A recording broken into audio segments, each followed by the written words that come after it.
The newly summoned skeleton unexpectedly disobeyed its master's orders and turned flee. It ran incredibly fast, its bony legs clattering against the ground, as if terrified that even a moment's delay would allow Lu Yuan to drag it into some quagmire. The entire crowd fell into stunned silence for 2 seconds, before bursting into uproarious laughter. Holy crap, this skeleton's got brains. Does it think its master is too pathetic, so just ran off? I'm dying over here. Even a summoned creature won't stick with me. How tragic is that? Chu Tinkle laughed so hard he slapped his thigh, tears almost streaming down his face. Lu Yuan, your class is unbelievable. Everyone else summons fighters, and you summon a deserter. His cronies joined in the jeering, their laughter filled with mockery. Standing amidst the crowd, Su Chenhan's brow barely perceptibly furrowed. She had initially thought Lu Yuan's awakening was just an ordinary low-tier class, one at most with limited prospects.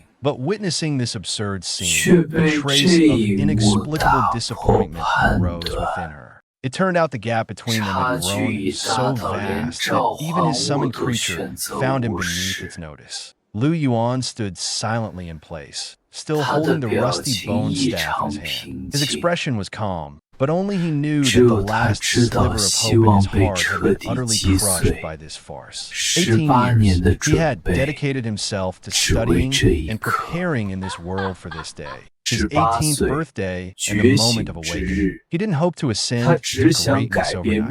He only sought a chance to change his fate. But reality slapped him in the face. F-class, necromancer, and a failure to start where even the summoned creature wanted to escape. Oldly was dumbfounded too, holding a registration book frozen midair. After a long moment, he snapped back to his senses and quickly looked toward the fleeing skeleton. But by that point, the skeleton had already dashed to the edge of the sports field, about to climb over the fence. "Stop! Come back here!" Oldly reflexively shouted, but the skeleton only ran faster.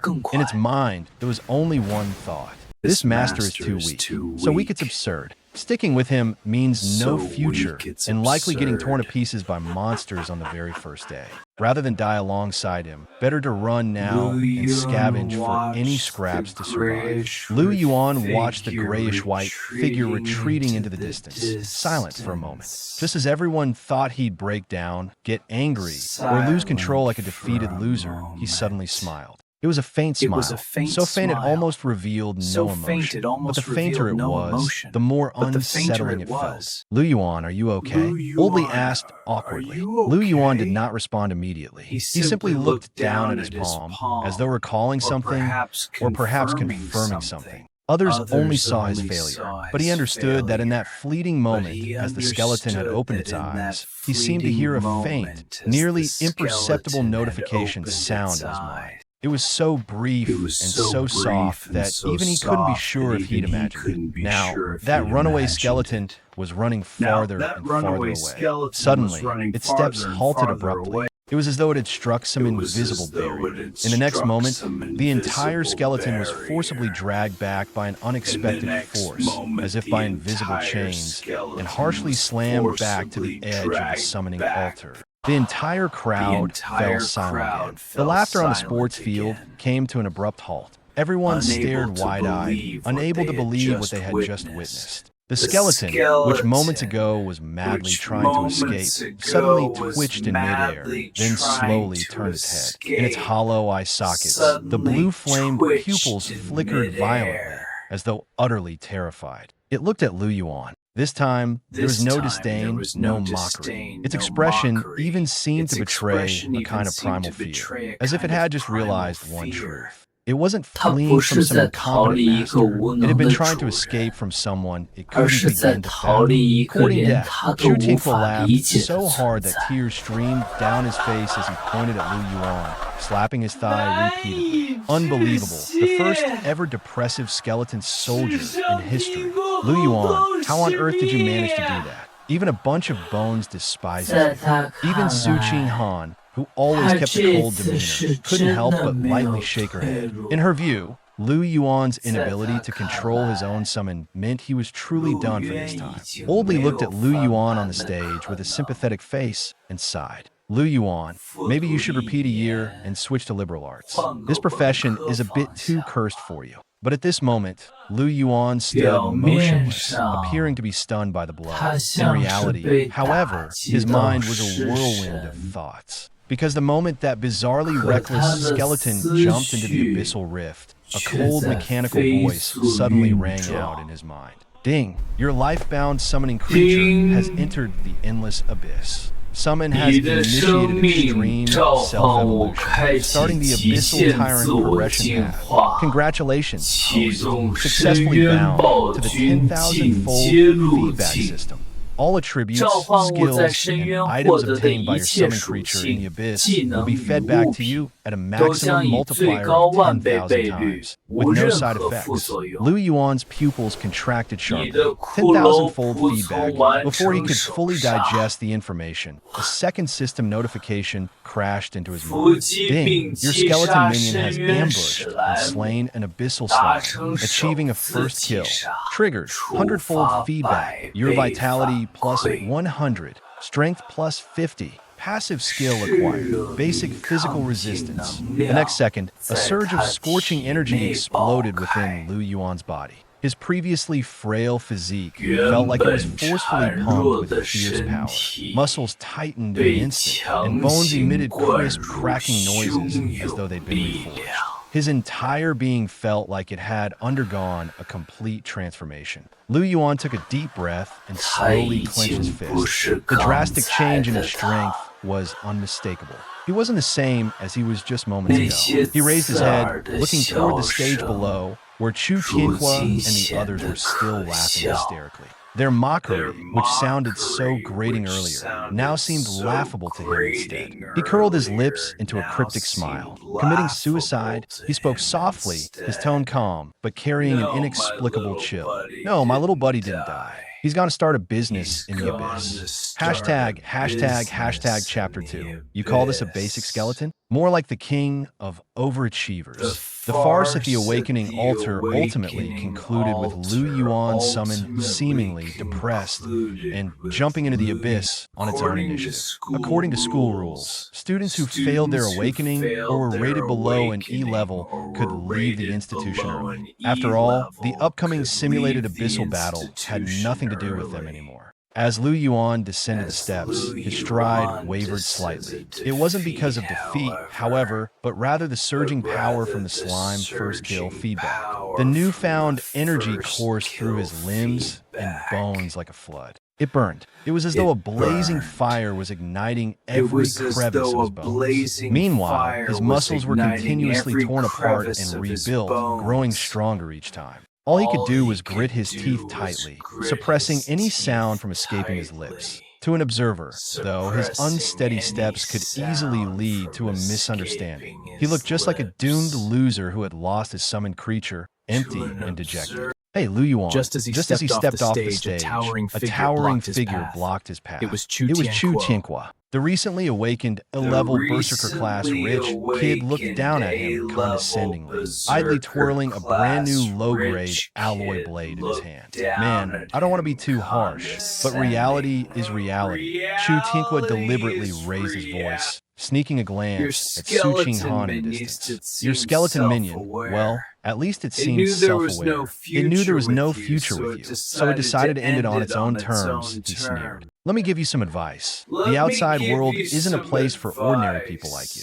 Tomorrow, come to one of my family's property management companies, and I'll set you up as head of the security team. It might not be ambitious, but at least it's stable and saves you from going service.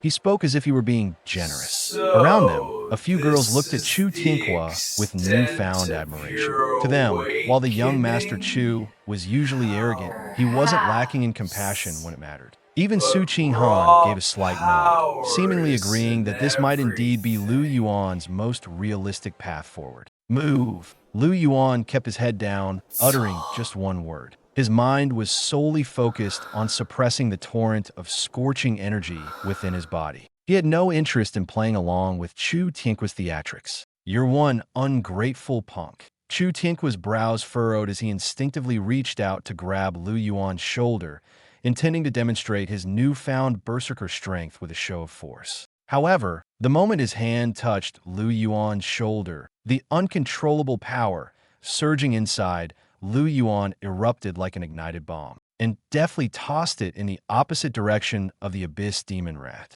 The stone clattered loudly as it hit the ground, drawing the attention of the demon rat. Its bloodshot eyes gleamed with ferocity as it turned towards the direction of the noise and cautiously crept over to investigate. Using this distraction to its advantage, the little skeletal figure gripped its rusty iron sword, silently darting out from its hiding spot. Its movements, though clumsy on the surface, were calculated and precise. Step by step, it closed the distance between itself and the unsuspecting demon rat. When the demon rat finally realized it had been tricked, it was too late. The small skeleton had already leaped into the air, its sword aimed directly at the demon rat's exposed neck. The force it mustered was far beyond what one would expect from such a shoddy-looking frame. With a sharp, splintering sound, the rusty blade found its mark. The abyss demon rat let out an unearthly screech as dark, viscous blood sprayed in all directions. It staggered, struggling to launch a counterattack, but the small skeleton didn't relent. It backstepped just out of range of the demon rat's flailing claws, then lunged back in, driving the sword deeper. Within moments, the rat lay on the charred ground, lifeless. The little skeleton stood still, its empty eye sockets glowing faintly with an eerie blue light. Its entire frame trembled slightly, seemingly more from excitement than exhaustion. It knelt down to tear the sharpest claw from the demon rat's paw, tucking it carefully into its ribcage, likely as a trophy or useful tool. Back in the alleyway, Lu Yuan's consciousness returned to his own body. He opened his eyes, exhaling deeply. A scavenger? Huh? He murmured to himself with a mixture of amusement and admiration. Looks like you've got more potential than I gave you credit for. Despite the seemingly insignificant appearance of the skeletal summon, its cunning and adaptability had left a deep impression on him. Perhaps even more surprising was the confidence it had in launching a calculated attack against a creature far superior in level. Lu Yuan couldn't suppress a small grin. This might actually get interesting. A stone was suddenly thrown toward the bushes to the left of the demon rat. The stone landed with a soft thud. The level 3 demon rat immediately raised its head alertly, its red eyes darting toward the bush. Just as it lunged forward but missed its target, its back was fully exposed. In that moment, the small skeleton moved. It made no sound, nor did it charge recklessly like a hero in a heated battle film. Instead, it resembled a coldly efficient assassin, leaping silently out from behind the rock. The fractured rib in its body didn't slow it down in the slightest. It threw all its strength into the rusty iron sword, plunging it viciously into the demon rat's most vulnerable area, the back of its head. Squeak! The demon rat let out a piercing shriek, struggling madly. However, the small skeleton did not back away. Instead, it planted one foot firmly onto the demon rat's back, gripping the sword's hilt tightly with both hands. Rather than pulling the sword out, it twisted it forcefully. Within seconds, the demon rat stopped moving entirely. Only then did the small skeleton slump to the ground, pulling out the iron sword and flicking off the bloodied residue on the blade. Slowly, it raised its head. In front of it, the black blood was still steaming. The small skeleton stood there, shaking the rusty iron sword in its hand. But inwardly, it was already cursing. This is exhausting. Killing monsters above my level is really not something a pile of bones is meant to do. But I have no choice. My master is so weak, probably trembling in fear somewhere right now. If I don't work myself to the bone, who's going to protect him? When I clear this floor, I got to bring something decent back for him, at least so he'll stop being so fragile. Muttering to itself, it skillfully dug a small magic core out of the demon rat's skull, stuffing it directly into its hollow chest cavity to use the energy to continue nurturing its soul fire. Ding! Your summoned creature has successfully defeated an LV.3 Abyss Demon rat above its level. Triggered maximum feedback multiplier. In the real world, within a secluded alleyway, Lu Yuan's eyes snapped open. The next second, an indescribable force burst from the depths of his soul, surging into every fiber of his being and tearing through his nerves. Boom! In a dead-end alley piled with discarded cardboard boxes in Jiang City's old district, anyone passing by would have thought they were hallucinating. centered on where Lu Yuan stood. The dust, broken stones, and even a few empty soda cans within a 3-meter radius all floated into the air as though an invisible hand had lifted them. Ding! Maximum feedback multiplier calculating, asterisk, asterisk. Congratulations, host. Vitality plus 30, 000, asterisk, asterisk. Congratulations, host. Strength plus 15, 000, asterisk, asterisk. Congratulations, host. Agility plus 12, 000, asterisk, asterisk. Congratulations. Your summoned creature has completed an over-level extreme kill in harsh conditions and has learned the passive abyss skill, Shadow Stealth. When in shadows, all presence is concealed and movement speed increases by 300%, asterisk, asterisk. Lu Yuan bit down hard on the collar of his hoodie, preventing a scream from escaping his throat. The pain was unbearable. But as this excruciating sensation, like having every bone crushed, passed, a wave of unprecedented comfort surged through him, as if his entire body had been reforged. His bones emitted crisp, cracking sounds relentlessly. His body still appeared slender, even a bit gaunt, but every muscle hidden beneath his clothes had been compressed to nearly steel-like density. It took a full 5 minutes for the floating debris to crash back to the ground with a clatter. Leaning against the wall, Lu Yuan panted heavily, the white mist of his breath particularly vivid under the dim light. Looking down at his hands, they still appeared pale and delicate, resembling the hands of a student who hadn't seen much sunlight. Yet he could feel it clearly. Those hands now held the strength to overturn a vehicle. Show panel. Host, Lu Yuan. Class, necromancer, F rank. Level, LV.5. Vitality, 3150. Strength, 15,060. Agility, 12,015. Lu Yuan's gaze remained fixed on a last line, unable to move away for a long time. The average vitality of a third-tier berserker was only 5,000, and he, a high school senior who had only recently awakened as a necromancer, considered the weakest F-rank class, had already surpassed the vitality of a third-tier combat professional. This wasn't just absurd. It was so absurd it made one question reality. In this world, where everyone could pursue professions,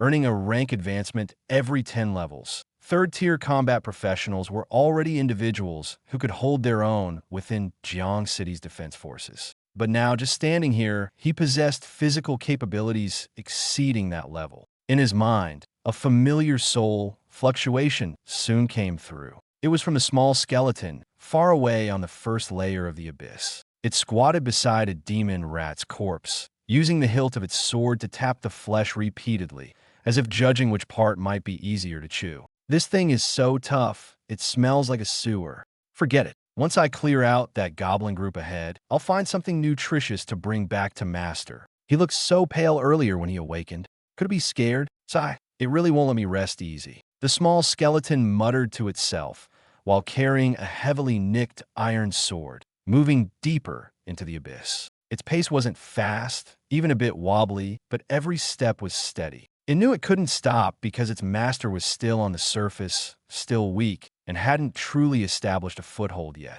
Lu Yuan, hearing that constant mumbling, couldn't help but rub his temples. But the corners of his mouth slowly curved into a smile. This guy complains verbally, but inside, it's more serious than anyone else. Quite the tsundere. He casually picked up a discarded steel rod from the ground. With just a slight exertion of his fingertips, asterisk snap asterisk, the solid steel rod snapped like a cookie. Lu Yuan stared at the broken pieces of the rod, his eyes darkening. My control over strength isn't good enough yet. If I tried unlocking my door now, I might accidentally rip off the security door instead. Speaking to himself, he pulled up his hood, covering most of his face, slid his hands into his pockets, and prepared to leave to find a place to adjust to his suddenly soaring strength. However, just as he stepped out of the alley, a piercing, shrill alarm sounded from the end of the street. Attention all citizens. A micro-spatial rift has appeared on Hongxing Street in the Old Town. High-risk monsters have crossed over. Please immediately seek shelter in air raid bunkers. Repeat. The previously calm street instantly erupted into chaos. Pedestrians screamed and ran in all directions. Cars braked sharply. Glass doors clattered loudly as panicked crowds slammed into them. Lu Yuan furrowed his brow and stopped in his tracks. Hongxing Street? Isn't that the street he's currently standing on? Before he could think further, a sharp black fissure gradually tore open in the air about 100 meters ahead. An old two-story tea house suddenly collapsed with a deafening crash. Bricks and stones scattered everywhere as a monstrous creature over 3 meters long burst from the rubble, landing heavily in the middle of the street. Its entire body was covered in black scales, its two massive forelimbs resembling giant sickles that gleamed with a cold, menacing light. LV.12 Bloodthirsty Side Mantis, Elite Level. Damn it, why is it a level 12 elite monster? Two Defense Force professionals staggered out from the wreckage, their bodies soaked in blood. The leading middle-aged man clutched a tower shield, his left arm twisted unnaturally, clearly broken. The younger mage nearby was pale-faced, his hands trembling as he barely held onto his staff. "Captain, you retreat first. I'll use a frost trap to hold it off." "No." The captain gritted his teeth, veins bulging on his forehead. "This thing is too fast. The trap won't hold it. Contact headquarters for reinforcements immediately. Even if I die here, I won't let it charge into the residential area behind us." He endured the excruciating pain and lifted his cracked tower shield again. But the mantis gave them no chance to breathe. Its compound eyes glowed a cruel red as its hind legs slammed into the ground. Boom! The asphalt was crushed into a deep crater, and its enormous figure lunged forward like a bolt of black lightning. Its right blade-like forelimb swung down forcefully, carrying a sinister gust of wind straight at the captain's face. It was too fast. So fast the young mage couldn't even utter the simplest fireball incantation in time. The captain closed his eyes in despair. He knew full well that his high-quality tower shield would be no better than paper under a full force strike from a level 12 elite monster. 1 second, 2 seconds. The expected searing pain never came. Instead, a crisp metallic clang exploded in his ears. Clang! Immediately afterward, a shockwave like a raging gale swept across the area, knocking both the captain and the young mage to the ground. The captain rolled twice, then opened his eyes in shock and stared straight ahead. Amidst the swirling dust stood a slender young man in an ordinary school uniform, hood pulled up. At some point, he had appeared in front of the mantis. He wasn't wearing any armor, nor was he wielding any sort of weapon. In fact, his hands weren't even fully out of his pockets. Yet this seemingly unremarkable young man had reached out with only his right index and middle fingers, effortlessly pinching the monstrous scythe that could easily cleave through an armored vehicle. Scurry! The bloodthirsty scythe mantis let out a piercing, panicked shriek. It struggled with all its strength, desperately trying to retract its blade. But the two seemingly pale fingers held firm like a steel vise. That fierce scythe felt as though it had been welded to an immovable object. It wouldn't budge an inch. "You're pretty strong." Under the hood, the boy's calm voice carried a chilling indifference. Lu Yuan had just acquired 15,000 strength points and was itching for a test of his newfound power. The surging blood and energy within his body still boiled. He needed a tough opponent to truly measure his capabilities. He raised his eyes, locking onto the massive creature before him. "Since you've come looking for trouble yourself, I'll use you for practice." As soon as the words left his mouth, Lu Yuan didn't even bother to clench his fist. He simply twisted his wrist gently while still holding onto the mantis's scythe. Crack! The ghastly sound of shattering echoed across the entire street. The mantis's prized, unyielding scythe, the sickle-like right arm, hard enough to shatter steel plates, was forcibly broken by Lu Yuan with just 2 fingers. Before the creature could even let out a scream, Lu Yuan's right hand had already clenched into a fist. The next moment, a piercing sonic boom erupted through the air. The punch, without any flashy embellishments, struck squarely on the thick chest armor of the bloodthirsty mantis. Boom! In that instant, time seemed to freeze. Then, centering on Lu Yuan's fist, a visible white shockwave exploded outward. The massive Tier 12 elite monster didn't even get the chance to cry out before its chest instantly caved in and shattered. Its enormous body flew backward like a cannonball, smashing through 3 hydrants and a row of streetlights along the way, before violently embedding into a distant load-bearing wall, turning into nothing more than a pile of flesh. 1 strike, a kill. The entire street fell into an eerie silence. Only the water gushed out continuously from the damaged hydrants, producing a persistent hissing sound. The two soldiers from the city defense squad stood dumbfounded, their mouths wide open and eyes nearly popping out of their sockets. The young mage swallowed hard after a long pause, his voice trembling. "See, Captain, am I seeing things?" He didn't use any skills, and with just one punch, reduced a Tier 12 elite monster to that state.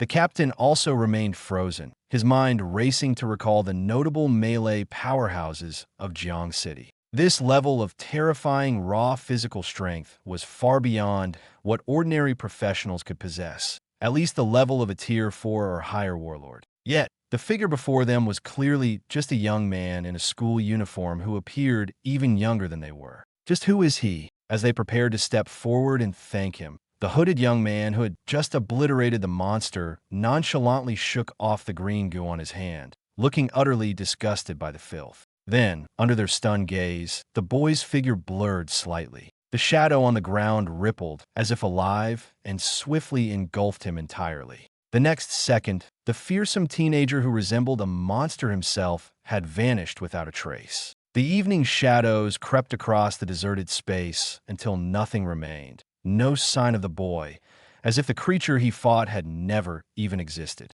2 streets away, inside a public restroom, Yuan leaned against the wall, panting, cold sweat trickling down his forehead. That punch earlier had been too heavy. He looked down at his right hand, now tingling with numbness, and couldn't help but feel a lingering sense of dread. If he delayed pulling back his strength even slightly, that creature wouldn't have just been reduced to pulp, but would have exploded entirely. "I'm still too impulsive." Yuan retrieved a tattered necromancer's staff from his system's space, leaning it on the ground to make himself appear frail on purpose. On the outside, he was still the same unassuming F-tier professional, pale-faced, staggering like he might collapse with a gust of wind. If anyone finds out an F-tier necromancer can one-punch a Tier 12 elite monster, it's going to cause no end of trouble. He exhaled lightly and looked up at the distant sky. Better lay low for a while and focus on getting stronger step by step. With that, he coughed twice, feigning a weak and sickly demeanor, and quickly made his way home.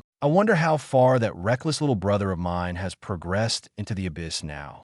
Morning sunlight filtered through the curtained gaps of the rental apartment, casting soft rays on Yuan's face. He sat up from his single bed and stretched lazily. With a movement, his body emitted a series of tight, crackling bone sounds, as though beans were being stirred in a hot pan. After a whole night of adjustment, he could finally manage to control his surging strength, enough, at least, to not accidentally crush the faucet while brushing his teeth. But before he could fully wake up, a sharp jolt shook his mind. The soul contract transmitted an intense fluctuation. Yuan's expression stiffened as he immediately closed his eyes and immersed his consciousness into the endless abyss.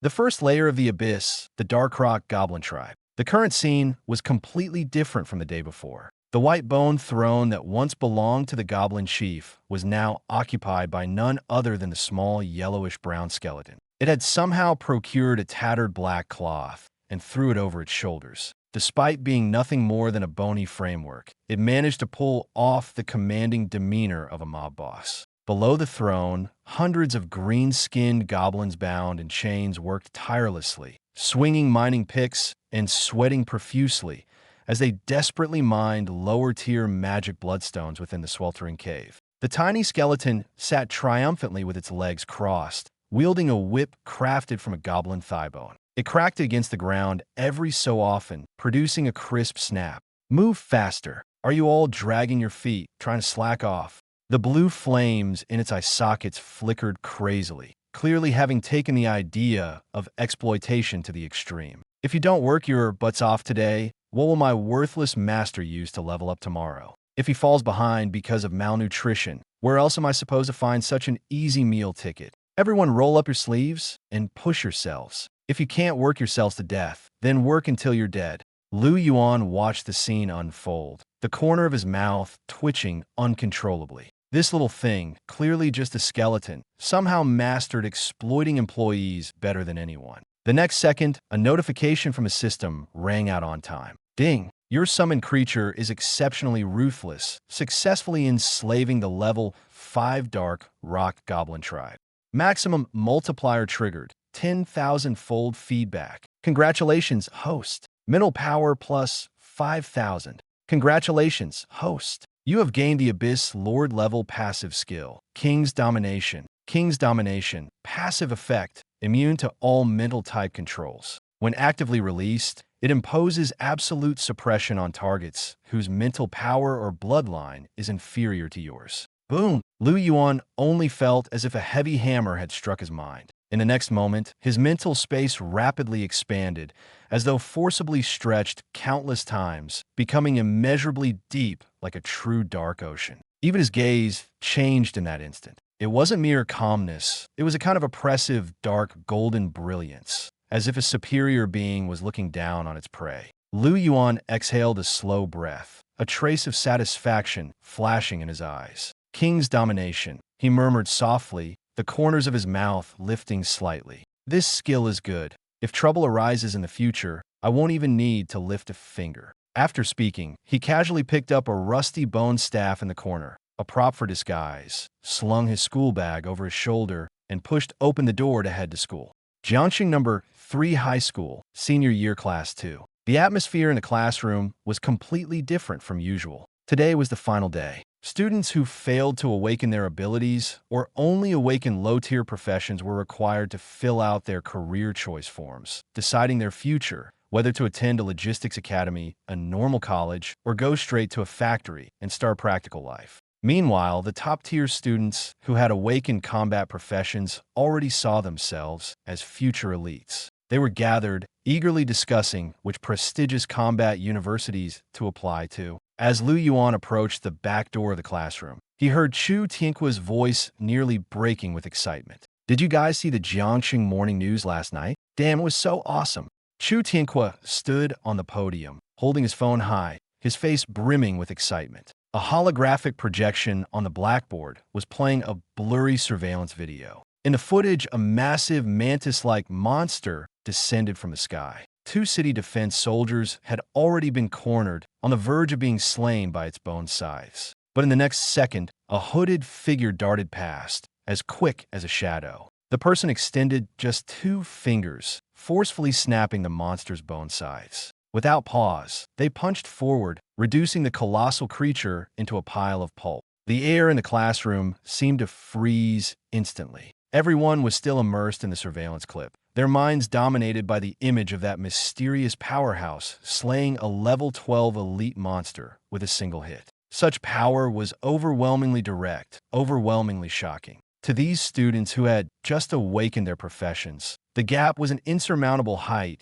they could never hope to close in their lifetime. Chu Tianquo stood at the podium, his face still flushed with excitement. He grew more animated the more he spoke, as if that person in the video, the one who crushed the monster with a single strike, was his future self. But at that moment, a light cough came from the back of the classroom. Everyone turned their heads simultaneously. Standing in the doorway was Lu Yuan. He was dressed in a washed-out school uniform, his frame thin, his expression calm. The broken, worn-out bone staff was still in his hand, making him look as though a strong gust of wind could topple him. The heat on Chu Tianqua's face instantly dissipated, replaced by undisguised contempt. Last night's inexplicable tremor had already irritated him, and now seeing Lu Yuan only made him more annoyed. Hey, the F-rank summoner is here. Chu Tianqua sneered, legs trembling so much, and still coming to fill out the career form. He deliberately stepped forward to block Lu Yuan's path, his tone dripping with mockery. Your skeleton has already dispersed on its own. Right now, you're not even comparable to a basic logistics profession.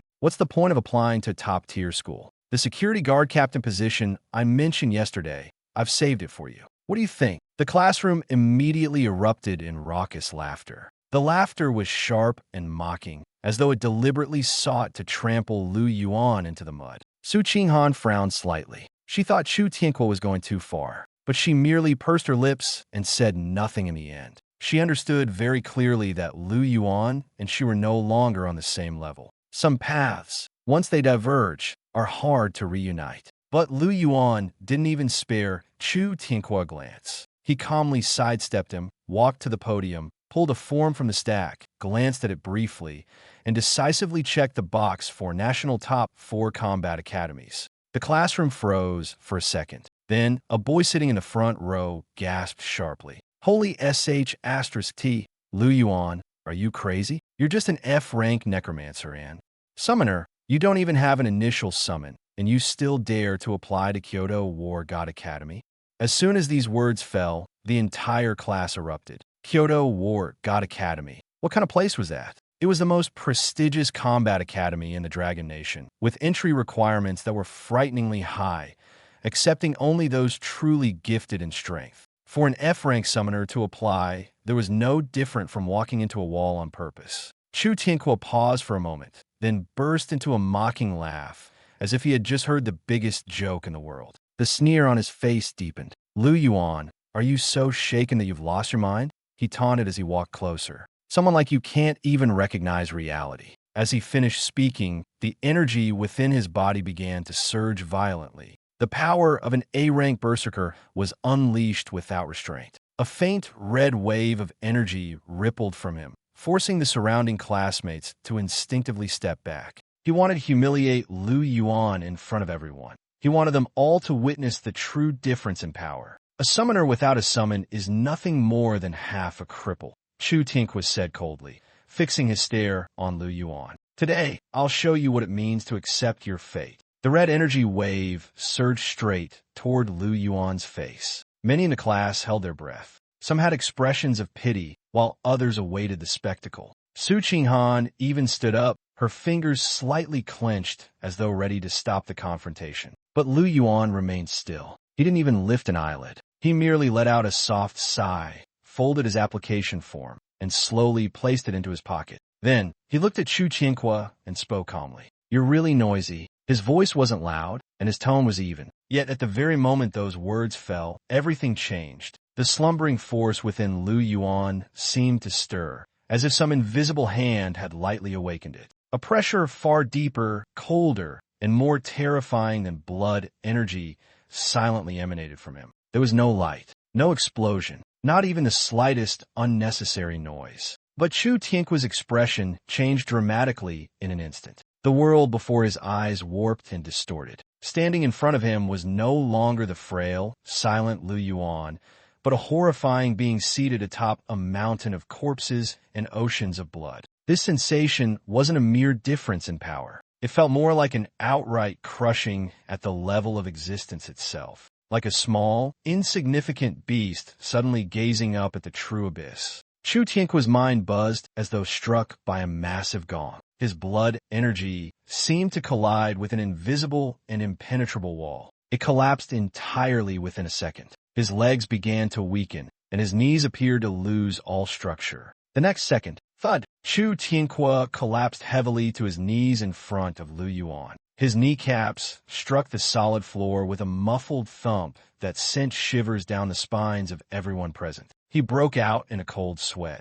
His face turned ashen, his pupils contracted to pinpoints, and his breathing became erratic, like a fish out of water, mouthing for air, but unable to produce any sound. Terror, a terror that penetrated to the very marrow of his bones. It wasn't anger. It wasn't humiliation. It was a complete and utter suppression that left no room for resistance, not even the thought of it. The classroom fell into dead silence. Dozens of wide eyes stared, frozen in place, their breathing subdued to a whisper. No one knew why Chu Tianque had suddenly knelt down, and no one understood what had just happened. Only Chu Tianque himself knew. At that very moment, he had seen something no one should ever see. Lu Yuan lowered his head, looking at the trembling Chu Tianque kneeling at his feet. His expression remained hauntingly calm, unsettling anyone who caught sight of it. He raised a hand and lightly patted Chu Tianque's rigid shoulder. Who was it just now, saying I needed to face reality?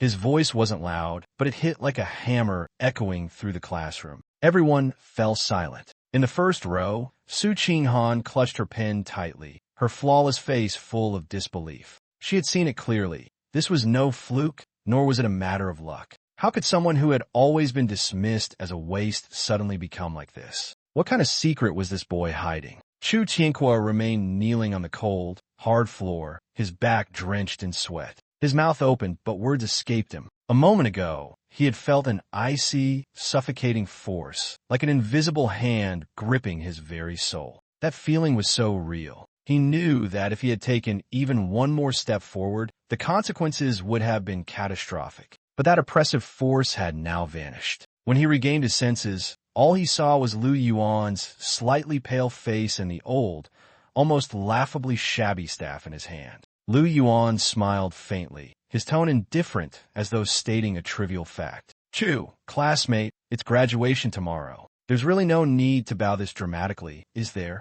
The class finally snapped out of their daze. The crowd erupted in chaos. What's going on? Why is young Master Chu kneeling? Isn't he an A-level berserker? How could he be so frightened by an F-level? This is insane. How could he ever show his face if this gets out? Hearing the murmurs, Chu Tianqua's face turned scarlet, as if he had been slapped in public. He suddenly stood up, but moved too quickly. His legs were still weak, and he nearly stumbled again. His face was as dark as coal as he pointed at Lu Yuan and yelled angrily, "Shut up! All of you shut up!" Then he fixed a death glare on Lu Yuan, like he wanted to swallow him whole. "You definitely used some shady illusion tool." "No, wait. My blood circulation was probably rushing too fast, and my leg cramped." "Lu Yuan, stop pretending to be some mystic." There was no way he would admit to being frightened to the point of kneeling by an F level. If such a thing spread, his reputation at school would be irreparable. So all he could do was desperately come up with excuses, brushing the earlier scene off as a mere accident.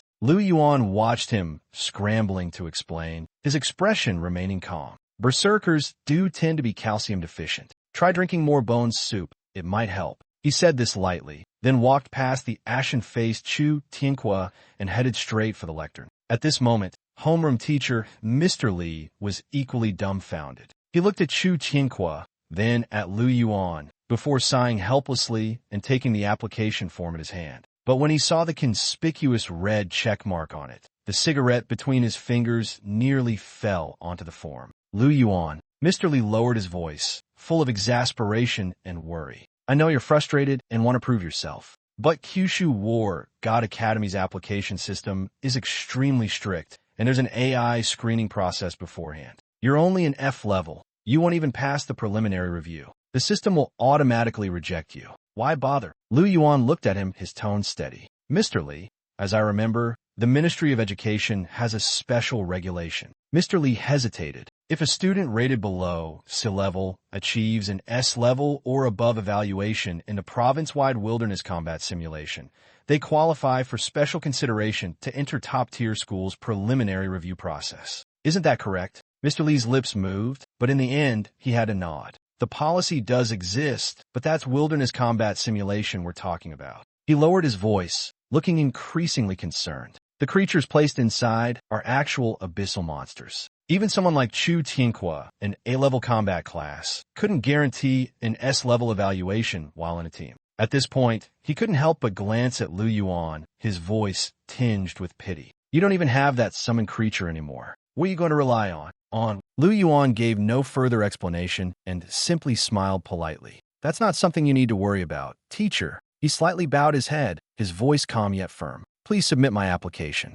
I'll participate in the simulation tomorrow, as scheduled." With that, he turned and left the classroom. His thin back seemed frail, yet carried an inexplicable sense of determination that silenced all. It wasn't until his silhouette disappeared from sight that Su Qinghan slowly withdrew her gaze. She stared at the S-level special admissions notice on her desk, feeling a strange, unfamiliar emotion for the first time. She suddenly realized that she might have never truly understood this boy. As for Chu Tianqua, standing rooted in place, his expression had grown dark and sinister. The fury in his eyes burned hotter, endlessly intensifying. "Fine, very fine." He ground his teeth, his voice filled with icy venom. "Wilderness combat simulation, huh? Without your summon, I want to see how you survive tomorrow. I'll personally watch as the abyssal monsters tear you apart. I'll stomp on your face to show you what happens when you mess with the wrong person." Meanwhile, in the distant abyssal void's second layer, within the bone swamp,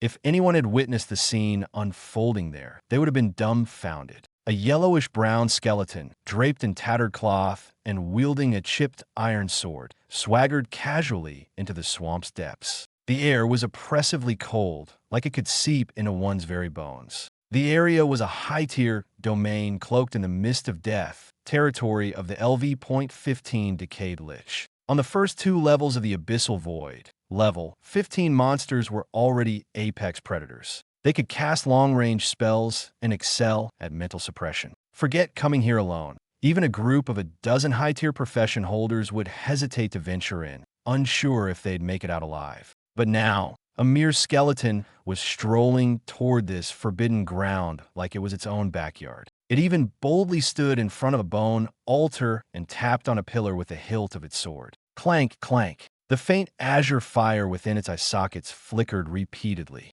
As the eerie wind howled around, it appeared to be calculating swiftly in its mind. Just relying on those green-skinned goblins to mine isn't efficient enough. The master urgently requires additional resources. I have to find some decent abyssal magic crystals for him. This skeleton that likes throwing fireballs looks promising. Capturing it, either to make it a supervisor or an automatic barbecue oven, might even improve the master's meals a bit. At that moment, the black mist above the altar began to churn violently. Bold creature, a deep, a hoarse, thunderous roar echoed from midair. A massive lich, draped in black robes and holding a horned staff, slowly rose up. Crimson flames of fury burned in its eye sockets, and the surrounding death energy instantly boiled, condensing in moments into over a dozen basin-sized, ghastly green fireballs. These fireballs exuded a corrosive aura, hurtling down toward the little skeleton. Any other creature would have been terrified into submission by this overwhelming presence.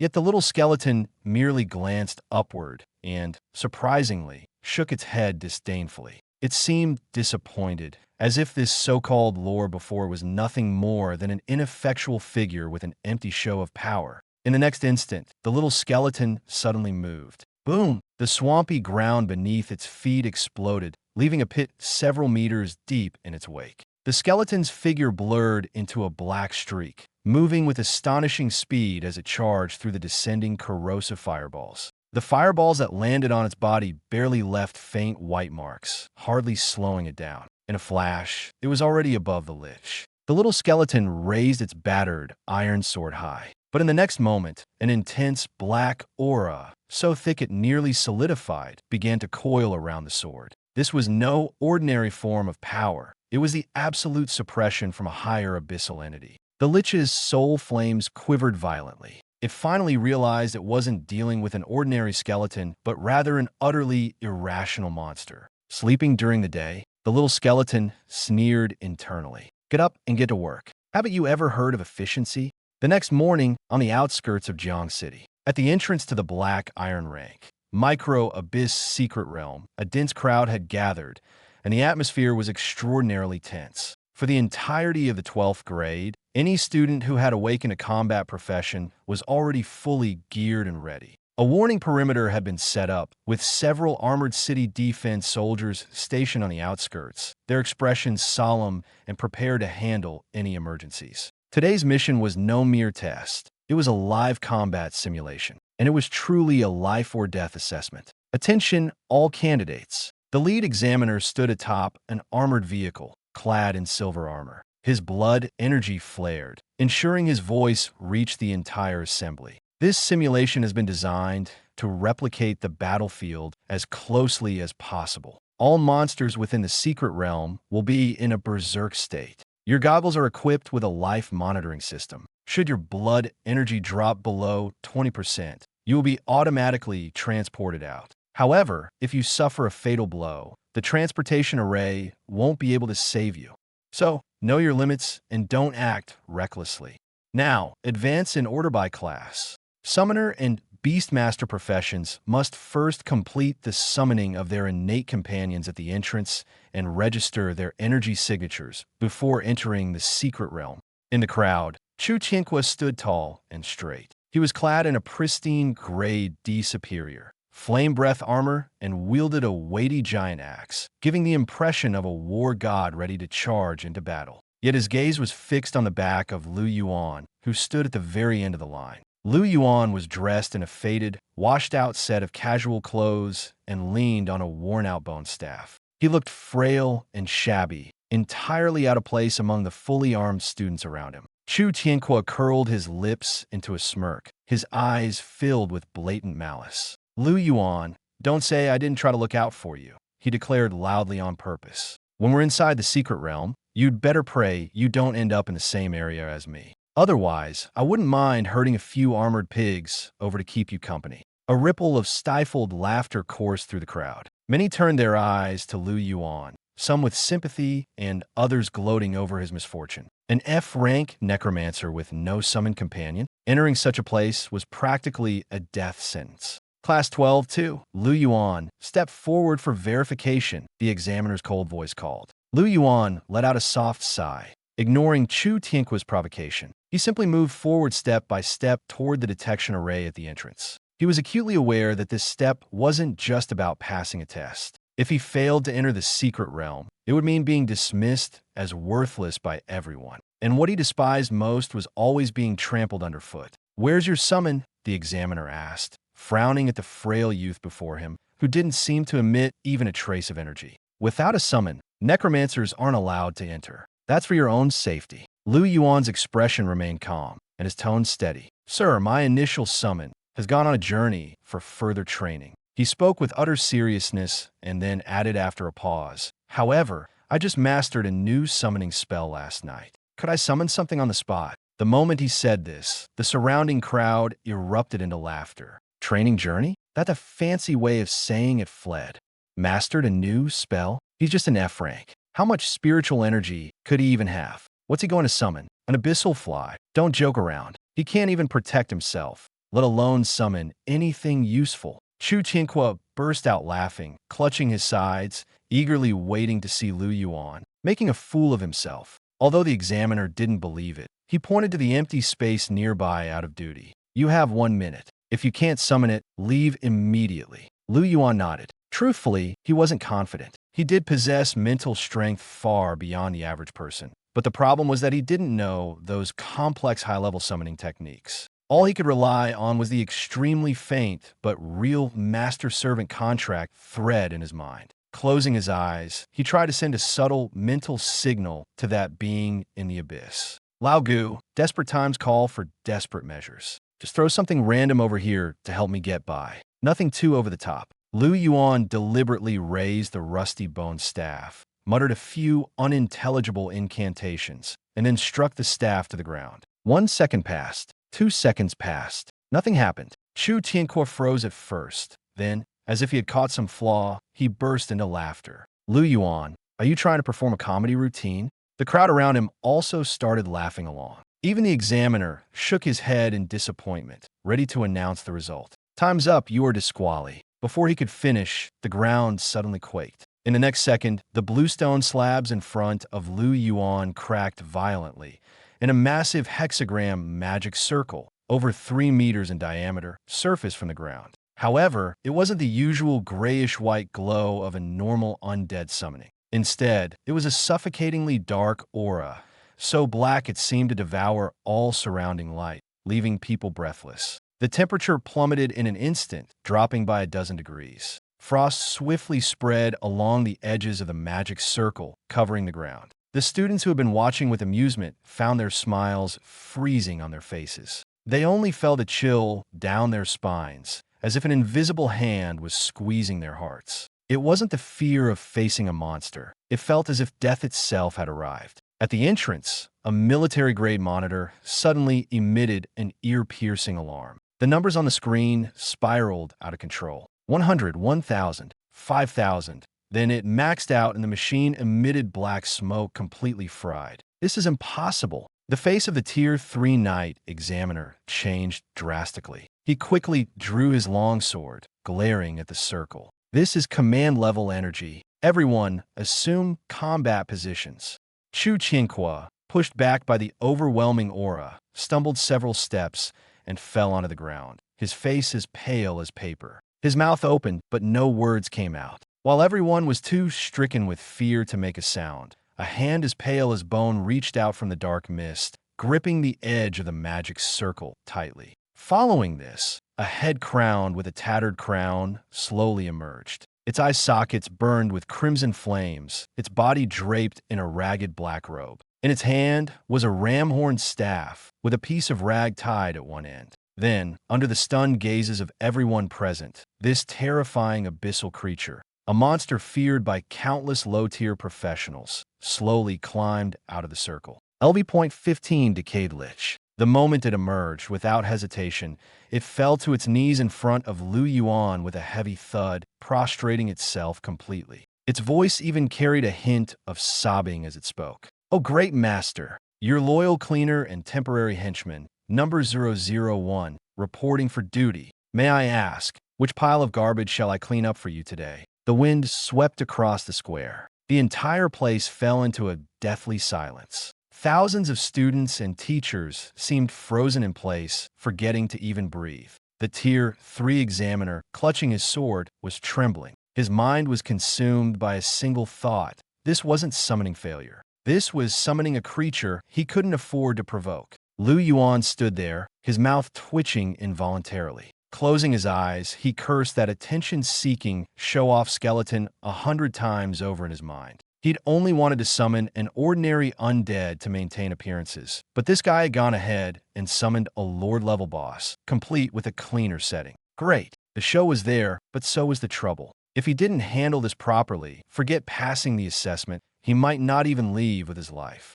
Lu Yuan took a deep breath to suppress the shock on his face, forcing an expression of stern reprimand. He then raised his bone staff and gave a sharp knock on the Lich's crown skull. A crisp dong echoed, startling everyone around them. Their eyes widened in disbelief. Was he insane? He actually dared to hit a Lord-level monster? Lu Yuan kept a straight face and lowered his voice to scold. "How many times do I have to tell you? Number 001. When we're out, stop showing off that rag. This behavior embarrasses me. Got it? Now stand up properly."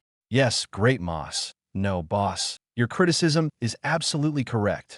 The Lich trembled and immediately stood up straight. It hadn't forgotten the yellow-brown skeleton in the abyss who'd nearly beaten it into pieces and coldly warned, "Up there, do whatever the master says. If you dare stir up trouble, would tear it apart." What a joke. You can crush it into pieces. How are you going to pass the preliminary review? Are you going to use that rag to wipe a wild boar's hoofs? He laughed so hard that he nearly cried, his voice full of undisguised glee. In his eyes, Lu Yuan was still the failure he could trample on at will. But while he reveled in delight, Lu Yuan quietly observed him, his gaze unperturbed. Lu Yuan stood still amidst the surrounding ridicule, calm and unmoving. He didn't rush to retort, nor did he glance at the disdainful gazes. He understood very well. The true outcome wasn't determined by words alone, but proven through strength. On the ground, the decayed zombie was still putting on an act, rolling around theatrically as if trying to put on a show for everyone.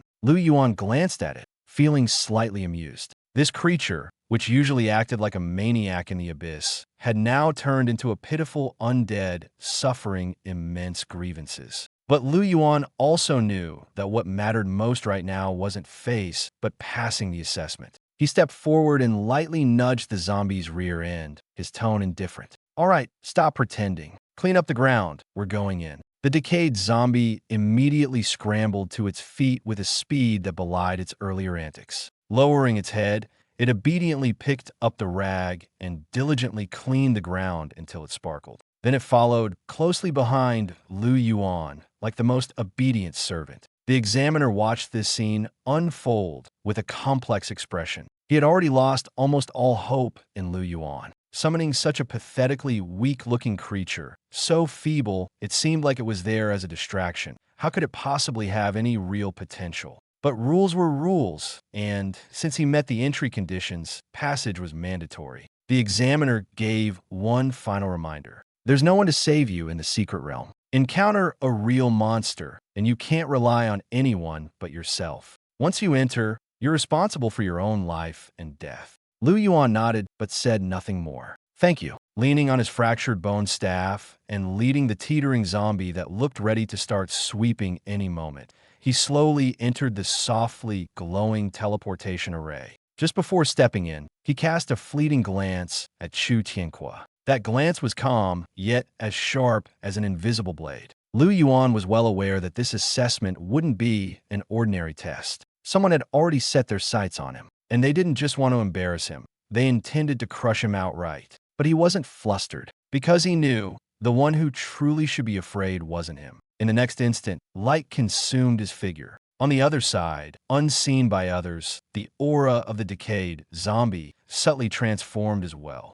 Its pitiful facade quickly dissipated upon entering the secret realm. Without the probing gazes of those annoying humans, the flames in its eye sockets reignited, burning with long-restrained ferocity and wrath. "How dare they use that kind of wind blade on me?" It muttered a curse under its breath, clenching the rag into a tight ball. "If we run into any brainless monsters later, I'll tear them apart." It'll also give the boss a little reminder. This lord isn't just for cleaning. When the light dissipated, Lu Yuan felt the ground underfoot. He had entered the secret realm. A mixed scent of soil, decayed leaves, and blood invaded his senses, immediately reminding him. This was no training ground or safe zone. This was a place where death was real. Before him lay a primeval forest that defied common understanding. The trees towered sky-high, their canopies nearly blotting out the sun. Thick vines, like coiled black serpents, dangled between the trunks.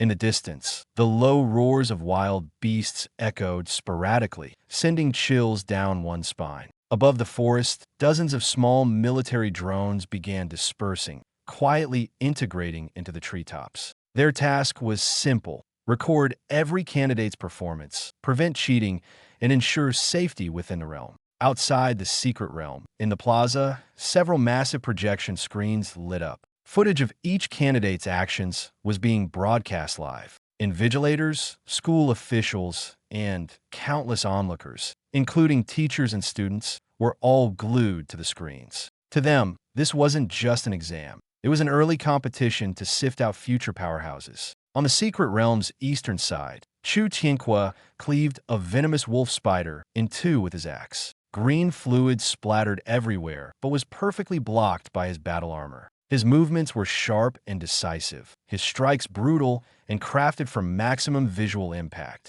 ensuring everyone could see his overwhelming strength. His entourage immediately began fawning over him. Young Master Chu is incredible. Now, this is a real genius. That precision, it's just like a seasoned warrior. Though Chu Tianqua heard their praises, his smirk barely showed any satisfaction, only cold calculation. He was well aware that killing a few small creatures wasn't impressive. What truly mattered was utterly destroying Lu Yuan. Turning, he looked at the lanky man beside him, lowering his voice. "Did you bring the stuff?" Lu Chong immediately moved closer, carefully pulling out a tightly wrapped small packet of medicine from his chest. A fawning smile plastered on his face. "Got it. Picked it up from the black market. It's potent. Just a little bit will drive all the nearby, low-level wild monsters crazy. Once they catch the scent, it'll be like they've smelled blood. They'll charge and uncontrollably." Chu Tianqua sneered coldly, his eyes growing even more ruthless. He opened his tactical watch and glanced at the glowing dots representing examinees' locations. With ease, he spotted the slow-moving, almost inconspicuous target on the west side. That was Lu Yuan. He's been thrown to the west. Chu Tianqua stared at the glowing, his voice low. "There's a herd of armored wild boars over there. Big, aggressive guys. For an F-rank necromancer with a seemingly useless summon creature by his side, surviving will be tough." Lu Chong immediately grasped his meaning, a hint of excitement flashing in his eyes. Chu Tianqua continued, "Sneak up to the windward side and scatter this packet of powder. Remember, don't let the drone spot you. Do it cleanly." Lu Chong nodded repeatedly.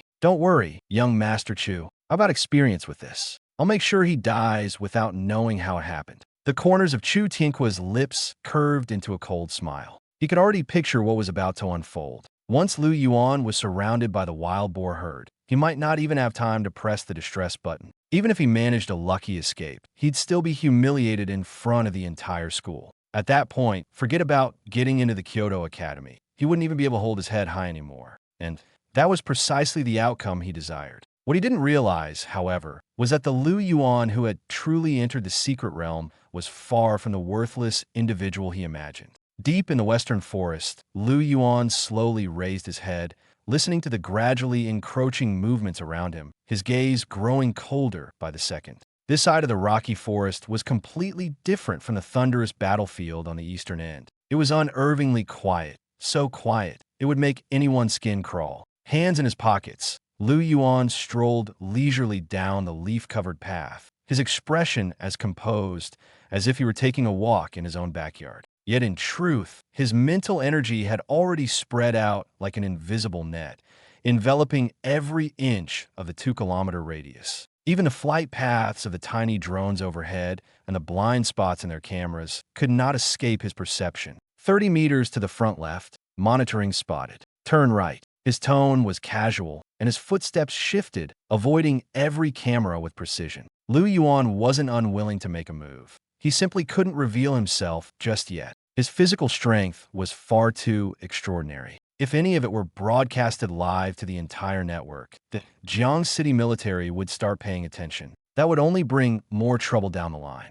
For him, the safest strategy was to conceal his strength, patiently grow, and strike only when the time was absolutely right. Ahead of him by 3 meters, the feared LV.15 decayed Lich Lord was presently hunched over, doing the most humiliating task imaginable. In its left hand, it clutched the Abyss Scepter, a symbol of its dominion over darkness, gripping it as if it were some kind of broom, using it to sweep away scattered stones and thorny vines one by one. In its right hand, it held a filthy rag scavenged from who knows where. The moment Lu Yuan took an interest in a particular rock to sit on, the Lich would rush over and wipe it down until the surface gleamed brighter than polished tiles. What a disgrace! The decayed Lich silently wailed in its mind as it scrubbed away. I, a Grand Lord commanding the undead, reduced to cleaning a seat for a human? If the elders of the Abyss were to hear of this, where would I put my face?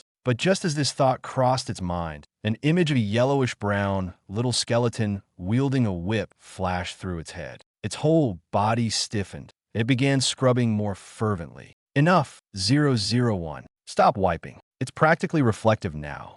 Lu Yuan walked over, sitting on the freshly polished stone that now gleamed like a mirror. From his backpack, he pulled out a bottle of mineral water, unscrewed the cap, and lifted his gaze to scan the surroundings. Too quiet, unnaturally quiet. Although he had avoided the cameras, his mental energy clearly told him that this area, where traces of low-level monster activity should have been present, was completely devoid of life. No monsters, no insects, not even sound. This wasn't peace. It was the eerie stillness before storm. And just then, a slight breeze stirred from deep within the forest. The faint scent of strange powder mingled with the damp, earthy smell of the woods, carrying a hint of spiciness and a trace of sweetness. Lu Yuan's eyes darkened. With his highly enhanced physical condition, his sense of smell was far sharper than an ordinary person's. Beast lure powder. Lu Yuan recognized its origin almost instantly. This substance was something he'd seen often during theoretical classes.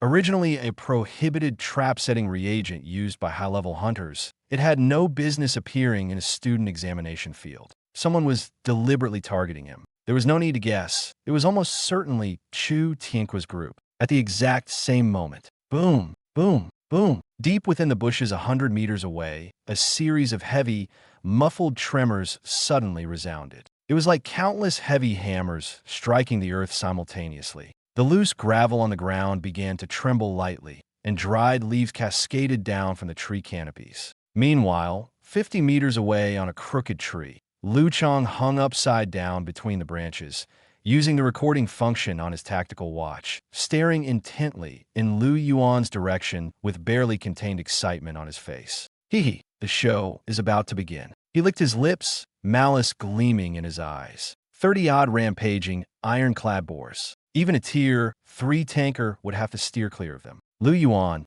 let's see how you survive today. At the edge of the stone rubble forest. Crack, crack. Thick shrubs were forcibly broken apart, shards of wood flying everywhere. Immediately after, dozens of beasts, resembling small armored vehicles in size, burst out in a wild charge. Their entire bodies were covered in a black, ironclad keratin layer. Their eyes glowed crimson red, foamy saliva dripped from their mouths, and hot air puffed heavily from their nostrils. They resembled an uncontrollable cavalry division, madly crushing their way forward. LV.8 ironclad bore. Over 30 of them. All of them were level 8 monsters. This beast horde, strong enough to bulldoze through any beginner's dungeon, churned up a storm of dust and had an unmistakably clear target. Charging straight at Lu Yuan and the decayed lich standing in front of him. Lu Yuan squinted slightly and stayed motionless. Surprisingly, it was the decayed lich, who had just been sulking while cleaning rocks, that abruptly stopped its movements upon feeling the ground tremble. Slowly, it turned its head. That skull crowned with a tattered, broken king's crown coldly stared at the charging, ironclad boars. The next second, 2 clusters of fiery red soul flames, almost dripping blood, blazed fiercely within its eye sockets. Boars, a mere pack of brainless livestock, dare to disturb my work. At that moment, the lich's mind found an outlet for all its frustration, humiliation, and wrath. The fury of being oppressed and beaten down in the abyss by the skeleton lord, the disgrace of being clumsily slashed by the examiner's wind blade at the entrance, and the simmering rage from tirelessly cleaning stones. Everything erupted all at once. Suddenly, it straightened its hunched back, which had been forcibly constrained to a height of 1.6 meters. A torrent of decayed death energy surged out of its body like a tidal wave, flooding toward the ram's horn staff in its hand. Atop the staff, black mist churned, and the very fabric of the air seemed to twist. "Boss!" The rotting corpse shaman spoke in a harsh, rasping voice that still carried a feverish excitement. It bowed low and asked for permission. "These trash creatures are dirtying your eyes. Let me clean them up for you." Lu Yuan looked at the shaman, calm as ever. He took a slow sip of mineral water. Then he checked the area again. No drones, no cameras, no sound could get out. This was a dead zone, completely sealed off from the outside. Only then did he cap the bottle, lower his gaze, and say one word: "Do it." The wild iron-armored boars came charging in like a black tide. Their bodies shook the ground. Their foul smell and flying dust filled the air. The rotting corpse shaman had been given permission to clear the field. It trembled with excitement, every bone in its body quivering. All of you die. I'll tear out your souls and hang them up like lanterns." It raised a goat horn staff wrapped with a dirty rag. In its empty eye sockets, the red soul fire flared violently. The temperature within 10 meters dropped to freezing in an instant. Whole bore packed from existence. But just as it was about to unleash it, something happened. A violent shock tore through Lu Yuan's soul. Time seemed to stretch. His consciousness was yanked again by the bond of the master-servant contract and dragged into the second layer of the abyss, in the depths of the rotten bone swamp. A little yellowish skeleton was sitting at the edge of a huge black iron mine pit, idly tossing a stone in its hand to the bottom of the pit. Hundreds of green-skinned goblins were hauling or up the slope with shackles on their feet, but they were too weak. They took 2 steps, slipped back 1. Their efficiency was terrible. Too slow, way too slow. A few abyss drakes when a deep rumble rolled out of the swamp mist nearby. From the fog stepped a nightmare warhorse, its whole body burning with ghostly fire, hooves never touching the ground. On its back sat a terrifying figure in broken heavy armor, holding a bloody knight's lance. The most horrifying part was this: the rider had no head. Its head was in its left hand, and green killing light burned in its eye sockets. Level 20 Abyss Headless Knight. A true top-tier combatant on the second layer of the abyss. When it charged, even a small mountain could be smashed apart. The knight held its own head and looked down at the little skeleton by the mine pit. Its level 20 pressure crashed down like a tidal wave. Lowly boned thing, who allowed you to step foot in the grate. It did not finish. Right. High ground, strong engine, never gets tired. It's undead. Hell, that's basically a natural logistics manager. In the next second, before the headless knight could react, the tiny white skeleton sprang upward like a cannon shell. Its legs even gave off a crack from the strain. The headless knight roared and thrust its lance forward. But the little skeleton did not dodge. A terrifying ancient pressure erupted from its body. It was the same Abyss King aura it had once fed back to Lu Yuan, a force that came from the same bloodline and soul. Under that absolute suppression, the level 20 knight froze for half a second. That was enough. The little skeleton kicked hard into the knight's chest armor and sent the massive creature flying off the nightmare warhorse. Then it pulled out its chipped iron sword with practiced speed, jumped onto the knight's body, and started hammering the armor with the brutal rhythm of a street thug. Bang, bang. Why are you out shopping in broad daylight? Do you know how bad the job market is right now? I'm officially informing you. You've been hired. Bring your own vehicle, food, and housing included. Eats are on the house. Well, on negative energy. Work 22 hours a day. No benefits, no insurance. Deal. The headless knight was completely stunned. It was a lord-level creature, and it was being pinned in the mud and beaten one-sidedly by a white skeleton. Worst of all, the pressure coming off the little thing made it too terrified to even think about fighting back. It lasted 5 full minutes. The knight could do nothing but take the beating. Before the headless knight could struggle any further, the little skeleton had already grabbed its hand and forcibly pressed its palm onto a piece of parchment. The contract was straightforward: voluntary joining, lifelong obedience, no salary, no backing out. Almost at the moment the contract took effect, a cold notification sound exploded in Lu Yuan's mind. The next second, an unprecedented surge of power flooded into his body like a torrent. This time, it wasn't the previous trickle or stream, it was a true impact. He could clearly feel his vitality skyrocketing, his muscles, bones, and nerves all being reshaped. The power that had previously felt like it was being gradually refined, now completely solidified into a trump card that truly belonged to him. Abyssal Overlord Body. Immunity to physical and magical damage below silver level. Recovery speed greatly enhanced. Immediately after, another ability took shape in his mind: King's Bone Spear. By consuming a minimal amount of mental energy, he could condense a long white bone spear with terrifying penetration power. Its strength depended entirely on his current power. Lu Yuan suddenly opened his eyes. In that instant, his gaze no longer resembled that of an ordinary young man, but rather that of a beast that had just awakened. Beneath his skin, a layer of dark golden patterns flashed by so quickly it was almost imperceptible. But it wasn't an illusion. It was proof that his power had truly undergone a transformation. At that moment, the armored wild boar herd had already charged toward him. The leading boar king was massive, its size intimidating. Its 2 tusks resembled black steel spears, aiming straight for his chest. Up in the tree, Lu Chong's eyes were filled with madness and glee.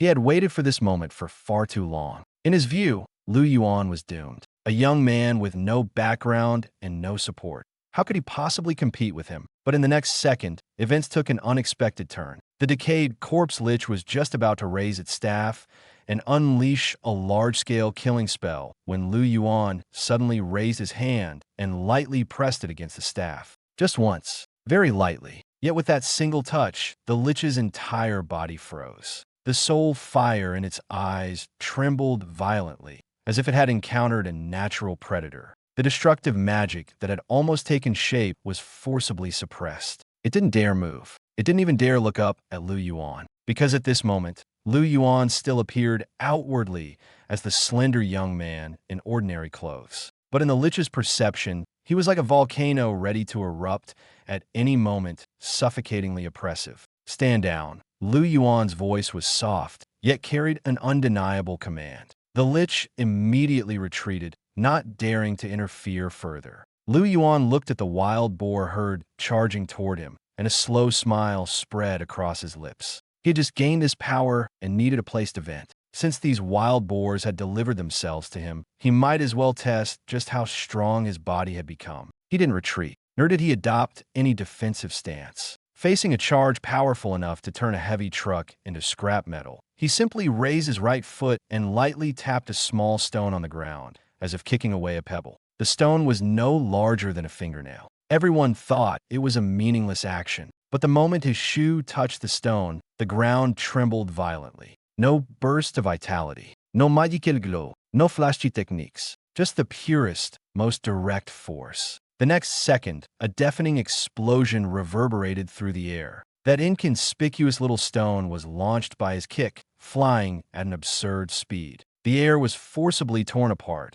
and a white shock wave burst out in front of the stone. It shot forward like a bullet released from a bowstring, hurtling toward the leading boar king. The boar king didn't even have time to react. The stone had already pierced through its hardest skull, drilling straight through with its momentum and completely shattering its head. Blood splattered. The corpse collapsed with a thunderous crash. The wild boar herd behind was still charging forward, unable to stop at all. As soon as the companion in front fell, those behind crashed into them, and the scene instantly descended into chaos. The smile on Lu Chang's face froze completely. His eyes widened, and he was utterly dumbfounded. What was this? A pebble? Just a single kick, and it directly pierced through an ironclad boar king? But Lu Yuan didn't stop. He moved as if he were taking a stroll, step by step forward. With each step, the pebbles at his feet seemed to ignite like bullets, flying out one after another. Each pebble was astonishingly fast. Each pebble was terrifyingly precise. The boar's heads,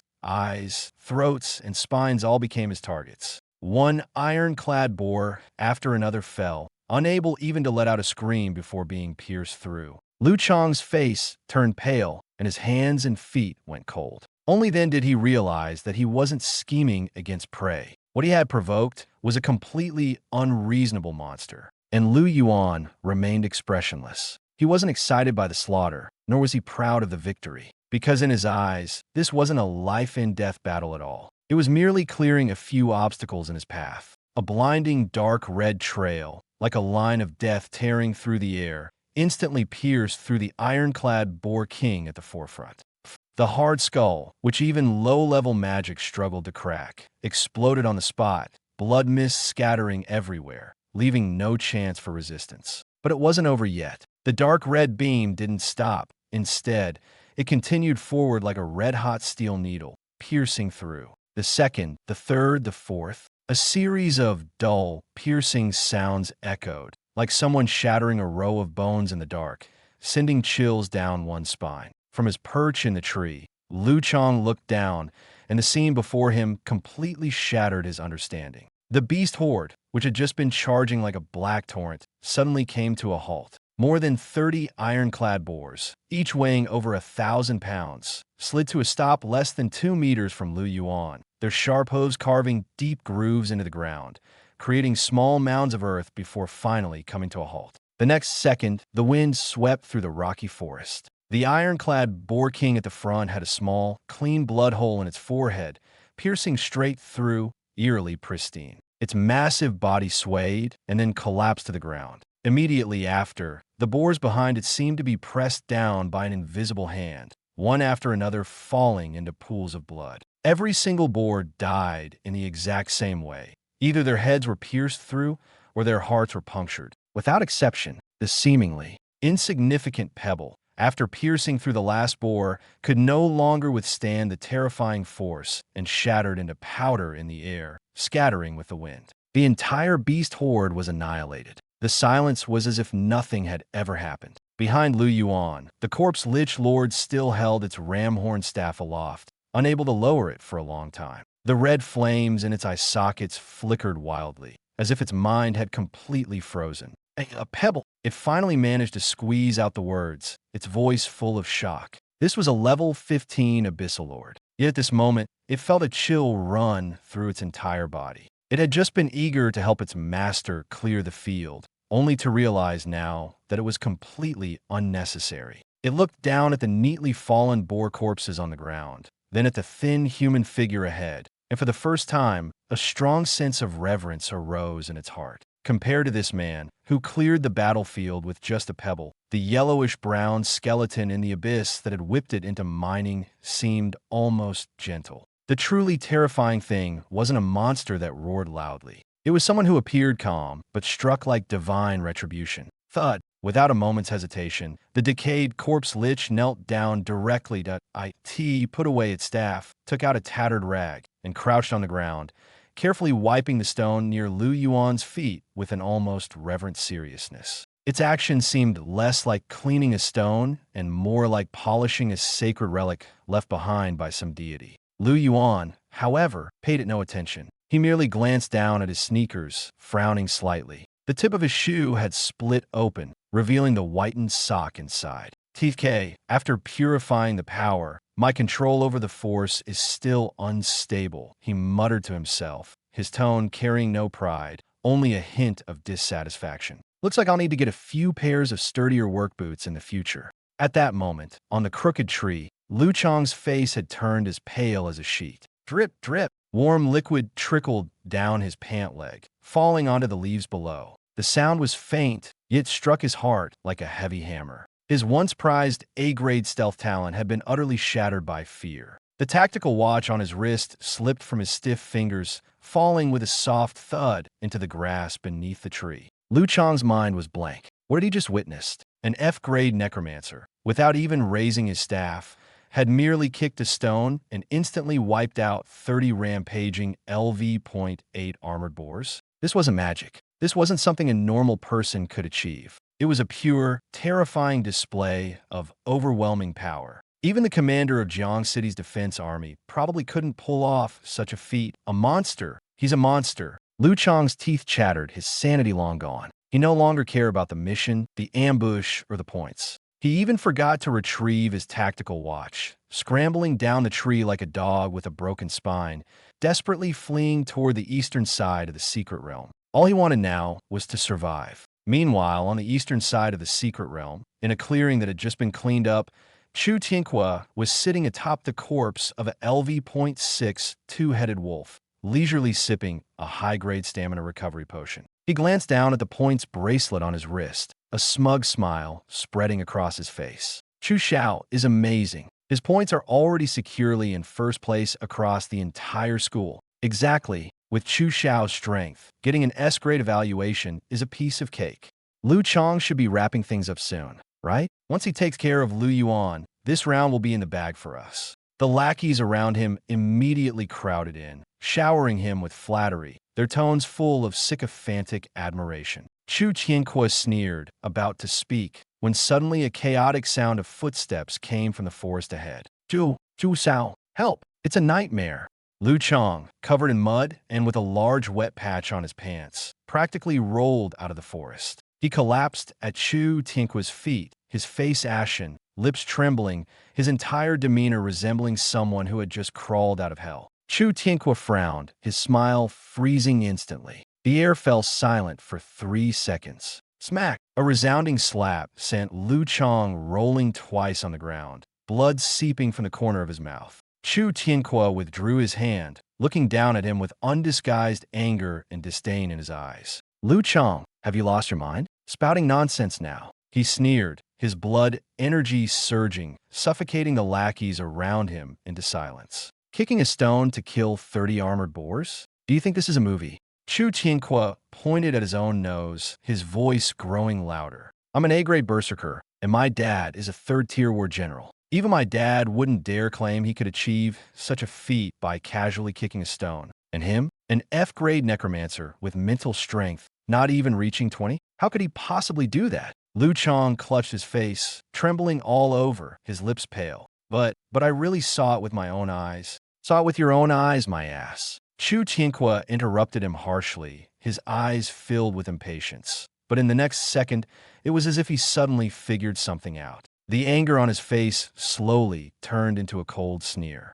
I understand now. He turned to look at the other lackeys, his tone carrying a mocking air of self-assured insight. I almost got fooled by this kid. Did you all forget what the pre-exam guide said? Even though this is a beginner's secret realm, the military has set up numerous hidden defensive formations to prevent high-level monsters from suddenly appearing. The more he spoke, the more convinced he became of his judgment, and his expression grew increasingly confident. A loser like Lu Yuan must have gotten lucky and triggered some mechanism or stumbled upon a killing sword formation. Those 30 wild boars weren't killed by him at all. They were wiped out by the formations in the secret realm. The lackeys immediately showed expressions of sudden realization. Exactly. Young Master Chu is absolutely right. I knew it. How could that Lu Yuan suddenly turn things around? So, it was a secret realm bug. Scare me for a second. Killing monsters with formations doesn't count as personal skill, and the points won't be that high. He's probably still at 0 points right now. Chu Tianqua listened to their agreement, the contempt on his face growing even stronger. He looked at Lu Chong as if he were staring at a hopeless fool. A single stone killing a herd of wild boars? And you actually believed such nonsense? He let out a cold snort, his gaze icy. Trash is trash. It will never truly rise. With that, he hoisted his giant axe onto his shoulder and looked deeper into the secret realm. Let's go to the heart of the realm. I'm going to hunt higher-level monsters and show Lu Yuan what real strength looks like, what it means to crush someone with true power. The group quickly marched off in a grandiose manner. It wasn't until they were far away that Lu Chang shakily got up, clutching his swollen face. Yet in his mind, the image of the white sonic boom cloud he had seen in that instant kept flashing over and over. That wasn't an illusion. But if it was an illusion, then what was it? The more he thought about it, the more frightened he became, a chill running down his spine. A formation? Was it really a formation? Lu Chang swallowed hard, but an inexplicable sense of unease rose in his heart. He couldn't shake the feeling that Chu Tianqua's so-called clever explanation was actually leading them into a far more dangerous place. And that place might be far more terrifying than they could imagine. Hashtag Chapter 10. Secret Realm Mutation. The S-Class School Belle's desperate struggle in the heart of the secret realm, deep within the poison swamp forest. The trees here were an eerie shade of purple-black, their twisted branches resembling ghostly hands reaching out. A faint poisonous mist lingered in the air, and just one breath of it could make a person dizzy and leave their chest feeling heavy. Ordinary job changers wouldn't even think of venturing deeper. Just staying on the outskirts for too long would cause their blood and energy to become chaotic,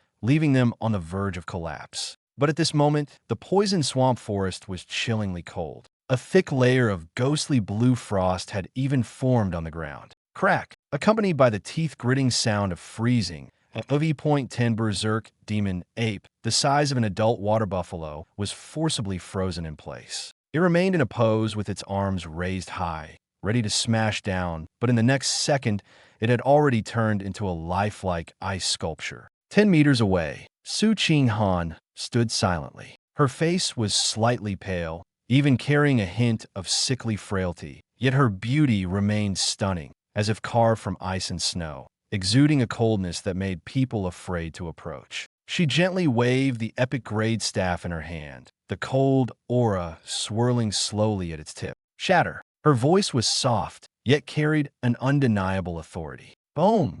The ice sculpture instantly exploded, scattering into countless shards of ice. A deep blue high-grade magic core rolled to the ground. Su Qinghan raised her hand with a flick, her movements clean and efficient, and stored the magic core in her backpack, as if it were the most ordinary task. The 11th one. She glanced at the leaderboard on her wrist, her brows furrowing slightly. Although her points still firmly held a spot in the top 3, Chu Tianqua's team, relying on their numbers, was frantically clearing monsters on the outskirts, and their points were catching up fast. She knew very well that she couldn't afford to let her guard down. This secret realm assessment is not just a simple ranking competition, but a life and death battle for the guaranteed admission spot to Kyoto War God Academy. There's only one spot. If she cannot solo defeat the LV.12 venomous swamp two-headed python boss here and create a large enough point gap, she could be overtaken at any moment. Thinking of this, Su Qinghan took a deep breath, forcing herself to stabilize her surging mental energy. She was an S-Class Frost Elementalist. She had talent, strength, and her own pride. She would never allow herself to lose to those spoiled brats who relied solely on their family's resources. She raised her head, her gaze piercing through the poisonous mist, looking up at a spot more than 10 meters above. There, a miniature recording device, flashing red light, was silently hovering in midair, continuously recording her every move. But just as she was about to move forward, a faint sound suddenly came from deep within the forest. The sound was subtle, very light, yet made Su Qinghan's heart sink abruptly. The drone was supposed to be her last insurance. As long as she crushed the emergency jade talisman at the most dangerous moment, the examiners could activate the teleportation array within 10 seconds to forcibly extract her. It was precisely because of this safeguard that Su Qinghan dared to venture alone into the depths of the secret realm. However, what she didn't know was that at this very moment, in the second layer of the abyss, which was extremely close to this secret realm space, an abnormal disturbance capable of altering the situation was taking place. In that part of the abyss, a yellowish-brown skeleton was riding on the neck of a headless knight, wielding a whip, commanding hundreds of goblins to frantically mine an extremely rare abyssal boundary stone vein. Dig with all your might. This stuff is premium. Take it to the master to make a storage backpack. It'll be perfect for carrying a ton of things. Under such crude and almost barbaric excavation, the spatial barriers of the second layer began to tremble violently. This tremor, like ripples on the surface of water, silently seeped into the depths of the black, iron-level secret realm. In the real-world secret realm, Su Qinghan was just about to move forward when the purple-black swamp beneath her feet suddenly began to churn violently. It wasn't the sound of a monster breaking through the ground. It was something far more terrifying. Space itself was being forcibly torn apart. What's going on? Su Qinghan's face changed instantly.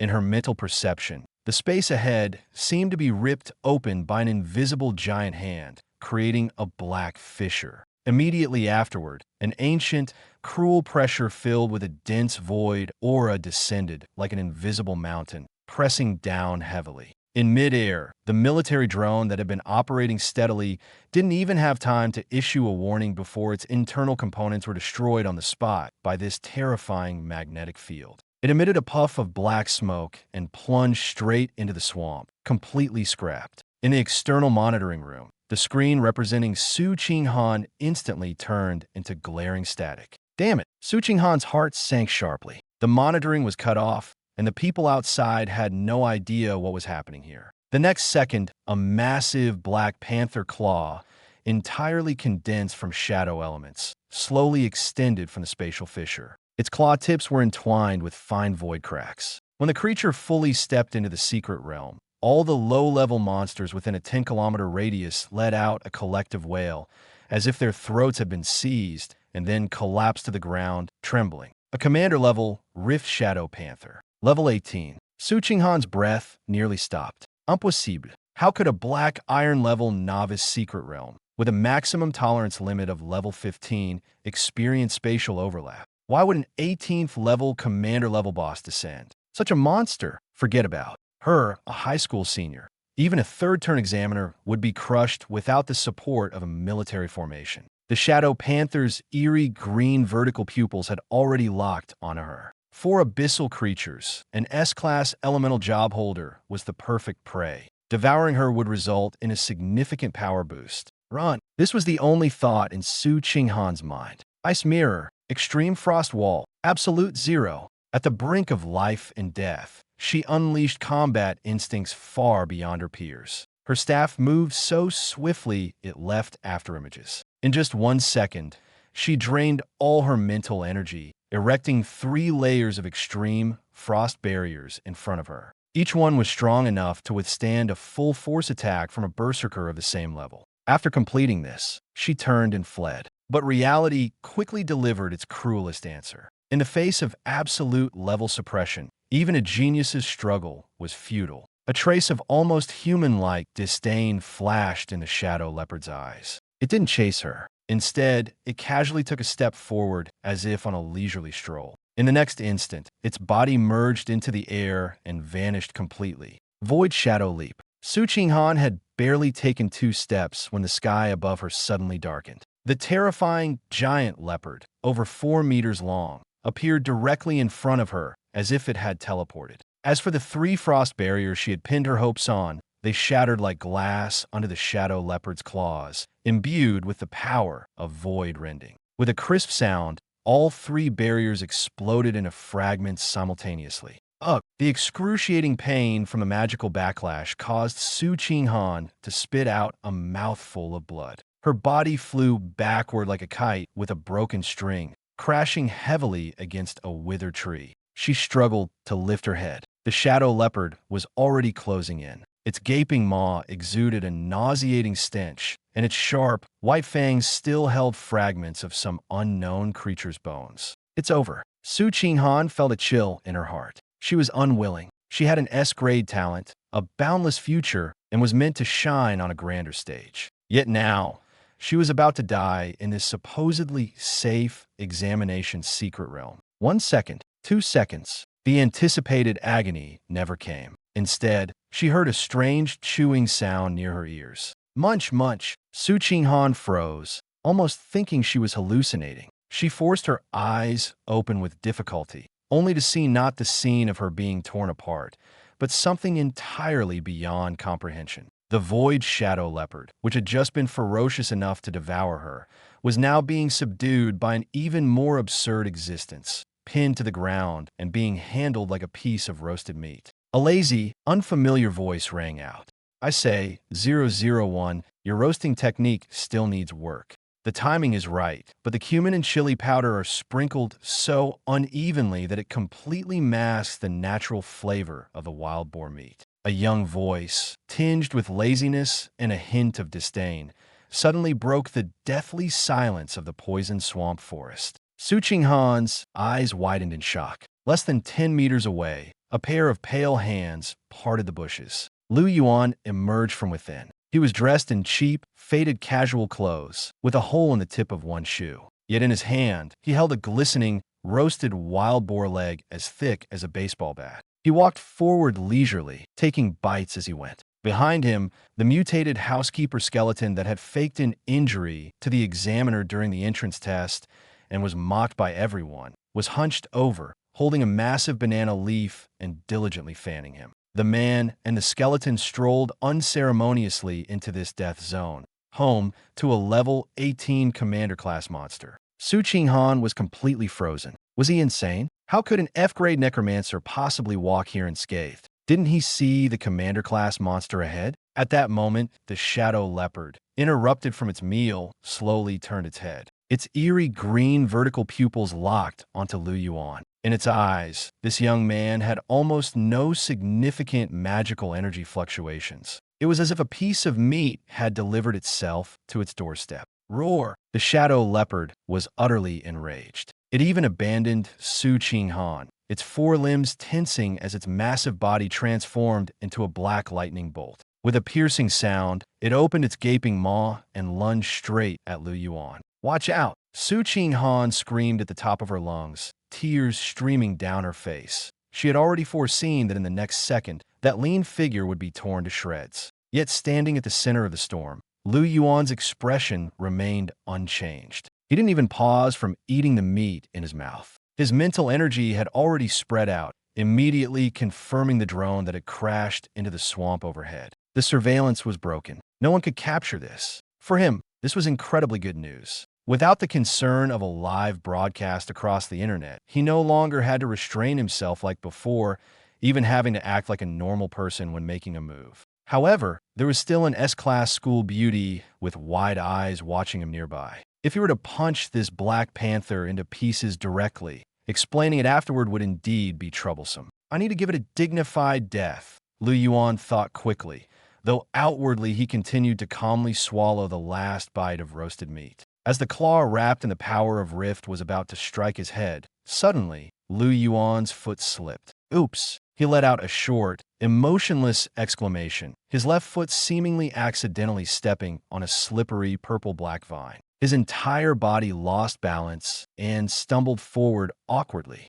To steady himself, his right hand, the one not holding the roasted meat, instinctively flailed in the air. As a result, it landed squarely on the forehead of the shadow panther that was lunging toward him. In Su Qinghan's eyes, this looked like the futile struggle of an ordinary person before their death. But in the next second, her pupils contracted sharply. The moment Lu Yuan's seemingly fair and slender hand touched the shadow panther's skull, the cruelty and disdain in the panther's eyes froze instantly. Replacing it was a fear that seemed to seep out from its very bones. Its black fur stood on end like steel needles. It felt it. That hand, which appeared light and delicate, contained a power it couldn't even comprehend. This wasn't just a matter of strength. It was an overwhelming force capable of crushing it entirely. Crack! A faint sound of bone breaking echoed. Then boom! No skills, no magic, no elemental explosion. Only pure, terrifying absolute power erupted instantly from that small area of contact. A ring of white shock waves spread out from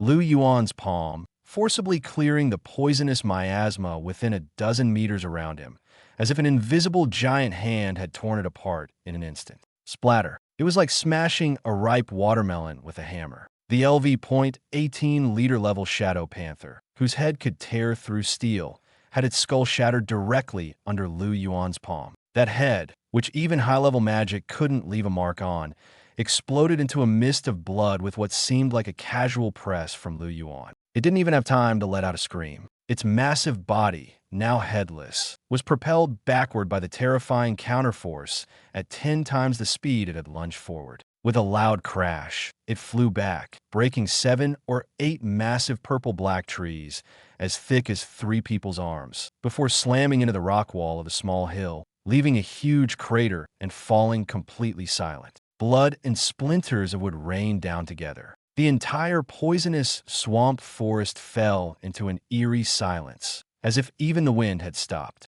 Only the panther's corpse embedded in the rock wall continued to ooze black blood from its neck. Phew, that was close, really close. Lu Yuan slowly climbed up from the ground, patting the dirt off his pants. He glanced at the roasted wild boar leg that had fallen into the mud and couldn't help but sigh. What a pity. This was roasted by 001 for half an hour. The decayed corpse wizard standing behind him immediately shuffled over, pulling out a relatively clean silk handkerchief from its tattered black robe to carefully wipe the blood off his right hand. As it wiped, its crimson eyes rolled in its sockets, silently ranting in its mind. Keep pretending, just keep pretending that if you don't want to move, with just a snap of my fingers earlier, this old servant could have extracted the soul of that little cat. But you insisted on doing it yourself, and then claimed you slipped. That was a commander-level monster, and you pressed its head into a pulp. Your acting is just too outrageous. Of course, it didn't dare to say a single word of this. Lu Yuan let it wipe his hands as he looked up at Su Qinghan, who was standing over 10 meters away. At this moment, the S-rank campus beauty seemed as if she had been nailed to the spot. She was sitting on the ground, her eyes wide open, pupils trembling violently in shock, her lips slightly parted, and even her breathing was erratic. She stared blankly at the headless corpse embedded in the rock wall, then at Lu Yuan, who was having his hands wiped by the mutated skeleton. Her mind was completely blank. Holy crap! Lu Yuan was the first to break the silence. Rushing over to her in just a few steps, his tone exaggerated as if he had just witnessed a miracle. "Su, the great campus beauty, you're way too fierce." He pointed at the corpse of the shadow leopard, his face full of relief as if he had narrowly escaped death. "I was just walking at night and accidentally slipped. I thought I was done for. But who would have thought your delayed ice explosion spell was so brutal? You actually blew its head apart from the inside the moment it pounced. Oh my god, is this the power of an S-rank frost elementalist? You can even one-shot a commander-level monster. I'm impressed, truly impressed." Lu Yuan gave her a thumbs up, his expression so sincere that even he almost believed it himself. "When we get out, I'll definitely praise you to Teacher Li. You saved my life, and I'll remember that. Oh, by the way, I've got some things to take care of, so I won't disturb you while you recover your mana. See you outside the exam field." With that, he turned and walked away. 001, clean up the area. Let's go over there and see if there's a clean spring to wash our hands. As you command, my my incredibly lucky boss. The decayed lich immediately nodded and bowed, following him. Before leaving, it even gave Su Qinghan a glance filled with sympathy and pity. Wait, just as Lu Yuan was about to step into the shadows of the forest, Su Qinghan finally snapped out of her shock. Her voice was hoarse, with a slight tremor that even she didn't notice. Lu Yuan stopped and turned back to look at her, his face full of innocence. "What's wrong, Su?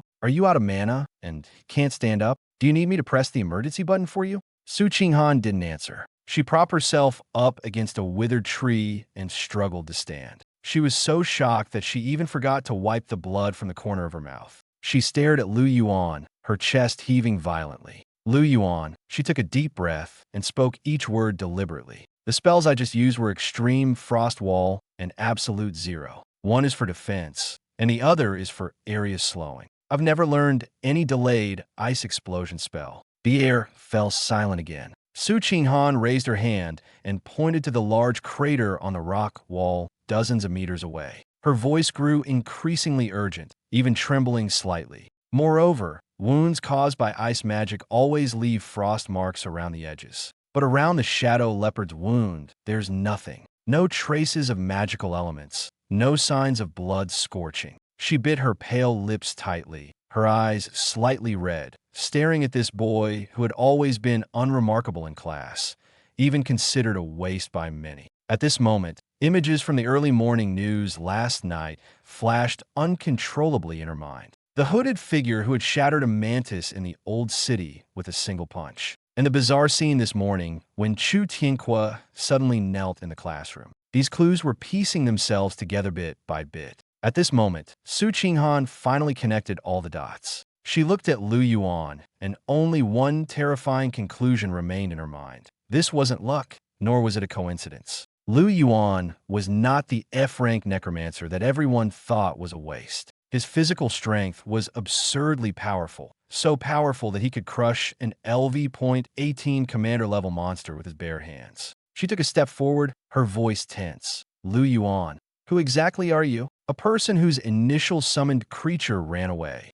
How could he possess such exaggerated power? The trace of feigned ease and innocence on Lu Yuan's face gradually faded. He stopped smiling. In that instant, an extremely faint yet suffocating sense of oppression emanated from his thin frame. Su Qinghan felt a chill down her back, as if something terrifying had locked its gaze on her. She looked at him as though truly seeing this person for the first time. Class Matsu.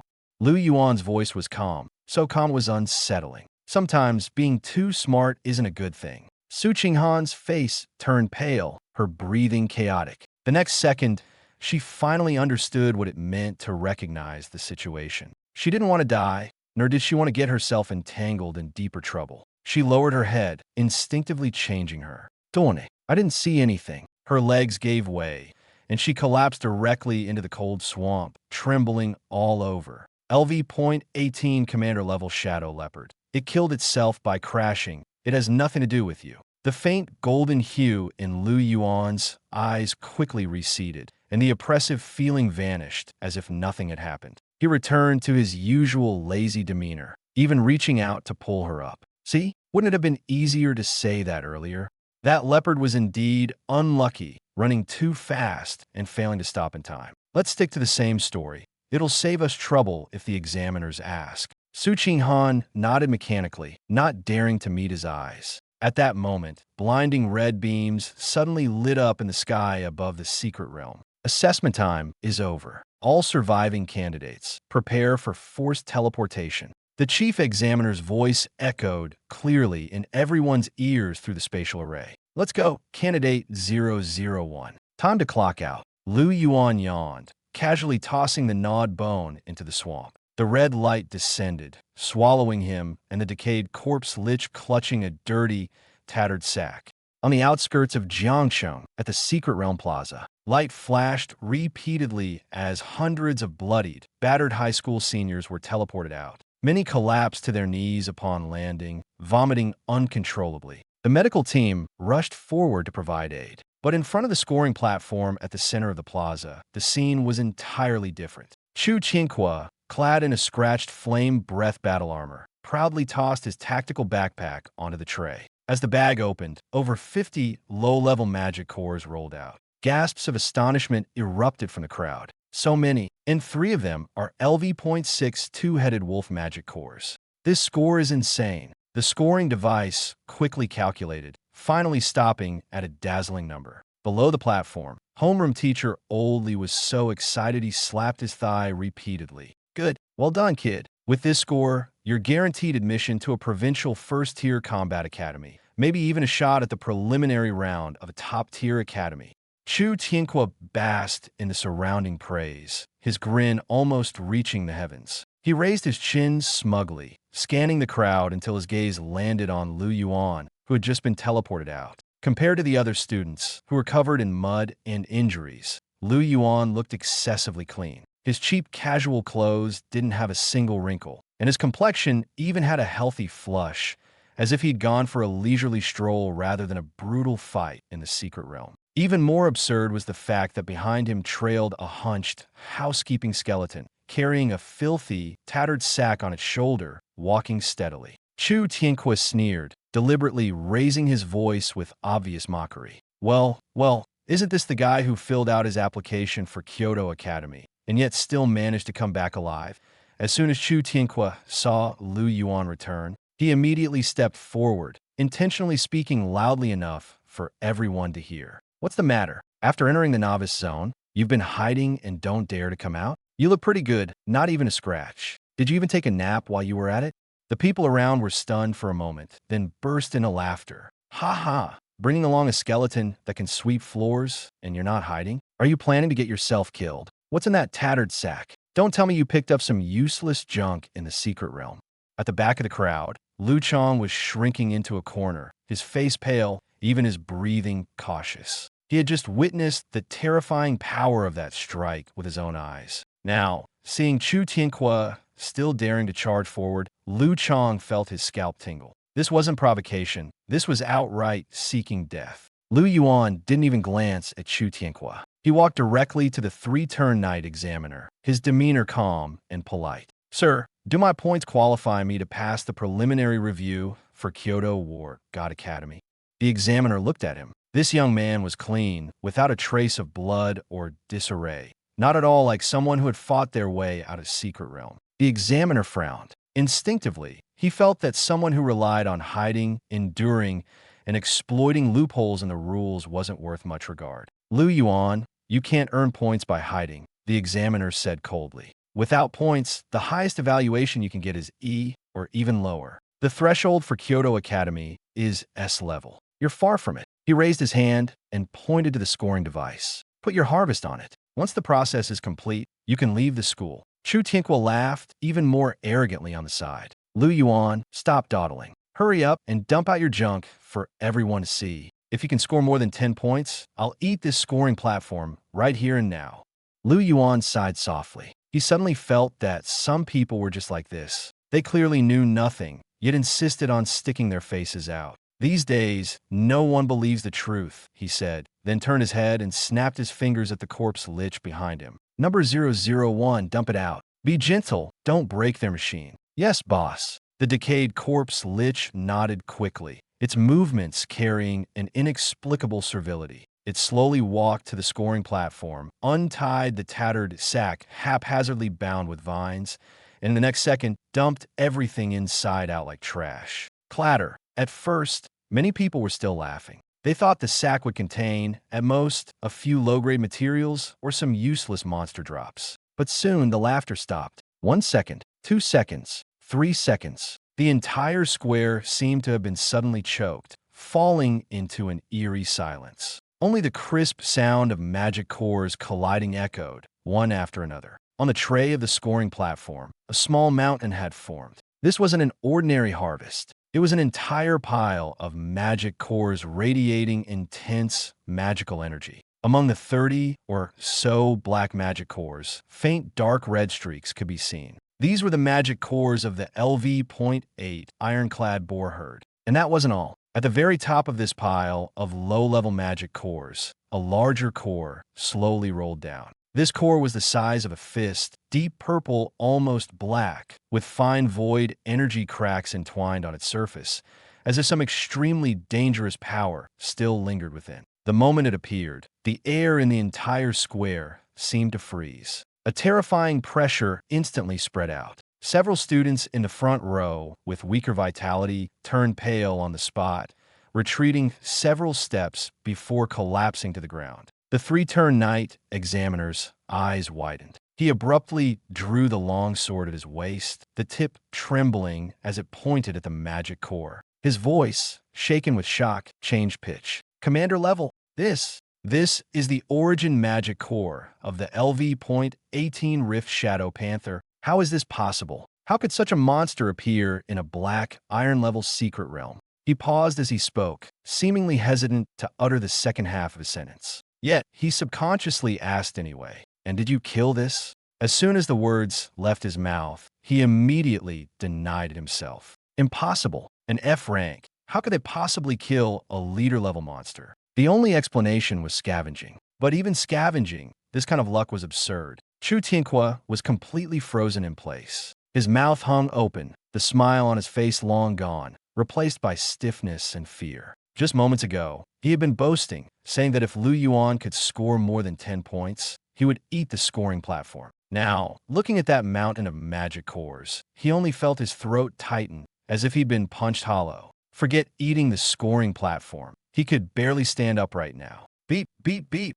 Before anyone could react, the scoring device suddenly emitted a sharp, piercing alarm. It was the sound that only occurred during overload calculations. The numbers on the screen began to jump wildly. 1,000, 5,000, 15,000. The digits skyrocketed so fast that no one could keep up. Then, bang, a muffled explosion rang out. A wisp of white smoke emerged from the casing of the scoring device. The entire machine was overheating, seemingly on the verge of breaking down. Suddenly, a blinding golden light shot up from the screen into the sky. The golden light projected several massive words in mid-air. Candidate, Lu Yuan total score, unmeasurable overall rating.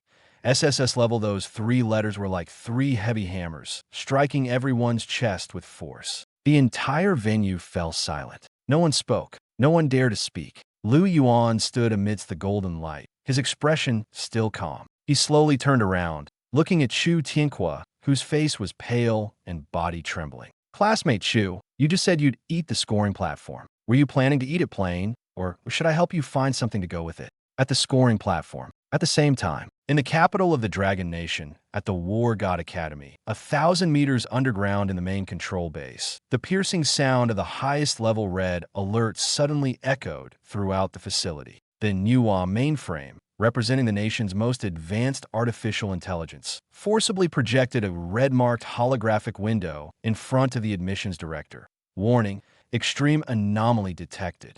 Location, Jiangcheng City, 3rd High School. Event, F-rank necromancer Lu Yuan retrieved LV.18 leader level core from the Black Iron Secret Realm. Assessment, data contains severe logical contradictions, with a high probability of being a Abyss God's favored or a disguised Supreme Martial King. Directive, immediately activate the SSS level Red File Escort Protocol. The War God Special Operations Unit must take off within 5 minutes and ensure the candidate's safe transport to the capital at all costs.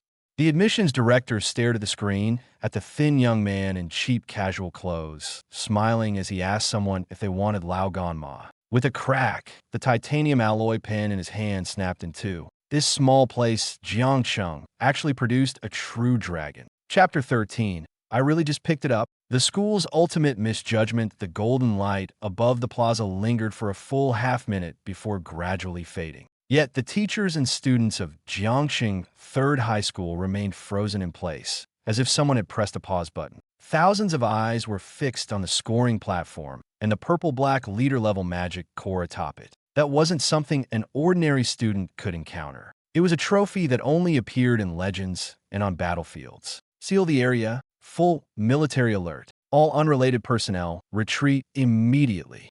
The first to snap out of it was the captain of Jiangcheng's defense force. A scar ran across his face, his burly frame exuding a fierce aura, clearly a man forged in blood. At this moment, he was like a lion whose mane had been completely bristled. He drew the heavy sword from his back with a sharp motion and strode up to the high platform. He first shielded the third-turn knight examiner behind him, then fixed his gaze firmly on Lu Yuan, as well as the decayed lich holding a rag and looking tattered and old behind him. Lu Yuan, is it? The captain's voice was as cold as ice. The carrying limit for a Black Iron level secret realm is only LV.15, but what you handed over is an LV.18 leader level magic core. Tell me, where exactly did this thing come from?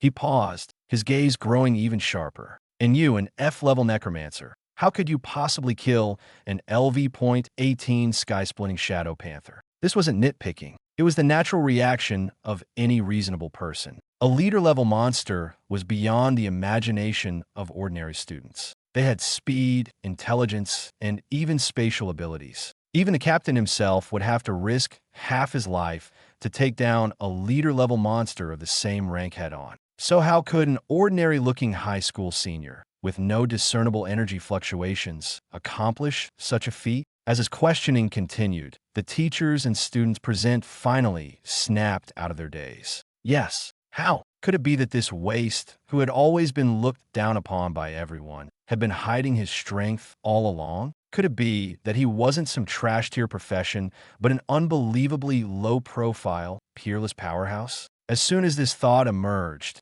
many people felt a chill run down their spines, especially Chu Tianhua. At this moment, he was kneeling in front of the scoring platform, his legs trembling so much that he could barely stand. If Lu Yuan really was a big shot capable of soloing a leader-level monster, then making him eat the scoring platform earlier and repeatedly mocking him was no different from dancing at the gates of hell. At this thought, Chu Tianhua's face turned pale. He even began to wonder if Lu Yuan would slap him into a pulp if he decided to turn hostile later. But just as everyone held their breath, Lu Yuan spread his hands with an innocent expression. His delicate face was full of confusion, as if to say, "What are you talking about? I don't understand." "Sir, you've misunderstood," he explained seriously. "When did I ever say that I killed this panther?" The captain was taken aback. Lu Yuan raised a hand to scratch his head, his tone even sounding a bit sincere. "I'm just a life-class profession. I don't even dare to kill a chicken.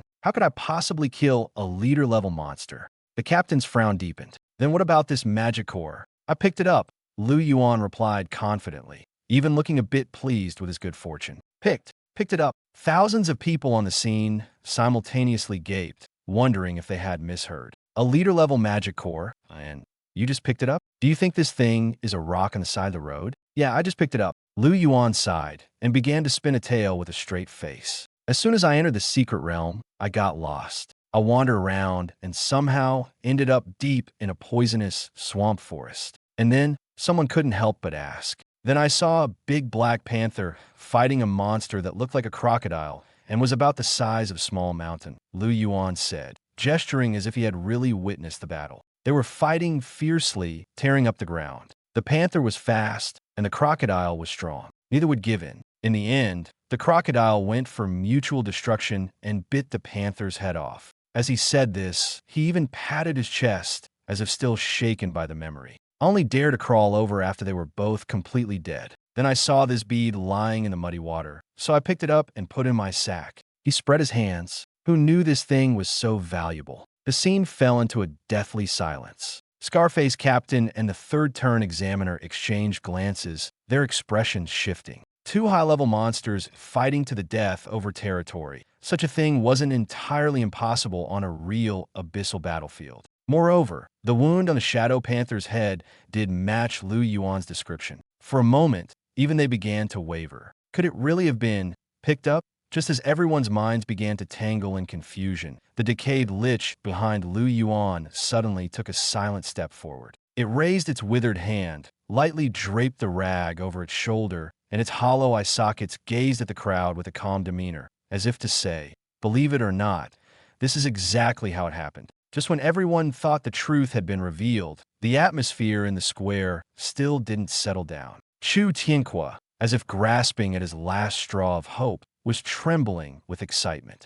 Moments ago, he had been kneeling on the ground, so terrified he nearly lost his soul. But now, he had regained a shred of his ridiculous confidence. "I knew it," he shrieked, his voice sharp and grating, almost a scream. "An F-rank loser. How could he possibly kill a commander-level monster? If he really had that kind of ability, the sun would rise in the west." The more he spoke, the more agitated he became, as if trying to convince others. But in truth, he was convincing himself, because only by doing so could he forget the humiliating scene of himself begging for his life moments ago. Only by doing so could he avoid admitting that he didn't even have the courage to lift his head in front of Lu Yuan. "Use your brains." Chu Tianhua pointed at Lu Yuan, spittle flying everywhere. "Do you know what level a commander-level monster is? Even the principal would have to tread carefully against one of those. And Lu Yuan? What does he have? A broken staff? That skeleton with a rag behind him?"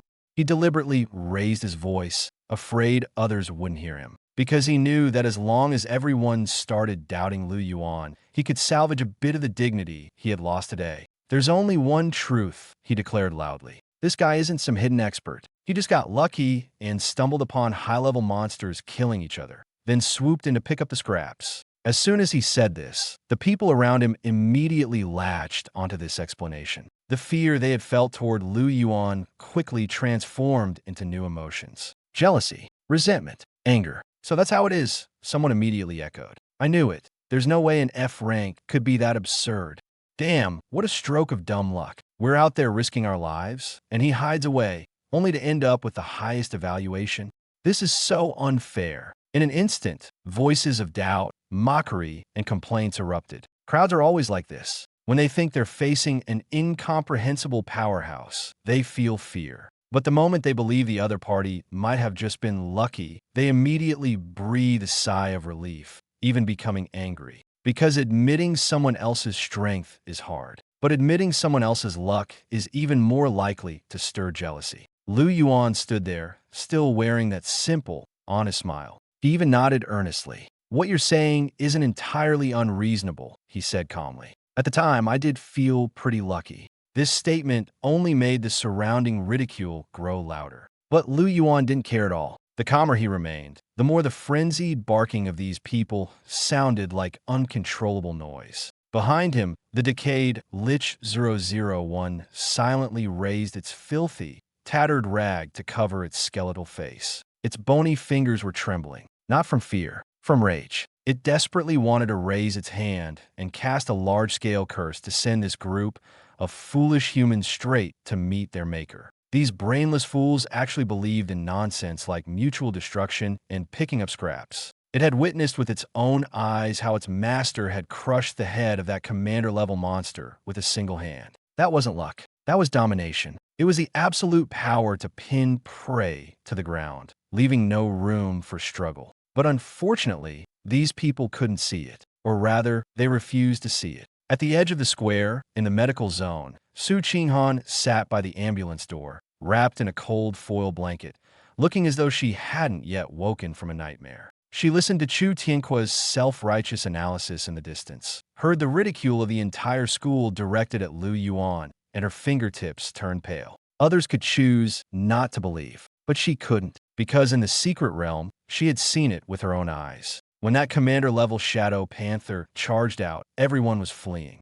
Everyone thought they were going to die. Only Lu Yuan stood there. He didn't panic. He didn't retreat. His expression didn't even change. Then he simply raised his hand, gently grasped, like crushing a ripe fruit. That terrifying monster had its head crushed with one hand right before her eyes. In that moment, Su Qinghan even forgot to breathe. Now, whenever she closed her eyes, she could still recall that suffocating sense of oppression. That wasn't luck. That was power far beyond common sense. But she didn't dare to speak. She didn't even have the courage to utter a single word of warning, because she knew very well, if she stood up now and said, "You're all wrong," these people would only think she was crazy. So she could only remain silent, could only watch helplessly as this group of people pushed him step by step into the fire pit. On the high platform, Captain Scarface's expression also grew increasingly complex. He didn't want to believe that an F-rank necromancer could truly kill a commander-level monster. It was too absurd.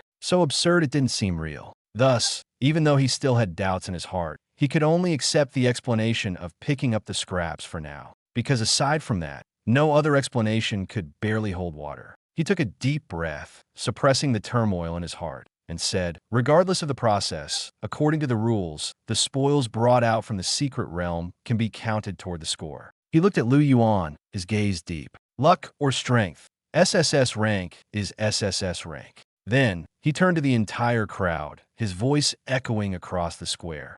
"On behalf of the Jiangxing Defense Force, I announce that candidate Lu Yuan's results are valid." As soon as these words fell, the scene erupted. Some were unconvinced, some were envious, and some began to show even darker expressions, because they all understood that confirming the results didn't mean the matter was over. Sure enough, Captain Scarface's face quickly darkened again, and his tone turned cold and stern. However, this commander-level magic core is tied to the secret realm space overlap incident and is a key object of military investigation. Lu Yuan, the magic core must be handed over. You too must come with us for isolation and examination. He paused, his gaze growing even more severe. To prevent you from being contaminated by abyssal energy, the examination period will be half a month. As his words fell, many in the crowd revealed schadenfreude expressions. Just moments ago, they had been jealous of Lu Yuan for achieving SSS rank. Now, upon hearing that he would be taken away by the military, they immediately felt relieved.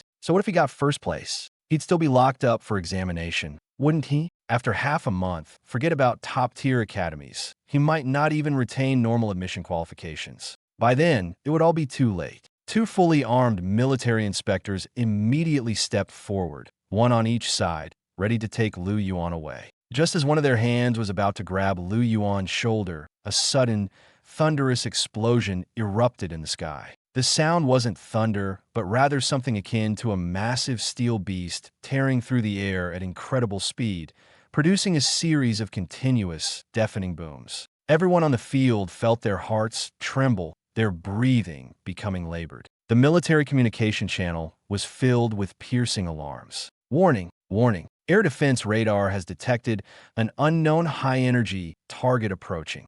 Speed Mach 7. Captain Scarface abruptly looked up, his expression changing instantly. In the once clear blue sky over Jiangcheng, 3 black fighter jets broke through the clouds and descended.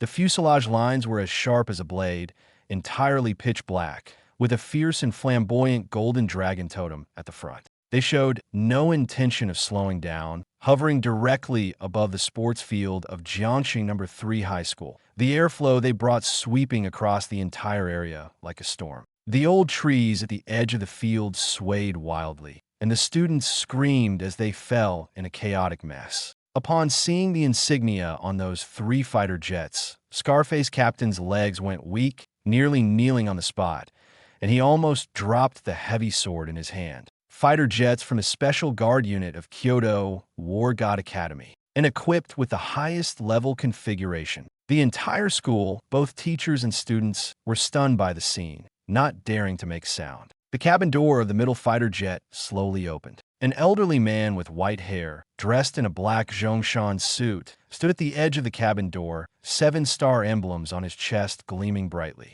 Without using any equipment, he directly stepped out from the high altitude. In the next second, he landed heavily on the scoring platform like a meteor. The obsidian-built platform cracked open on the spot. A 7-turn war god, a nation-stabilizing powerhouse. At this moment, even the air seemed to freeze. The old man didn't look at any military personnel. His gaze, sharp as an eagle's, swiftly scanned the entire field before finally settling firmly on Lu Yuan. Then, under the nearly shattered expressions of shock from Chu Tianhua and the thousands of teachers and students in the school, this man, standing at the pinnacle of power in the Dragon Kingdom, actually strode quickly to Lu Yuan, clasping Lu Yuan's hand, still greasy from eating barbecue and not yet wiped clean, with both of his own. He even slightly bent his waist. "Hello, are you Lu Yuan?" The old man's voice, amplified by his vital energy and blood, was as loud as a bell, echoing across the entire sports field and campus.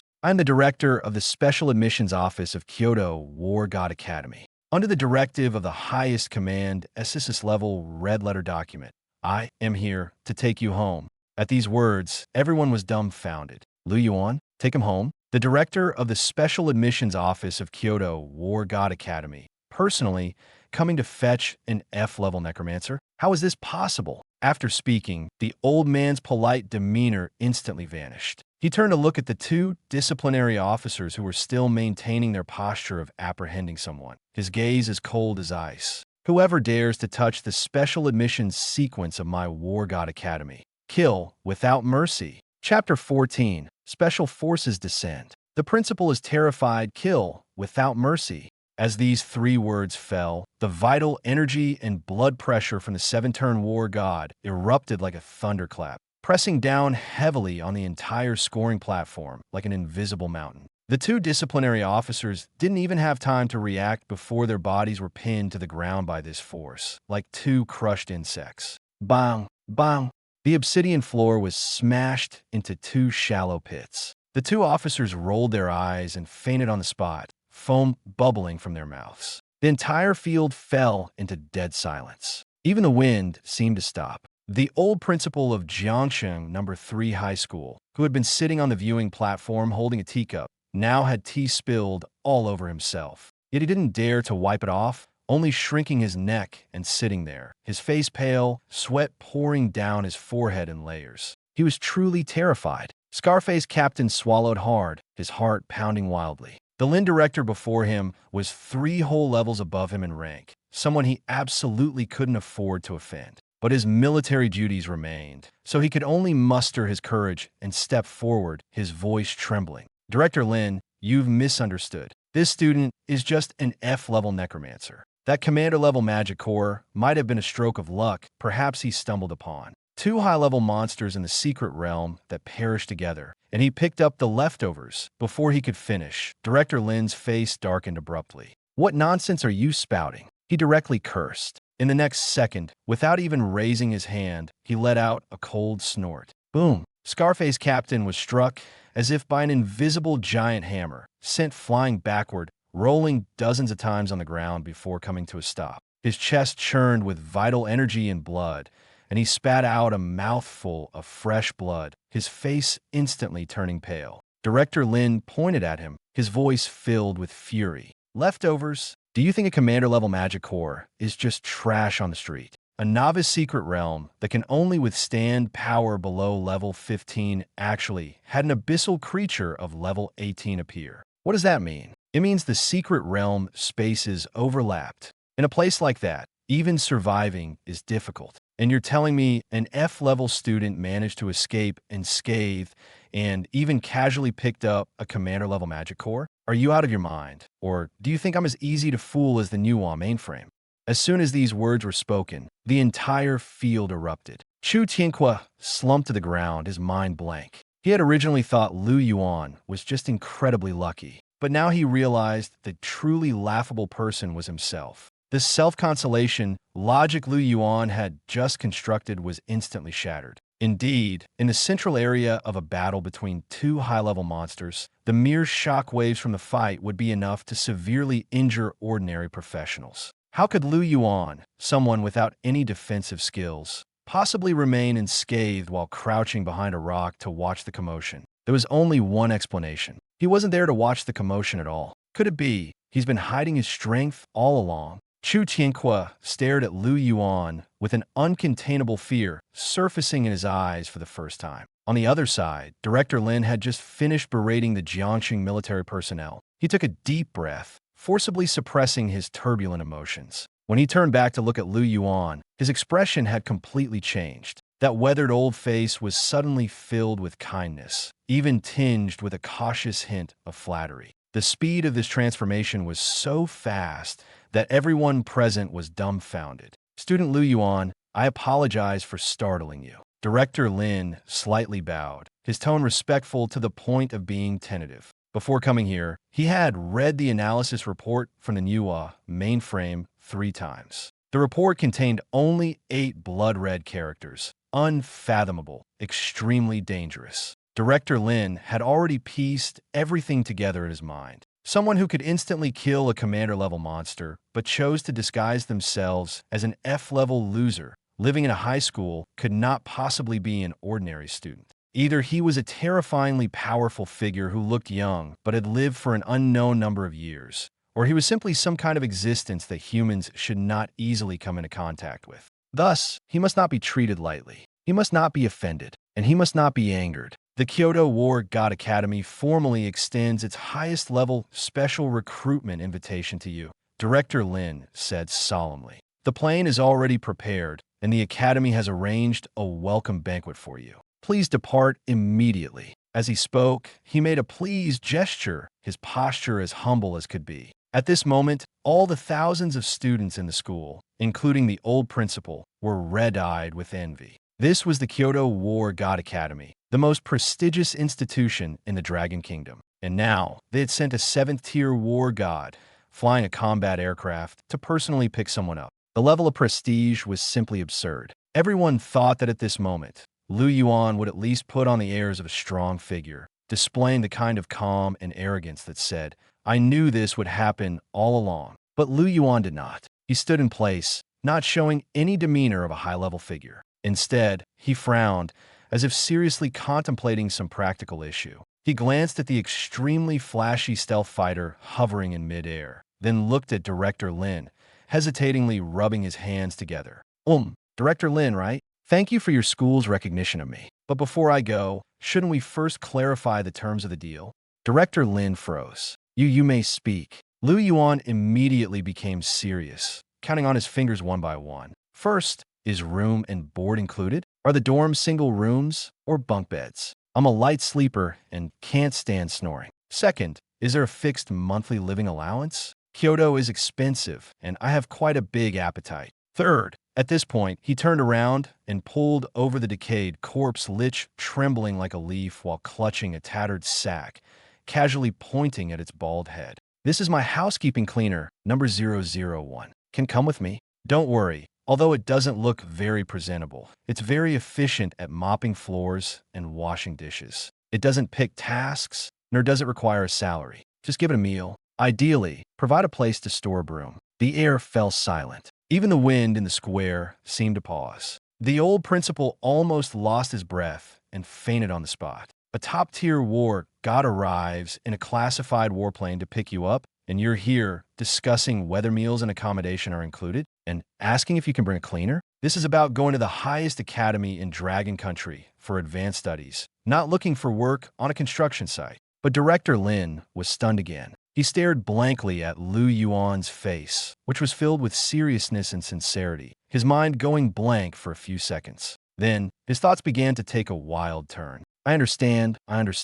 This senior is testing the limits of our academy. Someone like him, a true big shot, has long ceased to care about fame and pomp. What he wants to see is whether we have sincerity. He asks about meals, subsidies, and whether he can bring an attendant. In truth, he's testing whether we understand how to respect and care for truly capable individuals. Thinking of this, Director Lin's eyes reddened slightly. He immediately spoke solemnly. Lu Yuan, rest assured, the Academy will provide you with the highest level SSS special recruitment treatment, a standalone dormitory, premium spiritual food, and a monthly subsidy of 100,000 credits. Your cleaner can come along as well. After speaking, he wiped the cold sweat from his forehead and once again made an inviting gesture. Lu Yuan, time is tight. We should depart now. That's easy to handle. Lu Yuan nodded in satisfaction, finally showing a relaxed expression. Then, amidst a mix of shock, jealousy, fear, and reverence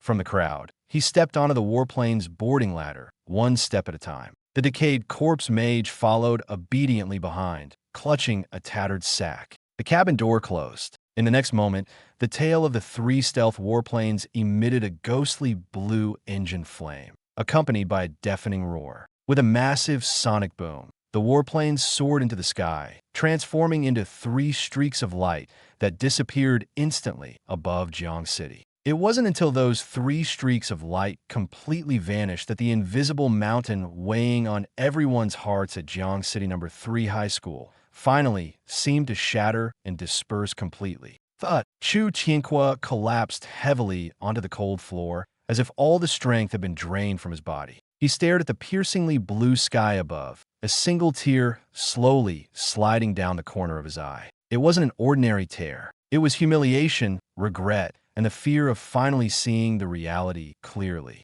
He finally understood that the person he provoked today was not an ordinary opponent, but someone he should never have dared to challenge. In the medical area, Su Qinghan, wrapped in a foil blanket, stood still, her gaze fixed in the direction where Lu Yuan had left. Her eyes held shock, unwillingness, and a growing sense of determination. She knew very well that Jiang City was too small. It couldn't hold someone like Lu Yuan. Someone like him was destined to move to a bigger stage. The Kyoto War God Academy, that was the place. On the surface, it seemed calm and peaceful, but she knew that once Lu Yuan arrived, it would never remain tranquil. She wasn't someone who gave up easily. If she couldn't catch up, then she would pursue. If he was in Kyoto, then so would she. Lu Yuan, see you in Kyoto, she whispered softly, clenching her fingers tightly. She had already made up her mind. This time, she wouldn't stay in place anymore.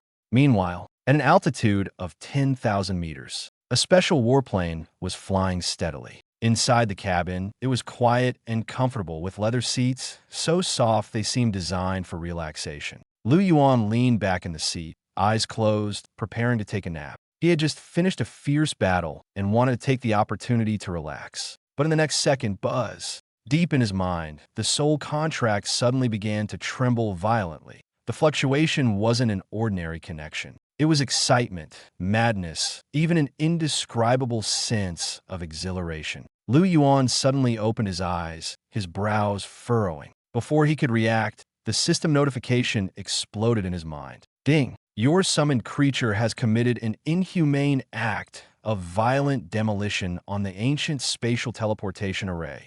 Abyssal Grand Construction Group, Cross-Dimensional Logistics Division, is officially established.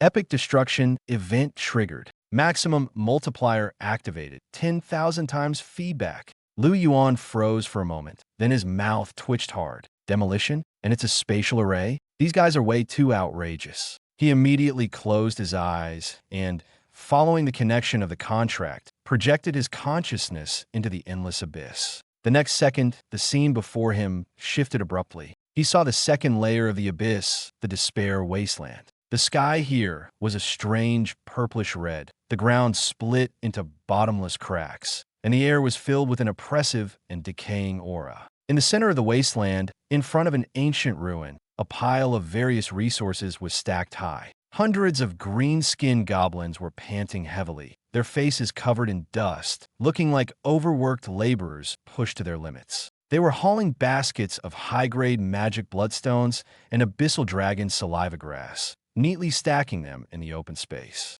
The resources were already considerable. But what truly stunned Yuan was the small skeleton standing in front of the pile of resources. Its skeleton was a yellowish-brown color, not very tall, but the ghostly blue flames in its eye sockets flickered intensely. It didn't look like a skeleton. It looked more like a foreman about to explode from anxiety. Clack, clack. It paced back and forth restlessly, as if cornered by some unsolvable problem. The territory has been conquered, and the resources have been seized. But the problem is, how do I deliver them to the master? It was spinning in circles in its mind. The barrier between the abyss and the human world was too thick. Normally, it could send over some attributes or project a shadow through the contract. But these were tangible treasures right in front of it. So many valuable items couldn't just sit here forever. Leaving them for too long would only waste them. And its master, that incredibly weak human in its eyes, might desperately need these things.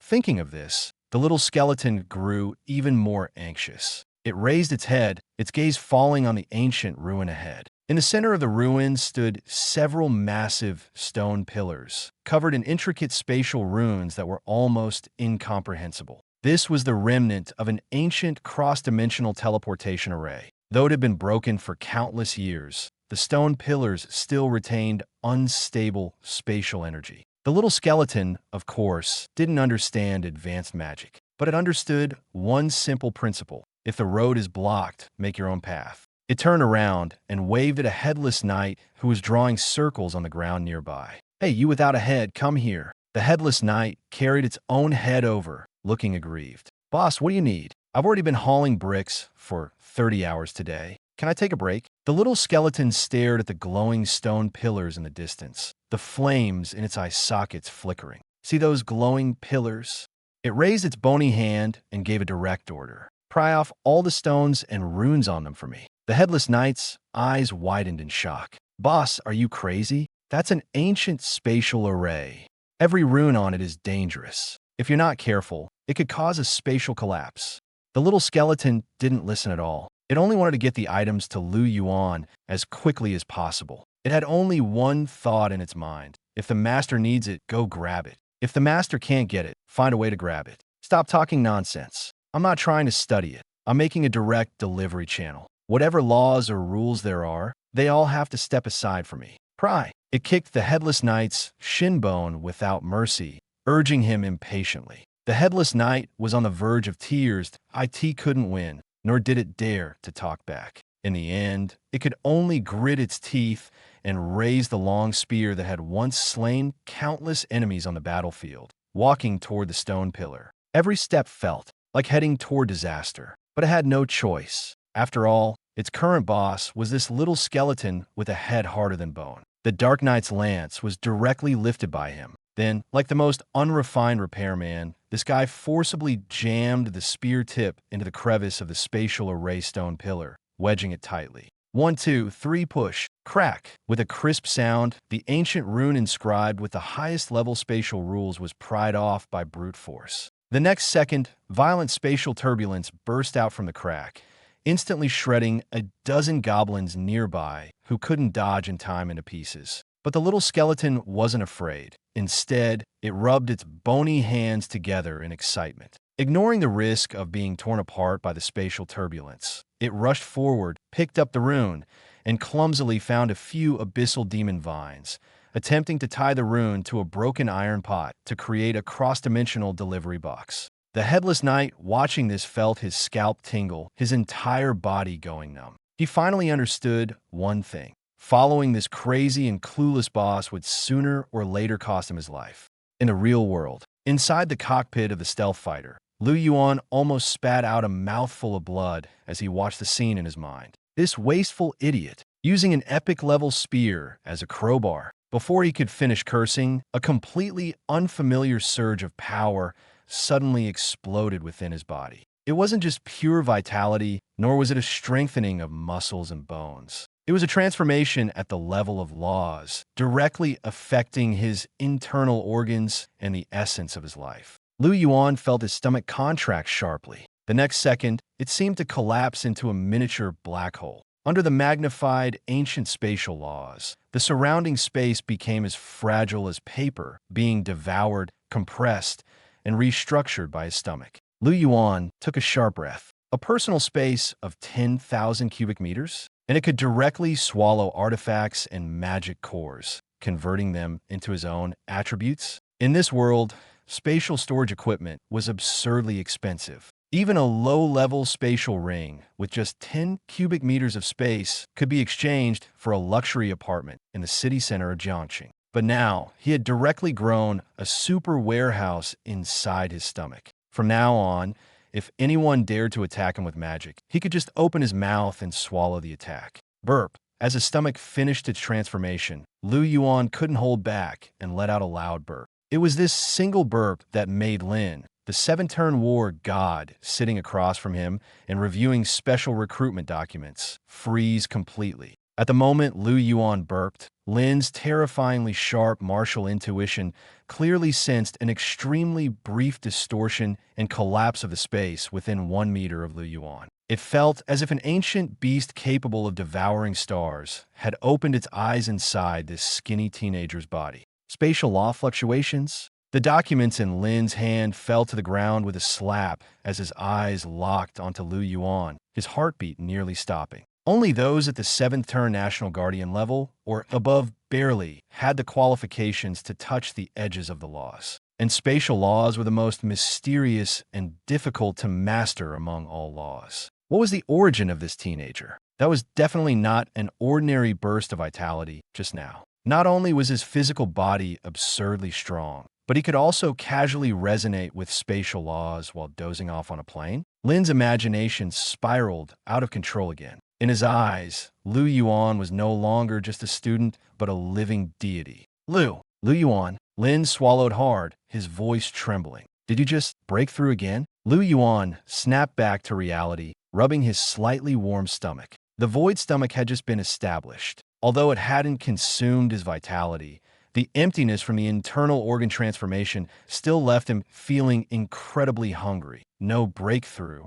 just suddenly a bit hungry. He sighed and looked at Director Lin. Director, does this fighter jet serve meals? Upon hearing this, Director Lin immediately conjured up a whole set of explanations in his mind. The great energy law consumes a tremendous amount, and now it's clear that top-tier resources are needed for replenishment. Yes, of course. He immediately pressed the call button on the armrest of his seat, his expression extremely serious, and ordered into the communicator, bring over the A-grade psionic nutritional meal prepared by the Kyoto Logistics Department right away, and make it quick. Sitting in the back row, the decayed corpse lich disguised as a cleaner slowly raised its head. Yuan looked at Director Lin's pale, tense face and found it amusing. These people always overcomplicate things. High-grade nutritional meals, special care, none of that mattered. With the boss's current appetite, not just one meal, but probably the entire plane could be devoured. Just as the cabin door opened and a flight attendant in military uniform pushed out an exquisite meal cart,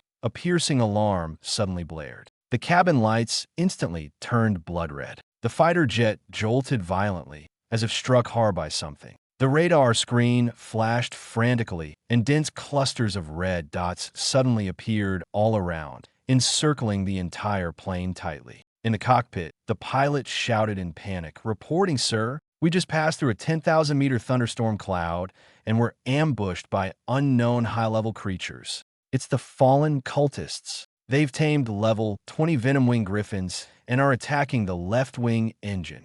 Before the words were finished, a blinding explosion erupted on the left side of the fuselage, causing the entire plane to tilt sharply, nearly throwing everyone off their seats. Director Lin's face changed instantly. The blood energy of the seven-turn war god erupted violently, forcibly stabilizing the cabin. Courting death, they dare to target the special plane of Kyoto's War God Academy. Furious, he was about to draw his blade and rush out to eliminate these reckless cultists. But at that moment, a crisp chewing sound reached his ears. Crunch, crunch. Director Lin turned his head abruptly, stunned. At some point, Yuan had already settled into the tilted seat, holding the A-grade psionic meal and leisurely munching on the main course, a golden roasted spirit feather chicken. Outside, the wind howled and explosions roared, yet he ate with complete focus, as if nothing had happened. He even frowned slightly, seemingly dissatisfied.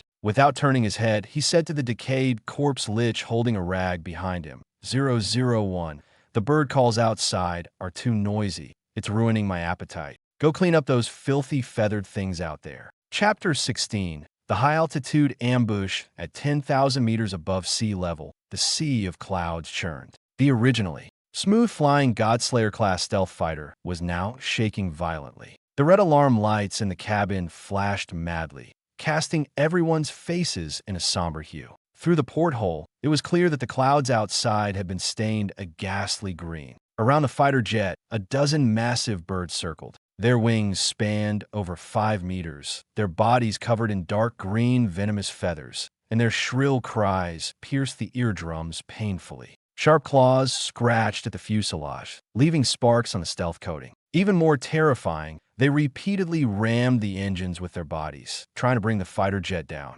These were level 20 venom-wing griffins. On the backs of the griffins stood several figures dressed in blood-red robes and wearing white masks. It's the blood god cult. Director Lin's face turned ashen. As a seven-turn war god, his blood energy erupted like a volcano, forcibly stabilizing the nearly out-of-control cabin. These rats hiding in the gutters must have gotten advance information and are trying to strike here. His gaze was as sharp as a blade. The blood god cult was notorious for using blood sacrifices and forbidden curses to harm others. If they succeeded, the consequences would be unimaginable. Countless innocent people would likely fall victim to their schemes. Courting death. Do you really think my blade has dull? Director Lin suddenly drew his battle blade, his blood surging as he prepared to forcibly open the top combat hatch and rush out to deal with all these enemies. But just then, boom! A deafening explosion erupted. The special bulletproof glass less than half a meter from Yuan's seat was finally shattered by the largest poison-winged griffin leader. The sound of shattering glass was so piercing it made one's scalp tingle. Countless shards of glass, mixed with the icy wind from 10,000 meters in the air, poured into the cabin like knives. The stench and a sickly green, poisonous mist instantly spread. Hand over the commander-level magic core, and I'll leave your corpse intact. A cultist on the back of the griffin cackled maniacally, continuing to drive the leader-level beast. The poison-winged griffin opened its blood-red maw and spat out a glob of dark green venom, lunging directly at Yuan by the window. Yuan, watch out! Director Lin's eyes nearly popped out of their sockets. But he was still 5 or 6 meters away from Yuan. In this tilted, wind-swept cabin, even as a 7th-rank war god, he couldn't make it in time to save him. This was a level 20 Lord-class beast. Its venom could instantly melt steel with just a single drop. It was over. Director Lin's heart sank to the bottom. He could almost see the mysterious young man, who had always been so inscrutable, having his head crushed in the next second. But what no one expected was that Yuan, standing at the center of the storm, didn't even blink. The fierce wind tousled his messy hair. He didn't dodge, nor did he make any move. Instead, he glanced down at the tray in his hand, a trace of obvious heartache flashing in his eyes. The once golden, crispy, and fragrant A-grade spirit feather chicken was now covered in shards of glass and smeared with dirty dust. Yuan took a deep breath and set the chicken leg in his hand down. He didn't rush to act. He was no longer the ordinary boy he had been when he first arrived. Just moments ago, his power had been completely refined, and his body had become extraordinarily strong. Forget throwing a punch. Just a casual movement could cause the entire warplane to fall apart. He didn't want to destroy this place, too. Yuan pulled out a napkin, slowly wiped the grease from the corner of his mouth, then turned his head to look at the decayed lich crouching behind him, clutching a tattered burlap sack. His tone was full of disdain, as if he were instructing the most ordinary janitor. 001, it's too noisy outside. Go deal with that filthy thing, and while you're at it, clean the window. Be careful not to dirty the floor. Someone still has to clean up later. His words were calm and flat, without any particular inflection. But to the decayed lich, they sounded like a monumental command. The red glow in its eye sockets flared up, and it became visibly excited. It had been stifled in the abyss for far too long. Back in Jiang City, it had to act like a dog, terrified of displeasing Yuan. Now it finally had a chance to act, and it was even a legitimate opportunity to clean up trash openly. Yes, boss, your most loyal cleaner, 001, is at your service. Under Director Lin's nearly collapsing gaze, the hunched mutant housekeeping skeleton took a step forward, positioning itself between Yuan and the incoming poison-winged griffin. It was a level 20 beast, its blood-red maw dripping with foul venom, charging forward at a terrifying speed. Anyone else would have thought they were doomed, but the decayed lich didn't even bother to grab its staff. Instead, it leisurely pulled out an utterly ordinary spray bottle from beneath its tattered black robe. A plastic one, the kind you could get online for 9.9 yuan with free shipping. Director Lin's eye twitched violently. He couldn't believe what he was seeing. The beast was about to bite its head off, and it pulled out a spray bottle. The lich even spoke politely, as if reminding the other party. Apologies, but during work hours, please refrain from spitting things around. The next second, it raised the spray bottle, aimed at the venomous winged griffin lunging toward it, and gently pressed the nozzle. The sound was faint, so faint it was almost drowned out by the raging wind. Yet those two drops of seemingly inconspicuous, ghastly green liquid landed on the griffin's nose tip. Then, time seemed to suddenly freeze. The venomous winged griffin, which had just been ferocious enough to devour someone, stiffened abruptly. Immediately after, starting from its nose tip, its entire body rapidly disintegrated. Feathers, flesh, bones, along with the cultist on its back who was still laughing maniacally, all seemed to be wiped out by some terrifying force, melting away in an instant. No screams, no struggle, not even a single drop of blood splattered. It was as if a pile of snow had suddenly encountered a blazing fire, disappearing completely without even a moment to react. The wind outside blew, and the mass that had been suspended in midair turned into a clear, almost transparent vapor, vanishing entirely. Clean, too clean. So clean it was as if the ferocious beast and the cultist had never existed. The decayed corpse lich nodded in satisfaction. It didn't forget to take out a filthy rag, walk to the damaged porthole, and carefully wipe it twice, removing the last traces of moisture. Then, it turned around, bowed respectfully to Yuan, and spoke in a flattering tone. "Boss, the window is clean. That filthy thing has been dealt with too. Not even a speck of ash left behind. Absolutely no mess on the floor. Are you satisfied?" The entire process took less than 3 seconds. Director Lin stood frozen in place. He was still gripping his battle blade, unable to retract his charging posture, looking like a statue that had suddenly lost power. His eyes were wide open, almost splitting apart. What had he just witnessed? A plastic spray bottle? A level 20 Lord-class ferocious beast? And that cultist who had been laughing arrogantly just moments ago? All gone? Director Lin rubbed his eyes hard and looked out the porthole again, but all he saw was a clean expanse of blue sky. Nothing else. His mind went completely blank. This How is this possible? His voice trembled, and he couldn't even hold onto his battle blade, which clattered to the ground. Lu Yuan, on the other hand, casually picked up a wet wipe from the side and leisurely wiped his hands, as if he had just watched a boring little episode. He glanced out the window indifferently. Oh, you mean that big bird just now? Maybe it was flying this high for the first time, looked down, realized it was a bit afraid of heights, got nervous, and jumped off on its own. Wild animals these days, their mental resilience is really poor. Director Lin was utterly stunned. Jumped off on its own? That explanation wouldn't convince even a 3-year-old. Yet he dared not refute it. Because just now, the moment the corpse lich raised the spray bottle, his martial artist instincts had gone into overdrive, sounding alarms. That wasn't ordinary danger. That was the kind of deathly aura that could obliterate him in an instant. Director Lin stiffly turned his head, looking in terror at the decayed corpse lich standing obediently behind Lu Yuan, still clutching its rag. He finally realized one thing. When he had rushed forward to save someone earlier, he hadn't been facing an ordinary student, nor some prey he could easily handle. He had been facing a group of monsters he couldn't even begin to comprehend. Lu Yuan looked at his pale face, his expression still calm.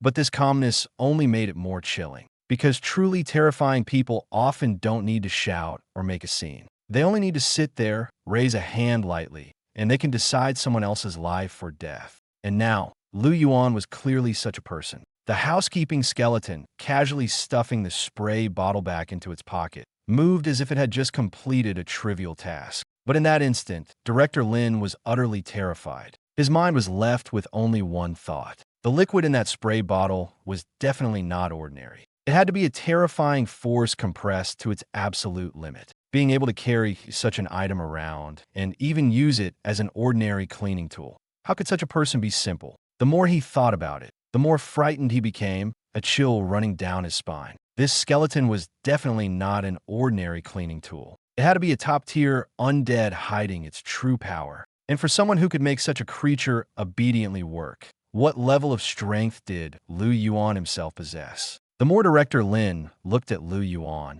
the more he felt his previous judgment was completely wrong. It wasn't just respect anymore. He had begun to instinctively revere him, even feeling as though he were gazing up at an untouchable existence. Lu Yuan is absolutely right. Director Lin suddenly straightened up, his voice rising several octaves, as if desperately trying to convince himself, or perhaps to align with Lu Yuan's statement. These beasts nowadays just don't have a mental fortitude. The moment they sense something's off, they panic and bail. It's perfectly reasonable. After speaking, he immediately connected to the cockpit broadcast and shouted loudly toward the pilots. Ignore those things outside. Activate the fighter's maximum overload mode immediately and return to Kyoto War God Academy at once. Yes, sir. As the engines roared back to life, the remaining venom-winged griffins seemed to sense the terrifying aura that had just erupted moments ago. They screamed in fear and scattered in all directions. Some turned tail and fled outright, while others flapped their wings in chaotic panic, completely ignoring the commands of the cultists controlling them. What should have been a bloody and brutal aerial ambush ended absurdly, and ended cleanly, swiftly, and almost comically, like a farce interrupted halfway through. 2 hours later, the fighter jet slowly landed on the tarmac within Kyoto War God Academy, located in the capital of the Dragon Nation. As the cabin door opened, an overwhelming surge of spiritual energy and blood vitality swept over them. The energy density here was far beyond anything Jiang City could compare to. Just standing here made one's breathing feel heavier, as if the power within their body was gently ignited. Lu Yuan stretched lazily, carrying the decayed corpse lich that was slung over a burlap sack, and walked unhurriedly down the gangway. He looked up and saw that outside the tarmac, young people dressed in advanced tactical gear were everywhere.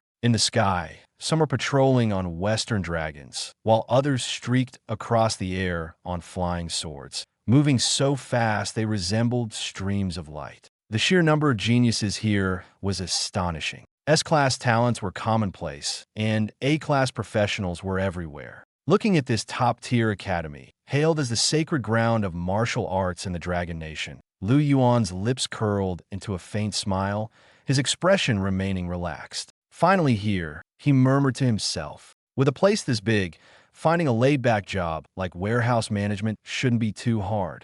He spoke casually, as if calculating something utterly mundane. But standing behind him, Director Lin felt as though his heart had been struck by a heavy hammer upon hearing those words. In his eyes, Lu Yuan's demeanor wasn't casual. It was the true composure of a strong individual. It was the confidence of someone who didn't even regard the entire circle of Kyoto's geniuses as worth noticing. The senior is finally entering the world, Director Lin thought to himself, secretly thrilled. The waters of Kyoto are about to be stirred up completely. Chapter 17. The first lesson in Kyoto War God Academy, Tarmac. Senior Lu, please take this special admission black card and head to the freshman hall to complete your enrollment procedures. Director Lin held a card adorned with dark gold patterns in both hands, solemnly presenting it to Lu Yuan. His attitude was excessively respectful, even tinged with cautious reverence. I must head to the Elder Council immediately to report the Blood God cult's ambush and the situation with the Shadow Leopard's magic core. I'll personally visit your dorm later to welcome you properly. All right, go ahead, Lu Yuan replied, taking the black card and nodding. He casually added, remember to keep an eye out for positions in logistics, security, or dorm management. I'm particularly interested in those. Director Lin's mouth twitched slightly. He wanted to say that someone like Lu Yuan taking a job in logistics would be a complete waste for the academy. But as the words reached his lips, he swallowed them back forcefully and nodded earnestly. Rest assured, I will definitely arrange the quietest and most suitable position for you. After speaking, he immediately transformed into a streak of light and rushed deep into the academy. Lu Yuan, on the other hand, leisurely led the decayed corpse lich carrying a burlap sack toward the freshman registration hall. Along the way, he finally witnessed what was truly meant by the Kyoto War God Academy. The atmosphere here was on a completely different level compared to Jiangxing. A towering statue of a giant sword, over 100 meters tall, pierced the clouds, exuding an overwhelming aura. In the sky, Griffin Knights and Shushan sword cultivators frequently roared past. Every student passing by carried a palpable sense of vitality and pressure. Even casually encountering a senior in a school uniform revealed strength far surpassing the teachers at Jiangxing No. 3 High School. As for the freshmen arriving to register, each one was arrogant and brimming with confidence. They wore high-grade tactical uniforms custom-made by their families, accompanied by powerful life-bound summons. Even standing still, one could sense the subtle competition among them. After all, those who could gain admission here were practically celebrated geniuses in their respective cities. But in Kyoto, these geniuses were merely individuals starting from a slightly higher point. The real competition was just beginning. True competition. Lu Yuan shook his head lightly, fully aware that in a place like this, strength was the deciding factor. Whoever had the hardest fists held the most weight in their words. But he had no interest in that. He only wanted peace and quiet. The quieter, the better. Ideally, he could secure a logistics position, spend his days drinking tea and reading newspapers, and casually wait for the bones of those abyssal creatures to feed his attributes. That would be true comfort. 10 minutes later, Lu Yuan arrived at the freshman hall. The hall's dome was incredibly high, and its area was as vast as a football field, already crowded with over 1,000 freshmen from across the country. Everyone lined up according to their profession, and the scene was chaotic, filled with discussions everywhere. Some were boasting about their talents, others were talking about their backgrounds, and some had already started fantasizing about the resources they would receive in the future. Not wanting to draw attention, Lu Yuan quietly joined the most secluded line and stood at the very back. But just as he settled in, a slightly chubby boy wearing branded combat boots led a 2-meter-tall berserk electric bear and squeezed his way over. Hey, you in front, move aside. Don't block my Thunderbear's air, the boy said rudely, clearly not taking Lu Yuan seriously. But before he could reach out to push him, the decayed corpse lich standing behind Lu Yuan suddenly moved. A flash of scarlet light passed by. The lich merely released a tiny, restrained hint of its chilling aura as an abyssal lord at LV.15. Whimper. The previously imposing Thunderbear suddenly reacted as if its tail had been stomped on. The lightning on its body instantly dissipated, and it let out a miserable cry. Its 4 legs buckled, and it collapsed to the ground, trembling uncontrollably, unable even to stand. It even lost control of its bladder on the spot. "Damn it, Big Bear, what are you doing? Get up." The chubby freshman was sweating profusely, desperately tugging at the chain in his hand. But the bear buried its head firmly, not daring to even glance at the decayed corpse lich. It wasn't that it didn't want to stand. Its instincts told it that the entity before it was more terrifying than any enemy it had ever encountered. Just one more look might break it completely. Yuan glanced helplessly at 001. 001 immediately withdrew its aura, hunched its back, and pretended to be diligently wiping the burlap sack with a rag. Its movements were slow, as if nothing had happened, but this only made the scene more eerie. At that moment, boom! A deafening roar suddenly erupted from the 50-meter-tall, transparent dome above the freshman hall. The roar carried a strong scent of sulfur and an overwhelming sense of violent oppression from a high-level bloodline. It was like an invisible storm, sweeping through the entire hall in an instant. The hall, noisy like a marketplace just a second ago, fell silent in the next moment. Everyone looked up in terror. Outside the transparent glass, a massive dragon over 15 meters long was circling in midair. Its body was engulfed in crimson flames, its wings spread wide, almost covering the entire sky, like a flying volcano. It was a LV.25 pure blood flame dragon, and on its broad back stood a young man clad in silver dragon scale armor. He held a dragon spear in one hand, looking down arrogantly and disdainfully at the thousands of freshmen in the hall. His gaze was like that of someone observing a group of children who hadn't yet learned to walk. That's the top senior the second year at the War God Academy, the S-Class Dragon Knight, Xiao Ting. Someone in the crowd recognized him and exclaimed in shock. Instantly, the faces of all the freshmen changed. Xiao Ting's appearance wasn't just a display of power. It was a deliberate act to establish dominance. He wanted these new students to understand one thing. This wasn't some small local circle, nor was it a place where a bit of talent could let you act recklessly. At the Kyoto War God Academy, the only thing that truly mattered was strength. "Freshmen, welcome to the Kyoto War God Academy." Xiao Ting's voice, amplified by dragon energy, exploded in the hall like rolling thunder. "Here, put away that laughable pride you carried from your hometowns. In front of true power, those so-called halos of genius you once had are utterly worthless." He paused, a mocking smile curling at the corner of his lips. "As your direct senior, the first lesson I'll teach you today is 2 words, reverence." As his words fell, Xiao Ting suddenly stomped his foot. Beneath him, the flame dragon raised its head and let out a piercing dragon roar. In the next moment, a pure, high-level dragon aura belonging to a LV.25 dragon descended without reservation. The pressure was like a mountain, crashing heavily into the freshman's hall. Boom! The freshmen in the front row didn't even have time to react. They only felt their shoulders sink, as if a 1,000-pound weight had been placed on them, and their knees instantly buckled, causing them to fall to the ground. "Damn it, it's too strong. My blood energy is suppressed. I can't even construct a summoning array."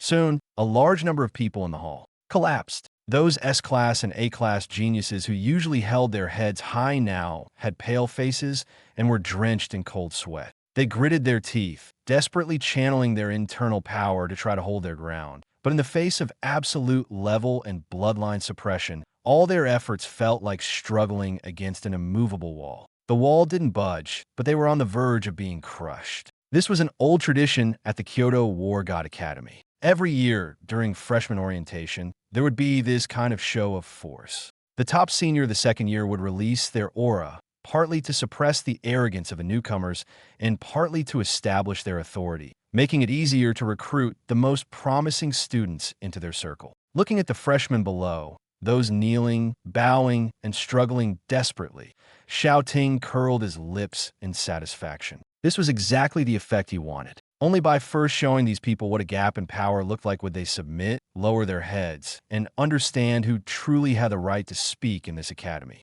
"Is this all you've got?" Xiao Ting looked down from above, his tone full of disappointment and contempt. "The quality of this year's freshman really makes me."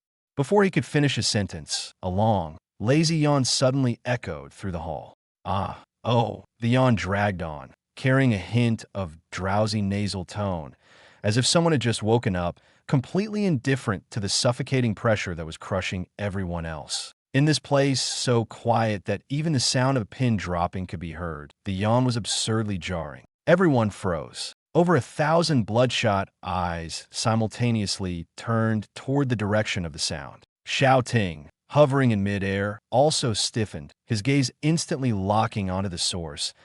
In the most secluded corner of the hall, Yuan was lazily leaning against a marble pillar, dressed in an ordinary-looking casual outfit, with tears still lingering at the corners of his eyes from a recent yawn. The overwhelming dragon aura that had nearly brought all the freshmen to their knees fell upon him like a gentle breeze, not even stirring the tuft of hair on his head. This scene was strikingly conspicuous. While everyone else was struggling to stand under the pressure, he remained unaffected, as if he were merely watching the commotion, his expression unchanged. Yuan, of course, wasn't surprised. He now possessed the abyssal Overlord Body, with his internal organs transformed into a void stomach capable of devouring spatial laws. A level 25 dragon's aura was nothing to him. Even the pressure from a pure-blooded dragon would merely be absorbed by the dark golden glow on his skin, turning into nourishment. For others, this was a suppression. For Yuan, it was almost hypnotic. The only side effect was that it made him feel even sleepier. "Why are you all staring at me?" "Go on," Yuan said, rubbing his eyes and shrugging innocently at the stunned and angry freshmen around him. He wasn't trying to provoke anyone, nor did he intend to feign weakness. Some people use pressure to assert dominance, but true strength requires no explanation. Just as Ting's face darkened, on the verge of losing his temper, Yuan turned around and waved to the decayed corpse lich behind him. 001, peel that orange we snagged on the plane earlier. This place has the air conditioning cranked up too high. It's drying out my throat. Understood, boss. The decayed lich immediately retrieved an orange from the lining of a tattered burlap sack. It was something it had casually taken from the plane,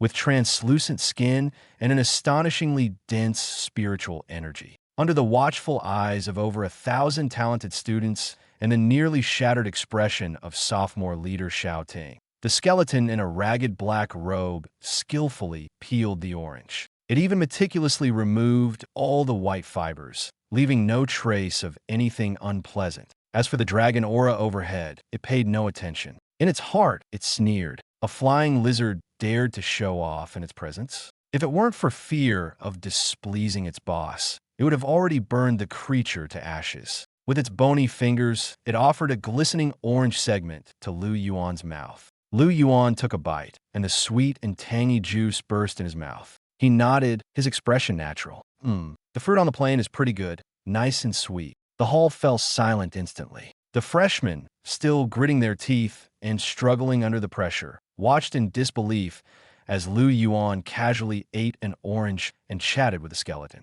Their mental state completely collapsed. They were barely able to stand, while he seemed entirely unaffected, leisurely eating fruit. Was he even human? In midair, Ting's face had turned as dark as the bottom of a pot. He had intended to use the dragon aura to suppress the crowd and give the freshmen a stern warning. But now, his carefully crafted sense of oppression had become nothing more than a backdrop for Yuan's orange-eating spectacle. This was a blatant slap in the face. "You, the one in the cheap clothes." Ting suppressed his fury, pointing his dragon spear at Yuan, his voice as cold as a blade. "Which city are you from? State your name. How dare you act so nonchalant under my dragon aura?"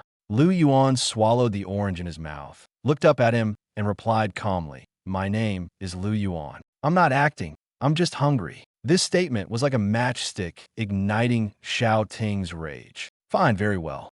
Ting laughed in anger. He began to suspect that either his dragon aura wasn't strong enough, or this freshman had coincidentally positioned himself in a spot that avoided the suppression. It was also possible that this kid was carrying some high-level defensive artifact. "Flame Dragon, increase the pressure. Make him kneel." Ting stomped hard on the dragon's back. In the next moment, the blazing dragon let out a deafening roar, and the flames on its body surged violently to a surge of dragon might, twice as strong as before, transformed into crimson ripples and pressed straight toward Yuan. Boom! The freshmen within a dozen meters around Yuan were instantly forced to the ground. The marble floor emitted cracking sounds under the unbearable pressure. Yet Lu Yuan, who bore the brunt of the dragon might, didn't even blink. He lowered his head to glance at the remaining segment of orange in his hand, then looked up at Xiao Ting, whose face was ashen in midair, and finally couldn't help but sigh. Senior, Lu Yuan said earnestly, his tone even carrying a hint of sincerity. Did your dragon not eat enough this morning? He paused and added, how about I share a piece of orange with it? Xiao Ting gritted his teeth and glared at Lu Yuan viciously. But he could do nothing, forced to pull the reins in, humiliation, and ride his dragon out of the dome in disgrace. As soon as he left, the dragon, might pressing down on thousands of freshmen, instantly dissipated. The hall was filled with the sound of heavy breathing and coughing. Those geniuses who had been so high and mighty moments ago now looked as if they'd been fished out of water, scrambling to their feet in disarray. They raised their heads to look at the terrifyingly powerful mentors on the second floor, their eyes rekindling with greed and desire. Because they all understood the moment that would truly decide their fate had arrived. The holographic projection in the center of the hall suddenly shifted. 5 massive registration windows rose from the ground, each floating with dazzling labels. War God Academy, Arcane Academy, Shadow Academy, Beast Taming, and Summoning Academy. But in the farthest corner, there was an old window that almost no one noticed, its display flickering unstably as if it might shut down at any moment. On it were the words, Logistics and Material Storage. Several top-tier mentors sat behind their respective windows, each exuding an imposing aura, as if waiting to select the most suitable prey. According to the rules of Kyoto Academy, special recruits had absolute priority in choosing their academy. Director Lei Lai held a list in his hand, his tiger-like eyes showing rare anticipation. Director Lin had already informed him earlier. This year's freshman included an outrageously talented individual. Clearing his throat, he spoke loudly, his voice echoing throughout the hall. Next, we invite this year's only freshman to receive an SSS-level exceptional evaluation, Lu Yuan, to step forward and choose an academy. This announcement was like a thunderclap, stunning the freshmen who had just caught their breath. What? SSS level? Isn't the highest in previous years just SS+? Who is this Lu Yuan? Could he be the son of some big shot? Wait, Lu Yuan? Isn't that the freshman who was eating an orange just now? Countless gazes instantly swept over, all landing on the boy leaning against a pillar who had just tossed his orange peel into the trash can. Lu Yuan clapped the orange juice off his hands, pulled out the special black card with dark gold patterns from his pocket, and leisurely walked toward the center of the hall. The hunched, decayed corpse lich still dutifully carried its tattered sack, following closely behind him. Director Lei Lai immediately stood up, his attitude astonishingly enthusiastic, even rubbing his hands together personally. Lu Yuan, come to our War God Academy. You just faced dragon might without flinching, which shows your physical potential is absolutely terrifying. If you join us, I'll personally teach you the highest level berserk secret techniques, guaranteeing your physical strength will reach absurd levels within 3 years. Rubbish. Lay Barbarian, stop trying to steal him. Over at the Arcane Academy, a beautiful woman in a starry robe slammed the table and stood up, her eyes filled with determination. Lu Yuan's mental strength is definitely extraordinary. Otherwise, he couldn't have stayed so calm. Join our Arcane Academy, and you can choose from all the S-level forbidden spell scrolls. Join our Summoning Academy. Rubbish. He's a natural-born killer for our Shadow Academy. The usually aloof and dignified big shots were now arguing like vendors in a marketplace, their faces red and necks bulging. The freshmen in the hall watched with wide eyes, almost turning green with envy. Was this the treatment for an SSS-level special recruit? The heads of major academies were actually fighting over him in public, like competing for a treasure. Someone muttered sourly under their breath. He'll definitely choose the War God Academy, right? After all, that's the first academy with the most resources. But Lu Yuan merely smiled politely. Then, he stepped forward, walking directly past Director Lei Lai. He also walked past the gaze of the beautiful woman from the Mage Academy. Even the outstretched hand of the Summoning Academy mentor was ignored as if he hadn't seen it, and he walked straight past. Everyone was stunned. Thousands of new students, along with those top-tier mentors, all looked at him with incredulous eyes, completely unable to understand what he was doing. Lu Yuan did not stop. He walked straight to the deepest part of the hall, heading toward the most remote and dimly lit corner. There, a dusty, broken wooden table was placed. Behind the table sat a shriveled old man wearing reading glasses, dozing off. On the table, a crooked plastic sign read, "Logistics and Materials Storage." Below it, in smaller characters, it added, "Temporary vacancy for custodian." Lu Yuan walked up to the table and slapped the dark gold special recruitment card, representing the highest talent in the Dragon Kingdom, onto the table with a loud thud. "Sir, wake up. I'm here to report in." His voice wasn't loud, but in the unusually quiet hall, it was crystal clear. The old man was startled, nearly dropping his reading glasses. He looked blankly at the card on the table, then at Lu Yuan, his expression still groggy. "Young man, did you come to the wrong place? This is where we recruit dorm managers and warehouse custodians. Usually, the job involves sweeping, recording inventory entries and exits, and locking the doors at night. I didn't come to the wrong place." Lu Yuan shook his head seriously, even with a hint of urgency. "Sir, I just have 3 questions. First, does this job come with a single dorm room? Second, do I have to wake up at 6 every morning to run drills like those in the combat academy? Third, is the salary paid monthly?" The old man was stunned for a long time before instinctively nodding. "You get a small basement room of about 10 square meters. No need to participate in training, and the logistics department doesn't have much oversight. You also get a fixed monthly stipend of 200 basic credits." "Perfect." Lu Yuan slapped his thigh, his face brimming with uncontrollable joy. "I'll choose this. Please stamp my card." As soon as he said this, the entire hall fell silent for a second, then erupted into chaos. If Lu Yuan's SSS level evaluation earlier was a bombshell, then his current choice was like shattering everyone's understanding into pieces. "Are you insane?" Director Lei Lai was the first to rush over, like an enraged lion. He leaped down from the podium and landed heavily beside Lu Yuan, causing cracks to appear on the marble floor. "Lu Yuan, do you know what you're doing?" Lei Lai pointed at the shabby logistics desk, trembling with anger, his voice distorted. "You're an SSS level special recruit. You're one of the most promising individuals in the Dragon Kingdom's future, and you're choosing the logistics department? You're wasting your talent. You're destroying yourself." The mentor from the Mage Academy also hurried over, his face full of disbelief. "Student Lu, even the weakest students don't want to go to the logistics department. There are no resources, no guidance. It's practically giving up your future. By choosing this, you're blocking your own path."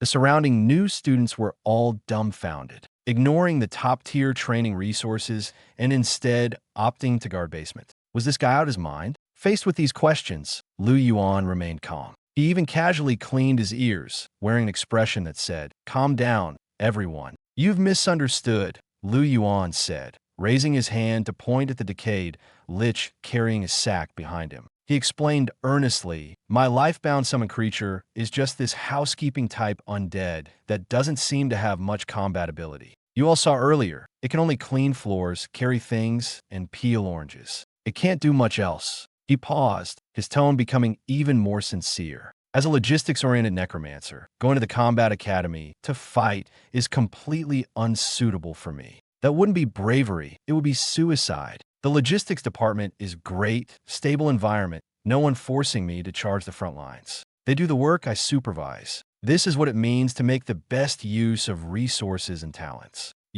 Lei Lai was so furious at these words that his face turned ashen, his chest heaving violently, unable to utter a complete sentence for a long time. Absurd. He finally couldn't hold back and roared angrily, his face full of disappointment. "I originally thought you were someone who could achieve great things, but it turns out you're just a coward who got lucky and took advantage. No matter how talented you are, it's useless without ambition. Do whatever you want. You're like mud that can't be shaped into anything." The other mentors also shook their heads, their eyes filled with obvious regret and disdain. In their view, this young man was merely lucky once, but at his core, he was still someone who just wanted to hide and dared not move forward. The surrounding freshmen completely relaxed and burst into unrestrained laughter. "I really thought he was some hidden expert, but it turns out he just wants to slack off in the logistics department. taking a sweeping undead to look after the warehouse. This combination is just too ridiculous.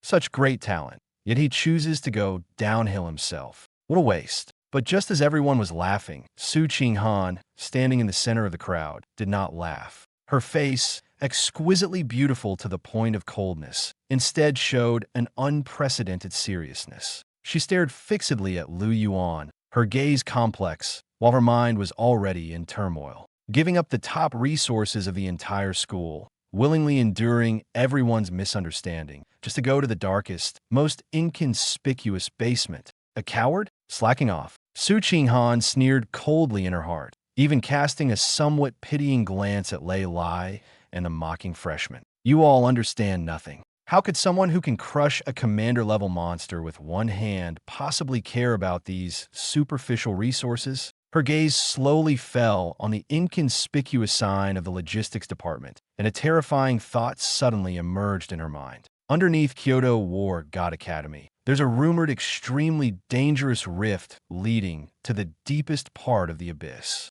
He deliberately hides his strength, rejects all high-profile positions, and specifically chooses the basement. On the surface, he's going to do logistics, but in reality, he's going to guard that passage that even top-tier experts dare not approach lightly. At this thought, Su Qinghan's breathing faltered for a moment. He's not avoiding, he's protecting. He's not useless. He's silently bearing the most dangerous burden on his shoulders. True great figures never need to stand in the brightest places. The more this happens, the more it shows he's taking on responsibilities others can't see. In an instant, Su Qinghan felt her chest heat up, and the pride she had always held high was completely replaced by an unprecedented sense of reverence and admiration. Meanwhile, Lu Yuan was completely unaware of all this. He was happily taking the rusty basement key from the logistics uncle, casually weighing it in his hand, as if confirming he'd finally gotten his long-awaited peaceful life. Let's go 001. He stuffed the key into his pocket, his tone light. From now on, we can live a life without competition and still get paid. Understood, boss. The decayed lich immediately lowered its head, skillfully following behind him. One man and one undead slowly walked toward the most secluded logistics warehouse of the academy, under the gaze of an audience filled with complex emotions. None of them noticed that Su Qinghan remained standing in place, her gaze fixed on Lu Yuan's back, not moving for a long time. Lu Yuan hadn't even had the chance to truly begin his laid-back life. Yet the boneheaded subordinate in the abyss, who only knew brute force, had already prepared an opening gift capable of overturning the entire Kyoto Academy. Kyoto War God Academy, third logistics storage room, basement. The door hinge let out a piercing creak, and a wave of air mixed with the smell of mold and rust rushed out. Lu Yuan pushed the door open and casually pressed the greasy switch on the wall. The light above flickered twice before reluctantly casting a dim yellow glow, illuminating the small basement of about 20 square meters. The floor was piled with old mops, scrap metal, and a thick layer of dust. The place is a bit shabby, but it's quiet enough. Lu Yuan glanced around and was surprisingly satisfied. This spot was at the far edge of the academy, a place no one usually visited. The walls were even soundproofed, making it a perfect hideout for slacking off. Most importantly, there was no need for drills, no training, and no dealing with those obvious troublemakers. Boss, have a seat. Leave the rest to me. The decayed corpse lich trailing behind him lit up with excitement at the sight of the dusty room. Instead of being repulsed, the red flames in its eye sockets danced with joy. For this mutated undead, which had an almost obsessive-compulsive need for cleanliness, the dust accumulated over countless years was the ultimate reward. It tossed a tattered burlap sack into the corner, pulled out 2 brand-new brooms and a bottle of descaling agent from beneath its black robe, and even used abyssal magic to conjure a crooked cleaning hat above its head. In the next instant, it got to work. Brooms flew, magic swirled, and its movements were so fast they left only afterimages. A dignified level, 15-peak Lord of the Undead had turned itself into a relentless vacuum cleaner. Wherever it passed, even the grime in the wall cracks was thoroughly cleaned. Lu Yuan, on the other hand, lay back on the freshly polished iron-framed bed without a care, hands behind his head, legs crossed, and let out a long, comfortable sigh. This was the life. But just as he was about to close his eyes for a nap, a certain entity deep in the abyss had already begun to act. On the second layer of the abyss, the despair wasteland, a small yellowish-brown skeleton squatted in front of an ancient teleportation array that had been forcibly dismantled, holding a femur bone and carefully drawing circles on the ground. Behind were 3 large baskets of blood-red crystals, their intense glow almost blinding. These were high-grade abyssal blood essence, a top-tier supplement formed after abyssal creatures devoured each other and condensed over thousands of years. In the real world, even a single piece of this would cause 6 or 7 martial gods to fight tooth and nail for it. Not only could it forcibly refine the body, but it could also directly increase the upper limit of vitality with almost no side effects. Yet now, such precious items were being used by a small skeleton as packaging for a delivery. In front of it was an even more absurd device, a battered iron pot dug up from some abyssal demon god's grave. The pot was tightly bound with abyssal magic vines by a headless knight, and several highly unstable ancient spatial runes were affixed to its sides. Location coordinates. The small skeleton muttered to itself as it drew. Based on the master-servant contract's resonance, the master should be in some corner of that Kyoto academy. Its head was lowered, the fire in its eye sockets flickering as if it were seriously calculating something so complex that even it barely understood. Spatial folding rate, abyssal gravitational constant.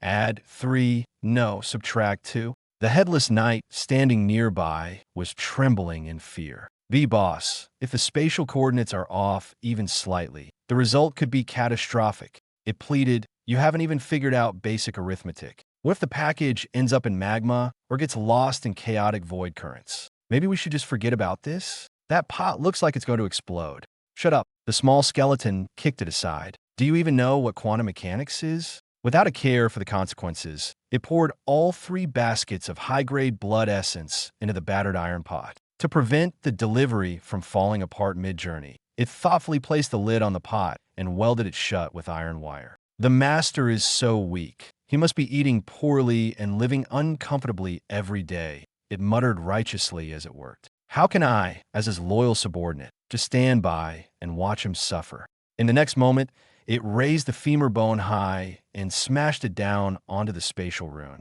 Spatial laws, heed my command. Fly. Boom! The spatial turbulence suddenly tore through the sky, and a terrifying rift stretched across the midair. The broken iron pot filled with high-grade blood essence instantly transformed into a streak of black-red light, darting into the void rift and disappearing without a trace. The little skeleton clapped its hands, clearly very pleased with its handiwork. Perfect! It raised its head, its tone even carrying a hint of anticipation. Master should be deeply moved by this grand opening gift. Meanwhile, in the real world, at the top floor of the central sky tower of Kyoto War God Academy. This was the most heavily guarded and densely arrayed area of the entire academy, also serving as the principal's office. The dome of the office was forged from 1-meter-thick extraterrestrial star iron, said to be impervious even to nuclear explosions. Yet at this moment, the atmosphere inside was oppressively tense.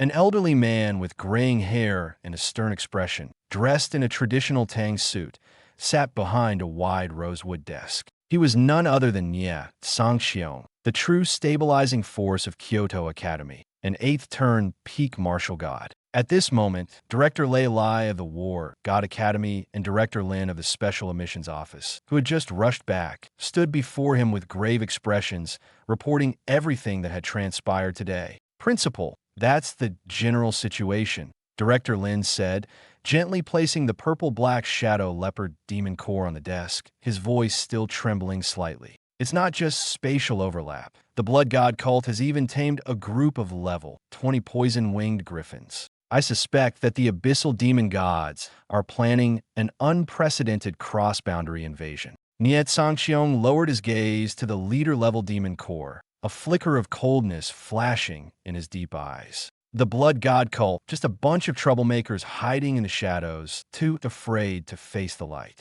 He paused, then turned his gaze to Director Lin. What I truly want to ask is, are you certain there's no issue with that special recruit named Yuan?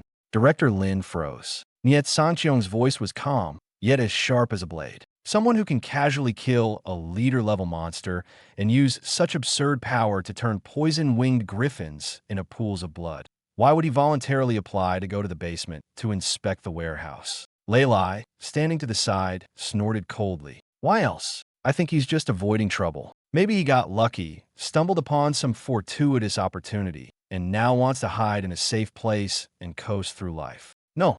Director Lin suddenly turned his head, his emotions flaring up. Director Lei, you don't understand at all.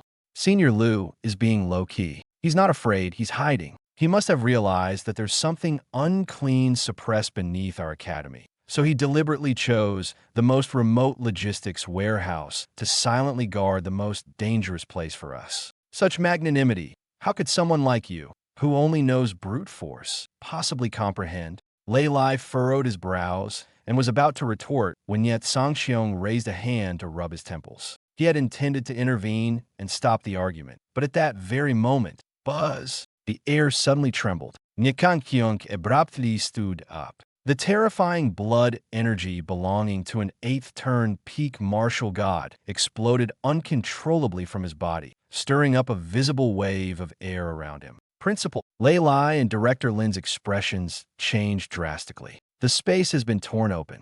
Niet Sangxiong stared intently at the dome of star iron above, which was reputed to be indestructible. His eyes instantly filled with bloodshot veins, and his voice took on a distorted tone. An extremely pure and terrifying abyssal demonic aura is piercing through the spatial laws, directly locking onto this office. What? The two 7th-turn directors simultaneously drew their weapons, their hair standing on end. Who? What kind of entity could ignore Kyoto Academy's mountain-protecting array and deliver an attack directly to the principal's office? Boom! Rumble, rumble, rumble.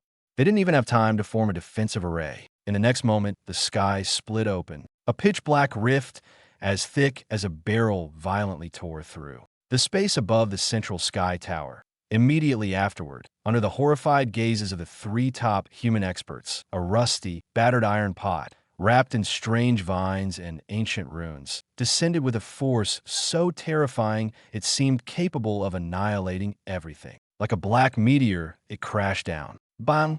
The 1-meter-thick Starfall iron dome, reputed to be impervious even to nuclear explosions, crumbled like a thin pancake before the iron pot, instantly smashed into a massive hole. The pot slammed heavily onto the rosewood desk. The entire desk, along with the documents on it, was instantly shattered into fine wood chips. At the moment of impact, the iron wires that had long been welded onto the pot snapped apart. Clatter, hundreds of high-grade abyssal blood crystals, radiating a blinding crimson light, scattered wildly like a gambler's reckless bet, rolling everywhere. In the next moment, an overwhelming abyssal demonic aura, mixed with the violent energy of the blood crystals, surged from the top floor of the sky tower into the heavens, forming a thick black beam of light that pierced the clouds. Beep, beep, beep.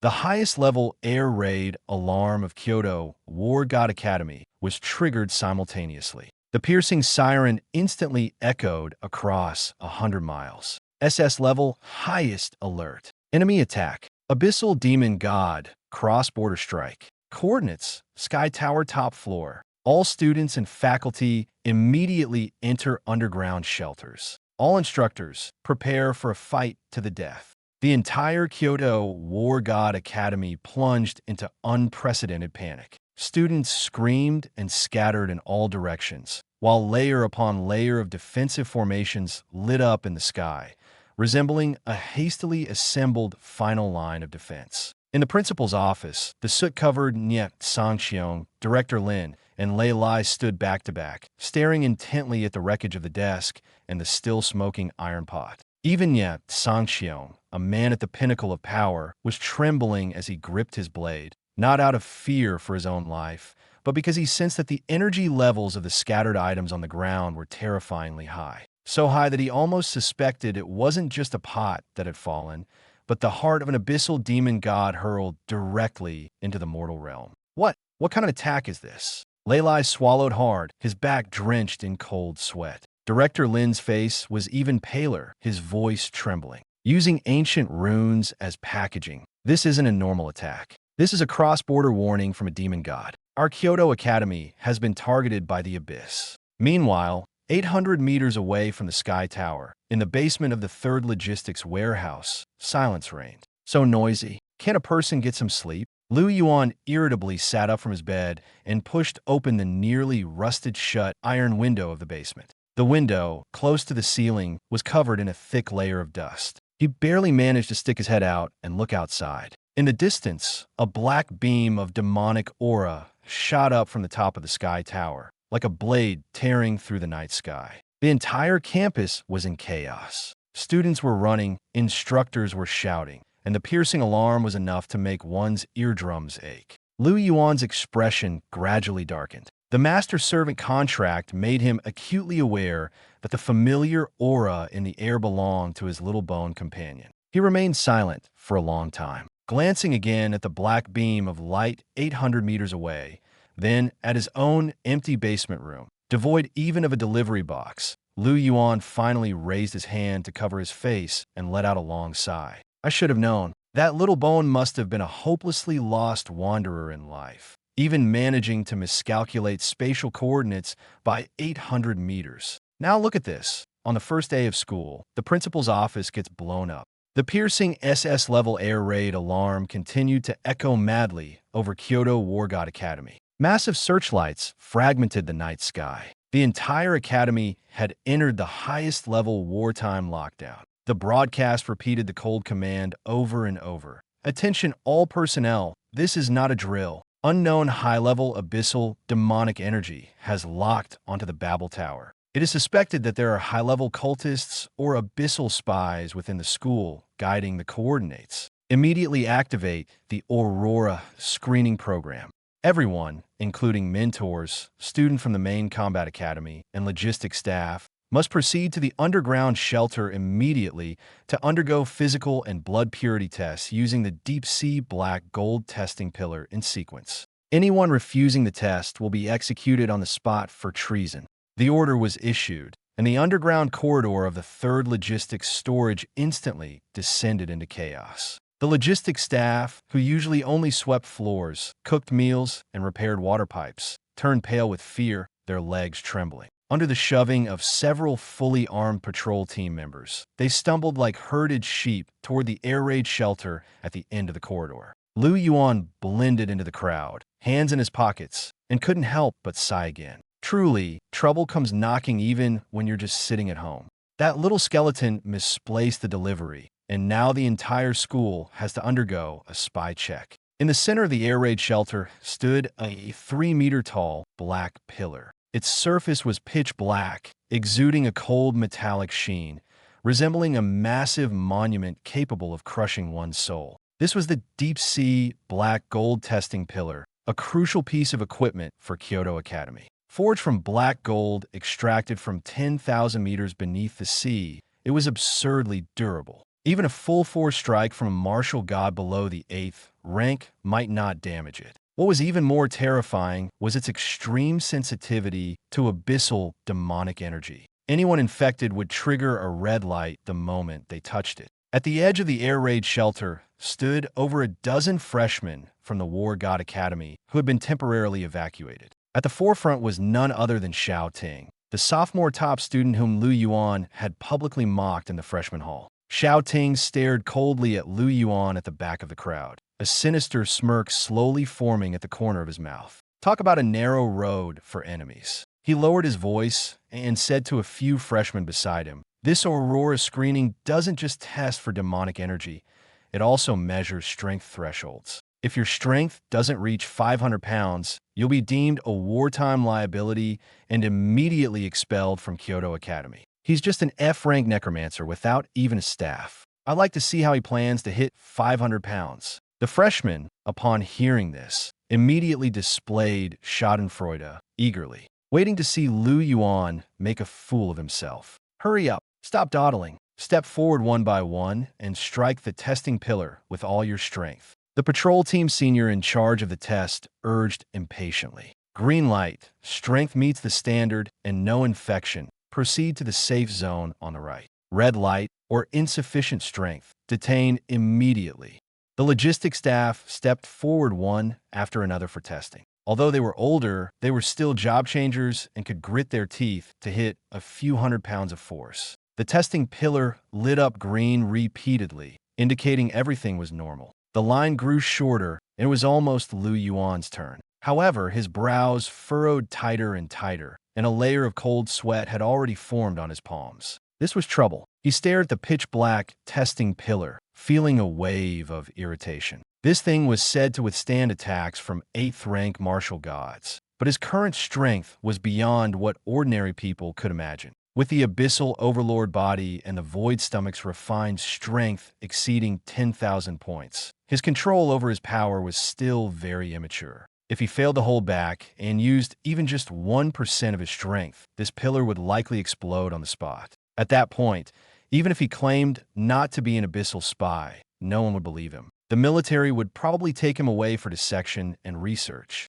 No, he needed something to buffer his strength. Lu Yuan glanced around, but aside from a decayed corpse lich holding a broken broom, there wasn't even a decent brick in sight. Using a broom to hit the testing pillar, he didn't even dare to imagine that scene. Abyss, second layer, despair wasteland. The small yellowish-brown skeleton anxiously paced in circles. Through the faint, emotional feedback from the master-servant contract, it could clearly sense its master's urgency and helplessness. The master needed a weapon. The master must have encountered the most terrifying life-and-death crisis in reality. The flames in the little skeleton's eye sockets flickered wildly, almost burning through its hollow skull. Its earlier teleportation had gone awry, and there was no time to recalibrate the array. It turned sharply, looking at the massive corpse not far away that it and the headless horseman had just jointly slain. It was a monster over 100 meters long, named LV.36 Bone Dragon. There's no time left. I'll have to use a one-way sacrificial channel to force it through. The little skeleton rushed to the corpse, grabbing the bone dragon's thigh bone, which was thicker than a millstone. The bone still contained the terrifying, decaying power of the sticks. With a sharp twist, a crisp sound echoed as it snapped the thigh bone off. Holding the bone with both hands, the little skeleton bit into its own finger bone, using the original soul blood of the Abyss King to forcibly draw a pitifully small one-way sacrificial array in midair. Master, catch the sword. In the real world, inside the air raid shelter. Next, Lu Yuan, what are you dawdling for? Hurry up and get tested. The disciplinary squad leader shouted impatiently, holding the roster. Xiao Ting and a few other freshmen laughed, their laughter full of disdain. What's the matter, Lu the logistics guy? Don't even have the strength to raise your fist? Want me to lend you a second-tier wild ox as a laborer?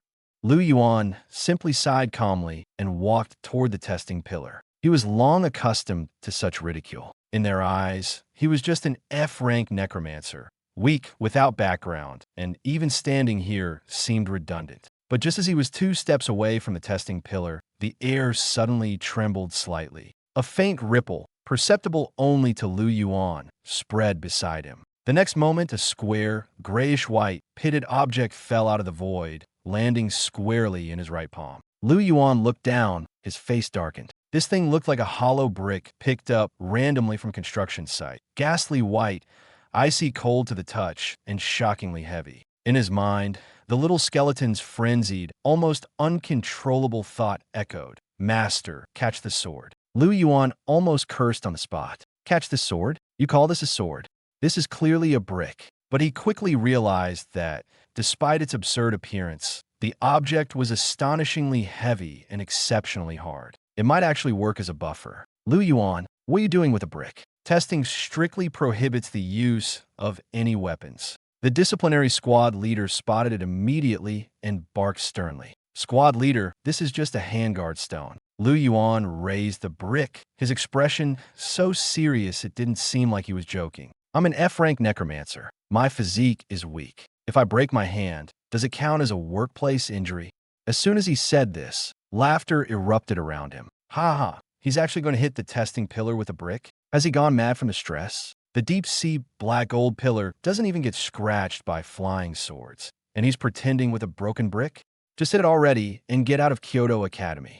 Xiao Ting stood at the back, laughing the most arrogantly. He had been waiting for this moment for a long time. In his view, someone like Lu Yuan didn't deserve to stand here. Today, as long as Lu Yuan made a fool of himself, it would be a complete humiliation, and he'd never recover. All right, stop wasting time. Just hit it and be done. The disciplinary squad leader waved dismissively, as if shooing away an annoying fly. Lu Yuan didn't drag things out. He walked up to the pitch-black testing pillar and took a deep breath. To avoid directly shattering the pillar, he forcibly suppressed his internal strength of 15,000 points to less than 1%. For others, testing was a way to prove themselves. For him, testing was more like a control training exercise. He couldn't afford to reveal too much. Otherwise, the trouble would only multiply.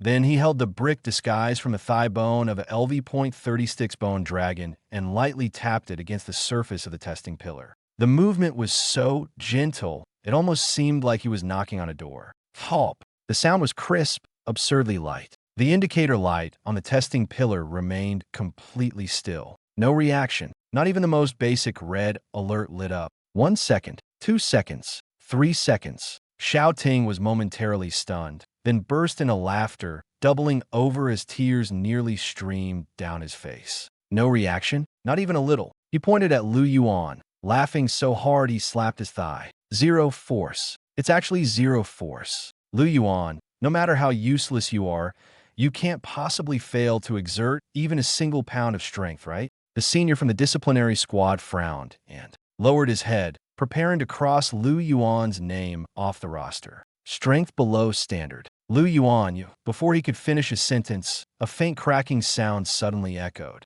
Crack. It was so subtle, like the sound of ice silently fracturing. The senior froze, immediately turning his head toward the testing pillar. The smile on Xiao Ting's face also froze. In the entire air raid shelter, dozens of pairs of eyes were now fixed on the deep-sea black gold testing pillar. Then, everyone witnessed a scene that made their scalps tingle. Starting from the small spot where Lu Yuan had tapped, a layer of ghastly white weathering marks began spreading outward at a terrifying speed. This was no ordinary crack. It was the residual Styx decay law from the bone dragon's remains, which had been fully detonated by the extreme compression of Lu Yuan's strike, causing a dual collapse. The law corroded and the force tore. Two completely different destructive forces overlapped in a single instant. The next second, crash. There was no explosion, no thunderous roar, and no surge of energy. The deep-sea black gold testing pillar, said to be indestructible below the 8th tier, began to silently disintegrate under everyone's horrified gaze, like a sandcastle eroded by seawater. First, the surface weathered away. Then, the middle section crumbled. Finally, the entire 3-meter-tall black pillar collapsed into a pile of ashen white powder. Black dust floated in the air, settling on Xiao Ting and the disciplinary squad senior. Everyone froze. The previously noisy air raid shelter fell eerily silent in an instant. That deep-sea black gold testing pillar, which had stood there just moments ago, was now completely reduced to powder, not even leaving a single intact fragment. The pen in the senior's hand fell to the ground, but he seemed not to notice, standing there dumbfounded. His mouth hung open as he stared at the pile of black sand, his mind blank. He knew very well how hard that pillar was. To leave a mark on it required at least 7th-tier strength. To break it would take at least 8th-tier power. But now, Lu Yuan had merely tapped it lightly. No burst of spiritual energy, no earth-shattering display of power, and the pillar was gone. Not cracked, not broken. It had turned directly into powder. This was no longer something that could be explained by strength. This was monstrous. The senior's body began to tremble, his gaze fixed on the grayish-white brick in Lu Yuan's hand. That thing looked utterly ordinary, like a brick casually picked up from the roadside. But in his eyes, it was no longer a brick. It was a terrifying weapon capable of obliterating a testing pillar in an instant. A divine artifact. The senior's voice trembled, his face pale, as if he had suddenly realized something. That brick, it can't be an ordinary object. It's a legendary super-tier divine artifact imbued with the power of decay. As soon as he said this, Xiao Ting and the surrounding freshmen all recoiled in fear. The way they looked at Lu Yuan was as if they were staring at a lunatic who could explode at any moment. Who would dare provoke someone who could use a divine artifact as a brick to smash things? Lu Yuan stood there, hearing these words, and almost burst out laughing. He had been wondering how to explain himself, but the other party had conveniently provided him with an excuse. How considerate. Lu Yuan casually stuffed the bone dragon brick into his pocket, his expression as calm as if nothing had happened. Senior, have you been reading too many novels? He patted the dust off his hands, pointed at the black sand on the ground, and said with a serious expression, "Where's this so-called divine artifact? I just thought this pillar looked a bit unstable, so I casually tapped it with a hard brick. Who knew it was so fragile?" He sighed, his tone full of disappointment. "I've said it before, the school's logistics procurement has issues. Look at this material, it can't even withstand a little force. Isn't this just setting people up for failure?" Lu Yuan shook his head, looking as if he was heartbroken for the school. "This isn't deep-sea black gold. This is a shoddy tofu dreg project. Senior, you really should investigate the procurement department." After saying this, he didn't bother explaining further. With the decayed lich beside him, who was also feigning a shocked expression, he walked straight out. Dozens of people stood frozen in place, not one daring to stop him. A gust of wind blew, lifting the black sand lightly into the air, landing on everyone's faces and settling into their hearts. Xiao Ting squatted down in a daze, pinching a bit of the powder between his fingers. The texture was absurdly fine, as if something had been completely ground down, leaving not even the most basic structure intact. He stared at his fingers, his face gradually turning pale. A tofu dreg project? The next second, he collapsed to his knees, clutching his head with both hands, his voice almost breaking into sobs. "I was actually mocking him just now. I actually dared to mock someone who can use a divine artifact as a brick. It's over. It's really over this time." The air raid alarm was soon lifted. The panic across the school, caused by the abyssal skeleton's delivery mishap, finally began to subside. However, the incident of the testing pillar being reduced to black sand spread like wildfire, quickly reaching the upper echelons of the school. Sky Tower, temporary meeting room. Principal Nie Sangxiong sat at the head of the table, his expression terrifyingly grim. He held a report in his hand, the veins on his forehead bulging. Thinking about the fright caused by that broken iron pot earlier, he still felt a lingering fear. Director Lei Lai slammed his palm on the table, speaking angrily. "This is outrageous. A deep-sea black gold testing pillar costs tens of millions of academic credits to produce. And Lu Yuan dares to call it a tofu dreg project? Isn't this tarnishing the reputation of our war god academy? He's just shirking responsibility." Director Lin, however, leisurely sipped his tea, his expression calm. "Director Lei, don't jump to conclusions." He raised his eyes, a hint of certainty in his gaze. "Do you think an F-rank necromancer could possibly reduce deep-sea black gold to powder?" Lei Lai was momentarily at a loss for words. Director Lin continued. "Even if he did have some special weapon, without sufficient strength to wield it, that weapon would just be a piece of scrap metal." The meeting room fell silent. This explanation did make sense. Everyone was well aware of the hardness of the testing pillar. Forget a freshman. Even Lei Lai himself would have to exert significant effort to break it. But to reduce it to powder? That was simply beyond the capabilities of a normal person. Director Lin set down his teacup, his gaze suddenly becoming serious. So, Lu Yuan's comment about a tofu dreg project was definitely not made casually. He stood up, his tone growing more resolute. Someone of his caliber wouldn't need to make excuses if he wanted to destroy a pillar. The fact that he said it deliberately was to give us a warning.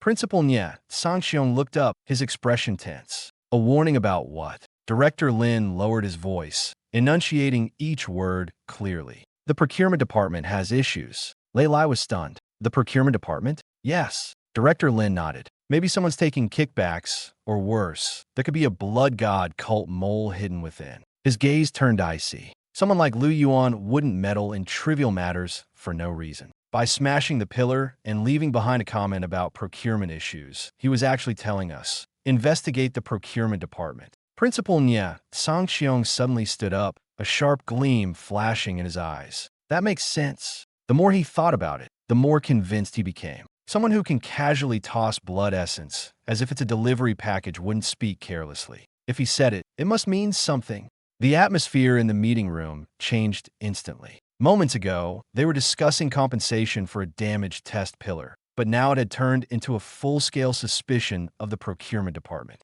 And this storm, within just a few minutes, spiraled out of control in a direction no one had anticipated. Immediately establish a joint investigation team, led by the inspection brigade, with military cooperation, thoroughly investigate all accounts of the procurement department. Principal Nye gave the order without any hesitation. He was well aware that if this matter wasn't handled properly, the problem wouldn't just be about a procurement director, it would tarnish the reputation of the entire academy. Worse still, it might even lead the military to suspect that the academy was rotten to its core. So this time, he had to act fast, act decisively, and get to the bottom of it.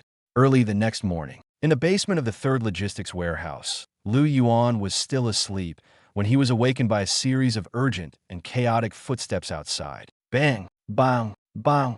The iron door was being pounded so hard it seemed like the walls might shake loose. Annoyed, Yuan frowned, raised a hand to scratch his head, turned over, and sat up, his voice full of impatience. What's going on so early in the morning? 001, go open the door. At your command, boss. The decayed lich, who had been diligently scrubbing a toilet nearby, immediately put down the cloth, hunched over, and shuffled slowly to the door to open it. Standing outside were more than a dozen fully armed military investigators, along with several senior officials from the War God Academy. Leading them was the same senior from the inspection brigade who had been in charge of the testing in the air raid shelter the previous night. But unlike last night, his gaze toward Yuan now carried not the slightest trace of impatience. Instead, there was an inexplicable respect, even a hint of nervousness. Student Yuan, sorry to disturb you. The senior swallowed hard and handed over a document stamped with the military's red seal with both hands. Yuan yawned, casually took the document, and glanced at it. After reading just a few lines, he was fully awake. The document was very clear. After an overnight surprise investigation, the director of the War God Academy's procurement department, Wang, was found to be involved in embezzlement, bribery, using substandard materials, and secretly colluding with the black market to resell strategic supplies. He had already been formally arrested by the military, and all his positions were immediately revoked. At the end of the document, it was specifically noted, student Yuan, a logistics administrator, had keenly identified material quality issues during the air raid shelter test, promptly pointed out the hidden danger, and helped the academy uncover a major corrupt element. As a reward, he was granted 1,000 academic credits. After reading, Yuan was stunned for a full half-minute. He slowly raised his head, his eye twitching. No way. I just casually said something last night to find an excuse to stop that pillar from being destroyed. He pointed at himself, his face full of disbelief. And you guys actually went to investigate the procurement department? And you really found a corrupt official? The senior from the inspection brigade, seeing his clearly very surprised expression, admired him even more. In his eyes, this was no accident, but the composure of a master. Truly capable people often behave this way, appearing calm and indifferent on the surface, while having everything meticulously calculated beneath. He had clearly seen through the problem at a glance, and subtly alerted the school authorities. Yet now he was pretending to be an ordinary logistics worker who knew nothing. This level of composure and shrewdness was simply terrifying. Student Yuan, there's no need to be modest. The senior's attitude was extremely respectful, and even his tone softened significantly. Director Lin and the principal have already understood your intentions. If it weren't for your timely reminder last night, we wouldn't have been able to root out this tumor so quickly.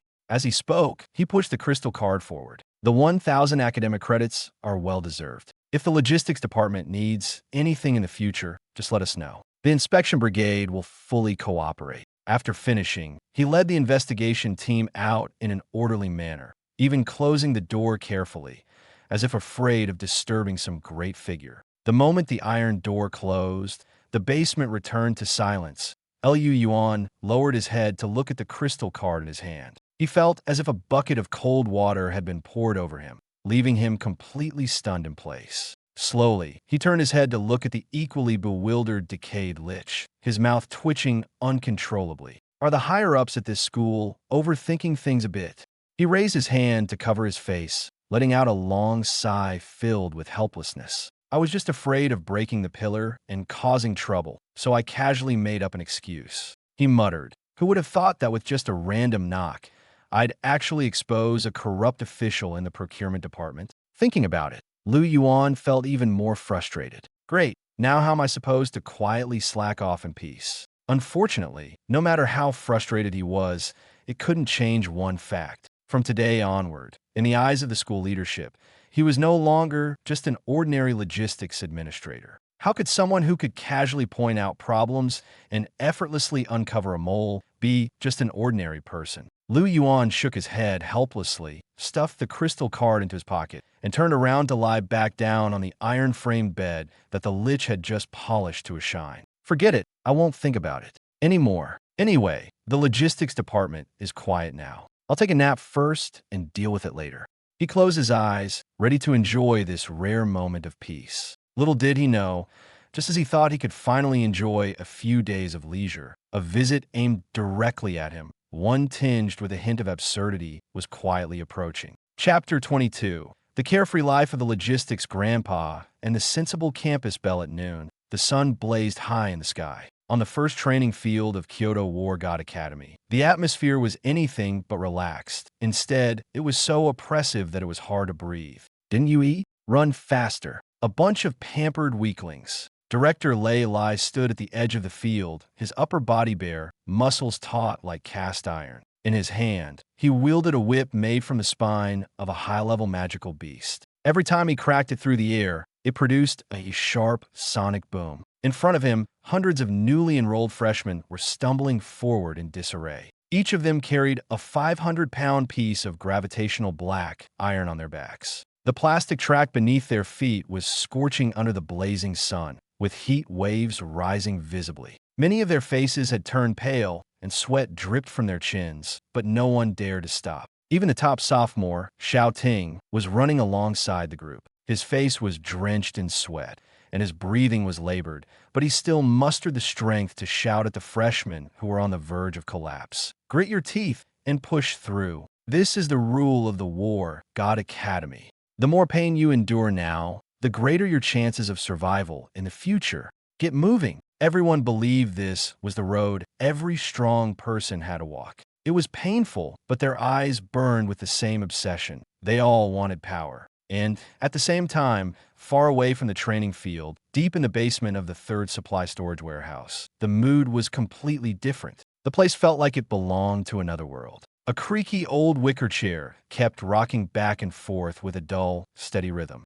Yuan lounged in it, as if he had all the time in the world. In his hand was an enamel-printed mug with the words, "Serve the people," filled with a few plump goji berries soaking in hot tea. Next to him, a broken electric fan, with one missing blade, was still humming as it pushed out a weak stream of cool air. This is what life's supposed to feel like, Yuan said with a satisfied sigh, taking a slow sip of tea like some relaxed old official. At his feet, a mighty 15th-level Abyss Lord, a decayed lich, sat cross-legged on the floor with unusual obedience. Somehow, it had even found a pair of ridiculous reading glasses and perched them on its bony nose. In its hand was a rusted sewing needle. It was carefully mending the torn sack used to store magic cores. This patch on the left is getting thin. I should reinforce it with death magic, or the next time I haul a big shipment, things might leak out. 001 was already fully immersed in its role as household manager,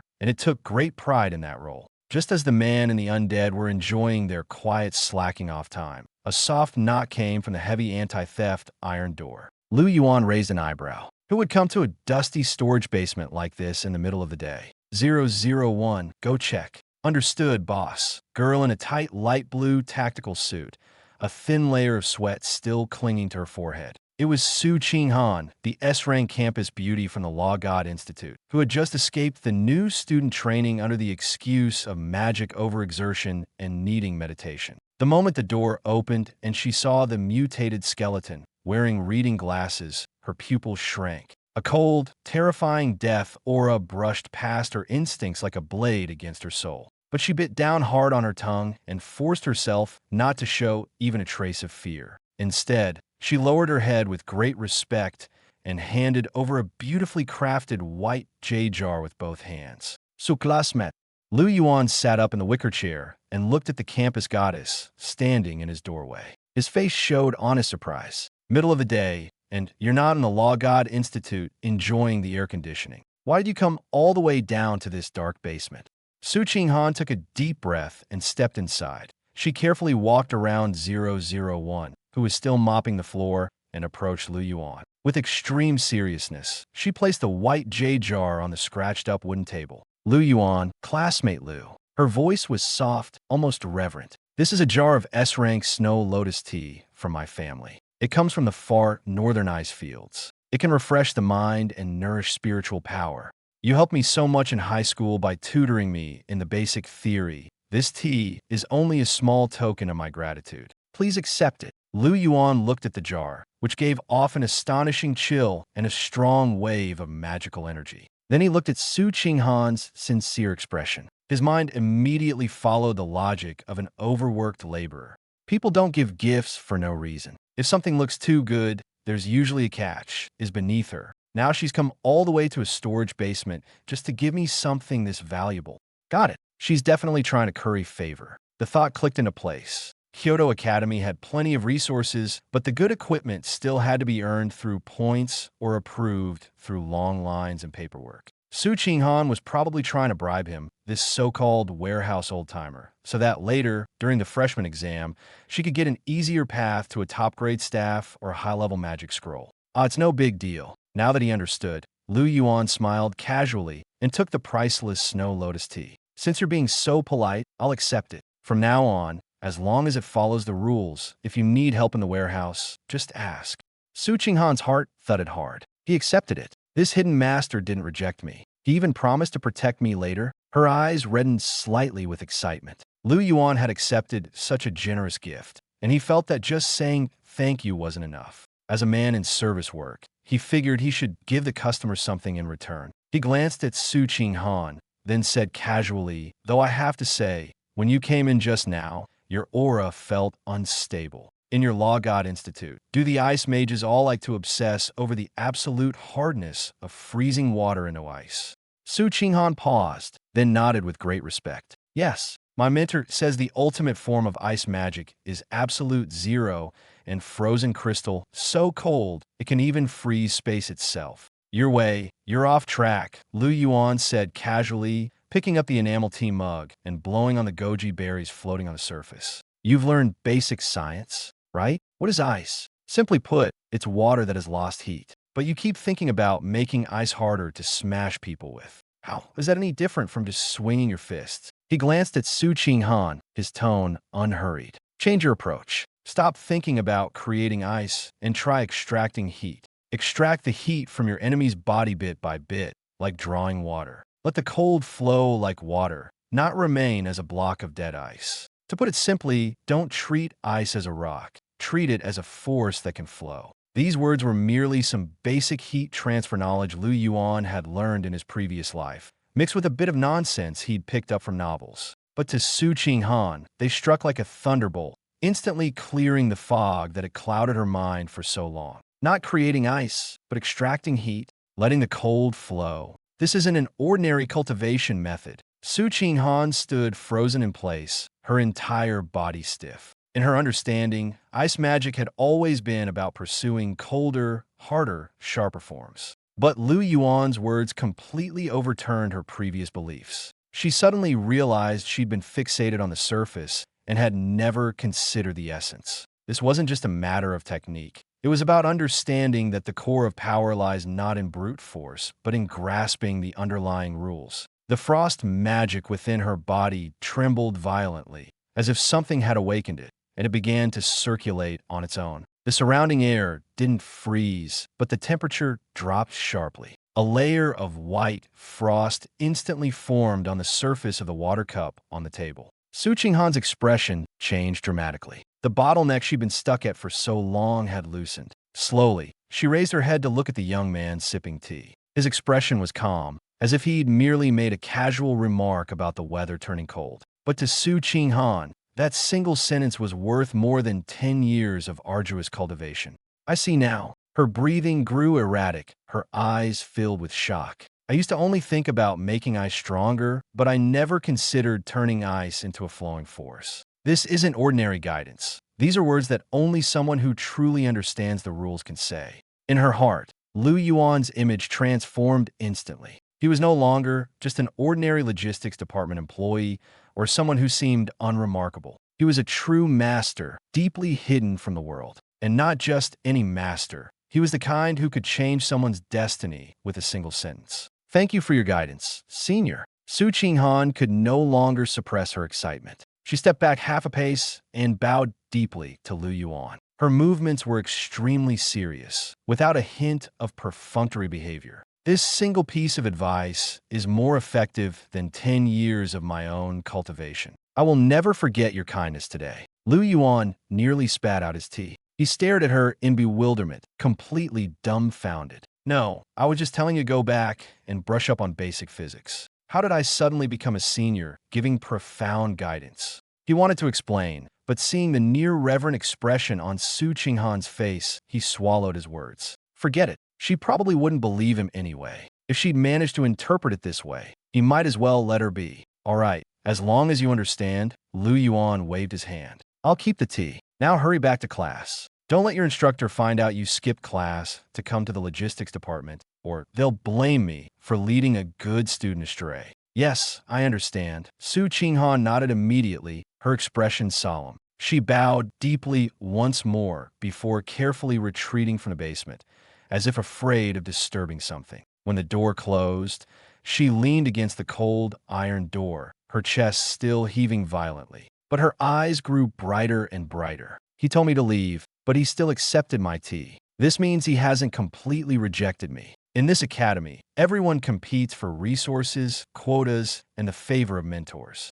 But the truly important opportunities are not those superficial things. The real opportunity is the person I met today. She clenched her fists, her heart filled with unprecedented determination. Meanwhile, in the basement, Lu Yuan had already opened a white jade porcelain jar. A refreshing tea aroma immediately spread out, carrying a hint of icy coolness, invigorating just by its scent. Not bad. He nodded in satisfaction and handed the tea jar to the corpse witch. 001. Go boil some water and brew a cup for me to try. The corpse witch silently took the tea jar and turned to get busy. Lu Yuan leaned back in his chair, feeling quite pleased. Seems like being a small head in the logistics department isn't entirely without benefits. On the first day of school, someone already came bearing gifts. The more he thought about it, the more promising this life seemed. But he had no idea. While he was leisurely enjoying this gift, the small yellow-brown skeleton in the abyss had already learned a hard lesson from its first delivery mistake.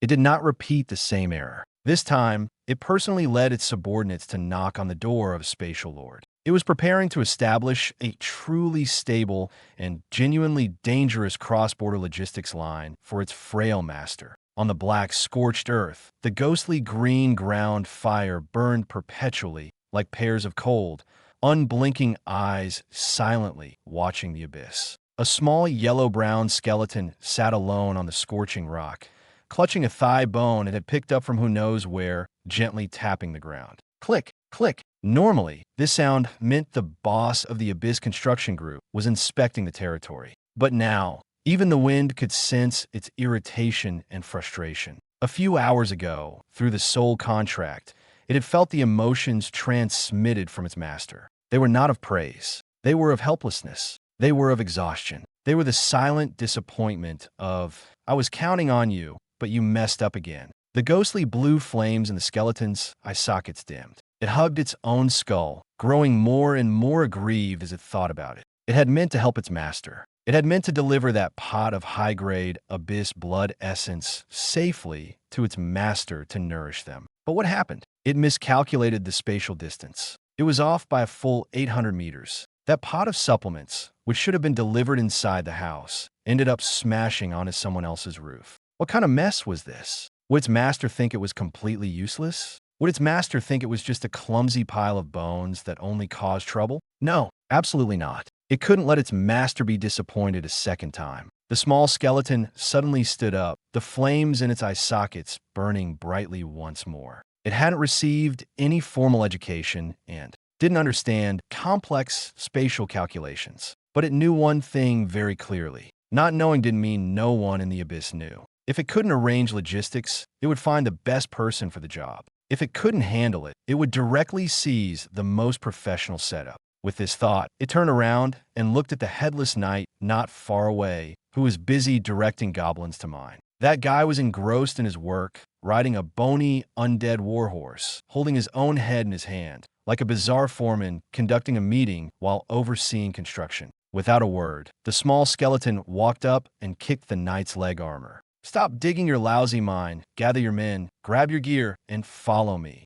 The headless knight nearly dropped his head, stunned for a long time before reacting. "Boss, who are we raiding this time? This area has already been cleaned out. You can hardly find a decent bone anymore." The small skeleton snorted coldly and pointed with the thigh bone toward the distance. That was the deepest part of the Despair Wasteland, a canyon perpetually shrouded in gray mist. It looked quiet, but the silence was chilling. Above the canyon, spatial rifts occasionally flickered, as if the sky had been forcibly torn open. Even the old demons of the abyss dared not approach easily. The little skeleton's voice was calm. Yet within that calmness lay an undeniable force of determination. "Go to the void rift." The headless knight froze abruptly. "What are we going there for?" The little skeleton raised its head, flames flickering in its eye sockets. "Drag down that spider that weaves webs in the sky every day for me." The headless knight exploded on the spot. "Boss, aren't you being too hasty? That's the void web spider, level 35. That thing isn't an ordinary monster. It's a top predator of the second layer of the abyss. It naturally wields spatial laws, can teleport, shred space, and tear apart anyone who gets close to it." The more it spoke, the more panicked it became, its voice even changing. "With just us going there, forget about winning. We wouldn't even be enough to fill its teeth." Level 35. This was no match for those small fry of level 20 or 15 they had faced before. In the first 3 layers of the abyss, a lord of this level could walk unchallenged. Even hearing its name would instinctively make ordinary undead tremble. But the little skeleton did not retreat. It even stepped forward. That small frame of bones, though not tall, exuded an undeniable aura. So what if it wields spatial laws? So what if it can teleport? So what if it can shred space? As long as it can deliver things to the master, even if it's a spider or an abyssal dragon, I will drag it back today to work. The headless knight fell silent. It suddenly realized that the boss wasn't acting crazy this time. He was genuinely desperate, because the one they once followed was facing trouble in the real world, and they could only stew in frustration within the abyss.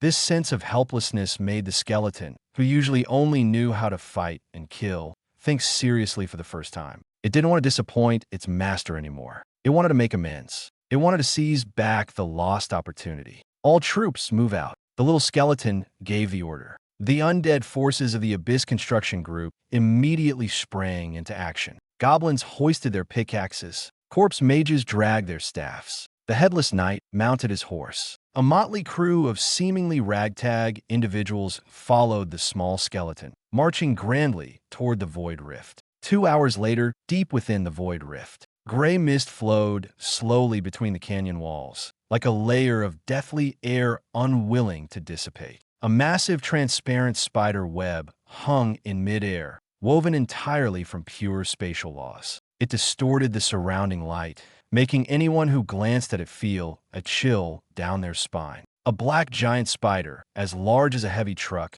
hung upside down on the web. Its body was covered in hard spikes, and its 8 compound eyes glowed with cold red light, like 8 knives ready to pierce into one's heart at any moment. It looked down from above at the bottom of the canyon, at the group of undead that had intruded. Hundreds of green-skinned goblins wielding shabby pickaxes, a headless knight, and, at the very front, a small skeleton that looked laughably weak. The void web spider's gaze was filled with disdain. To it, these creatures weren't even worthy of being called enemies. They were merely trash that had wandered in by mistake. Hiss! The void web spider let out a low hiss. In the next moment, it raised a sharp forelimb and lightly plucked the web. Buzz! The air twisted like a pretzel. Dozens of pitch-black spatial blades instantly formed, silent and deadly, slicing downward like the scythes of the Grim Reaper. This strike was enough to shred the entire undead force into pieces. the goblins would be directly severed. The corpse mages would collapse on the spot.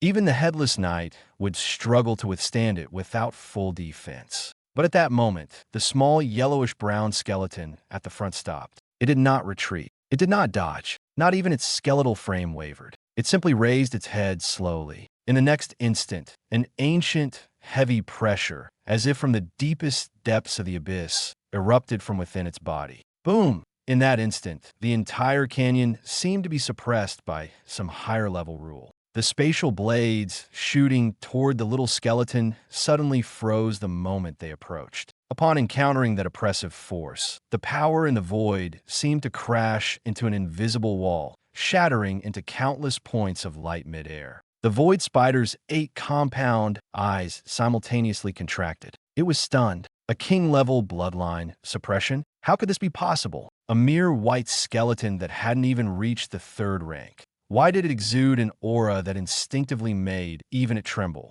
But before it could figure it out, the little skeleton had already stomped the ground, its entire skeletal frame shooting upward like a cannonball, leaping directly onto the transparent spatial web. Not sleeping properly during the day, hanging upside down here. What are you doing? Don't you know timing is everything? The little skeleton grabbed one of the void spider's barbed forelimbs with a rough motion, as if handling a cargo chain. The void spider was instantly enraged. It wanted to immediately activate void teleportation to create distance, and then use magic to blast this reckless skeleton into pieces. But in the next second, the kingly pressure emanating from the little skeleton tightened again, forcibly suppressing the surrounding spatial fluctuations and abruptly interrupting its teleportation. Bang! Using the elasticity of the web, the little skeleton delivered a textbook-perfect heavy punch, smashing it directly into one of the void spider's compound. Eyes. Green fluid sprayed out on the spot. The level 35 lord let out a piercing scream, causing the entire web to tremble. Brothers, stop standing around. Grab your weapons and get up here, the little skeleton commanded. Below, the headless knight, who had long been holding back his fury, roared, raising his epic-grade nether spear with both hands. He simply used it as a massive baseball bat, leaping onto the web and furiously smashing it against the spider's back. Bang! Bang! Bang! Immediately after, hundreds of goblins swarmed up the canyon walls like wild dogs catching the scent of blood. They had no magic, no combat aura, but they had pickaxes, stones, and even teeth. And so, the once proud spatial lord faced the most humiliating day of its life. Usually aloof and elusive, it had never encountered such an unreasonable, street thug-style gang beating. Every time it tried to gather magic, the domineering, kingly aura from the little skeleton would forcibly suppress it, completely disrupting its casting rhythm. And once it was forced into close combat, its massive body became the perfect target for this group of reckless, spirited youths. More than half an hour later, the once elegant and intricate spatial web had turned into a chaotic and battered battlefield. Stop, stop, I surrender. Hiss. The void spider finally couldn't hold on any longer. All 8 legs curled up, resembling a boiled crab. 7 of its 8 eyes were swollen shut. Its body was covered in pickaxe marks, and even its breathing had become labored and uneven. It was truly terrified. This skeleton didn't play by any rules, targeting only its most painful and vulnerable spots, leaving it no chance to fight back. Click! The little skeleton stepped directly onto its massive head, its posture as arrogant as if it were stepping on a footstool. In its hand, it toyed with a venomous barb it had just plucked from the spider. Then it lowered its head and coldly transmitted a final ultimatum through its mental power. Listen up, long legs. You have only 2 options in front of you. First, keep being stubborn, and I'll dismantle you and turn you into spider soup. Second, sign this lifetime labor contract and join my Abyss Express Logistics branch, specializing in creating an absolutely precise cross-realm delivery route to my master's basement. The void spider nearly burst into tears on the spot. A cross-realm delivery route? It was a dignified abyssal spatial lord, having spent half its life studying void rules, and now it was being forced to become a delivery spider? This was worse than death. The small skeleton's hand held a venomous stinger, slowly and deliberately pointing it at the void spider's last intact eye. In the end, dignity lost to survival. The void spider had no choice but to humiliate itself by forcing out a drop of its primordial blood essence, merging it into the crumpled contract. The contract was sealed. At the same time, in the real-world Kyoto War God Academy, the basement of the third logistics storage room, Yuan was lying on a rot-tan chair, leisurely fanning himself while savoring the S-grade Ice Mountain Snow Lotus tea that Su Qinghan had brought him. Cool and sweet, truly a fine thing. That campus belle is quite considerate, he remarked with satisfaction, smacking his lips as he prepared to close his eyes and savor the refreshing tea aroma. The next second, boom! The soul contract deep in his mind suddenly erupted like a supernova. A mental storm far more terrifying than the one caused by dismantling the spatial array yesterday instantly swept through his sea of consciousness. The cold system notification, tinged with barely contained excitement, exploded in his mind. Yuan abruptly sat up straight, nearly dropping the enamel tea mug in his hand. Damn it again! The tea was about to spill onto his lap. At that critical moment, the system notification suddenly rang out. Ding! Calculating 10,000-fold feedback. The next second, an almost eerie black force surged out from the shadow beneath Yuan's feet. No explosion, no blinding light. Just an oppressive sensation that made one's scalp tingle, as if a chunk of the surrounding air had been forcibly swallowed by something. The dim, incandescent bulb in the basement flickered wildly, the sound of electrical currents grating on the nerves. Yuan felt a chill beneath his feet. His shadow, as if awakened by some unseen force, was no longer just a patch of black on the ground. It began to shift, distort, and stretch, slowly rising from the floor like a living entity. Then, a tentacle formed entirely of pure shadow slowly grew out of the ground.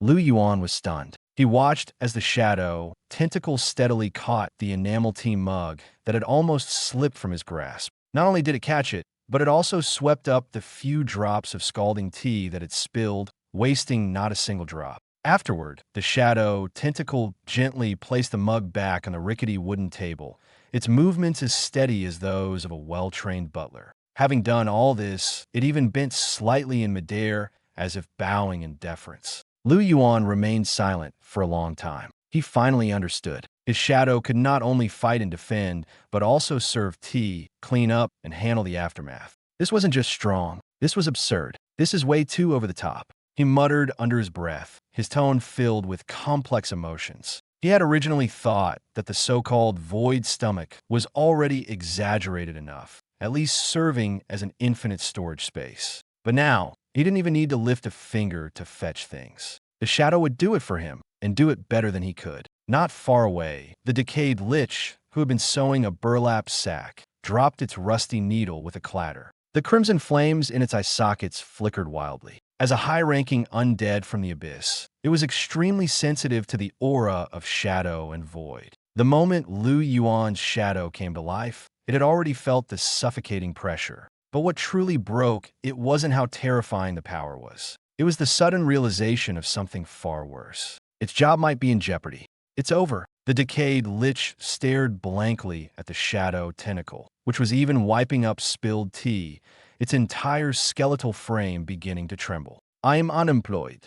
It can not only fight, but also serve tea and clean up the table? Isn't this stealing my job? The more it thought about it, the more panicked it became. In its view, its greatest value was doing odd jobs for its master, organizing things, cleaning, tidying up. But now, Yuan's shadow was faster, steadier, and more obedient than it was. And it didn't need rest, didn't complain, and would never slack off. Who could compete with that? A strong sense of crisis instantly drove the level 15 Lord mad. The next second, the decayed lich lunged toward the table, shoved aside the shadow tentacle, grabbed its tattered rag, and began frantically wiping the table. It scrubbed with such force, as if afraid that if it were even a second slower, it would be kicked out of this home. Boss, let me do it. How can such menial work trouble your shadow? This old servant is still capable. I can make it shine even brighter. As it wiped, it kept inching forward desperately, as if wanting to carve the words, I am very useful, directly onto its face.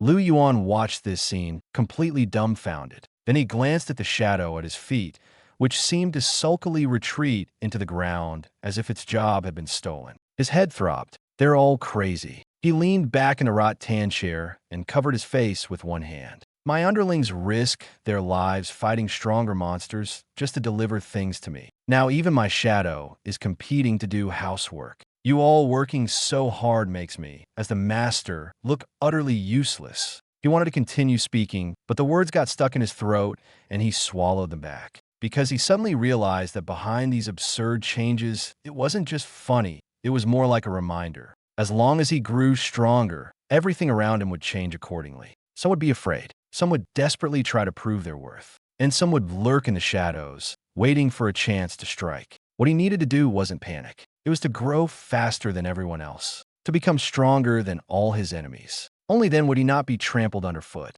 TCH, what a hassle. Yuan grumbled, but the upward curve of his lips couldn't be suppressed. With this void shadow domain, he had finally secured a firm foothold in this elite-filled Kyoto Academy. From now on, if he encountered anyone who didn't know their place, he wouldn't even need to lift a finger. Just a slight movement of his shadow would silently leave them battered and bruised. Sleep, sleep. Tomorrow's another day of slacking off. Yuan closed his eyes contentedly. His shadow, ever so considerate, spread out along the ground, turned down the electric fan next to the rot-tan chair, and switched off the light. The night passed without incident. The next morning, the freshmen of Kyoto War God Academy finally endured the most grueling week of theoretical classes and physical training and arrived at the most anticipated event, distribution of standard equipment. According to the rules, all freshmen from the main combat department had to go to the 3rd logistics storage to collect the Academy-issued C-grade fine weapons and tactical uniforms. Due to the large number of students, the Academy required each class to line up to receive their equipment. Line up properly. War God Department to the left, Magic God Department to the right. One at a time, collect your equipment, verify your student ID, and leave. Don't make a racket at the storage entrance. Several logistics department aunties stood outside the basement door, their tone already showing clear impatience. But these young geniuses from prominent families across the country, newly arrived in Kyoto, were not used to such discipline. Hey, old lady, do you even know the rules? In the crowd, a few freshmen dressed in expensive custom tactical uniforms, their hair slicked back, pushed aside those in line, and arrogantly walked to the front. The leader, a blonde-haired boy named Xiao Jie, was the cousin of Xiao Ting, the sophomore top student from the previous day. Relying on his cousin's status in the War God Department and his own position as a member of the local Xiao family in Kyoto, Xiao Jie didn't take these logistics annies seriously at all. My cousin is Xiao Ting, the top student of the War God Department. Xiao Jie slammed the table heavily, pointing at the aunt in charge of registration, his voice dripping with arrogance. Making us A-grade geniuses line up with those country bumpkins from out of town? Cut the nonsense. Bring out the best heavy battle axes and lightning wands from the storage. Let us pick first. Whatever's left, give it to them. The logistics aunt's face turned pale with anger. You're breaking the rules. These are school-issued rules. Joe, you sneered coldly. At the Kyoto War God Academy, the words of the strong are the rules. With that, he kicked over a nearby trash can that had just been wiped clean and was specifically used for discarded packaging bags. Bang! The trash can rolled far away, scattering waste paper all over the ground. Xiao Jie raised his hand and pointed at the tightly shut basement door, his tone even more arrogant. I heard the 3rd warehouse is now managed by some F-class trash. Where's that Yuan? Get out here and bring me some equipment now.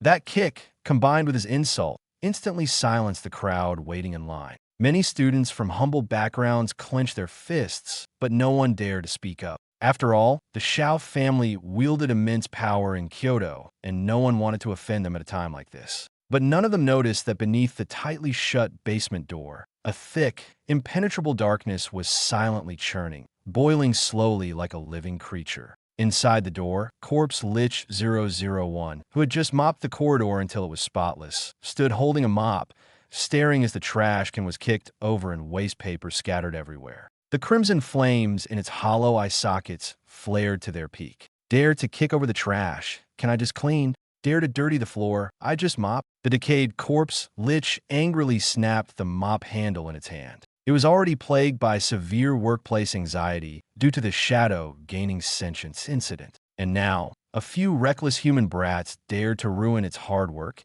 and threaten its livelihood, courting death. Just as Xiao Jie's hand was about to touch Aunt Wang, creak, the basement's long unopened iron security door was slowly pulled open from the inside. A faintly cool breeze wafted out through the crack. There was no earth-shattering aura, no dazzling light. What emerged was a hunched skeleton draped in a tattered black hooded robe. Atop its head, a few ragged cloth strips, seemingly scavenged from somewhere, were haphazardly tied into a crooked cleaning cap. In its bony right hand, it held an ordinary cotton mop, still dripping water. This was none other than the Abyss's level 15 lord, now the chief janitor of the 3rd Logistics Warehouse and Lu Yuan's most loyal subordinate, the decayed corpse lich. The moment the skeleton appeared, the noisy crowd outside fell silent, as if someone had pressed a mute button. Xiao Jie was momentarily stunned, but quickly recovered, a sneer spreading across his face. I thought it was something impressive. Turns out it's just that so-called mutant housekeeping skeleton everyone was raving about yesterday. He crossed his arms and looked the decayed corpse lich up and down, his gaze full of disdain. A pile of bones wearing a cleaning cap? Is Lu Yuan, that piece of trash, trying to make me laugh to death so he can inherit my 100 basic credits? Move aside. A good dog doesn't block the way. Don't make me dismantle your bones and boil them into soup. With that, Xiao Jie strode forward, not even sparing 001 a glance, his arrogance reaching its peak. But he had no idea that the low-level undead in the tattered black robe before him was no longer the pushover it used to be. Under the shadow of the black robe, the crimson soul flames in the decayed corpse lich's hollow eye sockets flared violently, as if doused with oil, burning even brighter. The bony hand gripping the mop handle emitted a series of faint crackling sound from sheer anger. If it could curse, its mind would already be filled with a torrent of expletives. It had gotten up at 5:30 this morning to work, wiped the trash can 18 times, and mopped the corridor floor until it shone like a mirror. And now, these ignorant human students had ruined its freshly cleaned area with a single kick. This wasn't just kicking over a trash can. This was smashing its livelihood. Even worse, it had seen with its own eyes yesterday how that shadow by Lu Yuan's side served tea, tidied rooms, and worked more efficiently than anyone else at a tea that moment. It already felt a sense of crisis, fearing that if it didn't work hard enough one day, it would be directly replaced. And now, things had taken a turn for the worse. These little brats not only came to stir up trouble, but also publicly destroyed its work. This wasn't just provocation anymore. They were trying to force it into unemployment. Yet, the decayed corpse lich still remembered its boss Lu Yuan's orders. Stay low-key, don't cause too much commotion. So it forcibly suppressed the abyssal death energy within its body, which could instantly poison everyone present, without letting even a trace escape. On the surface, it still appeared clumsy, sluggish, like an ordinary low-level undead, even slightly lowering its head. Then, at the moment Xiao Jie lifted his foot, preparing to barge in forcefully, its wrist gave a slight flick. The damp mop silently slid out, so naturally that it seemed as if it had grown legs of its own. In the next second, the mop stopped precisely under Xiao Jie's combat boot as it was about to land. Xiao Jie only felt the ground beneath his foot vanish, or rather, soften, as if he had stepped into an invisible puddle of sludge. Before he could react, his footing suddenly lost control, and his entire body slid forward violently. This wasn't an ordinary slip. It was an unreasonable, balance-robbing kind of slip, as if his sense of equilibrium had been yanked away from the ground. Whoosh! Xiao Jie had never heard such a piercing sound in his life. As an A-rank berserker, he had always been confident in his stability. But at this moment, he found himself unable to even stand properly. Just as his blood energy was about to surge, the slippery sensation underfoot had already neutralized all his strength. The mop was coated with cleaning water, specially concocted by the decayed corpse lich. To put it bluntly, it contained a single drop of abyssal slime's bodily fluid. This substance had no other abilities, but its sole advantage was its absurd, unreasonable slipperiness. Xiao Jie's entire body fell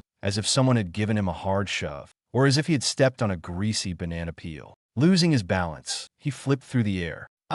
Bang! With a heavy thud, Xiao Jie's face slammed into the hard terrazzo floor. even cracking the surface with several fine lines. The entire scene fell silent instantly. Young master, Brother Xiao. The few family lackeys turned pale with fright and rushed over to help him up. The new students watching gasped audibly. No one had expected that the previously arrogant Xiao Jie would end up falling so miserably. His nose was crooked, his face was covered in blood, and the most humiliating part was that two of his front teeth had been chipped halfway, dangling from his mouth, making him look utterly pathetic. The high and mighty demeanor he had displayed moments ago shattered completely in an instant. My teeth, my teeth. Xiao Jie clutched his mouth, tears streaming down from the pain, his speech now whistling through the gaps. He glared fiercely at the hunched skeleton holding the mop, which seemed as if it had done nothing, his eyes turning red with rage, and killing intent surged to the top of his head. You filthy pile of bones. I'll kill you. I'll grind you into dust. He shoved aside the lackeys supporting him, and the blood energy of the A-rank berserker erupted with a roar. His fury twisted his face, and even his breathing grew heavy. He had completely forgotten how he had fallen earlier. He also forgot that the truly terrifying thing was never the mop itself, but the seemingly inconspicuous undead standing in the corner, and who it was guarding the door for. Lu Yuan slowly walked out from the basement, yawning, as if he had just been forcibly dragged out of a deep sleep. He glanced at the mess on the floor, then at Xiao Jie, whose mouth was bleeding and face was filled with rage, and his brows furrowed slightly. The decayed corpse lich standing behind him immediately shrank back, like a wronged servant, raising its hand to wipe away non-existent tears. Boss, this really isn't my fault. It's this brat who couldn't stand properly and insisted on stepping on the floor I just cleaned.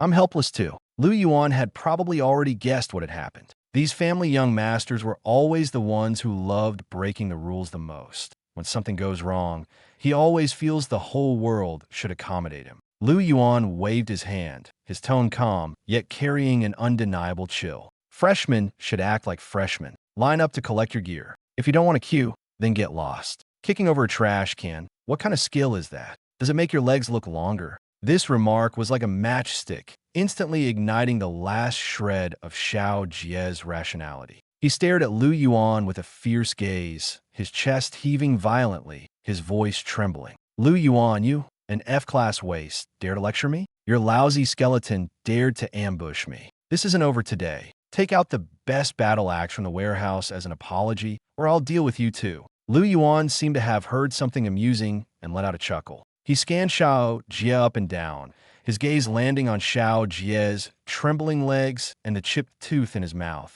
his eyes filled with obvious disdain. In your current state, you want a heavy battle axe? You can't even stand steadily. Can you even lift it? Don't end up chopping your own foot and then claim our logistics department bullied you. Who are you calling incapable? Xiao Jie was completely provoked, his face turning bright red, his anger almost consuming him entirely. I'm an A-class berserker. Sure, you're the best. Lu Yuan replied perfunctorily, as if humoring a child throwing a tantrum. Then he turned and walked toward the pile of discarded weapons near the basement door. The pile was old and broken, rusted to the point of blackness, so much so that even the old man guarding the door didn't bother to glance at it. Lu Yuan casually rummaged through the pile and finally pulled out an iron sword. The sword was covered in rust, its blade absurdly dull, and the hilt was wrapped in a few nearly rotten cloth strips, looking more like a forgotten piece of scrap metal. Here, take this. It's light, saves effort, and suits you well. With that, he tossed the iron sword toward Xiao Jie, as if discarding trash. The iron sword landed at Xiao Jie's feet with a crisp sound, even chipping off a small piece of rust. The surroundings instantly fell silent. All the freshmen widened their eyes, unable to believe what they were seeing. Giving an A-class berserker from the prestigious Xiao family of Kyoto such a sword that wasn't even fit for cutting vegetables? This wasn't equipping him. It was public humiliation, and the humiliation was so direct, without the slightest attempt to conceal it. Xiao Jie's breathing grew heavy. His face twisted with rage, his eyes filled with nothing but murderous intent. Lu Yuan, you're asking for death. He bent down, grabbed the sword hilt, and the muscles in his arm instantly tensed, veins bulging like snakes. He wanted to lift this broken sword in front of everyone and use it to teach Lu Yuan a harsh lesson. Rise! he roared, putting his back into it and pulling upward with all his might. 1 second, 2 seconds, 3 seconds. Nothing happened. The sword, which looked laughably light, seemed to be rooted to the ground, completely immovable. The fury on Xiao Jie's face gradually froze, transforming into shock. He couldn't believe it. He gritted his teeth, gripping the hilt tightly with both hands, pouring all his strength into it, even using every ounce of effort he had. Rise! The floor emitted faint cracking sounds. Beneath his feet, the terrazzo surface even showed tiny cracks. Sweat dripped down his forehead, and the veins on his neck bulged as if they might burst at any moment. Yet the sword still didn't budge. The rusty iron sword lying on the ground remained motionless, as if it were a heavy, immovable stone, weighing down on everyone's hearts. Unseen by anyone, a quiet black shadow at Lu Yuan's feet extended a thin, thread-like tendril through the floor's cracks, tightly coiling around the sword's tip like a clamp that refused to let go. What a joke. That was the Void Shadow, fused with the essence of a level 35 Spatial Lord and the Abyssal Shadow Laws. Don't even mention that Xiao Jie is just an A-rank rookie berserker. Even if his cousin Xiao Ting came riding a flame dragon to pull it out himself, as long as Lu Yuan doesn't let go, this sword wouldn't budge an inch from the ground. Huff, huff, huff. Xiao Jie strained for a full minute, but in the end, he was completely exhausted. He collapsed onto the ground in a disheveled state, his face pale, gasping for air, his eyes filled with uncontrollable fear. He stared blankly at the rusty iron sword that hadn't moved a fraction, his mind utterly blank. What the hell is this thing? The surrounding freshmen were all stunned. They looked at Xiao Jie, who was panting like a dog, then at the long sword that looked like nothing more than scrap metal, and felt a chill run down their spines. A gust of wind blew down the corridor, making the atmosphere feel particularly eerie and cold. Finally, someone swallowed hard and spoke in a trembling voice. Even an A-rank berserker can't lift it. Could this rusty iron sword actually be a sealed high-tier artifact? Oh my god, a broken sword that Lu Yuan casually tossed out. Is this terrifying? Who on earth is he? Listening to these increasingly exaggerated speculations, Lu Yuan merely yawned lazily. Without even glancing at Xiao Jie, he turned and headed toward the basement, leaving behind a light remark that pierced like a knife into everyone's hearts. I told you already, if your body's weak, don't try to imitate others and mess around with weapons. If you can't even lift a rusty piece of iron, go home and eat better. Next, Lu Yuan's indifferent voice echoed from the basement. But the once aggressive line of freshmen outside the door was now as quiet as a group of frightened quails. No one dared to speak loudly, and even their breathing was subdued. All eyes were fixed on the rusty iron sword embedded in the concrete floor and Xiao Jie, who was sitting beside it, pale and terrified. Finally, the second freshman mustered the courage to step forward. His legs were trembling, and when he reached the table, he didn't even dare to lift his head, let alone glance at the skeleton holding a mop visible through the crack in the door. He shakily handed over his student card, his voice so soft it was almost inaudible. Re-reporting to Senior Lu, freshman from the Mage Academy. Li here to collect equipment. I'm not picky. I'll take whatever you give me. He was genuinely terrified. If even a casually discarded broken sword was this frightening, what kind of things could be in that basement? It was likely that anything down there could be a deadly weapon. Who would dare to act pretentious now? Who would dare to be choosy? This wasn't a lazy warehouse keeper. This was clearly a hidden expert. A strange, yet highly efficient atmosphere spread through the line. Those who received their equipment didn't dare linger at the door for even a second. They practically bolted with their items, afraid that staying a moment longer might spell disaster. Meanwhile, at the top floor of the Sky Tower, in the ruins of the principal's office, the atmosphere was so oppressive it felt suffocating.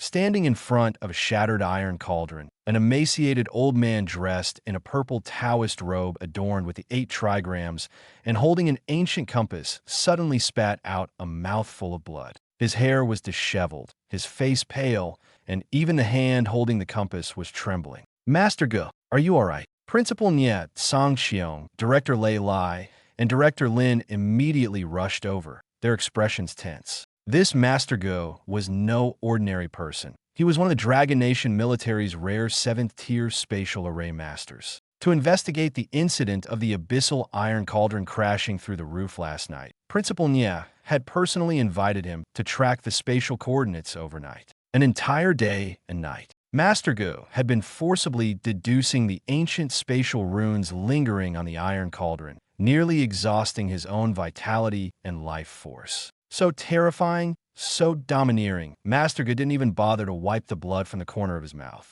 Instead, he stared intently at the broken iron cauldron, his eyes filled with shock and fervor. I've studied spatial laws my entire life, and I've never seen such an unreasonable method of cross-dimensional transmission. This isn't a normal array at all. This is brute force, tearing open space. It forcibly tore open a hole in the spatial barrier between the abyss and the human world. Moreover, the spatial runes on this iron pot are relics from the era of ancient demon gods. The existence capable of activating such runes must be of a level far beyond the 9 transformations. Listening to Master G's unequivocal deduction, the 3 prominent figures in the principal's office of the top academy felt a chill surge from their feet to the top of their heads. A demon god from the abyss surpassing the 9 transformations? Such a creature, only mentioned in ancient legends, had set its sights on Kyoto War God Academy. Master Gu, have you tracked the coordinates of the landing point? Principal Nia clenched his fists tightly, the blood energy of his peak 8 transformations surging wildly within him, already prepared to live and die with the academy. Why did it target my principal's office? No, principal, you've misunderstood. Master Gu shook his head with difficulty, raising his blood-stained finger to swiftly sketch a 3-dimensional holographic map glowing blue in midair. It was a full map of Kyoto War God Academy. This is the truth I discovered after a day and night of deduction. His voice was hoarse with fear. The first landing point of this iron pot filled with high-grade blood essence was never your sky tower. When it tore through space, a slight interference from spatial turbulence caused a deviation of about 800 meters, which is why it happened to crash through your roof. What? Director Lei Lai's eyes widened, resembling an enraged beast. You're saying it was originally off target? Then what was its actual target? Master Gu did not immediately answer. He simply dropped a fingertip of blood into the holographic map in midair. Buzz! A glaring red line instantly lit up on the map. The red line clearly simulated the trajectory where the iron pot was originally supposed to land, finally transforming into a frantically flashing blood red at the most inconspicuous corner of the map's edge. When everyone saw the location, the ruined principal's office fell silent in an instant. For a full 30 seconds, no one spoke. Principal Nia, Director Lei Lai, and Director Lin, 3 individuals who could remain composed even under immense pressure, stood frozen as if struck by the same bolt of lightning. The 3rd logistics storage vault? Lei Lai's voice suddenly rose, even cracking slightly. The basement. Exactly. Master Gu nodded heavily. The source of this abyssal demonic energy capable of destroying Kyoto is not outside the academy, but within its grounds. It's in that long-abandoned logistics basement. Someone or something has set up an extremely concealed abyssal guiding altar there. As his words fell, the terrifying blood energy of Director Lei Lai, a berserker of 8 transformations, exploded violently, instantly reducing the already shattered rosewood furniture around them to dust. Lu Yuan, Lei Lai's eyes turned blood red, his fury almost burning through the roof. I knew it. A monster capable of shattering deep-sea black gold could never obediently work as a gatekeeper. He's clearly an abyssal mole, a deeply hidden priest of the blood god cult. He deliberately joined the logistics department to cover his tracks, secretly summoning the abyssal demon god in the basement.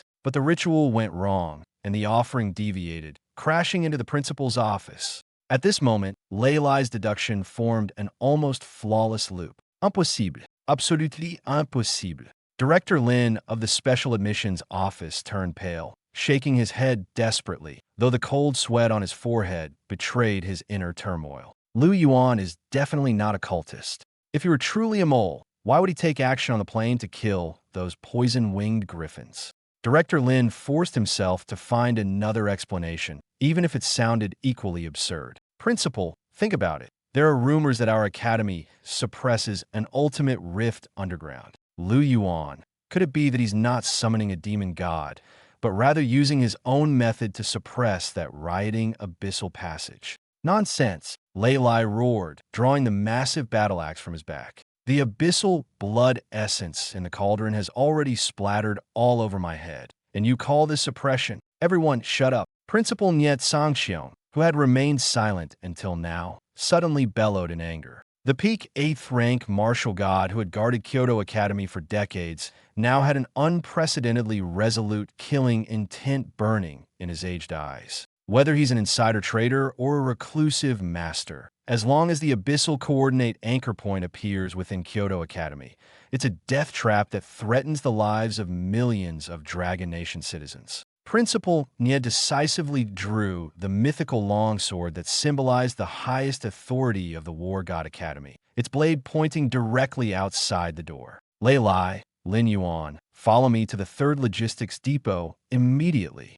Activate the highest S-level combat state. If it truly is a demon god descending or an insider causing chaos, even if it costs this old man's life today, we must completely erase that basement from the face of the earth. Yuan was leisurely lying on an old rot-tan chair, wearing a pair of sunglasses he had dug up from who knows where, holding an enamel tea mug printed with the words "Serve the People," and sipping tea unhurriedly. Beside him, a decayed lich in a tattered black robe was half kneeling on the ground, its movements so practiced it seemed like an old hand. Using its bony claws, it carefully massaged Yuan's calf, afraid that applying too much pressure might displease its boss. Boss, is this pressure okay? The muscle on the left side is a bit tight. Should I work on it a bit more for you? In the corner, a few freshmen who had been terrified by the rusty iron sword earlier were now obediently clutching their equipment, standing against the wall,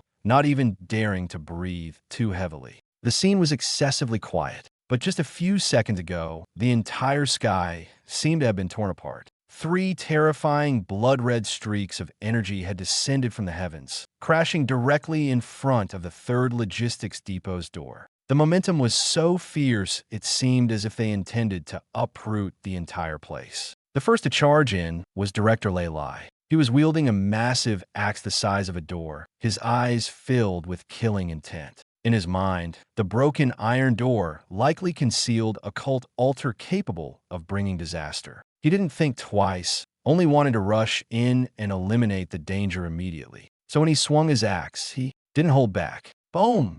The anti-theft iron door exploded into fragments, shards of metal flying everywhere, dust billowing. Following closely behind were Principal Niet Sangxiong and Director Lin Yuan. Both were prepared for the worst. One gripped a sword, the other a blade, their auras fully unleashed, ready to fight to the death at any moment. They had charged in so quickly, with only one thought in mind, absolutely not letting whatever was inside escape. But as the dust gradually settled, what they saw was neither a bloody altar nor an abyssal passage. It was just an absurdly quiet basement, and Yuan, who was drinking tea and basking in leisure. Principal Nie's movements froze for a moment. Lin Yuan also came to a halt. Lei was even more stunned, standing there with his axe still raised midair, as if he had suddenly forgotten why he had just smashed the door. He looked at Yuan, then at the skeleton massaging his legs, his mind completely blank. Where was the altar?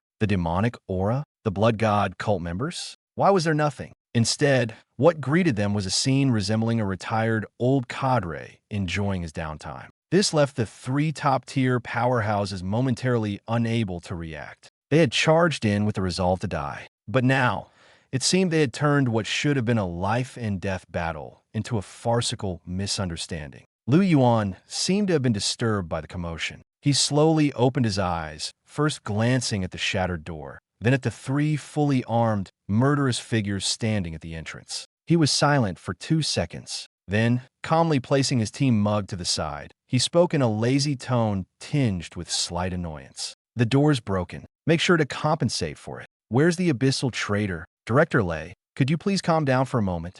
Director Lin was the first to regain his composure. He had been stunned by the scene before him, but when he saw Yuan still sitting there steadily, his expression calm and unperturbed, not even lifting an eyelid. The tension in his heart tightened even further. Instead of feeling relieved, he felt a chill down his spine. He immediately rushed forward and firmly pressed down on the giant axe, still suspended in midair in Lei Lai's hand. "Put the axe down. Quickly, put it down." Director Lin lowered his voice, almost growling into Lei Lai's ear.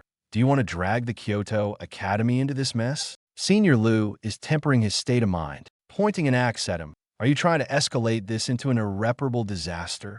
But Grandmaster Gu clearly said the coordinates were right here. Lei Lai, though hot-tempered, was not entirely unreasonable. The scene before them looked nothing like some sinister, sacrificial ritual. It seemed more like they had barged into the wrong place. While Director Lin and Lei Lai were struggling, Principal Nie Sangxiong, standing at the forefront, remained silent. This peerless martial god, who had already reached the peak of the 8th rank and had one foot in the threshold of the 9th rank, was staring intently at Lu Yuan. No, he wasn't staring at Lu Yuan himself, but the shadow cast by the wrought tan chair beneath Lu Yuan's feet on the floor. At the moment the door was shattered, Principal Nie had keenly sensed something amiss. A piece of flying metal, clearly aimed at Lu Yuan's face, was moving at a terrifying speed, almost approaching the speed of sound. Yet, when it was just half a meter away from Lu Yuan, the metal piece inexplicably vanished. It wasn't deflected or repelled.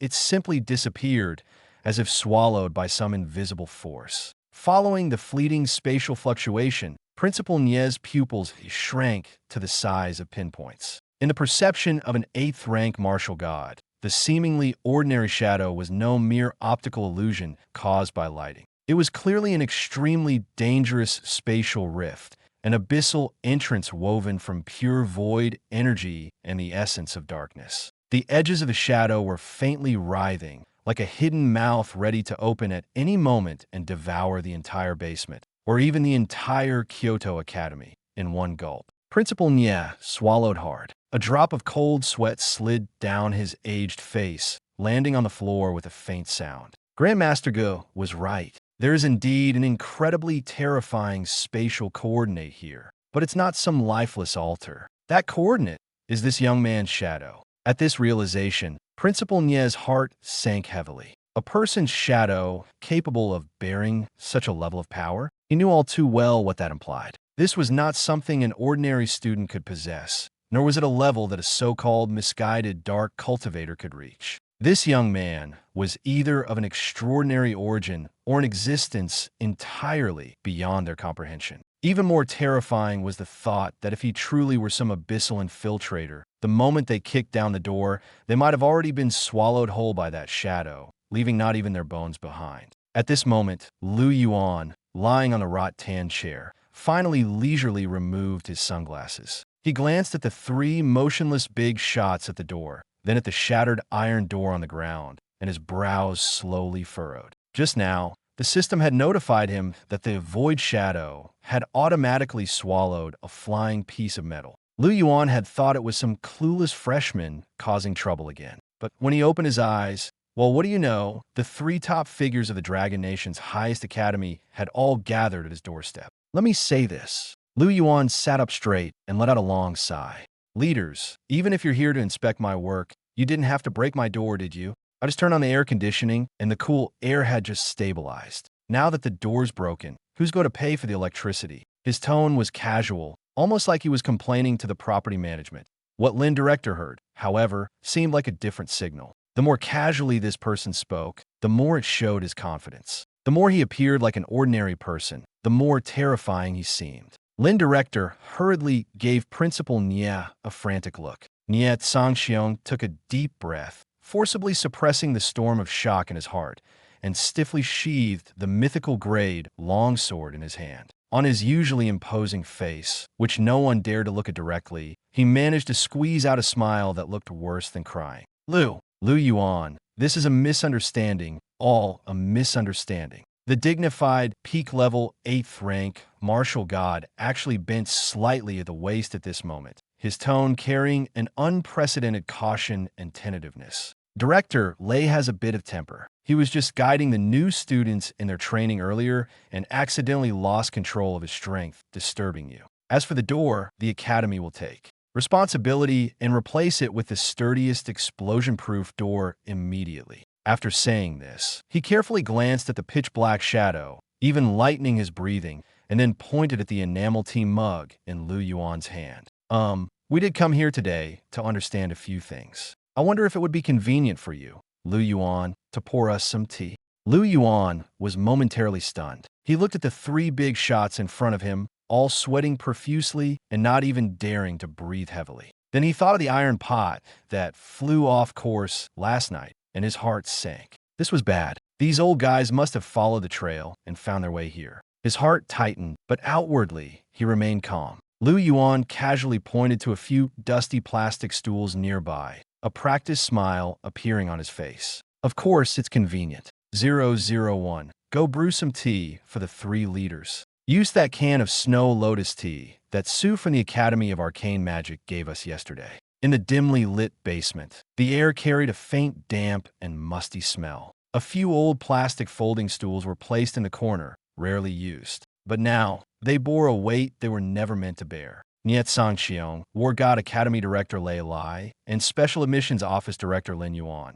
3 figures so prominent that a single stomp from them in the capital could cause a stir, were now sitting obediently, their backs ramrod straight, even deliberately lightening their breathing, as if afraid of disturbing someone. Especially Lei Lai, his tall and broad frame, with shoulders as wide as a wall, usually exuded the aura of a fiery-tempered warrior who feared no one. But now, he didn't even know where to place his hands, afraid that a careless move might break the fragile stool beneath him. The consequences of that he couldn't afford. It wasn't about losing face, it was about avoiding even bigger trouble. In front of them was an old wooden table, on which sat 3 enamel tea mugs bearing the words Logistics Department. A decayed lich moved slowly, but with extraordinary steadiness, holding a rusty aluminum kettle and pouring hot water into the mugs one by one. As the steam rose, the fragrance of tea spread through the air. It wasn't an ordinary tea aroma, but a cool, spiritual scent that seemed to cleanse one's very soul. Niet Sangxiong held the tea mug tightly, his fingers trembling slightly. He recognized this tea, of course. S-grade, Ice Mountain, Snow Lotus tea. Even someone of his stature couldn't bear to drink it often. Yet now, this rare treasure was being served in the most ordinary enamel mugs, like a casual cup of tea at a roadside stall. Extravagant? Incredibly so, but he didn't dare to think of it as wasteful. The more nonchalant the young man before him seemed, the more unfathomable he appeared. True masters often didn't care about appearances, pomp, or others' opinions. The more casual they seemed, the more it indicated their utter disregard for worldly possessions. Niet Sangxiong suppressed the turmoil in his heart and forced a somewhat stiff smile. "Lu Yuan, you're too kind. This tea is excellent." Sitting beside him, Lei Lai's face was already covered in a fine sheen of sweat. He sneaked a glance at the decayed lich behind Lu Yuan,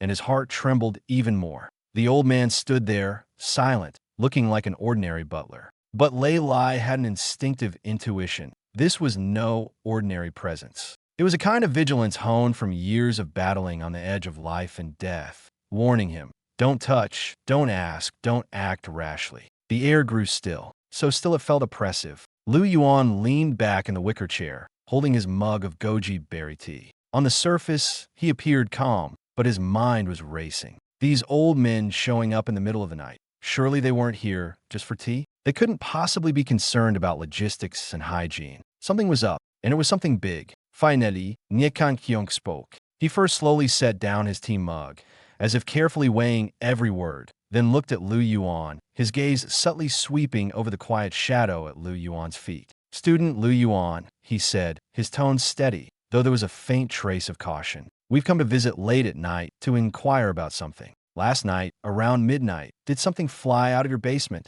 As soon as the words left his mouth, Lin Yuan and Lei Lai immediately tensed up. They knew this wasn't an ordinary question. It was a probe, and a very dangerous one at that. If Lu Yuan truly had ties to the Abyss, hearing this question could very well provoke an immediate confrontation. But when Lu Yuan heard it, his heart sank. So they found out. His first thought wasn't about himself, but about the little skeleton minion in the Abyss. It must have been that broken iron pot causing trouble, tracked down by these old monsters. This was bad, very bad. He couldn't expose the existence of the abyss. If others found out, he could summon abyssal creatures and even send items across dimensions. The military and the academy would never treat him as an ordinary student. At that point, what awaited him wouldn't be questioning, but dissection and research. So, he couldn't confront them head-on, nor could he outright deny it. The safest approach was to frame the incident as an accident, turning a massive issue into a minor mishap.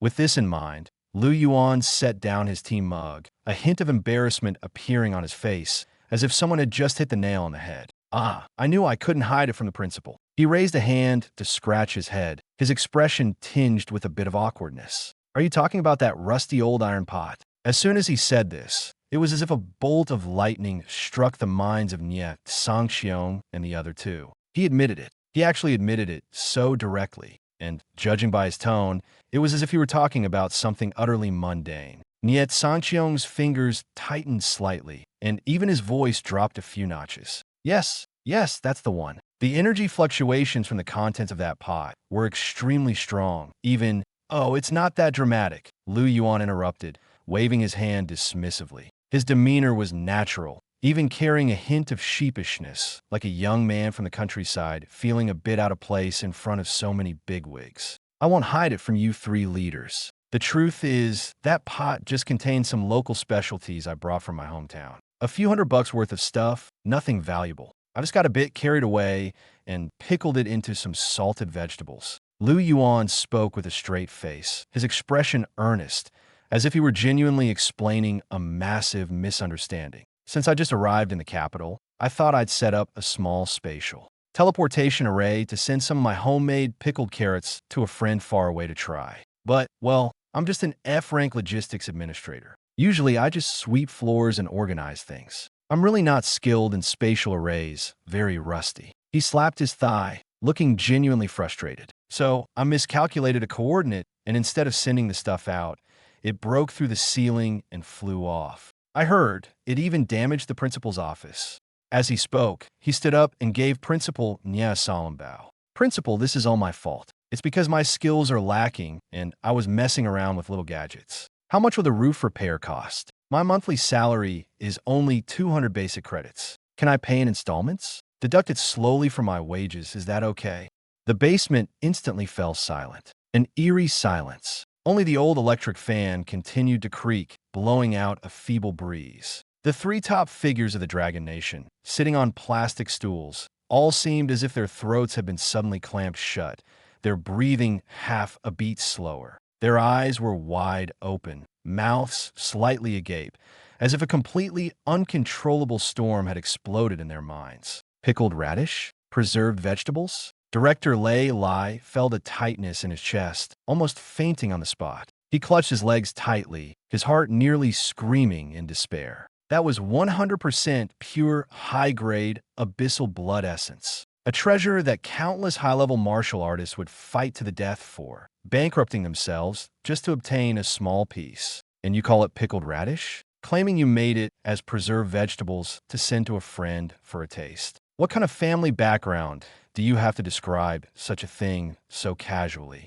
On the other side, Director Yuan of the Special Admissions Office was already drenched in cold sweat. His gaze at Yuan no longer resembled that of looking at a student. It was more like staring at an incomprehensible entity. Lacking skills? Miscalculated parameters? Using a broken iron pot to forcibly tear open the barrier between the abyss and the human world, and directly piercing through the defense array that Kyoto Academy had spent a fortune to construct? Such feats, which even top-tier spatial mages might not achieve, were described by him as clumsy craftsmanship. Yuan's worldview had shattered into pieces beyond repair. He finally understood. This young man wasn't explaining himself. He was subtly showcasing his strength. What defines a true powerhouse? It's not standing on high ground and loudly proclaiming one's greatness. It's casually creating a failed product that can pierce through others' most prized defenses as if they were paper. This is suppression.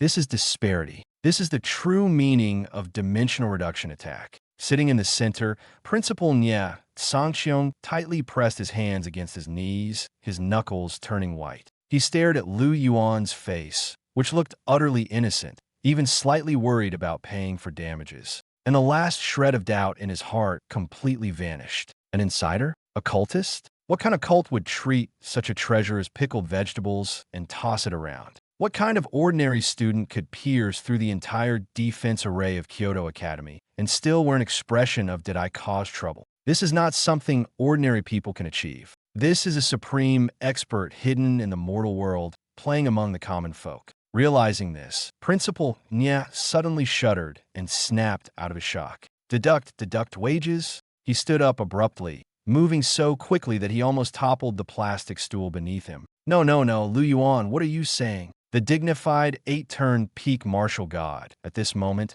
was unexpectedly flustered, his voice tinged with forcibly suppressed nervousness. Repair costs? That roof was old and should have been fixed long ago.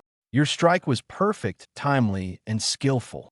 This isn't destruction. It's helping the school identify hidden dangers. As he spoke, he forced a smile, even giving a thumbs up. If it weren't for your intervention, we wouldn't have discovered the problem here. Out with the old, in with the new. Beside him, Lei Lai and Lin Yuan finally snapped out of their daze and quickly nodded in agreement. Yes, well done.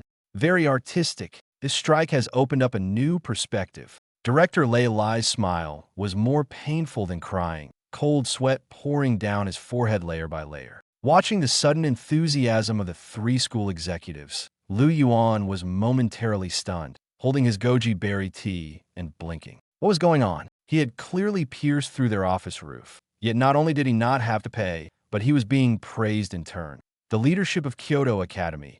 Is their stress tolerance a bit outrageous? Lu Yuan silently complained his heart. But since he didn't have to pay compensation, he couldn't be bothered to pursue the matter further. Let the old men think whatever they want. Well, since I don't have to pay, thank you, Principal, for your understanding. Lu Yuan let out a sigh of relief, leaned back into the rattan chair, and casually raised his teacup. Why don't the 3 of you have some more tea? It's quite good. No, that won't be necessary. Principal Nya quickly waved his hand, his movements so swift it was as if he feared being a second too slow. What a joke, sitting and drinking tea with someone who treats mythical rules as toys and abyssal blood essence as a side dish. Even staying an extra second was a terrifying strain on their hearts. Since the misunderstanding has been resolved, we won't disturb Senior Lu's cultivation any further. Principal Nye's attitude was as respectful as could be. He took out a finely crafted black communicator from his pocket and placed it on the table in front of Lu Yuan with both hands.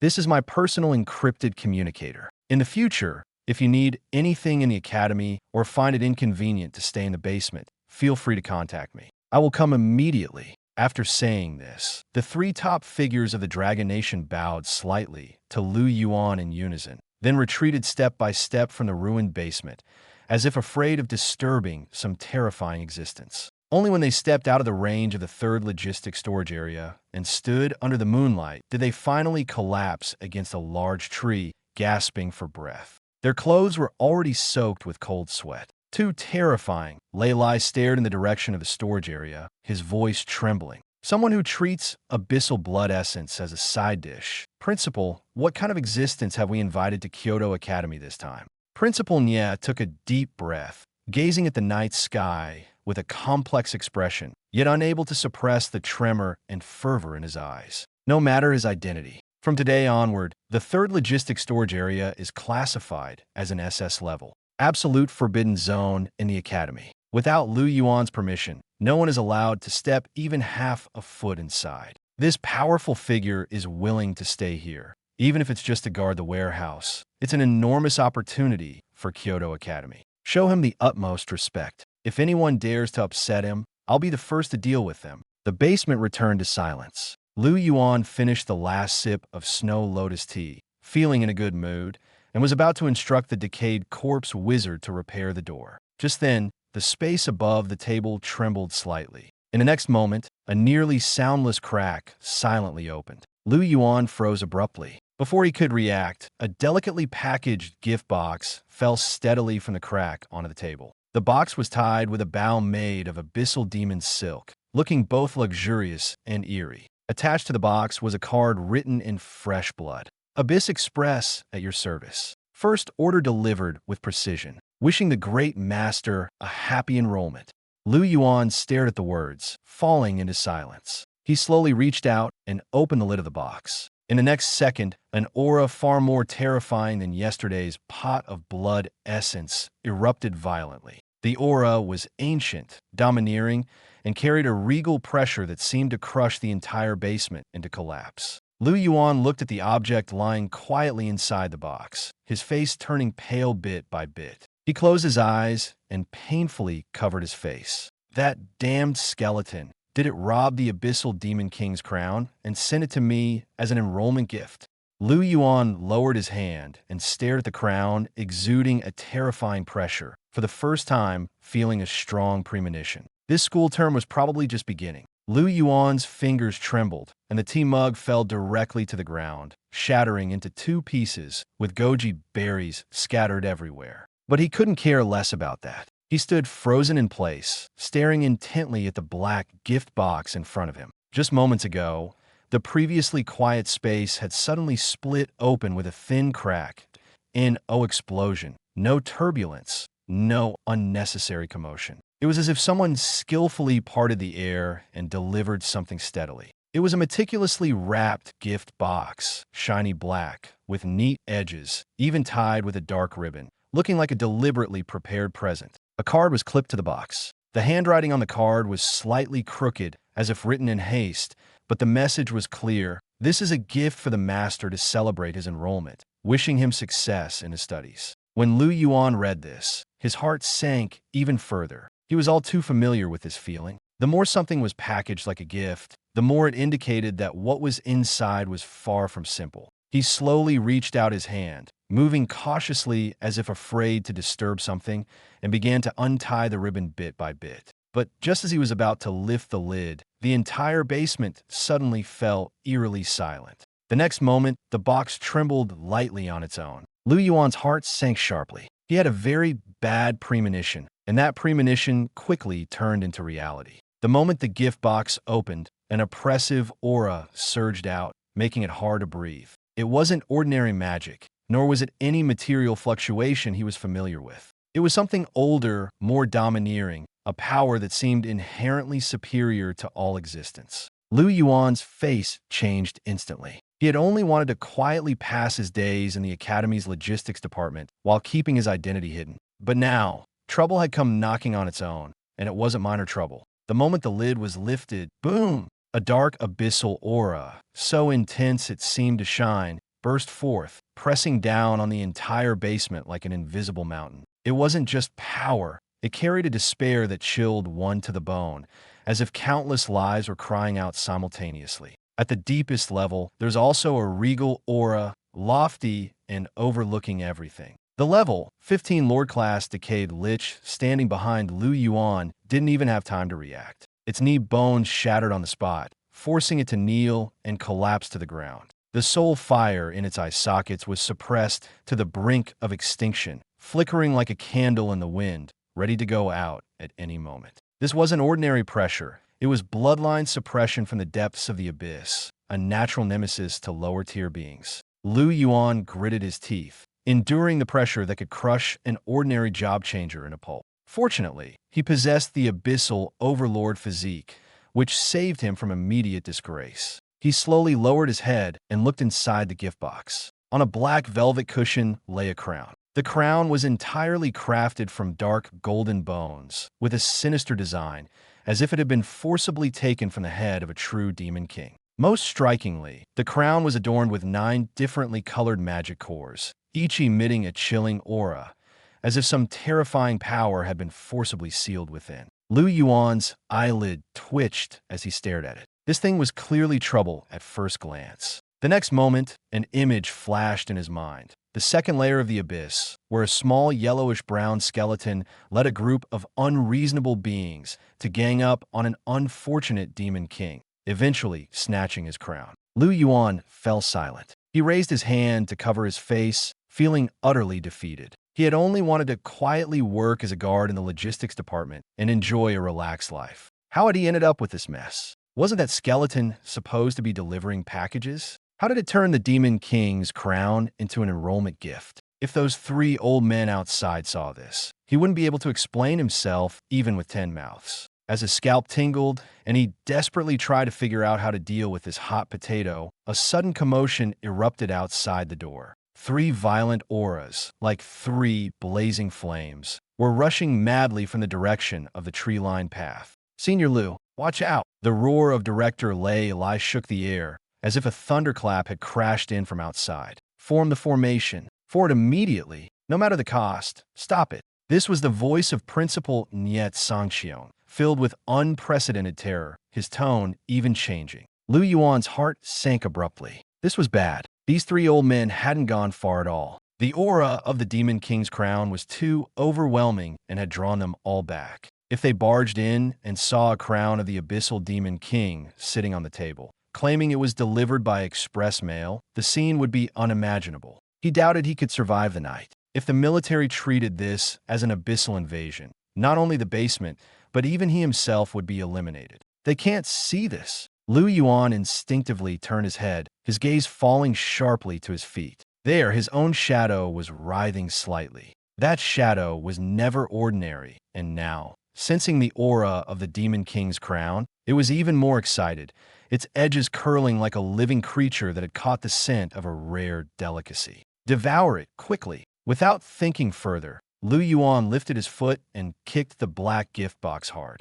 The box flipped in midair, and the suffocating crown flew directly toward his shadow. The next second, a bizarre scene unfolded. The shadow seemed to open an invisible, gaping mouth. As soon as the box touched it, there was no sound of impact. It simply disappeared silently, without even causing a ripple. Immediately after, the oppressive aura that had enveloped the entire basement, almost lifting the roof, vanished as if someone had pulled the plug. It was unnervingly clean. One moment it felt like the sky was falling, and the next, everything was as quiet as if nothing had happened. At the exact moment the oppressive aura disappeared, the basement door was blown off its hinges by the violent air currents outside. Niet Sangxiong, Lei Lai, and Lin Yuan, 3 top-tier powerhouses, their blood surging and their presence blazing like fire, burst in as if charging toward the brink of life and death. They froze in their tracks, their expressions stiffening. What they saw was not the terrifying scene of a demon god's descent. Instead, they saw Lu Yuan standing there, his expression complicated, his shadow quietly at his feet, as if nothing had happened. The air was eerily silent. Lu Yuan remained silent too. He looked down at the now empty gift box, then at the 3 old men at the door, and only one thought remained in his mind. There's no way to explain this now. Director Lei Lai, Principal Niet Sangxiong, and Lin Yuan almost simultaneously rushed into the basement. Each of them was brimming with killing intent, their weapons gleaming blindingly, as if ready to fight to the death. In their minds, they were prepared to see demonic energy surging, an abyssal portal tearing open, and the Demon King, capable of destroying the entire building or even the entire city, making its appearance. But after charging in, the scene before them left all 3 dumbfounded. The basement was unnervingly quiet. No demonic energy, no black mist, no monsters.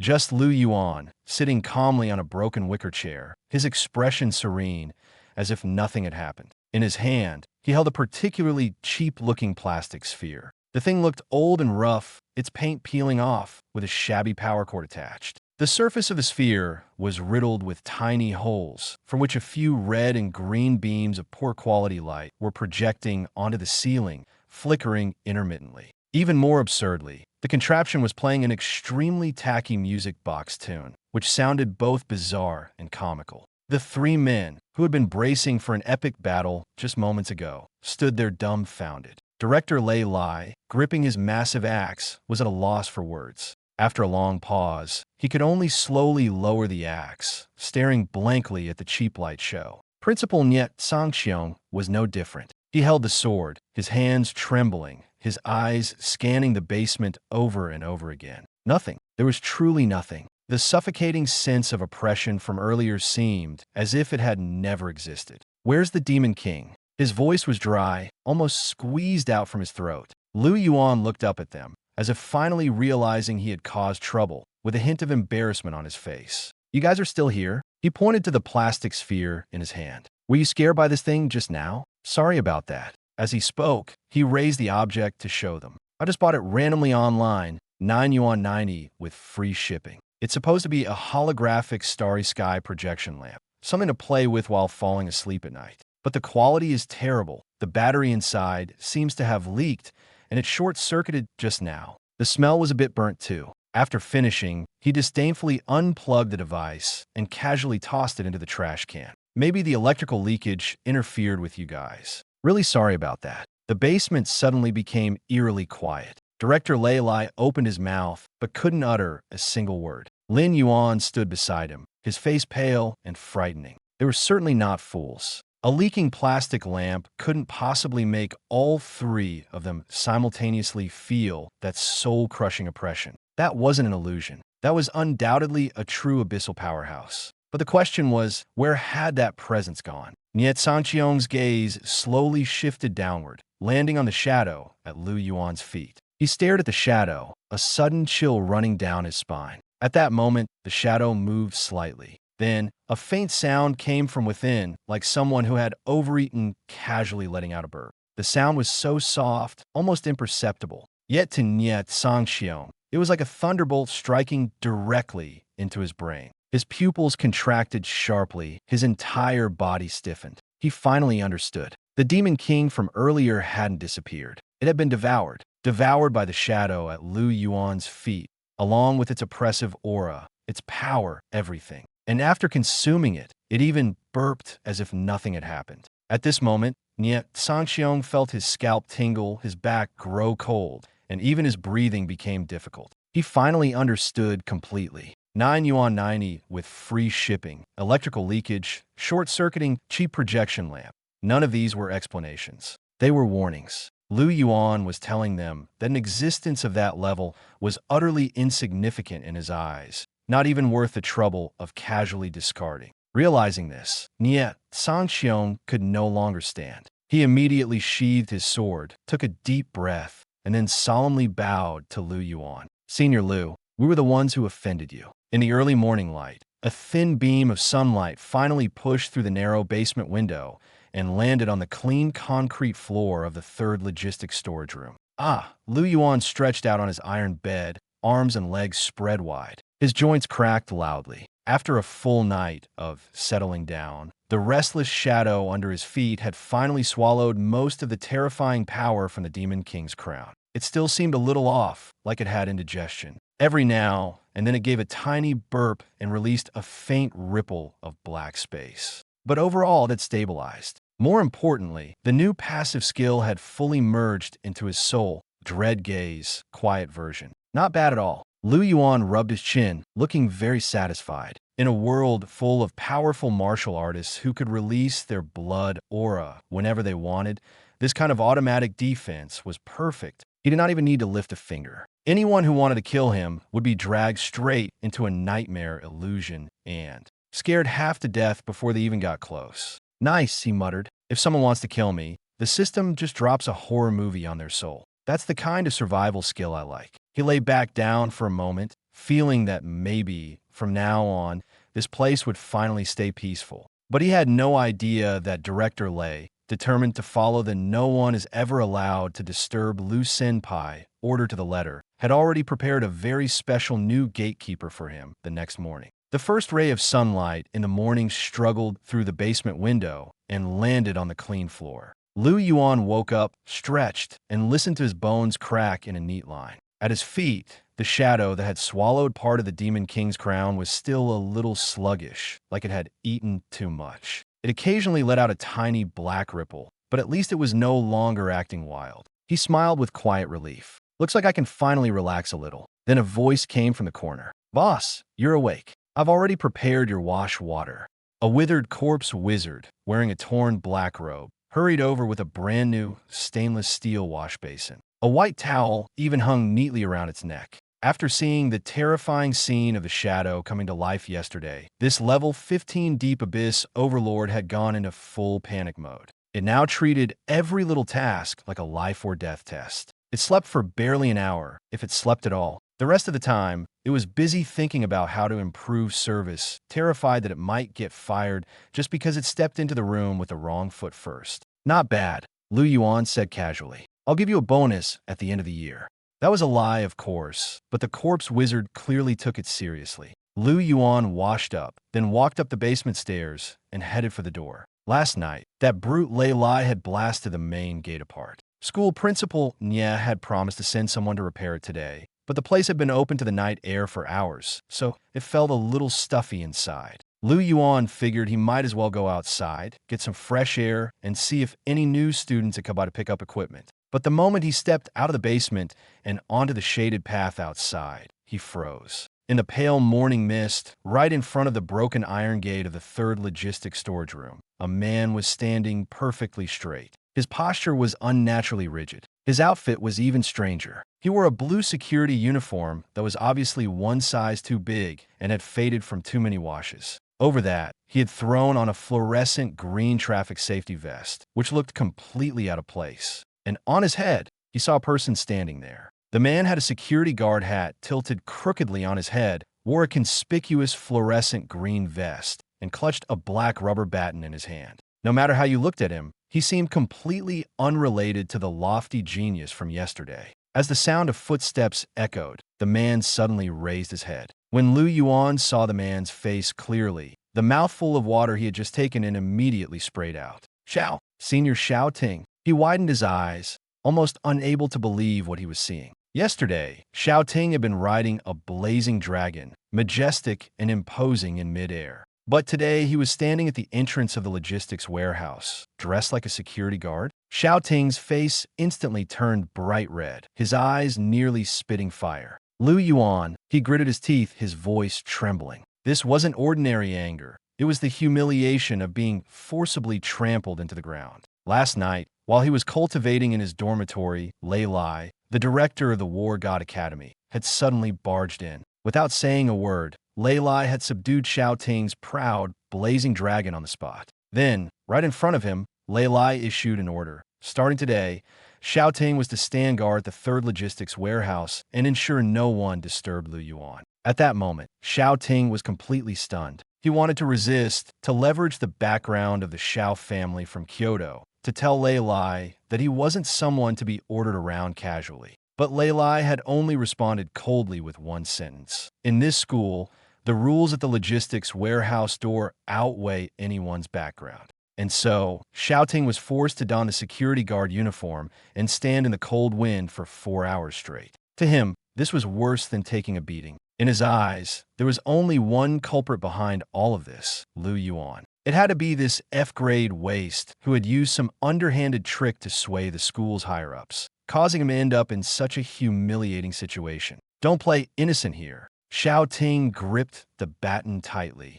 the veins on the back of his hand bulging. I don't care what tricks you pulled, but in the face of true strength, no scheme will work. As he spoke, he took a step forward. The blood energy of an S-grade dragon knight erupted instantly, carrying an oppressive force that surged toward Lu Yuan. He didn't dare to actually strike, but he was determined to use this pressure to make Lu Yuan bow his head, to show this inconspicuous boy who truly belonged at the top. Kneel before me, Xiao Ting roared inwardly. But at that moment, Lu Yuan's shadow flickered lightly beneath his feet. It was so subtle and quick that almost no one noticed. In the next instant, Xiao Ting's vision suddenly changed. The tree-lined path disappeared. The warehouse door disappeared. Even Lu Yuan's face disappeared. In their place was an endless abyss of darkness. Xiao Ting's heart sank abruptly. He realized he seemed to have fallen into another dimension, as insignificant as an ant, struggling even to breathe. Above him was a throne of white bones, formed from the remains of countless gods and dragons. Seated atop the throne was a terrifying shadow, shrouded in dark, golden, demonic energy. The shadow merely lowered its head and glanced at him. No anger, no sound, just a bone-chilling sense of oppression. That glance felt as though it had pinned his very soul in place. Xiao Ting's mind went blank in an instant. His proud dragon knight blood energy couldn't even muster the thought of resistance against that power. In reality, Xiao Ting's face turned deathly pale. One moment, he had been full of murderous intent, ready to crush Lu Yuan. The next, he let out a miserable scream, his entire body seemingly drained of strength. His legs gave out, and he collapsed to the ground. The baton slipped from his hand, clattering onto the concrete floor with a crisp sound. Cold sweat soaked through his vest in an instant. Shouting gasped for air, his eyes unfocused, his body trembling uncontrollably. He stared at Yuan, his gaze filled only with fear. At that moment, he suddenly realized that the person before him might not be an ordinary freshman at all. What is this? Ting's teeth chattered uncontrollably, unable to form a complete sentence. The terrifying illusion from just a moment ago was so brief, it almost felt like a hallucination. Yet the oppressive feeling was as if an invisible mountain had crushed deep into his soul. In that instant, he even thought he had truly fallen into hell, where even breathing became a torment. At this moment, Yuan had no idea that his passive skill had automatically triggered, scaring someone senseless on the spot. He simply stood there in confusion, looking at Ting, who had been aggressive just a second ago, but was now screaming and collapsing to the ground. Yuan furrowed his brows, his expression one of speechless disbelief. "Senior Xiao, what are you doing this early in the morning? Trying to scam me?" Yuan took half a step back in disdain and pointed at Ting, who was sitting on the ground. "I didn't even touch a single finger of yours. There's surveillance here. You, the top student of sophomore year, coming to our logistics warehouse to fake an injury and extort me. If word gets out, won't you lose all your dignity?" Yuan spoke casually, but his innocent yet infuriating expression felt like another form of silent mockery in Ting's eyes. Sitting on the ground, Ting felt as if a gaping wound had been torn open in his heart, bleeding and aching. Yet, at this moment, he didn't even have the courage to retort. Not only did he not dare to talk back, but when he heard Yuan's offhand ridicule, an absurd thought even crossed his mind. Maybe he should just admit his mistake on the spot, because he was now utterly convinced that the terrifying abyssal illusion he had just experienced was no accident. It was a warning, a final reminder from this seemingly harmless monster standing before him. I wasn't trying to scam you." The proud S-class genius Ting forced himself to stand up from the ground. His movements were stiff like a rusted machine as he bent down to pick up the rubber baton that had fallen to the ground. Then he stood straight next to the security booth. His once handsome face was now pale, devoid of any color. Yet he still forced a smile, though it looked more pitiful than if he were crying.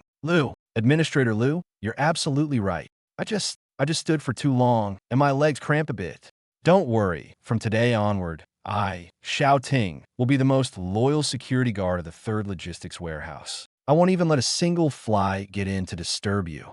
After saying this, he felt utterly humiliated, but he didn't dare not say it, because in the face of true fear, so-called pride was utterly worthless. Yuan, on the other hand, seemed satisfied as he nodded. He patted Ting on the shoulder, his tone resembling that of a senior lecturing a new employee. "That's more like it. Young people should have some work ethic. Do a good job, and when you get your paycheck next month, I'll treat you to some barbecue." With that, Yuan clasped his hands behind his back and leisurely turned to walk back into the basement. His demeanor was like that of a retired official, unhurried and carefree. Ting was left standing alone in the cold morning breeze, clutching the baton, his eyes welling up with tears. They weren't tears of anger, but of utter helplessness after being crushed by reality. He shed tears of humiliation, but also tears of relief for having survived, because at the very least, he was still alive. Morning, the thin mist began to dissipate. In front of the 3rd Logistics Warehouse, the air carried a faint, damp chill. Ting stood in an oversized security uniform with a fluorescent green reflective vest over it, like a wooden stake planted firmly in the ground. He stood rigidly outside the iron gate of the warehouse. His complexion was terrible. Humiliation, confusion, and lingering fear all mixed together, making him look utterly disheveled. Just over 10 minutes ago, Yuan had merely glanced at him, and he had fallen into that suffocatingly terrifying illusion. It felt as though his entire being had been thrown into a bottomless abyss, his very soul crushed. But that's human nature, especially for someone like Ting, an S-class genius who had always enjoyed smooth sailing and was used to being on top. Deep down, there would always be a trace of pride that refused to yield. The cold wind blew, and he finally sobered up a little. That illusion just now, was it really created by Lu Yuan? Xiao Ting tightly gripped the rubber baton in his hand, and the pitiful pride in his heart slowly began to resurface. How could an F-level necromancer without even a staff possibly possess such exaggerated mental power? Could it be that he carries some high-level illusion-protecting artifact? Or perhaps Director Lei secretly left behind a restriction specifically to guard against me? Thinking this, Xiao Ting himself felt the explanation was quite reasonable. In this world that values talent and strength, an E-level necromancer suddenly exuding such a near-demonic oppressive aura was simply too absurd. If word got out, everyone would think it was pure fantasy. So he would rather believe it was external forces than accept that it was Lu Yuan's own power. But regardless of the truth, he no longer dared to provoke Lu Yuan. If that thing were triggered again, he might truly collapse on the spot, or even become a fool. Just as Xiao Ting was desperately trying to find reasons to regain a shred of psychological balance. Squeak! The dilapidated iron door of the basement was pushed open once again. Xiao Ting's body tensed up, instinctively gripping the baton tightly. He thought Lu Yuan had come out again. But emerging slowly from the dark staircase was not the thin, pale boy who haunted his nightmares, but a skeleton wearing a comical cleaning hat and a tattered black robe. The decayed corpse mage struggled to carry a red plastic bucket filled with dirty water in its left hand, while its right hand held the cotton mop that had tripped Xiao Jie yesterday. As it walked, the sound of bones grinding together echoed, and it swayed unsteadily toward the outdoor faucet outside the warehouse. Seeing this skeleton, Xiao Ting's taut nerves instantly relaxed. Immediately, a strong sense of resentment and anger surged within him. I can't deal with the artifact on your master, but I can certainly handle a low-level summoned creature. Xiao Ting stared at the hunched back of the decayed corpse mage, his eyes narrowing and a cold smile forming at the corner of his mouth. He hadn't forgotten that yesterday, this mutated housekeeping skeleton had used an entirely unreasonable method to thoroughly humiliate Xiao Jie.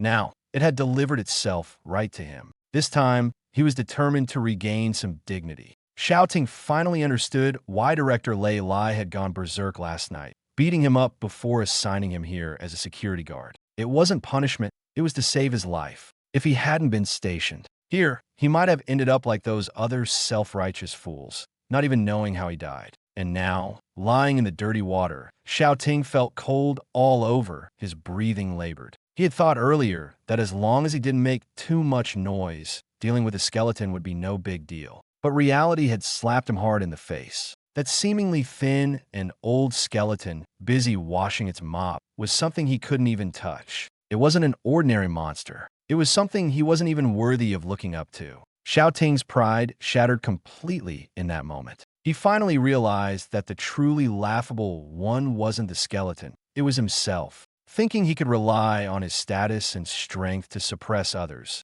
despite being utterly blind to the truth. Believing he had come to reclaim his dignity, only to deliver his face for a beating instead. He tried to prop himself up, but his legs refused to obey. The icy, deathly aura lingering in his body felt like invisible chains pinning his spine down. Only then did he truly see how terrifying the figure crouched by the faucet was. The other hadn't even turned around or made a serious move. Just a casual shockwave had crushed him, a so-called S-level dragon knight, into a state as pathetic as a drowned rat. What did this signify? It showed that the gap between them was not about rank, skill, or courage. It was as vast as the heavens and the earth. Xiao Ting's throat was dry, and all that remained in his heart was lingering fear. He began to regret. Regret coming here. Regret his need to show off. Regret his inability to see the situation clearly, turning a trouble he could have avoided into a suicidal test.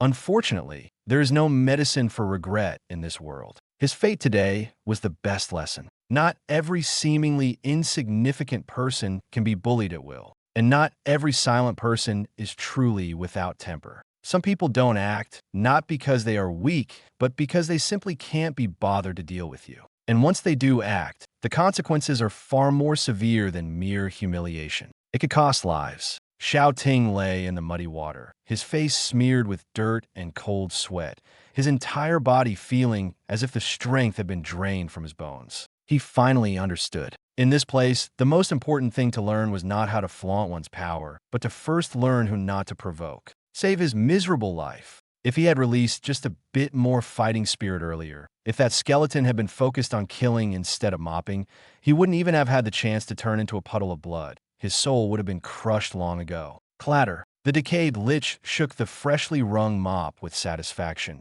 picked up the red plastic bucket, and turned to head back to the basement to continue its work. As it passed by Xiao Ting, who was lying in the muddy water, a clear look of disdain flashed through its hollow eye sockets. It stepped around Xiao Ting, as if afraid the mud on him would dirty the freshly cleaned mop, and then, with a clack-clack of its footsteps, walked into the shadows of the basement without looking back. From beginning to end, this housekeeping skeleton never once gave a proper glance at the once high and mighty S-class genius. As the wind blew, only Xiao Ting was left in front of the courtyard gate, lying in the muddy puddle like a beaten stray dog. It took him a full 5 minutes to struggle to his feet. He didn't bother brushing off the mud on his body or wiping the grime from his face. Instead, he solemnly picked up the black rubber baton from the ground, walked to the rusty iron gate, and stood up straight. He adjusted the crooked brim of his security guard cap with a seriousness that made it seem like he was performing some sacred ritual.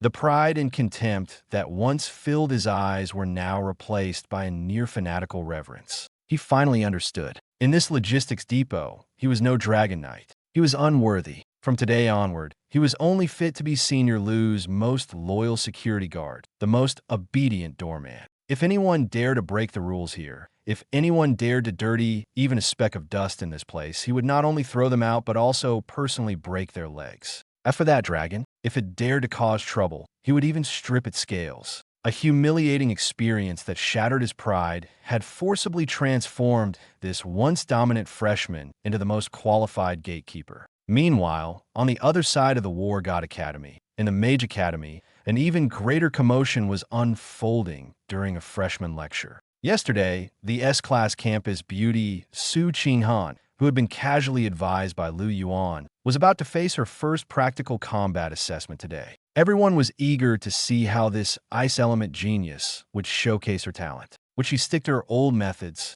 or would she forge a new path no one had ever seen before? The answer was about to be revealed. Kyoto War God Academy, Mage Academy's exclusive open-air training arena number 1. Today marked the first magical combat assessment for the first-year freshmen. The circular stands were packed with instructors from various departments and senior students. Even the dean of the Mage Academy had personally attended. He was a 7th-tier celestial mage dressed in a starry robe, exuding an air of nobility and composure, clearly taking this assessment very seriously. In the center of the training arena stood a massive dark red target. That was no ordinary target, but a top-tier defensive material retrieved from the volcanic magma of the 3rd layer of the abyss, LV.20 lava fire, turtle shell. It naturally possessed extremely high fire element resistance, with a surface temperature so scorching that ordinary ice spells couldn't suppress it at all. Next, S-Class freshman of the frost element, Su Qinghan. As the instructor called out the name, the previously noisy stands instantly fell silent. Countless gazes simultaneously turned to the girl in the light blue, form-fitting magical robe. Those gazes carried admiration, jealousy, and anticipation. Before her, more than a dozen A-class frost element freshmen had already tried. They had given it their all, bombarding the shell with ice spikes, cold winds, and blizzards, attempting to suppress the fire turtle shell with sheer ice power. But the results were no different. The moment the ice touched the shell's surface, it was instantly vaporized into white mist by the terrifying heat. Fire and ice naturally counter each other, someone whispered. To freeze something like this, you need magic so powerful it could completely envelop the entire thing. On the high platform, the dean of the Starry Sky Magic Academy nodded slightly, a hint of expectation in her eyes. Qinghan's magic purity is very high. If she fully unleashes the S-Class Extreme Frost Cascade, she might be able to leave a layer of frost on the shell surface. But just as everyone was thinking along these lines, Su Qinghan had already walked to a spot 10 meters in front of the lava fire turtle shell. The scorching heat waves rushed toward her, distorting the air. Yet her face remained calm, without the slightest ripple of emotion. She didn't rush to wave her staff like the other freshmen, nor did she chant any complex incantations. She simply stood there and slowly closed her eyes. In the next moment, the words spoken by the man who had been lying on a rot-tan chair, drinking goji berry tea in the basement yesterday afternoon resurfaced clearly in her mind. Ice doesn't come out of nowhere. It's water that has lost its heat. Don't think about creating ice. Try extracting the heat,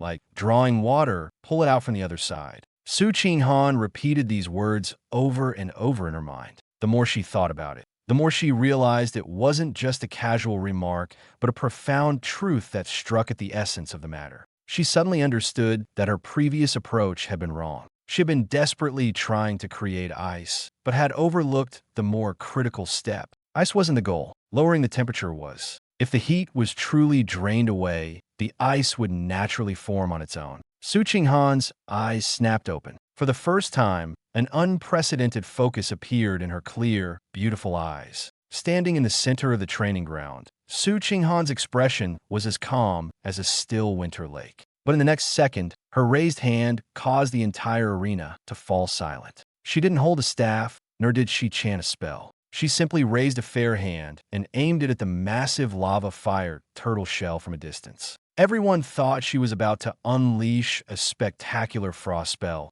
creating an overwhelming cold wave. But that wasn't the case at all. No ice spikes, no storms, no dazzling magical light. Nothing, not even the faintest chill emanated from her. But in the instant her 5 fingers gently curled inward, a sudden change occurred. The fiery red glow on the surface of the lava fire turtle shell, which had been blazing brightly, was abruptly extinguished, as if forcibly snuffed out. 1 second, the red glow faded. 2 seconds, the color turned ashen gray. 3 seconds, the entire shell began to emit a dense cracking sound. Crack, crack, crack. The sound wasn't loud, but struck the hearts of everyone present like a hammer. On the high platform, the dean, who had been calmly holding a teacup, suddenly trembled. The cup shattered in her hand, spilling scalding tea all over her fingers. Yet she seemed completely unfazed, leaping to her feet. Impossible. Her voice was unsteady, and she rushed to the railing, staring intently at the center of the arena. In her perception, Su Qinghan hadn't used any ice elements at all. She wasn't creating ice. She was erasing the heat from within the shell. To be more precise, it directly extracted the power of the laws that supported its existence. This was not ordinary magic. It was a higher-level power, an ability that almost suppressed the rules themselves. In the next moment, the tortoise shell completely collapsed. No explosion, no impact. It crumbled quietly like a sandcastle losing its foundation, finally turning into a pile of pale white powder. A gust of wind blew, leaving no trace behind. The entire number 1 martial arts arena was eerily silent. All the freshmen had their mouths agape, their eyes wide as if they were about to pop out. Gone. That piece of molten lava, tortoise shell, just disappeared like that. She didn't even use a staff. How did she do it? Some voices trembled, some faces were blank, and some even began to doubt whether they had seen it wrong. After studying magic for so many years, it was the first time they realized how fragile their previous understanding of common knowledge was. On the high platform, the dean was too shocked to care. She appeared in front of Su Qinghan almost instantly, so excited that her breathing was erratic. Qinghan. She grabbed Su Qinghan's shoulders, her tone urgent, as if she had discovered a long-lost treasure. What you just did wasn't ordinary ice magic, was it? You've touched the power at the level of the laws, haven't you? You're just a freshman, and you've already reached this threshold?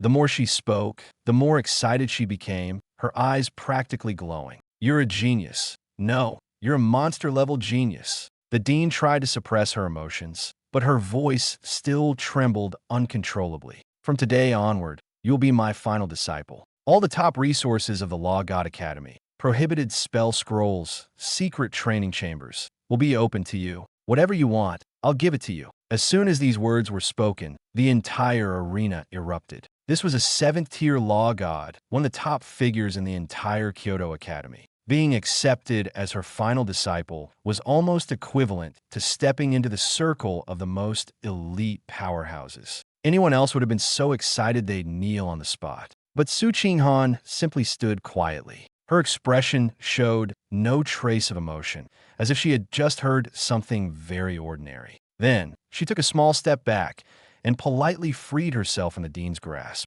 She bowed deeply to the dean. "Thank you for your kindness, Dean." Her voice was soft but steady. "But I cannot become your final disciple." The dean froze. The entire arena froze along with her. Su Qinghan raised her head, her gaze cold yet extraordinarily resolute. "Because my path has already been pointed out by someone else. In my heart, that senior is more important than anyone I've ever met. I only want to follow her." The air fell silent. This time it wasn't just quiet, it was utterly dead. Everyone was dumbfounded. She refused? She actually refused the olive branch extended by the seventh tier law, God herself? This was an opportunity that countless people would spend their entire lives chasing, and she rejected it without a second thought. What shocked them even more was, who exactly was the senior she mentioned? The dean furrowed her brows, her tone tinged with obvious disbelief. "You already have a master?" Su Qinghan gently shook her head. "Not a master." She paused, as if recalling something,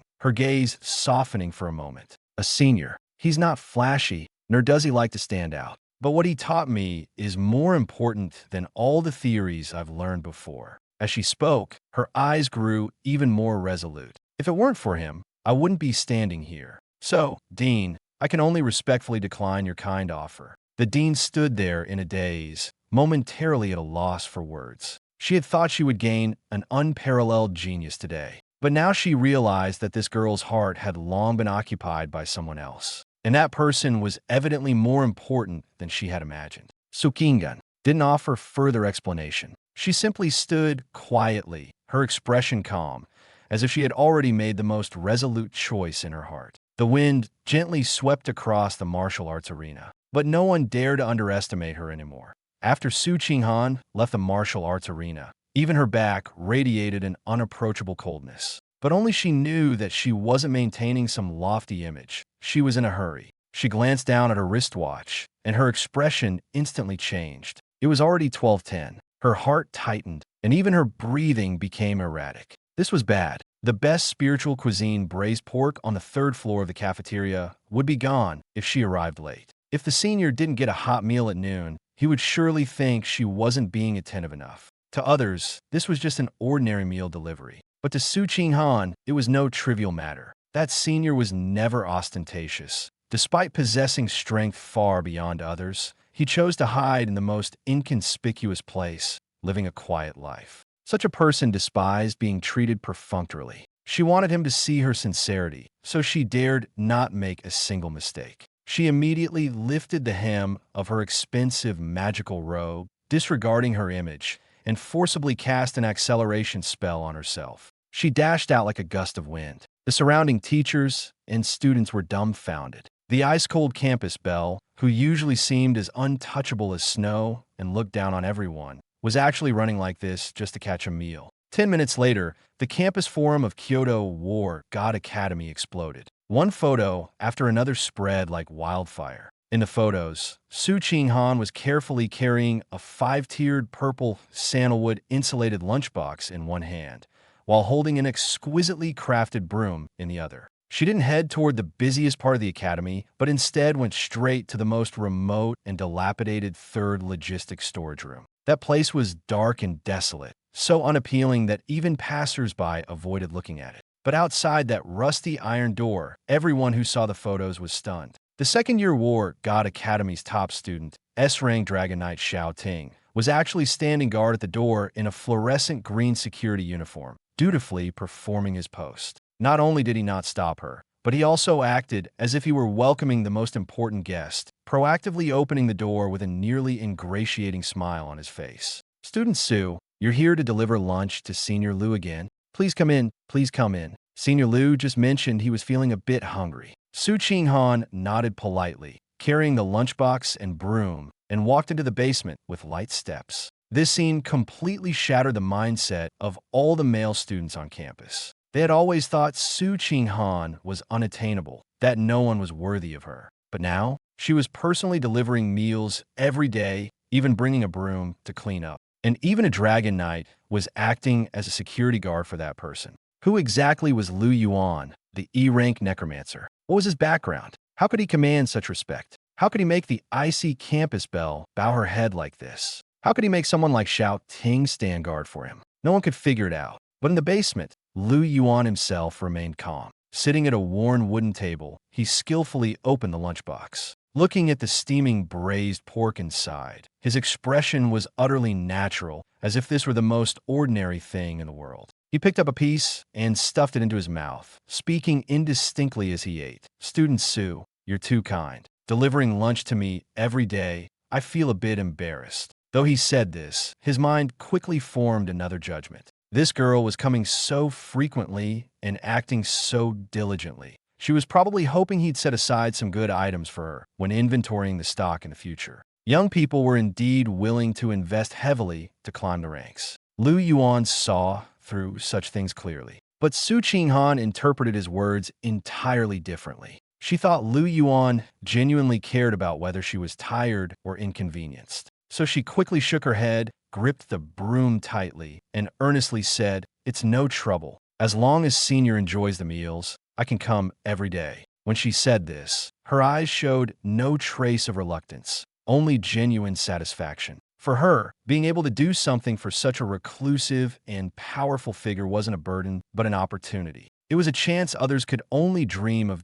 I in the corner. The decayed lich, forced to scrub the wall, watched the scene, and its soul fire was about to explode. It was originally just a menial undead, but now even the task of sweeping the floor was being snatched away from it. What it couldn't stand the most was that the one stealing its job was a young, beautiful, and absurdly powerful human girl. The more it watched, the angrier it became, and the more it felt like its existence was a joke. Competition. Too much competition. If everyone was going to work this hard, they might as well just work it to death. At the same time, in the deeper layers of the abyss, another storm was brewing. The second layer of the endless abyss, the core of the scorching hell. Here, dark red magma burned year-round, black volcanic ash floated in the sky, and the air carried a soul-scorching aura. Ordinary creatures wouldn't dare approach, and even lingering for just a second longer would result in being completely consumed by the malice of this place. In a demon king's palace constructed from obsidian and dragon bones, heavy snores echoed like thunder.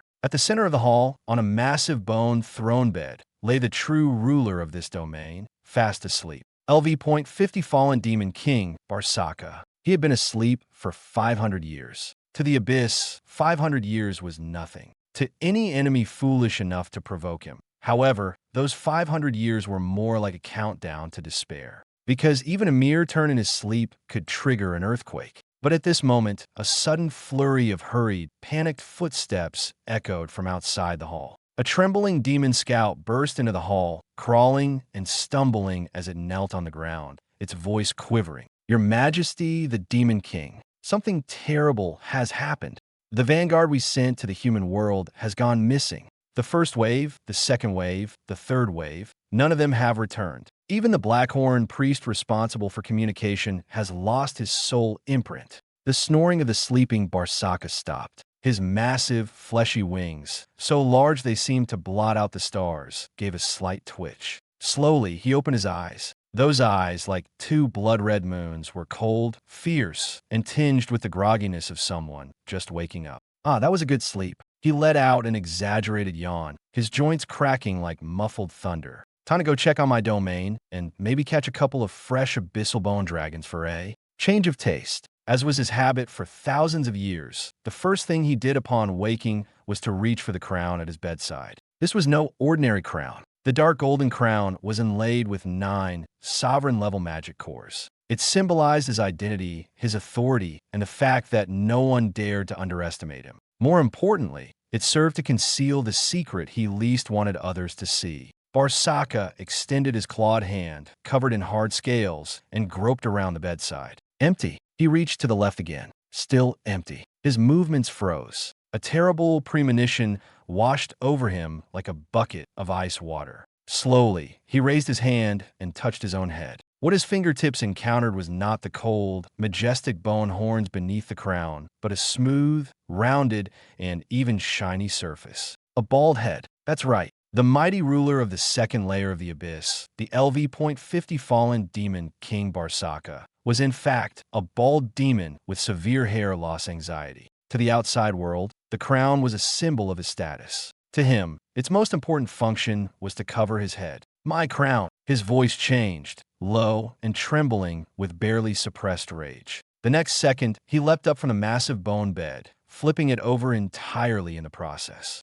"The enormous, dazzling, majestic crown that I left right here, where is it?" His roar burst out of the hall like a storm, shaking the entire Demon King's palace to its core. Outside, hundreds of thousands of high-ranking demon guards dropped to their knees in terror, not daring to lift their heads. Several abyssal lords with ram-like horns scrambled in, tumbling to the ground, their voices trembling.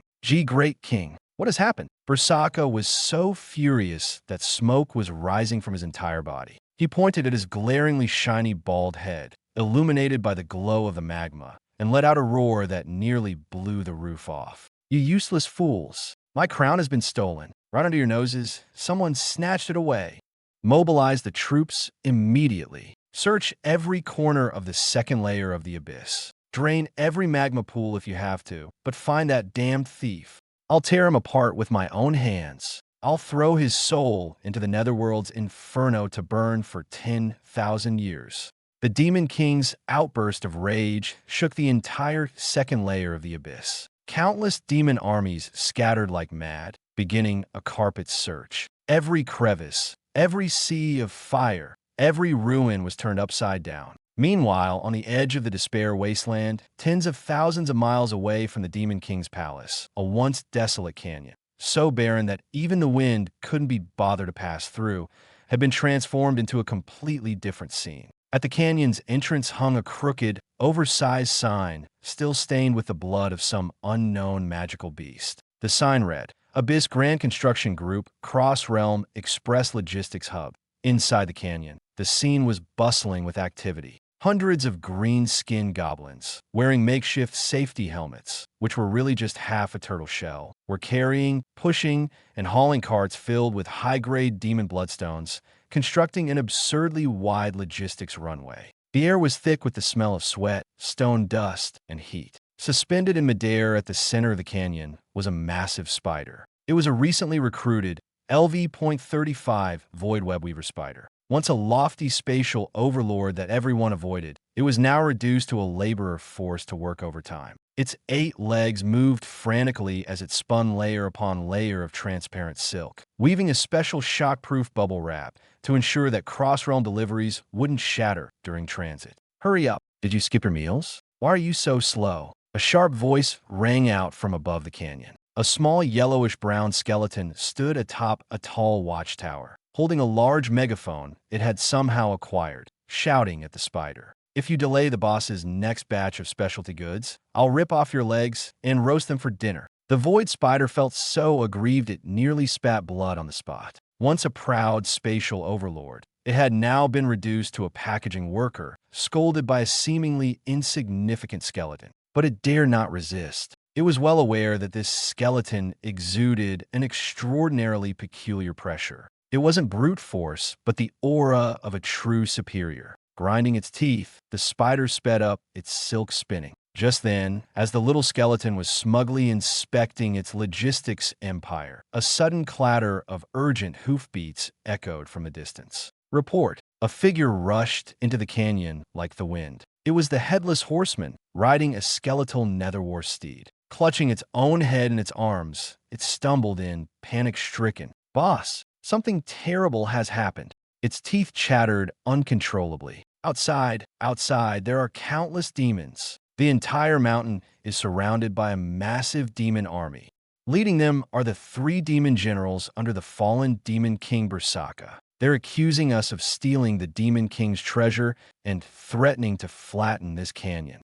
Hearing this, the goblins hauling bricks on the construction site froze, dropping their bricks with a clatter. Even the void spider, hanging on its web, nearly fell headfirst. This was the Demon King's army. In the 3rd layer of the abyss, the Demon King was the law, the heavens. No one dared to defy him. But in the next second, the little skeleton impatiently jumped down from the platform. It kicked the Headless Knight's panicked, rolling head back into place with one swift motion. In its hollow eye sockets, The ghostly blue flames didn't waver in the slightest. Instead, they burned even fiercer. That wasn't fear. It was excitement. It was the fierce determination to go all out. What are you panicking for? The little skeleton stood with its hands on its hips, its tone absurdly domineering. It started cursing directly in the mental channel. What do you mean by stealing? That was me, your grandmaster, using my skills to take it from under that bald guy's pillow while he was sleeping. How can that be called stealing? That's called resource allocation, got it?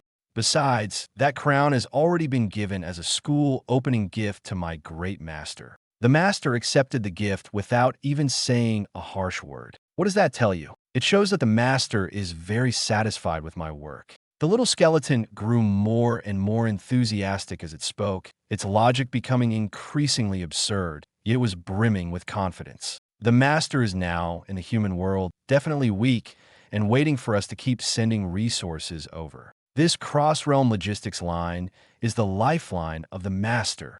It suddenly turned around, drew the large thigh bone from its waist, and pointed it directly at the canyon entrance, its voice loud and fierce. Brothers, that dead bald guy now wants to dismantle our delivery station and cut off the master's livelihood. Tell me, can we allow that? The headless knight and the void spider were on the verge of tears internally. Allow it, my foot. Returning the crown to save our lives would be the right move. But the contract bound them. The little skeleton clearly had no intention of reasoning. They could only let out 2 low growls in frustration, barely passing as a response. Good, since everyone's fighting spirit is so high.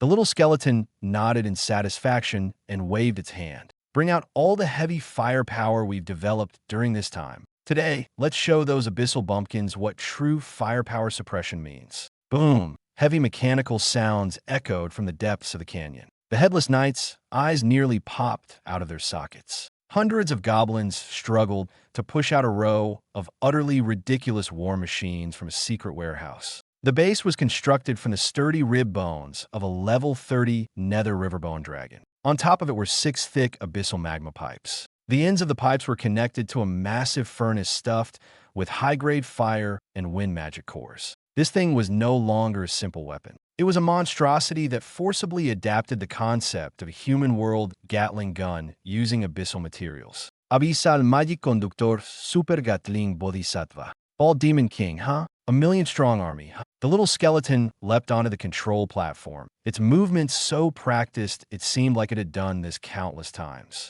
It pulled the gun bolt made of dragon tendons, its tone outrageously arrogant. Today, your Grandmaster will show you what firepower insufficiency anxiety really means. For the great master, for the glory of Abyssal Express. Fire at will. Meanwhile, in the real world, at Kyoto War God Academy, the sunlight was bright and the courtyard was quiet. In the third logistics warehouse, Yuan was lazily sitting in a wicker chair, holding a thermos cup and sipping tea leisurely. Su Qinghan was earnestly sweeping the floor with a broom. Xiao Ting stood at the door, his posture straight like a spear planted firmly in the ground. Yuan watched this scene, feeling particularly content. This kind of life, where others worked while he drank tea, was truly too comfortable. He sighed softly, even feeling a bit bored. Sigh, this peaceful life is really a bit dull. He had no idea. At the very moment he uttered the word dull, on the other side of the abyss, his skeletal minion was preparing to protect this so-called lifeline by setting up that absurd Gatling monstrosity to turn the Demon King's army into a sieve. One leisurely slacking off in the sunlight, one frantically firing in the abyss. The two ends of fate were bizarrely connected in this way. Chapter 36. The New Student Wilderness Survival Assessment. I just want to sell lunchboxes as time passed quickly. The first month of the new semester has flown by. For the freshmen, this month of theoretical classes and physical training was just a warm-up. What truly determines whether they can establish themselves at Kyoto Academy is the upcoming traditional event, the Freshman Wilderness Survival Assessment. This is no ordinary exam. It's a real selection process. Only by surviving can they move forward. Those who can't endure will be directly eliminated. All first-year students will be sent to the outskirts of the 10,000 Beast Forest, 300 kilometers away from Kyoto. No mentors will accompany them, and there will be no support from advanced equipment. They can only rely on themselves or their teammates to survive in that extremely dangerous primeval jungle for 7 full days. They not only have to deal with ferocious low-level magical beasts, but also guard against other teams, theft, and betrayal. Because in such a place, the most dangerous threat isn't always the beasts. A brutal field survival exercise has begun. At dawn, the forward camp on the outskirts of the beast forest was already crowded. Instructors from the main combat academies, medical rescue teams, and supervising upperclassmen from the second and third years were all in position. The camp was equipped with the most advanced detection devices and recovery potions, resembling a heavily guarded temporary battlefield. Yet, on the edge of this tense and expensive camp, there was an absurdly shabby stall. A few rusty iron pipes held up a tattered red cloth, under which was a nearly collapsing folding table. One of the table legs was broken and propped up by a filthy, blackened iron pot. On the table were dozens of cheap plastic box meals, alongside a pile of rusty iron swords, chipped machetes, and a few old, yellowed folding stools. A crooked sign hung in front of the stall. Third logistics supply point. Special box meals, 50 credits each. Scrap metal, 100 credits each. No credit allowed. Behind the stall, Yuan lay on a folding recliner, his face covered with a magic magazine, looking as if he had given up on life. Only the shadowy figure at his feet extended a thin tendril, gently fanning him. Yuan was in a foul mood. The corrupt head of the logistics department had been arrested, and a whole chain of people had been cleared out along with him. The once large logistics system was now left with only him as the sole official employee. To make matters worse, this wilderness survival assessment required the logistics department to send someone to set up a frontline supply point. As the person in charge of the warehouse and supplies, he was forcibly dragged into this task, under the guise of a business trip to earn a pitiful allowance. What frustrated him even more was the meager budget provided by the school. He couldn't afford to procure any high-end supplies, so he had a decayed corpse lich fry up a batch of egg-fried rice overnight and dug out some outdated equipment from the scrap pile to put on display. It was all just to pass the school's inspection. He didn't expect anyone to actually buy anything. As military transport vehicles came to a halt one after another, thousands of freshmen poured into the camp. Each carried their gear,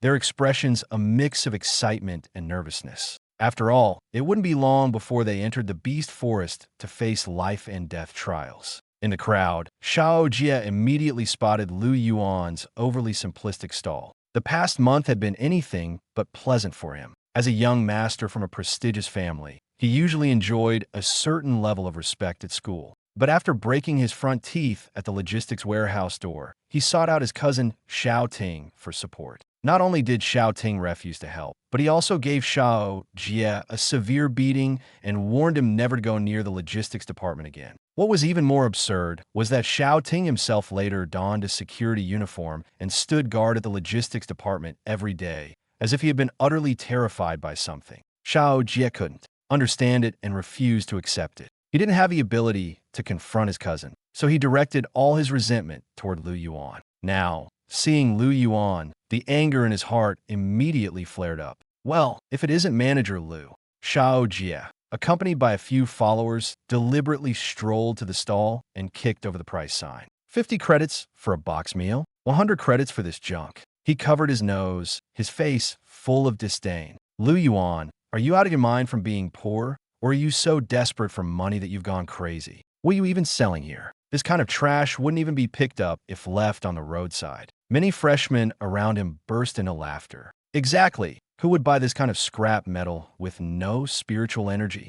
The logistics department is so stingy, they can't even provide decent supplies. The mocking voices came one after another, finally waking Yuan. He removed the magazine from his face and lazily glanced at Xiao Jie, particularly at his two overly conspicuous gold teeth, his eyes filled with disdain. If you can't afford it, move along. Don't block my sunlight. Yuan yawned, his tone as calm as if he were shooing away an annoying fly. What I'm selling here is limited edition goods meant for people with taste. For someone like you, with no sense of style, I really don't want to sell to you. Xiao Jie's face turned red in an instant. Who are you calling unable to afford it? He was just about to lose his temper when a cold voice suddenly came from behind him. Step aside. The voice wasn't loud, but it was like ice water splashing into a boiling iron pot, instantly silencing the surrounding noise. Everyone instinctively turned to look and then automatically made way. Su Qinghan walked over. She was dressed in a silver-white polar tactical suit, her figure sharp and her demeanor icy,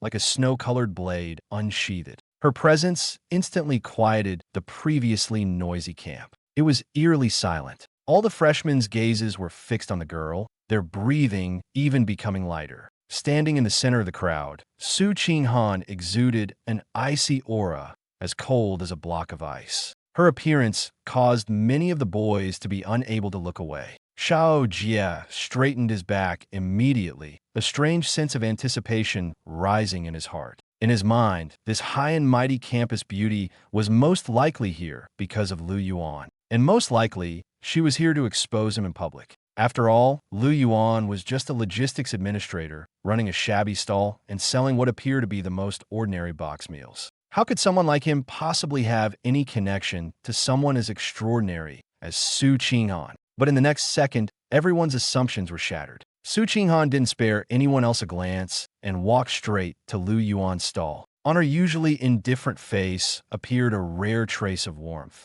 even with a hint of reverent respect. "Senior Lu, you've worked hard." She slightly bowed, her attitude so solemn that it left everyone stunned. "Traveling all the way to the front lines to guide us must have been incredibly difficult for you." After speaking, she unhesitatingly pulled out her student card and swiped it on the old cash register. Beep. Payment successful. 1,000 credits. The entire camp fell into a terrifying silence. Even Lu Yuan was stunned, staring at the number on the machine, unable to react for a long time. "Wait, Su, my box meals are 50 credits each. Why did you pay 1,000? I'm just running a small business here. I don't have change for that." But Su Qinghan seemed not to hear him, her expression still serious. "No need for change, senior." She looked at the few boxes of fried rice, her eyes lighting up with a kind of fervent glow. "Food personally prepared by you must contain a power beyond ordinary understanding. Forget 1,000 credits. Even 10,000 credits per box, I'd still buy it."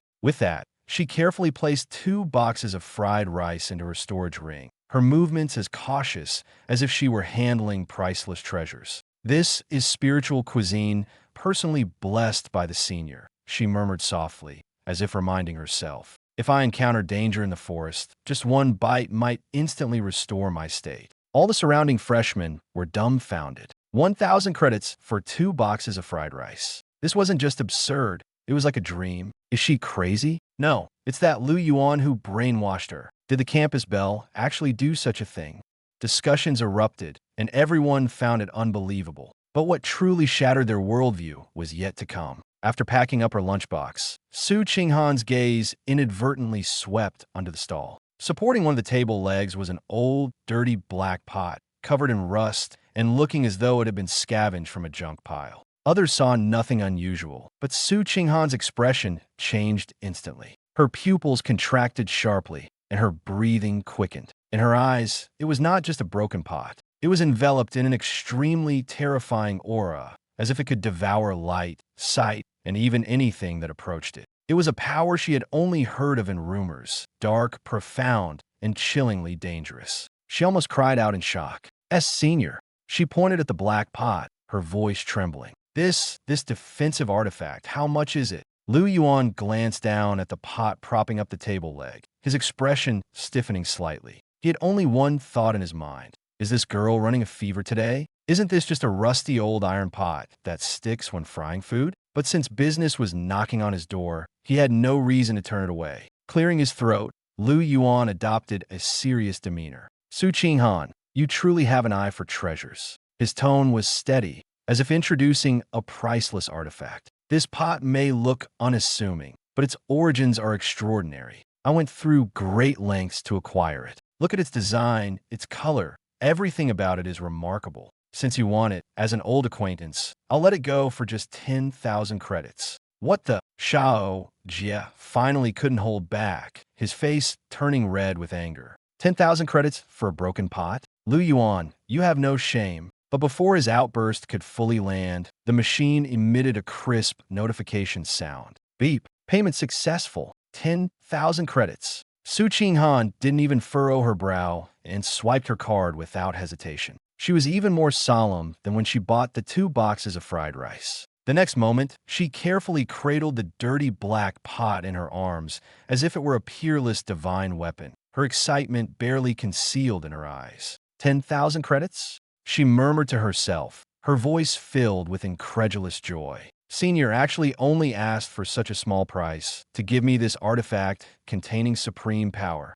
She looked up at Lu Yuan, her gaze brimming with gratitude and reverence. Senior's kindness to me is truly as profound as a mountain. After speaking, she bowed deeply, then turned and walked toward the team preparing to depart, clutching the black pot. This scene left all the freshmen present utterly dumbfounded. None of them could utter a word. At that moment, a figure burning with rage stormed out of the supervisory team's tent. The man was wearing an ill-fitting security uniform, running like a crazed beast, his face livid and his eyes filled with uncontrollable jealousy. "Get out of my way!" Xiao Ting roared as he charged to the stall, trembling with fury. He had seen everything clearly from afar. Not only had Su Qinghan bought the lunchboxes, but she had also snatched up the broken pot, and he himself had ended up with nothing. Su Qinghan, that woman, is too good at snatching things. He gritted his teeth, his eyes fierce. She actually took advantage of my distraction to grab all of Senior Lu's treasures.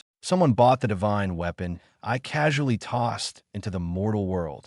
Xiao Ting slapped his thigh in unbearable regret. His wildly excited eyes swept across the rest of the junk on the stall. In the end, his gaze locked onto the tiny folding stool under Lu Yuan's butt. It was an old, battered little stool, but even that had the faintest trace of Lu Yuan's terrifying aura, the residue of his deep abyss Overlord Body and deep abyss gaze. "Senior Lu, no, Senior." Xiao Ting bent low in a groveling bow and held out his gold card with both hands. "You've worked hard. You must be tired from sitting. That stool. This junior is willing to pay 50,000 credits for it. Please grant it to me." The whole square went dead silent. Over 1,000 freshmen stared at the scene. They looked at the cold school bell, clutching a broken black pot. Then they looked at the arrogant senior, frantically fighting to buy a broken folding stool. Their world had just shattered in the cold wind. The remains of the blood god cult were moving for revenge, and the exam had changed. Deep inside the outer region of the 10,000 Beast Forest, towering ancient trees blocked out the sky. Their branches cut the sunlight into broken strips. The air was thick with rotting leaves and a faint smell of blood. 3 full days had passed since the wilderness survival exam began. With a heavy crash, LV 15 fawn-blade iron boar, the size of a calf, let out a miserable howl and fell into a pool of blood. "Nice! Young Master Xiao is amazing. Boss Xiao's burst power as an A-rank berserker is insane. Killing a low-level beast like this is like using a cannon to kill a chicken." A few young nobles rushed forward with flattering smiles and began cutting up the beast with practiced hands. Xiao Jie wore a custom tactical suit that was dirty in places but still clearly expensive. He planted his gleaming steel great sword into the ground with a swagger and wiped sweat from his face. His 2 front teeth, both capped with gold, flashed under the dappled forest light in a way that was almost comical. "That's it? I thought the so-called meat grinder exam would be more dangerous." He let out a scornful laugh and drank a bottle of high-grade stamina recovery potion. "As long as we don't go too deep and run into a Lord-class beast, the trash in the outer ring is nothing. I could crush it with my eyes closed." Then he remembered the humiliation he had suffered at the supply checkpoint before leaving, and his anger flared again. "What do you think? Is Su Qinghan, that ice goddess who usually acts so superior, really under some kind of spell from Lu Yuan?" Xiao Jie sneered. "She spent 10,000 credits on a broken black pot that was only good for propping up a table leg. And my idiot cousin actually spent 50,000 credits to fight over a broken stool. Once this exam is over, I'm telling my uncle to send people to investigate that Lu guy. He's definitely using some dirty mind control trick." The others immediately laughed and echoed him, all of them eager to flatter. In their eyes, these past few days had gone too smoothly. The Kyoto Academy exam was nothing special. But right when this group of spoiled nobles had started to get carried away and believed victory was already theirs, drip, a drop of thick dark red liquid fell from the treetops above. It reeked of something sharp and rotten. It landed right on Xiao Jie's nose. What the hell is this? He wiped away in disgust and looked down. His hand was covered in shocking dark red. Then more drops fell. Drip, drip, drip. It started to rain blood. Xiao Jie jerked his head upward. The blue sky, which should have been hidden by the canopy, had somehow turned a heavy, suffocating crimson. A huge blood-red barrier, visible to the naked eye, stretched across the sky like a giant bowl turned upside down. It brutally sealed off the entire forest perimeter for dozens of miles. The ground began to shake violently. Xiao Jie's face changed. A sudden wave of fear gripped his heart. At the same time, in the outer area's forward camp, the highest-level red air raid siren screamed overhead. Beep! Warning! Extreme high-energy reaction detected in C3 zone.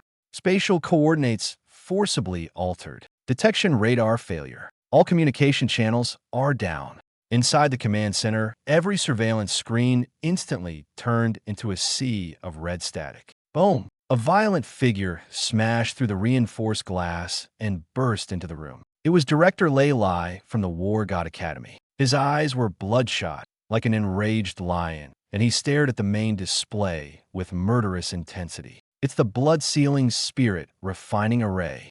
A formation master who had come with him screamed in shock. It's the remnants of the blood god cult. Those lunatics hiding in the shadows actually planted the core of the sacrifice array in advance, right inside the freshman exam area.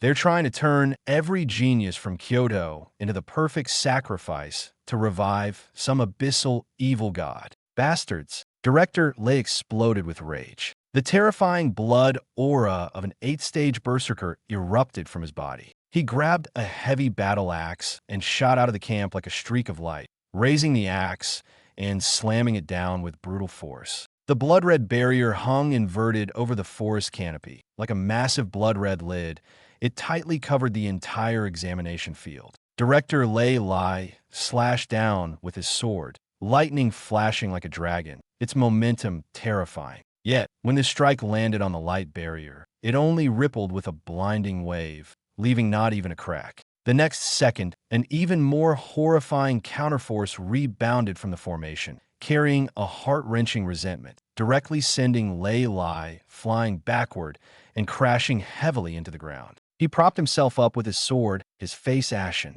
Damn it, this formation is absorbing demonic energy from the earth veins and has completely sealed off the area. Anything below the 8th tier can't break through. As soon as these words were spoken, the hearts of all the instructors sank. This meant that the thousands of freshmen inside were completely trapped. Those outside couldn't get in, and those inside couldn't get out. Meanwhile, within the blood-red barrier, the real nightmare was just beginning. As the blood god formation operated frantically, the demonic energy buried deep within the earth veins was forcibly extracted, like a black plague, rapidly flooding into the bodies of every magical beast. These low-level beasts, originally only around level 10 and relatively docile, had their eyes instantly turned blood-red. Their bodies seemed to be forcibly stretched, muscles twisting and swelling, bone spikes emerging one by one from their flesh. They were no longer ordinary beasts, but monsters driven completely insane.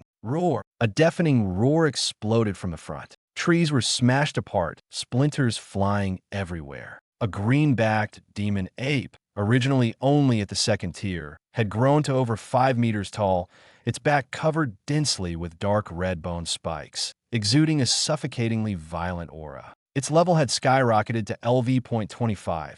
Xiao Jie's face turned pale instantly, his voice trembling. Demonic mutation, the lackey beside him, who was usually the best at flattering, collapsed to the ground in fear, unable to even crawl up. Xiao Jie was panicking inside too, but he couldn't retreat. He had relied on his family background and reputation to get by until now. And if he backed down today, how could he maintain his authority in front of these people in the future? What are you afraid of? There are 5 of us. I'm still an A-rank berserker. He forced himself to shout angrily, gripping his steel broadsword and charging forward, hoping to regain his momentum with one strike.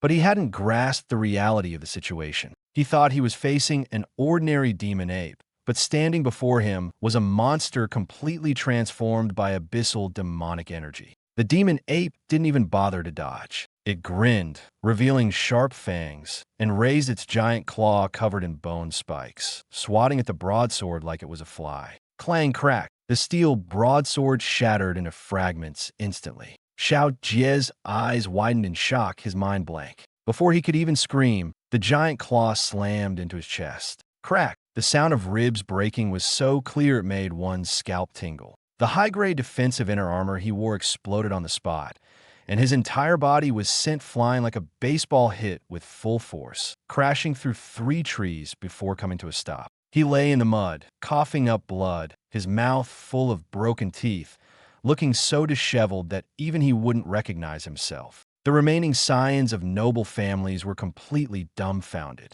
They were used to seeing Xiao Jie flaunt his power, but today he couldn't even withstand a single move. After a brief moment of shock, fear poured into their hearts like cold water. "Run!" someone shouted, and the group immediately dropped their weapons, scrambling to flee in panic. Face, dignity, the demeanor of noble families all became jokes in the face of death. And this was just the most inconspicuous corner of the entire examination field. Under the pressure of the blood-red formation, tens of thousands of demonic beasts surged from all directions, forming a tightening web of death, gradually driving the scattered freshmen in the forest toward the same location. They weren't just charging aimlessly. It was as if they were being directed by some unified will, deliberately herding everyone toward a dead end.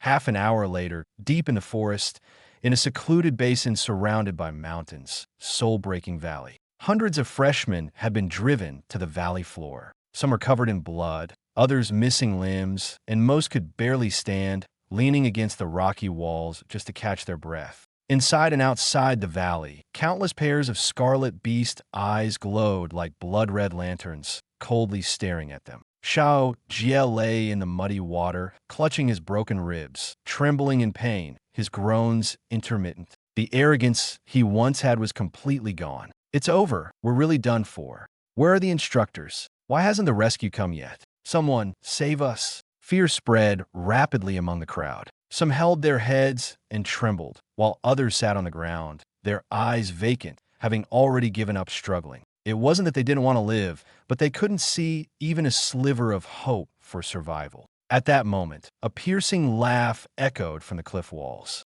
Yeah, yeah, yeah. The laughter, like metal scraping against bone, sent chills down everyone's spine. Dozens of figures in blood-red robes had appeared on the high ground surrounding them at some unknown time. Their faces were hidden behind ghastly white, featureless masks, their expressions unreadable, but their eyes burned with madness and murderous intent. The blood-robed high priest at the forefront stood at the edge of the cliff, looking down at the crowd in the valley, as if observing prey already trapped in a cage. "Don't waste your breath calling for help," he said, his voice hoarse and chilling. "Those instructors outside can't get in." This statement was like the final dagger, shattering the last shred of hope in many people's hearts. The high priest spread his arms, his face alight with a near-maniacal excitement. "Talents of the Kyoto Academy, today your blood and your souls will become the finest offerings for the resurrection of the holy blood demon god. For you, this is also an honor, because dying here means you weren't killed by ordinary people, but chosen by the gods." He suddenly waved his hand, his voice rising sharply. "Kill them all." The moment the command fell, the surrounding beasts let out earth-shaking roars. Thousands of black shadows leapt from the cliffs, descending like a flood of darkness, crashing toward the valley floor with overwhelming force. At that moment, everyone felt the true presence of death. Even the air seemed saturated with the stench of blood. "Help! Stay away! I don't want to die!" Cries for help, screams, and wails of despair blended into a cacophony, but no one could hear them, and no one could stop it. Xiao Jie's face turned ashen, his pants instantly soaked, his entire body trembling like a leaf. He closed his eyes, losing even the last ounce of courage to resist. Everyone was waiting for death. Just then, at the bottom of soul-breaking valley, the air reeked of blood and decay, and a foul wind swept through. On the surrounding cliffs, countless beasts charged down like an uncontrollable black tide. Their eyes glowed red, their fangs dripped venom, and their claws scraped against the rocks with a piercing screech. Leading the charge was a pack of bloodthirsty demon wolves, completely corrupted by demonic energy. Their massive bodies moved with shadow-like speed, and as they lunged toward the crowd, they exuded a chilling, killing intent that struck fear into the heart. The crowd was in chaos. Many freshmen were already paralyzed with fear, unable to even hold their weapons steady. Some collapsed into the muddy water, their faces pale, muttering, "It's over," repeatedly. They had once believed their talents and training would help them survive, but when faced with such an overwhelming beast tide, they realized just how insignificant they were. The so-called confidence crumbled like paper in the face of death. On the high cliffs, the high priest of the blood god cult watched the scene unfold, his laughter growing more triumphant. He seemed to be savoring a massacre with a predetermined outcome, his eyes filled with cruelty and disdain. In his view, these young people had no chance of survival. But just as the first demon wolf lunged at the forefront, its sharp claws about to tear into a female freshman's throat, a silver-white figure stepped in to block it. It was Su Qinghan. She stood tall, her expression calm, without a trace of panic. On her stunningly beautiful face, cold and almost otherworldly, there wasn't even a hint of fear. While everyone else was fleeing, she seemed as if she had been prepared for this moment all along. She didn't draw a wand, nor did she chant any defensive spells. Instead, she simply held up a pan with both hands, a black, gleaming cast-iron skillet, its bottom still smeared with grease and soot. For a moment, the entire crowd froze. Many even doubted their own eyes. Some gaped, others stood rooted to the spot, and a few instinctively rubbed their eyes, thinking this was some kind of absurd joke. An S-class genius, the most dazzling star of the Mage Academy, using a battered pan to block a level 20 demon wolf? Wasn't this just courting death? Even the high priest on the cliff sneered. He thought the girl was beautiful, but unfortunately, far too naive. Using a pan to fight a magical beast was no different from using a wooden plank to block a blade. The next second, the demon wolf charged. Bang! A deafening crash erupted, shaking the entire valley. Everyone thought Su Qinghan would be torn to shreds on the spot, but the one who fell wasn't her. The ferocious demon wolf, upon colliding with the black pan, seemed to plunge into an invisible abyss. Its body froze abruptly, the bloodlust in its eyes vanishing before it could even fade. The beast appeared as though some terrifying force had devoured it from the inside out, disintegrating it in an instant. No screams, no struggle, not even a complete corpse remained. The seemingly unremarkable black pan, upon contact with the blood-drenched demonic aura, appeared to awaken with an overwhelming power. It was no longer an ordinary iron skillet. It was like a mouth hidden in the darkness, calm, silent, yet terrifying enough to make one tremble. Immediately, a ripple of black energy spread out from the pan's surface, expanding rapidly like waves. The force was soundless, yet carried an oppressive sensation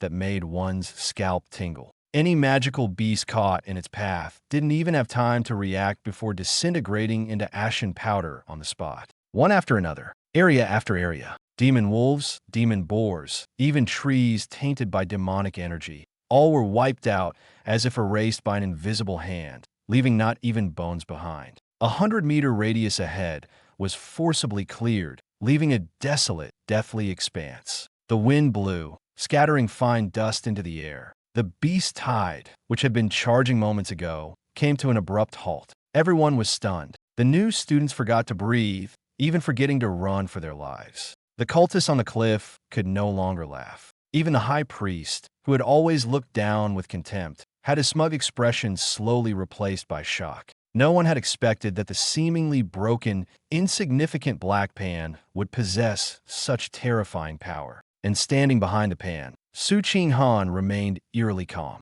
She simply gazed at the battlefield that had been cleared, her eyes devoid of any emotion. It was as if everything that had just happened was nothing more than a trivial task. But only she knew the truth. The reason she dared to step forward wasn't out of recklessness. It was because she knew she had no other choice. Behind her were her panicked companions. In front of her, a horde of magical beasts. She couldn't retreat. She didn't want to retreat. Even if what she held wasn't a wand, but a pan, she was determined to carve out a path. At that moment, it was as if an invisible hand had gripped everyone's throats, making it hard to breathe.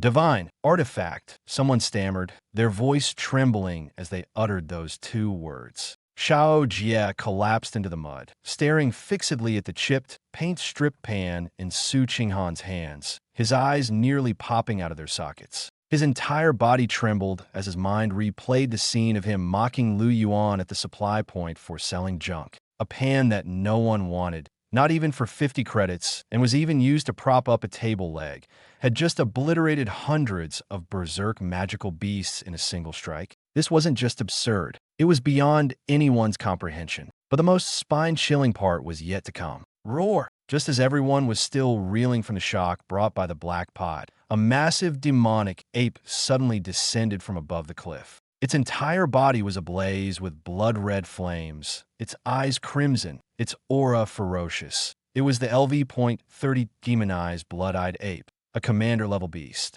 It was cunning and did not charge directly at Su Qinghan, but deliberately avoided the black pot, letting out a deafening roar as it hurtled like a meteor toward the area with the most people in the rear. "Watch out above!" A freshman screamed in despair. A desperate strike from a commander-level beast was something this group of already battered individuals could not possibly withstand. Just as everyone thought it was over, "Beast, don't even think about harming the freshmen of War God Academy." A furious shout suddenly rang out from the crowd. A figure wearing an ill-fitting fluorescent green security uniform leapt up like a thoroughly enraged tiger. It was Xiao Ting, the sophomore top student and current captain of the logistics department's security team. At this moment, Xiao Ting's eyes were bloodshot. Facing the descending commander-level demonic ape, he neither summoned his flame dragon nor drew his dragon knight's lance. Instead, he abruptly reached for his lower back. In the next second, he firmly gripped a ridiculously worn-out folding stool. The canvas of the stool was faded, its edges frayed, and the wooden legs looked like they would snap at any moment. Yet this shabby stool was a treasure he had painstakingly acquired from Lu Yuan for a whopping 50,000 academic credits. "Take this!" Xiao Ting roared, wielding the stool like a brick and smashing it fiercely against the ape's forehead. The stool was certainly no divine weapon. It was even inferior to the most basic training equipment in the academy. But the problem was this stool had been sat on by Lu Yuan for an entire month. It carried traces of the aura from Lu Yuan's body, which had been altered by the abyssal stomach. This was no ordinary scent. It was a residual law that even beasts instinctively feared. Smack! A crisp and absurd sound of impact echoed. The worn-out stool struck the ape's hard skull solidly. The wooden legs couldn't withstand the force and snapped in two on the spot. But in the next moment, everyone froze. This seemingly harmless strike triggered an unimaginable reaction.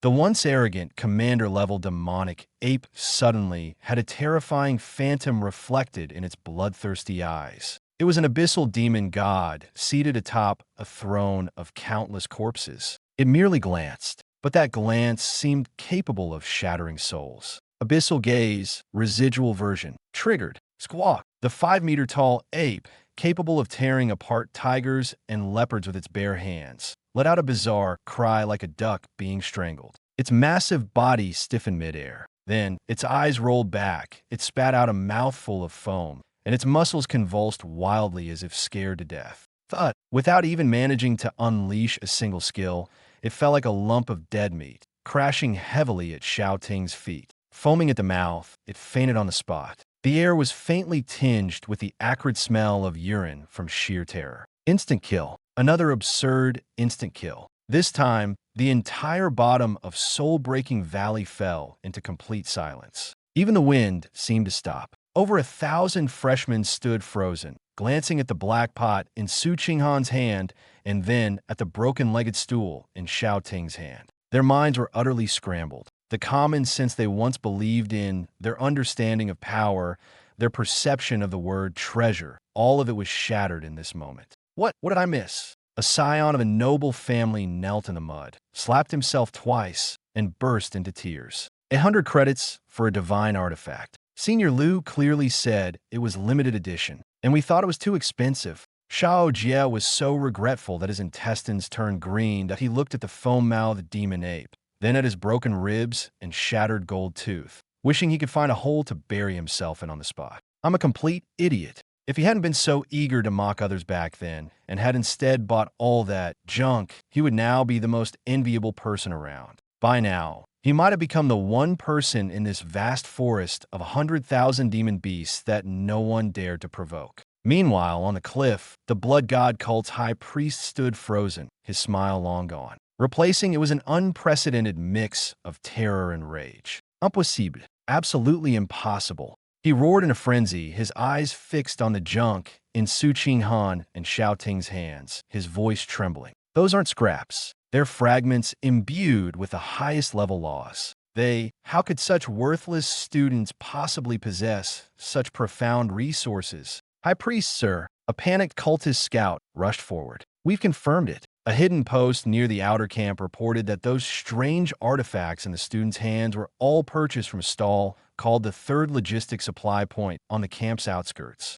The stall owner is a frail F-rank security guard. It's said that now, he's the only one guarding the place. Upon hearing this, the high priest's eyes behind his mask turned icy and crazed. Good, very good. He swung his blood-red staff sharply, pointing in the direction of the camp, his voice dripping with murderous intent. If the formation can't kill these ants wielding divine artifacts, then we'll destroy their base directly. An F-rank watchdog dares to ruin the blood god cult's century-long plan? Immediately summon 3 protectors and bring the most elite blood shadow assassins. I will personally go to that wretched supply point. I will twist that scrawny dog's head off with my own hands and seize every single divine artifact there. Outer perimeter of the Demon Beast Forest forward camp. The camp's command center was in complete chaos. A large number of instructors and formation experts had gathered several kilometers from the forest's edge, desperately bombarding the blood-red barrier that isolated heaven and earth, trying to tear open a rescue path. The explosions and roars shook the ground, and everyone's nerves were stretched to the breaking point. Yet in the most remote and inconspicuous corner of the camp, the third logistic supply point was eerily quiet, completely out of place. The atmosphere here was like a different world compared to the chaos in the distance. It was as if a slice of overly tranquil daily life had been forcibly inserted next to a battlefield. 001 skills have indeed improved. Lu Yuan remained lazily sprawled on an old folding recliner, slowly eating his boxed meal. This egg-fried rice may not have any expensive spiritual ingredients, but the heat control is just right. Each grain is distinct, and the seasoning is perfect. Just as he put another bite of rice in his mouth, the air around the camp suddenly turned cold. At some point, a faint, almost imperceptible red blood mist had silently spread out. The temperature plummeted, and even the surface of the leaves was coated with a layer of dark red frost. Several shadowy figures, as if without physical form, slipped through the chaotic outer defenses like ghosts, silently appearing in the clearing in front of the third supply point. Leading them was the blood god cult's high priest, clad in a blood-red robe and wearing a ghastly, faceless white mask. Behind him were 3 blood shadow assassins, exuding a menacing aura and murderous intent. Each of them radiated the oppressive presence of LV.40. For the sake of the blood god cult's sacrificial plan, they had brought nearly all their strongest cards this time. High Priest, sir, this is the place. One of the assassins coldly scanned the shabby stall, draped with tattered red cloth and displaying a few rusty iron swords, before finally fixing his gaze on Lu Yuan. The young man was holding a lunchbox, his expression calm, with not even a trace of blood energy emanating from him. The intel is accurate. This place is remote, and the instructors up front can't spare any attention here. Moreover, the person guarding this place is just this F-level waste from the life department. His tone was filled with undisguised contempt. The high priest glanced at Lu Yuan, then at the pile of rusty junk on the table, a glint of greed flashing in his eyes. Although he couldn't discern what was so special about these items, in his perception, already twisted by the blood god, this must be a deliberate disguise by the Kyoto Academy. True artifacts often don't reveal their secrets at first glance. To disguise an artifact as this pile of junk, those old geezers at Kyoto Academy really went to great lengths.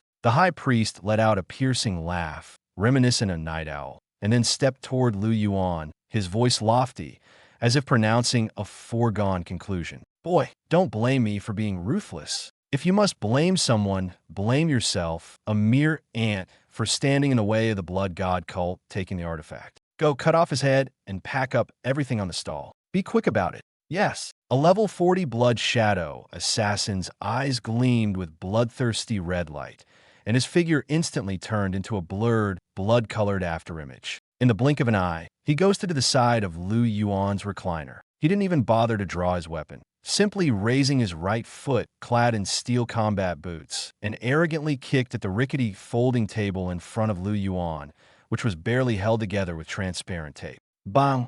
The table, already on the verge of collapse, couldn't withstand the strength of a level 40 assassin and instantly shattered into pieces, sending with splinters flying. At the moment the table fell, the box of half-eaten, still steaming fried rice in Lu Yuan's hand was jolted out of his grasp and flew through the air. The lunchbox flipped twice mid-air before landing with a solid splat on the dirt-covered ground. Golden grains of rice mixed with mud and sand scattered everywhere. At that moment, the air seemed to freeze. The blood shadow assassin looked at Lu Yuan, who was still frozen in the posture of holding chopsticks, and couldn't help but laugh mockingly. What's the matter, F-level trash? Scared stiff? Can't even hold on to your last meal before execution?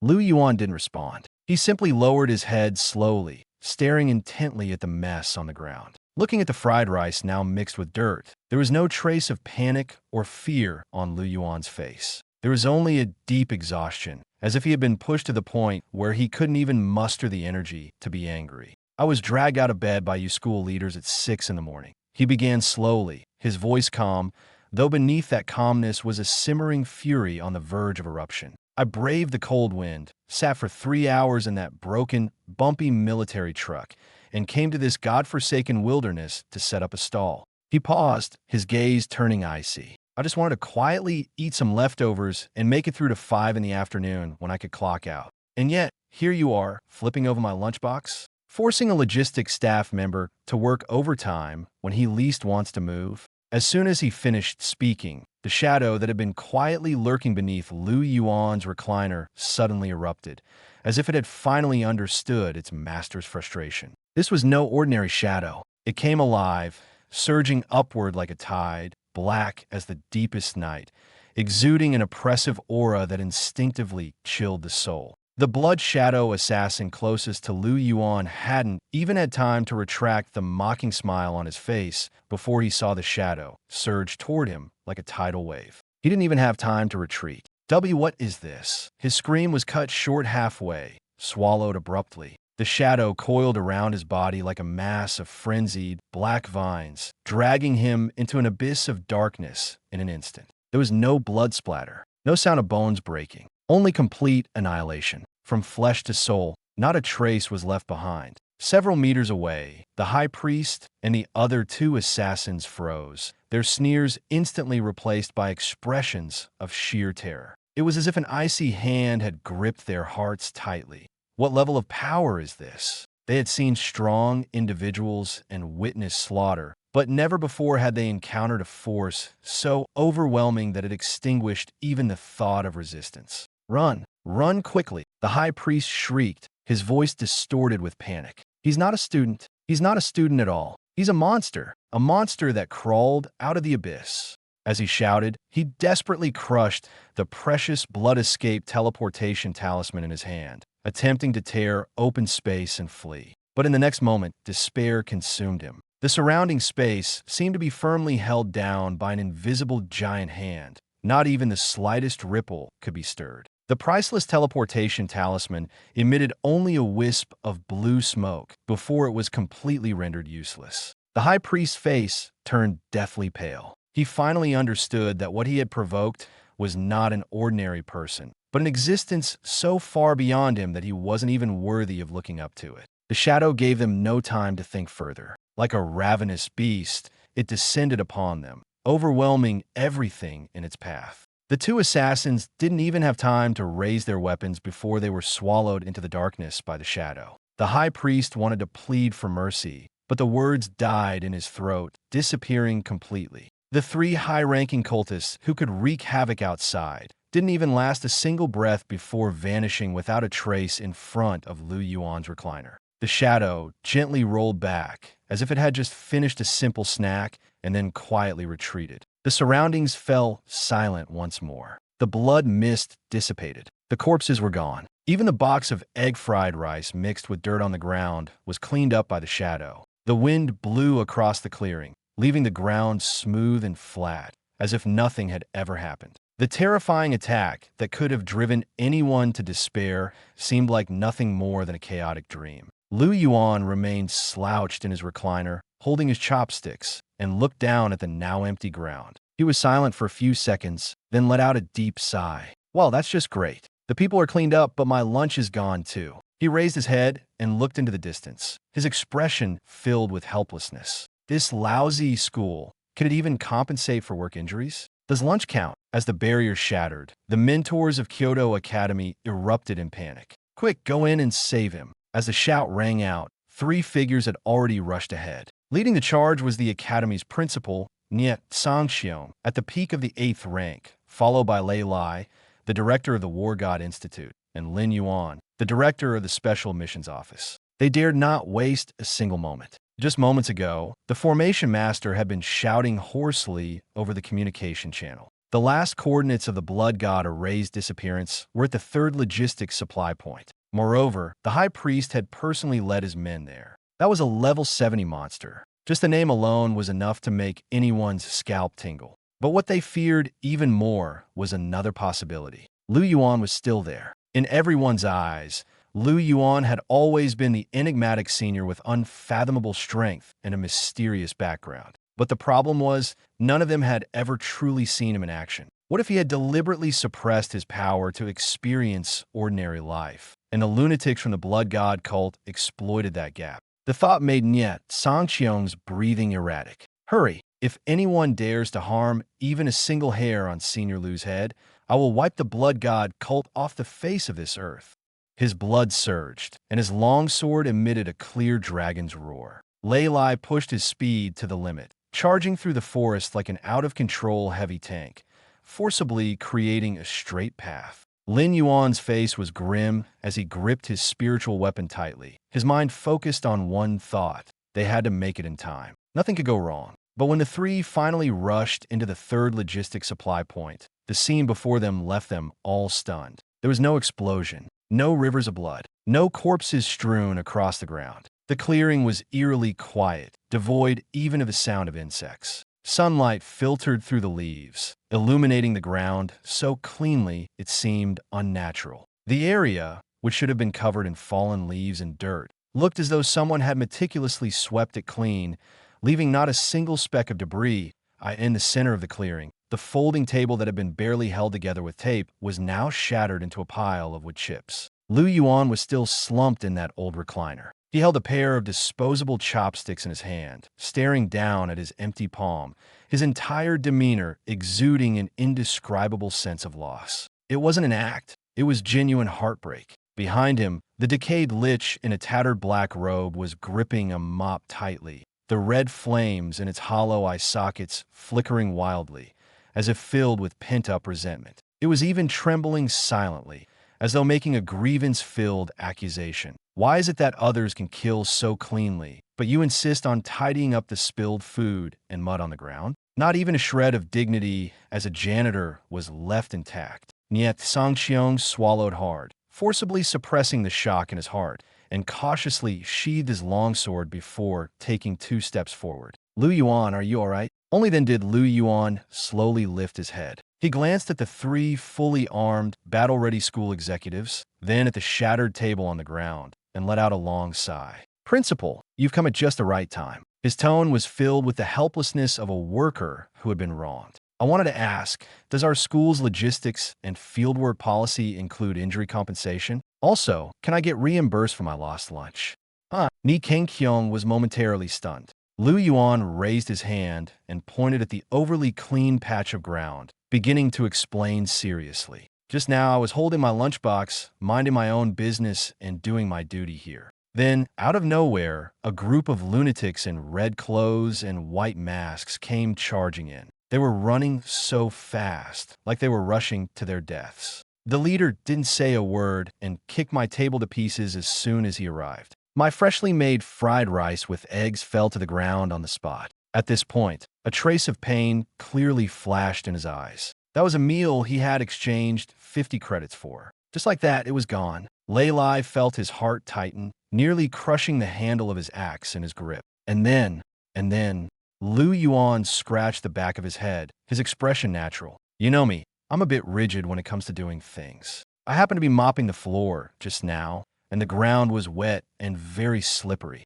After those guys in black kicked over the table, maybe they felt guilty and tried to run. But then they slipped. He even gestured to illustrate. Whoosh, just like that, they slid out like bowling pins straight into the poisonous swamp deep in the forest. I couldn't even stop them. Honestly, these terrorists these days have terrible balance. So my lunch is gone. Does that count as a workplace injury? The air fell silent, uncomfortably silent. The three school executives stood frozen in place, their expressions slowly stiffening. They looked at the ground, then at Lu Yuan, then at the lich clutching the mop, looking as if it had suffered a great injustice. A ridiculous yet utterly inexplicable thought began to take root in their minds. Lu Yuan leaned back in the recliner, his expression calm, as if nothing had happened. But in the eyes of Director Lin Yuan, Director Lei Lai, and Principal Niet Sangxiong, the scene before them was more terrifying than any battle. A level 70 high priest, accompanied by 3 level 40 blood shadow assassins, had just disappeared. Not killed in a head-on fight, not taken down in an ambush. But the moment they stepped into this clearing, it was as if they had slipped and fallen into the swamp, leaving not even a trace of their bodies behind. Who would believe such a thing if it were told? The throats of the 3 bigwigs felt as if they were blocked, unable to utter a single word for a long time. They stared intently at the overly clean patch of ground, a single thought surfacing in their minds. This place was no ordinary clearing. This place had been thoroughly cleansed by some incomprehensibly terrifying force. Clean, too clean, so clean it made their scalps tingle. No signs of a fight, no bloodstains, not even the faintest trace of residual magical energy. This is not no battle took place. This is the traces of battle were forcibly erased. Principal Niet Sangxiong took a sharp breath, his back instantly chilled, as if doused in ice water from head to toe. He finally understood. He understood everything. Lu Yuan's earlier offhand remark, "I slipped and fell into the swamp," was not an explanation at all. It was a reminder that only a true powerhouse would use. The meaning was simple. In his eyes, the so-called blood god cult high priest and the blood shadow assassin were utterly insignificant. Not even worth his personal effort. Just a casual cleanup, and the trouble was gone. Realizing this, Principal Niet's eyes grew warm. What noble character, what humble attitude. Despite possessing the power to easily crush his enemies, he still pretended to be an ordinary logistics staff member, not even willing to claim credit. This was to reduce the pressure on them, the school leaders. This was to spare the psychological burden of ordinary people like them. Senior Lu, Principal Nya suddenly stood up straight and solemnly bowed deeply to Lu Yuan. You don't need to say anything. I understand it all. Lei Lai and Lin Yuan were also moved by the atmosphere, their expressions serious, as they immediately bowed their heads in respect. Principal Nie's voice was loud, filled with heartfelt admiration. Those blind fools deserve to die. How could we let them ruin your lunch? He abruptly turned his head and shouted at Lei Lai, "Notify logistics immediately. Have the best spiritual chefs prepare a meal right away and deliver it via spatial teleportation. Today, we must arrange the highest standard welcome banquet for Senior Lu." Lei Lai nodded immediately. Understood. Principal Nye then turned to Lu Yuan, his tone suddenly soft and almost reverent. "The table is broken. The school will compensate. For this trip, your expenses will be settled at the highest level of special grade instructor. 10,000 credits per day, no delays." Lu Yuan, who had been lamenting the spilled box of fried rice, instantly brightened at the mention of 10,000 credits per day. Hearing about the highest standard welcome banquet, he immediately sat up straighter, the gloom on his face dissipating significantly. "Principal, you're generous." Lu Yuan clapped his hands, his tone carrying a hint of satisfaction. "If I'd known the benefits were this good, I would have applied to support the front lines earlier." Hearing this, Principal Nye and the other two felt even more respect in their hearts. Look, this is a true expert. Despite accomplishing something monumental, he still acts like someone who cares about practical benefits. This isn't being petty. This is returning to simplicity. This is a true great figure who has transcended fame and fortune, deliberately appearing approachable. Such a state of mind is something ordinary people could never emulate. As the atmosphere in the camp gradually eased, a commotion of footsteps finally came from the distance. A group of disheveled, mud-covered freshmen, escorted by their instructors, stumbled out of the forest. Their faces were pale, their expressions panicked, clearly still shaken from the earlier chaos. At the forefront was Su Qinghan. She carefully cradled a battered black pot, as if afraid of damaging it further. Beside her, Xiao Ting clung tightly to a broken-legged stool, as if holding onto a life-saving treasure. Behind them followed a group of noble family scions who had just crawled back from the brink of death. The most conspicuous among them was still Shao Jie. Once arrogant and domineering, he now seemed utterly broken, his face pale with lingering fear. When he saw Lu Yuan sitting calmly on the recliner, not even a corner of his clothes out of place, it was as if something struck him. The next second, thud, Shao Jie dropped to his knees, and he knelt decisively. No hesitation, no struggle. His knees slammed into the muddy ground, splashing dirty water everywhere. The surrounding instructors and students were all stunned. But Shao Jie didn't care at all. He began slapping himself wildly, crying and shouting hoarsely, "Senior Lu, I was wrong. I'm such a blind fool. Please, the box meals for 50 credits each, and those scraps of metal. Sell them to me again. 10,000 credits aren't enough. I'll offer 1,000,000. I'll buy that rusty iron sword. I'm begging you." His voice cracked as he shouted, tears and snot streaming down his face, looking utterly pathetic. But this time, no one laughed at him, because everyone knew he was truly scared and truly regretful. Some people only realize what they've missed after losing it. Lu Yuan looked at him, sighed softly, picked up his thermos cup, and shook his head leisurely. "Ah, this batch of freshmen still lacks mental resilience," he said casually, as if commenting on the most ordinary matter. Then he leaned back in his recliner, a barely noticeable smile tugging at the corner of his lips. Not only had he regained his dignity today, but he had also earned some perks and subsidies along the way. Calculating it all, this frontline support mission didn't seem like such a loss after all. In fact, even the air smelled better than when he first arrived. As sunlight once again poured into the camp, the blood-red barrier had completely collapsed. The outskirts of the forest of 10,000 demonic beasts finally returned to its original state. A warm breeze rustled through the treetops, dispelling the previous stench of blood and oppressive atmosphere. A large number of instructors and medical rescue teams from the Kyoto Academy quickly entered the forest, methodically searching for injured survivors. Stretchers moved back and forth among the trees. The glow of healing magic flickered continuously, and the once lifeless forest gradually regained vitality. At the edge of the camp, in front of the third logistic supply point, the atmosphere was as tense as a string about to snap. In the distance, the fires of battle still burned, alarms blared one after another, and the entire temporary camp was shrouded in chaos and fear. Yet amidst this chaos, the most absurd scene unfolded. Shao Jie, along with over a dozen scions of prominent families, was kneeling neatly on the ground. Each of them was bruised and battered, their clothes torn, looking as if they just crawled out of hell. Especially Shao Jie, whose face was streaked with tears and snot, trembling even as he spoke. "Senior Lu, Brother Lu, I was wrong, I was really wrong," he shouted while kowtowing. "I was blind, I looked down on you. I actually dared to call your things junk. I'm a complete idiot." He gasped for breath, as if afraid Lu Yuan wouldn't forgive him, and quickly added, "As long as you're willing to sell me something again, I'll pay any price. I'll figure out a way to gather the money when I get back. I don't care about my family's reputation anymore."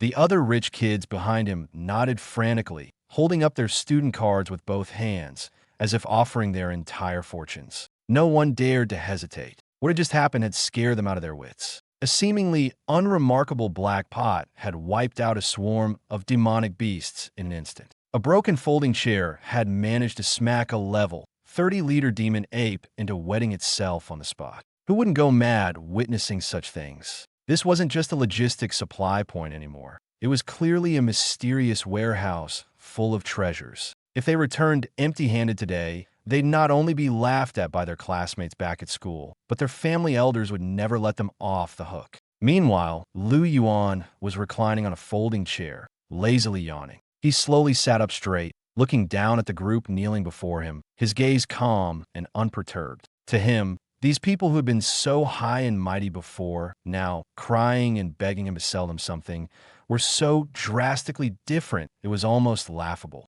Yuan didn't speak immediately. Instead, he bent down and leisurely rummaged through the pile of broken tables and chairs nearby. He pulled out a few items: a large wrench covered in black grease and rust, a broken standard iron sword, and an old army green thermos cup, its surface dented and its bottom still dripping water. "All right, stop wailing." Yuan tossed the 3 items to the ground at his feet, his voice indifferent. "You're giving me a headache." Xiao Jie and the others immediately shut their mouths, not even daring to breathe heavily, though their eyes were fixed like nails on those few pieces of junk. In their eyes, these items were no longer ordinary odds and ends. The black oil on the wrench might well be the battle blood left behind after slaying countless formidable enemies. The broken sword looked ordinary, but the notch on the blade seemed to conceal a terrifyingly sharp power. As for the leaking thermos, it made their hearts race even faster.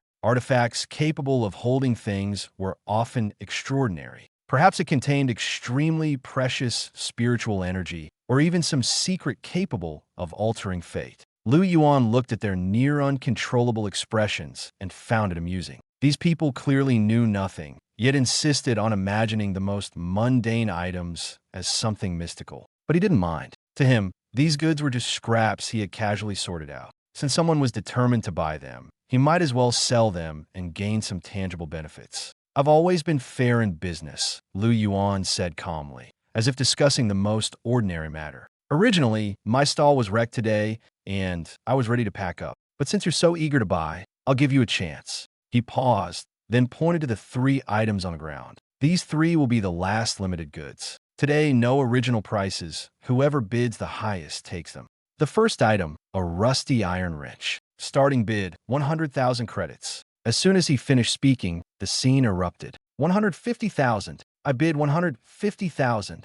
Get lost. You think 150,000 is a serious bid? 200,000. 300,000. Anyone who competes with me, I'll make them regret it. In less than half a minute, the wrench, something that wouldn't fetch even $5 outside, was bid up to 500,000 credits. The final buyer was a wealthy young master, so fat he resembled a ball. Hugging the oil-stained wrench, he trembled with excitement, as if holding a life-saving rare treasure. Next, the half-broken sword was fiercely contested, eventually selling for 650,000 credits. The atmosphere at the scene had reached a fever pitch. Everyone who failed to win was now staring intently at the last item, the still-leaking thermos. This was the true grand finale. In their minds, the less conspicuous a container appeared, the more likely it was to hide astonishing secrets. It could be a spatial artifact, a treasure that nourishes the body, or even a long-lost vessel of inheritance.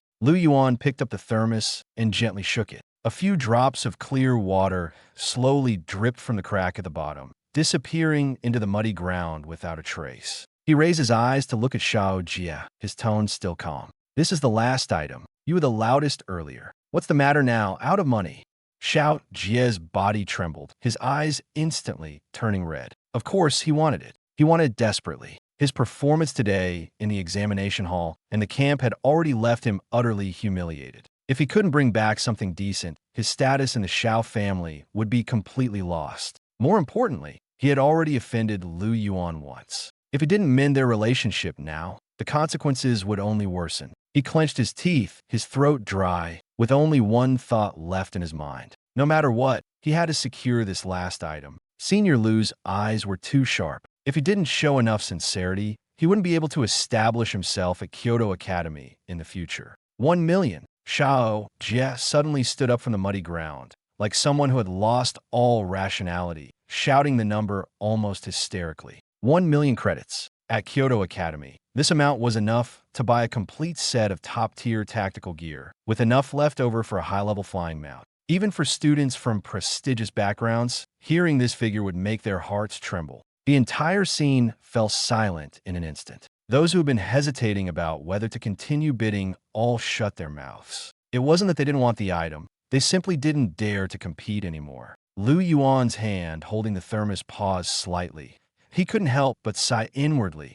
Are rich people nowadays really this bold? Spending $1 million to buy a leaking cup. If his family found out, wouldn't they break his legs on the spot? Yet, his face showed no trace of emotion. Deal. Lu Yuan took the black gold card and swiftly swiped it on the payment machine. Beep. Payment successful. 1 million credits. Hearing the notification, Lu Yuan nodded in satisfaction and stuffed the thermos into Xiao Jie's arms. Xiao Jie's hands trembled as he held the cold metal cup, and tears instantly welled up in his eyes. But this time it wasn't out of fear, it was excitement, relief, and a kind of ecstatic joy of surviving a disaster. Thank you, Senior, for bestowing this treasure. Thank you for showing mercy. From now on, I, Xiao Jie, will be your most loyal follower. He held the thermos as if it were a priceless treasure, retreating step by step, not even daring to breathe too heavily. Lu Yuan stretched lazily and casually stuffed the broken payment machine into his pocket.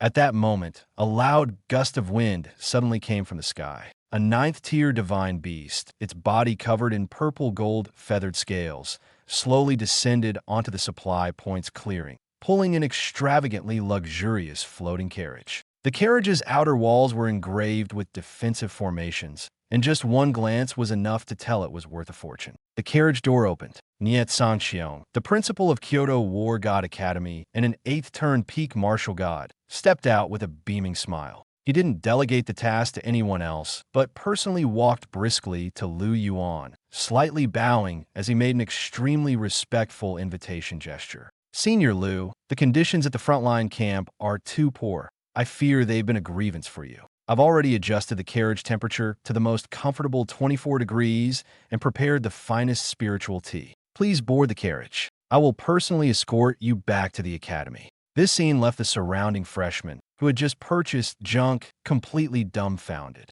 That was the principal of Kyoto War God Academy, a top-tier powerhouse in the Dragon Nation. Yet now, he had personally come to drive for a logistics administrator, his attitude so humble it was as if he were serving someone truly untouchable. At this moment, everyone had the same thought in their minds. Lu Yuan was definitely not an ordinary person. He was unfathomable, and his background was likely terrifyingly immense. Joya looked down at the thermos in his arms and suddenly felt that spending 1 million credits might not have been such a loss after all. At least he hadn't bought ordinary junk, but something that could connect him to someone of this caliber. The principal is considerate, Lu Yuan said calmly. There are indeed too many mosquitoes here. Let's go. After speaking, he casually tossed the broken palm leaf fan to the decayed corpse lich behind him, then put his hands in his pockets and naturally boarded the Academy's only exclusive vehicle. The divine feathered eagle let out a clear cry, spread its wings, stirred up a fierce wind, and soared into the sky, speeding toward Kyoto.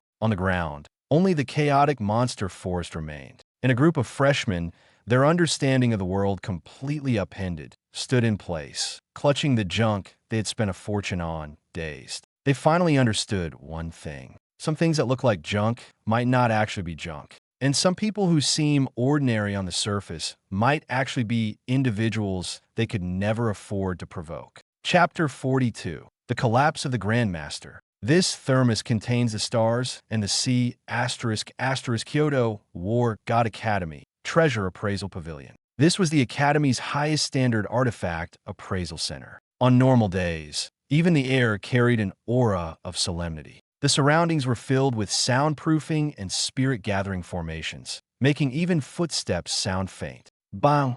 The heavy rosewood door was suddenly slammed open, shattering the pavilion's tranquility. Xiao Jie, his entire body wrapped in bandages and not even bothering to wipe the dirt off his face, rushed in as if he were desperately escorting a top-secret treasure. In his arms, he clutched the old military green thermos that was still dripping water. Following closely behind him was Wang Duyu, who had spent 500,000 credits on a rusty wrench.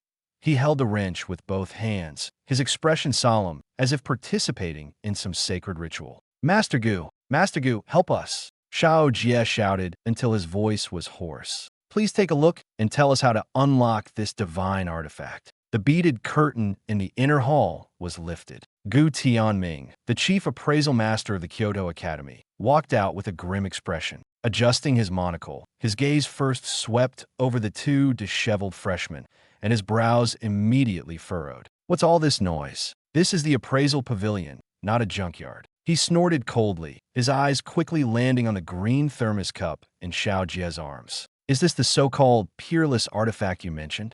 Gu Tianming stepped forward, snatched the thermos cup, and placed it on the redwood appraisal table. Drip! A drop of water leaked from a crack at the bottom of the cup, splashing onto the ground and creating a tiny ripple. Gu Tianming's eye twitched sharply. Without even using his spiritual power, just relying on his experience, he took one look and his face darkened completely. Xiao family boy, did you hit your head during the wilderness assessment?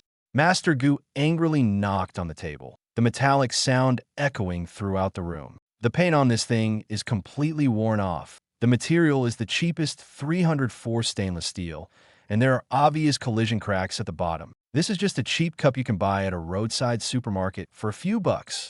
He then pointed furiously at the wrench in Wang Duyu's hand, his beard trembling with rage. And you, the smell of engine oil on this wrench is so strong it could knock someone out from a distance. Are you two trying to mess with me by bringing this junk here? Get out! Under normal circumstances, Xiao Jie would never dare to talk back to this highly respected master. But today was different. He had personally witnessed a frying pan deflecting a death ray, and he was now completely convinced of one truth. Things that appear unremarkable often hide terrifying secrets. Master Gu, you've really misjudged this time. Xiao Jie was so anxious his voice changed. I spent 1,000,000 academic credits to acquire this cup from a reclusive expert. It looks worn out, but that's just to conceal its aura. If you take a closer look at the black residue on the bottom, there's definitely something unusual about it.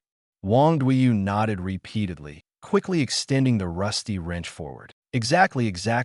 That senior even said this is a limited edition item, and only sharp eyes can discern its true value. Master, please use your appraisal one more time. Gu Tianming froze for a moment after hearing this, then sneered angrily. Fine, very well. You two are determined to persist until the bitter end, aren't you?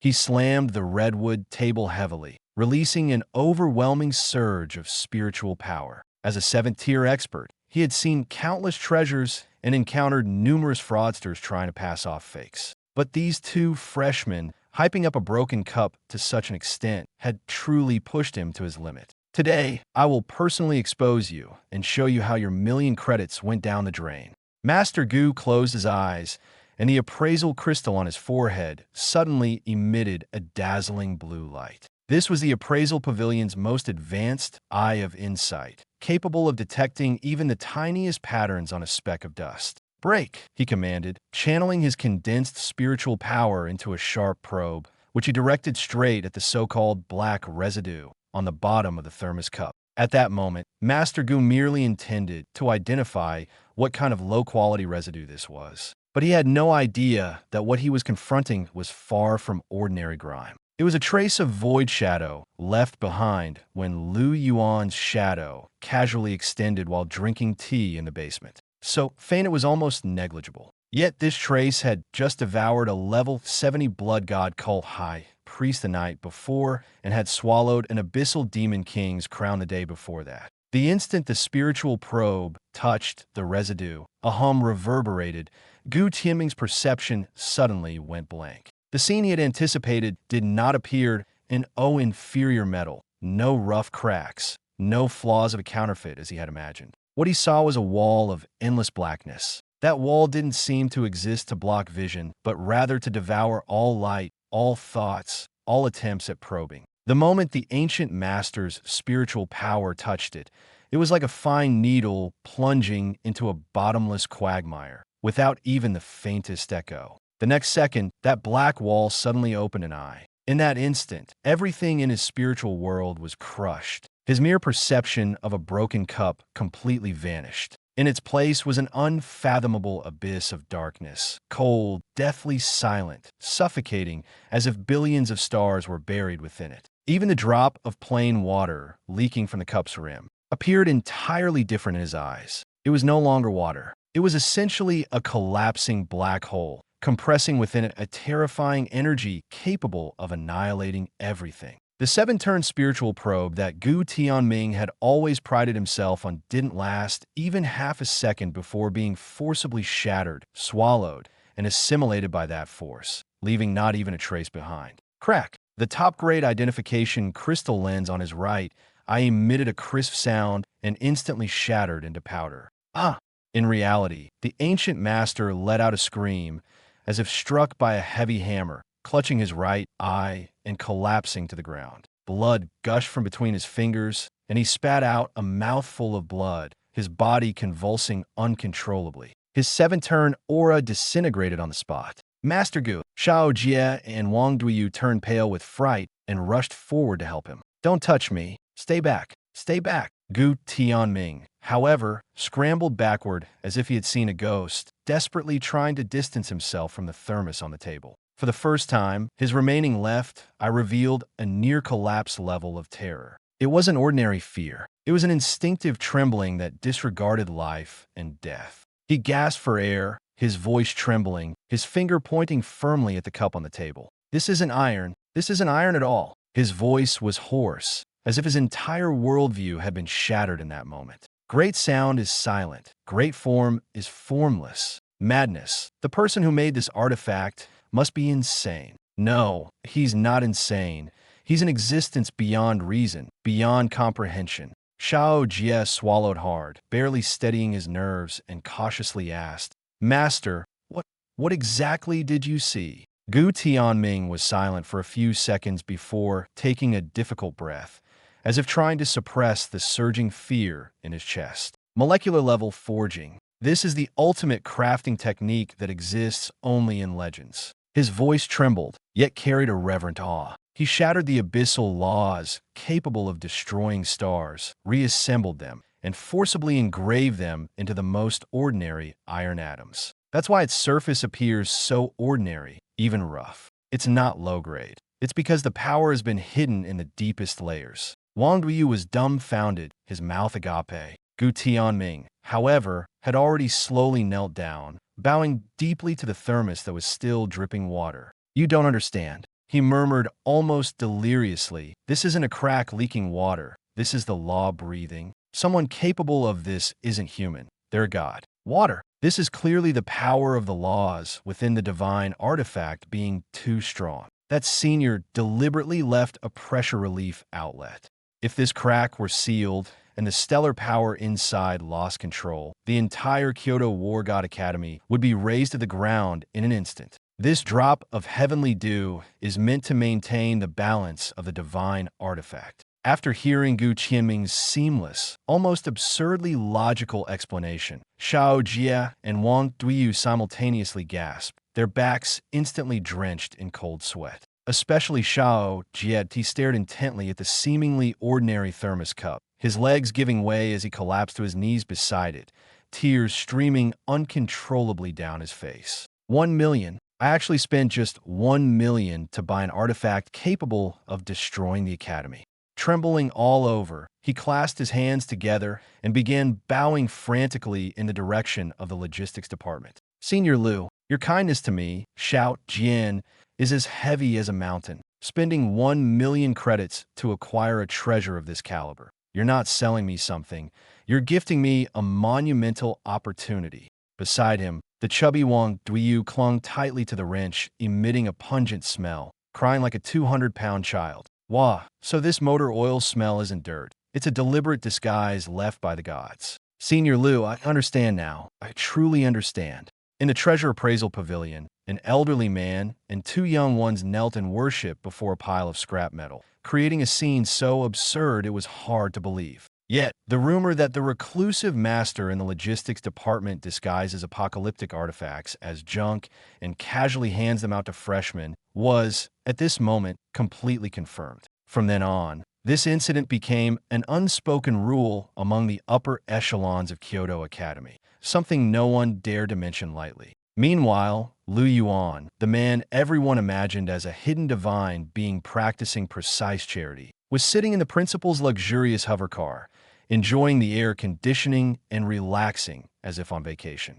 Looking at the student card balance that had increased by over 1,000,000 credits, he couldn't suppress the grin on his face. Making money off these rich kids is just too easy. Next time, I'll polish up those broken basins in the warehouse corner and see if I can, forge another good connection. Kyoto War God Academy, 3rd Logistics Storage. Outside, the rusty iron gate remained unchanged, but the atmosphere in the basement was entirely different, quiet, solemn, even a bit oppressive. Yuan lounged comfortably in a wrought-tan chair, sipping freshly brewed snow lotus tea, exuding an air of don't bother me laziness. Across from him, seated upright at a makeshift desk cobbled together from broken wooden planks, were 2 true heavyweights. Niet Sangxiong, the principal and an 8th-tier peak martial god, and Lei Lai, the director of the War God Institute. These 2 figures, whose mere footstep could shake the Dragon Nation, were dressed unusually low-key today,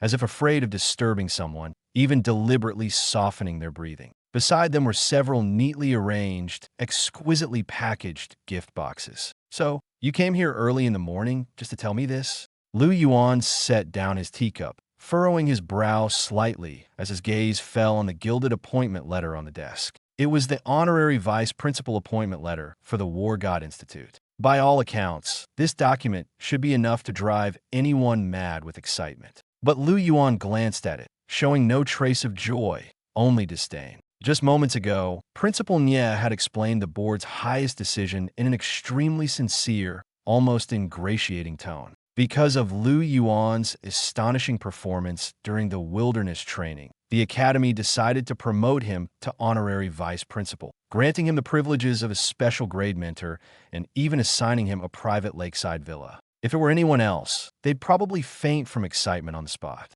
But to Yuan, this wasn't a promotion, it was a burden. Are you kidding? Me? Vice principal? That means I'd have to attend meetings at the Sky Tower every day, teach practical combat classes to a bunch of arrogant freshmen, and probably represent the Academy at various events. Right now, I'm a carefree nobody in the logistics storage, drinking tea, sleeping, watching videos, and earning fixed credits at the end of the month. If something goes wrong, someone else takes the blame, and when I'm free, I can sell some old junk for extra cash. Why would I give up such a comfortable life to become your overworked vice principal? I'm not stupid. The more Yuan thought about it, the more absurd the proposal seemed. He took a deep breath, his expression becoming unusually serious. Then, he extended a finger and slowly pushed back the offer letter that countless people would fight tooth and nail to obtain. Principal Nie, I appreciate your kindness, but I'm not interested in the position of vice dean. His voice was not loud, but it was steady and firm. I'm a laid-back person, used to a leisurely life. I just like staying in a quiet, cool place like this. The 3rd Logistics Warehouse is pretty good. I feel at ease here. As for promotions, raises, or lakeside villas, let's not bring those up again. If the Academy feels I'm unsuitable, you can just fire me outright. As soon as he finished speaking, the air in the basement seemed to freeze. Director Lei Lai's expression changed, and his palms began to sweat from nervousness. Principal Niet Sangxiong lowered his head to look at the offer letter that had been pushed back. Instead of getting angry, his entire body trembled, and a sudden gleam flashed in his eyes. He understood. He understood completely. I've been so foolish. Principal Nie harshly scolded himself in his mind. Who is Senior Liu? He's someone who has long seen through fame and fortune. A true figure of his caliber fears nothing more than being entangled in mundane affairs. And yet, we try to bind him with a mere vice dean position. How shallow of us. At 2 in the morning, Yuan was sound asleep. He had thought that by guarding this dilapidated logistics warehouse, he could finally enjoy some peace and quiet. Little did he know, the people outside had already elevated him to a status far beyond his imagination. After Principal Nie and Director Lei Lai left, the entire academy was enveloped in an indescribable tension. To them, Yuan was no ordinary student, nor someone who could be tied down with a position. Such a person was best left undisturbed. Anyone who tried to push him forward would truly be overstepping their bounds. Thus, no one dared to bring up the vice dean position again. The only thing they could do was ensure that this senior lived as comfortably as possible. That very night, the Academy summoned its top engineering mentors. Over 30 high-level mages silently infiltrated the third logistics warehouse. There were no drums or fanfare, not even the slightest unnecessary noise. Everyone was extremely cautious, afraid of disturbing Lu Yuan's rest. The spatial mages acted first, setting up a soundproof barrier. Then, the earth mages began modifying the underground structure. They didn't touch any of the external traces, but expanded the basement downward and outward by threefold. From the outside, it still looked like the same old warehouse, but the interior space was completely transformed. The wood mages were even more extravagant. They directly cultivated top-grade agarwood, laying it into temperature-controlled flooring and meticulously cleaning every corner. The walls were also refurbished, replaced with materials that could automatically adjust light and humidity. All night long, everyone was busy. They weren't just renovating. It was more like they were quietly crafting the perfect retreat for a reclusive master. The next morning, when Lu Yuan woke up, he thought he was still dreaming. He rubbed his eyes, sat up, and stared blankly for a full 3 seconds. The creaky, rusty iron bed was gone, replaced by a spacious and comfortable soft bed. The mattress was thick, covered with luxurious, soft beast fur, and the quilt was as fluffy as a cloud. The once peeling, mottled walls had vanished. The surroundings were now neat and orderly, with even the lighting softened significantly. The living room now had a set of expensive-looking sofas, and directly opposite hung a massive projection screen. Lu Yuan opened his mouth, but couldn't utter a word for a long time. The most absurd part was the bathroom. When he walked in and took a look, he even stopped breathing for a moment. The bathtub was carved from a single piece of warm jade, smooth and inviting to the touch. The toilet base was engraved with an incredibly intricate spirit-gathering array. It was clearly not just for decoration. It was a high-level mechanism capable of actively gathering spiritual energy and purifying the environment. Standing there, Lu Yuan had only one thought left in his mind. This isn't an improvement. This is turning a rundown warehouse into a top-tier luxury mansion. What on earth are these people thinking? He lowered his head to look at the soft carpet beneath his feet, then raised his head to take in the impeccably clean surroundings. His emotions were a tangled mess. On one hand, he was undeniably living more comfortably. On the other hand, he couldn't help but worry. Such a big commotion. If someone found out, would they mistake him for some mysterious aristocrat? Thinking further, it might even bring unnecessary trouble. But then again, this place was far better than before. No need to work, and he could live comfortably. Who would be foolish enough to refuse? Just then, a faint collision sound came from the corner. Lu Yuan turned his head to look and saw Corpse Lich 00, one holding a worn-out plastic bucket in one hand and clutching an old mop in the other, frozen in place like statue. The red soul fire in its hollow eye sockets flickered unsteadily, as if it might extinguish at any moment. The cement floor beneath its feet was long gone, replaced by a gleaming, magical wooden floor. The floor even had an automatic cleaning array floating on it. Whenever a speck of dust fell, the array would light up instantly and clean the dust away completely. Corpse Lich 001 looked down at the mop in its hand, then at the spotless floor beneath its feet, and fell into complete silence. It suddenly realized something. All those years of mopping the floor 3 times a day, to the point of nearly falling apart, weren't because the place was truly dirty. It had been doing something entirely unnecessary all along. The bucket slipped from its hand and landed on the carpet with a dull thud. Corpse Lich 001 stood there, its back slightly hunched, radiating an indescribable despair. It had once been a powerful figure in the abyss, commanding countless undead and striking fear wherever it went. But at this moment, for the first time, it felt a strong, overwhelming thought. It was over. I've managed to fend off those eyeing my position, and even that little girl who kept coming to deliver food, sweep the floor, and act all sweet. But no matter how I calculated, I didn't account for the final step. I've been rendered obsolete by this damned modern magical technology. It was unemployed, completely unemployed, clean and decisive, with no chance of a comeback. The decayed corpse lich shuddered at the thought that Yuan might soon toss it into a pot and boil it into a broth. Its soul fire dimmed halfway at the mere idea. Just as it thought its life had reached its end, buzz, in front of the luxurious leather sofa where Yuan was sitting, a black rift suddenly tore open in midair. It was the mark of space being forcibly ripped apart. This rift was all too familiar. Yuan looked up, pausing his study of the toilet. Another delivery? The third layer of the endless abyss on the edge of the despair wasteland. The smoke had yet to clear, and black volcanic ash fell slowly from the sky like snow. The once desolate canyon entrance had been turned into a muddy battlefield. Lying on the ground were not members of the Abyss Grand Construction Group, but the elite vanguard troops under the bald demon king Basaka. Rat-a-tat-tat-tat-tat. The piercing sound of mechanical firing finally came to a halt.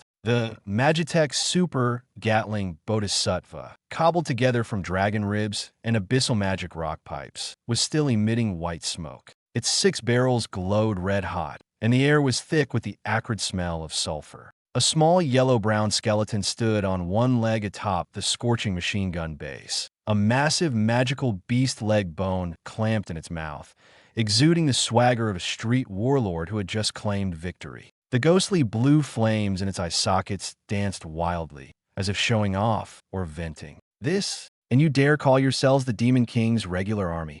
It sneered, exhaling a puff of black smoke. You couldn't even withstand 2 volleys of my high-explosive wind flame rounds. And you think you can shut down my logistics distribution center? Do you really think Abyss Express is just for show? Below, hundreds of green-skinned goblins waved their battered mining picks, howling with excitement. They charged into the battlefield while skillfully stripping the armor and magic cores from the severely injured demons, not even sparing the gold teeth embedded in their jaws, tossing everything into the nearby cart. This didn't resemble a battle at all, more like a one-sided robbery, followed by an unapologetic post-war cleanup. The headless knight held his head in his arms, staring blankly at the chaos strewn across the ground. His jawbone clattered against his chest plate with a loud clack, unable to close for a long time. "B-Boss, did we really drive back the Demon King's army?"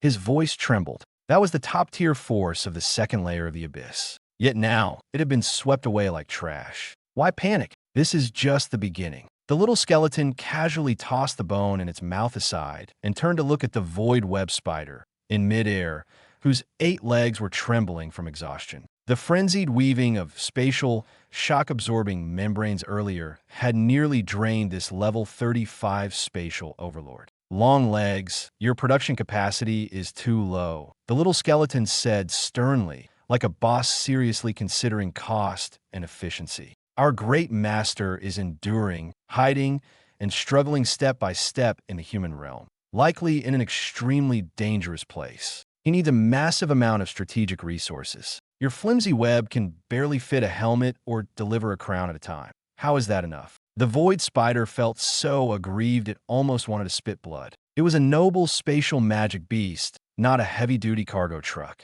Cross-realm transportation was already defying the laws of nature. Delivering a single crown was nearly the limit of its power. "We need to upgrade our transport capacity." The little skeleton ignored its complaints entirely, his gaze sweeping past the desolate wasteland to the deeper, deathly silent region perpetually shrouded in gray mist. "Headless, what's the hardest material in the Abyss that can withstand the tearing of spatial turbulence?" The headless knight reattached his head to his neck and swallowed nervously. "Of course, it's the ancient dragon bones in the dragon graveyard on the 3rd layer. Those bones don't decay even after millions of years and have strong spatial resistance. But boss, the 3rd layer is full of awakened undead bone dragons, each with a worse temper than the last." "Bad temper?" The little skeleton interrupted him directly. "Could their temper possibly be worse than my urgency to deliver packages to our master?" He suddenly pulled out a large femur, pointing it toward the direction of the Abyss's 3rd layer, the soul flames in his eye sockets flaring up instantly. "Brothers, push the Gatling guns up. Bring all the hydraulic jacks and spatial cutters. Target the dragon graveyard on the 3rd layer. We're going to dismantle some dragon bones and build a massive heavy-duty transport vehicle that can traverse the multiverse for our logistics network." 2 hours later, Abyss, 3rd layer, dragon graveyard. This was the final resting place for all abyssal dragons. The ground was littered with enormous, mountain-like pale skeletons, and the air was thick with suffocating dragon might and an overwhelming aura of death. Roar! A massive, undead bone dragon, over 100 meters long, burst out from the ground where it had been slumbering. Its eyes burned with dark red dragon fire as it glared furiously at the intruders below. Lovely inferior, ungiage. How dare you trespass upon the resting place of the dragon race?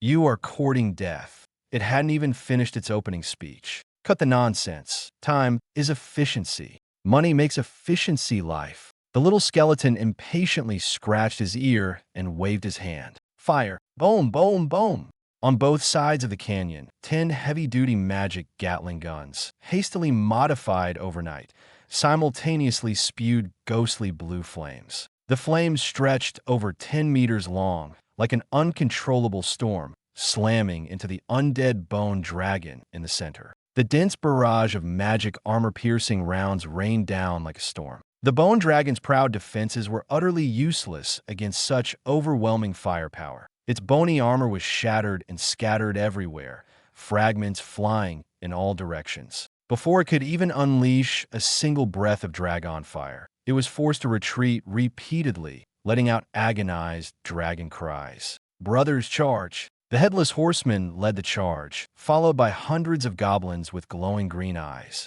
They wielded wrenches, cutting tools, and hammers, moving with the precision of a seasoned construction crew. This shoulder blade looks good. Use it for the chassis. Pull out the spine. It'll make a perfect drive shaft. Careful, don't break the reverse scale bone. That's prime windshield material. The mighty overlord of the third layer of the abyss, the ancient bone dragon that usually looked down on everyone with disdain, now resembled nothing more than a pile of free parts, being dismantled into pieces by this gangster construction crew. It howled in despair, helplessly watching as its thigh bone was sawed off by a few goblins. On a high rock, the little skeleton stood, observing the bustling heavy-duty truck manufacturing site below with satisfaction. Just then, its gaze fell on a piece of dragon bone that had just been removed. It was a four-leg bone over 2 meters long, burning with a ghostly blue hellfire. The bone was crystalline and translucent, containing an exceptionally pure source of undead power. In the abyss, such an item would undoubtedly be a priceless treasure. The little skeleton's soul flame flickered violently. What a treasure! It immediately jumped down from the rock and approached the dragon bone, carefully tapping it.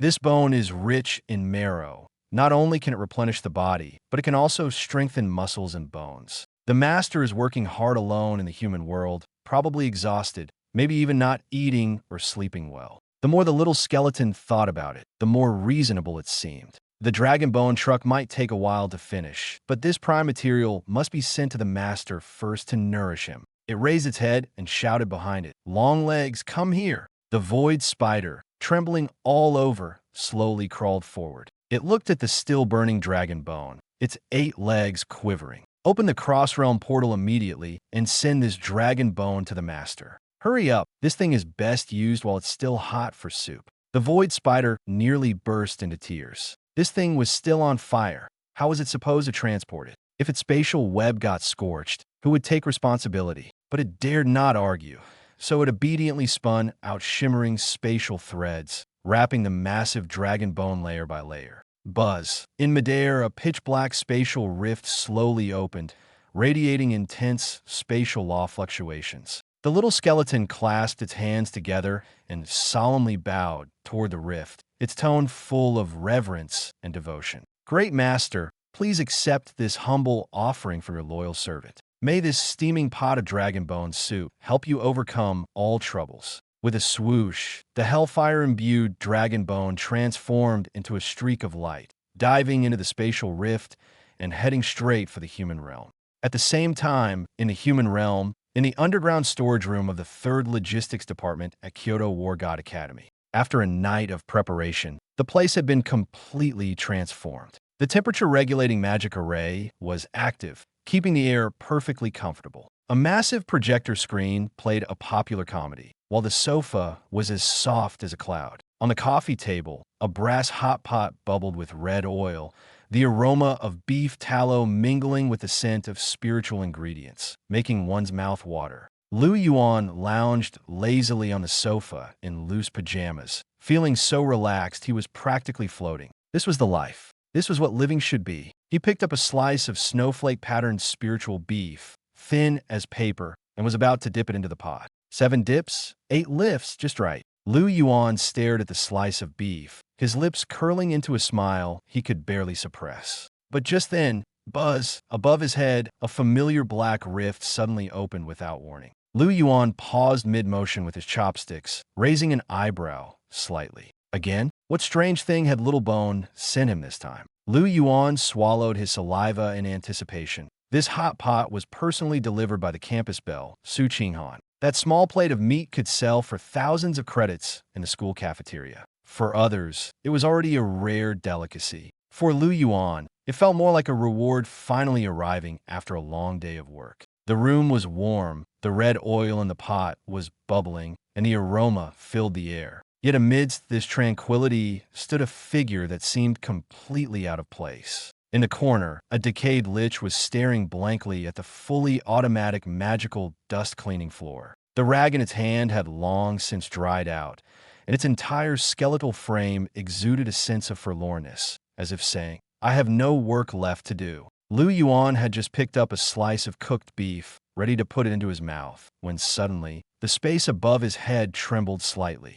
The next second, the air split open like it had been sliced by an invisible blade, revealing a pitch-black crack. Yuan paused mid-action, his chopsticks frozen in midair. He thought it might be another blind box gift dropping down, at most something novel. After all, recently, that little skeleton had been fond of bringing things home, albeit in absurd ways, but the results were usually decent. But this time, something was off. A pungent smell of sulfur, mixed with a heavy stench of blood, suddenly burst out from the crack. Immediately after, a mass of ghostly blue flames roared out. In the next moment, a section of white bone, over 2 meters long and as thick as a large tree, came hurtling down from the crack with a piercing sound of air being torn apart. This was no gift. This was a primordial demon dragon leg bone, forcibly taken from the 3rd layer of the abyss, the dragon graveyard. As soon as it emerged from the crack, an almost tangible, terrifying pressure descended.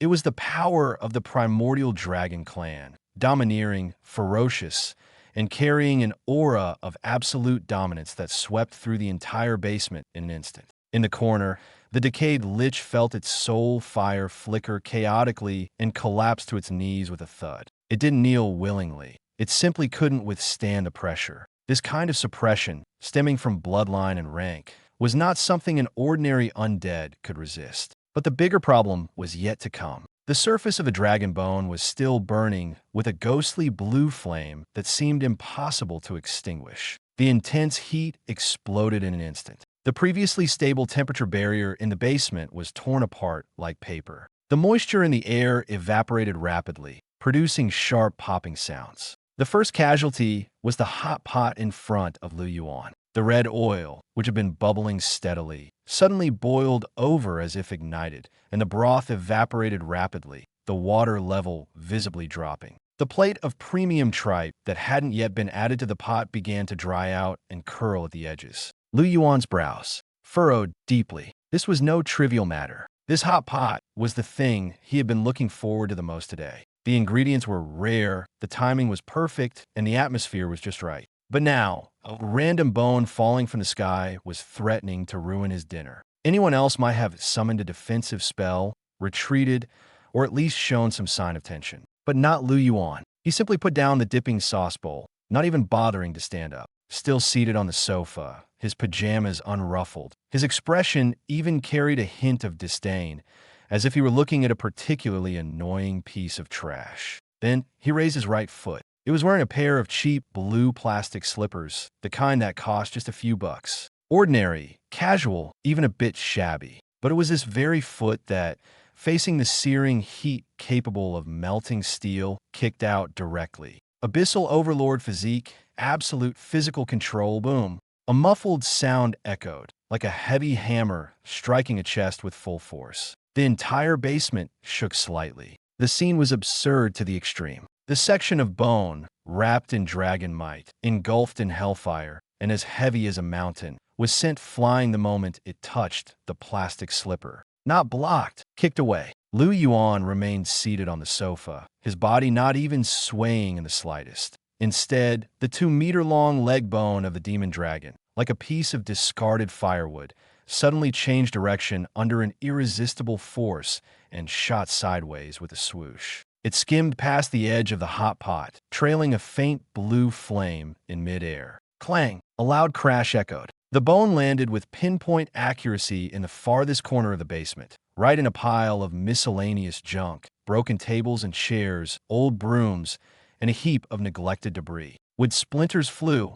and dust scattered everywhere. The previously ferocious netherworld fire seemed startled by the violent and almost unreasonable impact. Its flame shrank back and immediately weakened. Even the ancient dragon's aura seemed to retreat deep into the marrow, no longer daring to emerge. The crisis was resolved. Yuan didn't even spare the bone a glance. He simply picked up the kettle with a pained expression and added half a pot of boiling water to the hot pot. Logistics companies these days are getting more and more unreliable, he muttered while fishing out the overcooked beef. Not using ice packs for fresh food is bad enough, but delivering it with built-in heating? Ridiculous. He looked at the slices of beef with regret written all over his face. All overcooked. What a waste. In the corner, the decayed corpse lich knelt on the ground, clutching its jawbone tightly for fear that it might fall off and damage the newly replaced wooden floor. The soul fire in its hollow eye sockets trembled violently.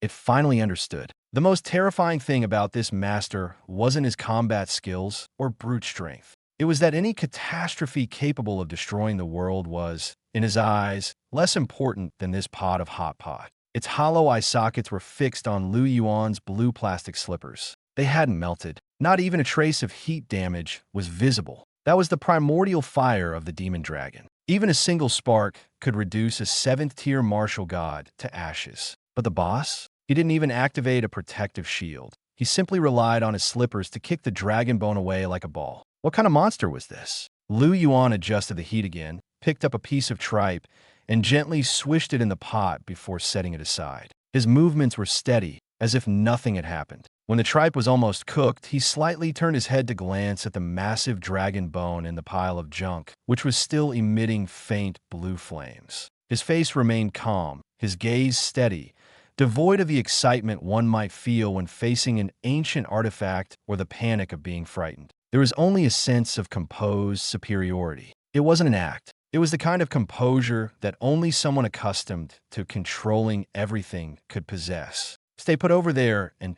don't interfere with my hot pot, Yuan said, his voice soft but carrying an undeniable sense of authority. If you dare burr a hole in my new carpet, I'll use you to make soup tonight. As soon as he finished speaking, the terrifyingly ominous leg bone of the primordial demon dragon seemed to understand. The last trace of hellfire on the bone extinguished with a poof. The basement returned to silence. The hot pot continued bubbling, its aroma once again overpowering the earlier sense of danger. Yuan paid no further attention to the bone, treating it as nothing more than trash kicked into the corner. But what he didn't know, and what the decayed corpse lich failed to notice, was that the seemingly lifeless dragon bone was quietly undergoing changes in the darkness. It sensed the lingering death energy that had long permeated the basement. It also detected the remnants of abyssal energy from the void shadow on the ground, and it felt the spiritual energy in the air gathered by the spirit array.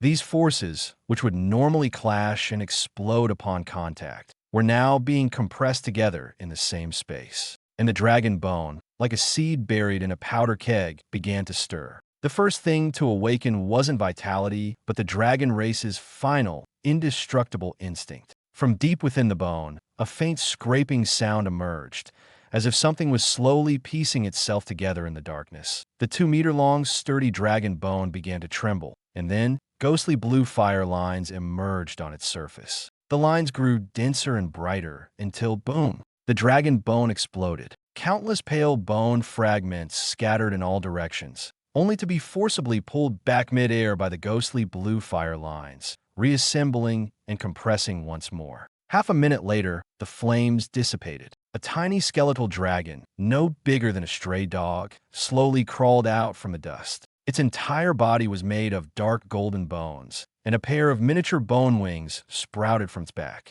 Though its size had shrunk countless times, the innate arrogance etched into its very bones remained undiminished. Two blue flames flickered in its eye sockets as it coldly scanned its surroundings, as if judging a group of inferior beings. It remembered that it once belonged to the ancient demon dragon clan. It was meant to soar through the skies, worshipped by all races. But now it had become so small, so weak, so like a guard dog someone casually picked up. This filled it with boundless rage. Roar! The skeletal dragon suddenly opened its mouth, attempting to unleash a dragon's roar that could shake the heavens and earth. It wanted to prove it was still alive. It wanted to make the humans and undead before it understand that the dragon race was not something to be trampled upon. But reality did not favor it. Its bones were too small, and its vocal structure had been severely compressed and deformed. Thus, the roar that was supposed to be earth-shattering came out as a soft, childish sound instead.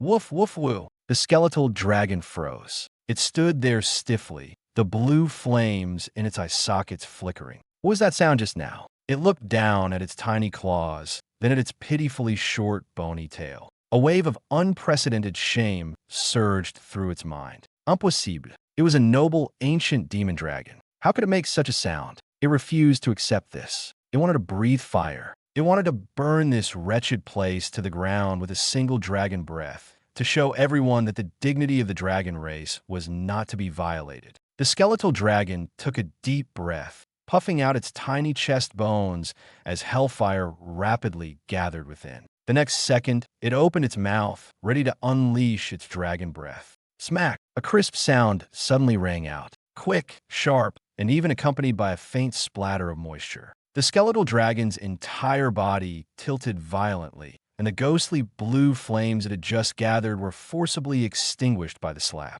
It froze. The flames in its eye sockets flickered wildly, as if it couldn't believe it had been struck so soon after its rebirth. And the one who had struck it was none other than Yuan. He hadn't even fully turned his head. He had simply raised his hand and casually slapped the little skeletal dragon back into place, as naturally as shooing away a noisy pet. Quiet down, Yuan said flatly. If you keep making noise, I'll really stew you. The skeletal dragon stood frozen, its entire skeletal frame tense. It wanted to resist. It wanted to roar. It wanted to tell this human that it was a mighty dragon, not something to be casually manhandled. But when it raised its head and saw Yuan's excessively calm eyes, all the anger that had surged to its throat felt as if it had been forcibly suppressed by an invisible hand, stuck there and unable to come out. For the first time, it realized something. This man really would stew it, and he wouldn't hesitate for a second. Yuan withdrew his hand and continued eating his hot pot. The broth bubbled, releasing waves of fragrant red oil, as if nothing had happened. But in the corner, the skeletal dragon had fallen completely silent. It stared at Yuan's back, the blue flames in its eye sockets flickering gently. It was no longer anger. It was hesitation. It began to assess, to weigh its options, to realize that this seemingly young human was not someone it could overpower with brute force. In this place, strength wasn't for posturing. It was for survival. Slowly, it lowered its head, its bony claws shrinking back, and for the first time, it set aside the ridiculous arrogance of the dragon race. Perhaps surviving was more important than showing off that Yuan had no idea that the newly born little skeletal dragon had quietly changed its mindset. It no longer thought about destroying this place. Instead, it began to consider how to protect itself while staying near this dangerous human. The skeletal baby dragon was struck by a tremendous force, flipping twice in midair before crashing heavily against the edge of the footrest beside the leather sofa, leaving it dazed and disoriented. It even let out a puff of black smoke from its nostrils due to a breath it couldn't catch. The one who acted wasn't anyone else, but the decayed lich who had been standing idly in the corner. At this moment, the lich was clutching a damp rag tightly in its skeletal hand. The red soul fire burning in its hollow eye sockets had turned into a raging inferno, exuding a terrifying sense of danger. For a low-level undead who could be dismissed at any moment, what was the most intolerable thing? It wasn't low wages or a bad-tempered boss. It was someone daring to mess up the area it had painstakingly cleaned. This little creature that had appeared out of nowhere not only scattered bone fragments all over the floor, but had even tried to breathe fire onto the floor earlier. And that was a magical self-cleaning floor. If it were truly damaged, the decayed lich would lose all its value in this household. Where did this stray dog come from, daring to wreak havoc on the floor I just mopped? The decayed lich didn't care at all about the ancient dragon aura emanating from the little creature before it. In its eyes, anyone who interfered with its work was an enemy. It lunged forward, grabbing the skeletal baby dragon by the back of its neck with its dry, bony claws and forcibly lifted it off the ground. The skeletal baby dragon instantly flew into a rage. A mere low-level undead dared to lay hands on a mighty ancient dragon? It struggled desperately, opening its mouth to bite the lich's wrist. Still trying to bite me? You've got some nerve. The decayed lich swung the damp rag and mercilessly smacked the dragon's head repeatedly. Smack, smack, smack. I'll teach you to breathe fire. I'll teach you to scatter bone fragments. Do you have any idea how hard it is to earn a living in this household? After a series of blows, the skeletal baby dragon was seeing stars, and the blue flames on its head were nearly extinguished. Its pitiful dragon dignity was utterly crushed by a rag that smelled of dish soap. Listen up, little lizard. The decayed lich held it up to its face, its tone as cold as ice, adopting the stance of a seasoned employee lecturing a newcomer. In this household, the master sitting on the sofa is the heavens. With one kick, he could shatter your entire body into pieces. The shadowy figure on the floor is the earth. It could chew up even a demon king as a snack. And I am the chief steward of the logistics department. It raised its head and pointed toward the door with an air of authority. As for you, you're nothing. You're just the lowest level temp worker. Starting today, your job is to guard the door. The area outside the main entrance is your post. If you dare step inside and dirty the floor, I'll dismantle you and turn you into bone broth for the boss's noodles. The skeletal baby dragon trembled all over, so aggrieved it was on the verge of exploding. Instinctively, it wanted to resist, to tell the lich that it was an ancient dragon and shouldn't be treated this way. But just then, the shadow on the floor in front of the sofa stirred slightly, extending a shadowy tendril as thin as a toothpick. Though it seemed insignificant, the moment it appeared, a suffocating pressure spread silently throughout the room. It was the residual aura from the Demon King's crown it had swallowed yesterday, still not fully digested. The skeletal baby dragon froze instantly. It finally understood. This basement wasn't some ordinary logistics warehouse. It was a monster containment facility disguised as a warehouse. And as an ancient dragon, it truly was only fit to be a doorkeeper here. Yuan sat on the sofa, watching the decayed lich's expertly executed new employee training, and couldn't help but twitch the corner of his mouth, but he didn't stop it. Instead, he felt that this decayed lich was increasingly taking on the demeanor of a housekeeper. All right, 001, don't smash its bones to pieces. If they shatter, we'll have to sweep them up, Yuan said casually as he stood up and stretched. Since it's already revived, just toss it outside. Xiao Ting is standing guard out there alone. It's probably pretty boring for him. Give him some company, and it'll bolster the atmosphere a bit. As you command, boss. The decayed lich immediately put on an extremely obsequious smile, its earlier ferocity vanishing without a trace. It picked up the utterly dejected skeletal baby dragon as if it were a bag of trash and quickly walked out of the basement. The night was already deep. Outside the third logistics storage facility, the autumn wind was cold, making the iron gate rattle softly. Xiao Ting, dressed in an oversized security uniform, stood straight as a rod by the door, fulfilling his duties without the slightest movement. Even though there was no one around at night, he didn't dare relax for a moment. He knew that behind this door lived a being whose very breath could influence the laws of heaven and earth. When the iron door of the basement creaked open, Xiao Ting immediately perked up, thinking that Senior Liu had some instructions for him. But the one who emerged was none other than the housekeeping skeleton that made his soul shudder with just a glance. The decayed lich walked to the gate, didn't even bother opening it, and simply swung its arm, roughly tossing the small skeleton, still flickering with blue flames, through the gap in the iron bars. Thud. The skeletal baby dragon landed heavily on the ground outside the gate. The blue flames flickered weakly, almost extinguishing on the spot. It rolled twice in the dirt before ending up in a heap at Xiao Ting's boots, looking utterly disheveled. Through the iron gate, the decayed lich raised its hand expressionlessly, first pointing at the baby dragon, then at the gate, as if conveying some simple yet cruel command. The meaning was clear: this thing is yours now. Without another word, it turned and left, offering no explanation.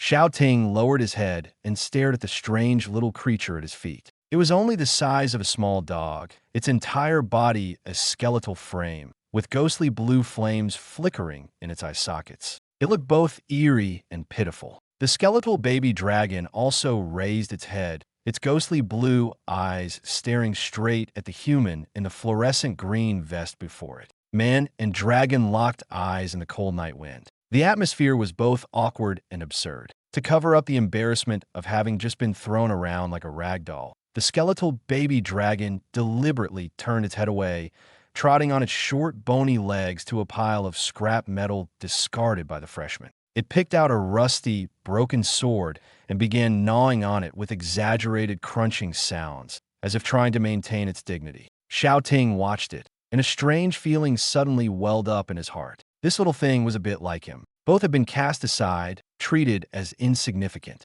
Both put on a tough front, while secretly harboring a simmering frustration. He sighed, reached into his pocket, pulled out a sausage, tore open the wrapper, and tossed it in front of the skeletal baby dragon. "Eat up," he said. "Even though one of us is a security guard and the other is like a watchdog, at least staying here obediently is better than going out and butting heads with those arrogant noble heirs." The skeletal baby dragon first looked down at the sausage on the ground, then up at Xiao Ting. It was, after all, an ancient demon dragon, born with pride in its very bones. How could it possibly eat such cheap food? It raised its head high, its expression cold. But in the next second, it bit down on the sausage, swallowing it whole, wrapper and all. Delicious. From that day on, in the early autumn of the second month of the semester, a particularly absurd sight appeared outside the third logistics storage facility of Kyoto Academy. By day, an S-class dragon knight in a security uniform stood ramrod straight.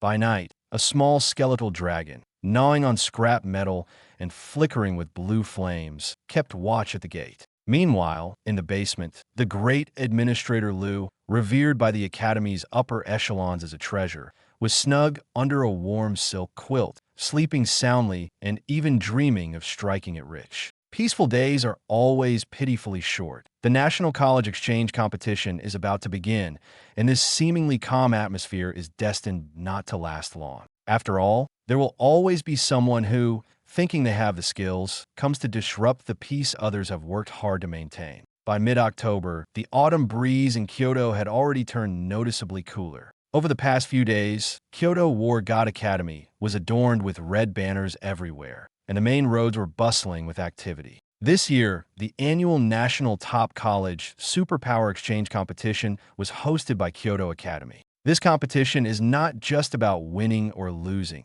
It also determines the allocation of school resources and affects reputation. Whoever wins will secure more resources for the coming year, enabling them to cultivate stronger talents. As a result, elite sophomores and juniors were training desperately. They seemed possessed, spending all day in the gravity training rooms, hoping to make one last push before the competition. Even a slight increase in their vitality could give them more confidence on the battlefield. However, this fiery atmosphere abruptly quieted down as one approached the third logistics storage area, as if hitting an invisible wall. In the basement, Yuan lay comfortably on a leather sofa, holding a bowl of chilled, washed amethyst grapes. In front of him, a massive holographic projection screen was broadcasting the internal selection matches of the War God Academy. "They're playing too conservatively," he commented lazily while tossing grapes into his mouth. The guy on the left with the knife, his footwork is unstable,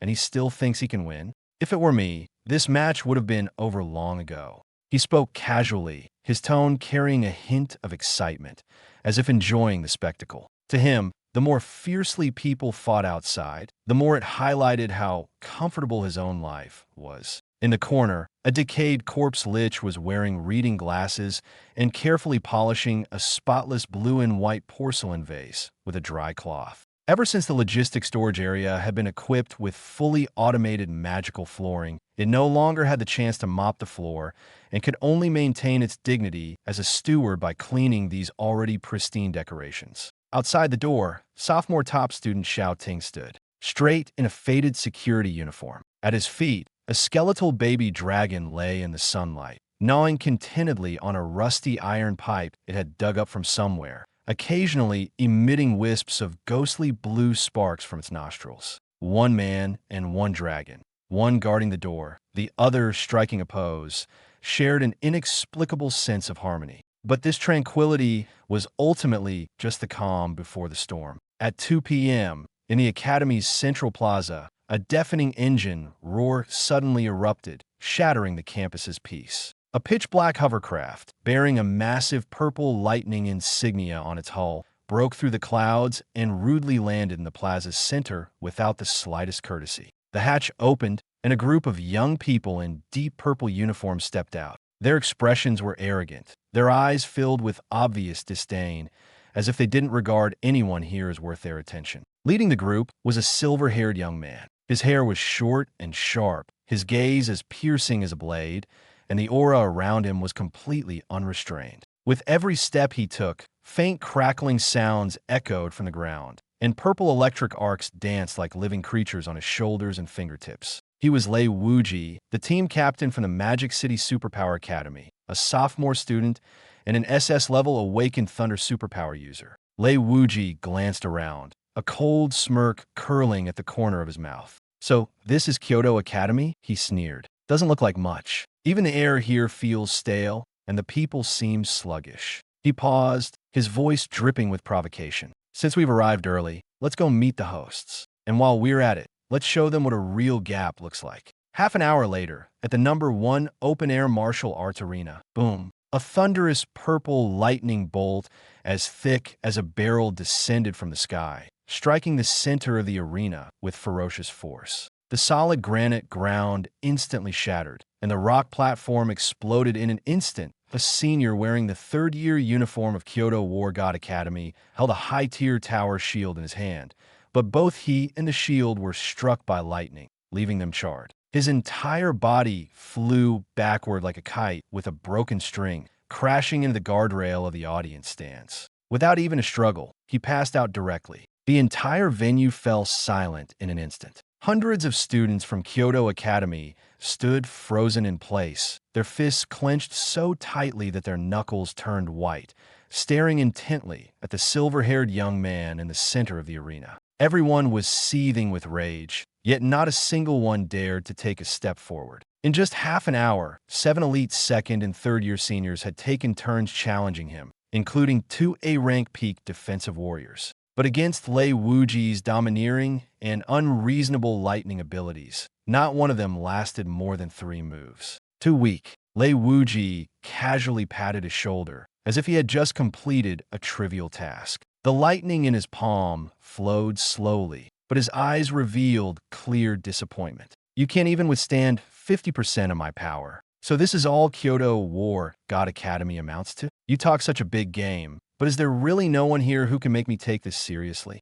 These words were like a slap in the face, landing hard on every Kyoto student's pride. Arrogant. If our third-year top senior weren't out on a hunting mission, would you even have the chance to show off here? A second-year male student roared through gritted teeth, his voice trembling with anger. Exactly. If our second-year top Dragon Knight, Senior Xiao Ting, were here, he would have blasted you off the stage already. His dragon lance would shred your little lightning to pieces. Hearing the name Xiao Ting, Lei Wuji finally raised an eyebrow. "Xiao Ting, that Dragon Knight who rides a big lizard with wings." He seemed to recall something, and a faintly contemptuous smile appeared on his lips. "I've heard of him." Lei Wuji turned to look at his followers behind him, his tone lazy but carrying an undeniable pressure. "Didn't you gather intelligence on Kyoto Academy before we set out? Where's this Xiao Ting now?" One of his followers immediately stepped forward, his expression peculiar, as if he had just heard something utterly absurd. "Boss, this is exactly why I think there's something off about Kyoto Academy." He lowered his voice, struggling to suppress his laughter. According to the intel, Xiaoting recently got some kind of shock and was reassigned to a very remote logistics warehouse. Not only that, but he doesn't even ride his dragon anymore. He spends his days wearing a green vest, working as a security guard for that warehouse. A security guard? Lei Wuji was momentarily stunned, then burst into laughter. His laughter crackled with the sound of lightning, purple arcs of electricity dancing wildly around him, making it almost impossible for anyone to keep their eyes open. An S-rank Dragon Knight, reduced to guarding a warehouse? Has the leadership of Kyoto Academy lost their minds? The Kyoto students below the stage turned red with anger, but they couldn't muster a single word of rebuttal. After all, everyone in the school knew about this. What made it worse was that Xiaoting himself didn't seem to care at all. He acted as if he was meant to stay in the logistics department, and anyone who tried to persuade him otherwise would face his wrath directly. "And that's not all, boss." The follower continued, flipping through the intelligence terminal in his hand, his eyes gleaming with greed and excitement. Our informant brought back an even more outrageous piece of news. A few days ago, during the wilderness assessment, Kyoto's freshmen were ambushed by a massive formation from the Blood God cult. But somehow, they managed to counterattack and kill a commander-level magical beast, along with over 100 demon wolves, using nothing but a black pot and some broken folding stools they bought from that logistics warehouse. Now, there's a rumor spreading internally that the warehouse is hiding some kind of unparalleled treasure, and the guard is actually a reclusive master. Hearing this, the members of the Magic City Academy delegation were all stunned for a moment. Then they exchanged glances, their faces filled with disbelief. The smile on Lei Wuji's face gradually faded, replaced by a cold, steely gaze. Using a black pot and folding stools to kill a commander-level magical beast? And people actually believe this nonsense. He let out a cold snort, and the thunder attribute energy and blood within him surged into the air, making the atmosphere tingle. It's nothing more than a story he fabricated by the Academy's higher-ups to cover up their security negligence. Disguising a high-level magical artifact as junk not only saves some face, but also fools those who don't know better. After saying this, he leapt off the arena, lightning crackling around him. If there really was a high-level magical artifact in that warehouse, it only piqued his interest further. The purpose of the Magic City Academy's visit this time was to completely crush the momentum of Kyoto Academy. If he could publicly smash their so-called divine artifact or outright seize it, Kyoto War God Academy would lose all face. "Let's go." Lei Wuji waved his hand, leading a group of fierce-looking Magic City students straight out of the martial arts field. "Lead the way. I want to see what unspeakable secrets are hidden in that so-called third logistics warehouse. And while I'm at it, I also want to see how much backbone that down-and-out Dragon Knight in the security uniform still has." A storm of arrogance and greed swept across most of the campus, heading straight for the quiet tree-lined path. Meanwhile, outside the iron gate of the logistics department, Xiaoting had just picked up a piece of iron plate bitten off by the skeletal dragon, hatchling, and casually tossed it into the trash can. He frowned slightly and looked up at the distant sky. Years of combat experience told him that an extremely arrogant and malicious presence was rapidly approaching. The late autumn sunlight fell on the mottled iron gate of the third logistics warehouse, casting a quiet and gentle warmth. Xiaoting, wearing a security uniform that had faded from washing, had a fluorescent green jacket over it. The traffic vest made him look like an iron tower as he stood straight by the gate post. At his feet, the skeletal dragon hatchling, about the size of a puppy, was gnawing on a rusty exhaust pipe, making creaking sounds. As it chewed, it occasionally snorted out a few blue sparks, as if amusing itself.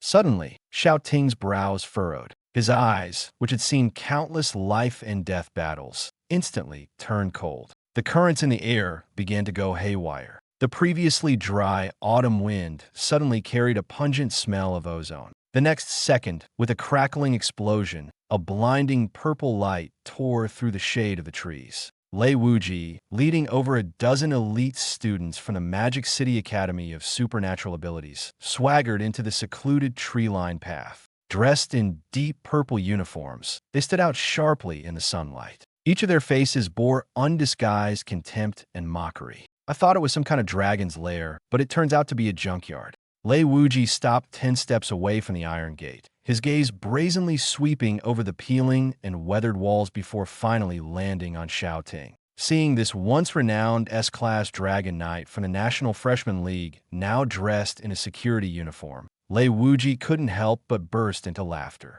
Xiaoting, you're really a disgrace to the 4 great academies. Kyoto Academy stumbled in the wilderness assessment, and you were so affected that you decided to become a watchdog. Such words would have driven the Xiaoting of a month ago to draw his gun and fight to the death. But now he felt no ripples in his heart, even finding it a bit amusing. He looked coldly at Lei Wuji, as if watching someone rushing headlong toward their doom. Only those who had truly faced the oppressive might of an abyssal demon could understand the terror hidden behind this iron gate. To others, this was humiliation. But to Xiaoting, this security job was a protective charm that others could only dream of. The 3rd logistics warehouse is a restricted area. No unauthorized personnel are allowed to make noise. Xiaoting's expression remained unchanged as he pointed to a handwritten wooden sign by the gate, his voice as cold as iron. You either line up and register, or go back to where you came from. Line up. Lei Wuji acted as if he'd heard the biggest joke in the world, and his followers burst into laughter behind him. Xiaoting, do you really think you're somebody? His face darkened, and he arrogantly lifted his chin. Cut the nonsense. I heard that in this shabby warehouse of yours, there are 2 peerless divine artifacts that can instantly kill commander-level magical beasts, a black pot and a small stool. After speaking, he casually pulled out a black gold card from his pocket and flicked it with his fingers, as if tossing a coin to a beggar. The card instantly transformed into a streak of purple lightning, slicing through the air with a sharp sound, heading straight for Xiaoting's face. Snap! Xiaoting raised his right hand, clad in tactical gloves, and firmly caught the card between 2 fingers. There's 100,000 credits on this, Lei Wuji said, crossing his arms, his tone dripping with condescension. Tell that charlatan in the logistics department to come out and hand over those 2 pieces of junk to me, so I can take them back to the magic capital for research. If you do, I might consider not humiliating your Kyoto War God Academy too badly in tomorrow's exchange match. In his eyes, spending 100,000 credits on 2 pieces of trash was already an act of great generosity. This wasn't just a transaction, it was a public humiliation of Kyoto Academy. Unfortunately, he had miscalculated. Xiaoting glanced down at the black gold card in his hand, a trace of undisguised mockery curling at the corner of his lips. 100,000 credits? With a flick of his wrist, the card flew back the way it came, embedding itself 3 inches deep into the muddy ground at Lei Wuji's feet. That amount isn't even enough to buy a splinter from that stool. Besides, Xiaoting stepped forward. In that instant, the blood and energy of an S-rank berserker roared within him like a waking tiger, emitting a deep, resonant hum. Do you think a blind fool like you can come here and cause trouble in Senior Lu's place of seclusion? You're courting death. Murderous intent exploded in Lei Wuji's eyes. As an SS-rank lightning ability user, he had always been untouchable among his peers. Why had he ever been humiliated by a mere security guard? Since you insist on playing watchdog, I'll break every bone in your body first, then personally tear down this shabby warehouse. Before his words had fully landed, his entire body transformed into a violent streak of purple lightning, crossing 10 paces in an instant and appearing directly above Xiaoting. Furious thunder prison.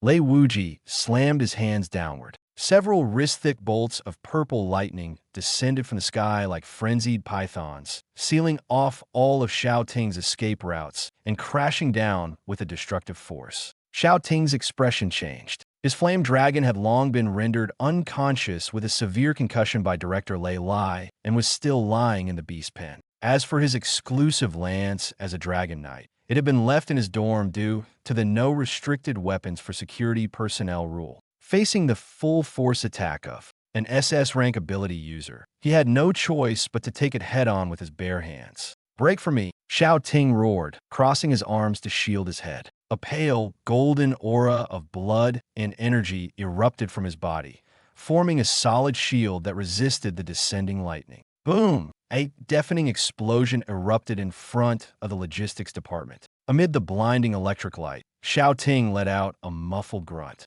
Lightning inherently had strong, penetrating, and paralyzing effects on the human body. Even with his S-rank physique, he suffered greatly in this direct clash. His feet carved deep grooves into the muddy ground as he was forced backward by the violent lightning, slamming into the iron gate behind him. His back hit the rusty gate with a heavy thud. The security uniform he wore, already faded from countless washes, was instantly charred and tattered by the electricity, and his fluorescent green vest was reduced to ashes. Blood slowly trickled from the corner of his mouth, and the muscles in his arms twitched uncontrollably from the paralysis caused by the lightning. Yet he gritted his teeth and held his ground, not allowing the gate behind him to budge an inch. "Well, you've got some backbone," Lei Wuji sneered from a short distance away, his eyes full of disdain. "No weapon, no dragon. What are you going to fight me with? That ragged security uniform of yours?" The students from the magic capital behind him burst into laughter once again.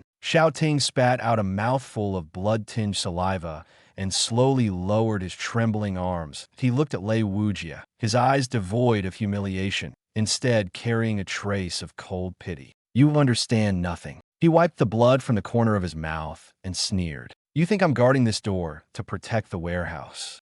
I'm saving your life, you fool." As long as this guy blasted the door open and alerted the truly terrifying presence in the basement, not only would these dozen students from the demon capital be in danger, but the entire delegation might face disaster in Kyoto. Yet Lei Wuji clearly took this as the last stubborn defiance of a weakling. Stubborn to the end. "Since you're so intent on protecting this door, I'll smash you and the door into pieces together." He had completely lost his patience. Lei Wuji slowly ascended into the air, his arms suddenly spreading wide as he unleashed the SS-level thunder origin without reservation. The sky instantly changed color. Massive dark clouds gathered frantically, purple lightning serpents roared and twisted within the clouds, finally condensing into a giant lightning sphere over 3 meters in diameter above his head. 9 heavens annihilation, divine thunder. The oppressive force of destruction caused even the surrounding trees to begin to explode.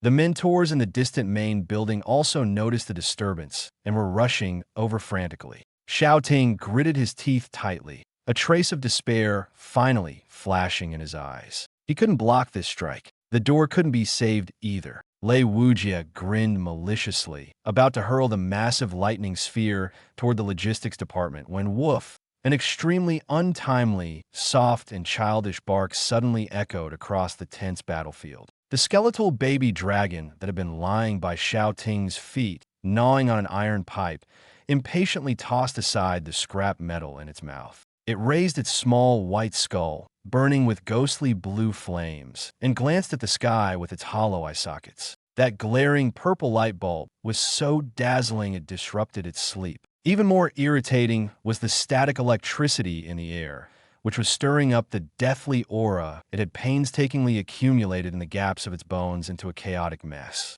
The little beast, which had just endured a beating and was looking for an outlet for its anger, slowly took a deep breath. Then, achoo! It sneezed lightly toward Lei Wuji in midair. The tiny, ghostly blue spark that floated out of its nasal cavity looked no bigger than a soybean, so weak it seemed like it might extinguish at any moment. Yet the instant it flew out, the surrounding air suddenly grew heavy. The purple arcs of electricity on the surface of the lightning sphere seemed to be suppressed by something, pausing briefly. Lei Wuji's malicious grin froze in that moment. In the raging wind, the tiny, ghostly blue spark wavered, appearing fragile enough to be blown out at any time. But it did not retreat. Instead, it slowly floated toward the massive purple lightning sphere. In midair, Lei Wuji also saw this scene. He was first stunned, then burst into laughter, his laugh wild and contemptuous. Is Kyoto Academy out of people? They're actually relying on an underdeveloped little creature to block my thunder. In his eyes, that spark was utterly insignificant. The moment it touched the annihilation divine thunder, it would be crushed into dust, along with the guard below. One large, one small, one purple, one blue. The two forces collided head-on, less than 10 meters above the ground. Everyone thought the next moment would bring an earth-shattering explosion. The demon capital delegation even covered their ears in advance, ready to watch Kyoto's War God Academy gate be reduced to rubble. But nothing happened. At the instant of contact, the faint, ghostly blue spark suddenly twisted like a drop of ink falling into the sea and directly burrowed into the lightning sphere. The next second, an eerie sound echoed. Zzz.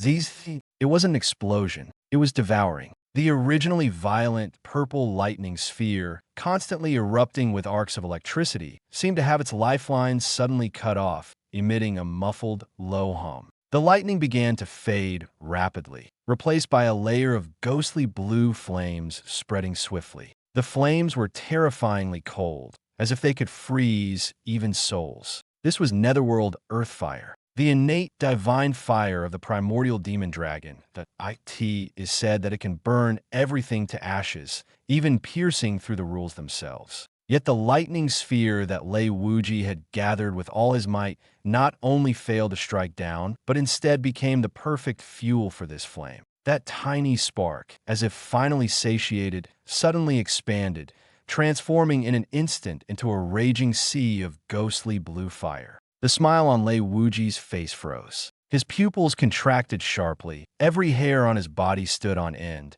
and a chilling sense of death seeped from his very bones, making his scalp tingle. For the first time, he realized he wasn't facing a mere puppy, nor an ordinary guard. He was confronting a calamity that should never have appeared here. Retreat. He instinctively severed his connection to his ability and turned to flee. But it was already too late. The ghostly fire, after devouring the lightning sphere, showed no intention of stopping. It followed the residual traces of Lei Wuji's ability, like a venomous snake, counterattacking with momentum and shooting skyward. A streak of ghostly blue fire tore through the air, moving so fast it left only an afterimage. In the next instant, the flames engulfed Lei Wuji entirely. Ah!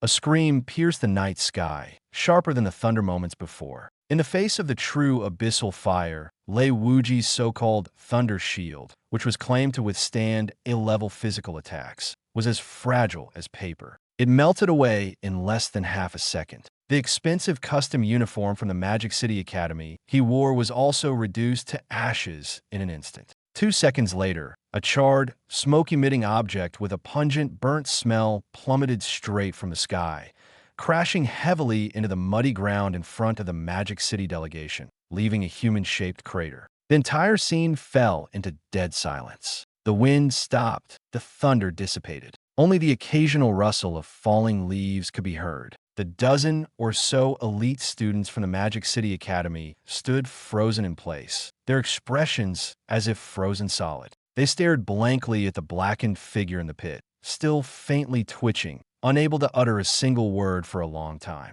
Lei Wuji's hair and eyebrows were completely gone, his head bald and steaming. His entire body was as black as charcoal, his facial features barely distinguishable. If not for the faint rise and fall of his chest and the occasional wisp of black smoke, they might have thought he was just a half-burnt piece of wood. One move. No, it didn't even count as a move. The most dazzling new generation genius in the century-long history of the Magic City Ability Academy, an SS-level lightning controller, and the team captain who had just boasted about sweeping through the Kyoto Academy, had fallen outside the gate like this. He hadn't even touched the enemy's hem. Instead, he was burned to a crisp by a skeletal puppy that had appeared out of nowhere. At this moment, many from the Magic City delegation felt their legs go weak. Several girls turned pale, their eyes vacant, barely able to stand. They weren't shocked by how miserably Lei Wuji had lost. They were terrified because they suddenly realized that this place before them was nothing like the decrepit courtyard they had imagined they could trample on at will. Inside the iron gate, Xiaoting still maintained the posture of crossing his arms to shield his head and face. He had closed his eyes, expecting to be at least blown away or struck by the lightning. But nothing happened. No pain, no impact. Only wisps of lingering blue smoke gently dissipated into the air. He slowly lowered his arms and opened his eyes, first looking at the fading firelight in the sky, then down at his feet. The skeletal baby dragon was squatting there nonchalantly, yawning as if nothing had happened. It picked up the rusty exhaust pipe again and resumed gnawing on it. Xiaoting's throat tightened, and he swallowed hard. At this moment, he finally understood why the decayed lich had tossed this little creature out like garbage last night. Because in this logistics department, even the gatekeeper was absurdly powerful. Brother Dog, thank you for your hard work. Have something good to soothe your throat. Forcing down the shock in his heart, Xiaoting respectfully placed a high-grade nutritional sausage, something he himself was reluctant to eat, before the skeletal baby dragon. The skeletal young dragon lowered its head and glanced down, snorting a puff of hot air from its nostrils, as if expressing disdain, yet also seeming to acquiesce. It bit into the sausage, crunching loudly as it chewed. Meanwhile, the students from the Demon City Academy outside seemed to suddenly snap out of their daze. Captain! Captain! A few of them scrambled and stumbled down into the pit, frantically trying to lift the unconscious Lei Wujia. The scene instantly descended into chaos. At that moment, creak, the rusty iron gate slowly swung open from the inside. The piercing sound of metal scraping sent chills down everyone's spines, freezing their movements. From the shadows emerged a thin young man dressed in loose cotton pajamas and wearing blue plastic slippers, holding a small ceramic bowl. His face was expressionless as he walked out, with a trace of red oil still smeared at the corner of his mouth. Standing on the steps, Yuan looked down at the uninvited guests outside the gate, then glanced at the smoking, bald, charred figure on the ground, his brows furrowing slightly. Interrupting lunch with firecrackers here? His tone was calm, but carried a clear hint of irritation. You've ruined my mood for hot pot. Who gave you the guts to cause trouble on my turf? Got it. Thanks for sparing us. The students from Magic City looked like they had been handed their freedom papers. Pride meant nothing now. All they wanted was to get out alive. Curled his lips in satisfaction. A bunch of kids who can barely stand on their own and already think they can come here and start trouble. He turned with his bowl in hand and nodded at Xiaoting. You did well just now. You kept the gate shut. No reason to dock your pay. Come in later and get a plate of beef. Consider it overtime food. Xiaoting stood straighter at once, almost overwhelmed. Thank you, senior, for the meal. The pot of red oil that was close to boiling dry when boom, boom, boom. Several thunderous sonic booms erupted in the sky. Principal Nye Sangxiong rushed down from above with Director Lei Lai and several high-level instructors. They were drenched in sweat and clearly had come in a panic.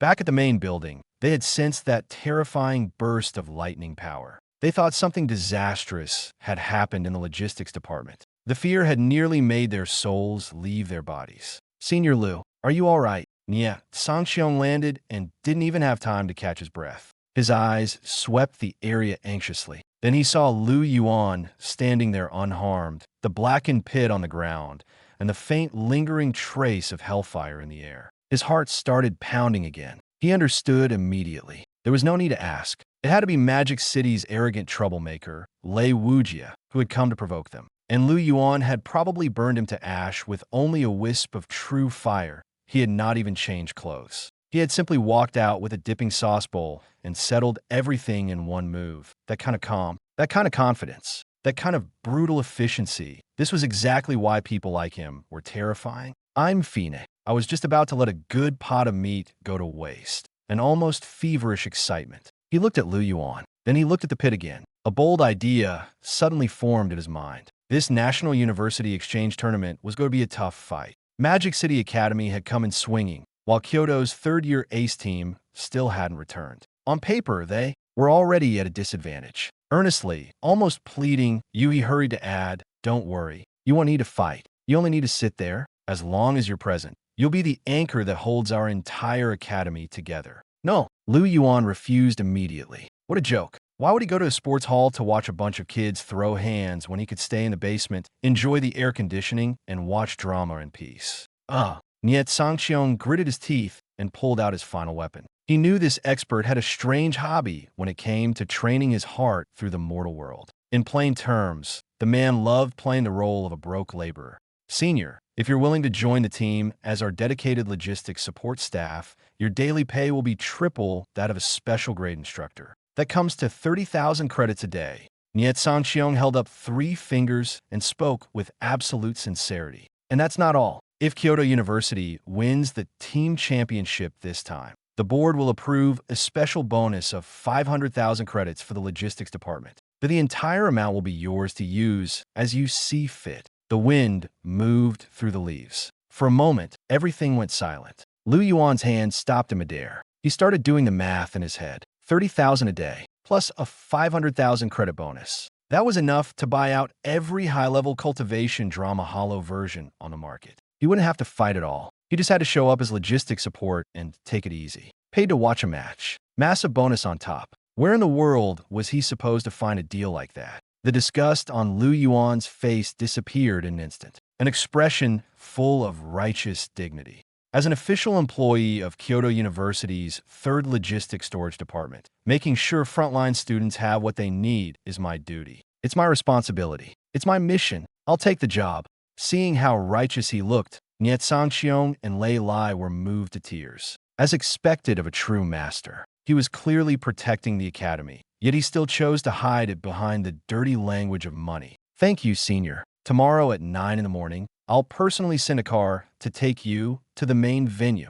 And just like that, in a transaction worth 500,000 credits, Lu Yuan, the gatekeeper even abyssal demon kings avoided, officially stepped onto the road to the National Elite Exchange Tournament. Early in the morning, the sunlight slanted in. The 3rd Logistics Storage Facility was silent. Outside the door, a skeletal baby dragon lay belly up in the grass, sleeping soundly, with half a rusty exhaust pipe hanging from the corner of its mouth. Inside, on the leather sofa in the basement, Lu Yuan had just woken up, his whole body still carrying the relaxed feeling of someone who had just gotten out of bed. The fully automatic magical floor was so clean it gleamed. The decayed lich, wearing reading glasses, was meticulously wiping the edge of the coffee table, his movements as serious as if he were undertaking some grand project. "Boss, breakfast is ready," the decayed lich said respectfully, bringing over a tray. Its crab roe crystal buns and premium seafood porridge, still hot, delivered early this morning by that girl from the Mage Academy.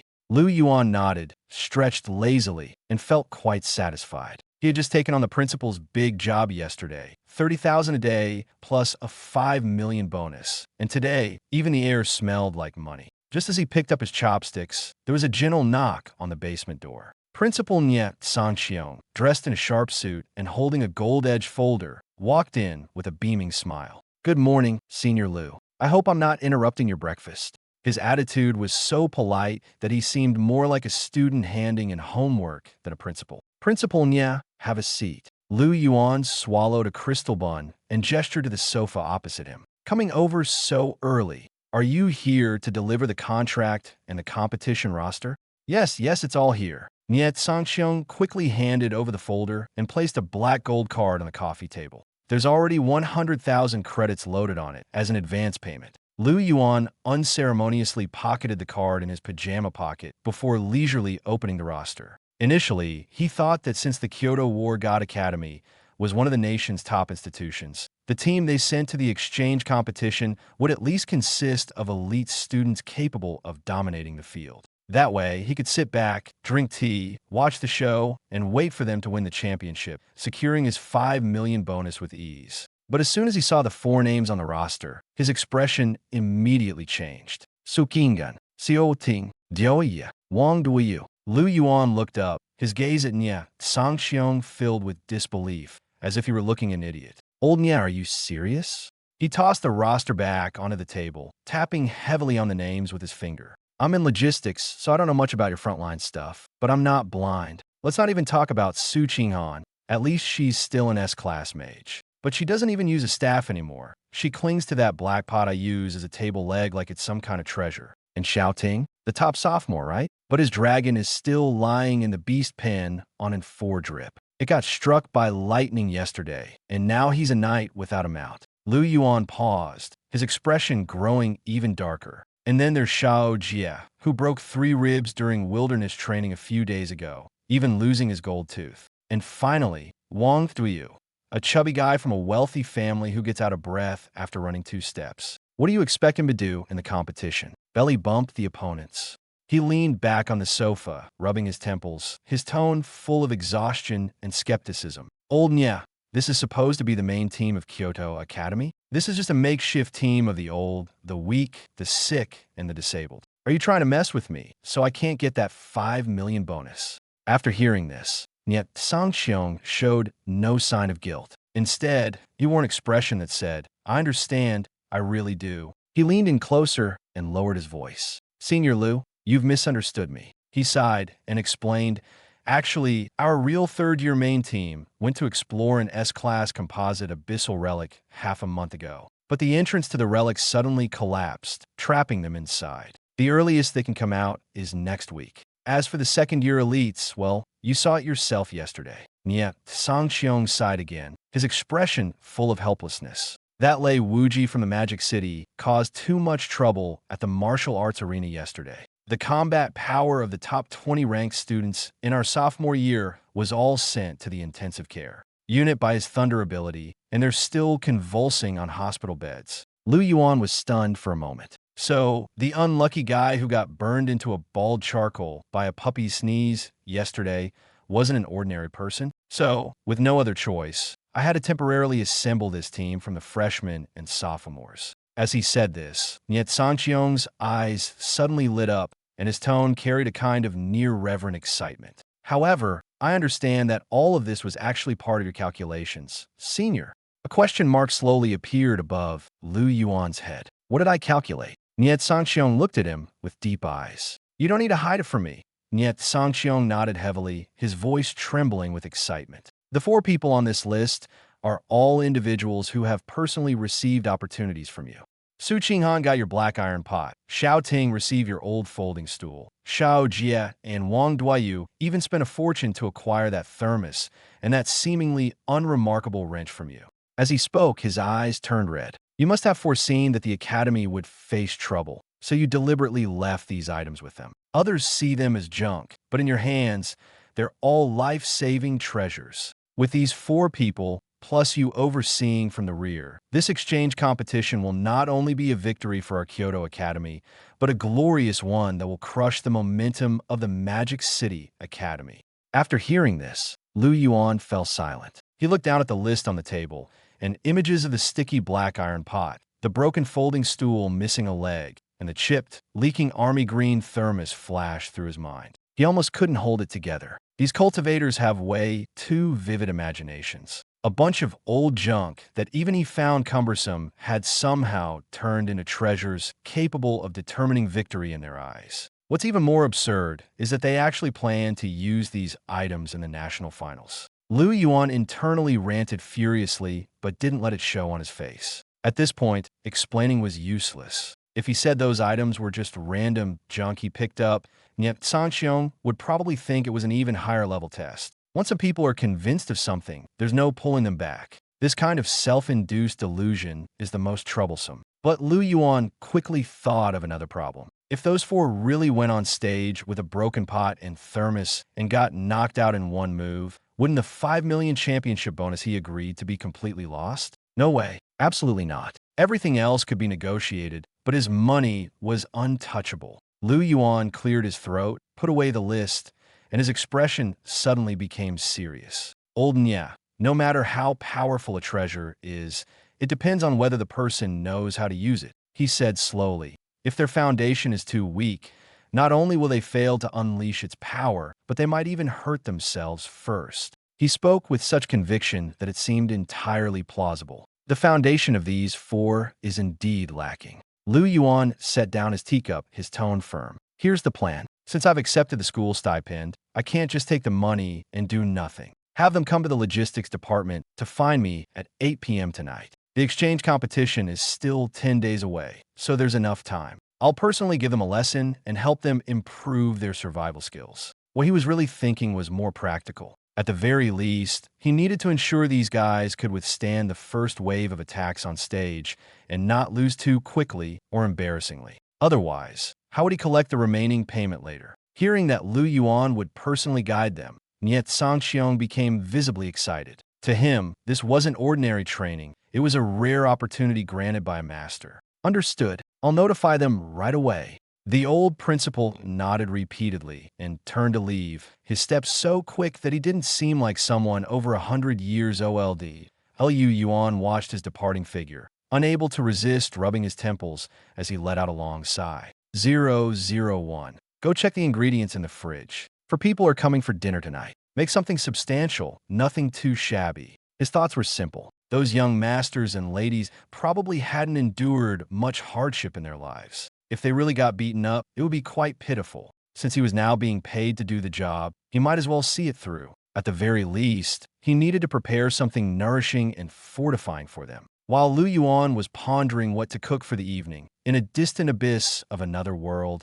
a subtle connection was quietly triggered. It was a thought from the human realm. Not strong, but very clear. It felt like a yearning for power, as if preparing for an imminent battle. This thought, carried through a soul contract, traversed endless space and reached the third layer of the abyss. At the edge of the despair wasteland, in the Abyss Express Logistics Distribution Center, a small yellowish-brown skeleton had just finished directing goblins to dismantle a complete dragon skeleton. Suddenly, it jerked its head up. The ghostly blue soul flames in its eye sockets flickered violently. "Stop everything!" The little skeleton yanked out its own thigh bone, its entire skeletal frame rattling with excitement. "I can sense it. The great master in the human realm is about to face a huge problem.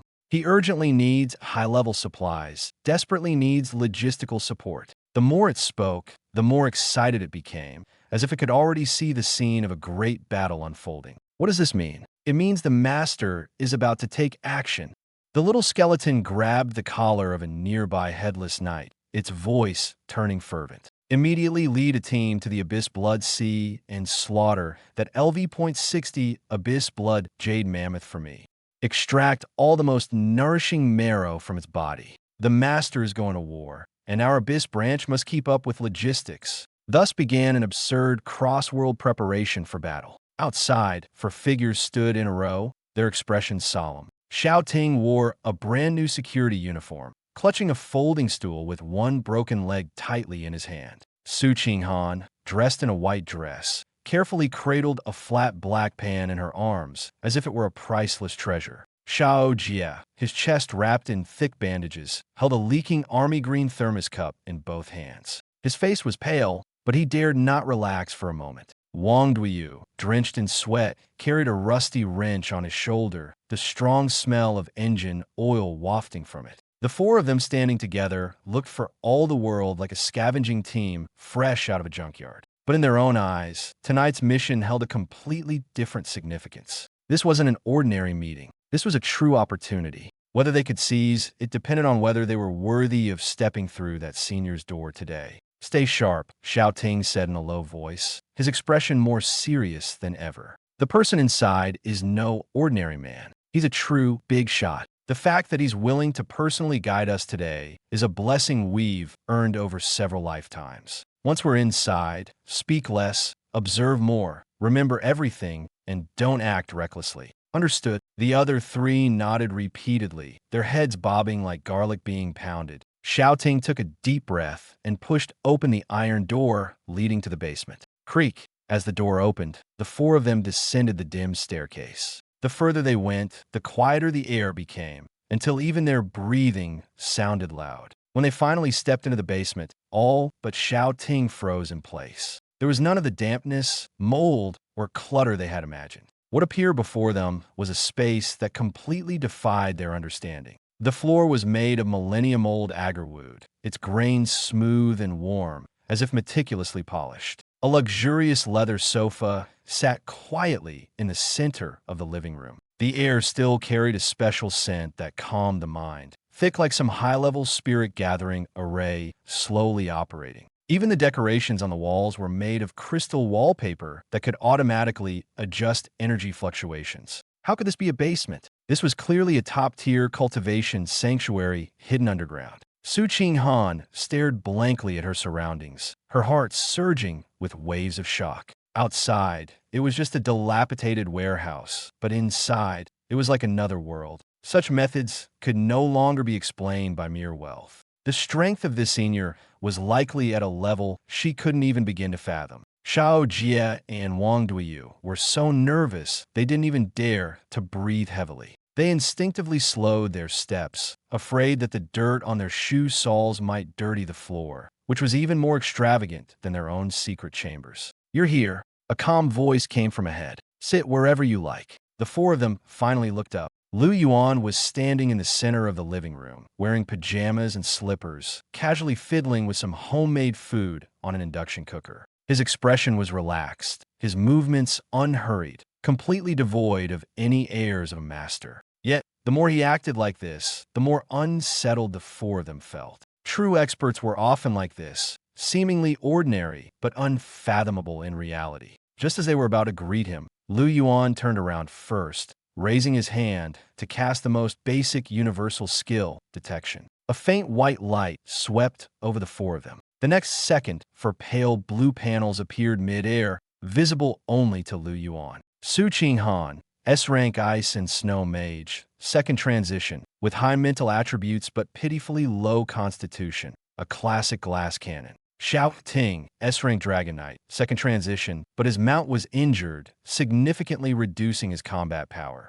Xiao Jia, a rank Berserker, with neither strong strength nor constitution and heavily injured, his overall state extremely weak. Wang Duyu, B-rank Heavy Shield Guardian, with barely passable constitution but abysmally low agility, slow to the point of being unable to dodge in a fight. After reading the panels, Lu Yuan couldn't help but rub his temples. What kind of lineup was this? In this world of clearly defined class transitions, top-tier talents in their sophomore year should already be pushing the threshold of the third transition. Yet, among these four, only Su Qinghan was barely passable. The other three were progressively worse. One with an injured mount, one personally injured, one slow and clumsy, and one as fragile as paper. With this setup, they wanted to compete in a national exchange tournament and vie for the 5 million yuan prize. This wasn't entering a competition, it was walking into a death trap. Lu Yuan knew very well that relying on their direct output was completely unrealistic. Since they couldn't win through offense, they had to change their approach. He looked at the four of them, his tone calm, but carrying an undeniable certainty.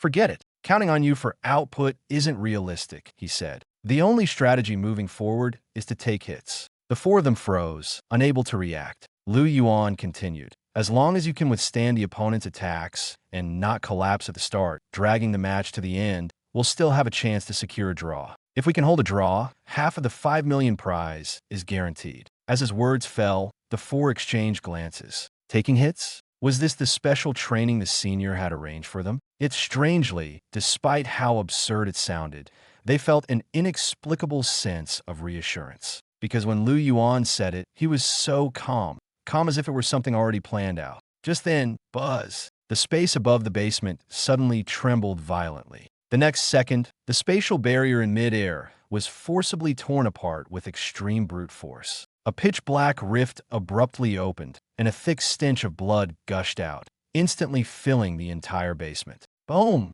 A massive white-boned barrel crashed down from the rift, landing heavily on the sandalwood floor with a dull thud. The barrel, whose materials seemed to be the skull of some colossal beast, still exuded a chilling coldness on its surface. Inside it was a thick, scalding, dark red liquid that was almost black. Bubbles continuously rose to the surface, as if something within was slowly churning and awakening. The four people's expressions changed instantly. Before they could clearly see what it was, the stench of blood in the air had already thickened to the point of suffocation. The real trouble had arrived. In the basement, the air felt as if it were being firmly pressed down by an invisible giant hand. The freshly brewed mammoth bone soup was still bubbling in the black pot. The steam rolled, and the aroma of the meat was overwhelmingly rich. Yet, within this fragrance, there was a faint, hair-raising sense of oppression. It was not the aura of an ordinary beast. It was the lingering ferocity of a high-level magical beast after its death.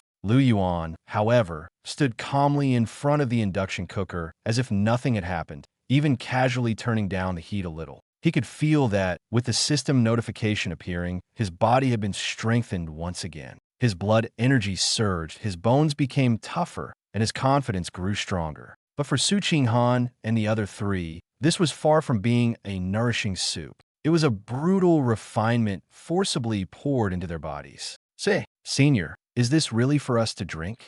Xiao Jie's face turned pale, and his voice trembled. He didn't refuse to drink it. He simply couldn't believe it. How could a mere pot of soup exude such an oppressive aura? "Of course, it's for you to drink," Lu Yuan replied without even looking up. Why else would I spend so much time cooking it? Waste electricity. As he spoke, he stirred the soup in the pot with a ladle. Scallions, carrots, bone marrow, and the rich broth mixed together, surprisingly looking quite appetizing. The taste should be decent, he added, though the ingredients are a bit intense. The four of them twitched at the corners of their mouths. Intense? That's what he called it. Just being near that barrel of bone marrow had made their legs weak. Now it had been turned into soup, and they were each expected to drink a bowl. But deep down, they knew this wasn't ordinary food. It was an opportunity. Some people train their entire lives and may never encounter such a chance. Yet now, this was right in front of them, personally prepared by their senior. Missing out would be the real foolishness. Su Qinghan took a deep breath, suppressing the unease in her heart,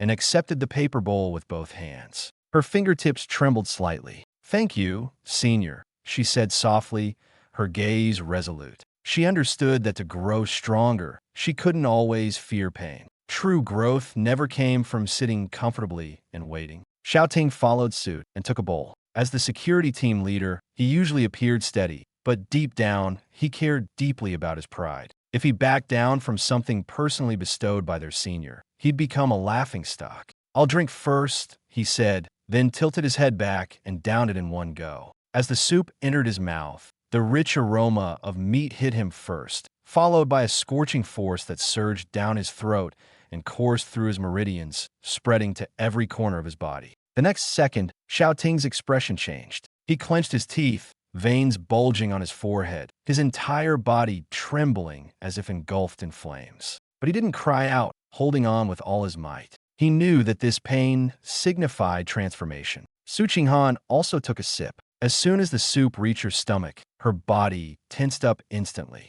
The force was too domineering, like a blade slicing through a previously stagnant bottleneck, and forcibly pouring new power into her. Her face turned pale, and she gripped the table with both hands, her knuckles whitening. "It hurts." She managed to squeeze out the words through gritted teeth. But she didn't stop. She knew that to catch up with the truly strong, she had to cross this threshold. Xiao Jie and Wang Duyu followed suit, drinking the soup. Then the basement erupted with screams.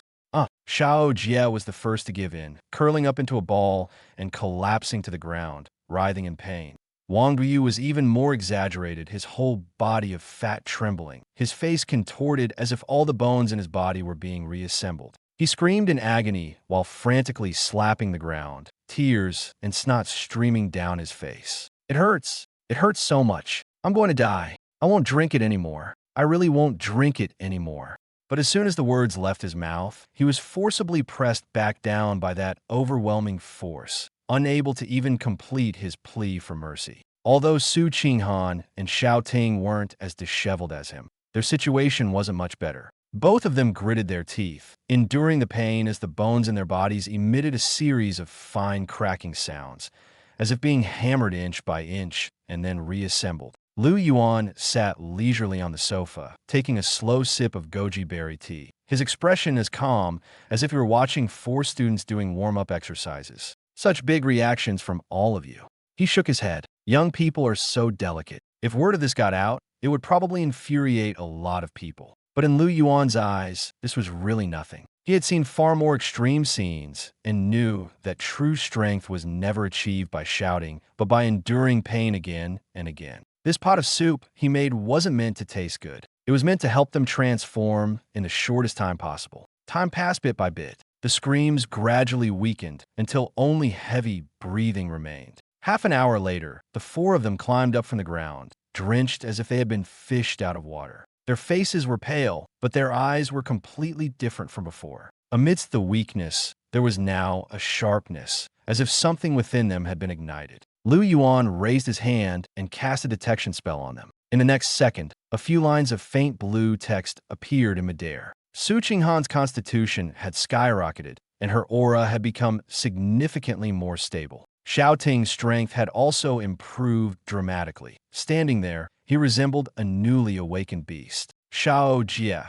who had been frail before, now exuded a newfound solidity and confidence. Even Wang Duyu, the chubby one who always seemed the most averse to hardship, had clearly undergone a transformation, his stance now much steadier. The 4 of them stared at their drastically improved stats, completely stunned. They had expected the soup to be effective, but no one had anticipated such an outrageous result. This is too over the top. Shao Jie gaped, unable to close his mouth for a long time.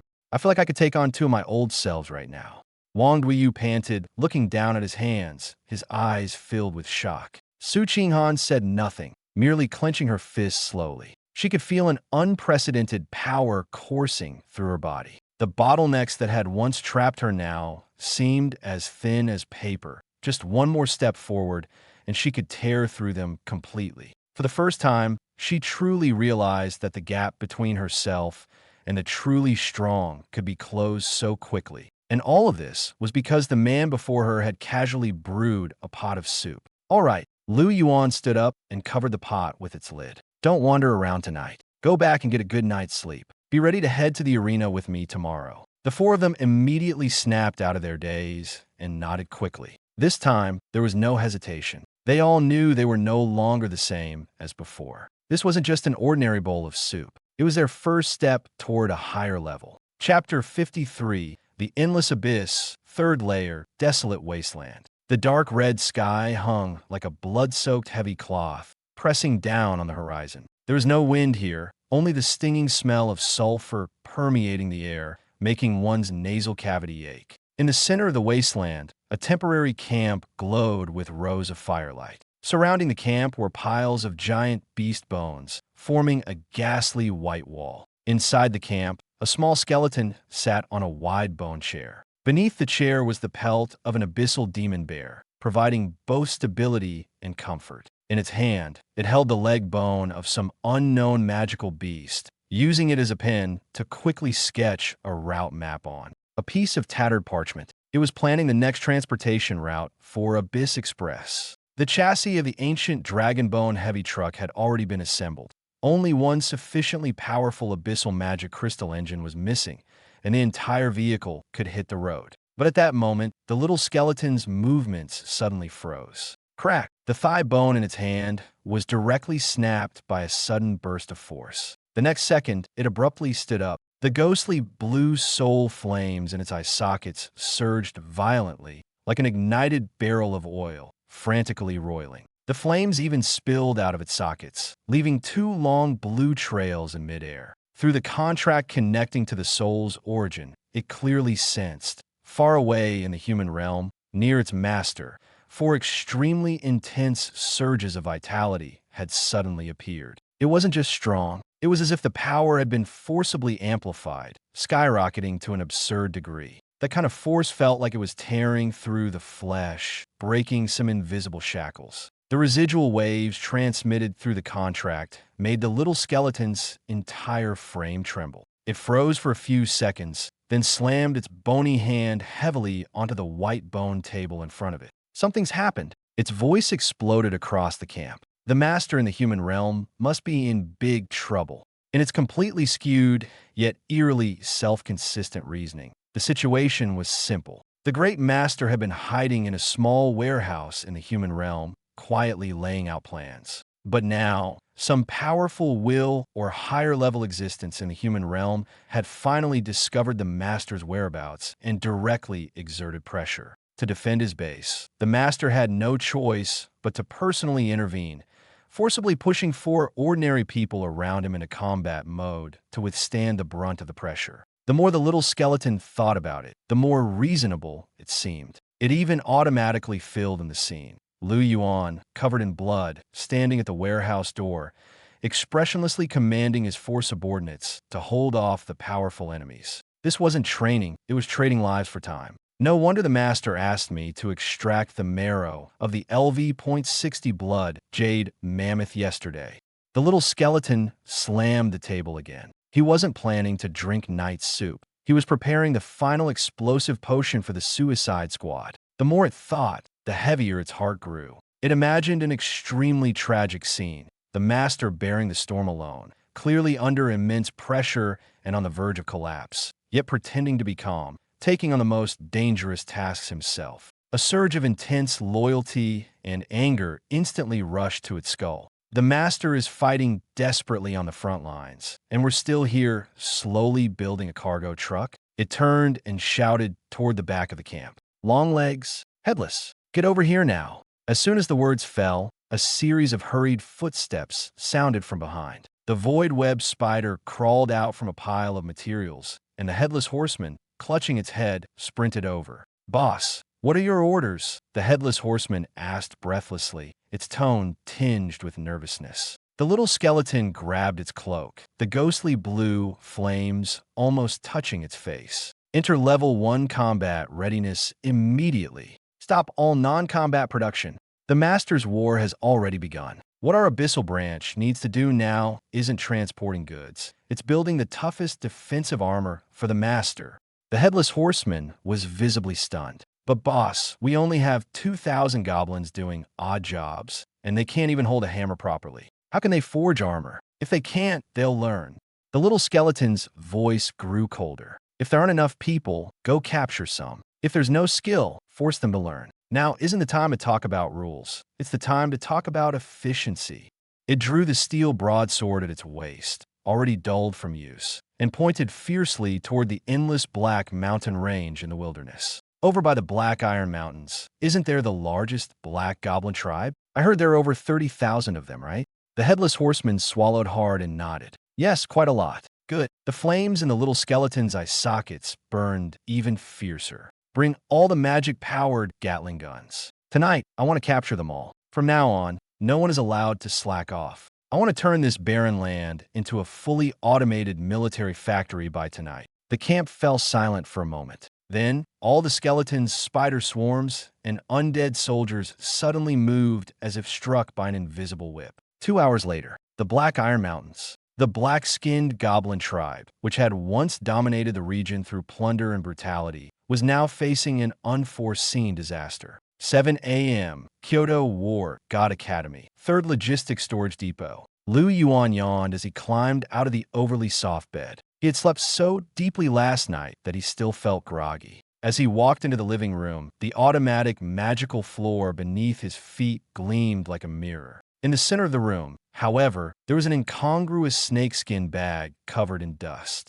He frowned, his first reaction being annoyance. That little skeleton, up all night again, what random junk had it stuffed into his place this time? While brushing his teeth, Yuan kicked the bag lightly with his foot. The opening loosened slightly, revealing a few pieces of clothing in outrageously garish colors. Even though the room wasn't particularly well lit, the colors seemed to glow, making them especially eye-catching. He casually pulled out one piece, shook it open, and froze mid-motion. The next second, Yuan almost spat out the toothpaste foam in his mouth. It was a fluorescent green work vest. Loose-fitting and plain in design, it looked exactly like something a street sweeper or logistics worker would wear, utterly unfashionable. Yet, the material was absurdly high quality. It felt heavy in his hands, with a strange, resilient texture. Yuan stared at it, his expression growing increasingly peculiar. His first reaction wasn't gratitude, but doubt. Was he still dreaming?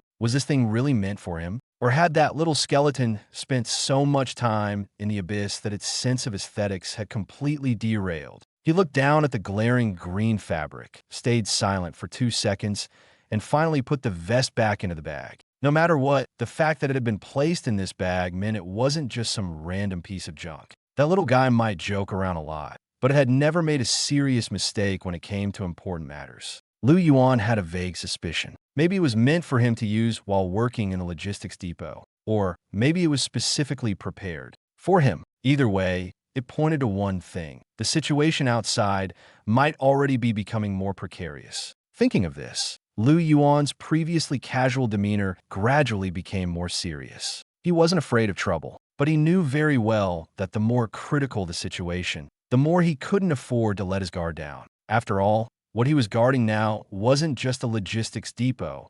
It was his lifeline, his trump card for surviving the endless storm ahead. What made it even more absurd was the back of the green vest. Written in 5 large, crooked characters with cheap, dripping red paint were the words, "Abyss Construction Company." Yuan frowned deeply, filled with disdain. The aesthetic was just too outrageous. Was that little skeleton deliberately trying to disgust him? Or was this post-apocalyptic construction form and style actually trending in the abyss now? He picked up the vest, intending to have 001 use it as a rag. But just as his fingers applied a bit of force, his expression suddenly changed. With his current abyss overlord physique, his strength was terrifyingly immense. Forget a piece of clothing. Even a 10-centimeter thick alloy plate could be easily crushed in his grip. Yet this flimsy, garish vest didn't budge under his pressure. Instead, it emitted a faint, dark glow, dispersing his strength bit by bit. Lu Yuan's eyes narrowed. He carefully examined it and immediately drew a sharp breath.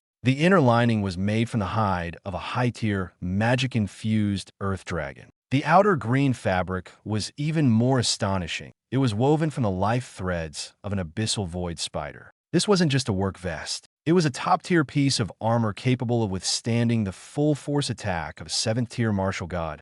If this were taken out and sold, those family elders who value their lives above all else might really fight to the death for it. Lu Yuan's lips curled into a smirk. Ugly, sure, but practical. And today, he just happened to be taking those unlucky guys to get beaten up. With this thing as a safety net, 5 million credits were practically guaranteed. He simply pulled out all 4 vests and tossed them onto the sofa. 8 o'clock sharp in the morning. The 4-person group that had drunk bone broth yesterday arrived punctually at the basement. The moment they walked in, even Lu Yuan couldn't help but take a second look. The change was too drastic. Xiao Ting, who had been struck by lightning and left weak and frail yesterday, now seemed to have grown 5 centimeters taller overnight. His previously slender frame had become robust and intimidating, with muscles bulging into fine blocks, stretching even the largest security uniform to the point of looking like a tight suit. When he walked, the solid wooden floor seemed to tremble slightly beneath his steps. Xiao Jie's broken ribs had completely healed,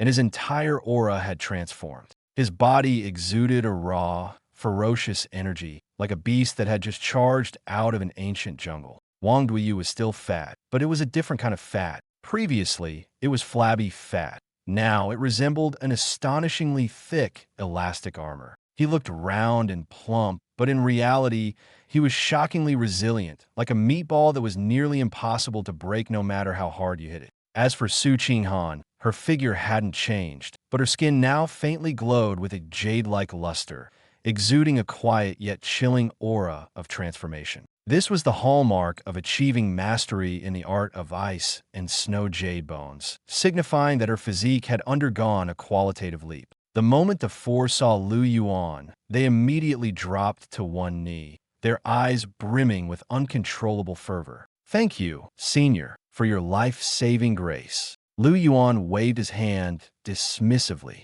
"All right, cut the formalities." He pointed to the 4 green vests on the sofa. "These are your team uniforms. Each of you gets one to wear on the outside. Today, you're representing the logistics department of the War God Academy, so don't lose face. Also, remember to return them after the competition. If you damage them, the cost will be deducted directly from your credits." The 4 carefully picked up the vests, but the moment they held them, Su Qinghan and Xiao Ting's pupils contracted simultaneously. Their senses were now far sharper than before, and even the slightest fluctuation couldn't escape their perception. But these weren't ordinary vests. The spatial and earth defense laws flowing through them were absurdly powerful. So much so that they were even more terrifying than the top-tier spiritual artifacts in the school's treasure vault that suppressed its fortune. These were divine artifacts. Top-tier divine artifacts. Xiao Ting's hands trembled as he shakily put the garishly ugly vest over his security uniform, his eyes reddening. Senior had deliberately disguised such heaven-defying treasures as the most inconspicuous workwear, refusing to let even a hint of their brilliance show, all to protect them. This level of care wasn't just simple consideration, it was shielding them from disaster and hiding their potential. "All right, once you're changed, let's head out." Lu Yuan yawned, casually throwing on a washed-out tank top, a pair of floral shorts, and blue plastic slippers. He slouched as he walked out. Su Qinghan followed behind, softly reminding him. "Senior, Principal Nye said he arranged a hover car for us. It's waiting at the school gate." Without turning his head, Lu Yuan replied, "Why take a hover car? It's 2 kilometers to the gate, and I'm too lazy for that." As he spoke, he walked to a corner outside the warehouse and lifted a tattered tarp. Underneath was a rusty, backward-facing tricycle, its chain caked in black grime. The cargo bed was the kind used by the logistics department to haul scrap, with a worn-out sponge cushion full of holes placed on top. Yuan climbed into the cargo bed as if it were his own home, lying down on the sponge cushion and casually opening a battered sun umbrella. Then, he raised his foot to kick the front panel and said to the dumbfounded Xiaoting and Xiaojia, "You two have plenty of strength now, right? Pulling a cart shouldn't be a problem. Xiaoting, you steer, and Xiaojia, you push in the back. Let's pedal straight to the gymnasium." Su Qinghan and Wang Duiyu ran alongside on both sides, treating it as a pre-match warm-up. Xiaoting and Xiaojia exchanged glances, their expressions somewhat stiff. In the past, as the dignified top sophomores and heirs of prestigious families, they would never have been caught dead pedaling such a shabby tricycle. But now, things were different. To pull a cart for this unfathomable figure was an opportunity their ancestors could only dream of. "Understood. Mr. Liu, hold on tight. The seasoned driver is about to hit the road." Xiaoting leaped onto the peeling seat of the tricycle, gripping the rusty handlebars tightly. Xiaojia, on the other hand, excitedly ran to the back of the cart, his arm muscles bulging as he braced himself like a bull ready to charge. The Kyoto logistics team, moving out, accompanied by the ear-piercing creak of the reverse donkey chain, the wheels finally began to turn slowly. This peculiar team set off grandly toward the main venue.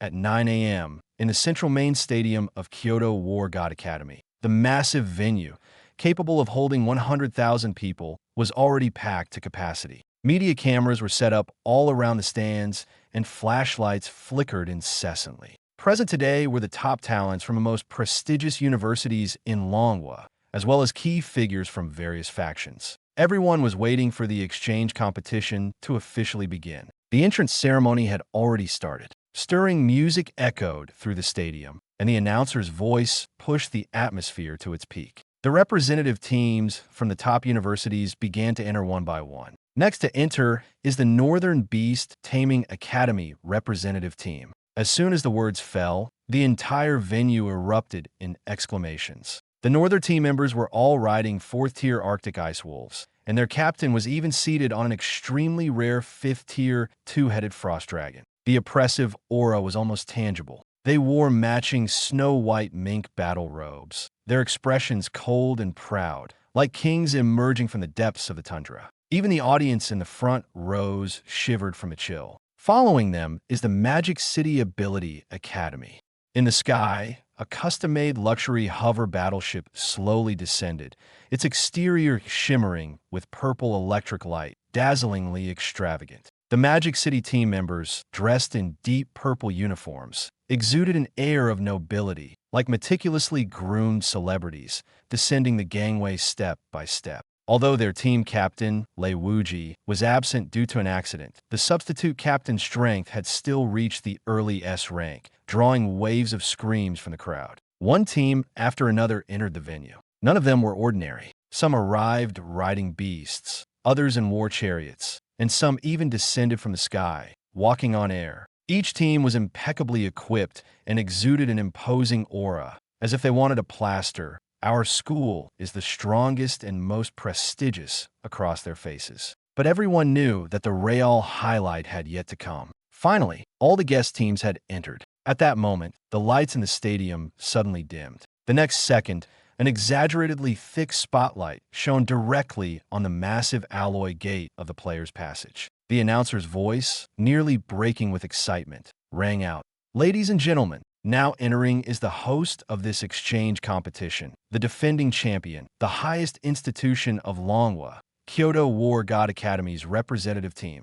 Boom! The towering heavy gate, dozens of meters high, slowly began to open. 100,000 spectators held their breath, and the cameras of hundreds of media outlets all focused on the depths of the passage. The presidents of the various universities in the stands also wore solemn expressions, waiting for Kyoto War God Academy to display the true demeanor of a champion. Everyone was speculating about what kind of astonishing entrance Kyoto Academy would make to dominate the scene. But in the next second, all their expectations were shattered. Creak, creak, clang. A grating metallic screech echoed from the depths of the passage. Then, under the gaze of tens of thousands of eyes, a dilapidated human-powered tricycle slowly rolled into the spotlight. The tricycle was absurdly old, with half a broken plastic bucket hanging off the edge of the cart, as if it had been scavenged from a junkyard. The cyclist was an exaggeratedly burly man, his muscles almost bursting through his security uniform.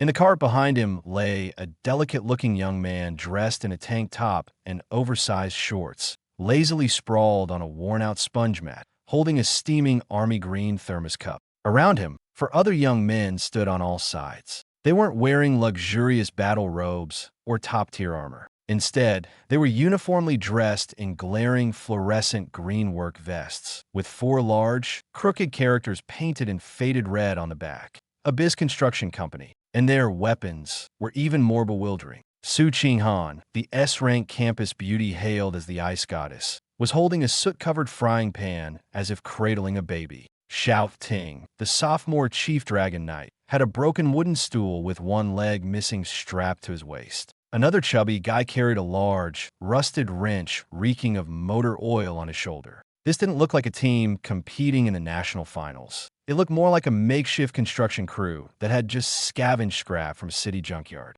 The massive stadium fell silent in an instant, so silent that you could hear a pin drop. The commentator's mouth hung open, and the microphone in his hand fell to the ground with a clunk. The reporters, who had been ready to frantically snap photos, were all stunned. They rubbed their eyes furiously, wondering if they had drunk something wrong last night to be seeing such an absurd scene. A full 30 seconds passed. Suddenly, the audience section of the Magic City Academy erupted into piercing laughter. Ha! This is the main team of Kyoto War God Academy.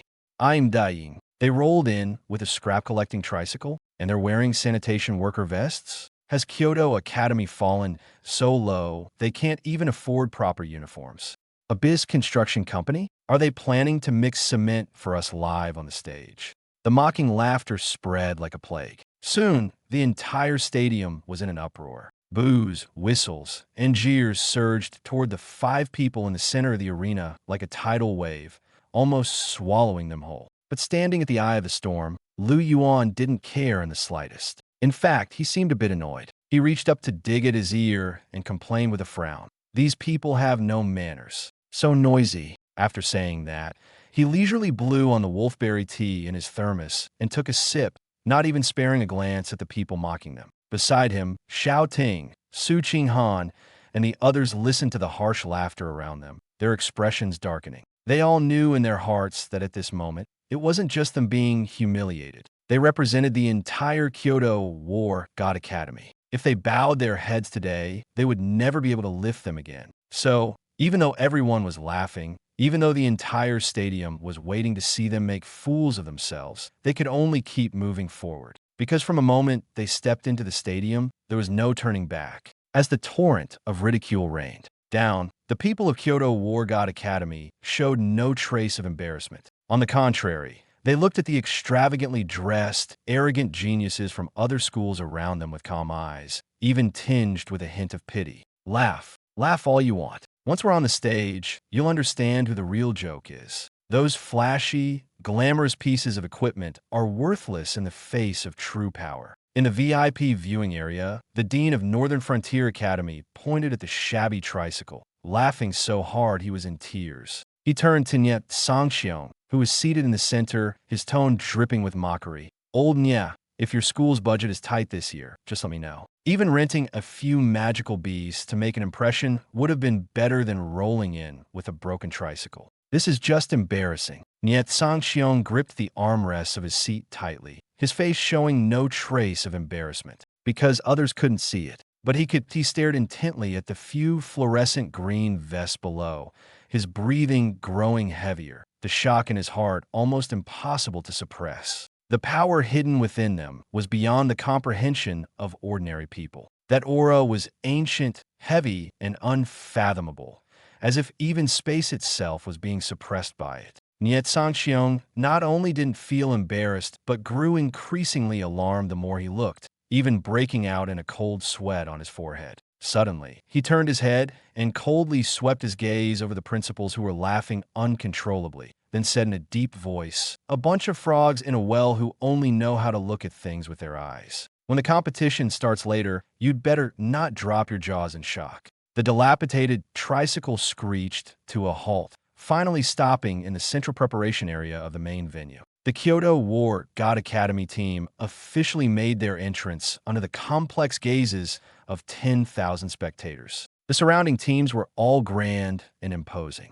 The students from the Magic City Academy of Supernatural Abilities wore dazzling purple thunder robes, looking like nobles who had stepped out of lightning. The burly men from the Northern Beast Taming Academy were draped in thick polar mink fur, exuding a bone-chilling coldness just by standing there. Then there was the Kyoto War God Academy team. 4 fluorescent green vests worn by 4 young people looked as if they had been borrowed from a construction site, especially in this top-tier arena where even the equipment emphasized grandeur and strength. This style seemed deliberately contrasting. The audience was first stunned, then waves of laughter erupted. At that moment, a stern voice came from outside the crowd. "Ridiculous, absolutely ridiculous." A middle-aged man in a crisp black uniform strode forward, the National College League chief referee badge on his chest particularly striking under the lights. He was followed by 2 assistants, their expressions equally grim. The man was none other than Chief Referee Yuan,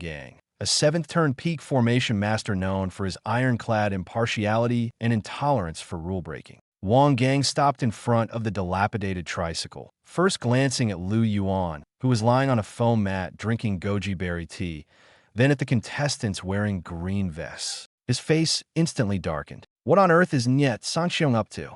He suppressed his anger and asked coldly, "Who is your team's mentor? Step forward and speak." Lu Yuan slowly put down his thermos cup, yawned, and sat up from the tricycle bed. "That would be me." As he spoke, he casually patted his clothes, his tone lazy. "Kyoto team's exclusive logistics support officer, Lu Yuan. What advice does the chief referee have?" Yuan's eyebrows twitched. Logistics support officer? A young man in baggy shorts dare to speak to him like this? But he had no time to waste on such people, so he directly pointed at the fluorescent green vest worn by Xiao Ting and the others, his tone even harsher. According to Article 17 of the League's safety regulations, all contestants must wear standard combat protective gear. Ordinary clothing without defensive capabilities is strictly prohibited on stage. He waved his sleeve, his voice brooking no argument. Blades and swords on the arena are merciless, and high-level magic is extremely dangerous.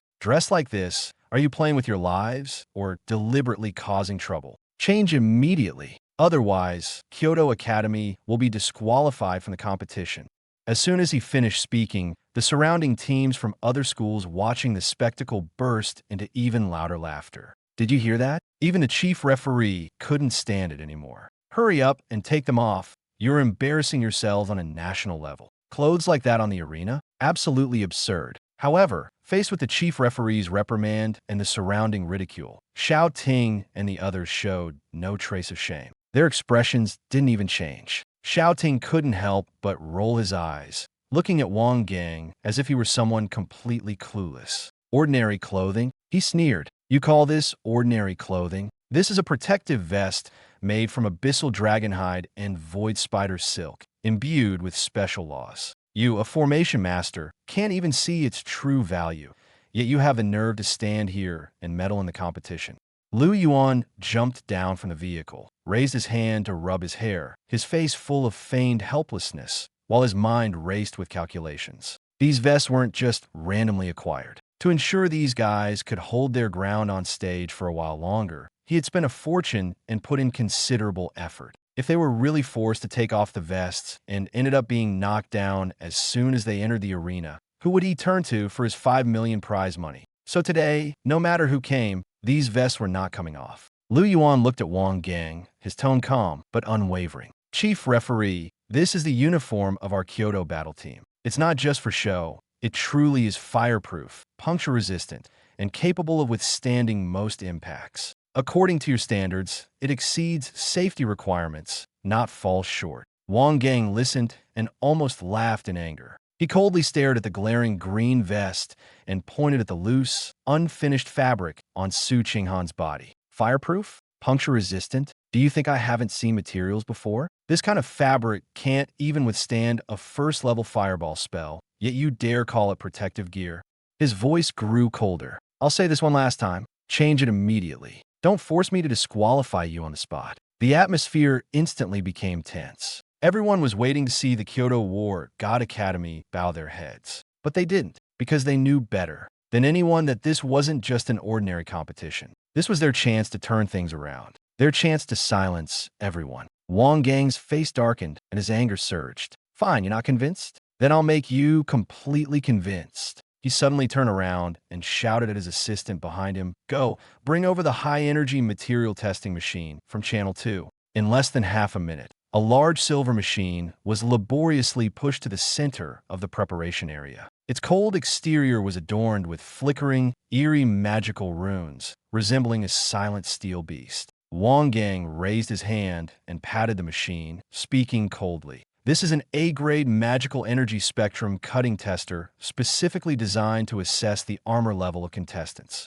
It costs 23 million. The laser it emits is equivalent in power to the full force strike of a fifth-turn swordmaster. He fixed his gaze on Yuan, his eyes full of pressure. You claim this shabby vest has astonishing defense? Fine, then take it off and put it in for testing. As long as it can withstand 3 seconds at the lowest cutting level without breaking, I'll acknowledge its compliance. He paused, his tone growing colder. If it can't hold up, you'll switch to standard armor. Or leave the arena now. As soon as these words were spoken, the entire audience fell silent. All eyes focused on the area below the stage. Media reporters frantically pressed their shutters, knowing that this scene might very well become a laughingstock for Kyoto War God Academy. But Yuan remained completely unperturbed. He even smiled, as if watching a boring little trick. All right, test it then. It's no big deal. He turned to Wang Duyu. His tone as casual as asking someone to pass a bottle of water.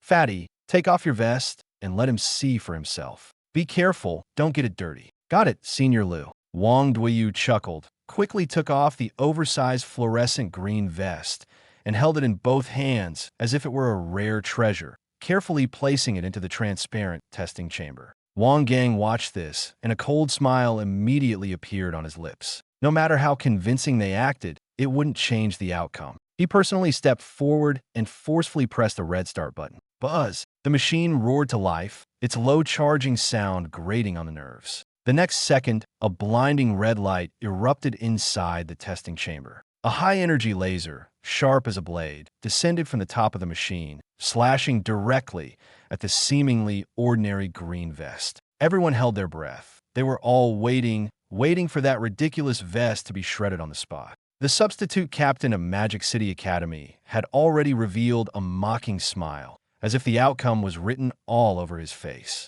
But 1 second passed, 2 seconds passed, 3 seconds passed. The expected sound of fabric burning did not occur, nor was there the sharp tearing sound of cutting. The laser, which seemed capable of slicing through alloy, collided with the surface of the vest and instantly felt as though it had plunged into deep water, its power forcibly swallowed. The row of bold red characters on the vest, Abyss Construction Company, not only did not fade under the laser's beam, but even faintly emitted a layer of cold, dark light. Wang Gang's smile froze bit by bit. His eyes widened, staring intently at the transparent cabin wall as if he had seen a ghost. How is this possible? Even an A-grade premium armor would show some reaction under such intense cutting. Yet the work vest before him remained eerily quiet. It was like a stone sunk at the bottom of a lake, motionless, soundless, and unbroken. Wang Gang's breathing grew heavier. Impossible. It must be a machine malfunction, or the lowest energy setting is too weak. Cold sweat began to bead on his forehead, and his face grew increasingly grim. The next second, he gritted his teeth and forcefully pushed the control lever upward, bypassing the second and third gears, finally slamming it to the peak fifth gear. Cut it to pieces for me. Boom! A deafening roar erupted from inside the testing device. White light instantly overpowering red light, and the entire testing chamber seemed on the verge of exploding. The destructive force of a fifth-tier Swordmaster level was unleashed without reservation, all directed at the vest. But Wang Gang had forgotten one thing. The Silk of the Abyss Void Spider not only had astonishing defense, but also carried a slight spatial rebound property. When the high-energy rays furiously pressed against the vest surface, an even more violent and unfamiliar counterforce surged back along the laser's trajectory, forcibly rebounding into the core array of the testing device. At that moment, the entire gymnasium fell silent. Terrifyingly silent. Crack, crack. The next second, the silver casing began to fracture. Then, bang! A loud explosion shook the eardrums painfully. The top-tier instrument, worth $23 million and claimed to test all A-grade equipment, unexpectedly exploded on the spot. Metal fragments and crystal shards scattered everywhere like a chaotic rainstorm. Black smoke billowed, forcing people to retreat repeatedly. And amidst the black smoke, the fluorescent green work vest floated lightly out, completely unscathed, landing steadily at Yuan's feet. Even a tiny speck of dandruff on it hadn't been singed in the slightest. The entire venue fell into dead silence, a silence akin to a graveyard. The faces of Magic City Academy's team members all changed. The commentator in the stands had his mouth open but couldn't utter a single word. Wang Gang, who had been so aggressive moments ago, now stood covered in dust amidst the wreckage, trembling all over. 23 million worth of machinery destroyed, and it was forcibly countered into self-destruction by a sanitation worker's vest that didn't even register first-tier magical energy fluctuations. His mind went blank, and he even forgot to breathe. Yuan merely glanced down at the vest by his feet, his expression as calm as if nothing had happened. He bent down, picked up the green vest, patted off the dust, and casually tossed it back to the dumbfounded fatty, Wang Duoyu. Then, he turned around and directly faced the referee Wang Gang, who still hadn't recovered from his shock. The young man's face showed no trace of pride. Instead, it carried a serious, matter-of-fact expression, as if stating something utterly simple. Referee, Yuan extended a hand, his tone eerily calm. You saw it too. My bulletproof vest is fine, but your machine just exploded and almost dirted my new plastic slippers. He paused, then continued, adding in mental distress compensation, 10,000 credits isn't too much to ask, right? 23 million worth of testing equipment, reduced to a pile of blackened scrap metal. Wang Gang's mouth twitched violently a few times. He glanced at the parts on the ground, then at Yuan's blue plastic slippers, which indeed had a bit of dust on them. His chest was filled with anger, but in the end, he didn't dare utter a single word. It wasn't that he didn't want to lash out, he simply didn't dare. As a high-level formation master, he knew better than anyone how terrifying the counterforce from that moment had been. That wasn't ordinary defense. It was a true head-on collision. Someone capable of embedding such high-level spatial laws into a vest was definitely not someone a referee like him could afford to provoke casually. Ding! A notification sound came from his phone. Yuan glanced down at his campus card account. 100,000 credits had been swiftly deposited. He nodded in satisfaction and even patted Wang Gang on the shoulder. Chief Referee Wang, you're a reasonable man. If you have any more machines you want scrapped in the future, remember to come to me. I'll give you a 20% discount. Wang Gang's face darkened, and he didn't even bother responding. With his assistant in tow, he slunk out of the preparation area. This scene completely changed the atmosphere in the arena.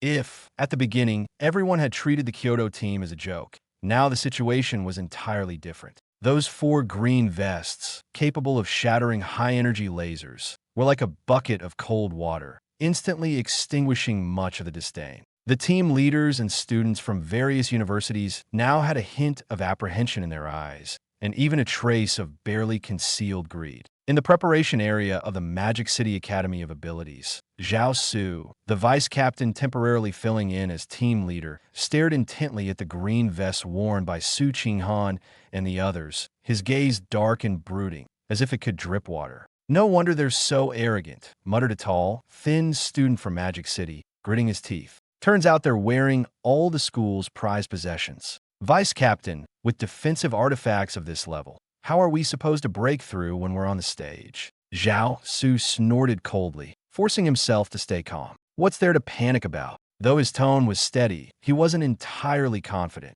He simply refused to show weakness in front of his teammates. That machine exploded earlier. Maybe it was just because those vests have some kind of one-time rebound formation engraved on them. Even if those clothes are ridiculously tough, so what? He raised his wrist, opened his tactical terminal, and pulled up the basic data panel for the Kyoto team. After a quick glance, a cold smile appeared on his lips. Take a look at their levels. The highest, Xiao Ting, is only level 28, and that fat guy is just level 20. But our main lineup for Magic City? The lowest is above level 28. High defense doesn't mean high attack. A turtle hiding in its shell is still just a turtle. Once we're on the stage, I have plenty of ways to use shockwaves to shatter them from the inside. Yesterday's grudge against Lei Lao will be repaid in full today. After hearing this, the student from Magic City visibly relaxed. That's right, strong equipment doesn't necessarily mean strong abilities. If the opponent's levels aren't high enough, they're still just a bunch of rookies.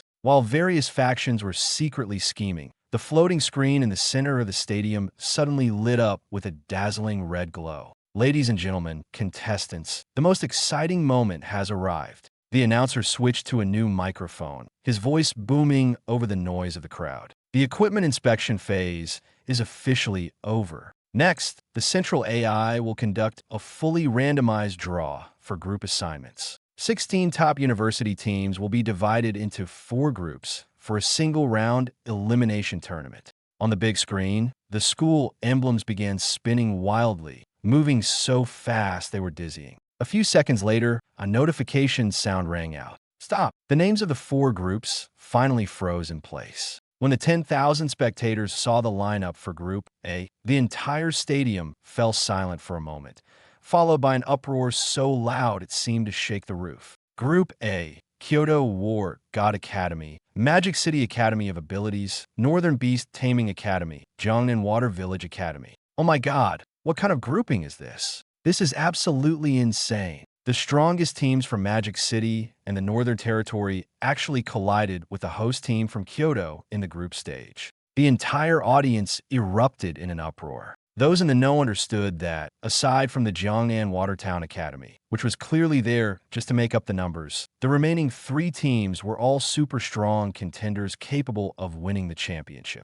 Especially the Northern Territory Beast Academy, which this year had produced a once-in-a-century genius and brought a 5th-tier, 2-headed frost dragon to compete. As for the Magic City Ability Academy, they were brimming with pent-up frustration, eager to settle the score with Kyoto. This wasn't Group A. It was clearly a true group of death. It's over. Kyoto is in real trouble this time. Many spectators in the stands began shaking their heads. No matter how tough those green vests are, facing the Dragon's assault from the Northern Territory, combined with the relentless bombardment from Magic City, their low-level students simply won't be able to withstand it. Su Qinghan knew very well that this battle couldn't be dragged out. She wasn't afraid of losing. She understood that Lu Yuan had made himself very clear. The fight had to end within 3 minutes, not just as an order, but as a blade hanging over their heads. Anyone who dawdled would be scrubbing toilets for a month. Thinking of 001, the meticulous and almost pathologically strict decayed corpse necromancer, even someone as composed as Su Qinghan couldn't help but feel a chill down her spine. She raised her head and looked across the arena. Yin Kuang stood there, flames surging outward like tidal waves. He was the ace sophomore of the Northern Territory Beast Academy,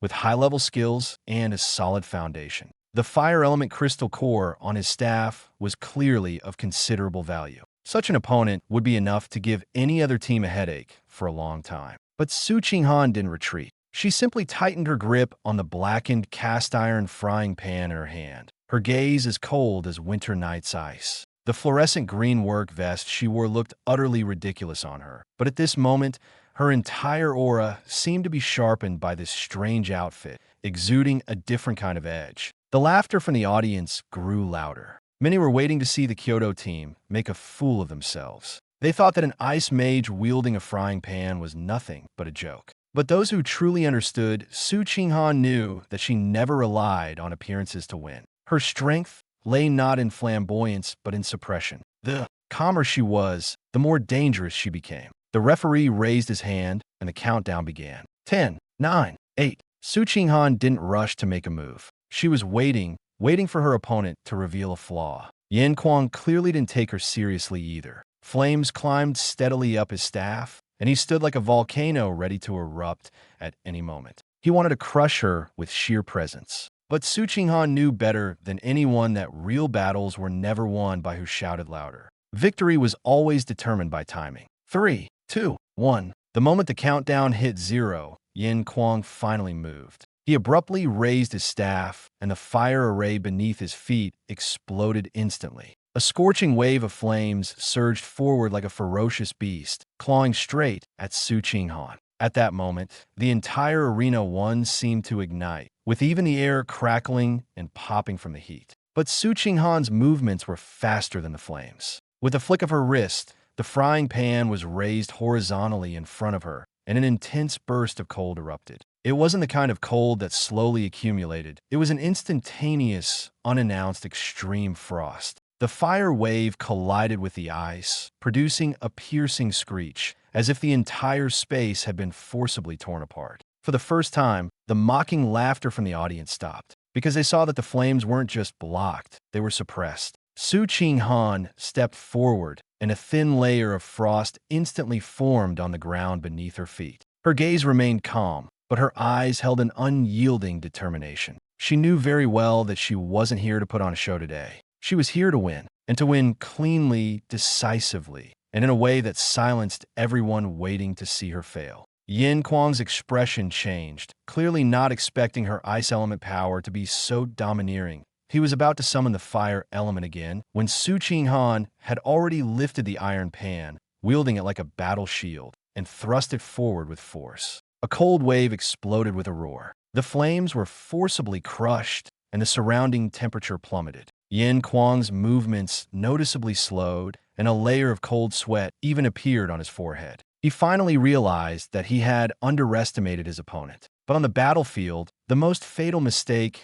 is underestimating the enemy. Su Qinghan gave him no time to react. Her figure flashed, and frost rapidly spread across the arena like a silent, unfurling net, instantly cutting off Yin Kuang's retreat. Her attacks were devoid of flashy moves or unnecessary probing. Every step was aimed directly at the vital points. Decisive, straightforward, like a blade slicing with precision. Yin Kuang finally panicked. He tried to create distance, to reorganize his fire magic, but Su Qinghan was already upon him. That seemingly absurd and laughable frying pan in her hand became the most dangerous weapon, each swing carrying a chill that could freeze blood. The laughter from the audience below gradually turned into silence. Only now did many realize that the Kyoto team was not here to hand over points. They were here to fight for victory with their lives. Su Qinghan's gaze darkened, and the cold energy in her palm erupted completely.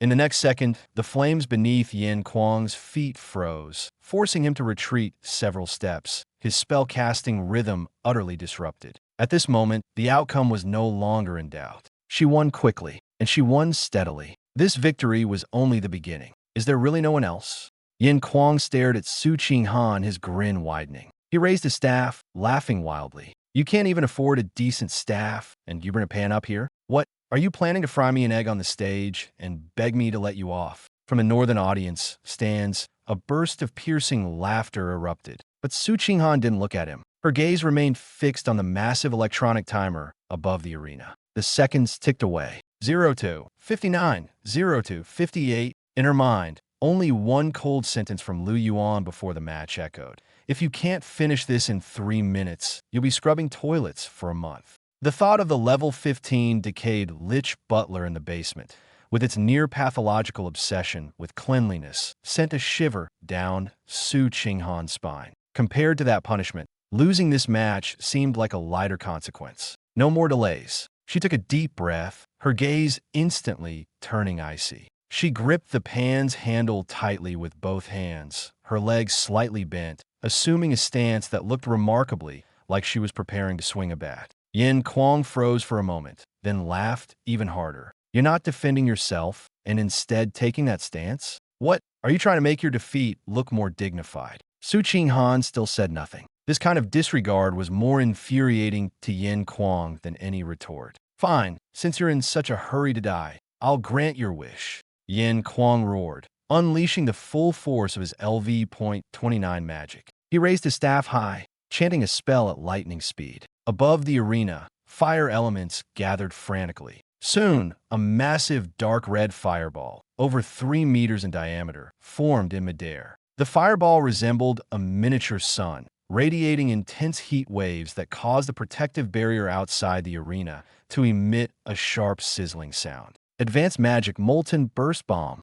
Yin Kuang swung his staff fiercely, and the fireball came crashing down with a roar. Its momentum seemed intent on reducing Su Qinghan to ashes. The entire audience gasped. This level of attack, let alone a mage without a staff, even a heavy-shielded warrior of the same level wouldn't dare take it head-on. In the resting area of the Magic City Academy, Vice Captain Zhao Su sneered. It's over. Everyone thought Su Qinghan was doomed this time. But just as the fireball was about to hit her, she moved. She didn't retreat, nor did she close her eyes. The power within her, tempered by the marrow of the abyssal blood jade mammoth, erupted completely at this moment. Crack! The arena floor cracked under her foot, the hard alloy surface caving into a web of fractures. Using the recoil force, she twisted her waist sharply, swung the frying pan in her hand, and slammed it fiercely at the massive molten lava fireball. Yin Kuang was momentarily stunned,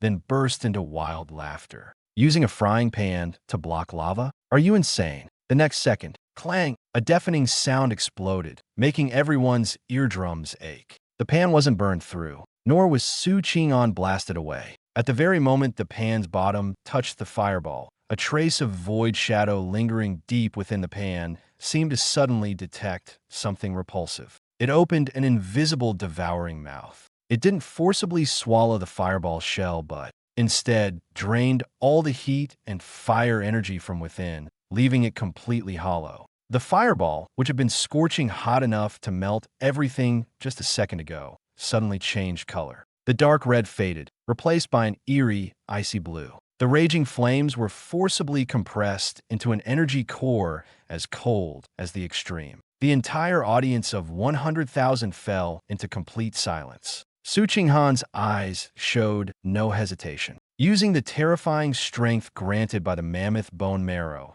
she let out a low shout and exerted force with her arm. Go back! The massive fireball, now transformed into an ice core, was sent flying back with sheer brute force. Its speed was twice as fast as when it had come. The icy blue afterimage tore through the air, heading straight for Yin Kuang. The smile on Yin Kuang's face froze instantly. He didn't even have time to react, only feeling a chill that penetrated to the depths of his soul rushing toward him. Bang! The ice core struck him squarely in the chest. In the next moment, extreme cold exploded. The terrifying chill swept across half the arena, freezing the ground, air, and shields into a pale white. Yin Kuang didn't even have time to scream before he, along with his top-tier magic staff, was encased in a massive 3-meter-high ice crystal. The expression on his face remained frozen in utter disbelief. From wild laughter to being frozen solid, it all happened in an instant. Centered on him, frost rapidly spread across half the arena, and the cold continued to expand. Thick layers of ice radiated a bone-chilling cold, all for just a frying pan. Just an ordinary iron frying pan. Not only did it send the opponent's ultimate move back to its origin, but it also casually froze a level 29 fire mage into an ice sculpture. The entire main stadium was eerily silent. Even the sound of breathing seemed to have been cut off. The commentator's backup microphone fell to the ground once again. In the stands, the dean of the Northern Beast Academy had just picked up a cup of hot tea, only to spill the hot water all over himself. He gasped in pain, but didn't dare make a sound, staring intently at Arena Number 1 with eyes that seemed ready to pop out. What kind of fighting style was this? A mage not chanting spells, using a frying pan to play ball, and with just a pan, managing to produce effects akin to a forbidden spell? Have young people these days become this unreasonable in their fights? On the arena, Su Qinghan didn't spare a glance at the ice sculpture. She immediately looked up at the electronic timer. 2:45, phew, good. Only took 15 seconds, didn't exceed the time limit. She visibly let out a sigh of relief. For her, winning or losing was one thing. Completing the task on time was what mattered most. Carefully wiping the ice residue off the pan with her sleeve, she adjusted her fluorescent green work vest and calmly walked off the arena, stepping over the shattered ice. As she passed the referee, she seriously reminded him, "Referee, you can announce the result now, right? I'm in a hurry." The referee was stunned for several seconds before snapping out of it, as if jolted awake, his voice trembling. Arena Number 1, Kyoto War God Academy. Su Qinghan wins. But the crowd still didn't cheer. It wasn't that they didn't want to, they simply hadn't recovered yet. Meanwhile, in the Kyoto team's resting area, Yuan had just stuffed the last handful of sunflower seeds into his pocket and was jumping off a tricycle, casually brushing the dust off his hands. He looked at Su Qinghan as she walked back and nodded in satisfaction. Well done. Saved 2 minutes and 45 seconds, plenty of time left. After speaking, he glanced down at his pocket watch, finally seeming reassured. Let's go, this one's in the bag. Today's limited sweet and sour ribs at the cafeteria are secured. Meanwhile, at Modu Academy, Vice Captain Zhao Su's face was ashen. He watched Su Qinghan return unscathed, carrying a black wok on her back, and then glanced at the ice sculpture on the arena. His legs began to tremble, unable to stand steady. Only now did he realize that his earlier analysis about, as long as the defense isn't broken, you can shatter internal organs with shockwaves, was nothing but overthinking. This team wearing work vests wasn't some turtle hiding in its shell. They were a group of seemingly unremarkable individuals who could tear apart forbidden spells with kitchen utensils. On Arena 1, the lead instructor from Northern Border Academy was drenched in sweat, desperately swinging a flame-enchanted battle axe to try and free Yin Kuang from the ice sculpture. But after hacking away for ages, all he left were faint white marks on the ice, unable to break through. Only then did the 100,000 spectators fully come to their senses. The next second, the entire main stadium erupted. Holy crap, a mage using a wok to fight? What kind of combat style is this? She turned a fire-based spell into an ice effect with one swing of a wok? How strong is that girl? Is she really an ice mage? That strength is ridiculous. The barrage of comments in various live streams flooded the screens like snow. Everyone was discussing Su Qinghan. This cold and aloof-looking girl had completely shattered their understanding of mages with her performance in that instant. Compared to the noisy audience, the reporters reacted even faster. Su Qinghan had just stepped off the arena and hadn't even reached the beat-up tricycle when dozens of reporters swarmed her, microphones and cameras thrust in her face. Su, was that move just now a newly developed close combat spell from Kyoto Academy? Su, is the black wok in your hand really just an ordinary iron wok? As a mage, why is your strength attribute so exaggerated? How do you usually train? Flashbulbs kept going off, making the fluorescent green vest she wore stand out even more. Sukingan fronet slightly. She held the black wok in one hand and lightly patted her vest with the other, as if checking whether her clothes were dirty. Faced with so many cameras, her expression showed no trace of pride. Instead, she appeared particularly serious, even with a hint of reverence. First of all, this wok is just an ordinary iron wok, used for making soup. It's not some spatial artifact, she said calmly. But as soon as the words left her mouth, the people around her were even more shocked. An ordinary iron wok? Whose ordinary iron wok could turn a fire-based forbidden spell into an ice sculpture? The reporters clearly didn't believe her. But Su Qinghan offered no further explanation, because she knew the wok wasn't the key. The truly remarkable thing was never the wok, but the person who had given it to her. In her eyes, Senior Liu hadn't given her a weapon, but a form of trust. She couldn't and wouldn't casually elevate his abilities in front of outsiders. That would be too disrespectful. She simply stood there quietly, like a piece of cold jade. Yet the more she acted this way, the more unfathomable she seemed. The reporters wanted to keep pressing her, but Su Qinghan had already turned slightly, avoiding the cameras. She looked toward the resting area, her gaze softening instantly, because she knew the person who truly decided the outcome of this match wasn't her. It was the one who had been sitting by the tricycle all along, arranging everything silently like an ordinary logistics worker. All she could do was carry out the tasks Yuan had entrusted to her, steadily and without fail. Just when everyone thought Su Qinghan would take credit for herself, she instead explained the real reason seriously in front of the nationwide live broadcast cameras. As for why my strength has improved, she paused, her mind flashing back to last night's bowl of steaming meat soup. The soup had scallions and diced carrots. Its taste was as ordinary as could be. But it was that bowl of soup that caused the blood jade mammoth essence within her to surge wildly, as if tearing her apart and reshaping her bit by bit. She took a deep breath, bowed solemnly to the camera, as though announcing a truth to everyone.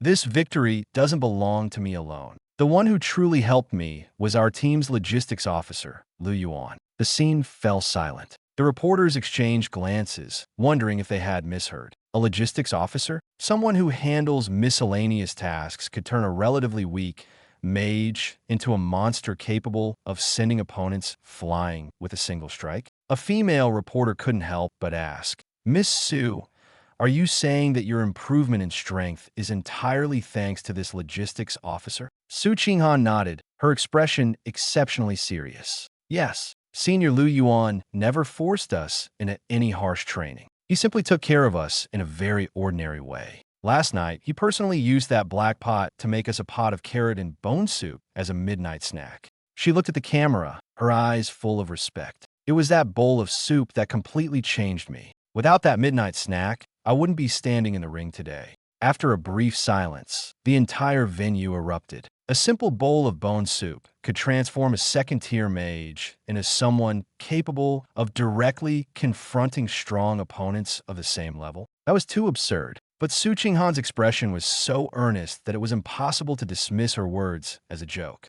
The reporter's breathing quickened. "My God, this isn't something an ordinary person could achieve. Quick, zoom out the camera and find that Senior Lu Yuan. To change someone's physique with a bowl of soup, this must be a top-tier expert, a true hidden master." Suddenly, all the media went into a frenzy. They finally realized that today's real headline wasn't the victory of a genius mage, but the person who had been quietly supporting the Kyoto team, the one who changed fate with a single bowl of soup. The camera began frantically scanning the Kyoto team's preparation area. Xiao Ting, who was wiping a folding stool, was caught on screen. Wang Duyu, who was shaking his fat rolls, was caught on screen. Even the rusty tricycle was caught on screen. Finally, the camera stopped in front of a corner shop. Everyone waited. They expected to see a white-haired elder with an unfathomable aura, or at least a mysterious expert who looked intimidating at first glance. Instead, the person who appeared in the center of the live broadcast was a young man wearing a loose tank top, floral shorts, and blue plastic slippers. He was handsome enough, but what he was doing had absolutely nothing to do with the word master. He was clutching a crumpled Tinyuan bill, arguing heatedly with a middle-aged woman wearing a red armband behind the counter. "Auntie, can you be reasonable? The supermarket outside sells bottled water for 2 yuan each, but you're charging 5 yuan here? Is your water made of gold, or did it fall from the heavens?" Lu Yuan slammed the bottled water onto the counter, his face full of indignation. "I'm the team's logistics officer. Buying water counts as official business. Give me a discount, 3 yuan per bottle, and I'll buy 2 bottles at once. Otherwise, I'll report you for price gouging."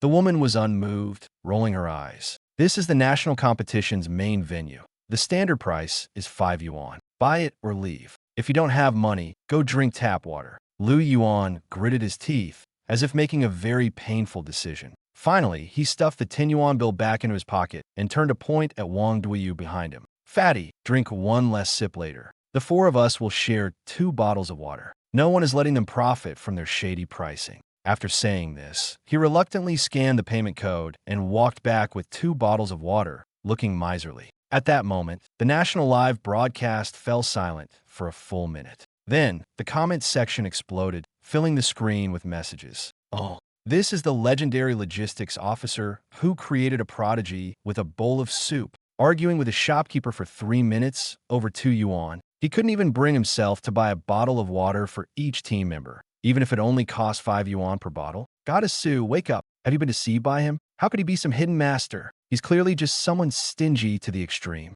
I told you, there's no such thing as a bowl of soup that can cleanse and transform one's body. This is definitely a smokescreen deliberately released by the Kyoto Academy."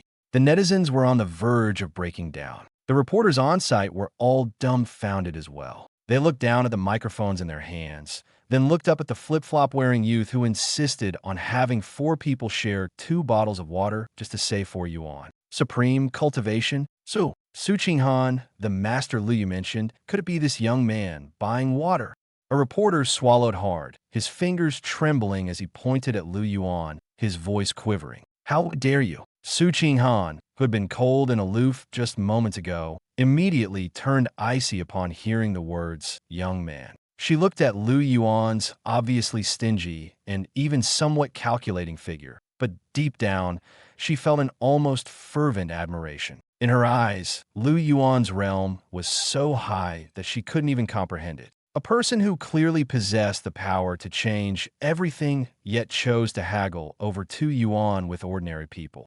This wasn't stinginess. It was a form of returning to simplicity and practicing self-discipline. He wasn't being petty about money. He was using this trivial matter to remind everyone that truly powerful individuals must also understand and respect the most ordinary aspects of life and not be blinded by their strength. Su Qinghan took a deep breath, turned to the camera, and spoke with an unwavering tone. "I'm in a hurry," Senior Lu said, that if I delay his trip to the cafeteria for the limited edition sweet and sour ribs because of an interview, I'll have to go back and scrub toilets for a month. So excuse me. With that, she pushed through the crowd, grabbed the black pot, and quickly walked back to the shabby tricycle. She left behind a group of stunned reporters and an internet audience exploding over the words scrub toilets and sweet and sour ribs. Main gymnasium, exclusive luxury lounge of the Magic City Ability Academy. The atmosphere in the room was suffocating. On the crystal coffee table sat several cups of top-tier spiritual tea that had long gone cold, yet no one touched them. Bang! Vice Captain Zhao Su slammed his palm on the table, shattering the expensive teacup and spilling tea everywhere. Ridiculous. This is outright treating everyone like fools. He pointed at the replay of the #1 arena match on the wall, his face dark and stormy. A bowl of carrot and bone soup, a black pot, a few green vests? How could these things possibly freeze Yin Kuang into an ice sculpture? In the lounge, over a dozen main team members of the Magic City Academy exchanged glances, but no one could say a word. They didn't want to believe it either, but the footage was crystal clear. Su Qinghan had merely swung the pot, and Yin Kuang had turned into an ice sculpture. That scene had been witnessed by tens of thousands of eyes. Vice Captain, so what do you think is the issue here? A team member specializing in the assassin class cautiously asked. Zhao Su sneered, forcing himself to calm down as his mind raced, quickly piecing together what he believed to be the most reasonable explanation. The issue isn't with Su Qinghan, nor with the carrot soup. He raised his hand and firmly tapped the table. The issue must lie with that black pot and those green vests. Everyone froze. Zhao Su's eyes grew brighter, as if he had finally grasped the truth. Think about it. Even if it were genuine dragon bones, they couldn't possibly allow someone to transform overnight and gain such absurd power. There's only one truth. The black pot is an extremely rare, energy-storing, and rebound-type forbidden artifact. The moment Su Qinghan swung the pot, it triggered a high-level ice-type forbidden spell, Absolute Zero, that had been sealed inside beforehand. And the recoil from the fireball explosion was conveniently utilized by her, creating the illusion of her immense strength. In reality, she isn't that exaggerated. The truly terrifying thing is that piece of equipment. The more he spoke, the more convinced he became that his analysis was absolutely correct, and even his tone carried a hint of pride. And those green vests, capable of shattering testing devices, they're definitely not ordinary items. They must be god-tier armor that the Kyoto Academy scraped together by emptying their coffers and scouring their treasure vaults. They're planning to use this equipment to play the underdog and catch us off guard in the exchange competition. After hearing this, the members of the Shanghai team were momentarily stunned. Then one by one, their faces lit up with sudden realization. So that's it. I knew it. How could a second-tier mage be so ridiculously powerful? Exactly, it must be the equipment carrying them. The vice captain is amazing. With just one analysis, everything makes sense now. Only the assassin team member still frowned, hesitating before speaking. But, vice captain, even if we've seen through their trick, if we actually face them in the team match this afternoon, we still won't be able to break through the defense of those green vests. A glint of ruthlessness flashed in Zhao Su's eyes. No matter how strong the equipment is, it's just a dead object. If something happens to the person, even the best equipment is useless. He turned to look at a team member who had been silent in the corner. Wu-Wing, you're the only LV.28 shadow assassin in our team, and even the instructors find it hard to detect your stealth technique. Now, I need to take a trip to the Kyoto team's logistics area during the lunch break. From the corner, a shadow slowly emerged. The person was toying with 2 black daggers coated in poison, a cold smile curling at the corner of his lips. Vice Captain, Are you asking me to steal those vests? Stealing them would be ideal. Zhao Su narrowed his eyes and then pulled a thumb-sized black glass vial from his tactical pocket, tossing it over. If you can't steal them, use this. Wu Ying caught it and glanced down. What's this? High-grade neurotoxin, colorless and odorless, Zhao Su said coldly. That logistics kid named Yuan, isn't he the one in charge of their supplies and drinking water? Just quietly add this to their water. His tone carried undisguised contempt. A greedy, stingy logistics worker who even fusses over $2 will only have lower vigilance. Once they're incapacitated, they'll have no choice but to forfeit the afternoon match. The grudge from yesterday with Boss Lei must be avenged today. Wu Ying weighed the poison vial in his hand, his expression confident. Rest assured, Vice Captain, dealing with a logistics worker who doesn't even have magical energy fluctuations is nothing at all.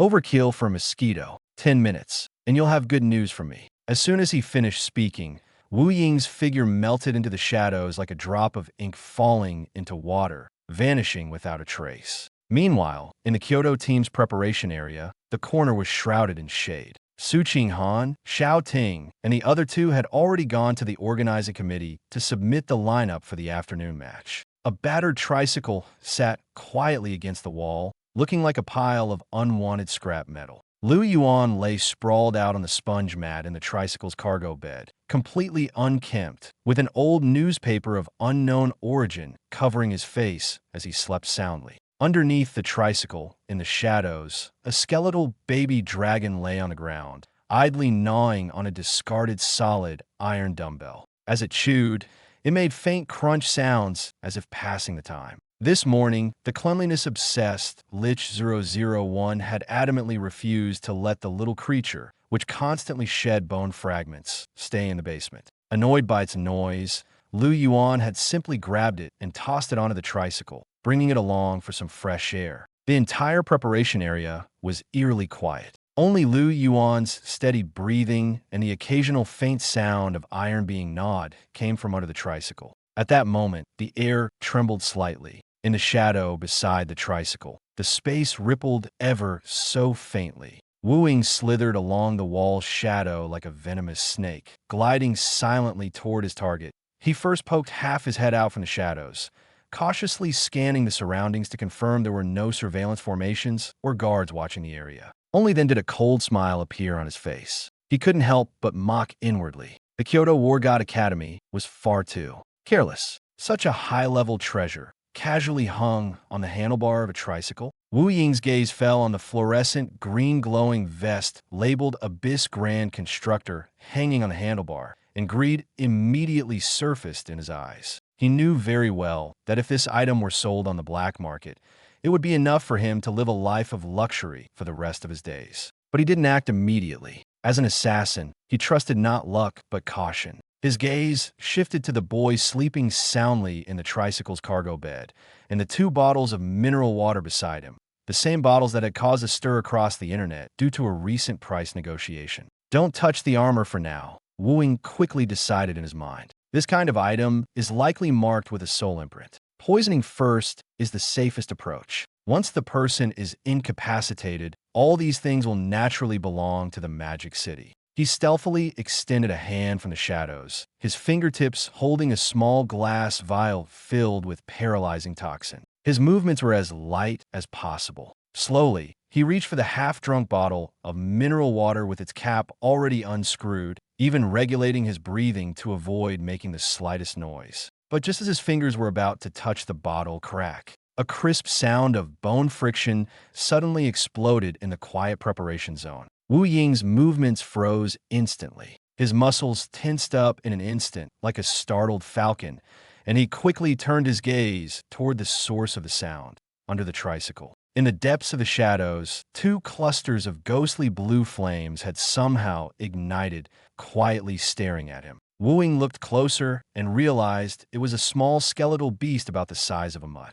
Its entire body was composed of assembled bones, with faint blue sparks flickering between the joints, resembling a low-level undead summon. At that moment, the little skeletal dog was biting half of a solid dumbbell, tilting its head, clearly curious about the stranger who had suddenly emerged from the shadows. Wu Ying cursed inwardly. So it was just a pet dog. He had initially thought it was some hidden security measure, but it turned out to be nothing more than a little undead brought along by the logistics staff for entertainment. But in the next second, he saw the little dog open its jawbone slightly, as if preparing to make a sound and wake its owner. Wu Ying's gaze immediately turned cold. As a top-tier assassin, he would never allow any accident to disrupt his stealth operation. Even if the opponent was just a skeletal dog, it couldn't be spared. Bad luck for you. Without hesitation, he flipped his wrist, and a dagger coated in black venom instantly appeared in his palm. Without standing up, he followed the shadows on the ground, turning the dagger into a cold, dark streak of light that stabbed fiercely at the neck of the skeletal dog under the tricycle. The strike was swift and ruthless, with a tricky angle that left almost no room for evasion. For a LV.28 Shadow Assassin, such an ambush would be fatal even to a Tier 3 Demon Wolf. But Wu Ying had no idea that this strike was not aimed at an ordinary little dog. Instead, he had unwittingly encountered something far beyond his comprehension. Chapter 60. Walking into the trap. The skeletal dog's feast time in the preparation zone, under the shadows of the tricycle. Wu Ying's gaze was as cold as ice. The black dagger, coated with high-grade shadow toxin, had almost turned into a stream of dark light, barely visible to the naked eye. Die, you little beast. He had absolute confidence in his strike. The dagger, named Shadow Fong, not only pierced through armor, but was also coated with a deadly neurotoxin. Just a single drop could poison a Tier 3 magical beast. Using it to kill a skeletal dog guarding the tricycle was akin to using a dragon-slaying blade to cut bread, ridiculously excessive. But in the next instant, ding! A sharp, somewhat piercing metallic clash suddenly echoed in the cramped space beneath the car. There was no dull sensation of a blade piercing through bone as expected. No sound of bones shattering. Not even the pitiful cry of a dying puppy. Wu Ying only felt a sudden jolt in his wrist, as if he had slammed it hard against an absurdly solid iron plate, leaving his entire arm numb from the shock. His expression changed instantly. It felt as though his wrist had collided unguardedly with an unimaginably hard iron mountain. A terrifying counterforce surged through the dagger straight into his right arm, like a frenzied, giant serpent burrowing violently into his bones. Crack! Two crisp sounds exploded almost simultaneously. The first came from his prized dagger, Shadow Fong. The blade shattered into over a dozen pieces upon contact with the skeletal young dragon's neck bone, scattering in all directions like glass striking steel. The second came from Wu Ying's right wrist. Under the immense counterforce, his wrist bone dislocated on the spot, the pain nearly driving him to his knees. Ugh! Wu Ying bit his lip hard, forcibly swallowing the scream back down. Cold sweat instantly drenched his back. He stared wide-eyed at the small, skeletal creature under the car, his mind blank. The dagger broke? That was a top-tier weapon capable of effortlessly slicing through the armor of a second-tier heavy shield guard. What shocked him even more was that the deadly black venom on the dagger, upon touching the opponent's neck bone, not only failed to corrode even the slightest mark, but instead evaporated into white smoke instantly, like water dripping on a red-hot iron. Under the car, the skeletal young dragon slowly stopped gnawing on the iron dumbbell. It raised its small white skull, and the two originally lazy blue soul flames in its eye sockets began to grow agitated, icy, and dangerous. It was angry, very angry. It was, after all, a pureblood descendant of the ancient demon dragon clan. Since its revival, what kind of life had it been living? In the basement, it had to endure being smacked with slippers by the great demon lord lounging on the sofa. It was suppressed by the terrifying shadow on the ground. Even a decayed corpse mage sweeping the floor could pin it down with a damp cloth and clean it up, only to send it off to the front door to gnaw on scrap metal. In this twisted logistics department, it was indeed the lowest-ranking existence. But so what? That didn't mean some random human, less than an ant, could come at it with a broken toothpick to stab its neck. Rumble. A deep growl emerged from the skeletal young dragon's throat, like anger squeezed out from the coldest depths of hell. It locked its gaze on Wu Ying in the shadows. At that moment, Wu Ying felt his blood run cold. The fear didn't stem from the skeletal frame before him, but from an instinctive warning pressing down from the depths of his bloodline and soul. Run! He had to escape immediately. This thing was no low-level, summon creature. It was a monster disguised in a dog skin. Wu Ying gritted his teeth against the searing pain in his wrist and unhesitatingly activated the shadow magic within him. His innate skill, shadow escape. His body instantly transformed into a pool of intangible shadow, clinging to the ground, attempting to slip away through the cracks in the corner of the wall. But playing with shadows in front of an ancient demon dragon was nothing short of courting death. The skeletal young dragon disdainfully opened its small mouth filled with fine bone teeth, and the hellfire in its chest contracted sharply before casually spitting out a tiny, nail-sized, ghostly blue flame toward the rapidly fleeing shadow. The flame seemed laughably slow, yet it appeared to defy spatial constraints, crossing a distance of over 10 meters in the blink of an eye and landing precisely on the shadow. The stealth state was forcibly torn apart. Wu Ying was violently expelled from the shadow, screaming as he crashed to the ground. The ghostly hellfire clung to him, not burning anything around him, but devouring his magic and equipment like a venomous snake. Help, help! He rolled on the ground incessantly, as pitiful as a wild dog set ablaze. The expensive shadow stealth battle suit didn't even last half a second before turning to ash. Next, the inner soft armor, storage belt, and tactical boots were destroyed one after another. The blue flames continued to spread downward, about to scorch his flesh. But at that moment, the skeletal baby dragon suddenly stopped. It seemed to recall something, and the blue flames in its eye sockets flickered slightly. A scene appeared in its mind. Decayed Lich 001 holding a broken mop, warning it grimly, "If you dare to mess up the floor with corpses, I'll boil you into soup." The skeletal baby dragon shivered. Not wanting to trouble the logistics department's chief steward, it forcibly retracted the ground fire that was about to reduce Wu Ying to ashes. However, while it spared him from death, punishment was inevitable. The dragon crawled out from under the vehicle, walking leisurely and elegantly to the charred, barely recognizable Wu Ying. At this point, Wu Ying had lost all his equipment, leaving only a pair of boxer shorts adorned with bright red peony flowers hanging pitifully on his body. He was so wretched that he couldn't even bear to look at himself. Despairing, he raised his head to look at the small skeletal beast, which wasn't even as tall as his knees. His eyes were full of pleading, tears mixed with soot streaming down his face. The skeletal baby dragon glanced at him disdainfully. This kind of trash wasn't even worth dirtying its mouth to eat. It slowly raised its small right claw, aiming at Wu Ying's chest. Then, like swatting an annoying fly, it lightly slapped down. Boom! A muffled explosion echoed as Wu Ying's chest collapsed on the spot. His entire body flew like a broken sandbag, smashing through the glass window at the edge of the preparation area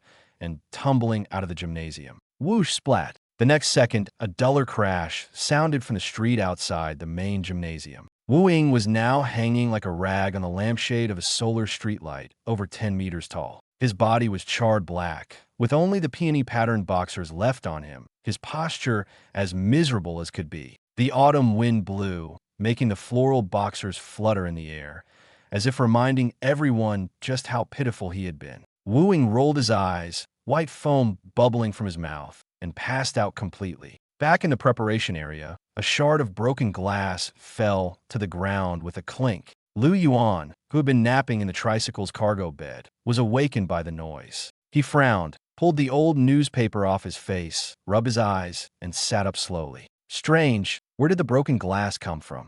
He yawned, casually glancing at the skeletal baby dragon still gnawing on an iron dumbbell. "You dead dog, did you run off again and break someone's glass? If you don't behave, you won't even get scrap metal to eat tonight." The skeletal baby dragon whimpered pitifully, burying its head into the dumbbell and not daring to move. Yuan shook his head and glanced at his pocket watch. It was 12:30 p.m. At that moment, footsteps echoed from the corridor. Xiao Ting, Su Qinghan, and a few others came running back, holding the match schedule distributed by the organizing committee, their faces brimming with excitement. "Boss, the team battle roster for the afternoon is out." Xiao Ting handed over the list with both hands, his eyes burning with excitement and fighting spirit. "Just as you predicted, our first match this afternoon is against the Shanghai Supernatural Academy." "Oh." Yuan took the list and glanced at it, his tone as calm as if he were reading a grocery list. The same enemies who got struck by lightning yesterday. He put the list away, jumped off the tricycle, and rolled up the foam mat in the cargo bed, stuffing it into a corner. If they're enemies, there's no need to hold back. With that, he pulled 10 yuan from his pocket and led the 4 of them toward the cafeteria. Let's eat first. You need to be full to have the energy to work in the afternoon. His tone was light as he walked ahead, but made the 4 people behind him tense up. The usual rule. In the afternoon's team match, I want you to send all 5 of them off the stage within 1 minute. Lu Yuan's gaze shifted from the black pot in Su Qinghan's hand to the folding stool at Xiao Ting's waist, and the corners of his mouth lifted slightly. If we let the people from Magic City stand on stage for 60 seconds. He paused, his voice not loud, but chilling enough to make one's back shiver. Tonight, the 4 of you will perform the chest-crushing stone act in the basement. The 4 of them trembled with blood surging through their veins after hearing this, and they roared in unison. We guarantee to complete the task. We won't delay the boss's off-duty time. This team then headed toward the cafeteria. Their formation was peculiar, but their aura was absurdly fierce. A crushing battle that would be remembered for a lifetime quietly began to unfold. 2 p.m., Central Main Gymnasium. Sunlight streamed through the holographic dome, illuminating the newly repaired Grand Arena, making the entire venue as bright as daylight. The 100,000-seat audience was once again packed. The scene of Su Qinghan's pot-killing move in the morning had completely whetted everyone's appetite. Now, the entire crowd was waiting to see what even more outrageous tricks this bizarre team, wearing a BIS construction sanitation vest, would pull off in the afternoon. Meanwhile, in the preparation area of Magic City's Ability Academy, the atmosphere was as cold as an ice cellar. Vice Captain Zhao Su clutched the tactical panel tightly, his face ashen, pacing back and forth. Still no contact with Wu Ying. He growled at the team members beside him, suppressing his voice. The team member, drenched in sweat, stammered, "Vice Captain, Wu Ying's communicator is completely out of contact." However, just now, the medical team outside reported that on the main road outside the gymnasium, there's a guy hanging from a streetlight, foaming at the mouth, wearing only a pair of peony pattern underwear, and his whole body is black like charwood. Judging by the physique, he looks a bit like Wu Ying. Rubbish. Zhao Su kicked over the chair next to him, his eye twitching violently. A dignified LV.28 shadow assassin stripped down to floral underwear and hung on a streetlight? Impossible. It must be that Kyoto's War God Academy deployed some high-level anti-stealth measures in the rest area, and Wu Ying was likely caught after failing. The blackened floral underwear guy outside was probably a deliberate rumor meant to disrupt their morale. Useless trash. Zhao Su gritted his teeth and turned to look at the other side. Lu Yuan was lying on a tricycle, yawning, looking as relaxed as if he were on vacation. Zhao Su's gaze turned cold. If stealth doesn't work, then we'll fight head-on.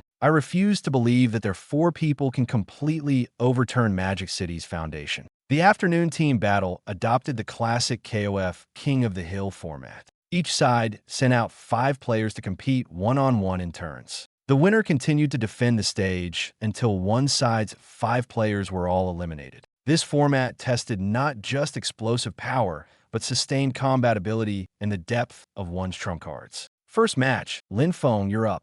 Zhao Su pointed to a lean, sharp-eyed male student. Lin Feng, LV.28, Wind Element Magic Swordsman. Fast, ruthless, and best at using continuous suppression to disrupt the opponent's rhythm right from the start. In his view, those guys in construction vests were just flashy amateurs relying on luck and gimmicks. As long as he seized the rhythm first, Magic City could reclaim all the face they lost in the morning in one go. Lin Feng thought he already had the upper hand. His specialty was speed. Speed so fast it was hard to see, speed so fast the opponent couldn't react in time. His rapier was designed to pierce armor, excelling at striking from the sides and rear. Once entangled by him, many heavy armor professions couldn't even manage a single complete counterattack. Understood. He gripped the thin sword glowing with a green wind aura, a cold smile tugging at his lips. Vice Captain, rest assured, no matter how tough their shells are, my wind-piercing thrust can break through.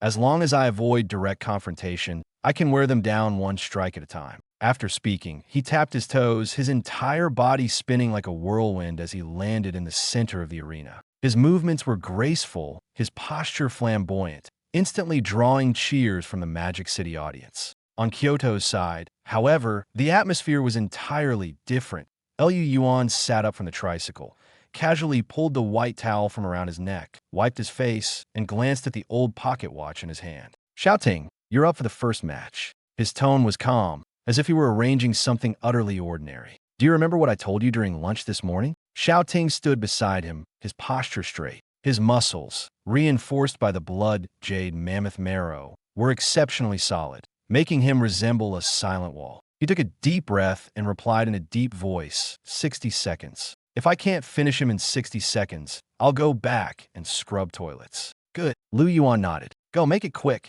With that, he lay back down again, as if he had no concern about the match. Shouting turned and walked toward the ring. He had no exaggerated entrance, no dazzling special effects. The security uniform he wore, faded from washing, was stretched tight over his muscles, and over it, he wore a conspicuous fluorescent green safety vest, making him look completely out of place in the arena. But his steps were steady, one step at a time, firm as nails. When he stepped into the ring and stood opposite Lin Feng, all eyes in the arena focused on the two of them. Lin Feng looked him up and down, first stunned, then unable to suppress a laugh. "Shouting, is it? I've heard a lot about you." He twirled the thin sword in his hand, his tone full of mockery. "I heard you're the top sophomore at the Kyoto War God Academy, an S-Class Dragon Knight, 1 in 10,000. He deliberately paused, his laughter growing even more exaggerated. "But where's your dragon? Don't tell me it got zapped unconscious by our boss Lei yesterday, and you guys already cooked it for lunch today?" The crowd from the Magic City side erupted in laughter. Everyone knew that without their dragon mounts, Dragon Knights would lose a significant portion of their combat power. Without the aerial advantage, many Dragon Knight techniques couldn't be used, and their fighting ability would drop drastically. This kind of mockery wasn't just provocation, it was outright public humiliation. But Shouting's face showed no reaction. He didn't explain. He didn't retort. He simply glanced up at the electronic timer in midair. 10 seconds until the match began. "To deal with you, I don't need a dragon." His voice was soft but clear. Then, he slowly reached toward his lower back. At that moment, the audience fell completely silent. Even the principals in the VIP seats stopped talking. Everyone's eyes were fixed on his movements, eager to see what trump card this S-Class Dragon Knight had hidden. Here it comes, someone whispered excitedly. This morning, Su Qinghan pulled out a frying pan that could freeze the air. This Dragon Knight must have something amazing too. Could it be a dragon-slaying spear disguised as a broom? Or maybe a token that summons a dragon? Everyone was waiting for a weapon that would shock the entire arena. But in the next second, what Shouting pulled out from his lower back left everyone's expressions frozen. No spear, no blade, no dragonbres. What he held in his hand was a small wooden folding stool. A broken one. One leg was snapped, and the joints were rusted red, looking like it had been casually picked up from a flea market. The wind swept across the ring. The entire arena fell into dead silence. The sneer on Lin Feng's face froze completely. He even doubted his own eyes, blinking twice, only to confirm he hadn't seen wrong. It was just an ordinary, broken stool. You bring a broken stool up here. Are you planning to sit and watch me fight?" Lin Feng's face turned red with anger, his voice rising. This feeling was worse than being slapped in the face. But Shouting didn't even look at him. He simply weighed the stool in his hand, as if testing its weight or checking its sturdiness. Then he slowly raised his eyes, his gaze cold as steel. "You're overthinking it," he said. "I just feel that using a dragon spear on you would be a waste." He gripped the stool tightly, his stance casual, like someone ready for a street brawl. "This will do just fine." The sound of the gong suddenly rang out. The red light on the large screen instantly turned green. The first match had begun. "Arrogant security guard, die for me," Lin Feng roared, unleashing his full magical power. Azure wind blades swirled madly around him, and his figure flickered, transforming into over a dozen afterimages that charged at Shouting from all directions. This move was incredibly fast and came from tricky angles, designed to make it impossible for the opponent to locate the real body. For an ordinary person, they wouldn't even be able to dodge the first wave of attacks. But Shouting stood still, not moving an inch. He didn't rush to find Lin Feng's true form. He simply stared at the incoming wind shadows, his gaze eerily calm. because he knew very well, the faster the opponent, the more likely they were to reveal a flaw. The truly dangerous enemy was never the one who shouted the loudest, but the one who believed they had already secured victory. The wind blade arrived. In the next second, Xiao Ting finally moved. His legs pushed off the ground with explosive force. The power that had been reforged by the blood, jade, mammoth marrow surged into his legs without reservation. The steel platform beneath Xiao Ting's feet instantly cracked into two deep pits, and his entire body shot forward like an uncontrollable ancient beast, charging straight into the storm of wind blades. The wind blades, sharp enough to slice through armor, struck his fluorescent greenwork vest, but didn't leave a single mark, shattering upon impact. Lin Feng's expression changed drastically. He had thought he had forced Xiao Ting into a corner, but now he realized that the one truly cornered might actually be himself. How could a dragon knight without a mount possess such explosive physical strength? What chilled him even more was that the seemingly ridiculous green vest had a level of defense far beyond his expectations. Lin Feng couldn't retreat. He knew very well that once a close combat monster like this got close, a magic swordsman like him, who relied on agility and magic, would be utterly crushed. So he chose his most ruthless move, Wind Extreme Throat Slash. He compressed all his magical power into the tip of his sword, abandoning any attempt to break through Xiao Ting's strange vest, and instead aimed directly at Xiao Ting's unprotected throat. This strike was as fast as a streak of azure lightning, vicious, precise, and aimed straight for the kill. But at that very moment, Xiao Ting had already closed the distance, less than half a meter away. No fancy techniques, no hosetaschen. Xiao Ting raised the broken folding stool in his hand, which was missing one leg, and swung it down on Lin Feng's head like a sledgehammer. The stool looked unimpressive, but it carried an overwhelming sense of brutality, as if it could smash through an armored vehicle. Lin Feng's sword tip was just a hair's breadth away from Xiao Ting's throat. Just a little closer, and he could have turned the tables. But as he looked up in that instant, he saw the descending broken stool. And in that single glance, the purest, most intense killing intent in his heart brushed against the lingering aura on the stool. In the next moment, Lin Feng's world changed. The noise of the stadium vanished. The blinding lights disappeared. Xiao Ting was gone. In their place was an oppressive darkness. Then, from the depths of the darkness, a crimson blood moon slowly rose. Lin Feng's entire body went cold, and his breath caught in his throat. He saw it. At the center of what had been the arena now stood a throne made of countless white bones. On the throne sat a massive figure shrouded in black mist. The entity had no face, only two bottomless voids that seemed capable of devouring all light and all hope. It was watching him, coldly watching him. Its gaze held no anger, no emotion, only absolute indifference. As if it were looking at an insect it could crush at any moment. Lin Feng's sanity shattered in an instant. He finally understood that what he had faced just now wasn't an ordinary broken stool. It was an object that could drag people into hell. In the next second, the folding stool in Xiao Ting's hand, which had only one leg, suddenly transformed in Lin Feng's vision. It stretched and morphed into a massive, blood-red scythe, hundreds of meters long. The blade of the scythe carried tattered black shadows, like the corpses of gods. The grim reaper slowly raised its hand, gripping the blood scythe, and then gently swung it down toward the top of his head. The movement was slow, so slow it felt like a sentence being passed. Yet it was as heavy as if the entire sky had collapsed. No, don't. In reality, Xiao Ting's stool had only swung halfway, not even close to touching Lin Feng's hair. But Lin Feng had already completely lost control. His body convulsed violently, as if struck by an invisible tidal wave, and in an instant he lost all response. With a clang, the slender rapier that had just moments ago carried an aura of certain death slipped from his loosened grip and fell onto the arena floor. The entire venue fell silent. 100,000 spectators were stunned. The referee was stunned. Even the VIPs in their seats were stunned. No one knew what Lin Feng had seen, but everyone could tell that this counterattack, which had seemed destined to fail, had completely turned the tables in an instant. Lin Feng's legs gave out, and he collapsed heavily to his knees in front of Xiao Ting. His gaze was utterly vacant. The arrogance he had displayed moments ago had been snuffed out, as if by an invisible hand. Now, all that remained was fear, pure, unadulterated fear. Ah!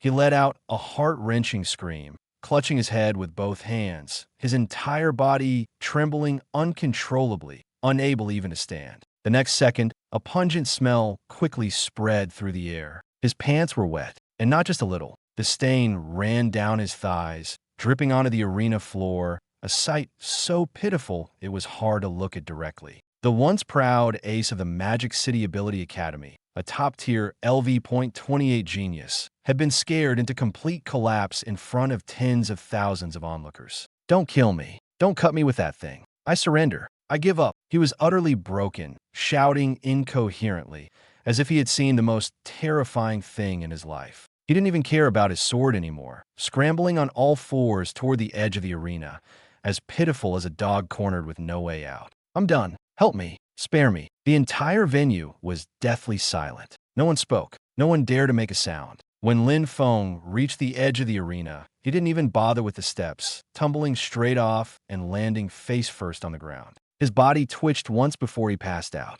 Completely. The timer high above let out a beep and stopped. The red numbers froze at 0008. 8 seconds. From the start of the match to its end, it had only taken 8 seconds. The entire stadium was eerily quiet, so silent that even the sound of breathing seemed amplified. Xiaoting stood in place, still holding the old, broken-legged stool, his expression somewhat dazed. He hadn't even had the chance to truly make a move. How had the guy across from him ended up scaring himself like that? Xiaoting looked down at the stool in his hand, his gaze slowly changing. This thing looked old, even a bit shabby. But in that moment just now, it had clearly exuded a chilling sense of oppression. Suddenly, he understood something, and his breathing grew rapid. "So that's it," Xiaoting murmured to himself, his eyes filled with shock and reverence. "The stool Senior Liu gave me isn't just an ordinary chair. It's not meant for hitting people. It's meant to intimidate them.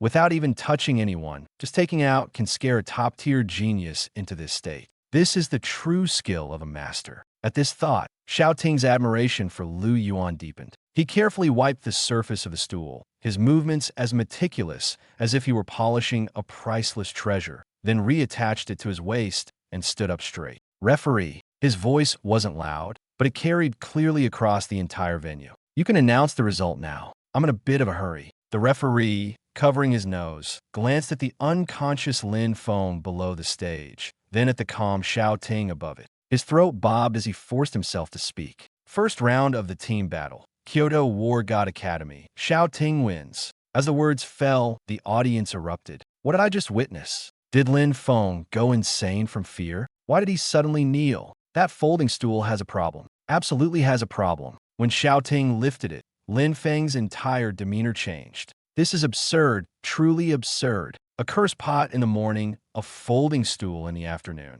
Where on earth is the Kyoto War God Academy getting these bizarre items?" In the preparation area of the Magic City Ability Academy, Vice Captain Zhao Su's face was pale, his entire body frozen. He watched helplessly as Lin Feng was carried away in disdain, his mind completely blank. No intens clashes. No dazzling magical duels. Not even a proper collision. It just ended like that. Terrified into collapse by a broken wooden stool. For the Magic City Academy, this wasn't just losing a match. It was more like being publicly slapped in the face. Meanwhile, in the Kyoto team's resting area, Liu Yuan sat up from the tricycle bed, glanced at the timer on the big screen, and nodded in satisfaction. 8 seconds, he murmured, including the earlier nonsense. The pacing is decent. He looked at Xiaoting on the stage, waved his hand, and spoke in a relaxed tone as if discussing something trivial. "Well done. Keep it up. At this rate, not only can we make it in time for the cafeteria's sweet and sour ribs, but we might even get some free soup."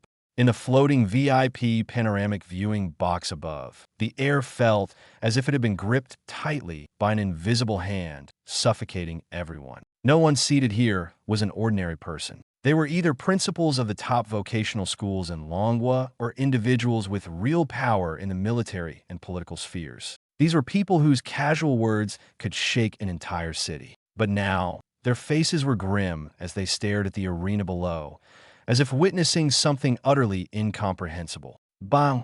A loud crash echoed as Mo Tianlai, the principal of the Magic City Ability Academy, slammed his palm onto the tea table. The table, carved from millennia-old warm jade, instantly cracked with charred black lines. His beard trembled with rage as he pointed at the stage and roared, "Niet Sangxiong, you must give me an explanation today." The first match, that pot unleashed absolute zero the moment it was thrown. I held back. I thought it was that Su family girl hiding some trump card. But what about the second match? A broken wooden stool with a snapped leg didn't even touch Lin Feng's clothes. Yet it scared a level 28 magic swordsman into losing control on the spot, his mind completely collapsing. Is your Kyoto War God Academy secretly using some kind of large-scale hallucinogenic forbidden item? The more Mo Tianlai spoke, the more agitated he became, his eyes almost spitting fire. He wasn't the only one. Huyan Jun, the principal of the Northern Beast Taming Academy, also frowned, his expression growing increasingly grave.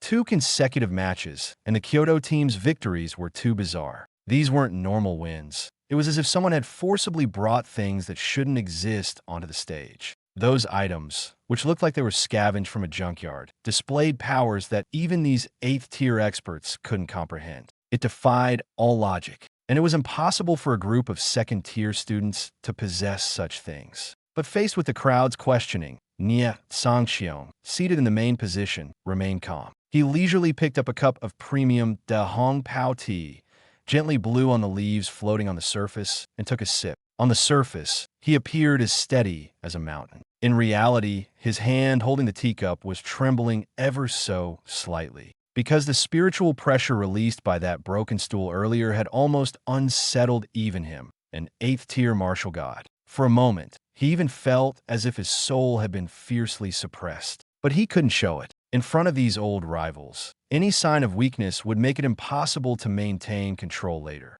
Niet Sangxiong set down the teacup and sneered coldly. Old Mo, you can eat recklessly, but you can't speak recklessly. What do you mean by forbidden items? He raised his eyes to look at Mo Tianlai, his tone laced with obvious mockery. The high-energy detectors of the tournament committee have already personally scanned our equipment. That folding stool is just an ordinary collapsible chair we keep at the logistics department entrance for the old men to sit on while playing chess. You students from the Magic City live too comfortably. Your nerves are too fragile. Seeing a broken stool and scaring yourselves. How can you blame that on us in Kyoto? You're talking nonsense. Mo Tianlai exploded, lightning flashing chaotically around him, clearly about to act on the spot. An ordinary stool can scare a second-turn genius in a madness? Do you think we're all idiots? Enough. Huyan Jun finally spoke, his voice not loud but enough to suppress the tension in the room slightly. He didn't look at Mo Tianlai, but instead locked his gaze firmly on the Kyoto team's resting area below.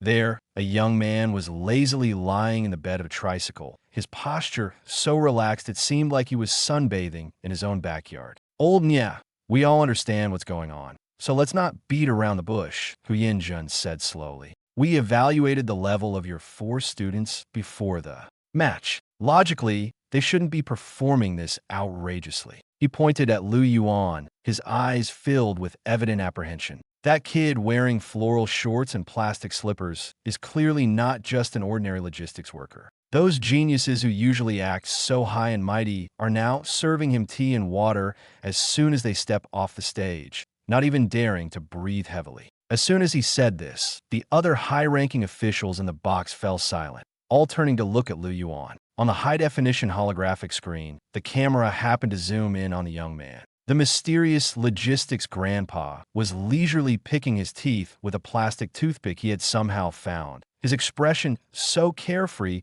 it seemed more like he was relaxing in a park than at a competition venue. Beside him, Su Qinghan, who had just shocked the audience with a single pot, was standing obediently, holding a worn-out palm fan and carefully fanning him. This scene left several big shots speechless. This kid doesn't have any magic fluctuations at all, someone said in a low voice, their tone full of disbelief. It's not that there are no fluctuations, Huyan Jun squinted, as if trying to convince himself. It's that he has completely integrated his aura into the laws of heaven and earth, returning to simplicity to the point where he's unfathomable. A layer of cold sweat even appeared on his forehead. This level of concealment, my eagle, I can't even catch it. What kind of monster is he? Listening to their increasingly wild guesses, Xiong could barely contain his laughter internally. But outwardly, he maintained an enigmatic demeanor. He slowly stood up, walked to the one-way glass, clasped his hands behind his back,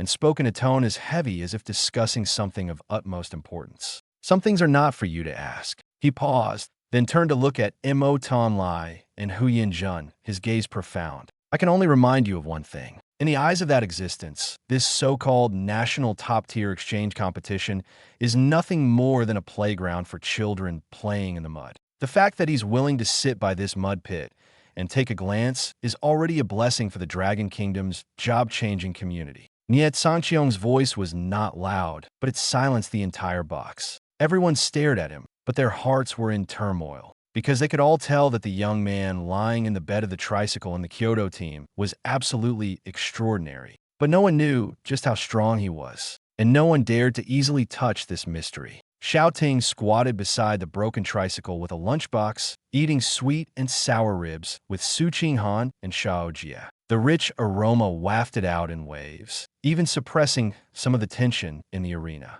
After a morning of high-intensity exertion, they were already starving. The mammoth bone marrow from last night had nearly drained their vitality, and now they felt so weak that even standing for long periods made their legs feel wobbly. "Boss, these ribs are amazing," Xiao Ting said indistinctly as he gnawed on them. "You're incredible to have managed to snag such a limited dish from the cafeteria." Lu Yuan sat on the tricycle, his expression calm, as if he was long accustomed to such scenes. He watched a few young men wolfing down their food, his gaze devoid of mockery, carrying only a serene judgment. Those who truly go far are often not the ones who shout the loudest, but those who know when to eat and when to fight. In the ring, Shi Meng was still holding his heavy war hammer, his face alternating between green and white. He had been fully prepared for an intense battle, but his opponent had simply stepped off the stage to eat. This feeling was more unbearable than being punched and sent flying.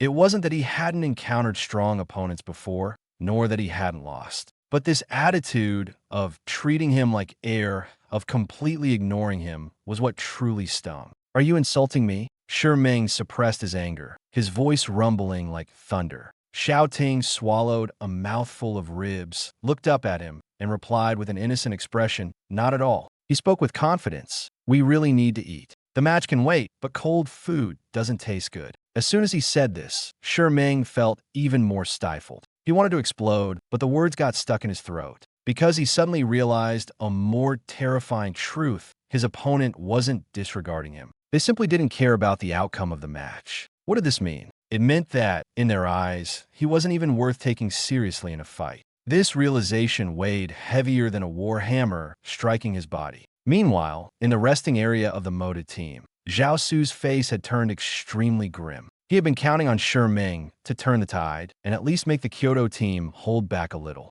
But now, not only had the situation not improved, it had become even more humiliating. One had been scared out of his mind. Another had directly forfeited to eat. If word of this got out, the reputation of Modu's Ability Academy would be utterly ruined. Zhao Su clenched his fists tightly, his knuckles turning white. He didn't want to admit defeat, but deep down, he knew things were starting to spiral out of control. And the most troubling part wasn't Xiao Ting. What truly unsettled him was Lu Yuan, sitting beside that broken tricycle. From beginning to end, that man had been too calm like a bottomless well. The more inscrutable someone is, the more dangerous they are. Zhao Su took a deep breath, forcibly suppressing the panic in his heart. "Don't panic," he muttered to himself. "Even if the first two had issues, we still have others. We can't keep losing." He thought he was comforting his teammates, but it sounded more like he was comforting himself, because he had a faint feeling that today's match might not just be about winning or losing.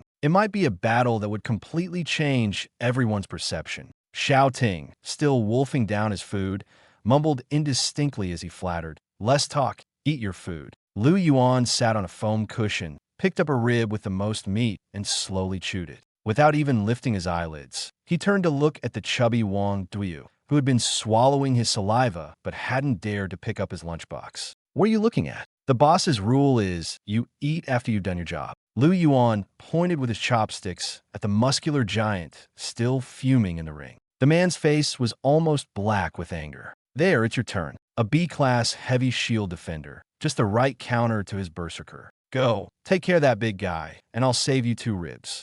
Wang Duiyu swallowed hard. He looked at the over 2.2-meter tall Shi Meng in the ring, whose muscles bulged like rocks, and who was holding a 2-meter-long meteoric iron warhammer in his legs. Began to tremble. Even though his level had reached LV.20 and his physique had been forcibly raised to 800 points last night, deep down he was still the cowardly, rich second-generation kid who would shrink his neck and take a beating whenever danger arose. Lu, Senior Lu. Wang Duiyu was on the verge of tears, trembling as he raised the large, rusty wrench in his hand, which reeked of machine oil.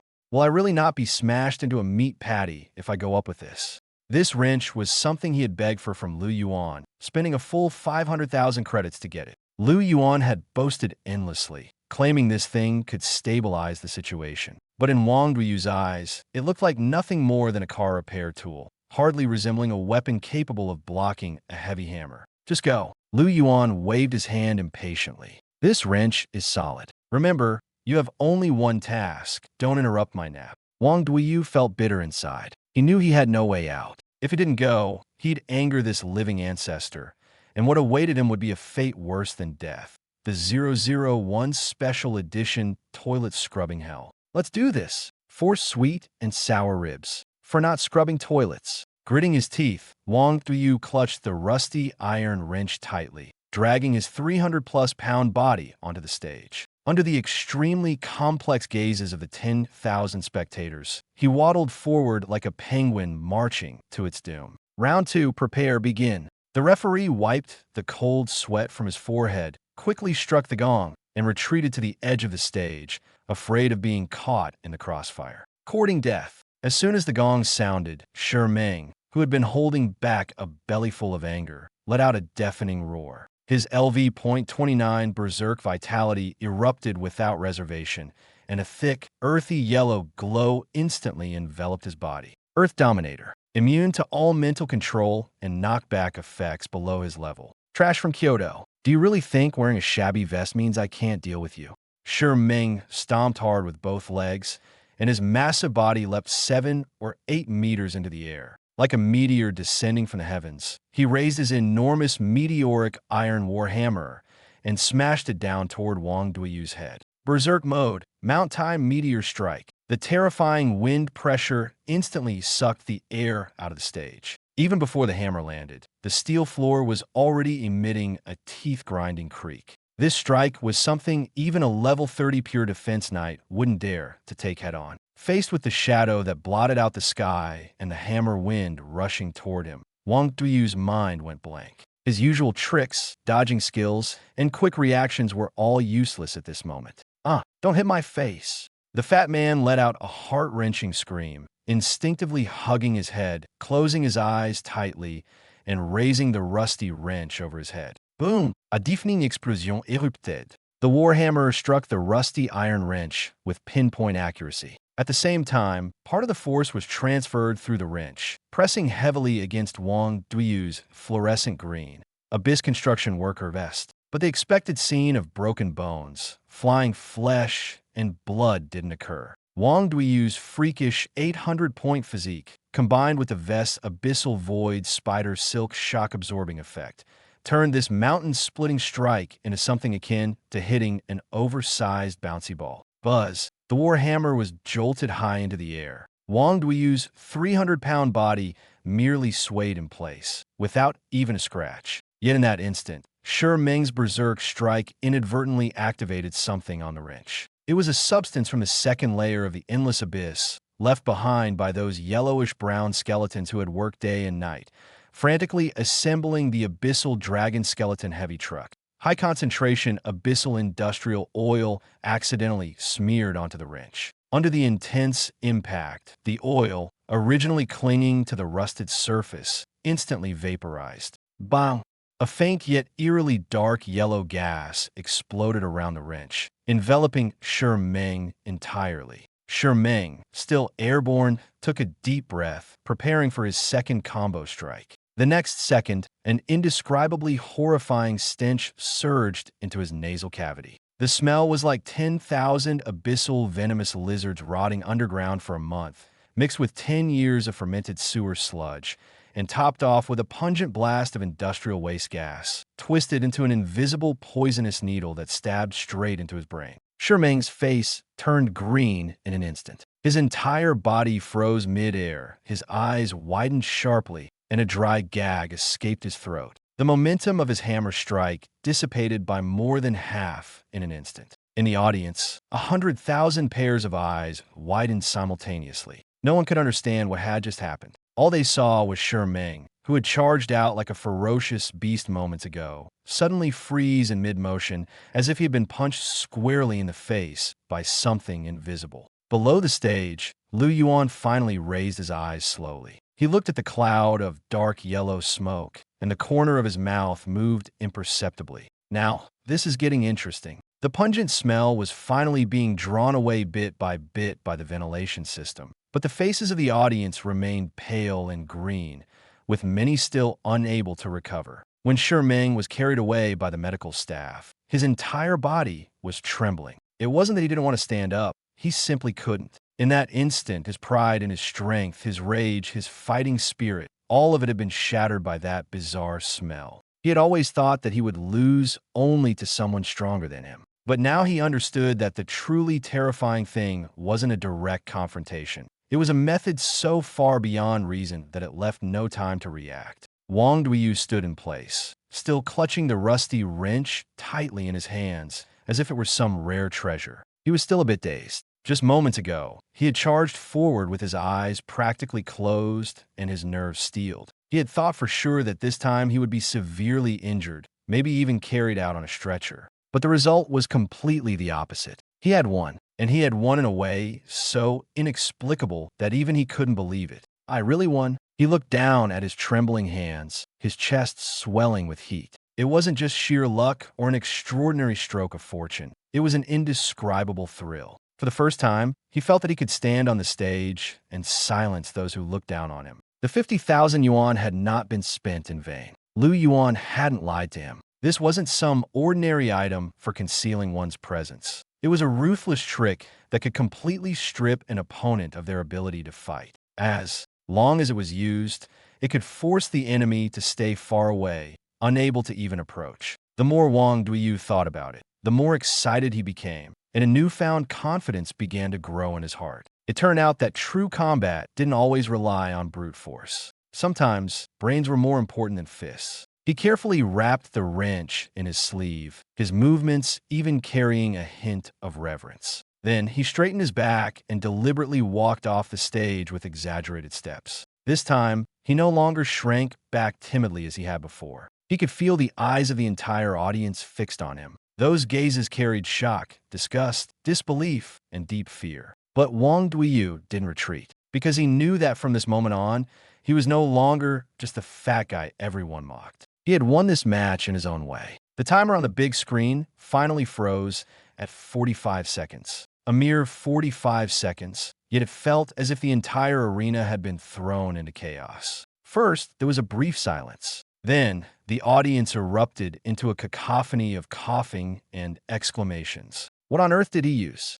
This is just absurd. The ace of Magic City Academy, taken down like this? Some cover their noses, their eyes filled with shock. This world revered strength, directness, and the ability to crush everything with sheer power. But today, Wang Duiyu had used a completely unreasonable method to topple the strongest card of Magic City Academy. And he had done it with ease. This made it all the more terrifying, because the unknown is the most frightening of all.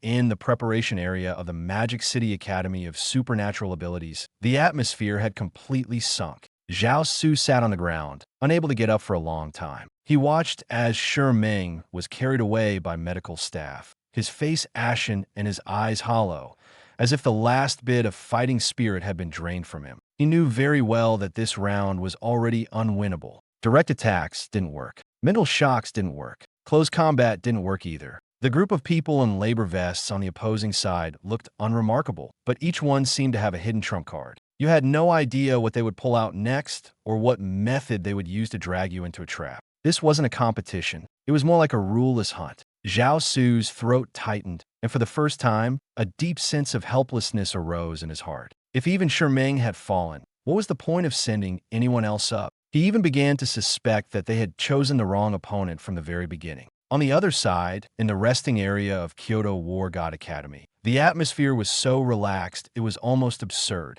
Lu Yuan leaned back in his chair, leisurely spat the bone of the last sweet and sour rib into the trash can, then wiped the corner of his mouth with a napkin, his expression as casual as if he were watching an ordinary performance. When Wang Duyu returned, Lu Yuan glanced at his glowing face and slightly curled the corner of his mouth. Not bad, 45 seconds. At least you didn't embarrass me. Upon hearing this, Wang Duyu instantly became even more energized, as if he had just been given a shot of adrenaline. Lu Yuan stood up, stretched lazily, and his gaze passed over the crowd, landing on the lifeless preparation area across the way. He knew very well that the true victory wasn't just about who could fight better. It was about who could better utilize the situation, who could better exploit the opponent's fear, and who could completely shatter the enemy's confidence in the shortest time possible. Now, the Magic City Academy was already in disarray. They were scared, and a team that had begun to fear would only lose faster in the rounds to come. All right, the warm-up is about done, Lu Yuan said calmly, his tone carrying an undeniable sense of authority. Take care of the rest of them. Don't drag it out too long. Wang Duyu nodded firmly, his breathing steadier than before. He knew that his previous battle wasn't just about winning a match. More importantly, it was the first time he truly believed that he deserved to stand here. And now, the real competition was just beginning. The sneak attack from Zhao Ming and Zhao came too fast. Two massive black scissors formed from shadows almost reached Xiao Jie's neck the moment the referee's gong hadn't even sounded. The entire audience erupted in shocked cries. That's shameless. The match hasn't even started yet. Two shadow mages almost at third tier attacking together. Who could withstand that? It's over. That kid didn't even have time to unscrew the lid of his cup. The audience thought Xiao Jie was doomed, but Xiao Jie himself didn't think much about it. The only thought that flashed through his mind was that the thermos in his hand couldn't be dropped. This old army green cup looked unremarkable, but it was something Senior Lu had personally handed to him. The bottom of the cup even had a crack, and it would leak water with just a slight shake. He even suspected that what was inside wasn't ordinary hot water, but something more precious than life itself. So, in that instant, he didn't retreat. He didn't dodge, nor did he have time to unscrew the lid. His body moved first. That bowl of mammoth bone marrow soup, simmered in a black pot, had long since done more than just mend his broken ribs. It was like a key that directly unlocked the primal instincts buried deep in his bones. It was a kind of unreasonable strength, a kind of resilience that only erupted in life and death moments. When the shadow scissors closed in, Xiao Jie's first reaction wasn't fear, but don't spill it. Don't damage the cup. Don't waste what Senior Lu entrusted to him. So, he held the thermos tightly against his chest, and his other hand swung out almost instinctively. No fancy moves, no mutated glow, no preparation whatsoever. It was the simplest, most direct, and most brutal straight punch. Yet this seemingly unremarkable punch, under the enhancement of a terrifying physique of 500 points, was no longer the punch of an ordinary person. The moment the fist wind exploded, the air seemed to be forcibly torn apart. That power had no unnecessary embellishments. Pure, ferocious, like a giant beast cornered to its limits, directly smashing toward the shadow scissors. Zhao Ming and Zhao En's expressions changed simultaneously. They had originally thought that this strike would be enough to kill Xiao Jie on the spot, before he could even activate the thermos cup. But they had forgotten, what is truly terrifying is not necessarily the weapon. It could also be the person holding the weapon, someone who never considered themselves weak. The fist and scissors collided violently. In the next second, the shadow magic twisted fiercely, emitting a piercing, cracking sound. The two black scissors, each over 10 meters long, were smashed apart like paper by. That punch, black mist scattered, and the uncontrolled power rebounded. Zhao Ming and Zhao En both let out muffled grunts as their entire bodies were sent flying backward. For the first time, genuine fear appeared in their eyes. because they finally realized they had miscalculated one thing. The thermos cup in Xiao Jie's hand might indeed be an extraordinary item, but even more terrifying than that was Xiao Jie himself. He was nothing like the fragile rookie they had imagined. With that punch, even the ground at the edge of the arena cracked. The entire venue fell silent. When that punch truly erupted, it was as if the entire world had been paused. Xiao Jie stood in place, his chest wrapped in bandages, his left hand tightly protecting the thermos cup in his arms. But his right fist had already been thrown. In the next second, the air in front of his fist exploded violently.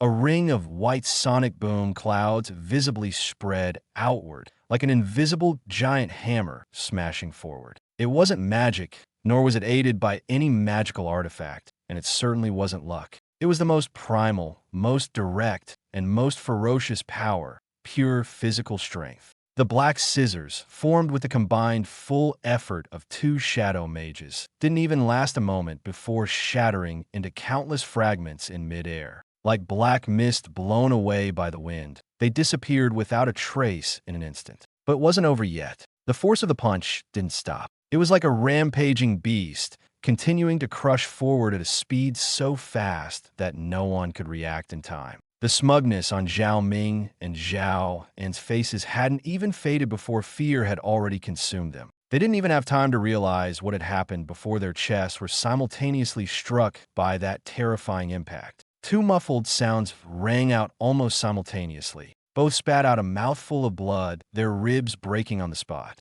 Their bodies were directly blasted away, like two cannonballs shot out, crashing straight into the protective barrier at the edge of the arena. That transparent barrier, said to withstand A-level magical bombardments, only held for a moment before being forcibly shattered. The sound of the barrier breaking was so piercing it made one's scalp tingle. The twin brothers were flung out of the arena by the residual force, flying past the buffer zone and slamming hard into the reinforced glass wall of the Magic City Ability Academy's preparation area. Then, like two boneless heaps of mud, they slid down, leaving behind streaks of glaring blood before collapsing completely unconscious. The gymnasium was eerily silent. Even the sound of the wind passing through was so clear it made people uneasy. Only then did the gong sound belatedly. Dong. This sound seemed to announce the beginning, but in everyone's ears, it felt more like it was declaring the end. The match had started. The match had also ended. 100,000 spectators, hundreds of reporters,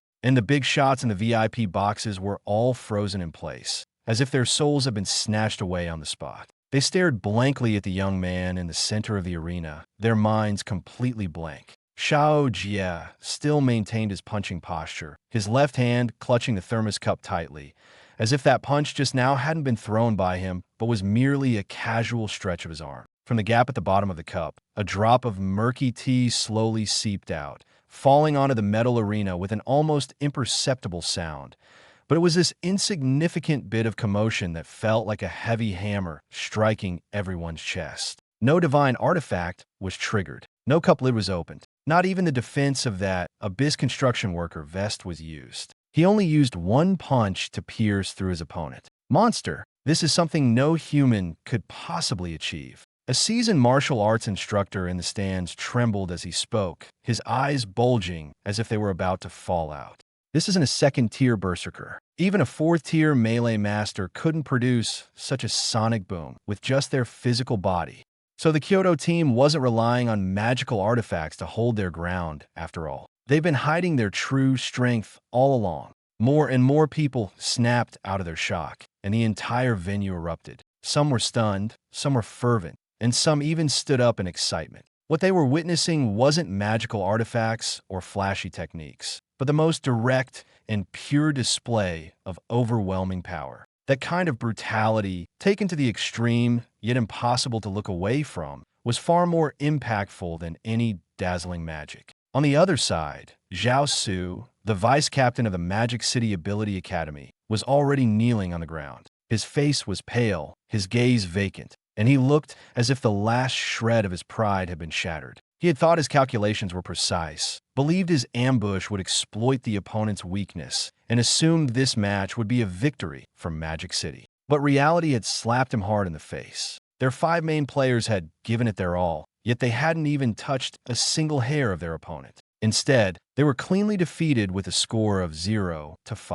This wasn't just a loss, it was utter humiliation. Referee. At this moment, Xiao Jie finally lowered his head to check the thermos cup in his arms, confirming it wasn't damaged before looking up and frowning as he called out, "Your barrier is way too fragile. I barely used any strength, and it shattered. That's not my fault, so I won't pay for it." The referee snapped back to reality, his face pale as he hurriedly wiped his sweat and nervously announced, "Round 3, Kyoto team wins. Magic City representative team, all members eliminated." The next second, the venue erupted in thunderous applause and cheers. Xiao Jin nodded slightly, as if he had just completed the most ordinary task, then turned and walked off the stage. In the Kyoto team's resting area, Yuan was looking down at the old pocket watch in his hand, a hint of satisfaction on his face. 12:55, right on time. He looked up at the others, his tone as casual as if he were discussing everyday matters.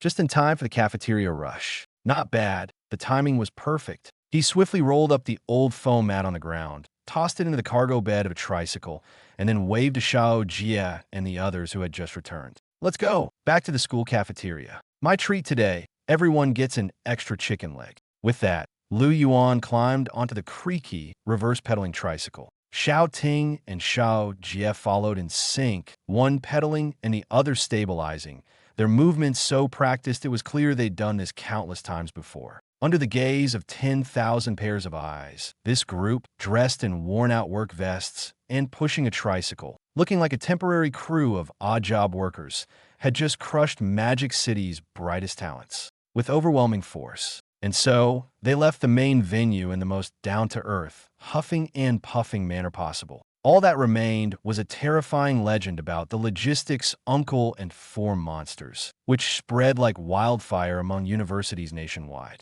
At 3 p.m., the atmosphere in the Central Main Stadium was once again pushed to its peak by the results of the second round of group stage draws. On the big screen, the lineup for Group A's second match was clearly displayed. Kyoto War God Academy versus Jiangnan Water Village Academy. After the two soul-crushing matches in the morning and at noon, the Kyoto team was no longer seen by the audience and competing teams as a group of people dressed in work clothes, looking like scrap collectors. They had become a team of monsters, every member like a ferocious beast ready to pounce at any moment, bristling with thorns. Anyone who touched them was doomed.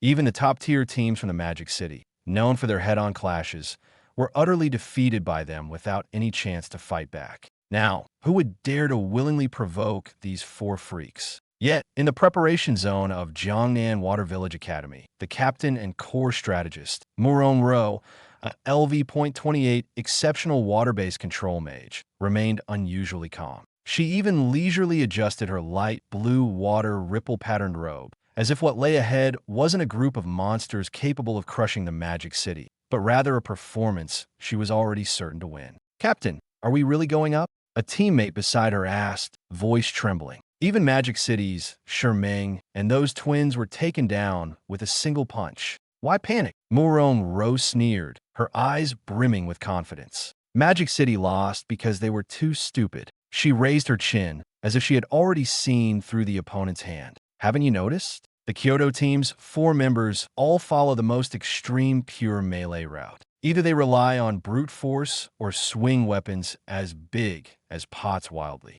Their strategy is all about raw power." She paused, her smile growing colder. "But no matter how strong the force, it depends on what it hits. Head-on collisions will naturally lead to bloody outcomes. Magic City tried to face them directly, so losing miserably was expected. But we, Jiangnan Water Village, are different. Our advantage has never been brute force. It's about stalling them and wearing them down." She waved her hand decisively, her voice clear and commanding. "When we get on stage, no one is allowed to engage them in close combat. All 5 of us will immediately activate the corrosive gentle water prison formation, trap them in the water, and slowly drain them.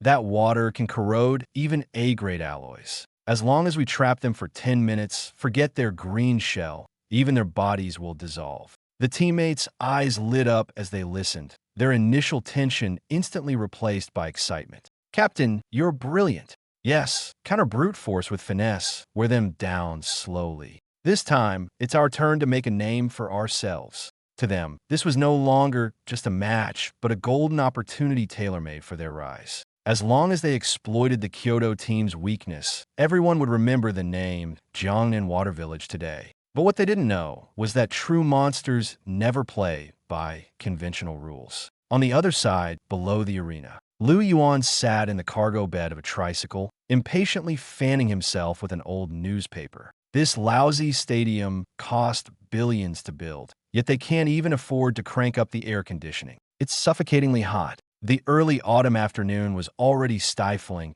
and with 10,000 people crammed into the same venue, the air felt almost solid. He glanced up at the Jiangnan Water Village team, who had already taken their positions on the stage. The 5 of them had formed an imposing formation that did look somewhat intimidating. Yuan couldn't be bothered to look further and simply waved at the 4 people stretching nearby. Go on, finish it quickly, and come back to enjoy the fan. After saying this, he added stingily, "You've been training intensively these past few days, and the water meter in the logistics department shower room has been spinning like crazy. 001 even complained to me last night, saying the water bill is about to exceed the budget." He pointed at the arena, his tone as serious as if he were giving work instructions. "If the opponents use water-based magic later, take the opportunity to rinse off, wash off your sweat, and come back. Save some water for the logistics department. Got it?" "Understood." The 4 responded in unison, their expressions incredibly solemn. At this point, not only would they bathe on stage if Yuan asked, but they'd even scrub each other's backs without hesitation. Clang! The copper gong suddenly rang out. The match had begun. Formation change. Corrosive, gentle water prison. Murong Ro shouted sharply, and the 5 teammates immediately sprang into action without a moment's hesitation. The water-based magic within their bodies was unleashed without reservation, surging like 5 torrents straight into the air. The next second, 5 thick, ghostly blue water columns perfectly converged in mid-air, forming a massive translucent water prison with a diameter of over 30 meters. It resembled an overturned water bowl, fiercely trapping the 4 members of the Kyoto team inside. Glug glug. The interior of the water prison was instantly filled with dense, bone-corroding soft water. This was no ordinary water. It was a high-level mutated water element with intense corrosive properties. Heavy like mercury, it exerted immense pressure, severely restricting movement. Even more terrifying, it contained corrosive laws capable of turning the hard bones of magical beasts into pus in a short time. "It's done." Murong Ro's eyes flashed with ecstasy as her hands quickly formed seals, desperately maintaining the operation of the water prison. "They're trapped. Don't stop. Keep increasing the magic output. Melt their armor. Corrode their flesh." The audience in the stands held their breath. Jiangnan Academy's tactics are ruthless, completely a nemesis for physical combat classes. It's over. That fat guy and the berserker from Kyoto can't even move properly in the water. And that's corrosive water. If it touches their skin, they'll suffer greatly. Everyone thought the Kyoto team was finally going to face defeat this time. But no one expected that, within this deathly water prison capable of striking fear into countless close combat professionals, the Kyoto team's behavior would once again veer in the most absurd direction. Deep within the water prison, Su Qinghan listened to the constant glug-glug sounds of the water around her, her expression completely calm. She even raised her hand slightly, as if checking whether the water temperature was suitable. Then, she calmly looked at the others. Her gaze held no fear, only a near-natural composure. To her, this wasn't a deadly corrosive water prison, but merely a slightly larger, slightly warmer bath. The bubbling sound of water continued. Standing in the water prison, Su Qinghan could clearly feel the cold, corrosive water flowing over her skin. Yet she remained unflustered, obediently reattaching the flat black pan to her lower back. She even took the initiative to undo 2 buttons on her Abyss construction worker vest, allowing the icy water to make direct contact with her skin. Hiss, hiss, hiss. The corrosive water frantically licked her fair arms. But the moment it touched her skin, her physique, which had been strengthened to the limit through LV.60 blood jade mammoth bone marrow refinement, instantly repelled the corrosive force. Not only did it block the corrosion, but the faint acidity in the water, brushing against a resilient surface, brought an oddly pleasant sensation, like someone using a soft brush to clean her. This water is quite cool, quite comfortable. Su Qing'an couldn't help but sigh softly, relaxing her body and floating in the water prison. She closed her eyes, her expression as serene as if she were receiving spa treatment in a high-end wellness center, rather than enduring a forbidden curse on a life-and-death arena. On the other side, Xiao Ting was even more direct. "Fatty, move over there. That spot has a stronger flow, perfect for washing my back." After saying this, he casually placed the broken-legged stool under his feet, turned around, and faced away from Murong Ro's high-pressure water blade. The sharp water blade struck his back fiercely. The force that should have cut through flesh didn't even break his defense. Instead, it acted like a high-pressure water gun with strong impact, thoroughly washing away the sweat and soreness on his back. "Ah, that's nice. A bit to the left. Yes, right on the shoulder blade. A little more force." Xiao Ting looked utterly satisfied, even complaining that the opponent's attack wasn't thorough enough. As for Wang Duiyu, the scene was even more ridiculous. This 300-plus pound fat man, with his extraordinary fat layer, floated almost effortlessly on the water's surface, his entire body resembling a green inflatable ball bobbing up and down in the water. He blew bubbles while grinning mischievously. "Ah, this bath is so refreshing. Xiao Jia, come soak for a while too. The water here actually has a bit of a salty taste, like bath salts." Time passed little by little. 3 minutes, 5 minutes, 8 minutes. Outside the arena, the 5 members of the Jiangnan Water Village team were increasingly unable to hold on. Their faces were pale, veins bulging on their foreheads, and their magic power was almost completely drained. To maintain this energy-consuming, high-level water prison, 2 of them had already started bleeding from their 7 orifices, their bodies trembling violently. "Captain," one team member's voice was weak, his face full of despair as he looked at the scene inside the water prison, his entire mindset on the verge of collapse. "Not only are they fine, that fat guy is still scrubbing mud off himself in there. He even complained that our water blades aren't strong enough, saying we have it eaten."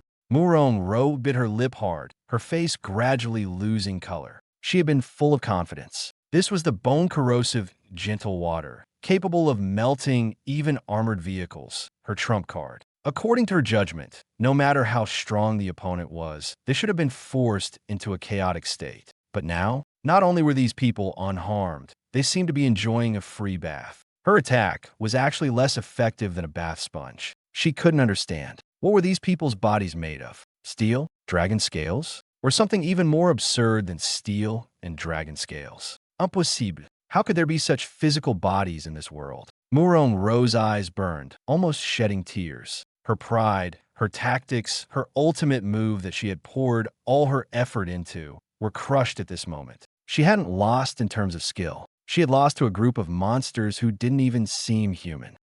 Finally, one member of the Jiangnan Water Village team completely collapsed. After exhausting his magic power, his vision went black, and he fell directly onto the arena. With the formation broken, the massive, bone-corrosive gentle water prison immediately disintegrated, bursting apart like shattered foam with a splash, scattering water droplets all over the arena. The water prison disappeared. The 4 members of the Kyoto team stood firmly in place. They were soaked through, but showed no signs of weakness. Instead, each of them seemed frighteningly energetic. Su Qinghan's skin, after that round of cleaning, appeared even more radiant and translucent. Xiao Ting and Xiao Jie looked refreshed, with even the slight fatigue from before gone. Wang Duiyu twisted his neck, as if he just finished a full-body relaxation session.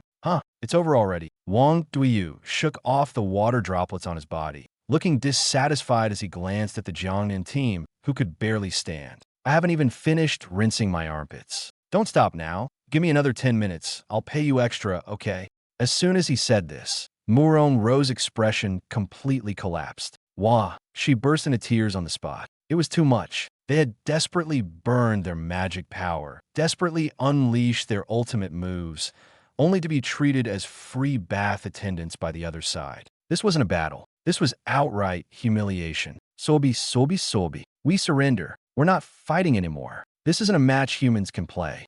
Murong Ro sat on the arena, covering her face and crying like a child who had suffered a great grievance, unable to maintain even a shred of her captain's demeanor. The referee stood to the side, his mouth twitching repeatedly. In the end, he managed to suppress the urge to roll his eyes and struck the gong. Second round of the group stage, Kyoto team wins. The entire audience of 100,000 fell into a terrifying silence. Everyone was dumbfounded. If the previous two matches had been won through overwhelming strength and magical artifacts, then this match had already gone beyond their comprehension. This wasn't a contest of techniques. This was turning the opponent's ultimate move into bathwater. That match was purely a brute force physical domination. You cast forbidden spells, I take a bath. This kind of intensely humiliating yet utterly uncounterable strategy left all the participating teams feeling unprecedented pressure. In the Kyoto team's resting area, Yuan watched with satisfaction as the four energetic individuals returned. Not bad, cleaned up nicely. Even that bloody stench from the Abyss Mammoth is gone. He took out the old pocket watch, glanced at the upcoming match schedule, and his gaze slowly fell on the team in the VIP preparation area. Northern Beast Taming Academy. They exuded a cold, hard aura, as if even the air around them had frozen. On the big screen, the final match for the top spot in Group A had already been updated. Kyoto War God Academy versus Northern Beast Taming Academy. Yuan yawned lazily and looked at the massive dragon lying on the ground in the distance. It was a fifth-tier, two-headed frost dragon over 30 meters long, and just lying there, it resembled a small mountain. He said to Xiaoting, "You're up next. I don't have any special requirements for you." Yuan pointed at the dragon, his tone as casual as if he were discussing something trivial. "That big, winged lizard is too noisy because of its size. When you get on stage, pin it to the ground within 3 minutes and shut it up.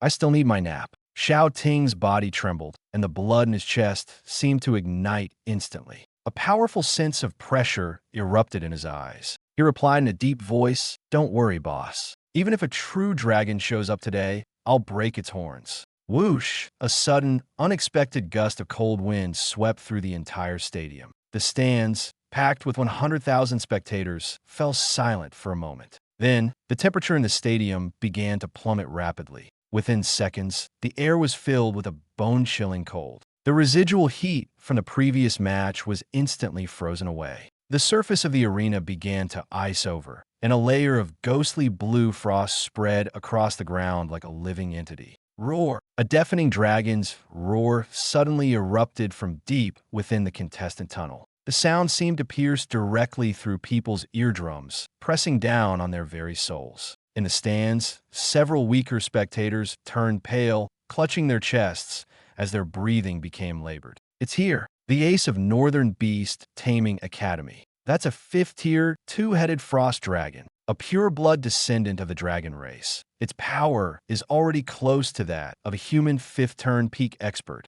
The emotions of the 100,000 spectators were ignited. Some were in awe, some were thrilled, and others were already tense with anxiety. The next moment, a colossal creature over 30 meters long smashed through the doors of the tunnel, bringing with it a blizzard as it thundered onto the center of the arena. Boom! The moment it landed, the entire main stadium shook violently. Its two massive dragon heads rose high, like two menacing icebergs. The icy breath from its nostrils was as sharp as blades. Its vertical pupils were cold and ruthless, radiating innate arrogance. On the back of the dragon, between its two heads, stood a young man. He wore a polar snow mink coat and held an ice-blue dragon spear in his hand. His expression was arrogant, and his gaze was sharp. He was Yuan, the sophomore ace of Northern Beast Taming Academy, level 29. His level wasn't particularly extraordinary, but the fact that he stood atop a genuine fifth-tier dragon spoke volumes. In the combat systems of beast tamers and knights, a mount was inherently part of one's strength. The combination of man and dragon, in this exchange competition limited to second-turn students, was an almost blatant display of overwhelming power. No wonder Northern Academy is so arrogant this year, not even taking the magic capital seriously, remarked a few university executives in the VIP box, their foreheads beginning to sweat as they stared at the two-headed frost dragon. Meanwhile, below the arena, Yuan had just finished eating and was about to lie down on the sponge mat of his tricycle for a nap. but the sudden cold wind completely blew away his drowsiness. Achoo! Lu Yuan rubbed his nose, his expression darkening. Covered in goosebumps from the cold, he looked up at the massive lizard flaunting its power on the arena, his eyes full of disdain. Whose air conditioning is broken? Setting the temperature this low? Are you deliberately trying to keep me from napping?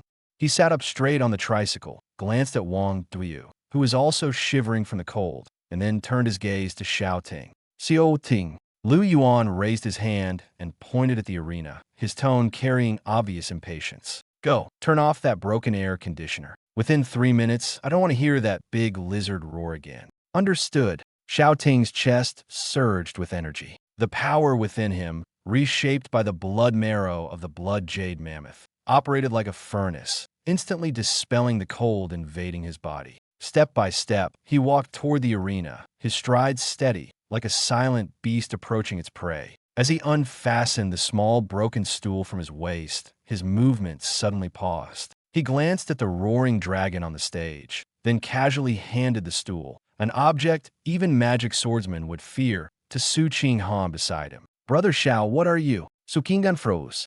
Hold this for me, Xiao Ting said, flexing his neck, producing a series of crisp cracking sound from his bones. His gaze turned cold, standing amidst the wind and snow. Xiao Ting's face showed no hint of retreat. His eyes were cold and steady, not impulsive, but calm after a firm decision. Senior Lu said that big lizard is too noisy, he said softly. Using a divine weapon against it would be giving it too much credit. It relies on brute strength and magic, so I'll use the most direct method to crush its arrogance. With that, he neither drew his weapon nor summoned his mount. Empty-handed, he walked step by step onto the ice-sealed arena. The crowd erupted instantly. He's going up. It's Xiao Ting, the chief dragon knight of the Kyoto battle team. Why isn't he carrying anything? That's a 5th-tier dragon he's facing. Is he planning to punch it to death? Everyone found it unbelievable. This wasn't a battle. It was more like an ordinary man trying to crash into a heavy tank with bare hands.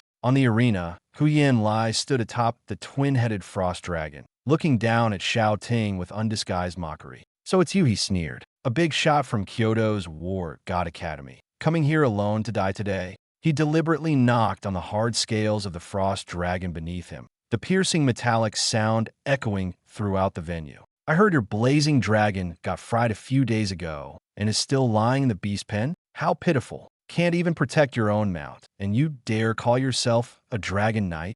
Huyan Lai's voice grew louder, his tone increasingly cutting. A knight without a dragon? What kind of knight is that? You're nothing but a cripple who can only walk on 2 legs.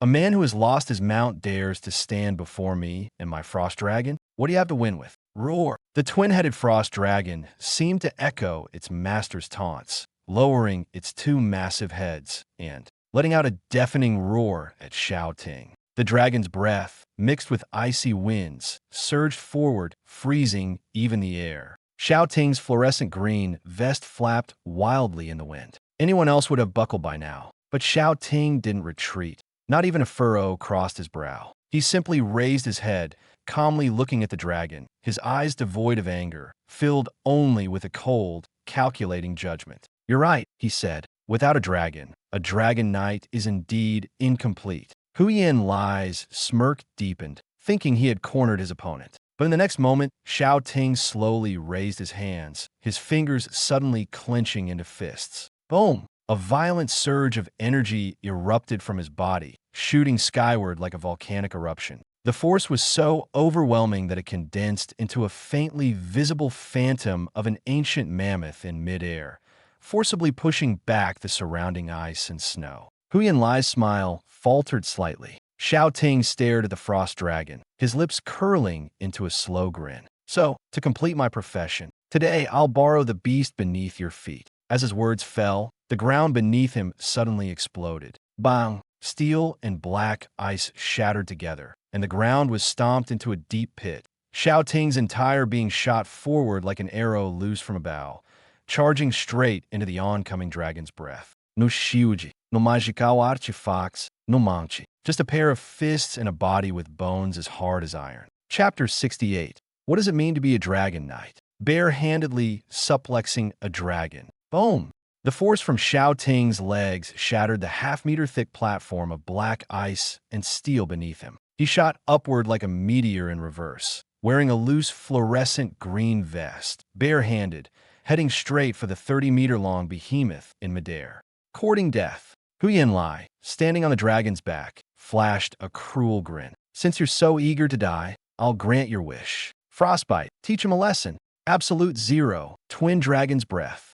The two-headed frost dragon raised both its heads, and a blinding, icy blue light glowed from its necks. In the next instant, two icy storms, each over 3 meters in diameter, roared forth. This was no ordinary cold. It was a terrifying force capable of freezing flesh, bone, and even the soul itself. The two streams of dragon breath crossed in midair, resembling two roaring ice dragons, and came crashing down on Xiao Ting. Such an attack would instantly freeze not just a knight without a mount, but even an entire heavily armored battalion into a lifeless field of ice sculptures. The faces of the spectators in the stands turned pale. It's over. There's no way he can dodge that. He's dead for sure this time. Some had already closed their eyes, unable to bear watching. Boom! The icy blue dragon's breath engulfed Xiao Ting without reservation. The violent cold exploded, instantly forming a misty cloud of ice over 10 meters wide, obscuring half the arena. For a moment, the entire venue fell silent. Yuan was momentarily stunned, then burst into laughter. Huh, is that all you've got? A worthless weakling, utterly pathetic. He sneered coldly, swinging the dragon lance in his hand. This is the fate of those who dare challenge the northern frost dragons. Not even ashes remain. But before his words could fully land, his laughter froze on his face. The next second, a sharp tearing sound suddenly came from deep within the icy mist, like fabric being forcibly ripped apart. The crowd of 100,000 fell into stunned silence, their breaths seemingly halted for a moment. A veined, muscular hand, brimming with immense power, emerged from a mist that could freeze steel to shards. That hand grabbed the edge of the icy fog and tore it apart with a fierce pull. Boom! The extreme cold of the dragon's breath, capable of instantly freezing everything, was forcibly ripped apart by sheer strength, dissipating on the spot. Ice crystals scattered in all directions as Xiao Ting hovered steadily in midair, a mere 5 meters from the two-headed frost dragon. The fluorescent green vest he wore, emblazoned with Abyss Construction Company, was completely untouched by even a speck of frost. A faint spatial ripple shimmered across the vest's surface, silently neutralizing external forces. As for the impact that had penetrated through, it had long been absorbed by the crazily restructured power within his body, leaving not even a single hair harmed. This is impossible. Yuan's eyes nearly popped out of their sockets as he pointed at Xiao Ting, shouting as if he'd seen a ghost. How can you withstand a 5th-tier dragon's breath? What on earth are you wearing? Xiao Ting didn't even spare him a glance. At this moment, his gaze was colder than the frost dragon and fiercer than a wild beast. Let me borrow your dragon for a moment. As his words fell, they exploded like muffled thunder above the arena. Using his momentum, Xiao Ting launched himself like a tiger pouncing on its prey, heading straight for the frost dragon's left head. Bang! His feet landed heavily on the frost dragon's nasal bone. The massive dragon roared in pain, letting out an enraged bellow as it thrashed its head, trying to shake him off and tear him apart with its jaws. But Xiao Ting's legs clung to the dragon's scales as if nailed in place, unmoving. He took a deep breath, his arms shooting out to grab the two massive ice crystal horns on the dragon's head. What are you trying to do? Yuan, standing on the dragon's back, was initially stunned, then let out a mocking laugh. Don't tell me you think you can use your puny strength to move a 5th-tier dragon weighing over 100 tons? You're dreaming. But his laughter quickly faded, because he heard it clearly. The giant dragon beneath his feet let out a wail laced with fear. Crack, crack! The muscles on Xiao Ting's arms began to swell madly, as if forcibly filled with iron. Veins throbbed violently under his skin like writhing snakes. A domineering, ancient, suffocating aura suddenly awakened within him. Under the gaze of tens of thousands of people, a shadow emerged in the distorted air behind Xiao Ting. A colossal, ferocious phantom of an ancient mammoth, even larger and more terrifying than the two-headed frost dragon. The mammoth's immense strength, combined with the might of the dragon elephant. "Rise up!" Shao Ting roared to the heavens, his voice no longer human. His waist sank sharply, and his arms, like two massive hydraulic pistons, exerted a terrifying force that defied all logic. The two-headed frost dragon let out the most pitiful, terrified scream of its life. Then, everyone witnessed an unbelievable scene. The 30-meter-long, 100-ton, awe-inspiring fifth-tier, two-headed frost dragon was forcibly lifted off the ground by Shao Ting. The moment its hind legs left the ground, the entire arena fell into a stunned silence. "Impossible. This must be fake," roared Huyen Jun, the Northern Academy's headmaster, as he leapt his feet in the VIP box, crushing the teacup in his hand into powder. But reality showed no mercy. Shao Ting gripped the dragon's horns tightly, twisted his waist, and unleashed all that terrifying power in a single throw. The 100-ton dragon was swung into the air by a human less than 2 meters tall, like a massive, uncontrollable whip carving an exaggerated arc through the sky. A violent gust erupted, and a sonic boom swept across the arena. Huyen Lai, who was standing on the dragon's back, couldn't hold on and was flung off, screaming as he tumbled through the air like a rag doll. But Shao Ting's movements did not stop. He swung the massive dragon with a feral intensity, his eyes blood red, as if he had completely lost his sanity. All the power in his body surged through his arms as he slammed the dragon down toward the hard steel ice arena below. Over the shoulder throw. In the next instant, a deafening crash shook the entire central stadium. It was no ordinary sound. It was like a sudden earthquake. The moment the dragon's back collided with the arena, the once indestructible steel floor crumbled like brittle crackers, collapsing, shattering, and scattering in all directions. Stones, shards of ice, and fragments of metal shot out like countless small knives, slicing through the air. A white shock wave swept across the arena floor, even making the hair of the front row spectators stand on end. Dust and debris billowed, plunging the entire stadium into a deathly silence. No one spoke. No one breathed. Even the commentator was frozen, mouth agape, as if they'd forgotten they were on the job. It was a long while before the dust began to settle. Everyone swallowed hard and turned their eyes to the center of the arena. There, a massive crater over 30 meters in diameter had formed, as if a meteor had struck, leaving a shocking sight. At the bottom of the pit, the once mighty fifth-tier, two-headed frost dragon now lay sprawled like a dead dog, its limbs splayed out amidst the rubble. Large patches of its icy scales were shattered. Dragon blood flowed incessantly, and both of its heads drooped lifelessly, emitting only faint, weak whimpers. Clearly, that one slam had shattered most of its bones, leaving the dragon on the brink of unconsciousness. And in front of it, Shao Ting still stood tall. He slowly released his grip, and the two cracked dragon horns fell from his hands. He exhaled lightly, casually dusted off his unscathed fluorescent green vest, and then looked up at Huyen Lai, who had just crawled out of the rubble, covered in blood and paralyzed with fear. Shao Ting had no weapon, yet as he stood there, his silhouette resembled a demon god emerging from the depths of hell. At that moment, everyone understood one thing. Does being a dragon knight necessarily mean riding on a dragon's back? No. Today, Shao Ting had taught everyone a lesson in the simplest, most brutal way possible to, as long as your strength is powerful enough to swing a dragon around like a toy and smash it hard into the ground, then you are a dragon knight. Below the arena, Yuan, who had been sleeping on a tricycle, was now squatting beside the wheel with a distressed expression. The recent impact had been so intense that a fingernail-sized piece of rubble flew over and struck the tricycle chain, bending it out of shape. "What a disaster," Yuan muttered, poking at the chain with a tree branch while cursing in frustration. "I just applied fresh oil, and now this big lizard has ruined it again."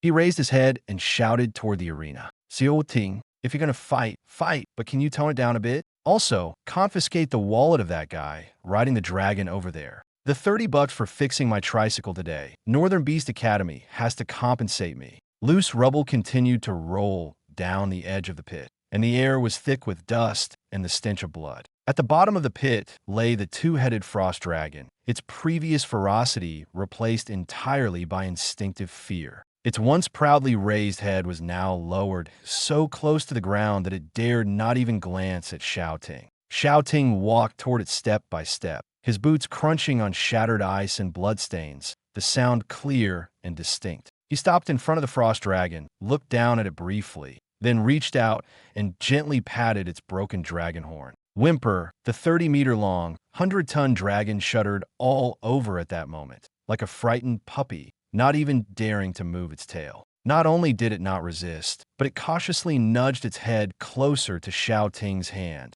as if trying to curry favor or beg for mercy. Dragons are inherently proud creatures, often looking down on many other species. But even the most arrogant beings have one condition. They must be able to defeat their opponent. When strength reaches the point of absolute dominance, concepts like bloodline, dignity, and nobility become meaningless. If you beat it into submission, it will only submit to you. Don't touch my dragon. Hu Yanlai finally crawled out of the rubble, looking utterly disheveled. His snow mink coat was torn to shreds, and the dragon spear in his hand trembled. He stared at the fifth-tier dragon he had painstakingly contracted and treated as his trump card, now bowing its head in submission to Xiaoting. The last shred of pride in his heart was completely shattered. He glared at Xiaoting with a mix of shock, anger, and fear in his eyes. "What kind of monster are you?" Hu Yanlai seemed to lose control entirely, his fingers trembling as he screamed hysterically at Xiaoting. No magic, no martial skills, just raw physical strength to throw a fifth-tier dragon over your shoulder? Are you even human? You don't deserve to be called a dragon knight. Xiaoting slowly turned around, his cold gaze fixed on him. The so-called northern genius, who had been so high and mighty moments ago, now looked as pathetic as a dog trampled into the mud. Not worthy of being called a dragon knight. Xiaoting let out a disdainful chuckle, his voice echoing through the damaged amplification array in the deathly silent stadium of 100,000 spectators. You at Northern Beast Academy treat dragons like ancestors, pampering them with good food and drink every day, hoping to tame them through affection. And what's the result? A dragon is still a dragon. You're nothing more than its servant, feeding it, cleaning up after it, and trying to please it. As he spoke, he suddenly stomped on a nearby, 1,000-pound chunk of refined steel. With a loud bang, the chunk instantly shattered into powder. Today, I'll show you what it truly means to be a dragon knight. No mounts, no dragones pius. As long as your fists are hard enough, your strength is great enough to pin the most arrogant dragon in the world to the ground. Beat it until it bows. Its head, beat it until it submits. Then you are its one and only king. That is the true meaning of being a dragon knight. These words were domineering, brutal, and carried an almost maddening arrogance. And yet, it was precisely these words that ignited the entire stadium. After a brief silence, 100,000 spectators erupted simultaneously. This is too epic. That's what you call a badass. Beating a dragon into submission makes you a dragon knight? That's so damn cool. What magic, what contract get lost? Tomorrow, I'm going to train in physical techniques. I'll wrestle a dragon with my bare hands too. I'm a fan now. From today on, Xiaoting is my big brother. Kyoto Battle Team is awesome. The live stream's comment section exploded instantly, and trending keywords surged like a tidal wave. Physically subduing a dragon, the true dragon knight. Fists are the ultimate truth. One after another, the term shot to the top of the rankings in the blink of an eye. In the VIP box, Northern Border Academy's Dean Hu Yanzhen's face was ashen, his entire body drained of strength. His proud ace, along with the century-old foundation of Northern Border Beast Taming Academy, had been utterly shattered by that throw and those words. And yet Sang Qiong held a teacup, outwardly calm, but the corner of his mouth twitched. He couldn't help but curse inwardly. Where on earth did this kid learn such outrageous rhetoric? Yet somehow, it really stirs the blood. On the stage, Hu Yanlai knelt on the ground, his eyes vacant, his entire being completely broken. He struggled to lift his hand, his voice so dry it was almost inaudible. Referee, Northern Border Academy,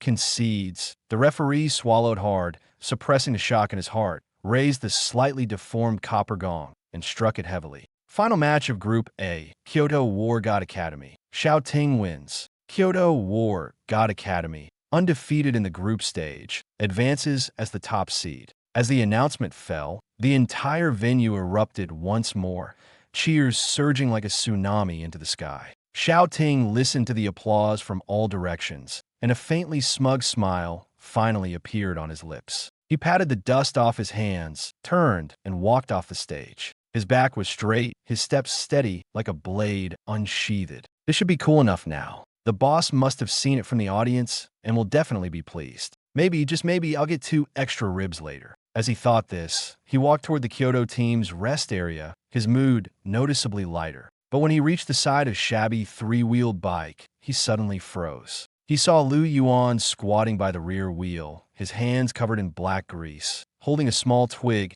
irritably poking at a jammed bicycle chain. The smugness on Xiao Ting's face vanished instantly. He quickly reined in his aura, cautiously stood behind Lu Yuan, and lowered his voice. "Boss, I'm back." Lu Yuan abruptly stood up, shook off the black grime on his hands, and his temper flared. "You still know how to come back?" He pointed a finger at Xiao Ting's nose, scolding him furiously. "What did I tell you earlier? I told you to pin it down in 3 minutes and shut it up. And what did you do? You had to lift it up and swing it around in midair. Do you think you're performing acrobatics?"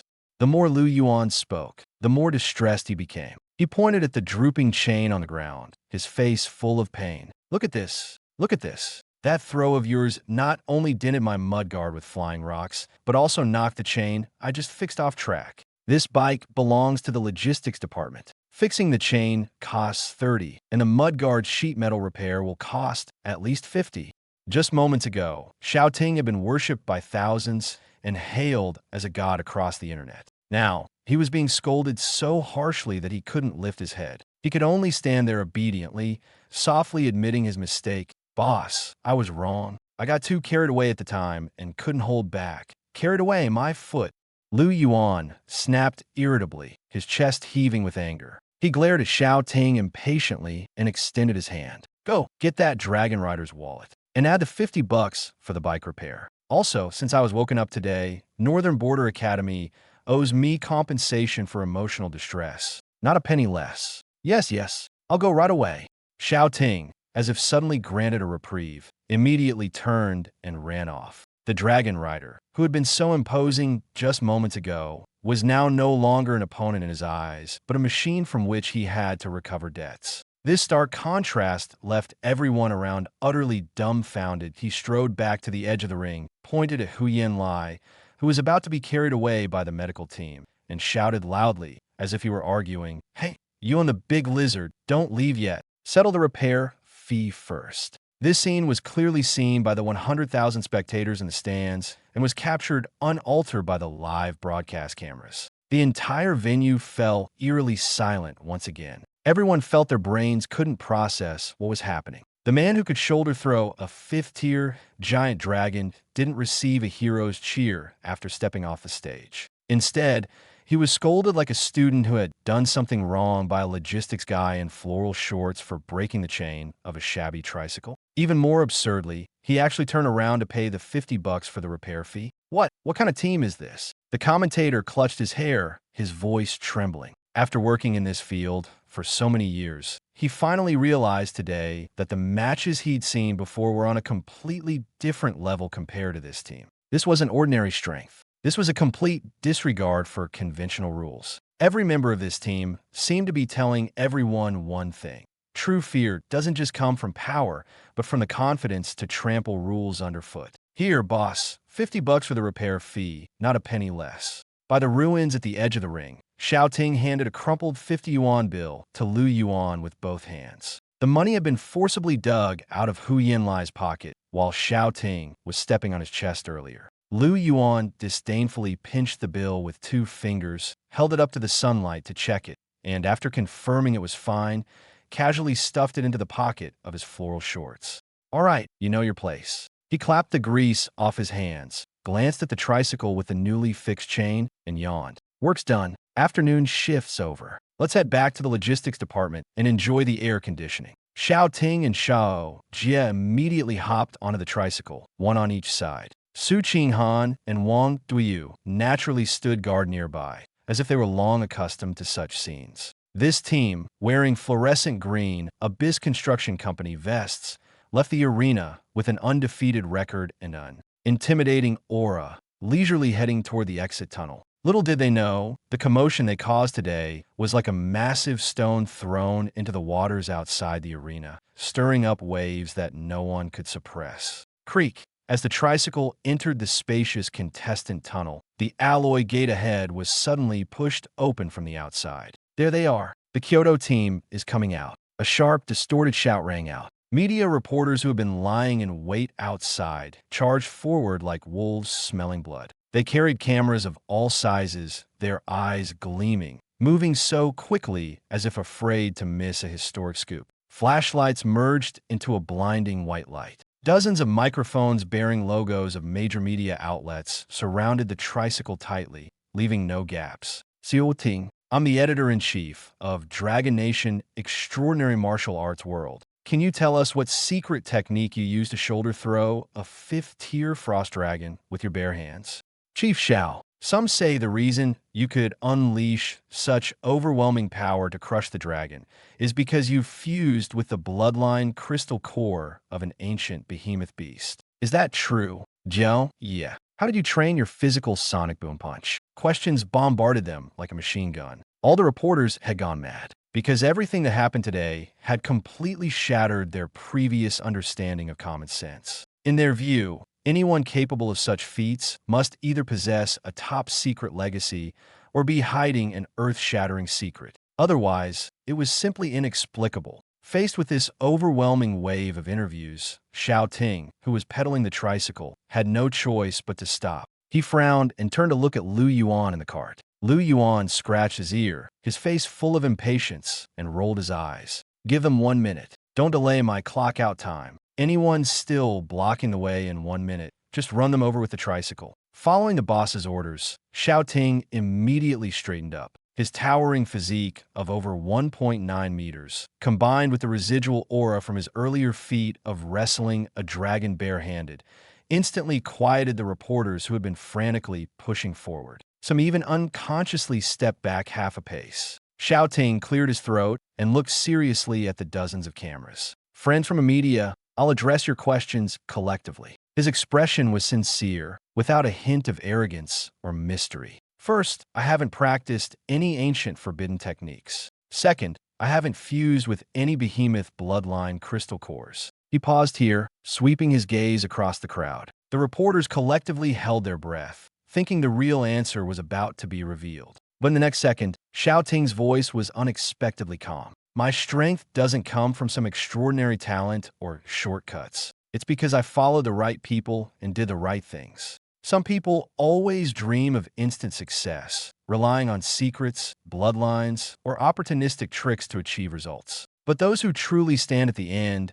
are often the ones willing to put in hard work, endure hardships, and follow orders. After these words, the scene fell silent. The excitement on many reporters' faces gradually faded, replaced by astonishment. They had expected to hear some earth-shattering revelation. Instead, the answer was so simple, even plain, yet the simplicity made it irrefutable. The earlier battle had already proven everything. The true determinant of victory wasn't some legendary mysterious power, but the discipline, trust, and execution of a team. Xiao Ting looked at them, his tone steadier now. If you really want to write news, don't just focus on the spectacle. Pay more attention to how people get to where they are step by step. Stop always looking for shortcuts. If you stray off the path, the fall will only be harder. With that, he raised his hand and patted the tricycle's cargo bed. Let's go back to work. The tricycle started up again, moving steadily toward the exit of the passageway, carrying an inexplicable sense of reliability.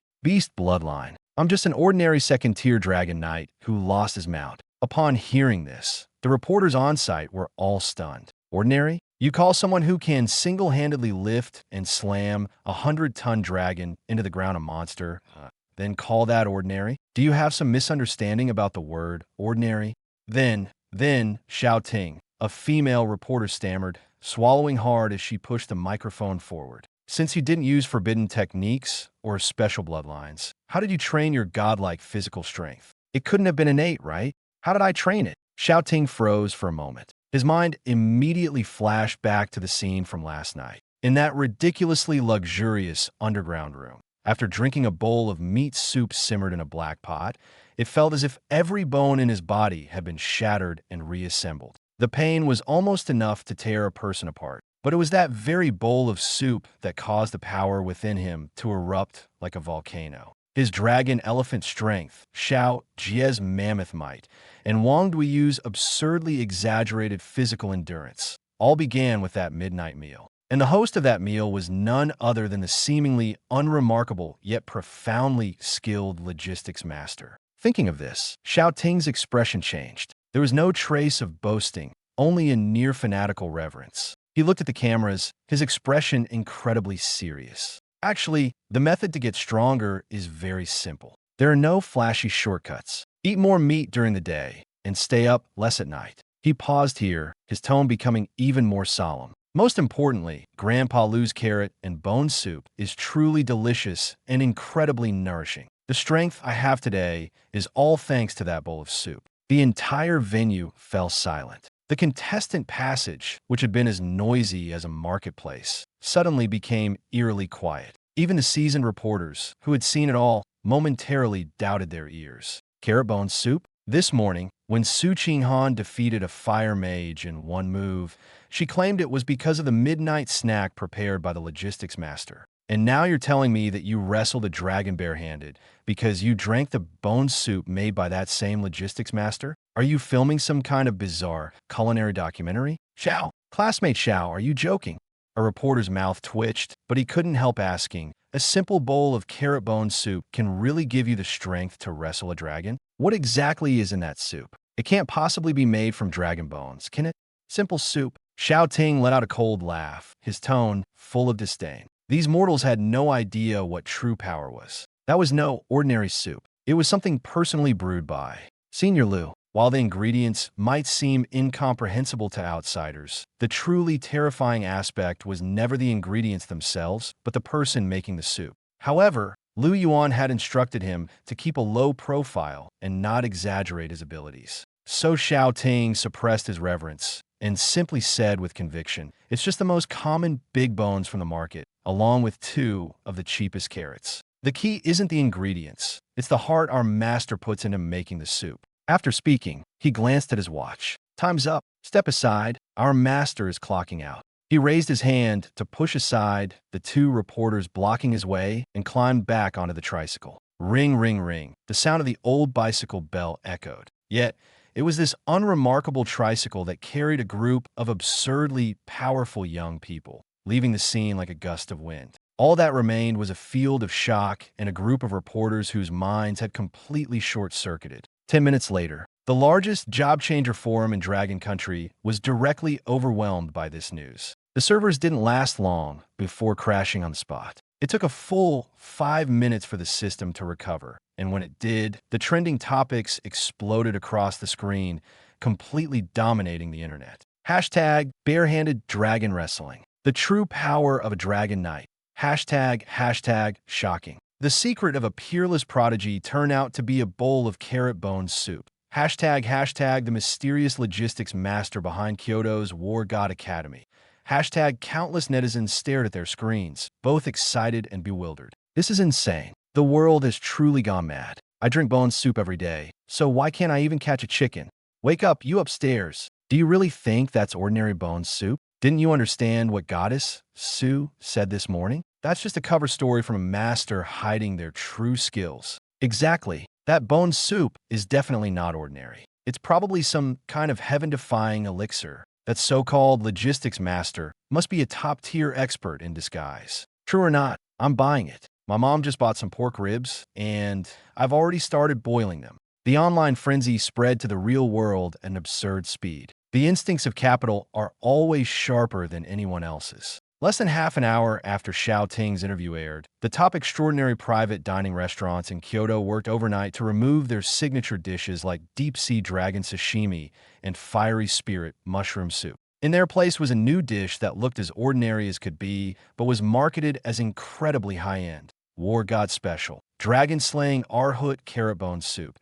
To ride the wave of this trend, these restaurants even used outrageously exaggerated slogans. Drink this soup today, wrestle a dragon tomorrow. What was originally just leftover pork bone soup from the night before costing less than 50 yuan to make, was marked up to a sky-high price of 100,000 academic credits per bowl at these high-end restaurants. Even more absurdly, this craze spread across Kyoto overnight. The dragon bone soup priced at 100,000 credits per bowl was snatched up by aristocratic heirs and job changers within 10 minutes. Carrots and large bones on the market saw a 300-fold price increase in just one afternoon, selling out completely. The meat vendors, staring at their empty stalls, were so overwhelmed with emotion that they shed tears and even set up a shrine with Lu Yuan's photo, worshipping it daily. To them, this was no longer just a pot of soup. It was a life-changing fortune. And the mastermind behind all this, Lu Yuan, was currently sitting in the luxurious basement of the third logistics storage facility, staring at the news feed on his phone, his heart aching terribly. Are these rich people out of their minds? He slapped his thigh, his face full of pain. 100,000 credits for a bowl of pork bone broth? If only that money were mine. The more he thought about it, the angrier he became, and the more he felt he had suffered a huge loss. 001. Lu Yuan suddenly looked up, his eyes almost glowing green. Go fish out those mammoth bone scraps you dumped into the sewer after scrubbing the pot last night, and clean them up. 001, standing nearby, froze, as if sensing something ominous. But Lu Yuan was already getting excited, speaking faster and faster, completely immersed in his dream of striking it rich. Tomorrow, set up a stall outside the stadium. We'll sell authentic secondhand broth. 5,000 per bowl. Buy it or leave it. These people love speculation, right? Then let them keep speculating. I'll just count the money. The more he spoke, the more brilliant he thought his idea was, as if he could already see rows of credits flying toward him. But just then, the massive holographic TV on the living room wall suddenly lit up, interrupting with an urgent announcement from the National College Supernatural Exchange Tournament Committee. Dear viewers, after last night's draw and schedule arrangement, the matchup list for the semifinals of this year's National Top College Supernatural Exchange Tournament has officially been released. Stirring background music played, instantly adding a sense of tension to the air. Lu Yuan paused his scrubbing and turned to look at the TV. At the same time, Su Qinghan and Xiao Jie came down the stairs. The two had just finished a meeting and were holding the tournament schedule, their expressions heavy. Su Qinghan walked up to Lu Yuan, handed him the schedule, and spoke in a tone more solemn than usual. Boss, the semifinal opponents have been announced. She paused, her gaze growing more serious. This time, the opponent is very troublesome, even harder to deal with than the Northern Frontiers Dragons. Lu Yuan took the schedule, glanced at it, and immediately raised his eyebrows. The screen clearly displayed Group A champion Kyoto War God Academy versus Group C champion Southwest Mechanical Corps Academy. Mechanical Corps Academy? Lu Yuan read it aloud, his tone tinged with doubt. The name sounds like a school specializing in welding. Boss, don't underestimate them. Xiao Ting immediately stepped forward, his expression serious. This school is very unique. It's the only college in Longhua that has completely abandoned traditional magic and martial arts training. All of its students are magical mechanical engineers. They don't train their bodies or follow the bloodline enhancement path. Instead, they directly pilot heavy-armed mechas over 10 meters tall. The mechas are powered by high-level magical energy reactors with extremely exaggerated firepower. Xiao Jie swallowed hard beside him, adding more bluntly, and they have a severe fear of insufficient firepower. Every time they compete, their strategy is simple. Load up all the heavy magical cannons they can, and start with a full-scale bombardment. He paused, his tone changing. Yesterday, when they fought another team, the opponents didn't last even 3 seconds before being blasted into charcoal. The basement fell silent. Even Lu Yuan, who had been entirely focused on making money moments ago, slowly put away his smile. He knew very well that opponents like these couldn't be defeated by luck alone. The real challenge had arrived. Lu Yuan looked up at the towering heavy-armed mechas, but his gaze showed little panic. Instead, he quickly began calculating at full speed. Such a level of steel behemoth must be made of expensive materials. If they could actually destroy a few and drag them back to dismantle for parts, even selling them as scrap metal would bring in a considerable income. Thinking of this, his eyes grew brighter, and even his breathing quickened. These guys look valuable, Lu Yuan muttered softly, his lips almost unable to suppress a grin. This match isn't just about winning. We need to bring them back intact as much as possible. No waste, not even a bit. The four-person team was stunned upon hearing this. Their nerves, which had been stretched to the limit, were abruptly interrupted by his words.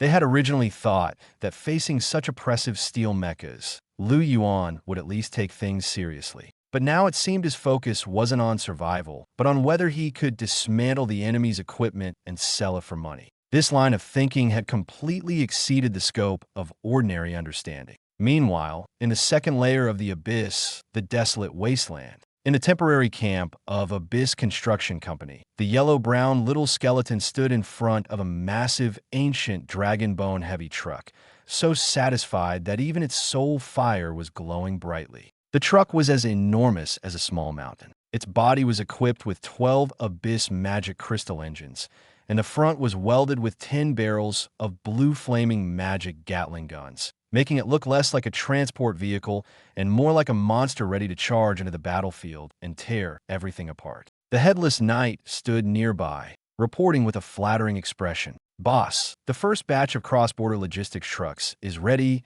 and can be sent to the master at any time." The little skeleton listened and was about to deliver an impassioned motivational speech when it suddenly froze. The blue soul fire in its eye sockets flickered violently, as if something had stabbed it hard. Through the soul contract connected to its master, it clearly sensed that in the distant human realm, an extremely cold and heavy steel aura had suddenly appeared before its master. That wasn't magic, nor was it martial arts. It was a pure, almost brutal mechanical force. The little skeleton was stunned for half a second, its jawbone nearly falling off. It hurriedly reattached its lower jaw, the blue fire in its eye sockets flashing wildly, and its voice changed pitch. "Mechas, humans in the human realm, have already created such terrifying heavy machinery. In its imagination, the master must now be standing in the middle of a battlefield, surrounded by a massive steel army. Those giant mechas, over 10 meters tall, were aiming their cannons at the master's warehouse, preparing for round after round of bombardment. And its proud dragonbone heavy truck, in the eyes of the enemy, was probably no better than a broken-down tractor. Thinking of this, the little skeleton's emotions exploded instantly. Humiliation. This is humiliation. It kicked over the nearby bone table, sending bone fragments flying everywhere. The master is fighting desperately at the front, and we're still using these outdated trucks to fool him? No, absolutely not. Whatever humans have, we must have. Whatever humans don't have, we must also have." It turned its head and shouted sharply at the side, "Bring me that green-skinned dwarf." In less than half a minute, the chieftain of the Black Goblin tribe was dragged over like livestock by the headless knight. Over the past few days, he had been forced to work non-stop at the construction site, and his whole body had become noticeably thinner. His eye sockets were sunken, his face was ashen, and he was clutching a wrench tightly in his hand, as if even standing was a struggle. "Lord, what are your orders?" The chieftain's voice trembled. "Today's quota of safety vests. We've already exceeded the target." The little skeleton had no interest in listening to him. It directly pulled a charred stick from the fire pit and began drawing quickly on a large piece of magic bear hide. Its drawing was extremely abstract. 2 legs, 2 arms, a massive reactor on the chest, and a head tilted as if it might fall off at any moment. But it drew with utmost seriousness, as if this wasn't a mere sketch, but the blueprint for the future of abyssal industry. Smack! The little skeleton slammed the blueprint onto the goblin chief's face, its voice filled with uncontrollable madness. "Do you see this? Starting today, stop all logistics trucks. I want you to use the hardest abyssal dragon bones for the frame, use void spiderwebs for the transmission structure, and dig out the heart of that 9th-tier demon as the power core. I want you to build a 50-meter-tall abyssal mech within a day. It must walk, it must fight, and it must come equipped with heavy artillery." The goblin chief was so terrified that he fell to the ground, tears streaming down his face. "Master, we're just goblins who know how to smash rocks. We can't even understand the simplest blueprints, and you're asking us to build a mech? This is impossible." The little skeleton's fiery eyes suddenly dimmed, and its tone turned icy. "Can't do it." It slowly drew the worn steel broadsword from its waist, the blade gleaming coldly in the firelight. "Then make it happen."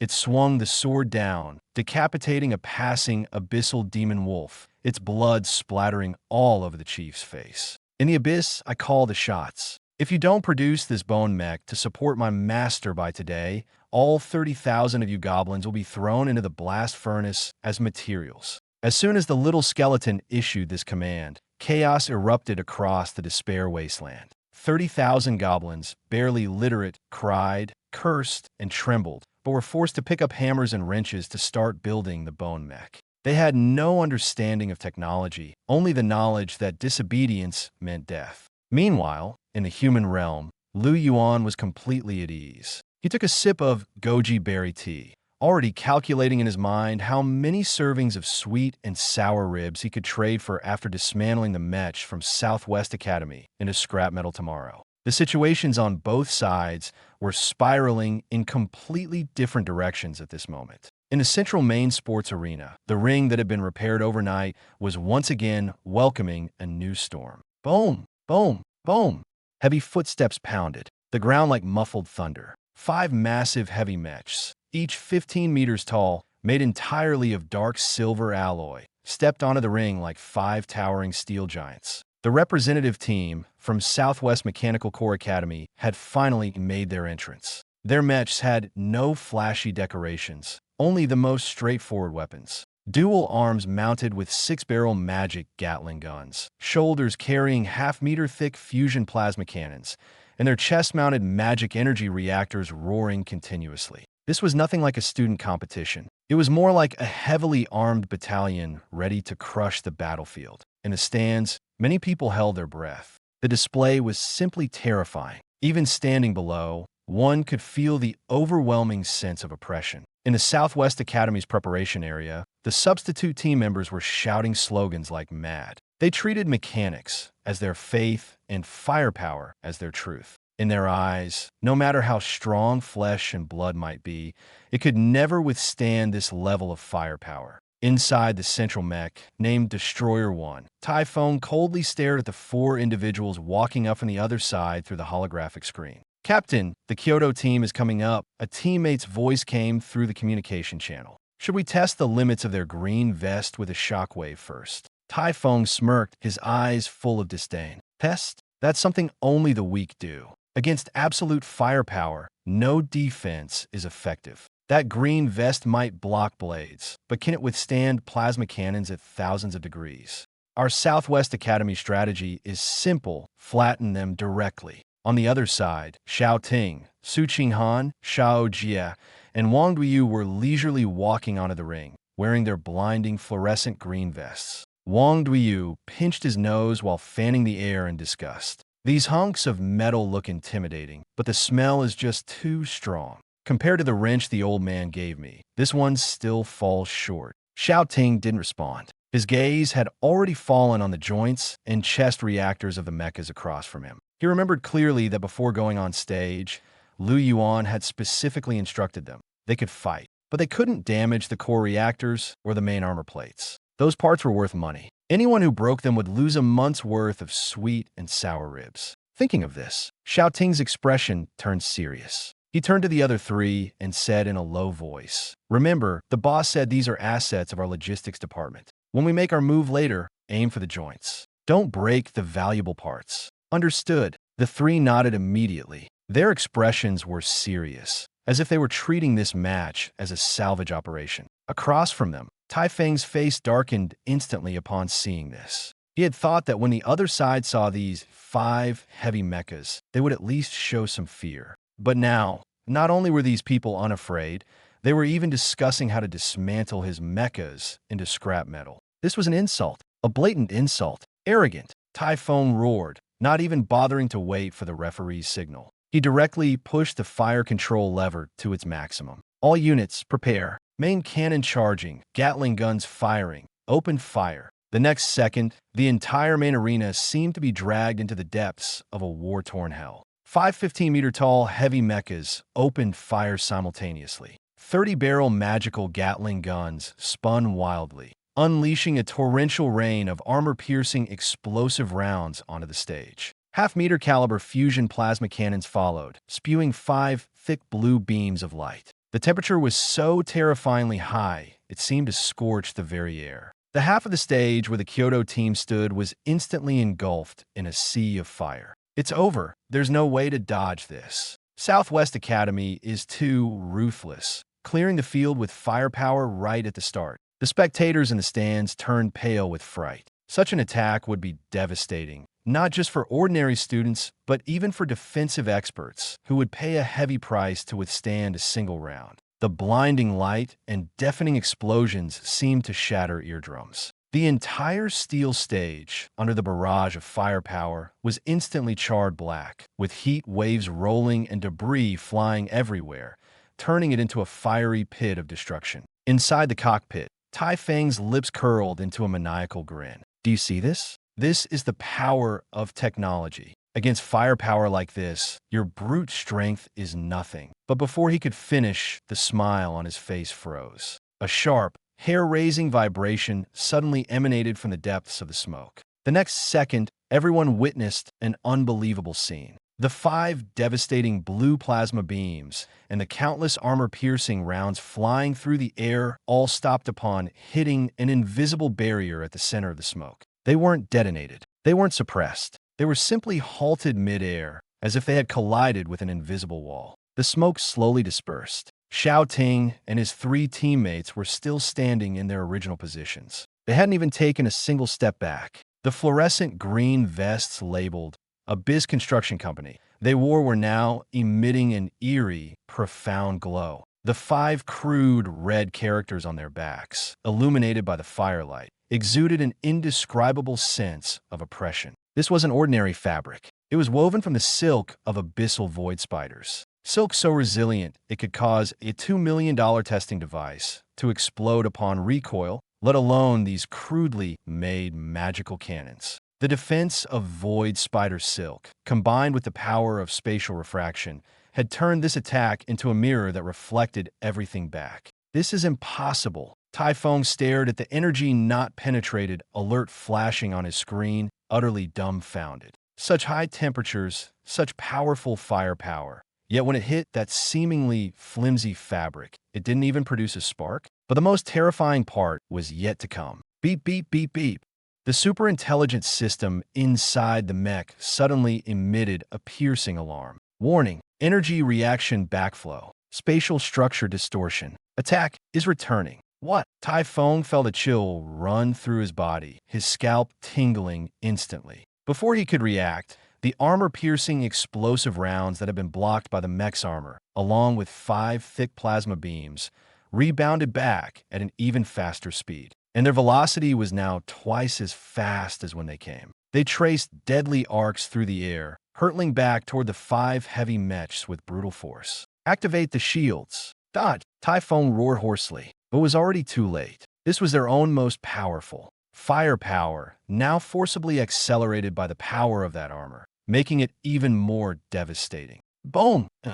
5 blinding fireballs exploded simultaneously. Small mushroom clouds rose into the air over the southwest arena, and the entire platform shook violently. The proud magic energy alloy armor, under the assault of their own main cannons, was torn apart like paper. Mechanical arms were blown off, gun barrels melted into molten metal, and the reactors in their chests sparked uncontrollably, causing the entire mech to spiral into chaos. Bang! Clang! The 5 towering steel giants, each 15 meters tall, collapsed heavily into the rubble amidst the dead silence of the crowd. Black smoke billowing and sparks flying, reduced to nothing more than heaps of scrap metal. From a moment Tai Feng pressed the fire button to the destruction of the 5 mechs, less than 10 seconds had passed. In the audience, everyone had their mouths agape, unable to utter a single word. Withstanding magic energy heavy artillery? No, this wasn't just withstanding. This was returning all the firepower intact without even lifting a hand, using nothing but a piece of protective armor. As the entire arena was still immersed in this utterly absurd and shocking scene, a boy in floral shorts suddenly emerged from the rubble at the edge of the platform. He was holding an old abacus, moving with the speed of a hungry wolf. Yuan leapt onto the shattered platform, his eyes gleaming as he stared at the 5 smoking mechs, his fingers flying across the abacus. Jackpot! Jackpot! This is top-grade magic energy alloy. Recycling this will fetch a fortune in credits. The more he calculated, the more excited he became. He turned and shouted at the 4 people still standing in place. "What are you all standing there for? Get to work. This is money." Shouting, "Go dismantle that mechanical arm that's still intact. Be gentle, don't strip the screws. Fatty, you're strong. Pry open the cockpit door for me. That thing can be traded for several good pots. Xiao Jia, keep an eye on that reactor. Don't let anyone touch it. If it gets damaged, your whole team will have to pay for it." The once imposing championship arena had, in this moment, been forcibly turned into a large-scale scrap dismantling site. The 4 who had just stood like war gods, taking on cannon fire, now moved with astonishing proficiency, almost reflexively pulling wrenches and pliers from their belts. They rushed toward the smoking mechs, skillfully dismantling any usable parts. The atmosphere of the entire match shifted from a life-and-death confrontation to a completely different, more absurd and pragmatic scene. Because sometimes, what truly moves people isn't the victory itself, but how much tangible benefit that victory can bring. Inside the cockpit, Typhon was shaken to the point of near collapse, his body covered in blood, even breathing becoming difficult. He struggled to open his eyes and, through the shattered bulletproof glass, saw the boy in floral shorts standing outside his mech, slapping the outer shell with a look of disdain. The craftsmanship is terrible. The welds aren't even aligned. This scrap metal will probably get undervalued when sold. Hearing this, Typhon felt a surge in his chest. Humiliation and rage rushed to his head, and he spat out a mouthful of blood. His vision went black, and he passed out on the spot. Outside the central main stadium, the setting sun cast the entire building in a dark golden hue, the atmosphere solemn like the ruins of a battlefield. But just at that moment, a piercing creak sound rudely shattered the tranquility. Xiao Ting and Xiao Jia, shirtless and drenched in sweat, were pedaling furiously on a rickety, nearly falling apart tricycle. The cargo bed was piled high like a small mountain with the mainboards, reactor shells, and a heap of high-grade metallic components from 5 heavy mechas dismantled at the Southwest Mechanical Academy. Yuan sat steadily on top of the pile, holding a broken abacus in his hand, calculating as he slid the beads, his eyes gleaming. This titanium alloy plate is still in decent condition. It can fetch a good price. There's still some residual magic oil in this hydraulic rod. It can be recycled and reused. We're rich, truly rich. Just this trip alone, picking up scrap is enough to make a fortune. The more he calculated, the more excited he became, as if he were staring at mountains of gold and silver. But just as he was immersed in his money-making enterprise, Xiao Ting suddenly slammed on the brakes. The tricycle screeched to a halt, and the scrap metal in the cargo bed clanged together with a series of dull thuds. Yuan frowned and looked up, displeased. "Why are we stopping? Time is money. Don't you get it?" Xiao Ting's expression was a bit off, and his voice lowered. "The way ahead is blocked, boss." Yuan followed his gaze, and his expression gradually turned serious. At the open space outside the passageway exit, a dense crowd of people stood, blocking the way. They weren't ordinary spectators, nor were they reporters. Instead, they were a group of well-dressed, imposing heirs of noble families and top-tier geniuses. Each of them exuded a strong, extraordinary aura, clearly not to be underestimated. At the forefront stood Zhao Su, the vice-captain of the Magic City Ability Academy who had been eliminated, along with several main players from the Northern Beast Taming Academy. In addition, there were many other popular contestants who had been eliminated from various competition zones. Their eyes were bloodshot, their breathing rapid, and they stared at the items on the tricycle like starving wolves eyeing a piece of meat, barely able to suppress their frenzied desire. Yuan jumped down from the pile of scrap metal in one swift motion,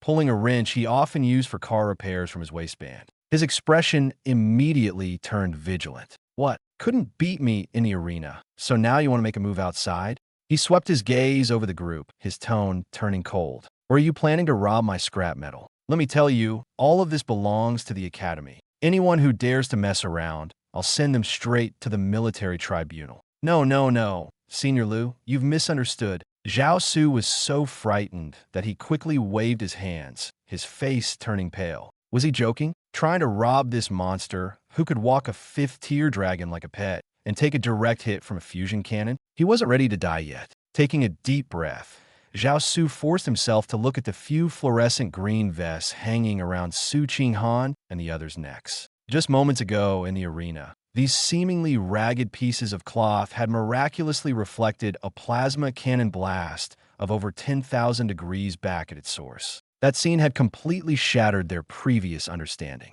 Now, they finally realized that these were not ordinary battle vests at all, but divine artifacts far beyond their imagination. Even just taking one back to study its patterns might benefit them for a lifetime. Zhao Su swallowed hard, suppressing his excitement, and respectfully bent down, handing over a black gold credit card. Senior Liu, I humbly offer 1 million academic credits to purchase one of your green battle vests. 1 million. A wealthy scion from the Eastern Sea Consortium immediately protested, shoving Zhao Su aside and raising his hand with 2 more cards. Senior Liu, I'll offer 2 million, as long as you're willing to sell. The Long family of Eastern Sea will treat you as an honored guest. I'll offer 2.5 million.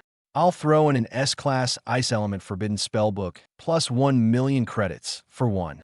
In an instant, the passageway exit turned into an underground auction house. These geniuses, who usually held their heads high and refused to yield to anyone, were now red-faced and arguing, no different from people fighting over the last discounted basket of eggs at a market. Xiao Ting, Su Qinghan, and the others stood to the side, completely dumbfounded.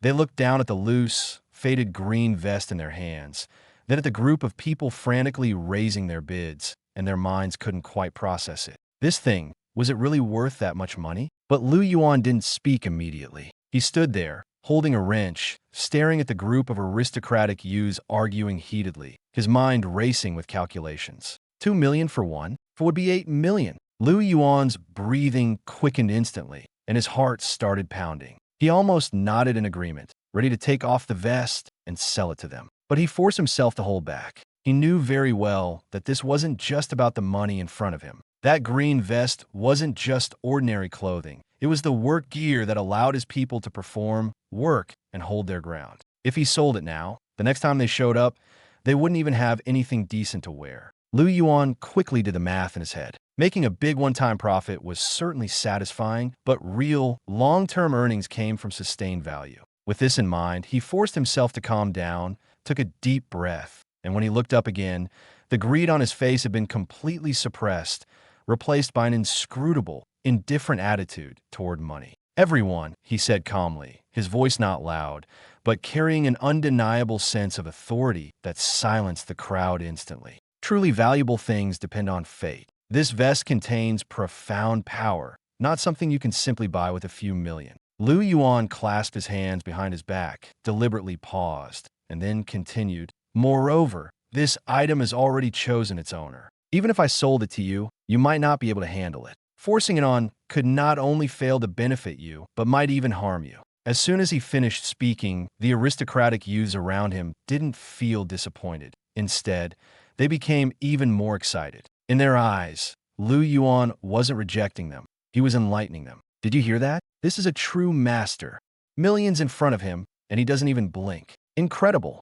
A treasure that recognizes its owner. It's not something that can be casually traded. The senior is reminding us not to be blinded by external things. Zhao Su lowered his head, his face full of disappointment, and his tone was tinged with regret. If that's the case, then we simply lack the fortune. Sorry to trouble you, senior. Everyone thought the matter was about to end and prepared to leave. But just then, Lu Yuan suddenly changed his tone. However, he dragged out the word, his tone softening. Since meeting is fate, and considering your sincere pursuit of the Tao, I can't sell it to you, but I can let you experience it. After speaking, Lu Yuan casually picked up a piece of broken cardboard from the roadside, grabbed a black marker, and quickly wrote a few lines. Then, with a loud slap, he stuck the cardboard onto the hood of a tricycle. The crowd gathered around to look and saw the following written on it. Law Experience Zone, where the green vest and comprehend the Tao. 1 million credits / minute. No credit allowed. Scan to pay. 1 million for 1 minute.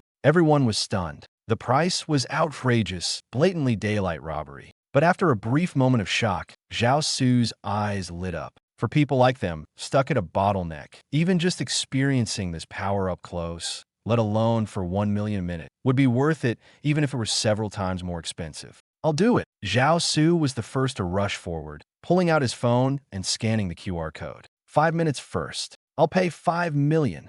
Refreshing. Lu Yuan looked at the payment notification, grinning so widely his eyes nearly closed. Fatty, take yours off and give it to him.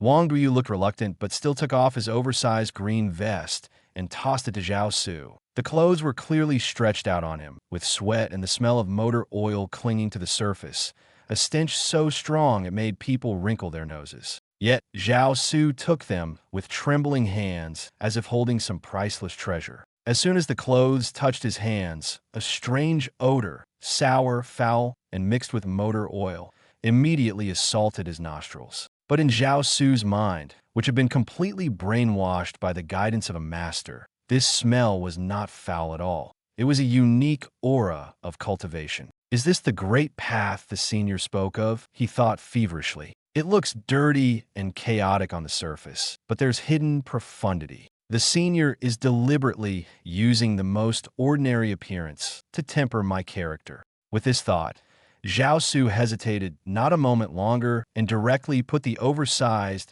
stinking green vest over his expensive custom-made suit. The moment he wore it, the texture of the inner layer and the subtle spatial fluctuations of the outer layer suddenly resonated faintly with the magic within his body. In the next second, Zhao Su felt a loud boom in his mind, as if something had struck him heavily. He seemed to see an endless void where all attacks were distorted and refracted by an invisible force, unable to reach their true target. At that moment, he felt as though he had suddenly understood something. For a mage, such an epiphany was invaluable. Understand? I finally understand. Zhao Su dropped to his knees, clutching the foul-smelling green vest tightly, tears and snot streaming down his face. He looked like a traveler who had finally found water in the desert, crying both miserably and ecstatically. The people around him were completely stunned by the scene. Zhao Su really had an epiphany. Even the magic fluctuations on him have changed. This vest is definitely not an ordinary item. The crowd erupted in excitement. Night fell, and the sky over Kyoto was dotted with faint lights. A rickety tricycle creaked into the courtyard, piled high, with discarded parts collected from outside the competition venue. As the vehicle came to a stop, Lu Yuan jumped off, looking every bit the seasoned businessman as he began giving orders. Unload the goods and be careful. Don't damage that titanium alloy motherboard. It's worthless if it's dented. After speaking, he casually leaned back on the lounge chair by the basement door, holding a cup of tea steeped with goji berries, looking far too relaxed for someone who had just finished a match. Xiao Ting and Xiao Jie were being used as free labor, moving items back and forth until they were drenched in sweat. Wang Duyu stood off to the side, staring at the fluorescent green work vest with a complex expression, as if studying some rare treasure. Unable to hold back, he asked, "Senior Lu, apart from my sweat and the smell of motor oil, what else is on this vest? What are those rich young masters thinking? They're lining up to pay big money just to sniff it and claim they've had an epiphany." Lu Yuan glanced at him, his tone indifferent. "You don't understand. The wealthier people are, the more easily they get obsessed with strange and unusual things. All you need to know is that this thing can make money. Don't overthink it. Wash the vest. We need it for tomorrow's finals." Upon hearing this, Wang Duyu immediately nodded and went off with a basin to wash the vest. Meanwhile, in the basement living room, a massive holographic screen was replaying another semi-final match. Su Qinghan had just finished her shower, changed into loose-fitting loungewear, and her hair was still damp. She stood in front of the screen, her expression unusually serious. "Boss, Brother Xiao, come take a look," she said, pausing with a clear note of caution in her voice. "This is the other semi-final match from this afternoon. The opponents will face tomorrow. Something's very off about them." The moment the words "very off" left her mouth, Xiao Ting and Xiao Jie immediately dropped what they were doing and hurried over. Even Lu Yuan set aside his lazy demeanor and looked up at the screen. On the screen, the two sides in a match were the Northwest Elemental Academy, known for their fire and lightning-based attacks, and the Central Divine Academy, a team that had almost no presence. That team was eerily quiet. They were all dressed in pristine platinum robes, holding milky white staffs in their hands, and even their posture was as orderly as if they had rehearsed countless times. As soon as the match began, the Northwest Academy launched a fierce assault. Thunderstorms exploded, seas of fire surged, and the entire arena was almost swallowed by an elemental storm. The oppressive force was enough to make an ordinary person unable to stand steady. Xiaoting glanced over and said in a low voice, "This firepower is already approaching the limit of a third-tier mage. Even if it were another team, they might not be able to withstand it." But on the side of the Central Holy Academy, the 5 people remained motionless. They neither retreated nor dodged, and even their defensive stance appeared unusually calm. The leader of the team was named Sheng Tianyao. He had long golden hair, features so handsome they bordered on perfection, and eyes that were as calm as if he were looking at a group of pitiable people in need of salvation. He slowly raised his staff, his movements so graceful they seemed like part of some ritual. Then he spoke. "God says chaos must be cleansed. Fury must be purified." His voice was not loud, yet it carried a strange sense of pressure, as if every word had been meticulously polished. The moment his words fell, the light on his staff suddenly flared. It wasn't an ordinary light, but a holy white radiance, so piercing it was almost impossible to keep one's eyes open. It didn't explode like flames or rage like lightning. Instead, it pressed forward in a quieter, more absolute manner. The overwhelming sea of fire and thunderstorms from Northwest Academy were rapidly weakened and dissolved under that light, as if encountering a natural nemesis. Su Qinghan frowned deeply and said in a low voice, "Their power isn't just strong.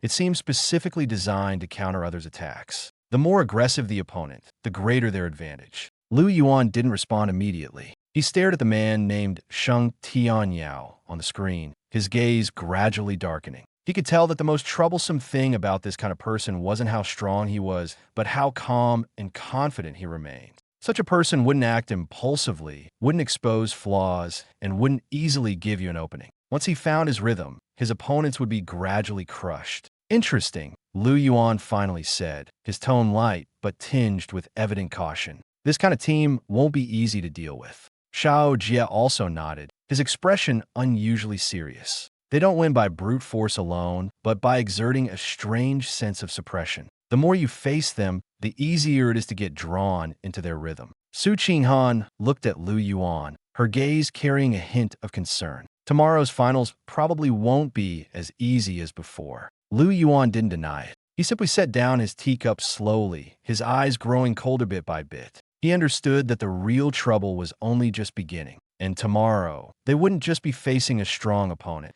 It felt more like stepping into a carefully laid trap. A soft yet blindingly radiant milky white halo spread out from the tip of Sheng Tianyao's staff, rippling outward like waves on water. In that moment, even the air seemed cleansed, exuding a sacredness that made people afraid to look directly. The next second, the overwhelming thunderstorms and sea of fire collided with the white light. There was no explosion, no impact, not even the slightest struggle. The raging lightning and flames seemed to suddenly lose their temper, instantly quieting down and dissolving into countless tiny points of light, cleanly dissipating into the air. Xiao Jie gasped sharply, his eyes wide with shock. But it wasn't over yet. The white halo continued to sweep forward, gently brushing past the bodies of the 5 Northwest Academy team members. The 5 elemental mages, who had been brimming with momentum and preparing for a second wave of attacks, instantly turned pale.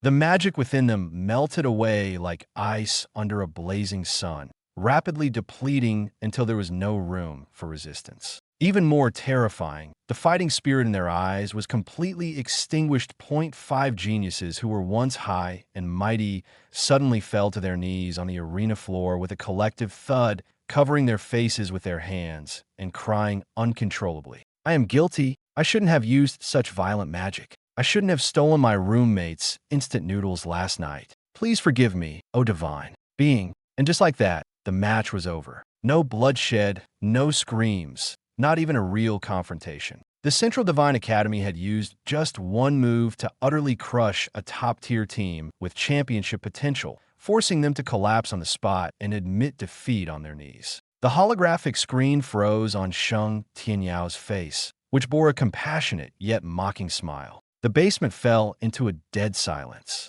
Su Qinghan took a deep breath, her expression more serious than ever. "Do you understand now?" she asked. "They are not ordinary elemental mages. What makes them truly terrifying isn't the strength of their magic, but the fact that they wield a higher-level power. It's not just a simple attack.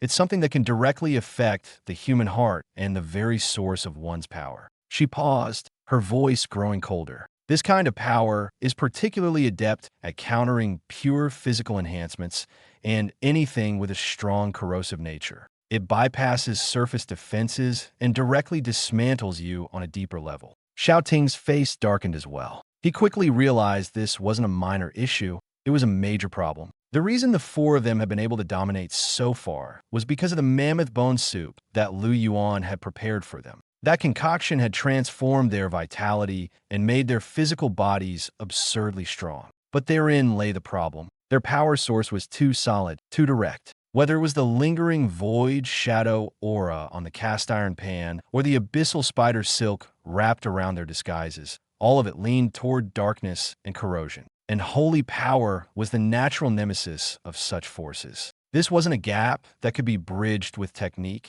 It was an inherent counter. "Boss, this is real trouble," Xiao Ting said in a low voice, turning to Lu Yuan. "If they use the same strategy tomorrow, our advantage might be severely suppressed." "Exactly, boss," Xiao Jie chimed in, nodding nervously. "If they specifically target us, tomorrow's battle could be really tough." The four of them had already started seriously discussing countermeasures, even preparing themselves for a hard fight tomorrow. But Lu Yuan suddenly sat up straight, his expression even darker than before. He wasn't paying attention to the so-called holy laws, nor was he looking at Sheng Tianyao's pretentious face. Instead, he was frantically zooming in on the screen, scrutinizing the outfits of the Central Academy team over and over again. The more he looked, the deeper his frown became, until it was practically knotted. "These guys," Lu Yuan gritted his teeth, his voice full of disappointment. "Aside from a few blindingly white robes, all they have is a broken wooden staff." He examined them again, growing increasingly irritated. No mechas, no metal armor, not even a single decent piece of jewelry. Poor, so poor. Lu Yuan slapped his thigh, his heart aching. He had just made a tidy profit off the Southwest Academy today and was hoping to rake in another big haul in the finals. But now it turned out their opponents were a bunch of glowing paupers with nothing of value on them. This wasn't a competition. It was a waste of time. "Boss," Xiao Ting couldn't help but remind him, "we were just talking about how their power counters ours." "Counter what?" "Counter nothing." Lu Yuan waved his hand impatiently, his face full of disdain. "A bunch of penniless losers without decent equipment. Beating them won't even yield any loot. Tell me, what's the point of fighting this battle?" The more he spoke, the angrier he became. Finally, he stood up and issued a direct order to the four of them. "Tomorrow, when you get on that stage, whether they start glowing or chanting, remember one thing. Within 10 seconds, no, at most 30 seconds, kick those guys in white robes off the stage. Don't waste time on them, don't drag things out with them, and definitely don't spend time on people who have no value. Do you understand?" The four of them stood in place, momentarily unable to react. They had originally thought the boss would discuss how to break the deadlock, how to counter that terrifying divine power. Instead, the boss's concern wasn't about whether they could win, but whether the opponent had anything valuable on them. The air seemed frozen. The black gold credit card lay quietly on the table, reflecting a cold light. At that moment, no one in the room spoke, and even their breathing became heavy. Xiao Ting and the others' faces had completely darkened. Anger burned in their eyes, and their fists clenched so tightly that cracking sounds could be heard. To them, this wasn't a simple transaction, but a blatant humiliation. The other party actually wanted to buy a rigged match with money and even expected them to drug their own teammates. Such actions weren't just shameless. They treated people as mere tools to be manipulated at will. Just as everyone was about to lose their composure, Lu Yuan raised his hand slightly, signaling them to hold back. He slowly walked to the table, his movements light, as if afraid of startling something precious. Then he reached out and picked up the card, his fingertips trembling slightly. It wasn't fear, it was excitement. His eyes were fixed on the card, like a starving man suddenly presented with a table full of steaming hot food. The disdainful expression he had moments ago instantly vanished. His breathing grew heavier, his Adam's apple bobbed several times, and he looked as though he had been struck by an overwhelming surprise. 10 million credits. This was no small amount. To Lu Yuan, this wasn't just a card. It was a life-changing fortune, a resource of astronomical value. His mind immediately began calculating how many materials he could buy, how much equipment he could exchange for, how many shortcuts the logistics team could take. He even started imagining what he could eat every day in the future. The red-robed archbishop noticed his reaction, and a satisfied, cold smile appeared on his lips. He knew that money could make many people bow, especially those who were already lacking dignity. In his eyes, this young man was no different. As long as the price was high enough, even the hardest bones could be bent. "Be smart," he said coldly, his tone carrying an oppressive sense of superiority. "Before tomorrow's match, add a little weakening potion to the water of those four. This money will be yours. As long as you comply, the church will remember your favor." He spoke casually, as if he wasn't buying a match, but merely making a trivial decision. But after Lu Yuan heard him, he didn't respond immediately. He lowered his head,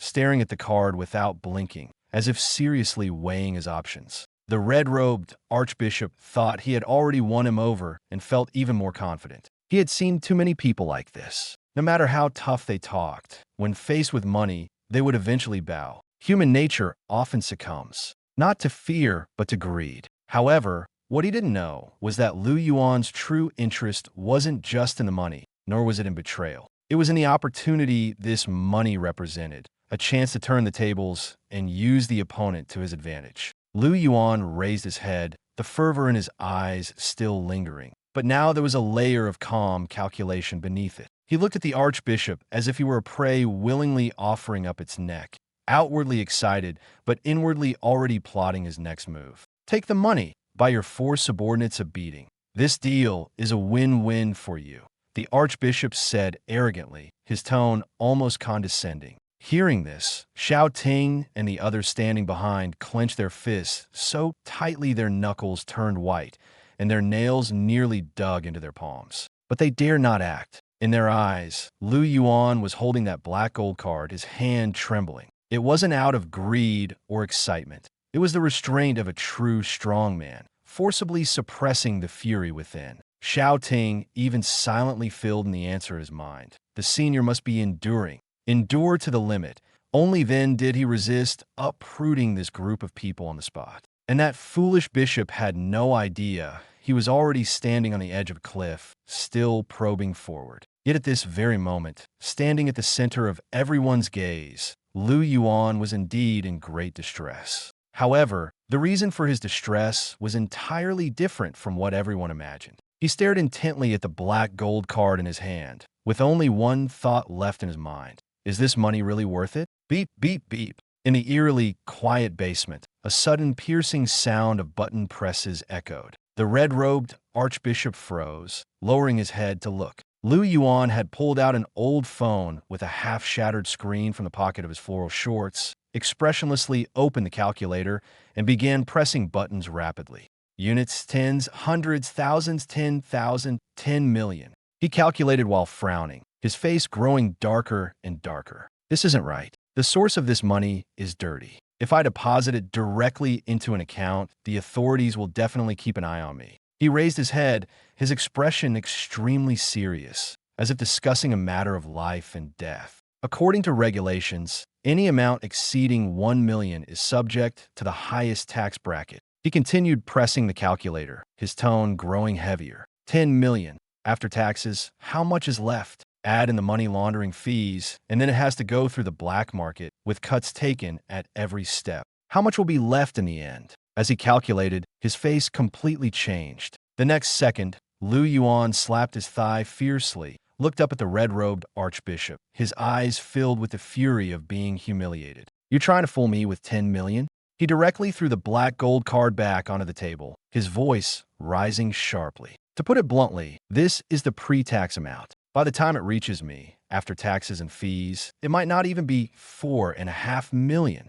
The red-robed archbishop froze. The two temple knights behind him also froze. Lu Yuan, however, grew increasingly agitated, as if he had been taken advantage of in the worst way possible. "Do you think I'm easy to deceive?" He pointed at the other party's nose, scolding without reservation. "Our principal signed a contract with me before the competition. If I win the championship, the school will directly give me $5 million, and it's through a legitimate public account, completely tax-free, not a single penny deducted." He sneered, his tone full of disdain. $4.5 million dirty money versus $5 million clean money. You want to choose the former? Do you think I'm an idiot? The basement fell into dead silence, even quieter than before. The red-robed archbishop stood there with his mouth open, unable to speak for a long time, his expression as if he had been slapped hard in the face. He had lived most of his life, seen greed, seen cowardice, and seen people who stubbornly held their ground. But this was the first time he had encountered someone who refused a bribe,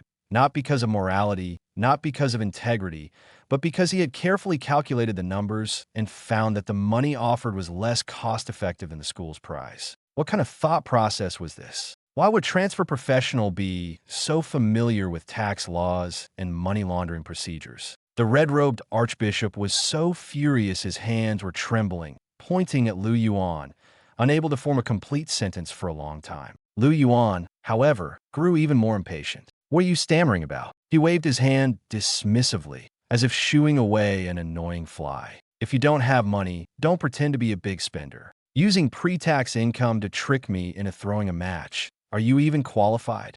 Take your card away quickly and stop being an eyesore here." "Fine, very fine." The red-robed archbishop laughed in anger, his previously hypocritical face instantly twisting into an ugly expression. He snatched the black gold card back from the table, glaring at Lu Yuan and the four people behind him, his voice as cold as ice. "Refusing a toast only to drink a forfeit. Since you've chosen this path, don't blame Central Academy for showing no mercy in tomorrow's championship arena." He retreated step by step, his gaze chilling, as if looking at four people already doomed to die. "I will make sure you lose miserably in front of everyone.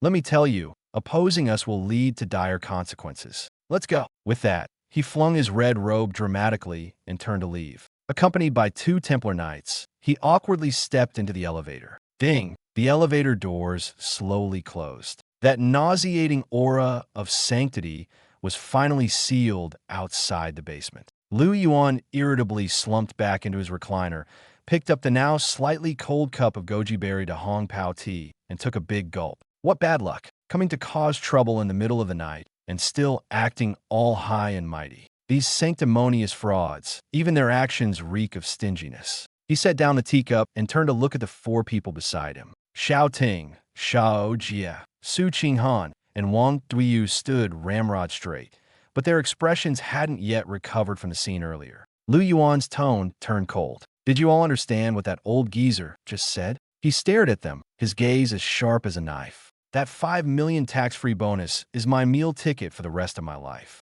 Anyone who dares mess with my meal ticket is my mortal enemy." He raised his hand and knocked heavily on the table. "Tomorrow at 9 a.m., the finals. All that talk about purification laws and higher dimensional suppression is nonsense. When you're on stage, don't give them any chance to chant or shine. Use every ounce of strength you've saved up from drinking soup these past few days. Just 30 seconds. If it takes even 1 second longer, I won't pay for your meals today." His voice wasn't loud, but it was suffocating. "Can you do it?" The four of them straightened their postures simultaneously. They all understood that this time, the boss was truly angry. This wasn't a joke, nor was it a scare tactic. It was an uncompromising order, guaranteed to complete the mission.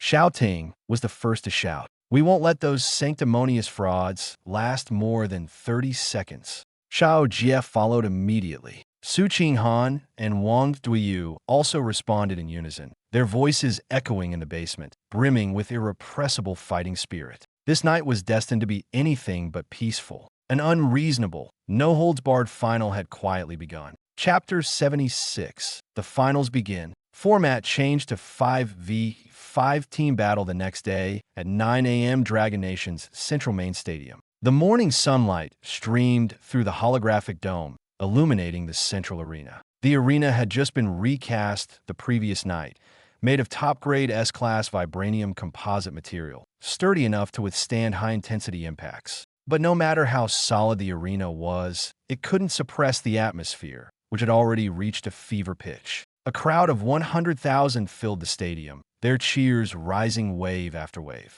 Today was the National College Supernatural Abilities Exchange Competition's final. It was also the most anticipated battle of all. In a live stream, the number of online viewers had already surpassed 300 million 10 minutes before the broadcast began. Media cameras were densely focused on the players' entrance tunnel as everyone waited for the two teams to make their appearance. But just then, the large screen above the main arena flickered. The next moment, an elderly man with white hair and beard appeared at the center of the screen. He was the chief referee for this year's finals, an 8th-tier powerhouse with a stern expression and a steady aura. His voice, amplified by the sound array, echoed throughout the venue. Dear audience, dear contestants, considering the exceptionally strong overall capabilities of both teams in this final, and to present everyone with a more exciting and tactically profound showdown, he paused, then slowly announced, after overnight deliberation by the organizing committee, the format for this final has been temporarily changed to 5v5 unrestricted team brawl. All 5 starting players from each team will take the stage simultaneously. The match will only end when all members of one side lose their combat ability or voluntarily concede. As his words fell, the entire venue fell silent for a moment. Then, the stadium erupted completely. Rigged. This is definitely rigged. Changing the rules at the last minute? Who doesn't know that Central Sacred Academy specializes in team formations and group buffs? The Kyoto team fought their way through relying on individual strength, and now this rule change is clearly targeting them. Shameless. It must be the Holy Church exerting pressure behind the scenes. The curses surged like a tide. Anyone with a bit of sense could see there was something wrong with this rule change. In the original one-on-one matches, the Kyoto team could rely on individual bursts of strength and unconventional tactics to win. But once it turned into a 5-person melee, the situation changed completely. In the VIP panoramic box, the red-robed archbishop, who had suffered a major setback in the basement last night, was leisurely swirling a glass of red wine. A faint smile of confidence played on his lips. Not far away, and yet Sancheong's face was so dark it seemed like water might drip from it. The red-robed archbishop glanced at him, his tone laced with undisguised mockery. Principal Nya, why look at me like that? Team battles are, after all, the best way to test the true foundation of a school. Since the Kyoto team has such a big reputation, surely they wouldn't be afraid of a little rule adjustment, would they? He slowly rotated the wine glass, the smugness in his eyes unhidden.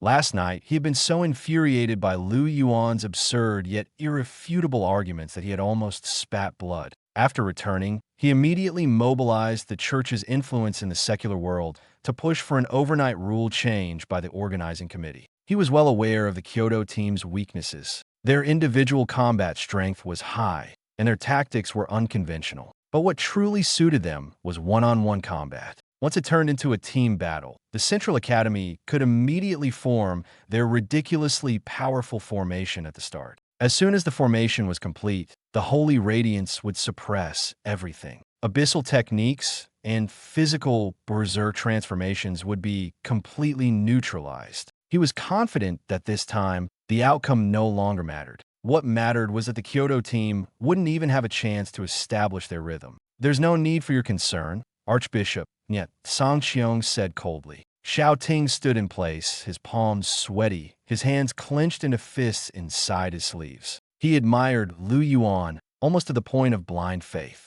But faced with the current situation, he couldn't help but worry. The 5 opponents had just reached the threshold of transcendence, yet their formation and aura completely suppressed his team. Could they really hold their ground in a fight? At that moment, in the Kyoto team's resting area below the stage, Lu Yuan was squatting next to a beat-up tricycle, holding a crumbling meat sandwich in his hands, chewing as he listened to the broadcast about the rule changes. He ate with relish, as if he didn't care about the upcoming match at all. Boss, they really pulled a dirty trick, Xiao Ting said, suppressing his anger, his eyes red. Now it's 5-on-5, and their holy aura can cover the entire stage. Our charge routes are completely blocked. Lu Yuan looked up, stunned for a moment, then rolled his eyes. A dirty trick? Is your brain waterlogged? He swallowed the meat in his mouth, suddenly becoming excited, and slapped his thigh. This is clearly a good thing. A huge good thing. Xiao Ting and the others were all stunned. Lu Yuan stood up,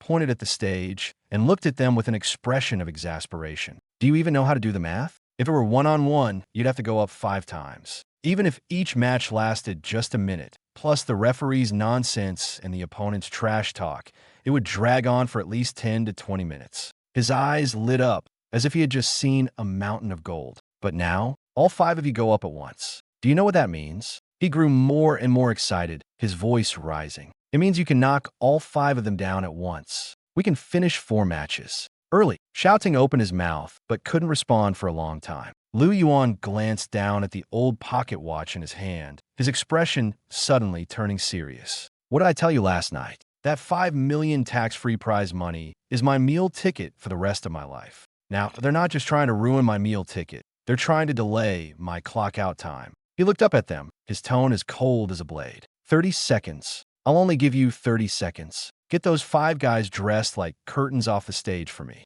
I want to cash that $5 million check at the academic office before noon.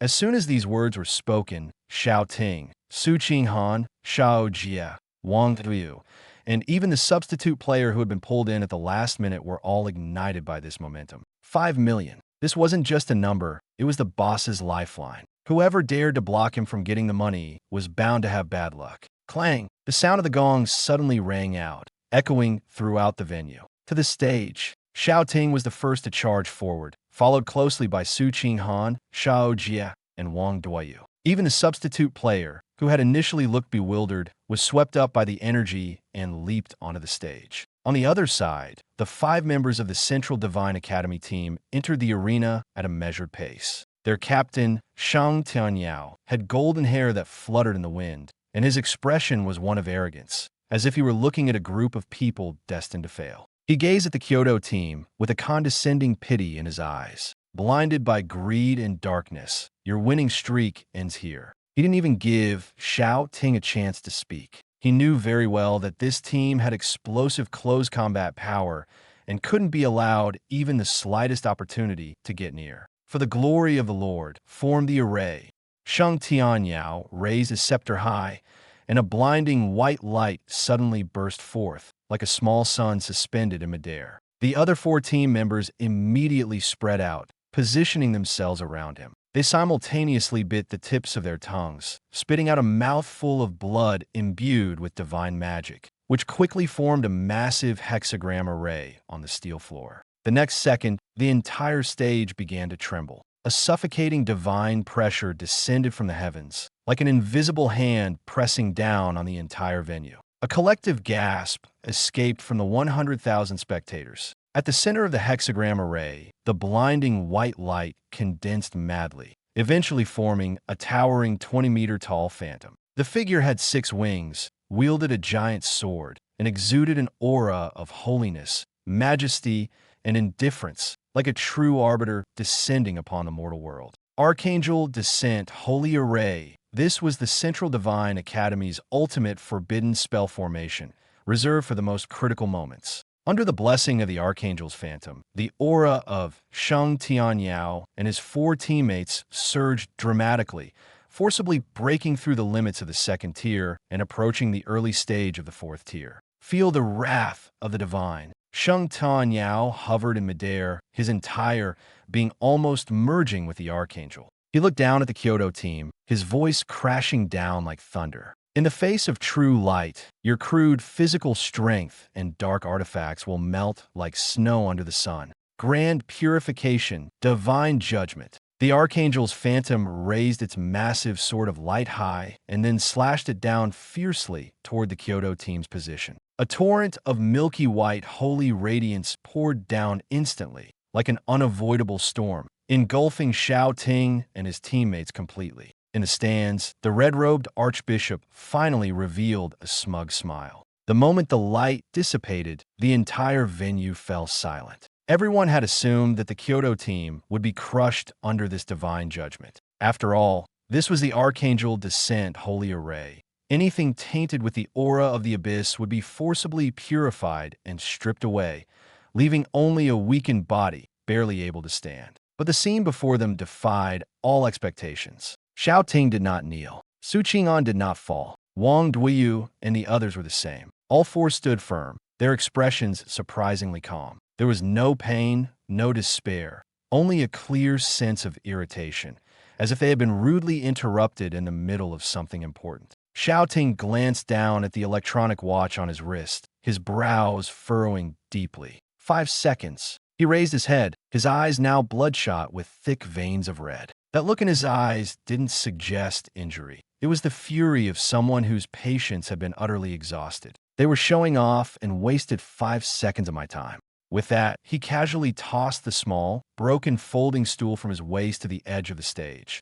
The motion as crisp and dismissive, as if he were discarding a useless piece of scrap metal, as Hu Qinghan also set the frying pan aside, and Wang Duiyu threw away the rusty wrench. They both knew that the previous strike, though seemingly impressive, had actually resulted in the forcible seizure of the items truly useful to them. This was the real problem, not the injuries, but the fact that their weapons had been confiscated. Without those seemingly inconspicuous tools that could prove crucial at key moments, the upcoming battle would rely solely on their own abilities. Xiao Ting crushed 2 buttons on his collar, revealing the exaggerated mammoth totem tattoo on his chest. It slowly emerged, like a beast fully awakened, oppressive, fierce, and carrying an ever-present sense of danger that could spiral out of control at any moment. He coldly swept his gaze over the lofty figures opposite him, a cold smirk tugging at the corner of his lips. 25 seconds left. We can't use weapons anymore. If we keep smashing, we might shatter their pathetic bones completely.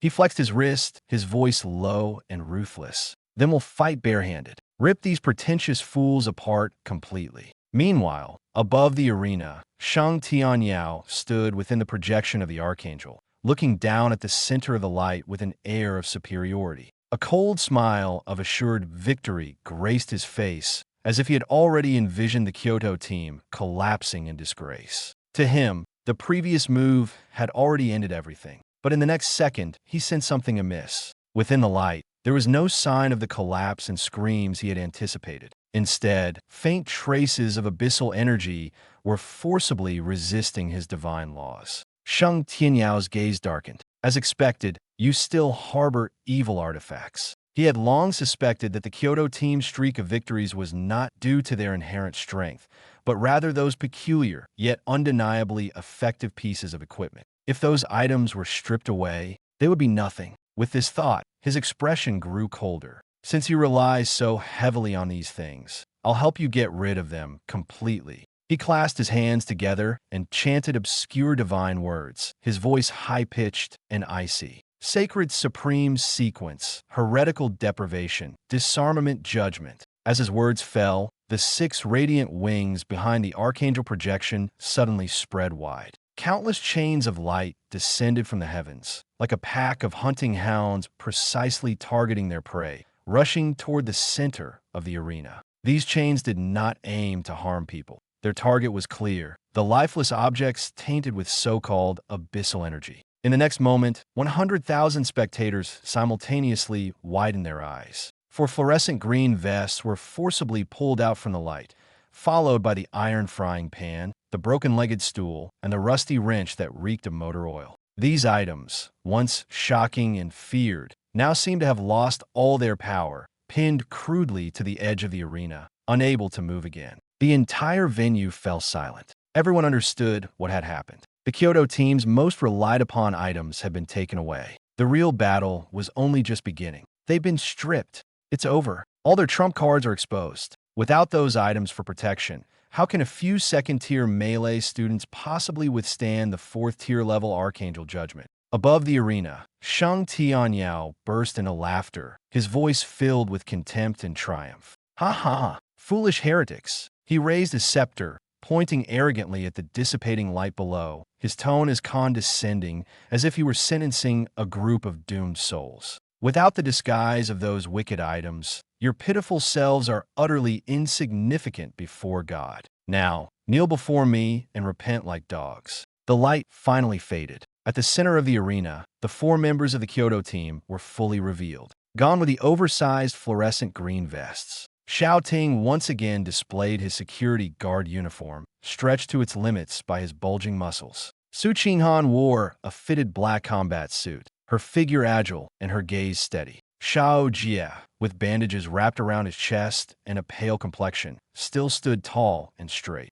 Wang Duiyu comically wore an oversized tracksuit, making him look a bit clumsy, yet he still didn't take a step back. They didn't kneel, nor did they, as the outside world imagined, fall into despair after losing their magical artifacts. On the contrary, their expressions unexpectedly relaxed in unison, as if they had finally shed a heavy burden that had weighed on them for a long time. Phew! Xiao Ting let out a long breath, even twisting his neck, causing a series of criss-cracking sound from his joints. Finally, damn it, we're free. He glanced at the worn-out wooden stool in the distance, wiped the cold sweat from his forehead in lingering fear, and spoke in a voice amplified by the sound array, echoing across the entire venue. You guys have no idea how stifled I've felt these past few days. That stool the boss gave us. The wood is practically rotten. Every time I made a move, I had to control my strength desperately, afraid I'd accidentally crush it.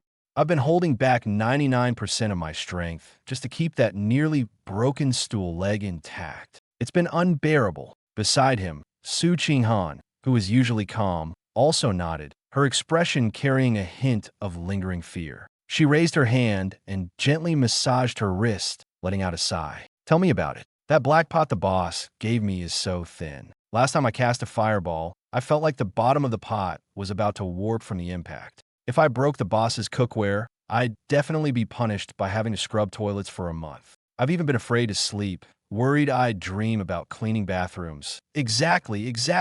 Wang Duiyu looked aggrieved, shaking his chubby body. And that green vest was way too small, squeezing me so tight I could barely breathe. I didn't even dare to breathe too hard, afraid I'd break the zipper and have my salary docked by the boss. The entire venue fell silent, deathly silent. The 100,000 spectators, the VIPs in their private boxes, and even Sheng Tianyao in midair were all stunned into a mental blank by these words. What did this mean? They weren't relying on magical artifacts to fight. Their stiff movements and strange fighting styles weren't due to a lack of strength, but because they had been desperately holding back their power, afraid of breaking those fragile items and angering their boss. Those artifacts, which everyone else regarded as absurdly powerful, were not aids in their hands but shackles that suppressed their strength. Absurd. Utter nonsense. Sheng Tianyao flew into a rage, refusing to believe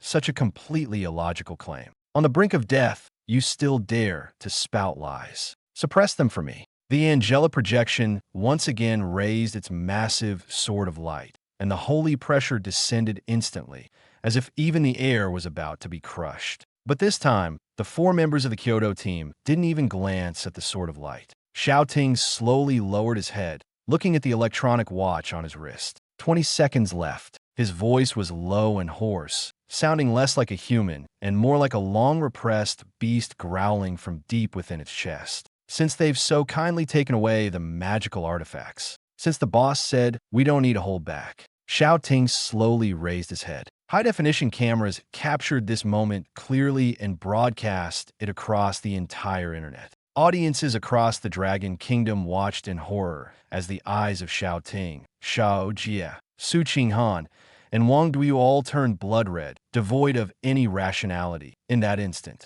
boom! There was no need for any fancy opening moves, for surging, primal, and utterly unreasonable torrents of terrifying vitality erupted like massive pillars piercing the heavens, shattering the sacred light above them, and shooting straight into the clouds. Freed from the constraints of those fragile, magical artifacts, the power that had been suppressed for so long by the LV.60 terrifying, abyssal blood jade mammoth bone marrow stew they had consumed finally erupted completely at this moment. Roar! It was not a human roar. It was the bellow of 4 ancient behemoths, raging with hunger and fury. 4 colossal, blood-red, blazing projections of ancient blood jade mammoths clearly materialized behind them.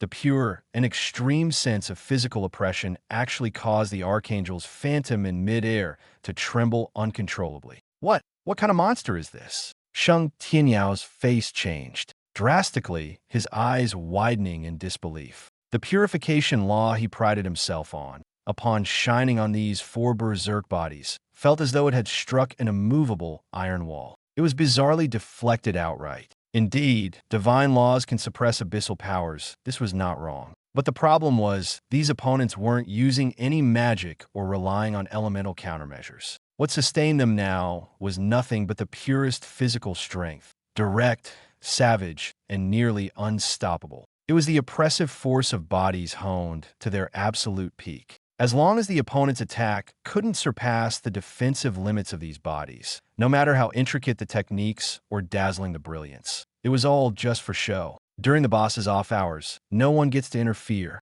Xiao Ting grinned, a hint of ferocity in his smile. He stomped down hard, his foot slamming into the ground. Boom! The S-grade vibranium arena was instantly crushed into a massive pit, with cracks spreading wildly in all directions. No flashy martial techniques, no mysterious magical artifacts. The four berserk figures, like four rampaging beasts, tore through the air directly, accompanied by ear-piercing sonic booms. Bathed in the holy radiance, they charged head-on toward the Archangel's phantom. A battle devoid of elegance, but filled with brutal, raw power, had officially begun. Boom, boom, boom, boom.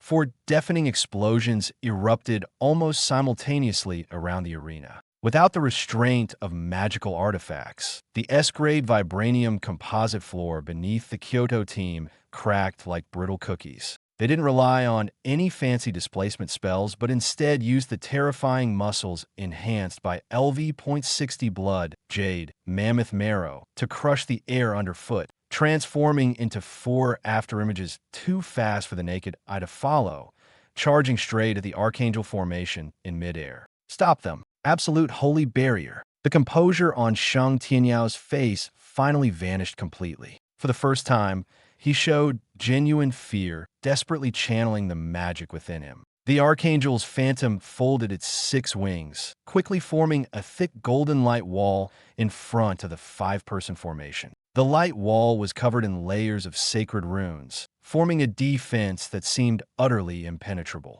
This wall could withstand even the forbidden spells of a peak 4th-tier powerhouse for 10 seconds. In Shang Tianyao's view, there was no way 2nd-tier combatants could break through it with mere physical strength. Unfortunately, he underestimated the transformation of the group before him. A wall? Who do you think you're stopping with this thing? Xiao Ting, leading the charge, had bloodshot eyes, his mind fixated on Lu Yuan's reminder. Finish it in 30 seconds, or your pay gets docked. That sentence was like a fuse, igniting his fighting spirit to its peak. The muscles in his right arm suddenly swelled, veins bulging like coiled iron dragons, instantly taut. Behind him, the massive phantom of an ancient blood jade mammoth roared to the heavens, channeling its overwhelming dragon-elephant power entirely into his right fist. Break for me. Xiao Ting didn't slow down. Instead, he accelerated toward the light wall, throwing a ferocious punch. Boom crack!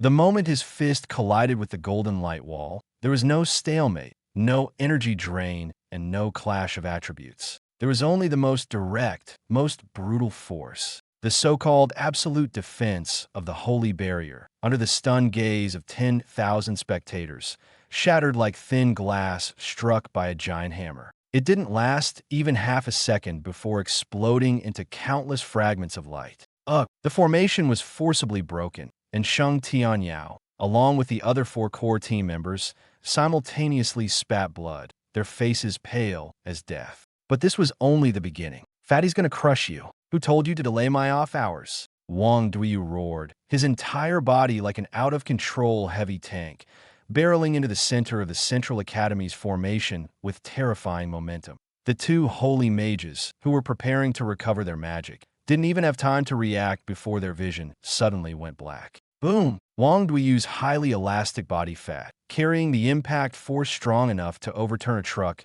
slammed heavily into their chests. 2 crisp sounds of bones cracking echoed. The two mages were sent flying off their feet like broken sacks, crashing into the protective barrier at the edge of the arena and passing out on the spot. "Monster, take my sword!" In midair, the phantom of the great archangel seemed to have finally been completely enraged. It raised its massive sword of light, over 10 meters long, and with the oppressive might of judgment, slashed down directly at Su Qinghan, who was about to make her move below. Faced with such an overwhelmingly oppressive holy strike, the usually composed Su Qinghan didn't summon any ice magic. She raised her head, a long-suppressed ferocity flashing through her cold eyes. "Even without the pot, I can still smash you." She bent her knees slightly and leapt up, directly charging toward the massive sword of light. At that moment, the understanding of hundreds of millions of viewers across the internet completely collapsed.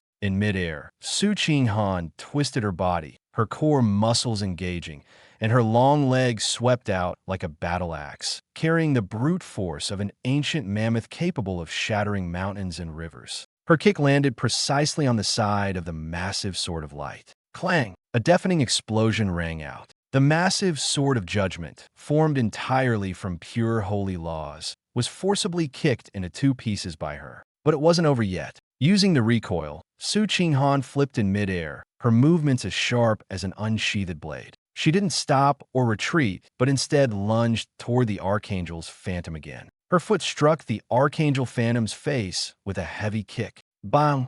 The once lofty and seemingly invincible Phantom's face instantly caved in. The next second, it let out a piercing wail, and its entire form shattered into countless points of light, completely disintegrating. With the Archangel destroyed, the Archangel's descent holy formation also failed on the spot. Just moments ago, Shang Tianyao had been exuding an air of assured victory, but now he plummeted from midair like a dazed stray dog, landing clumsily back on the arena. He looked up, only to feel his vision darken. His two teammates had already been crushed into near unrecognizable forms by the fat man, lying motionless on the ground, their fates uncertain. Another teammate fared even worse, having been slammed into the steel floor by Shao Jia with an over-the-shoulder throw, leaving a human-shaped crater in the arena. As for himself, before he could even steady his footing, a hand as strong as an iron clamp had already seized his golden hair.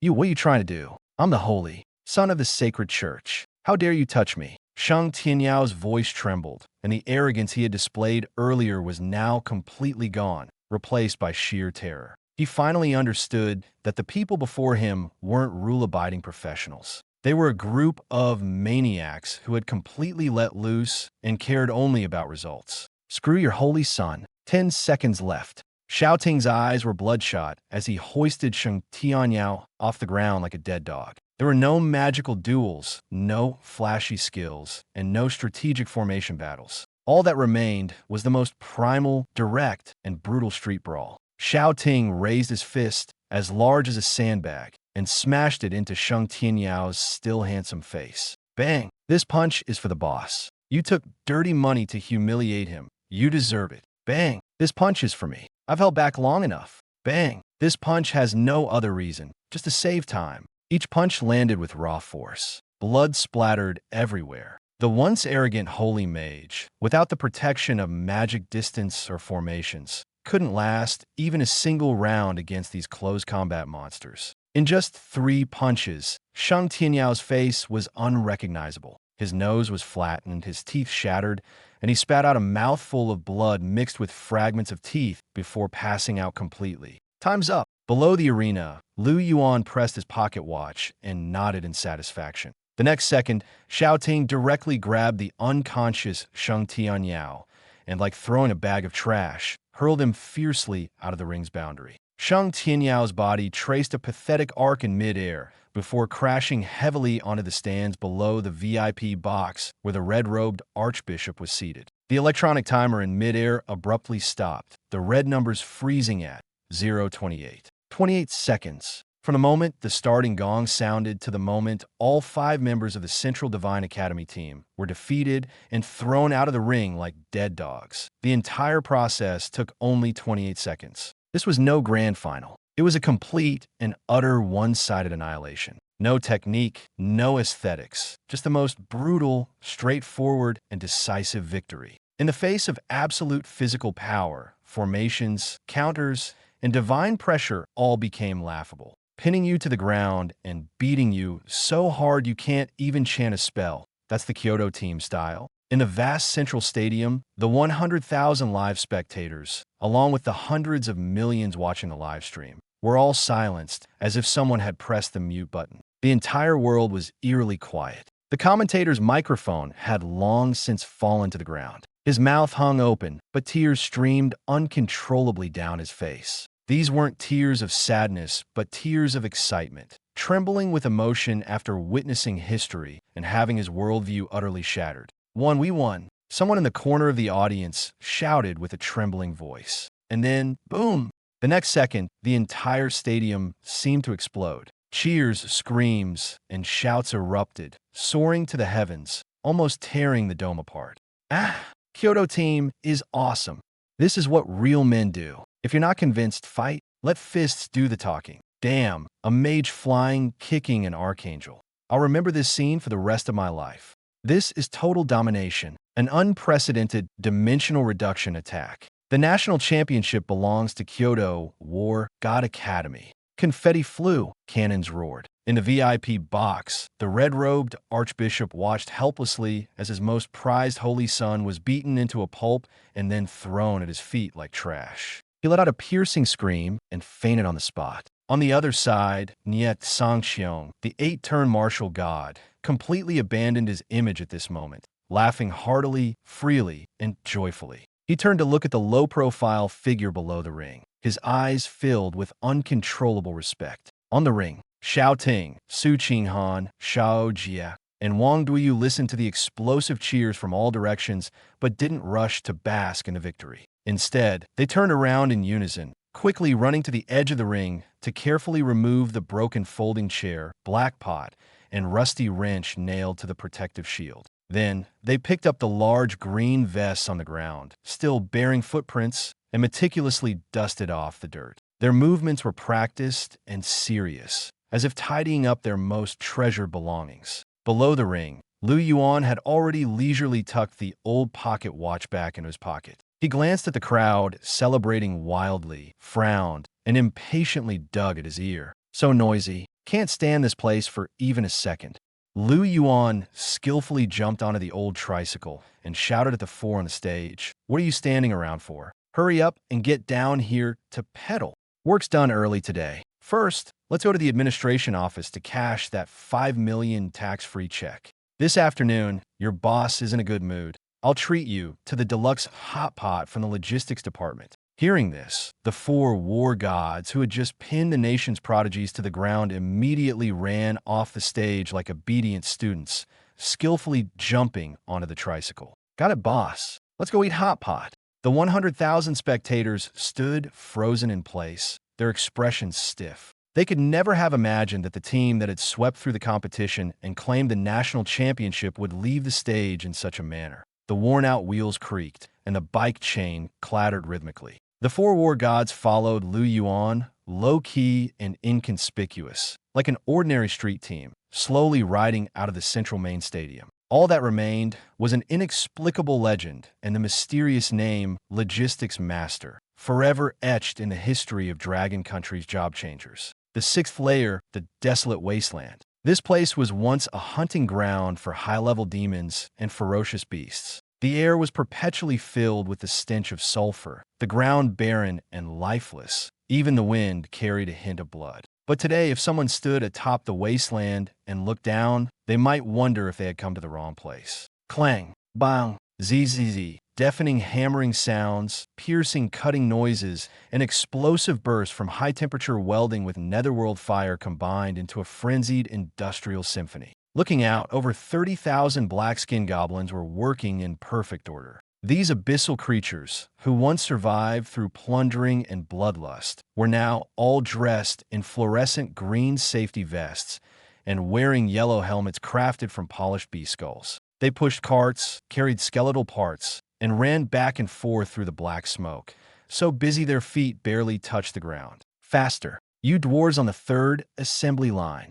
The error in the main drive shaft exceeds 0.1 millimeters. Are you trying to die? The headless horseman hung his head on his belt, wielding a whip soaked in abyssal magma, furiously driving a group of beleaguered goblin engineers. At the highest point, beneath a massive scaffold constructed from countless white bones, the goblin chieftain squatted on the ground, clutching his head, his face ashen and on the verge of collapse. He had once been the overlord of the third layer of the abyss, but now he was so emaciated he was almost unrecognizable, his eye sockets sunken, and his dark circles heavy like two black holes. In front of him lay a pile of parchment covered in gear, meshing diagrams, and formulas so complex they made one's scalp tingle. I can't figure it out. I really can't figure it out. The goblin chieftain grabbed the leg bone he used as a pin and smashed it to the ground, tears mixed with engine oil streaming down his face. We're the lowest tier magical creatures in the abyss.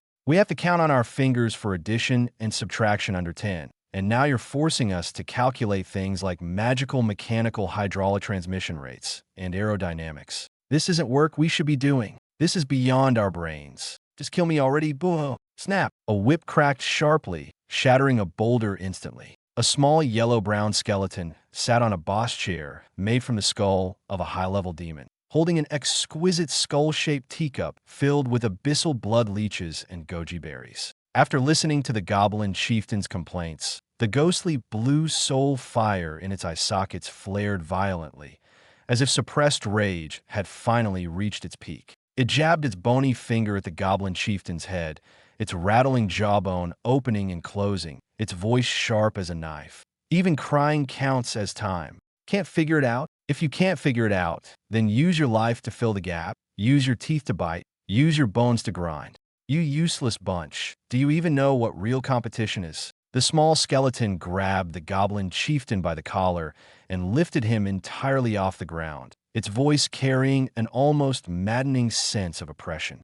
In the human realm, our great master is being besieged by a group of steel mechas. Through its contract, it sensed the mecha presence near Southwest Academy and immediately imagined the situation as even more dire. Those humans have already unlocked the heavy magical cannon technology tree and are recklessly bombarding our master with firepower. Our master is fighting desperately, bleeding and battling to the death, and you still have the audacity to tell me calculus is too hard.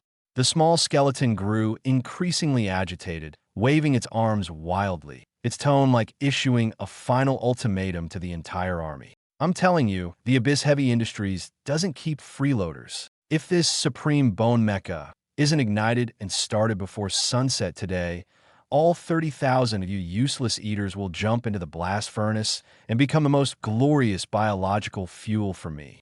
The blood moon in the abyss had finally risen to its zenith. 30,000 goblins were on the verge of collapsing from exhaustion. Yet they dared not stop, because stopping meant death. In the abyss, no one sympathized with failures, especially under this kind of life-and-death countdown pressure. Whoever lagged behind would be eliminated. They didn't understand how gears meshed, so they hammered them into place with brute force. They didn't know how energy was conducted, so they wrapped layer upon layer of void spider silk to forcibly replace the complex circuits. They didn't have a high-grade magical energy reactor, so they stormed the fourth layer, captured a 9th-tier flame demon, dug out its heart, and stuffed it into the core as an engine. This wasn't ingenuity, it was survival under extreme pressure. Finally, as the last piece of armor plating fell into place, the entire skeletal scaffolding trembled violently. Boom, frome!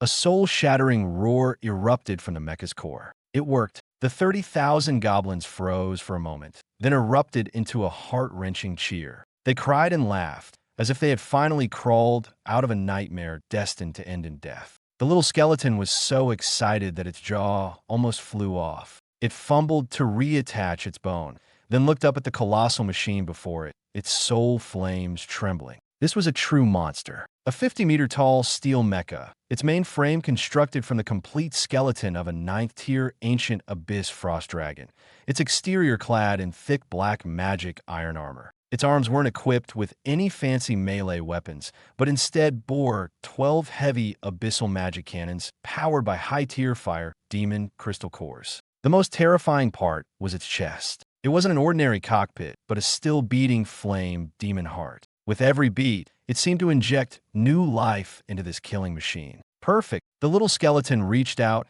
and gently touched the cold bone armor, its gaze filled with obsession and pride. Now this was proper. This was something worthy of being sent to support its master. This was something that lived up to the name of Abyss Heavy Industries.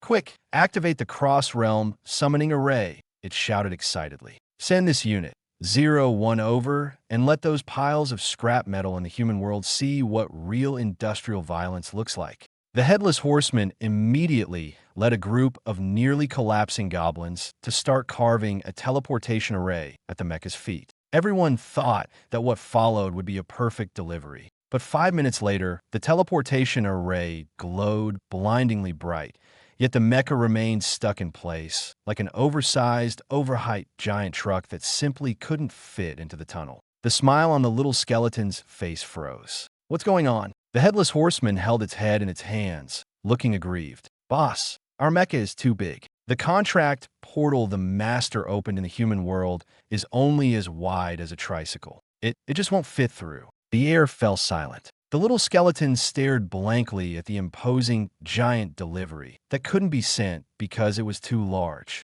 Only one thought remained in its mind. It was built, but it couldn't be delivered. What kind of nonsense was this? Curse it all. Its soul flames flickered wildly in anger. I worked my bones off to build a Gundam, and now it's stuck in logistics. The more it thought about it, the angrier it got, and the more anxious it became. Take it apart. Dismantle it immediately. Break it down into parts. Send it in batches. Not a single screw can be delayed. The master is waiting to counterattack. We absolutely cannot hold things up. The goblins didn't even have time to catch their breath before being ordered to dismantle the mecha. The colossal machine, just completed, was thus forced to be broken down into parts, ready to be transported piece by piece to the human world. Meanwhile, in the human world, the National College Superpower Exchange Competition's grand finale ended 3 days ago, and the entire internet has been in an uproar ever since. Major media outlets and top aristocratic families have been frantically searching for the championship team, hoping to recruit the 4 monsters who tore angels apart with their bare hands into their own ranks. But Yuan couldn't care less about any of this. He was comfortably lying on a genuine leather sofa in a high-end club in Kyoto, holding a tax-free check worth 5 million credits in his hand, looking lazy and relaxed, like a boss who had just won a major battle. What he didn't know was that a terrifying 50-meter-tall mech had already been built in the abyss. Nor did he know that due to over-limit issues, the mech had been dismantled into parts and was slowly being transported to his logistics warehouse. All he knew was that he now had money, and with money, many things could begin immediately. 3 days later, in the southern suburbs of Kyoto, that desolate land, which even stray dogs usually avoided, suddenly became lively. 3 cheap celebratory cannons exploded in the air, scattering confetti in red and green, fluttering like an unceremonious celebration. Yuan stood in front of a large iron gate, wearing his signature tank top and floral shorts, with a pair of newly purchased flip-flops on his feet,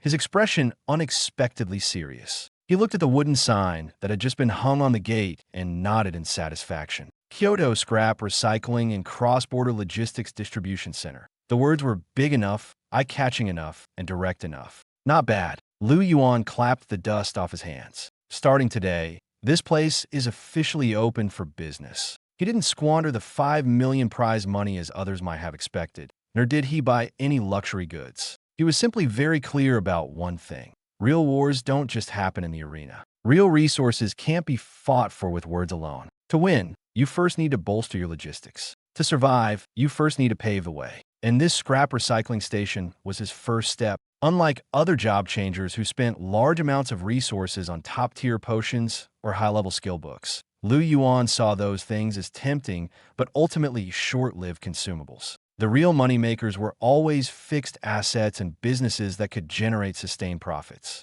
So, he didn't beat around the bush or pull strings everywhere. He went straight to Niet Sangcheon, used a ridiculously low internal price, and bought the 3rd logistics storage facility along with the surrounding 10-mile radius of wasteland in one go, turning it all into his private property. From this moment on, Lu Yuan was no longer just a logistics warehouse manager working for others. He had become the legitimate factory director. Lu. Boss, the sign is up. What do we do next? Under the large iron gate, Xiao Ting had just finished moving the ladder and wiped the sweat off his forehead. 3 days ago, he had stood on the grand finale stage, punching through the phantom of a great angel, earning the nickname Young War God across the internet. But now, he was wearing a faded old t-shirt with a towel draped around his neck, looking like a bricklayer who had just arrived in the city. And it wasn't just him. Su Qinghan, Xiao Jie, and Wang Duiyu were all wearing coarse gloves, squatting in a corner of the yard,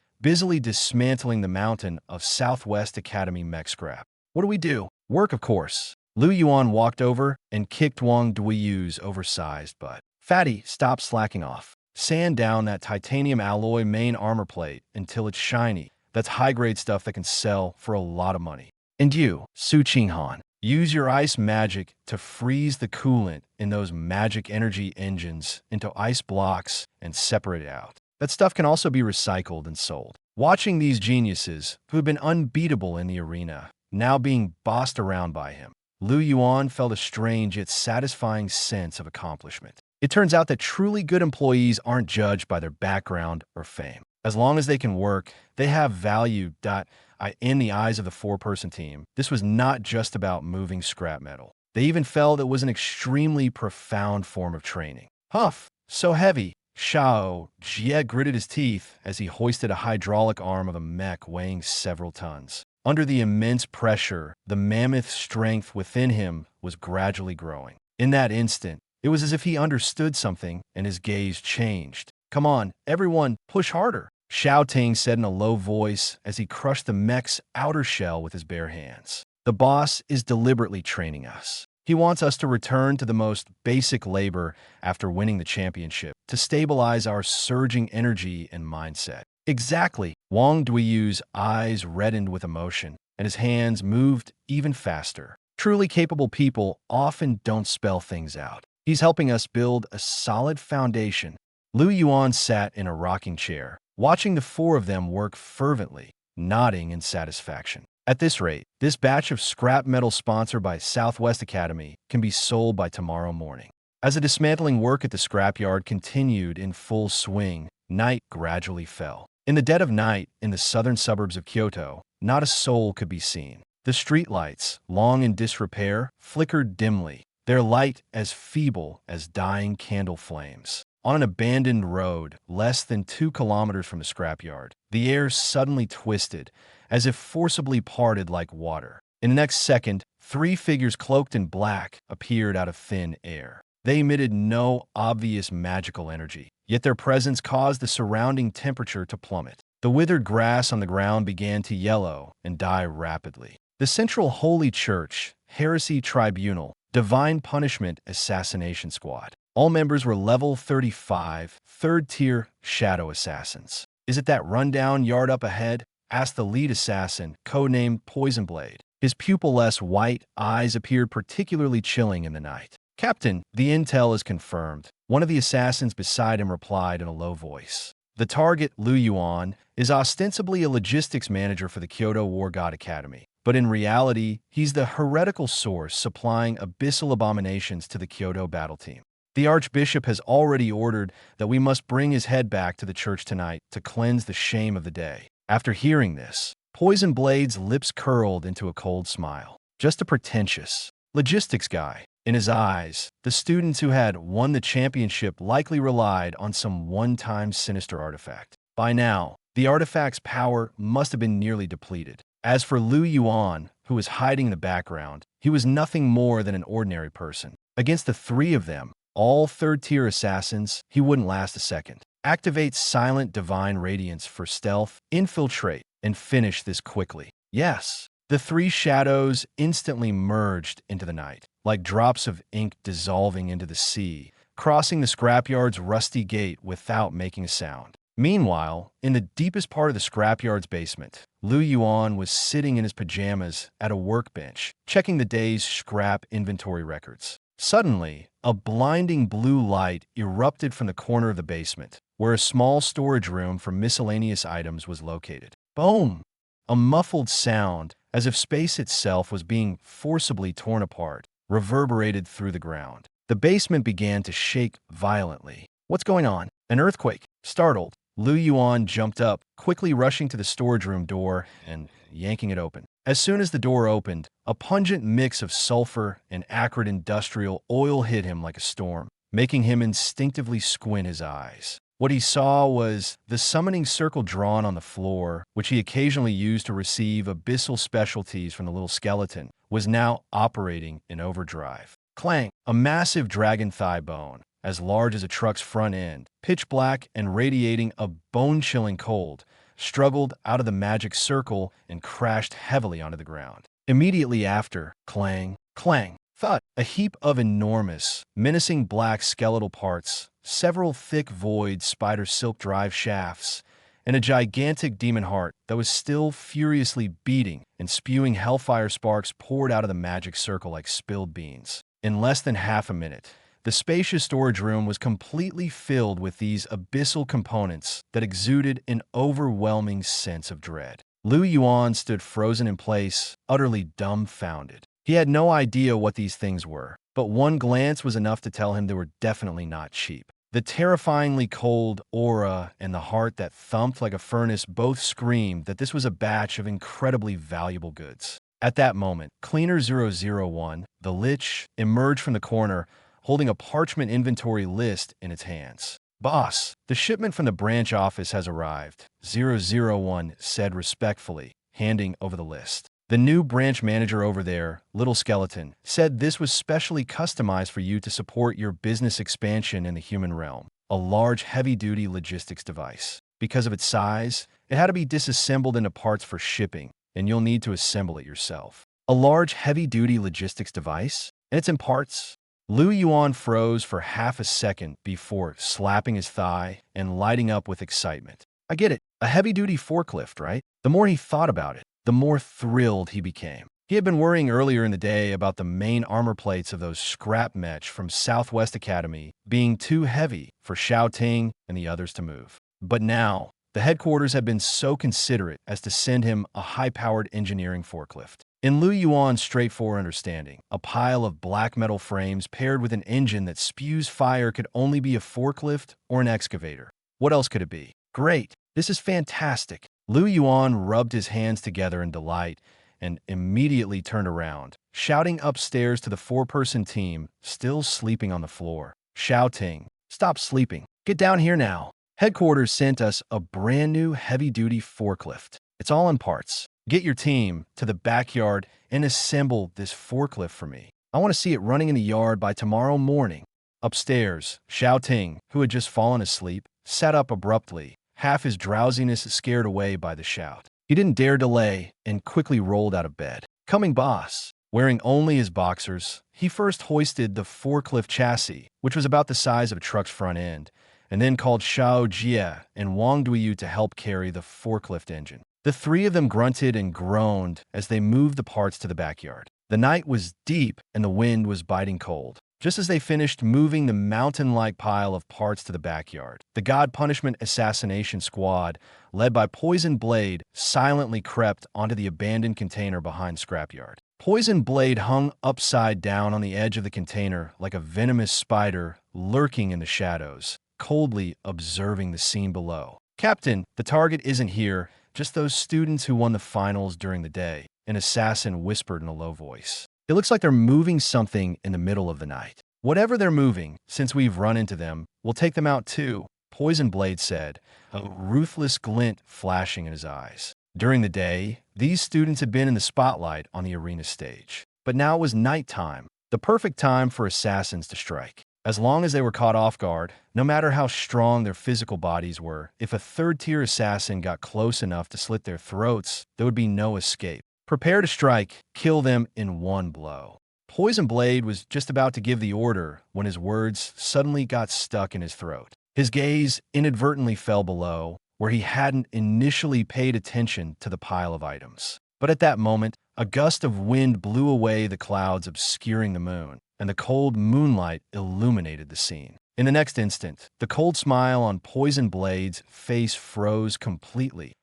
In his pupilless white eyes, an unprecedented fear suddenly exploded, as if his very soul had been ruthlessly gripped. What did he see? A massive, pitch-black skeleton. These were no ordinary bones, but a complete set of remains emanating the aura of a ninth-tier abyssal demon dragon. Twisted spatial ripples coiled around the surface of the skeleton, and just one glance was enough to make one's scalp tingle. At the center of the skeleton, a burly young man was holding a wrench, crudely shoving a still-beating demon heart into the chest cavity. The flames spewing from the heart were so scorching, they seemed capable of reducing everything to ashes. This wasn't some ordinary component. It was clearly the legendary ultimate altar, used only by the followers of evil gods from the deepest depths of the abyss. Poison Blade felt a chill run through his entire body, his breath nearly stopping. Below, Xiao Ting scratched his head in confusion, holding a massive demon arm bone,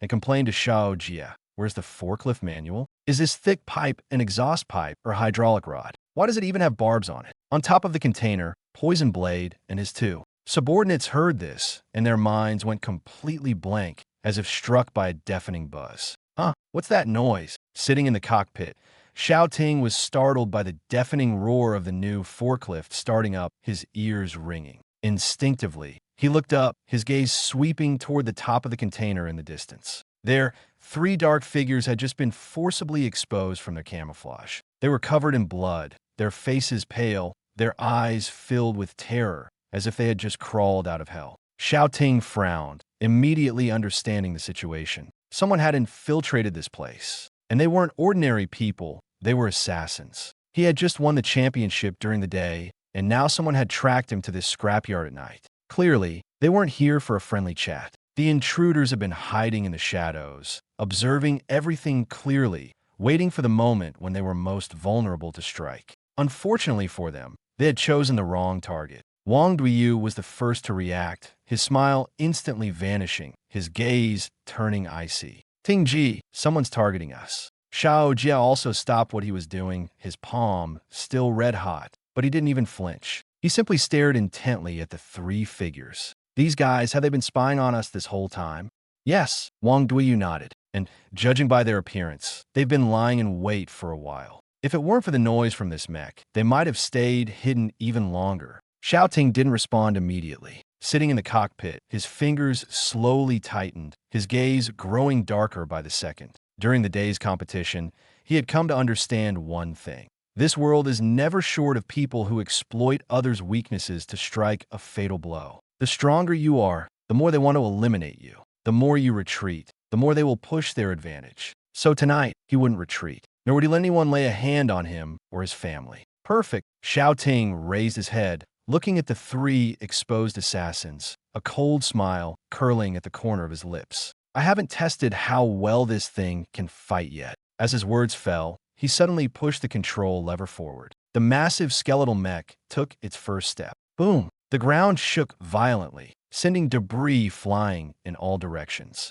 The 50-meter-tall, white-boned behemoth, like a moving mountain, slowly advanced toward the three assassins atop the container. Each step it took felt like it was stomping directly on their hearts. The blood drained completely from the assassins' faces. They finally realized that what they were facing wasn't some newly assembled monstrosity, but a fully ignited killing machine. "Retreat! Retreat now!" Poison Blade was the first to react, his voice cracking with panic. But it was too late. Xiao Ting's gaze turned icy as he raised a massive mechanical hand, modified from a giant bone arm. Without hesitation, he swung it down. Smack! One strike landed, and even the air seemed to explode under the pressure. The container was flattened on the spot, its metal shell crumpling like paper. The two assassins who failed to dodge in time didn't even have the chance to scream before their entire bodies were slammed into the ground, the sound of their bones shattering so clear it made one's scalp tingle. Poison Blade barely managed to roll away at the last moment, tumbling several meters in a disheveled state, his face filled with shock and despair.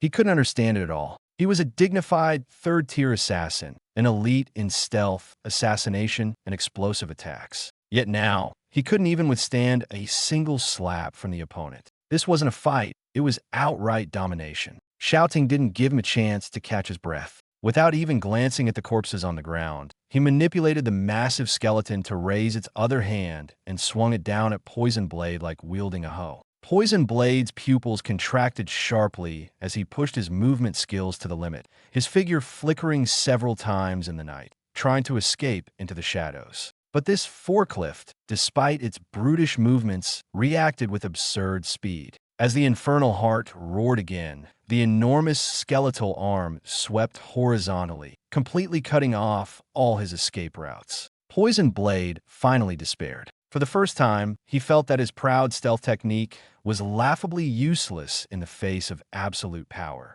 The next second, boom, the skeletal palm slammed down heavily. The ground exploded into a deep pit, and Poison Blade was sent flying, landing hard in the ruins, spitting out a mouthful of blood, unable to get up again. The surroundings fell silent instantly. Only the infernal heart inside the mech's chest continued to beat, emitting a low and terrifying rumble. Wang Duyu watched the scene, swallowed hard, and then slowly gave a thumbs up. Brother Ting, this thing really packs a punch. Xiao Jie was also stunned, managing to squeeze out a sentence after a long pause. We used to load forklifts. Now this thing looks like it could flip an entire city. Xiao Ting didn't smile. He simply sat in the cockpit, looking down at his hands covered in oil and blood, his gaze growing deeper. He knew that tonight's incident was just the beginning. The people truly targeting them wouldn't be limited to just these few assassins. And he finally understood one thing. To survive in this world,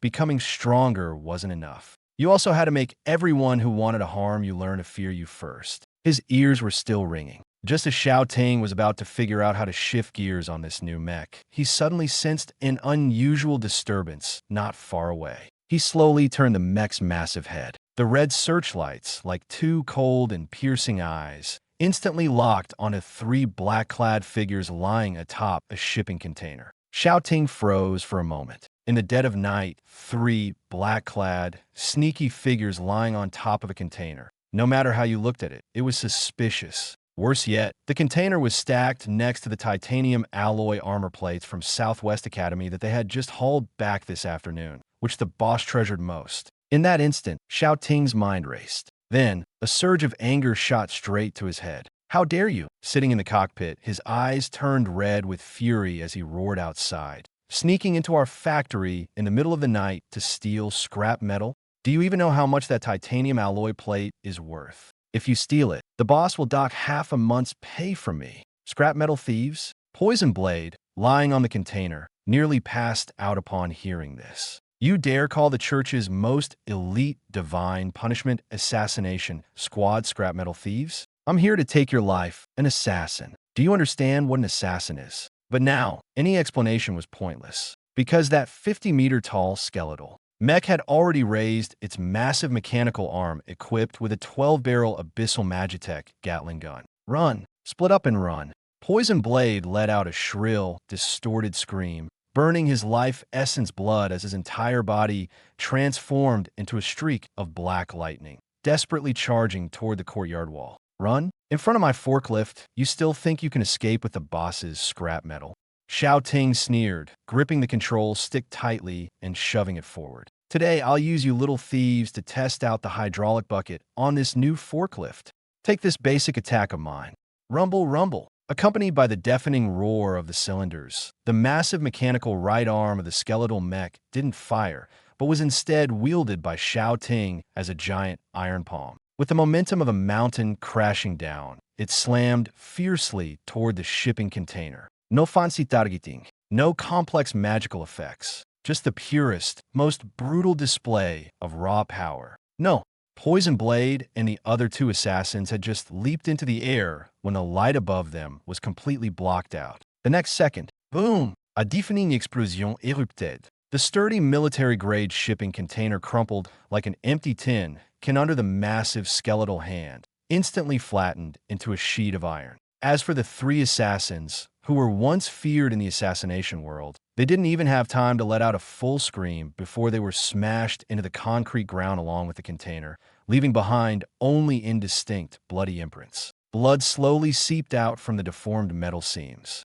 The night wind blew, and the scrapyard's backyard fell silent once more, save for the dull thumping of the infernal heart. Click! The mech's chest cavity opened, and Xiao Ting, covered in grime, jumped out. He patted the engine oil off his body, walked over to the flattened container, and kicked it with a frown. Xiao Jia, fatty, come over here and take a look. Pointing at the bloodstains on the ground, his tone was full of disdain and dissatisfaction. This forklift the boss sent over has enough horsepower, but the hydraulic clutch is way too tight. Just a little gas, and it lurches forward completely unsmooth. Wang Duyu came over for a look and shook his head repeatedly. Ting, you really went overboard this time. These thieves deserved a beating, sure, but with that slap of yours, even the container underneath got wrecked. If the boss sees this, the repair costs will definitely come out of our paychecks. Exactly, Xiao Ting smacked his forehead, his face instantly filled with regret.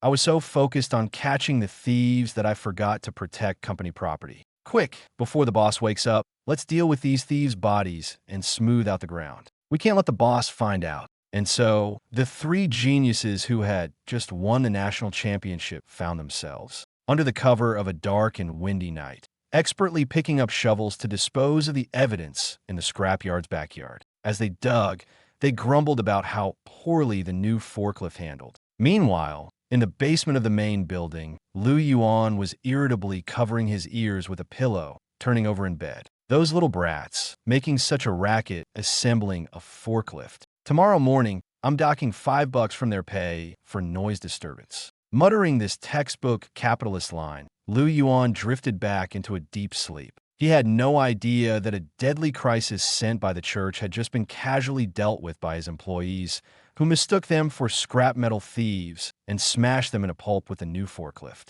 The abyss. Fifth layer, the desolate wasteland. The light from the massive interdimensional teleportation array had just faded, leaving behind a strong residual sense of spatial tearing in the air. A small yellowish-brown skeleton stood atop a towering altar of white bones, raising its head to gaze at the lifeless wasteland ahead. The little skeleton stood beside the dismantled and painstakingly transported Unit 01, its ghostly blue soul flames and its eye sockets burning even brighter. The first batch of heavy military equipment had been sent out. It could almost imagine its master soon piloting this mech onto the battlefield, crushing the steel tide besieging him underfoot. The thought filled it with a sense of pride. But that pride was quickly interrupted by a bill. The black-skinned goblin chieftain shakily climbed up the altar, holding a thick stack of parchment in both hands, his voice trembling as if he might fall apart at any moment.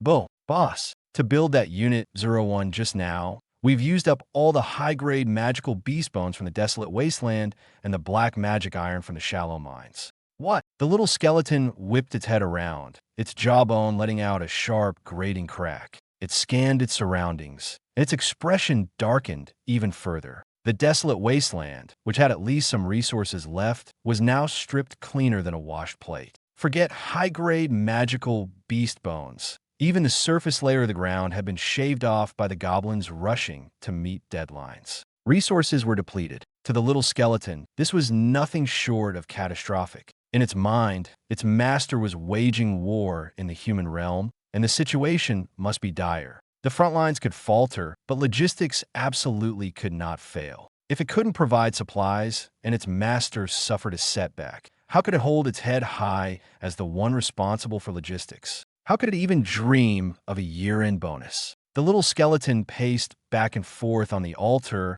its bony feet creaking with every step. Suddenly, it stopped, its hollow eye sockets fixed on the edge of the wasteland. Beyond that lay the crimson rift leading to the deeper layers of the abyss. The fourth and fifth layers are out of resources, it muttered, as if stealing itself. Then we'll go to the sixth layer, the scorching magma zone. It abruptly drew the fine steel greatsword from its waist, the blade pointing straight toward the region, perpetually spewing lava and toxic fumes. I've heard the underground there's full of top-tier magical energy ores. More importantly, there's plenty of geothermal energy, which can perfectly fill the energy gap for our steelmaking furnaces. The goblin chieftain turned pale and dropped to his knees with a thud. Boss, that's the sixth layer. That's the territory of the ninth-tier demon, the Flame Demon Lord. And there's also a tribe of succubi who can control mines. We goblins, who only know how to forge, would be walking to our deaths. The little skeleton let out a cold laugh. Walking to your deaths. It raised its chin, its voice brimming with icy confidence. In the abyss, only my grand construction group sends others to their deaths. It snapped its fingers. The next second, the ground began to quake. Boom, boom, boom, 3. Second-generation mass-produced skeletal mechs, fresh off the assembly line, emerged step by step from the black smoke. Though only 10 meters tall, their arms were equipped with abyssal magic Gatling guns, exuding an overwhelming sense of oppression. The little skeleton swung its sword. Everyone, put on your safety gear and helmets. Target, the 6th layer, full army advance. Pave the way for the Master's KPIs. 2 hours later, the 6th layer of the abyss, the scorching magma zone. This place was as hot as an unending inferno. The air was filled with the stifling stench of sulfur. Rivers of lava crisscrossed the ground, and volcanoes erupted in the distance. The entire world seemed to glow red from the heat. At the mouth of the largest active volcano, the flame demon Lord Ball was leisurely soaking in the lava. Surrounding him were several voluptuous, scantily clad succubi massaging his shoulders. The atmosphere was as indulgent as a feast reserved for the strong. Great Lord Ball, the succubus queen cooed softly, leaning against his shoulder.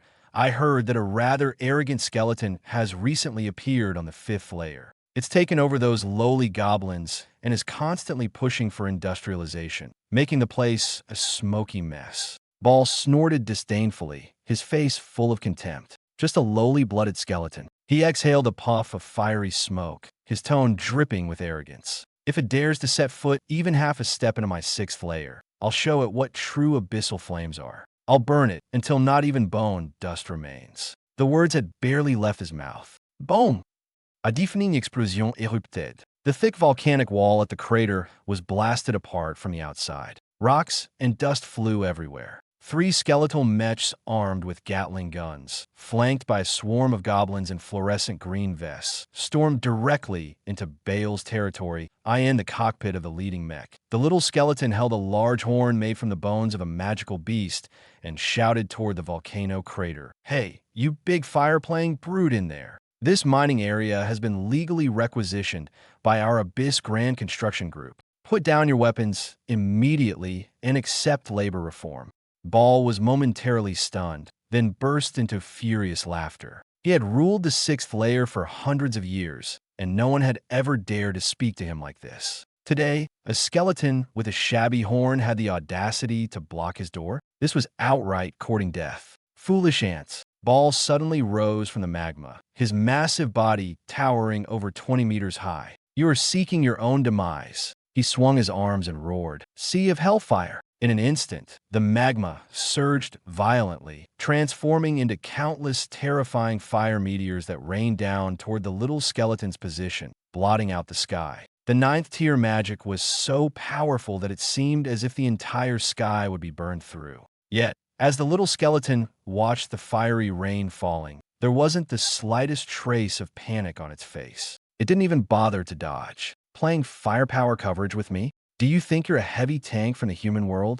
The little skeleton sneered coldly and pulled down the control lever. Attention, everyone. Main cannons, preheat. Let him see what true power in the industrial age looks like. As soon as the words fell, 36 cannon barrels at the front of the mech lit up with a dazzling, ghostly blue light. The next second, a dense barrage of bullets, like an uncontrollable storm of steel, tore through the sky in an instant, shattering the hellfire meteors raining down. The barrage didn't stop. With overwhelming force, it struck Ball, the flame demon lord, mercilessly. Ball let out a piercing scream. His proud 9th tier magma shield lasted only a brief moment before being riddled with holes, like a thin sheet of paper easily torn apart. In less than half a minute, the once arrogant flame demon lord was now smoking all over, kneeling pitifully by the edge of the magma pool, with only faint embers left of his flames. Tie him up, the little skeleton said indifferently. A group of goblins immediately rushed forward,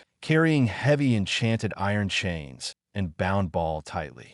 You might as well kill me. Ball roared through gritted teeth. A noble flame demon will never accept such humiliation. Kill you. The little skeleton tilted its head, its voice carrying a chilling calculation. That would be such a waste. It jumped down from the mech, circled ball, and its soul fire glimmered with a shrewd light. The heart fire of a 9th-tier flame demon. Stable temperature, long-lasting burn. It's the perfect heat source. Where else could I find something this good? With that, it pulled a parchment from its pocket and slapped it onto Bale's forehead. It was an employment contract. From today onward, you are officially employed. Position: Chief Boiler Operator of the 1st Steelworks of the Grand Construction Group. Work schedule: on-call 24/7, no base salary, no holidays. Your daily task is to maintain the blast furnace temperature above 10,000 degrees. Fail to meet the quota, and your life essence will be extracted as fuel. Hearing this, Ball froze completely,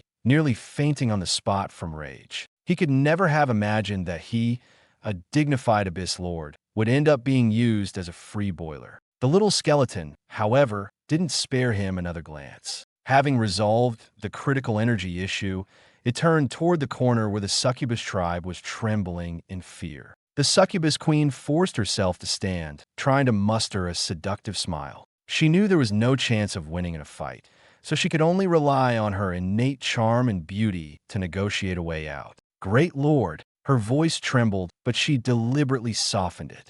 We, the succubus race, are willing to serve you forever. We could do anything for you, bring you all the pleasure you desire. As she spoke, she deliberately straightened her posture, attempting to showcase her most alluring side. Unfortunately, she was not facing an ordinary demon, but a skeleton whose mind was filled only with efficiency, productivity, and cost control. Serve me. The little skeleton glanced at them, its tone full of disdain. With your physique, can you work on an assembly line? Can you dig coal in a mine? Can you carry steel? It paused, as if seriously considering a business deal. Employees who can't do heavy labor are just burdens. The succubi turned pale, their hearts sinking. But in the next moment, the soul fire in the little skeleton's eyes suddenly flickered, as if it had thought of a brilliant idea. However, you're not completely useless. It raised its bony hand and tapped its skull. You look decent, and your aura is passable. You can be used for cross-sector sales. Perfect.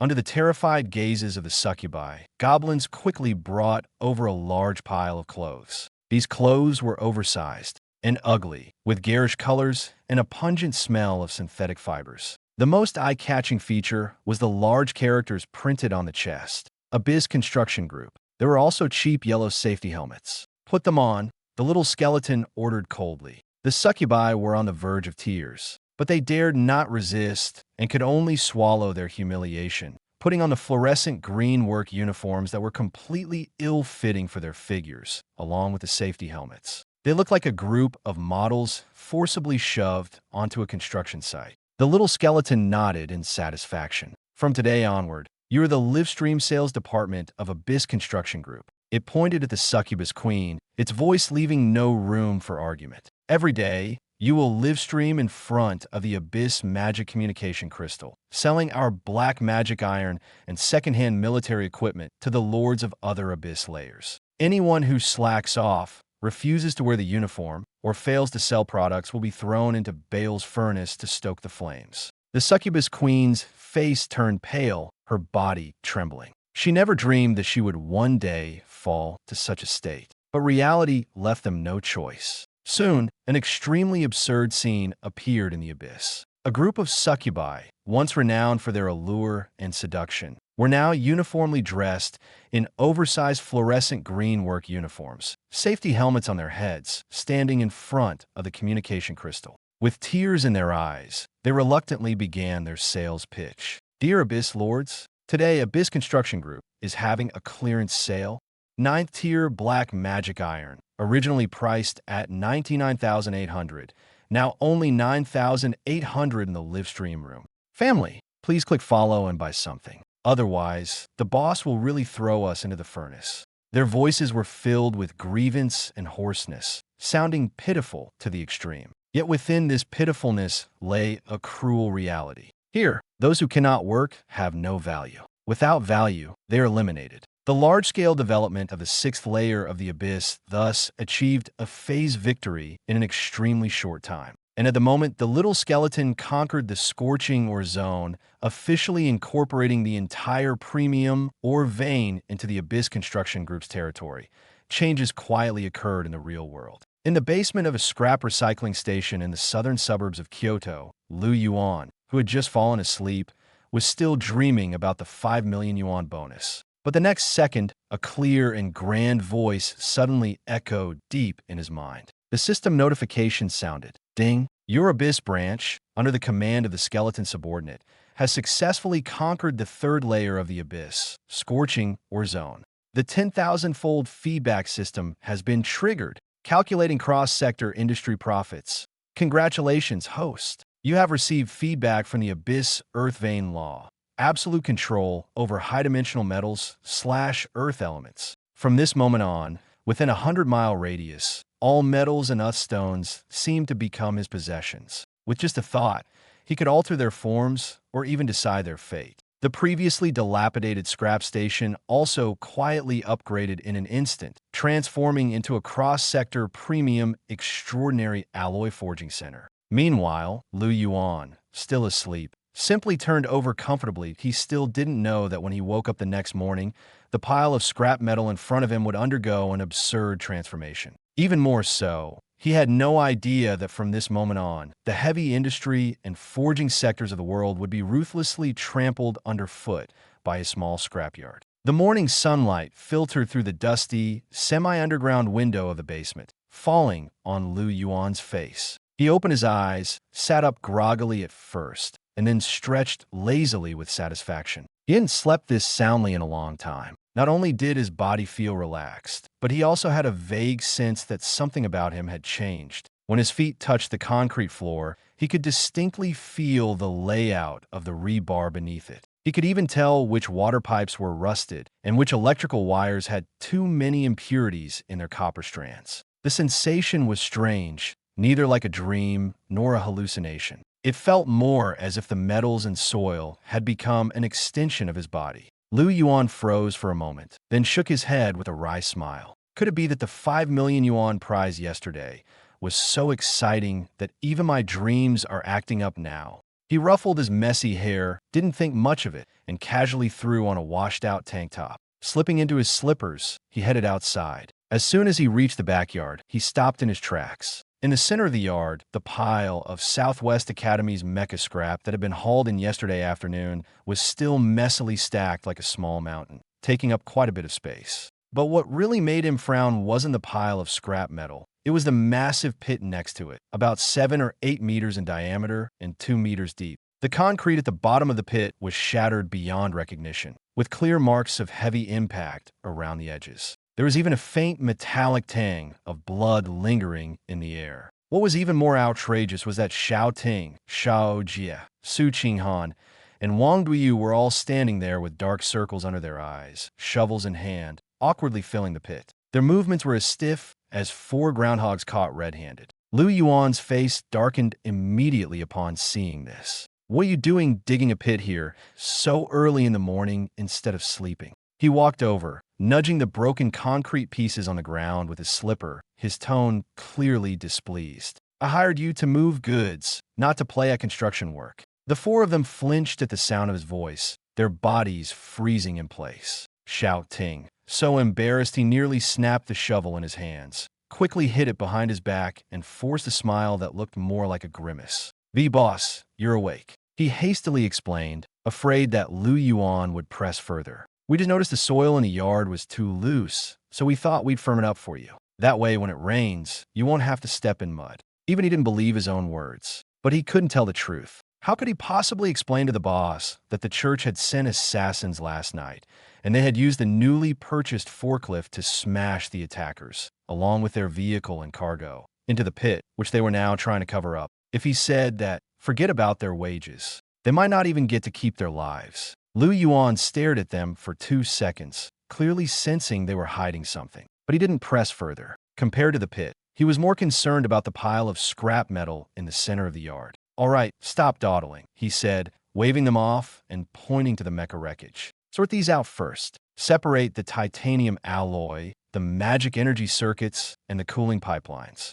It's such a mess that even loading it onto a truck would be a hassle." "Yes, boss." The 4 of them, as if granted amnesty, immediately dropped their shovels and rushed toward the pile of scrap metal. Xiao Ting activated his inner strength, preparing to lift the 3-ton mecha chest plate with his bare hands. Su Qinghan raised her hand, ready to continue separating the cooling fluid from the metal pipes. But just then, Lu Yuan suddenly frowned. He stared at the pile of scrap metal, an inexplicable sense of discomfort welling up inside him. It wasn't because it was dirty or messy. It was the feeling of seeing a chaotic jumble of things thrown together, utterly out of order, that made him uneasy. In his eyes, it was no longer just a pile of ordinary scrap metal. It was a tangled, distorted, and conflicting mass of materials. He could even clearly see how many inferior impurities were mixed into that titanium alloy plate, and how much the conductivity of a certain magic copper wire had decreased due to oxidation. Lu Yuan squinted his eyes, and only one thought popped into his mind. Too messy. It needs to be reorganized. My eyes are about to go blurry from looking at this. How long will it take to dismantle all this scrap metal? Lu Yuan muttered impatiently. He didn't even bother to think about where this inexplicable feeling came from. He just instinctively waved his hand at the mountain of scrap metal, as if shooing away a swarm of annoying flies. But with just that casual wave of his hand, the next second, the air in the scrapyard's backyard suddenly trembled violently, emitting a piercing hum that felt like it could shatter bones. Xiao Ting and the other three were stunned on the spot, their eyes wide open, even their breathing paused for a moment. The mountain of magical mech wreckage, piled up like a small hill and weighing hundreds of tons, actually began to float slowly into the air. No magical glow, no incantations, no formations, not even the slightest trace of magical energy. It was just the most direct, most absurd levitation. Wang Duiyu's jaw dropped, and the shovel in his hand clattered to the ground with a loud clang, as if he had been struck by lightning. But this was only the beginning. The mountain of scrap metal in midair suddenly emitted a series of dense metallic grinding sounds, as if an invisible giant hand was roughly kneading it into something else. Those ridiculously hard titanium alloy armor plates, the complex reactor shells, and various other components began to rapidly deform, separate, and reassemble at that moment. This wasn't melting by fire, nor was it something an ordinary furnace could achieve. It was a process of breaking down the metal at its most fundamental level and then reassembling it in a new way. Sparks flew in the air, stinging their eyes. Impurities, engine oil, and low-quality dust from the scrap were precisely stripped away by an invisible force, turning into a layer of black ash that gently floated to the side. What remained was only the purest, most stable metal. The entire process was terrifyingly fast. In less than 5 seconds, the chaotic mountain of scrap metal had completely disappeared. In its place were 100 neatly arranged alloy ingots in front of Lu Yuan. Each ingot was about 1 meter long, 1 meter wide, and 10 centimeters thick, with a cold, dark silver sheen on its surface, so clean that there wasn't a single impurity, as if they had just been cut from a top-tier factory. Even the spacing between them was so precise, it seemed like it had been measured with a ruler. Xiao Ting swallowed hard, looking at the alloy ingots and then at the casually dressed young man in shorts, his mind completely blank. This wasn't something an ordinary person could do. This was clearly a power beyond comprehension. In their world, purifying such complex scrap metal into 100% pure material would require even the most elite alchemists to spend vast resources, construct expensive magical arrays, and take a long time to barely achieve. But their boss? He just waved his hand. No preparación, no stance. Su Qinghan covered her mouth, her cold eyes filled with shock and admiration. In her view, this was what a true powerhouse looked like. Perhaps having them move bricks and do labor wasn't about saving effort at all, but about tempering their character. And now, this display wasn't just impressive, it was rewriting the rules of forging in front of their eyes. But just as the four of them were about to be dumbfounded by their shock, the actual person involved, Lu Yuan, appeared completely down to earth. Holy crap! He stared at the neatly arranged pile of top-grade alloy ingots, nearly jumping up on the spot. The next second, he excitedly pounced on them, like a miser who had just discovered a mountain of gold, his hands constantly stroking the gleaming alloy surfaces, his eyes practically glowing. He didn't even think about why he suddenly had this ability. In his mind, there was only one conclusion to this matter. He was rich. This time, he was truly rich. Did you see that? Lu Yuan's voice was so excited that it changed pitch as he shouted at Xiao Ting and the other three. No smelting costs. No purification loss. 100% purity. If we sell this stuff, won't those alchemists on the black market go crazy fighting over it? This isn't scrap metal. This is money, real gold and silver. The more he spoke, the more excited he became, and he immediately turned to look at Xiao Ting. Stop digging that useless pit. Hurry up and push the tricycle over here. Load it up. We're not going to the academic office to claim the bonus today. Let's sell this batch of goods first. Let's head to the black market and drive up the price first.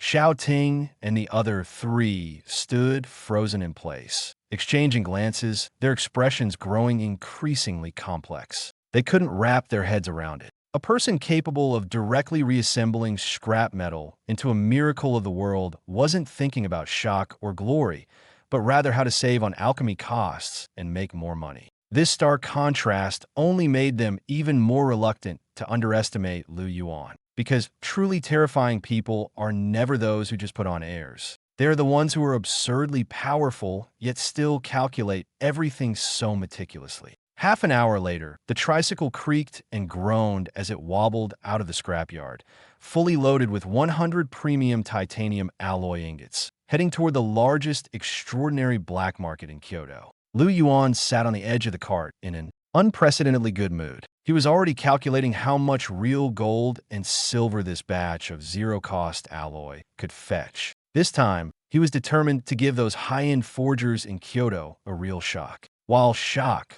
was brewing, in the top-floor conference room of a skyscraper in the Magic City, the chairman of the Donghai conglomerate was staring at a report, his face as dark as the sea before a storm. The report's title contained only one line: the whereabouts of the Southwest Academy's mecha wreckage. That batch of wreckage was considered scrap metal in everyone's eyes. But he knew those things were different. If they fell into the hands of someone knowledgeable, the value hidden within them would be enough to make any faction green with envy. This batch of premium mecha wreckage must not fall into anyone else's hands. He slammed the document down heavily, his voice as cold as ice. Notify our people immediately. No matter what it takes, head to Kyoto at once. Snatch that scrap metal for me at a low price. At the same time, in the eastern district of Kyoto, in the underground black market Tiangong Workshop, this was the largest extraordinary materials trading hub in the entire Dragon Nation. The sun never shone here during the day.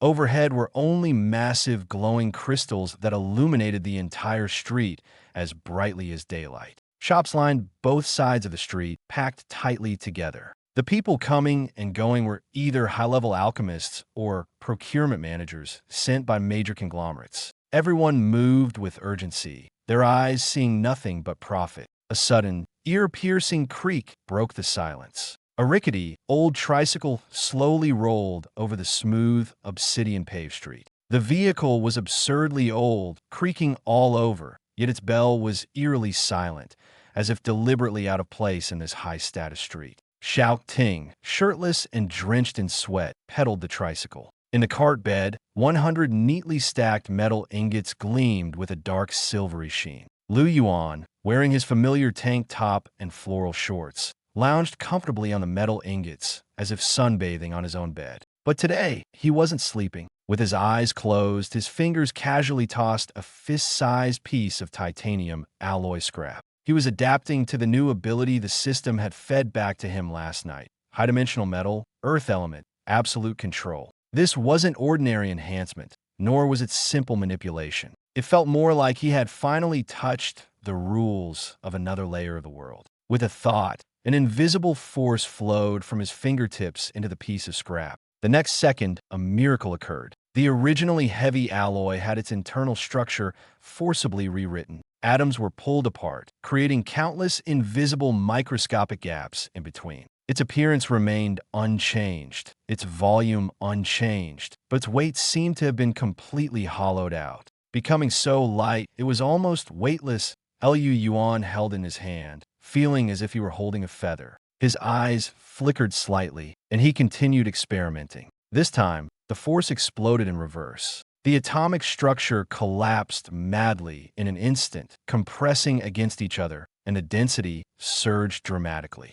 Bang! The fist-sized alloy's weight increased hundreds of times within just 0.1 seconds, smashing through the wooden board at the bottom of the tricycle and leaving a deep pit in the hard obsidian pavement. Boss, what happened? Did the tire blow out? Xiao Ting was startled, quickly braking and turning back. It's nothing, just slipped. Keep going. Lu Yuan remained calm, raised his hand, and the alloy, as heavy as a mountain, floated lightly back into his palm. The corners of his mouth slowly curved into a satisfied smile. This ability was even more terrifying than he had imagined. With it, he could not only purify scrap metal, but also directly alter the weight and hardness of enemy weapons during combat. He could even turn the surrounding buildings, ground, and metals into his own weapons. Even though his profession panel still read Logistics Warehouse Manager, unrated in the realm of metal and earth, he had already reached a height incomprehensible to others. We're here, boss. Su Qinghan raised her hand and pointed to the magnificent building ahead.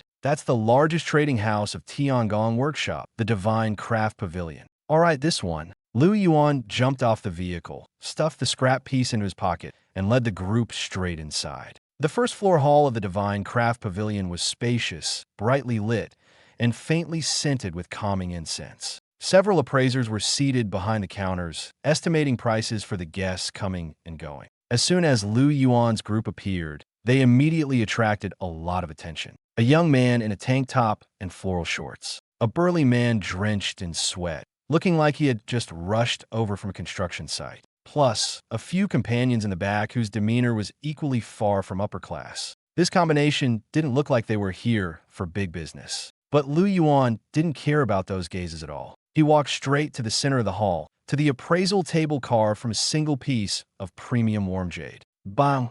Xiao Ting slammed a 100-pound titanium alloy ingot onto the table, causing the teacups on it to jump. Shopkeeper, buying scrap metal. Lu Yuan patted the table, his voice loud and his tone as casual as if he were selling vegetables by the roadside. The supervisor in charge of this area was an elderly man with white hair and beard named Lu Changfeng. He was a renowned six-turn alchemist in the capital. Normally, the scions of noble families would respectfully call him Master Lu when they saw him. But now, he had intended to reprimand these unruly young men. However, when his gaze fell on the cut surface of the metal ingot, he froze abruptly. He practically rushed over. Lu Changfeng pushed aside his assistant, pulled out a high-powered monocle from his pocket, and pressed himself against the metal surface. His breathing grew heavier, and his fingers began to tremble. This luster, these energy conduction patterns, this density, the more he looked, the more something fell off. His expression changed instantly, and he raised his head sharply, staring at Lu Yuan as if he were looking at a monster.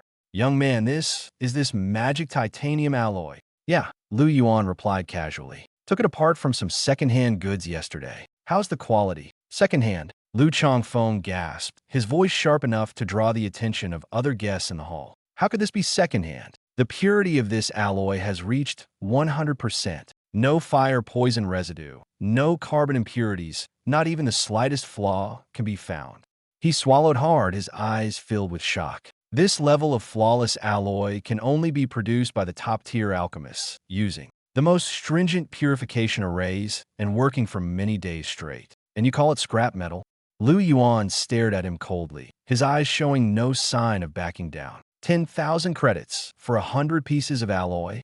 He laughed, but there was no warmth in his smile at all. You people from the Donghai Consortium, do you take everyone else for fools? The people in the hall held their breath. It was clear to everyone that this was no longer a negotiation, but outright coercion. Yet, Lu Yuan's face showed no trace of panic. Instead, he looked as if he were watching a boring farce. Wang Hai's expression darkened. Young man, don't be too arrogant. He raised his chin, his tone icy. If you know what's good for you, hand over the goods now, and I'll consider you sensible. But if you don't, the consequences will be more than you can handle. Consequences? Lu Yuan slowly put away his phone, his tone as calm as if he were discussing the weather. I'm actually more curious to see what kind of consequences the Donghai Consortium can bring me. As soon as he said this, the bodyguards behind Wang Hai all stepped forward. A wave of pressure swept over the room, causing many of the surrounding guests to instinctively step back, afraid of being caught in the crossfire.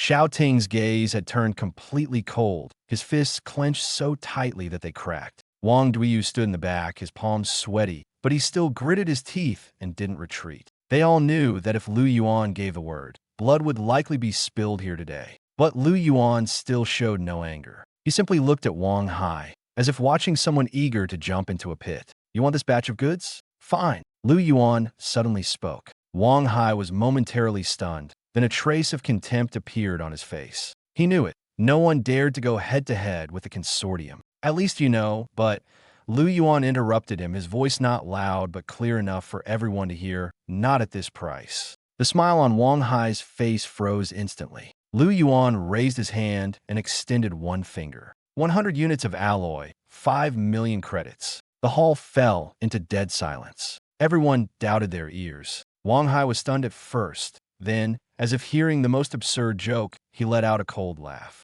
5 million? Are you insane? The insane one is you, Lu Yuan said flatly. Didn't you just say the Donghai Consortium has status? If you have status, then offer a price that matches it. If you really want to buy, follow the rules. If you don't, stop pretending to be a big shot here. Wang Hai's face turned completely black. He had never encountered someone like this before. Clearly just a logistics manager holding a batch of dubious materials, yet daring to openly challenge the consortium in front of so many people. What made it worse was that the other buyers, who had initially been ready to make offers, had all stopped, their eyes now filled with a hint of amusement. No one here was a fool. It was obvious that this batch of materials was genuine and worth far more than 10,000 credits. As long as Lu Yuan didn't budge, Wang Hai would either have to pay a high price or leave in disgrace today. Wang Hai gritted his teeth. Lu Yuan, don't be ungrateful. He lowered his voice. Do you know what it means to cross the Donghai Consortium?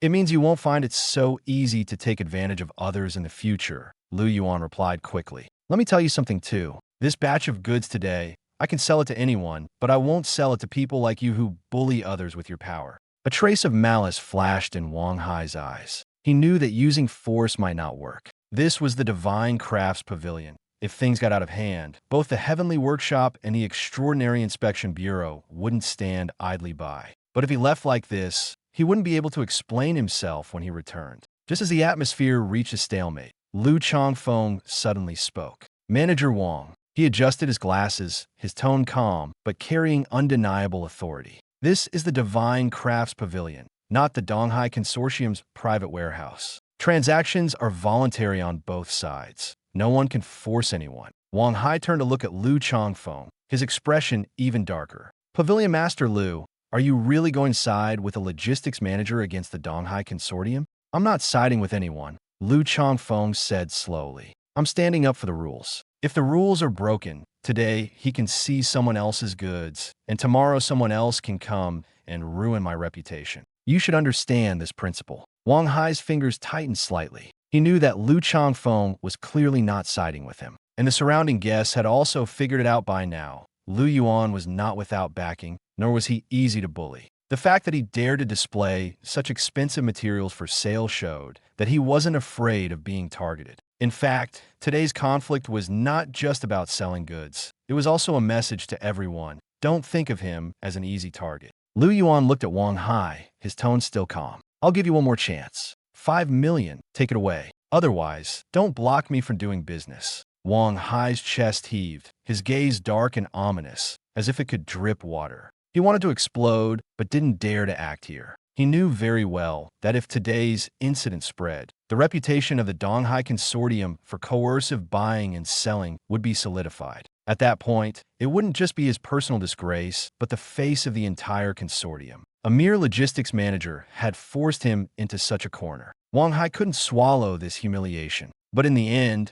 he forcibly suppressed his anger and said coldly, Fine, 5 million, I'll remember this. Lu Yuan nodded. As long as you remember. Don't come back with 10,000 to test me. I don't have that kind of time. Wang Hai stared at him for a few seconds before finally waving his hand and leaving with his bodyguards. A low gasp rippled through the crowd. No one had expected that the people from the Donghai Consortium would actually back down in the end. Xiao Ting finally unclenched his fists and couldn't help but mutter under his breath. Boss, you're way too ruthless. Ruthless? Lu Yuan glanced at him. This is called reasoning. If someone wants to get something for nothing, I just make them understand that even a free wolf has a price. Wang Duyu, standing nearby, was still trying to calm his racing heart. After a long pause, he managed to squeeze out a sentence. Boss, I finally understand now. Understand what? Whoever messes with you might not just bring bad luck upon themselves. It could be their entire family. Lu Yuan couldn't be bothered to respond to him and turned to Lu Changfeng.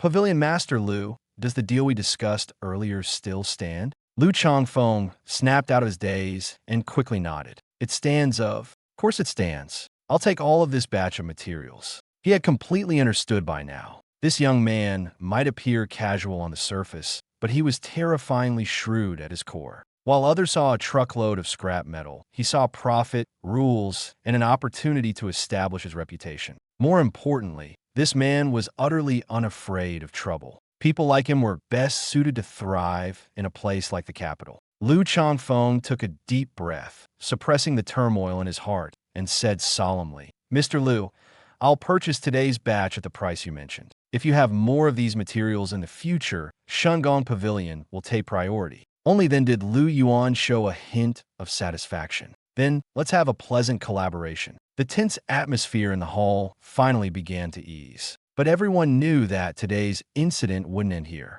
The Donghai Consortium had suffered a loss and wouldn't let it slide easily. Meanwhile, Lu Yuan had completely thrust himself into the spotlight. The hall fell into a deathly silence. Wang Hai clutched his mouth tightly, afraid that even his two diamond-studded gold teeth might melt away. He looked down at his pants, which had fallen to his ankles, then glanced at the group of equally disheveled, shivering bodyguards behind him. His face alternated between pale and flushed. He had never suffered such humiliation in his life. But what was even more terrifying than the humiliation was the capability displayed by this young man before him. Wang Hai's throat tightened as he forced out a threat. Just you wait. The Donghai Consortium won't let this go. But the words sounded more like he was trying to bolster his own courage than a genuine threat. He didn't dare stay any longer. Holding up his pants with both hands, he ignored the scattered change on the ground and fled the Tiangong workshop with his subordinates in a sorry state. They looked like a pack of drenched, defeated dogs. Outside, a burst of uncontrollable laughter quickly erupted.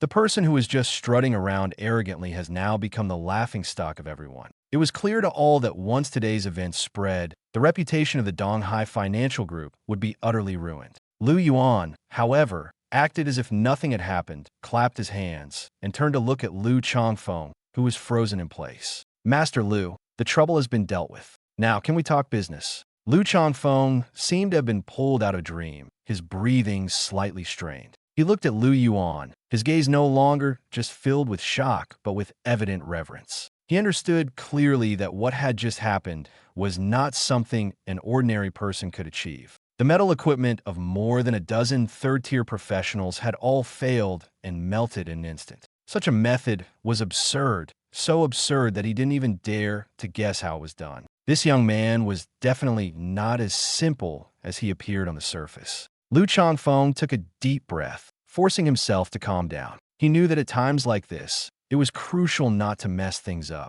Of course, we'll do business, he nodded quickly, his tone much more respectful than before. I'll take this deal. As he spoke, he reached out to retrieve the money, his movements noticeably faster than earlier, clearly afraid that if he delayed even a little, Lu Yuan might change his mind. Lu Yuan watched him, his expression calm. He didn't care about the change in attitude from these people. In this world, many people only recognize strength. When you're weak, others want to step on you. When you're strong, they naturally bow their heads. The logic is simple and realistic. And he, above all, had the ability to make others bow their heads. Lu Changfeng suppressed the shock in his heart and began to seriously reassess the young man before him. The scene just now had made him fully realize that Lu Yuan was not someone who had stumbled into this place by luck. The fact that he dared to stand alone before the Donghai Financial Group showed that he had confidence. And this confidence wasn't just talk, it came from real power. Lu Changfeng no longer dared to put on airs,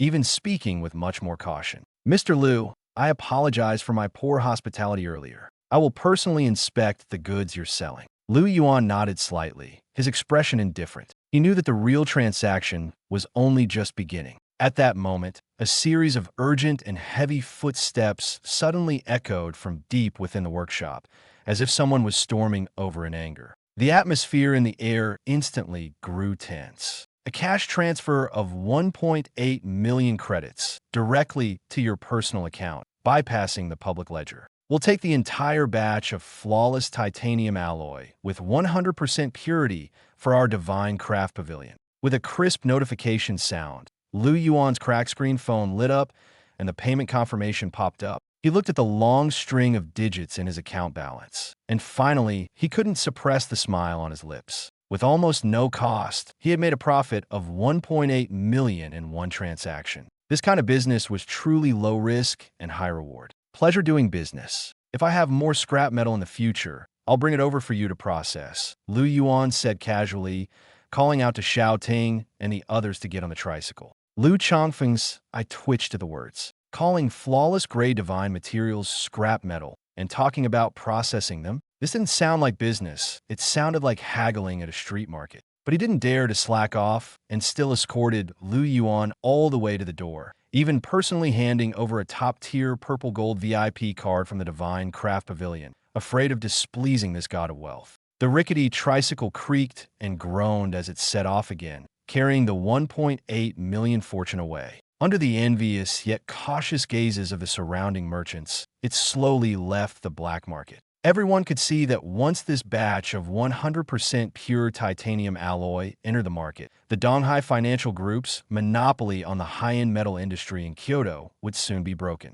Noon, at the scrap recycling station in the southern suburbs of Kyoto. The red oil hot pot in the iron pot was bubbling and boiling, its aroma spreading everywhere. To celebrate today's big profit, Yuan was uncharacteristically generous, not only buying 5 pounds of premium magical beast beef rolls, but also adding 2 plates of tripe. Eat to your heart's content. Today the boss is treating. Yuan sat boldly at the head seat, holding a bottle of chilled soda, radiating an air of smugness. Xiao Ting, Su Qinghan, Xiao Jie, and Wang Duiyu sat around the table, their eyes brimming with emotion. In their hearts, the boss not only granted them strength, but also led them to win the national championship. Now, the boss was even willing to stay with them in this shabby basement. To eat hot pot, what did this signify? It showed that the boss was down to earth and genuinely treated them as his own. Thank you, boss, for nurturing us. We will fight for you with all our might and never let you down. Xiao Ting suddenly stood up, drained his soda in one gulp, and his eyes were filled with heartfelt loyalty. All right, less talk and more action, Yuan said, biting into a beef ball. Suddenly, he remembered something and turned to Xiao Ting. By the way, how's the heavy-duty forklift that headquarters sent over yesterday? Is it ready to use? At the mention of heavy-duty forklift, Xiao Jie, who was dipping tripe into the hot pot, trembled, almost dropping his chopsticks into the pot. Xiao Ting's expression also froze for a moment. That was no forklift. It was clearly a terrifying mech, 50 meters tall, constructed from the skeletal frame of a 9th-tier demon dragon, with a flaming demon heart embedded in its chest. Yet the boss had always believed it was just a large piece of equipment for moving scrap metal. It's assembled, Xiao Ting coughed lightly and cautiously replied. I even tried operating it last night. The power is incredibly strong, but it's a bit tricky to control. I couldn't stabilize it and ended up creating a pit in the backyard. A pit? That's no big deal. Yuan dismissed it casually with a wave of his hand. High horsepower means good equipment. In the future, we might even take on cross-regional heavy metal transport jobs. How can we manage without power? After finishing his bowl in a few bites, he stood up and wiped his mouth. Let's go check it out in the backyard. There's a batch of steel bars arriving this afternoon, and I want to see how fast this new equipment is. Yuan eagerly headed toward the backyard stairs. Xiao Ting and the others exchanged glances and quickly put down their chopsticks to follow. Su Qinghan lowered her voice and asked Xiao Ting, Brother Xiao, that mech looks terrifying. If the boss sees it, will he think we wasted headquarters resources? No, Xiao Ting replied seriously, lowering his voice to analyze. Do you know the boss's level? He's someone who can casually restructure matter. A mere abyssal demon dragon mech might genuinely seem like a child's toy to him. He calls it a forklift not because he can't see through it, but because he's deliberately being low-key and disguising his intentions. The group nodded in agreement after hearing this. So, the boss's level was truly that high. Pushing open the heavy iron door leading to the backyard, the early autumn sunlight instantly flooded the open space. Lu Yuan walked out with his hands in the pockets of his floral shorts, humming a tune and swaggering confidently. But in the next second, he froze completely. The smile on his face vanished instantly. In the open space before him, there was no sign of a standard yellow-painted construction forklift. Instead, there stood a colossal figure towering 50 meters high. The entity was entirely constructed from pitch-black bones, exuding an oppressive aura of death that made it hard to breathe. The massive dragon's skull hung low, and even without the flames ignited in its eye sockets, it still radiated the unique ferocity and brutality of an abyssal creature. At the center of its chest, a dark red heart the size of a small car pulsed powerfully. Thump, thump, thump. With each beat, sparks and black smoke spewed from the gaps in its skeletal frame. Its arm positions were equipped with 12 thick black metal tubes, their cold muzzles pointing forward, as if ready to shred everything at any moment. The sunlight fell on the skeletal mech, not bringing a trace of warmth, but instead making it appear even colder and more terrifying. The light didn't add any warmth to the scene. Instead, it made the backyard feel as though it had plunged into an icy abyss. Following closely behind, Xiao Ting and the other three dared not even breathe heavily, nervously watching Lu Yuan's expression. 1 second, 2 seconds, 3 seconds. Lu Yuan stared blankly for a full half-minute, his head tilted back, so long that his neck began to ache. He raised his trembling hand, pointing at the terrifying giant machine before him, his voice rising sharply with shock and anger. "This is the heavy-duty forklift that Abyss Little Bone sent me?" Xiao Ting quickly stepped forward and respectfully explained, "Yes, boss. Although its appearance is a bit exaggerated, the chassis is very stable, and the power is incredibly strong. That flame demon heart used as the engine provides explosive force that's absolutely top tier for heavy equipment." "Top tier my foot." Lu Yuan completely lost it, nearly jumping on the spot as he pointed at the 50-meter-tall skeletal mech and cursed furiously. Which brainless designer came up with this? Looking like this, is it not scary enough in my yard already? Sitting here in the middle of the night, who wouldn't get weak in the knees seeing it? The more he spoke, the angrier he became, his chest heaving violently. And the most crucial thing, where's the forklift prong? Lu Yuan pointed at the two arms covered in Gatling gun barrels, his hands trembling with rage. "Tell me, with this row of round iron tubes, how am I supposed to slide them under a pallet base? How am I supposed to lift scrap metal? How am I supposed to move goods? And that engine?" He pointed at the flame demon heart that was constantly spewing sparks, his eyes reddened with fury. No protective cover at all, just exposed like that, sparks flying everywhere. If it sets the cardboard in the yard on fire, who's going to take responsibility? What if there's a fire? Will insurance cover it? And such a massive thing, how much fuel does it need to even move? Did the people at headquarters not consider fuel consumption when buying equipment? Lu Yuan clutched his chest, feeling a sharp pain. He had been full of anticipation, thinking he would receive a machine that could improve efficiency, only to end up with this giant decoration that lacked forklift prongs and had absurd fuel consumption. Listening to Lu Yuan's tirade, Xiao Ting and the other three were completely dumbfounded. The boss was furious, not because the mech was overly menacing, nor because it looked like a doomsday weapon, but because it lacked forklift prongs and couldn't move scrap cardboard. He even complained about the flame demon heart spewing sparks, posing a fire hazard. A machine built from a skeleton, a 9th-tier magic dragon, and a demon heart, a weapon of destruction, was mercilessly criticized by him from the perspectives of safety and fuel cost. Truly, the thoughts of a god were beyond the comprehension of mere mortals. "Boss, please calm down." Xiao Ting hurriedly tried to placate him. "Although it doesn't have forklift prongs, its strength is truly impressive. I tested it last night. One slap flattened the container in our yard." "What?" Lu Yuan whipped his head around, staring at Xiao Ting with a voice that suddenly rose by 8 octaves. "What did you just say?" "The second-hand container in the yard, the one holding premium scrap copper wires worth $5,000. You flattened it." Lu Yuan froze completely, and in the next second, his anger surged like gasoline ignited, rushing straight to his head. $5,000. That was a full $5,000 of fixed assets. His roar echoed through the backyard, shaking the dry leaves off the trees. Yuan stormed over to the edge of the pit in just a few strides, looking down at the container that had been smashed into a metal pancake. He clutched his head, his heart bleeding. "You wasteful fools. You're all a bunch of wasteful fools." He spun around abruptly, glaring at Xiaoting, his voice trembling with rage. "That container was something I just bought yesterday from the secondhand market for 5,000 bucks. Specifically to store those high-grade copper wires that are sensitive to moisture and rust.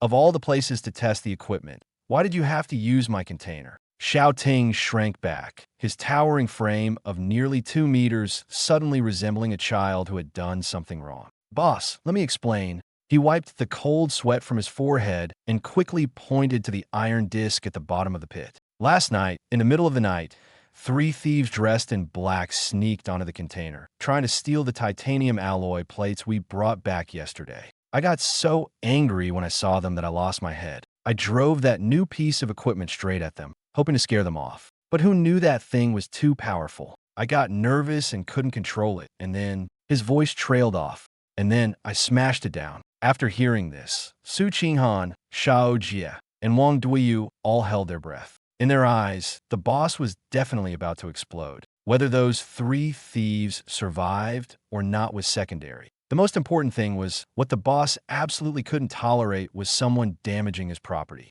This time, Brother Xiaoting was probably going to face the wrath of a god. But in the next second, Yuan's reaction left them completely dumbfounded once again. 3 thieves? Stealing titanium alloy. Yuan was stunned at first, but instead of calming down, his anger grew even more intense. He grabbed Xiaoting by the collar and shouted, "Is your brain full of water? Can't you even do the math? Those titanium alloy plates weigh 100 pounds each. How many could 3 people possibly carry?" Yuan's words hit everyone like a heavy blow. The more he spoke, the angrier he got, his finger almost jabbing at the pile of scrap metal and dirt on the ground. "Are you all out of your minds? To catch a few petty thieves, you smashed up my $5,000 container. How much could those thieves steal? At most, 300 pounds. Even if you calculated at scrap metal prices, the loss would only be a few $100 at most. But you destroyed my $5,000 container over this little bit of stuff. How do you even do the math? This is a losing deal, don't you get it?" He slapped his thigh in frustration. "If you really wanted to catch them, couldn't you have just told me first? I could have gone to the police station this morning. At most, it would have been a bit of a hassle. But now, the stuff's gone and the container's ruined." The scene fell silent. So silent that even the sound of the wind seemed to stop. Xiaoting and the other 3 stood frozen, their eyes blank, as if a bucket of cold water had been poured over their heads. They had thought the boss would fly into a rage because of the deaths in the middle of the night. They had also thought the boss would be furious about the exposure of the terrifying mech's capabilities. But they never expected that the real reason for the boss's anger was simply, this deal was a loss. Using a $5,000 container to deal with 3 petty thieves was, in the boss's eyes, completely not worth it. Those 3 mysterious black-clad intruders, who had snuck in during the dead of night, were, in the boss's eyes, not even worth as much as an old container. Standing to the side, Su Qinghan felt a chill in her heart. She finally understood. This man saw the world in a way completely different from ordinary people. He didn't first ask who was right or wrong, nor did he first ask who lived or died. He only calculated. Everything could be turned into numbers. Everything could be compared. How much something was worth, how big the loss was, whether doing something was worth it or not. Even life and death, in his eyes, seemed like a business transaction. This kind of cold, almost terrifying logic sent chills down her spine. "Dock his pay." Yuan waved his hand and made a decision on the spot. "Xiaoting, the $5,000 loss will be deducted from your next month's salary. Plus, the time wasted digging and filling the pit, another 200 deducted." Xiaoting was stunned, but instead of looking the least bit aggrieved, he seemed relieved. As long as the boss didn't bury them in a fit of rage, he would accept even a bigger deduction, let alone 5,000. "Thank you, boss. I'll work extra hard next month to make up for it." He stood up straight and shouted with full energy, as if he had just received a pardon. Yuan couldn't be bothered to look at him. He turned his gaze toward the massive, silent figure not far away. The mech was enormous, so large it resembled a black steel mountain. Even under the sunlight, It exuded a chilling aura of menace. Since it's already been purchased and can't be returned, we'll just have to find a way to use it. Yuan frowned as he stared at it for a long time, growing more displeased the longer he looked. It's one thing for it to look ugly, but it doesn't even have forks. How is this supposed to be used? He rubbed his chin, starting to think about a modification plan. Efficiency was paramount in the logistics center. Without a forklift, how could goods be moved or unloaded? They couldn't just let this hulking machine stand there and do nothing. An idea quickly came to him. Shao Jia, fatty, go to the warehouse and find 2 of the thickest, sturdiest H-beams you can. He turned to another person. Shao Ting, go drag the welding machine over here. Before the 3 could react, Yuan had already pointed at the 2 menacing mechanical arms of the mech. Weld those 2 steel beams directly onto its arms. What? Shao Jie froze in shock. Yuan continued giving orders, his tone as calm as if he were discussing the most ordinary matter. As for those 12 Gatling gun barrels, get rid of them. Weld them all together into a forklift that can move goods up and down. Isn't there a batch of construction materials arriving this afternoon? I want to see this new equipment officially in action. The air fell silent for a moment. Shao Jie stared at the row of gun barrels glowing faintly with a bluish light, and cold sweat broke out on his back. Those were abyss-level heavy firepower weapons. And now the boss wanted to use a welding machine to forcibly turn them into forklift prongs. This wasn't just modification. This was outright desecration. If the abyssal demon who built this mech found out, they'd probably lose their mind on the spot. But no one dared to argue, because here, the boss's word was law. Yes, sir, we'll get it done. The 4 of them immediately got to work. Welding machines, steel beams, tools, everything was brought over. Soon, the mech, which originally looked like a weapon of mass destruction, was surrounded by the team as they began an utterly absurd transformation. The sounds of roaring engines, sparks flying, and metal being cut filled the air. The scene was indescribably surreal. On one side was a heavy mech capable of leveling a city, and on the other, a group of people treating it like a piece of farm equipment, forcibly turning it into a forklift. At the same time, deep within the inner city of Kyoto, in a secret and luxurious underground manor, the red-robed archbishop lay on a soft velvet chaise, his face pale and his expression weak. Several high-ranking healing priests surrounded him, continuously casting restoration spells in an attempt to repair the mental damage he had suffered after fainting twice the day before. Suddenly, the door was pushed open. A white-robed church steward stumbled in, his expression panicked. He was clutching an exquisite rosewood box, his face ashen and his steps unsteady. What's the commotion? The archbishop frowned, his voice weak but still carrying an air of authority. Is there news from the Divine Punishment Squad? Has that heretic surnamed Liu been dealt with? Did they bring back his head? The steward trembled all over and fell to his knees with a thud. He raised the box high with shaking hands. The box was open. Inside, there had once been 3 soul life tokens, marks of life for 3 third-tier shadow assassins. But now, the tokens were shattered into pieces, leaving only a pile of gray-white powder. Your Grace, the steward's voice quivered uncontrollably. The Poison Blade Squad has been completely wiped out. What? The archbishop sat up abruptly, his eyes fixed on the pile of powder, his face filled with disbelief. The Poison Blade Squad consists of peak third-tier assassins, skilled in silent stealth. Even if they couldn't kill the target, it's impossible for them to have no chance of retreat. How could they be completely wiped out? Could there be an even higher-level formation hidden in that scrapyard? The steward swallowed hard, his forehead drenched in cold sweat. Your Grace, the priest responsible for monitoring soul fluctuations said that the 3 life tokens shattered at the exact same time. The margin of error was less than 0.1 seconds. Boom! It was as if a thunderclap exploded in the archbishop's mind, shattering at the exact same time. He knew better than anyone what that meant. This meant that the 3 top assassins, who were the best at stealth and ambush, didn't even have a chance to react, let alone send out a cry for help before they were all killed together. The archbishop stared intently at the battle report that had just been delivered, his fingers trembling. What he saw was not a normal battle, but a one-sided massacre. The people sent by the church didn't even have a proper chance to respond. They were almost completely wiped out in the same instant. Such power couldn't be explained by ordinary formations. Only an overwhelmingly strong individual could achieve such clean and decisive suppression. And thinking back to yesterday in the trading hall of the Divine Craft Pavilion, when Yuan casually snapped his fingers and caused the metal equipment of over a dozen bodyguards to melt on the spot, the chill in the Archbishop's heart could no longer be suppressed. He finally understood how foolish his previous judgment had been. That so-called scrapyard was not an ordinary place at all. It was a trap disguised in the human world, a deep pit hiding danger beneath a mundane exterior. And Yuan was definitely not some greedy logistics personnel. He was the core agent of abyssal power buried in the mortal realm. On the surface, he seemed worldly, petty, and spoke with a lazy, down-to-earth tone. But it was precisely this seemingly unremarkable demeanor that had deceived everyone. "Relay my orders." The Archbishop suddenly stood up, his face dark enough to drip water. "Immediately contact the Vatican headquarters. Designate the scrapyard in the southern suburbs of Kyoto as the highest-level heretical contamination source." He paused, his voice growing colder. "Request the deployment of the 1st Vanguard Regiment of the Holy Crusade. Within 3 days, I want that place, along with everything inside it,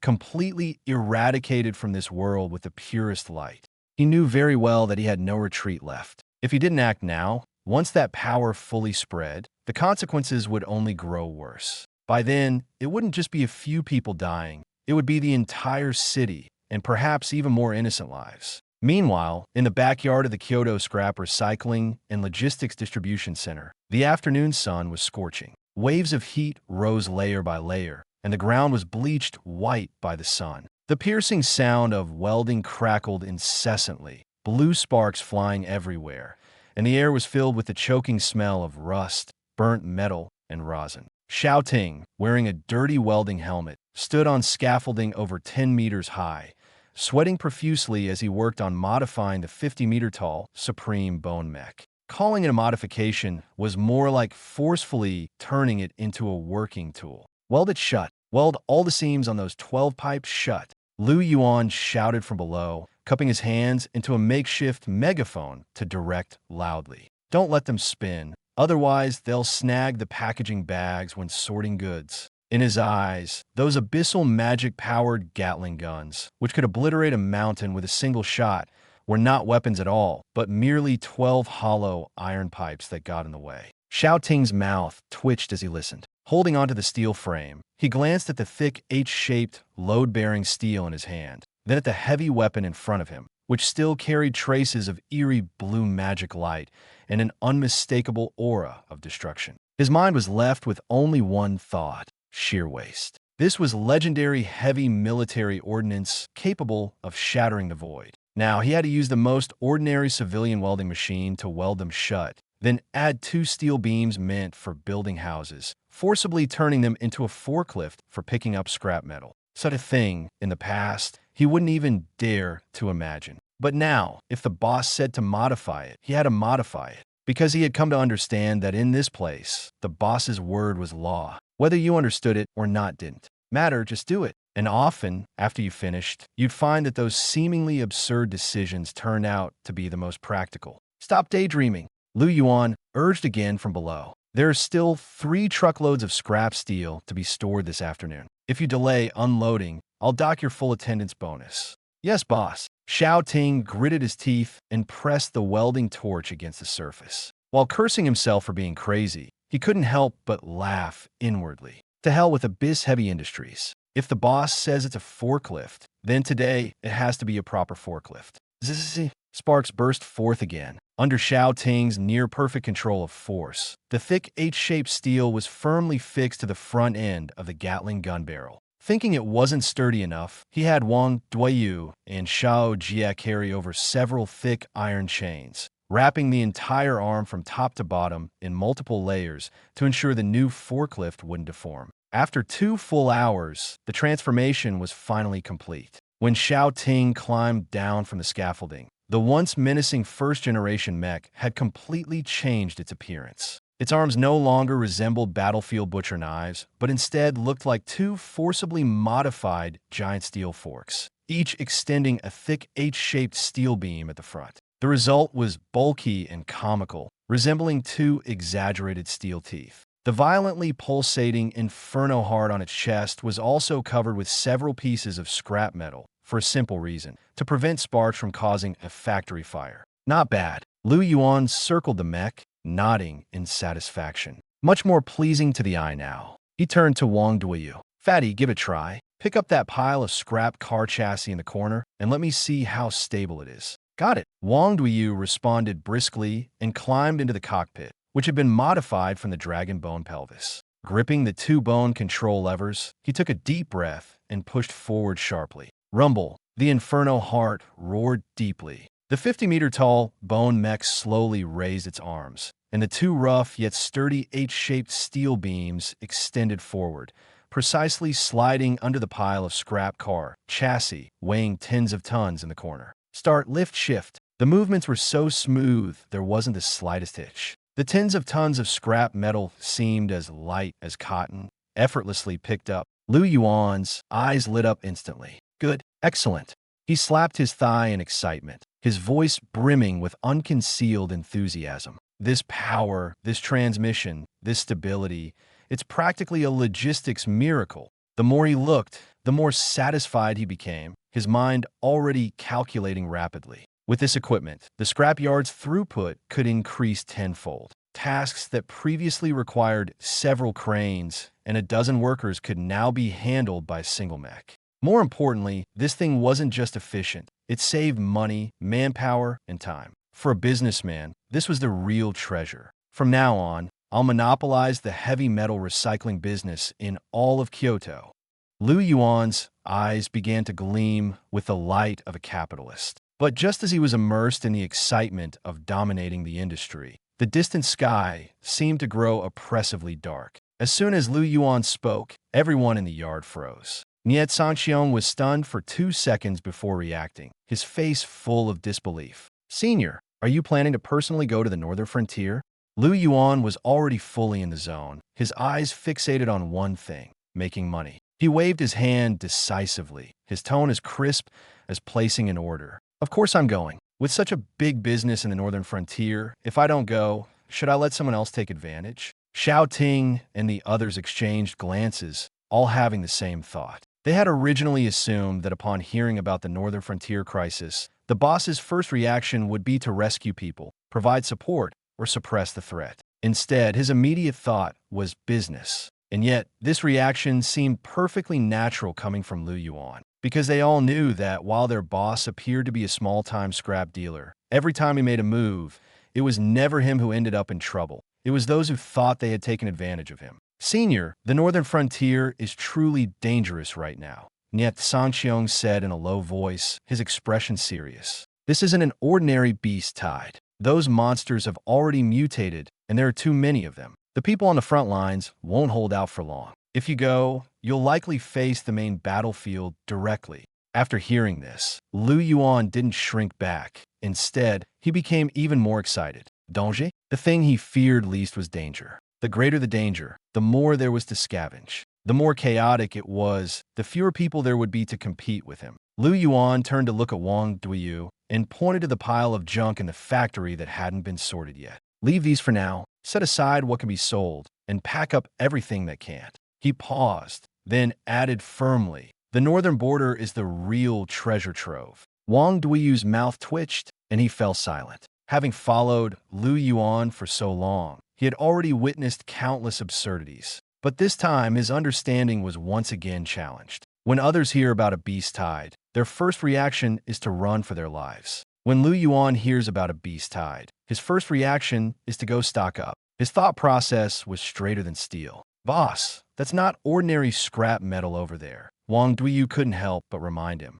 that a battlefield that devours lives. Lu Yuan glanced at him, his expression growing more serious. I know, he said calmly. That's why I'm going. The courtyard suddenly fell silent. Niet Sanxiong froze for a moment, his gaze becoming more complex. He had originally thought Lu Yuan was only interested in the metal materials on the mutated beasts. But now, he suddenly realized that Lu Yuan wasn't entirely joking. This man seemed to be all about money, yet every time it mattered, he acted faster than anyone else. His words might be harsh, but his actions were never ambiguous. Senior, are you really willing to step in? Yet Sangqiong's voice tightened. Lu Yuan raised his head and looked northward, his gaze calm and sharp. If the northern border collapses, the people behind won't be able to do business peacefully either. I don't like trouble, so it's best to deal with trouble directly in front of me. These words were spoken lightly, but they sent a shock through everyone present. They suddenly understood that Lu Yuan wasn't simply chasing wealth. He was just used to calculating everything first. If something could make money, he would do it. If something could cause harm, he would block it. Because in his view, the most profitable business wasn't just about immediate gains, but about eliminating danger in advance and minimizing losses. And yet Sangqiong took a deep breath, stepped back solemnly, and bowed to Lu Yuan. The northern border defense line is in your hands. Lu Yuan waved his hand and started walking out. Enough talk. Lead the way, and notify the people on the front lines not to smash those metal monsters. Try to keep them intact, if possible. Ni Kengqiong was stunned. Senior, you mean? Lu Yuan didn't look back, his tone as calm as if he were commenting on the weather. If they're smashed, they won't be worth anything. As soon as Lu Yuan spoke, everyone froze. Senior, are you agreeing to go to the front lines to support and save the people of the northern border? Save my ass. Lu Yuan snatched the jeep keys from Sangqiong's hand, strode out, and shouted so loudly it seemed like he might blow the roof off. Notify finance. Everyone's going on a business trip. To the northern border, loot, fight, and retreat. The northern border, Winter's Great Wall. The 100-meter-high steel wall stretched across the land like a cold, giant dragon. Snowstorms pounded against its surface, and the wind cut like knives against the skin. The air was filled with the smell of gunpowder and a nauseating stench of blood. Fire. Third anti-aircraft position. Pin those mutated ice sculptures down at 500 meters.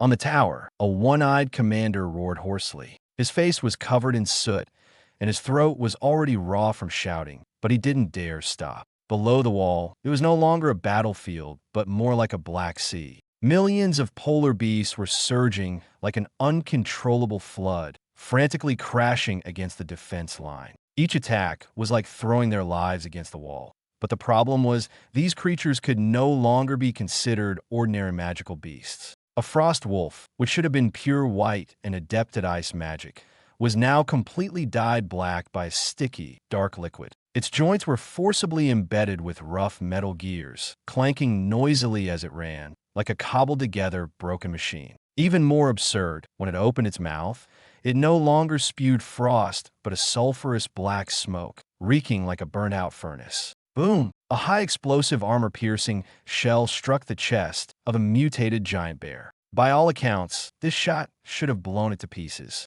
But now, the shell only left a white mark on the crooked black armor on its chest, merely snapping a few rusty springs. The one-eyed commander's heart sank bit by bit. Sir, conventional thermal weapons are barely effective against these metal monsters. The mage's magic reserves are almost depleted. The adjutant, drenched in sweat, was trembling as he spoke. The commander slammed his fist against the city wall, his knuckles instantly bleeding. Where are the dragon riders from the Huyin family? What about reinforcements from the Northern Beast Academy? The adjutant swallowed hard, his face pale. Young Master Huyan's frost dragon. After watching the finals live yesterday, it starts foaming at the mouth at the sound of bones clashing and can't even take off. As for the other Beastmaster's war pets, the moment they sense this metallic stench, they collapse in fear and refuse to move. The commander closed his eyes, his chest feeling as if it were weighed down by a massive stone. He knew this was real trouble. If the defensive line was breached again, the cities behind them would be doomed. Just as everyone was on the brink of despair, rumble, in the distant sky, a heavy military transport aircraft bearing the emblem of the Kyoto War God Academy forced its way through the blizzard, landing on the military airfield. The hatch slowly opened. On the city wall, everyone turned their gaze toward it, as if grasping at their last straw of hope. Principal Niet Sangqiong had personally led the team, and it was said he had brought along the genius youth who had just won the national championship. Everyone understood what this meant. This might be their chance to turn the tide. But in the next second, everyone's expressions froze. The first person to step out of the hatch looked nothing like an unparalleled warrior. Lu Yuan strolled out, wearing his signature white tank top, floral shorts, and flip-flops, swaying as if he had just returned from buying ice cream at the corner store. The -50-degree northern wind hit him square in the face. Damn, it's freezing out here. Lu Yuan shivered violently, hugging his shoulders as his snot nearly froze into icicles. He turned and started yelling at Nye Sanxiao. Old Nye, you said we were coming to the north to scavenge junk, but you didn't mention it'd be this cold. No cold weather allowance, fine, but not even reimbursing for a military coat. Following him, Xiao Ting, Su Qinghan, Xiao Jie, and Wang Duiyu stepped off the aircraft one after another. And then, the people on the city wall fell completely silent. The four young men, hailed online as teenage war gods, were all dressed in matching fluorescent green work vests, yellow hard hats on their heads, and carrying thick stacks of woven plastic bags in their hands. They looked nothing like warriors coming to fight. They resembled a makeshift, moving crew pulled straight from a construction site. The one-eyed commander's temple throbbed, his blood pressure nearly bursting through his skull. He strode up to Nye Sanxiao, suppressing his fury as he growled. Principal Nye, soldiers on the front line are bleeding and dying, and you bring a construction crew? We need people who can kill the enemy, not scavengers. Nye Sanxiao coughed awkwardly, his face a bit flushed, but he still raised his hand to point at Lu Yuan. Old Li, don't be hasty. This is Senior Lu. With him here, the northern crisis will definitely be resolved. The one-eyed commander sneered, utterly unconvinced. He had seen too many armchair strategists. The battlefield wasn't a place for talk, nor could it be won by dressing oddly. But Lu Yuan couldn't be bothered to explain anymore. He rubbed his frostbitten arms, walked to the edge of the city wall, and leaned over to look down. Just moments ago on the road, his mind was filled with thoughts of scrap metal everywhere, thinking this trip would be a lucrative one. But when he saw the frenzied, roaring, mutated beasts below the city wall, saw the rough black gears on their bodies, the twisted metal shells, and the seams emitting black smoke, Lu Yuan's breath suddenly caught. It wasn't fear, it was shock, then anger. This wasn't simple pollution, nor was it ordinary out-of-control modification. This was a crude, inferior, and utterly unrestrained form of industrial pollution, turning living creatures into scrap metal, transforming nature into a garbage dump. This method was like treating the world as a testing ground. Lu Yuan squinted his eyes, staring at the dense army of monsters below, and a slow smirk crept onto his lips. Others saw disaster. He saw a field of materials that could be sold for money. More importantly, these creatures had crossed his bottom line. All right, he muttered. So, I'm not here to save people. I'm here to make a big score. The wind and snow on the city wall grew fiercer. And at that moment, Lu Yuan's gaze completely changed. His breath abruptly halted. He was no ordinary person now. With his abilities, just a sweep of his senses could clearly identify the composition of those metals. Low-quality black magic iron, substandard carbon powder impurities, and that pungent smell of inferior abyssal machine oil. Lu Yuan's pupils contracted sharply, and his heart felt as if it were being gripped tightly by an iron hand. This smell was wrong. This material was wrong. This welding technique was even more wrong. Wasn't this the same batch of parts he had personally assembled into a heavy-duty forklift in his backyard last night? A complete chain of clues instantly connected in Lu Yuan's mind. That damn skeleton was running heavy industry in the abyss, and due to poor technology, had discharged large amounts of toxic gases and metal waste. By coincidence, there was a spatial rift between the abyss and the Northern Territory, and these pollutants drifted through the rift, directly polluting and mutating the local beasts of the Northern Territory. The truth was uncovered. This SS-level mutated beast tide, which nearly caused the collapse of the Dragon Nation's Northern Territory defense line, wasn't the descent of some evil god. It was entirely due to the illegal industrial pollution under his name. It's over. Lu Yuan's face turned pale, his legs went weak, and he almost toppled off the 100-meter-high city wall. His mind immediately conjured up images of the massive fines from the Dragon Nation's Environmental Protection Bureau and the Extraordinary Inspection Team, creating an SS-level disaster, destroying the ecological balance of the Northern Territory, illegally discharging abyssal toxins. Adding up all these charges, not only would the $5 million he just earned and the $1.8 million in dirty money be gone, but even if they ground his bones to dust and made him work a sewing machine in the abyss for 10,000 years, he still wouldn't be able to pay it off. This is going to bankrupt me. Yuan clung tightly to the city wall railing, his eyes red as if they were about to bleed. The one-eyed commander beside him glanced at his terrified expression with a hint of disdain. Kid, if you're scared, then get out of here. The defense line hasn't completely fallen yet. If you take your people back to Kyoto now, there's still time. This isn't a place for pampered young masters like you. Shut up. Yuan suddenly turned his head, his bloodshot eyes glaring at the man. That gaze was like a starving wolf cornered with no way out, causing even the battle-hardened commander to instinctively take half a step back. Yuan slowly turned around and looked at the 4 people behind him. Boss, we got the sacks ready. We can go down and collect the scrap metal anytime, Wang Duiyu said, holding up a snakeskin bag with a fawning smile. Collect your damn scrap metal. Yuan slapped the back of Wang Duiyu's head, pointing at the overwhelming horde of mutated beasts below. His voice, trembling with a mix of fear and rage, almost broke. Do you even see what those things are down there? The 4 of them took a serious look and shook their heads in unison. Reporting to the boss, they're mutated monsters, and they've got scrap metal on them. Rubbish! Yuan roared in anguish, his spit almost spraying onto their faces. Is that a monster? That's all industrial pollution illegally discharged by our group. It's the criminal evidence left behind by our management failures. If this gets investigated, our scrap station will be shut down tomorrow. The 4 of you will join me in prison, eating jail food for the rest of your lives. Even the money for meals in the future will have to go toward paying off debts. At the mention of shut down, jail food, and confiscated meal money, the faces of Xiao Ting, Su Qinghan, Xiao Jie, and Wang Duiyu instantly changed. Jail food, confiscated meal money? The boss had given them a second chance at life, a chance to turn things around. And now someone wanted to smash the boss's rice bowl and cut off their livelihood? That was absolutely intolerable. Boss, give the order. Xiao Ting's muscles suddenly bulged, his eyes glowing red, his aura fiercer than the beast tide below the city wall. He tore apart the tank top he was wearing, leaving only a fluorescent green work vest. We will not allow anyone to compromise the safety of the company's property.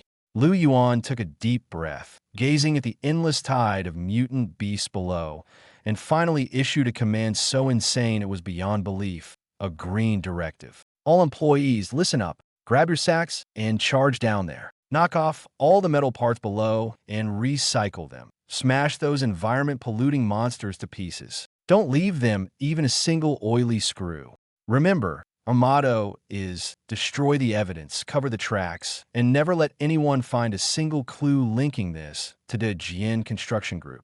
Kill! As Yuan's hysterical roar echoed, the 4 of them, Xiao Ting, Su Qinghan, Xiao Jie, and Wang Duiyu, launched themselves like cannonballs from the 100-meter-high steel city wall, their bloodthirsty energy surging wildly. Without hesitation, they leapt straight into the fray. At that moment, the northern border defenders witnessed the most absurd, outrageous, yet blood-pumping scene of their lives. 4 young men in fluorescent green vests, each carrying a snakeskin sack in one hand and swinging their fists with the other, charged headlong into the belly of the enemy formation, braving the onslaught of millions of beasts like madmen. Under the winter fortress, the wind howled and snow swirled. For figures in fluorescent green vests, like heavy cannonballs fired from a barrel, plunged straight into the depths of the beast tide. With their bloodthirsty energy surging, the 4 of them crashed heavily into the dense swarm of mutant beasts. Boom! The moment they landed, 4 terrifying forces, almost beast-like in their ferocity, exploded simultaneously.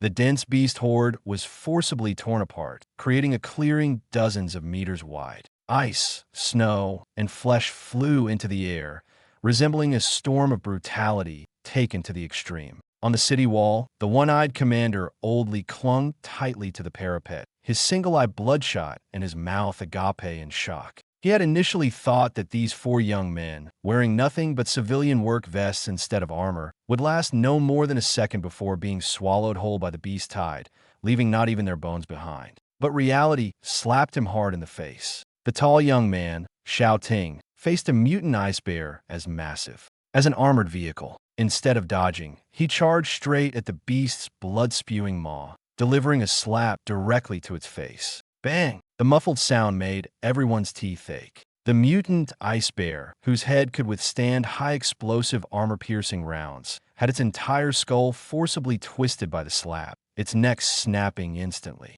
The massive body collapsed with a thud, but Xiaoting didn't even glance at it. His movements were so practiced, it seemed he'd done it countless times before. He crouched down, reached into the ice bear's chest, and tore open its black metal armor, pulling out a heap of gears and bearings, the metal still reeking of heavy oil. "Fatty, bring the sack over. This steel plate is high quality. Don't bend it." The boss said bent ones aren't worth much. He shouted while dumping the dripping black liquid-covered parts into Wang Duiyu's oversized fertilizer-woven sack with a loud clatter. "They're here! They're here!" Wang Duiyu responded while swinging the massive, rusty wrench in his hand. "Tingji, slow down with the dismantling. The engine oil is about to spill all over the place." The boss said if we leave any traces of improper disposal, the fines will come out of our meal money. As he spoke, the fat on his waist jiggled, yet his movements were astonishingly agile. His 300-pound frame charged into the beast horde like an out-of-control flesh-and-bone war machine. With one swing of the wrench, 3 mutated snow wolves were smashed into pulp, and he deftly stripped the mechanical exoskeletons from their legs, tossing them into a burlap sack. On the other side, Su Qinghan and Shao Jie moved with equally astonishing speed. One focused on taking down the beasts with sheer force, while the other swiftly dismantled any salvageable metal components. Their teamwork was seamless, like a professional dismantling crew that had been working together for years. The northern border soldiers on the city wall were dumbfounded. Was this supposed to be an SS-level mutated beast horde? It looked more like 4 bandits raiding a free scrapyard. Others fought to defend the city for honor or simply to survive. But these 4? They were shouting things like "preserve the scene," "don't leave traces," and "we can't let the fines catch up to us." Even Old Lee, a veteran who had fought battles for half his life, began to wonder if he was too old to keep up with the times. But at that moment, standing at the highest point of the city wall, Lu Yuan wasn't smiling at all. His hands gripped the railing tightly as he stared at the seemingly endless black tide of beasts stretching to the horizon. Sweat beaded on his forehead. Too slow. Still too slow. Lu Yuan kept glancing at the old pocket watch on his wrist, his heart racing. No matter how capable the 4 of them were, no matter how full the burlap sacks got, against millions of mutated beasts, it was like trying to extinguish a forest fire with a cup of water. In his mind, the most terrifying thing wasn't the beast horde. It was the legendary Extraordinary Environmental Enforcement Squad of the Dragon Nation. If those people descended on the northern border in helicopters and traced the metal parts and engine oil back to the waste materials from the abyssal furnace of the Great Construction Group, it would spell big trouble. At that point, not only would the 5 million yuan reward be gone, but they'd also face astronomical ecological fines. No, absolutely not. Lu Yuan's eyes turned steely. Money was life. Anyone who dared touch his money would have to face him head-on. If manual dismantling was too slow, then it was time to bring out the heavy machinery. "Shouting, everyone, clear out!" Lu Yuan suddenly shouted down at the battlefield. Then, raising his right hand, the space ring on his finger erupted with a dazzling, ghostly blue light. The next second, boom! A deafening explosion shook the entire icy expanse of the northern border. The wind and snow in the sky were forcibly scattered by a massive shadow. All 100,000 northern border soldiers looked up, their faces instantly changing. A terrifying figure, towering 50 meters high, descended from the sky. The monstrosity was constructed entirely from the blackened bones of an abyssal demon dragon, exuding a suffocating aura of death. It resembled a doomsday beast that had crawled out of hell, crashing heavily into the front lines of the battlefield. The ground trembled violently. Countless mutated beasts were obliterated by the shockwave before they could even react, reduced to a mixture of flesh and engine oil. The cold sunlight fell on the colossal figure, illuminating the massive infernal heart within its chest, which was beating furiously. The heart was as large as a small car, and with every pulse, it spewed a burst of fiery sparks, emitting a drum-like, thunderous roar. But what truly made one's scalp tingle was that this killing machine, designed to destroy everything, had been grotesquely modified beyond recognition. The two massive mechanical arms, which should have been equipped with abyssal Gatling cannons, had been crudely welded shut. In their place were two enormous H-shaped, load-bearing steel beams. The beams were rough and rudimentary, with visible welding marks, looking less like a weapon of war and more like hastily assembled heavy construction equipment. It was as if it was being treated as a moving mountain of steel. A primordial Tyrannosaurus Rex, forcibly equipped with two ridiculous steel front teeth. What kind of monster is this? Could it also be a mutant from the beast tide? The one-eyed commander's legs went weak, barely able to stand. This kind of terrifying pressure was not something a few defensive lines could withstand. Even if all the armies of the three northern provinces were thrown at it, they would only be crushed to dust by this monster. The entire army was almost plunged into despair. At that moment, Yuan stood on the city wall, holding a makeshift cardboard megaphone, shouting down below, shouting, "Stop daydreaming, get in the machine and ignite it." Upon hearing the order, Ting sprang into action. He pushed off with his legs, launching himself like a cannonball and landing precisely in the half-open cockpit of the bone mech. Boom! He gripped the two bone control levers tightly, pouring all his energy and blood into the machine without reservation. In the next second, the Inferno Demon's heart erupted violently, emitting a deafening roar. The 50-meter-tall Supreme Bone Mech's eye sockets instantly lit up with two blinding red beams as it slowly stood upright. "Boss, equipment is functioning normally. Awaiting orders." Ting's voice boomed through the mech's amplification system, exploding like thunder and shaking the battlefield. Yuan looked at the endless tide of mutant beasts ahead, his heart bleeding. Those weren't enemies. They were troublesome nuisances that polluted the ground, wasted resources, and hindered recycling efficiency. He practically roared out his orders. "Do you see those unruly scraps running around everywhere? Step on the hydraulic cylinders to the max. Use your forklift and go all out. Shovel them all up, dirt and beasts alike. Even if we have to scrape 3 feet off this ice field today, not a single screw with our company's oil scent on it is to be left behind. Understood. Mission to clear the field will be completed." Ting shouted excitedly, as if he were ignited himself. He yanked the control levers hard. The bone mech, weighing several hundred tons, actually began striding forward on its thick legs, charging at an utterly unreasonable speed toward the densest part of the beast tide. Buzz clang. The mech's massive arms slammed down, and two enormous H-shaped steel beams, carrying terrifying impact force, pressed tightly against the frozen ground and plunged into the beast tide. In that instant, mutant ice bears, mechanical snow wolves, none of them stood a chance. In the face of this heavy-duty forklift that seemed to have crawled out of the abyss, they were as fragile as paper. The 50-meter-tall mech advanced relentlessly, sparks flying and air currents surging. Hundreds of mutant beasts didn't even have time to scream before being directly scooped into the air by the forklift. Severed limbs, armor, gears, and black oil all mixed together, exploding into a chaotic and violent spectacle in midair. Reverse. Unload. Another scoop. Ting grew more and more exhilarated, completely immersed in the action. The power of this machine was astonishing, as if it had been tailor-made for him. He rampaged through the million-strong beast tide, and with every press of the forklift, he cleared a massive area. The mutant beasts that were flung into the air were eventually piled up in the center of the battlefield, forming a 100-meter-tall metal corpse mountain. Meanwhile, Su Qinghan, Shao Jie, and Wang Duiyu weren't idle either. They followed behind the mech, quickly stuffing any usable parts into sacks, muttering nonstop, we're rich, all tax-free scrap metal." On the city wall, the one-eyed commander and the 100,000-strong Northern Frontier Army were all dumbfounded. They stared blankly at the giant mech frantically shoveling trash in the beast tide, then at the young man on the wall, holding a tattered notebook and calculating recycling losses with a pained expression. The cold wind blew, and everyone fell silent.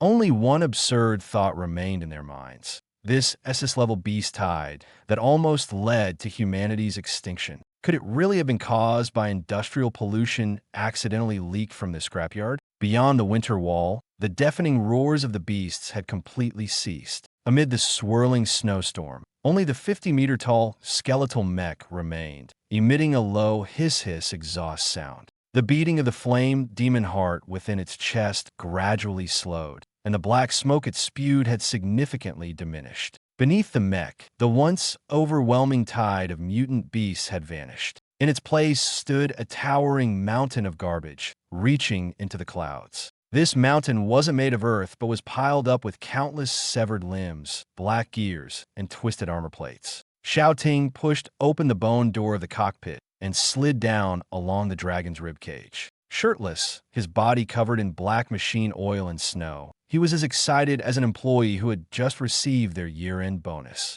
"Boss, the cleanup is complete," he shouted, clapping the dust off his hands. Not a single fish slipped through the net. All the illegal emissions are right here in this mountain. Not far away, Su Qinghan, Xiao Jia, and Wang Duyu also came running over, dragging heavy burlap sacks. The same expression was etched on all their faces. It wasn't fear. It was the relief of surviving a disaster and the joy of keeping their jobs. On the city wall, the one-eyed commander Old Li and the 100,000 fully armed northern border troops stood motionless like statues. They stared blankly at the absurdly exaggerated mountain of metal corpses outside the wall. Even though it was right before their eyes, they still felt like they were dreaming. A disaster capable of destroying 3 provinces in the northern border had been forcibly cleared away just like that. Old Li swallowed hard, feeling his legs go weak. He looked up at Niet Sangxiong, his voice trembling. "Principal Nia, who exactly is this Senior Liu? How does he have such abilities?" Niet Sangxiong took a deep breath, forcibly suppressing the shock in his heart, adjusted his wind-blown collar, and quickly descended the city wall. At this moment, Lu Yuan was walking slowly around the massive metal wreckage, hands behind his back, his eyes practically glowing. To others, this was a battlefield wreckage reeking of stench and danger. But in Lu Yuan's eyes, it was nothing short of a treasure trove waiting to be unearthed. Although the black metal impurities were abundant and mixed with an unpleasant smell of abyssal machine oil, purifying this scrap metal was no trouble for him. Good stuff, all good stuff, Lu Yuan thought, growing more satisfied the longer he looked. Only one thought occupied his mind. These materials must be dealt with quickly. Leaving them here too long could lead to unforeseen complications. If someone were to trace the source of the pollution, he certainly didn't want to get entangled in unnecessary trouble. Wang Duyu excitedly raised a wrench and approached him. "Boss, should we start dismantling now?" Lu Yuan glanced at him and waved dismissively. "Dismantle? With a mountain this size, if the 4 of you use wrenches to chip away bit by bit, you might not finish even by next year." He knew very well that the most reliable method was to use his own abilities to reassemble and purify the polluted scrap metal into clean alloy ingots. This way, it would be efficient and would also erase any traces of contamination. Just then, Niet Sangxiong arrived with a group of high-ranking northern border military officials, walking briskly. "Senior Liu." Before they even got close, the one-eyed commander Old Li was so overcome with emotion that he dropped to his knees, his eyes red and his voice hoarse. "You and your team have saved the entire northern border. You've saved tens of millions of people. You are a great hero of our dragon nation." After speaking, he immediately stood up and solemnly wiped away his tears. "I have already reported the situation here to the Supreme Commander of the military. The command headquarters has decided to make an exception and award you the highest honor of the Dragon Nation, the Purple Gold National Defense Medal. Additionally, you will be granted the honorary rank of Northern Border Commander."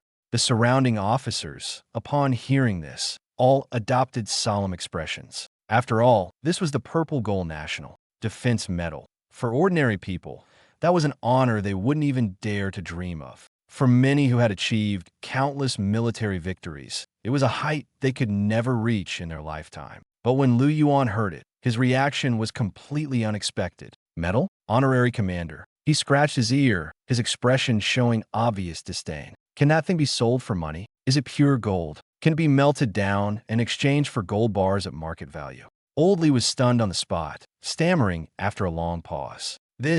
The medal is made of special materials and represents the highest honor. How could it be sold for money?" Although the honorary commander title doesn't come with actual power, once this identity is made public, It would be an unparalleled prestige. So, in other words, it can't be exchanged for money. Just an empty title with no practical value. Lu Yuan interrupted him directly, his tone full of impatience. To him, no matter how impressive these things sounded, they were useless. All he could think about now was how to quickly clean up the mountain of trash in front of him. He had no interest in standing here discussing honor or identity with these people. Moreover, if he were to accept this empty title, it would be hard to explain if someone investigated this place in the future. An official figure secretly dealing with polluted waste, what kind of situation would that be? Wouldn't that just be creating trouble for himself?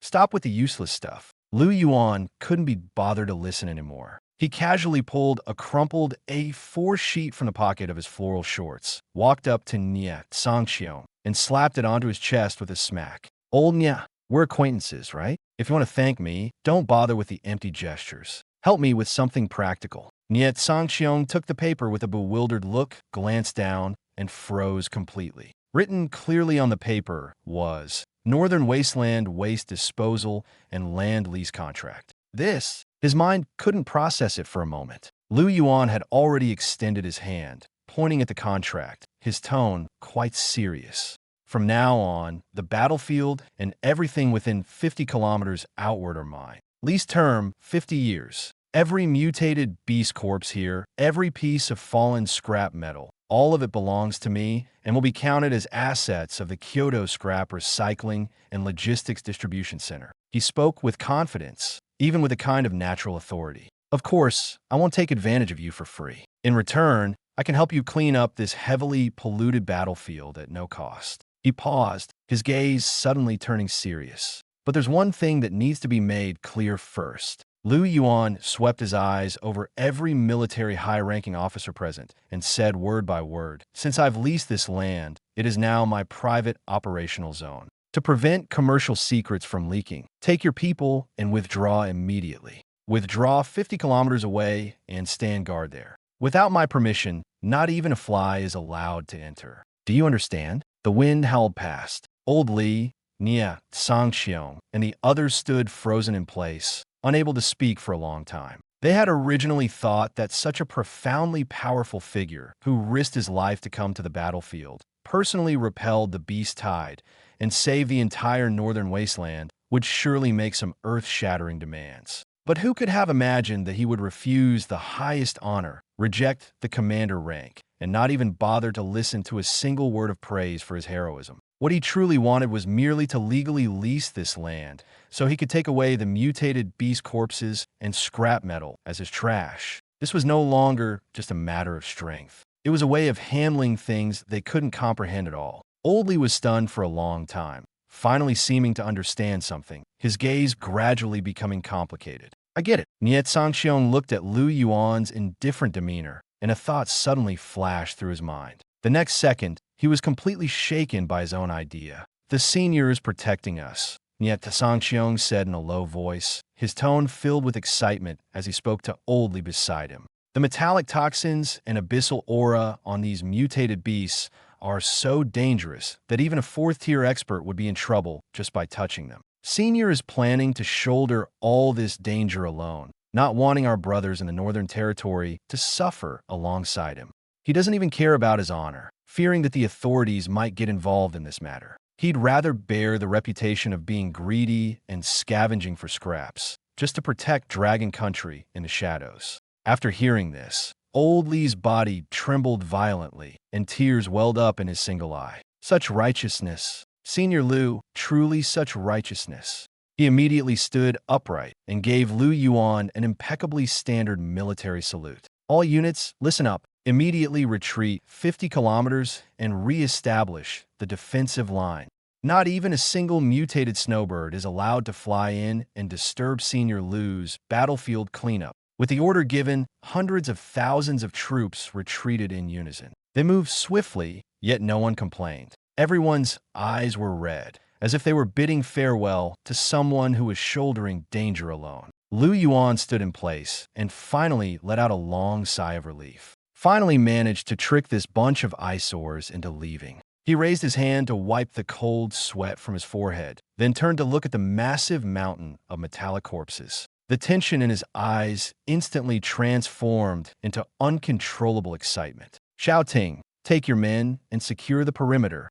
Yuan spread his arms wide, and the power of absolute control of higher dimensional metals within him surged like a flood about to burst. Now, it's time for me to make a fortune. 50 kilometers outside the Winter Great Wall, the icy wind cut across the tundra like knives, and large snowflakes fell continuously, quickly blanketing the ground in white. Around the abandoned battlefield, the Northern Territory's defense forces had already set up the highest-level blockade. 100,000 troops were stationed in scattered positions along the perimeter, all with solemn expressions, staring straight at the center of the battlefield. There, a black mountain of corpses stood tall. It was a grotesque metallic graveyard, piled up with the bodies of millions of mutated beasts, discarded gears, and broken armor plates. Yuan stood before the mountain of corpses, rubbing his frozen hands, his eyes gleaming with a frightening intensity. "Boss, the perimeter is secured. Not even a fly can get through." Xiao Ting jogged back, his breath visible in the freezing air, despite standing shirtless. On the tundra at -30 degrees, the boiling dragon elephant blood within him kept him from feeling cold. Su Qinghan, Shao Jie, and Wang Duyu also stood behind Yuan, each holding a sack, their eyes filled with reverence as they awaited his next instructions. "Good job." Yuan nodded, then kicked aside a beast's forelimb smeared with black machine oil at his feet, his tone laced with obvious disdain. "These idiots from the abyss don't even know how to handle waste properly, leaving filth everywhere. If people misunderstand and think our environment is heavily polluted, the scrapyard will have to shut down tomorrow." After saying this, he took a deep breath, and the casualness on his face gradually faded. This time, he wasn't joking anymore. He stepped forward 2 paces and closed his eyes. In the next moment, the absolute control of higher dimensional metals/earth elements in his mind erupted with a roar. This power was neither like fire nor wind. It was more like an invisible hand directly gripping the structure of the entire world. In an instant, an invisible wave spread out from Yuan as the center, surging violently in all directions. Buzz! The air across the Northern Territory tundra trembled, as if unable to withstand the force. Then, everyone witnessed a hair-raising scene. The towering black mountain of corpses began to shake violently. Clack, creak. The sound of metal grinding was piercingly terrifying. The black gears embedded in the beast's flesh, the coarse armor plates, and the rusty transmission shafts were being forcibly extracted by an invisible hand. Countless metal components separated from the flesh and slowly rose into the air. From a distance, it looked like a reverse black rainstorm. Millions of pieces of metal waste gathered together, obscuring the sky and plunging the dim tundra into complete shadow. "My heavens!" Wang Duyu plopped down into the snow, tilting his head back, his mouth agape, unable to even finish his sentence. "Purify, remove impurities, and turn it into cash for me."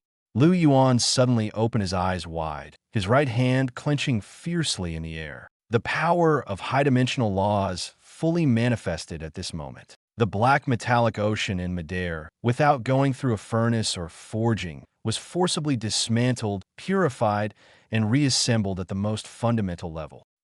Sparks exploded across the sky. Inferior carbon powder, toxic abyssal oil, and the bloodstains from magical beasts were all squeezed out by an invisible force, turning into black ash that drifted down onto the corpses below. Meanwhile, the pure metallic elements extracted were rapidly interwoven, fused, and reshaped in the air. The originally filthy, black scrap metal began to change colors swiftly. First dark black, then grayish-white, and finally glowing with a dazzling dark silver light. "Condense!" Yuan waved his hand. The silver torrent of pure metallic elements in midair abruptly contracted inward. The silver-white metallic stream poured down like a waterfall. Bang! Bang! Bang!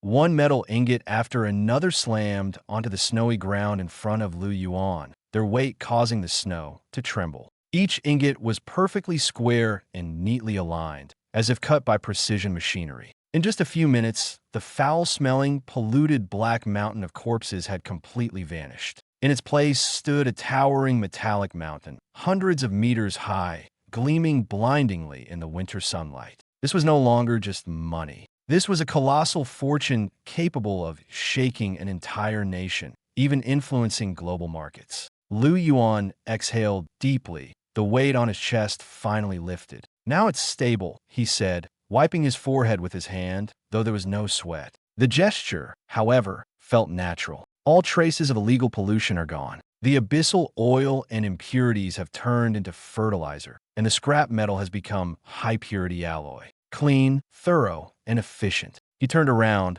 looking at the employees still in a daze, his tone suddenly taking on the authority of a boss. "Do you understand now? As long as you think fast, bad things can turn into good things. Waste can become resources, and crises can become opportunities. In simple terms, this is called cost-saving and efficiency improvement." Xiao Ting felt his throat tighten, swallowing hard after a long pause, his legs trembling slightly. The boss called this waste utilization? That was millions of cursed, mutated metals. Yet in such a short time, they had been forcibly purified and reassembled into the purest, top-tier materials in the world. This kind of method was beyond the comprehension of ordinary people. In Su Qinghan's eyes, it seemed more like a redemption that only a deity could achieve. Her eyes reddened as she gazed at Lu Yuan's back, her heart filled with indescribable shock and sorrow. She felt that while Lu Yuan spoke of removing impurities, he was actually bearing the terrifying backlash for everyone. On the surface, he seemed like a money-driven businessman, but in reality,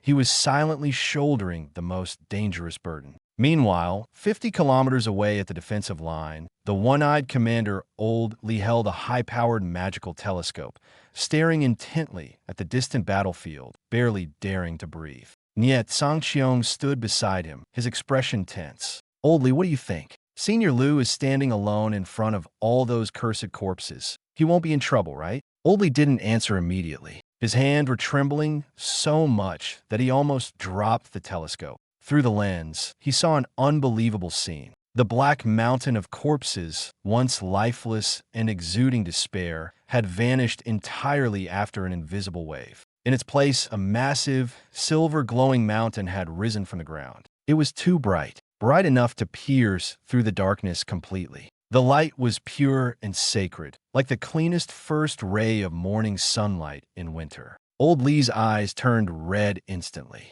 "Miracle. This is a true miracle." He put down the telescope, his knees buckling as he knelt directly in the snow, tears streaming down his face. "Principal Nya, did you see that? Senior Lu, he purified that cursed land. The Black Mountain is gone. With his own power, he turned it into a holy mountain symbolizing hope."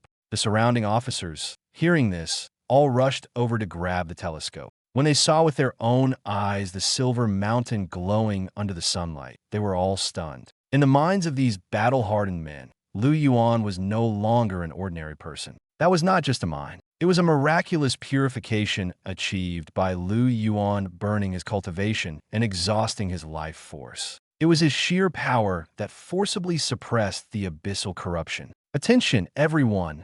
Idly suddenly stood up, drew the command saber from his waist, and pointed it fiercely toward the sky, his voice hoarse but incomparably excited. "Salute the greatest guardian of the Dragon Kingdom, Senior Lu." Swish! 50 kilometers away, 100,000 soldiers raised their hands in unison, their movements crisp and precise, performing a solemn and almost reverent military salute in the direction of Lu Yuan. Their eyes were filled with respect and even an uncontrollable fervor. Meanwhile, at the center of the battlefield, Lu Yuan was pacing back and forth around the titanium alloy mountain, his brows furrowed tightly. He pulled out an old abacus and began calculating rapidly. "Damn it, I miscalculated." He slapped his thigh hard, his face full of regret. "With this much cargo, my spatial ring can't possibly hold it all. Even if that broken tricycle of mine were to fall apart, it would still take 100 years to haul it all." The more he thought about it, the more distressed he became, his face almost scrunching into a ball. "Do I really have to hire a logistics company? No way, absolutely not. Paying for shipping would be like cutting flesh off my own body."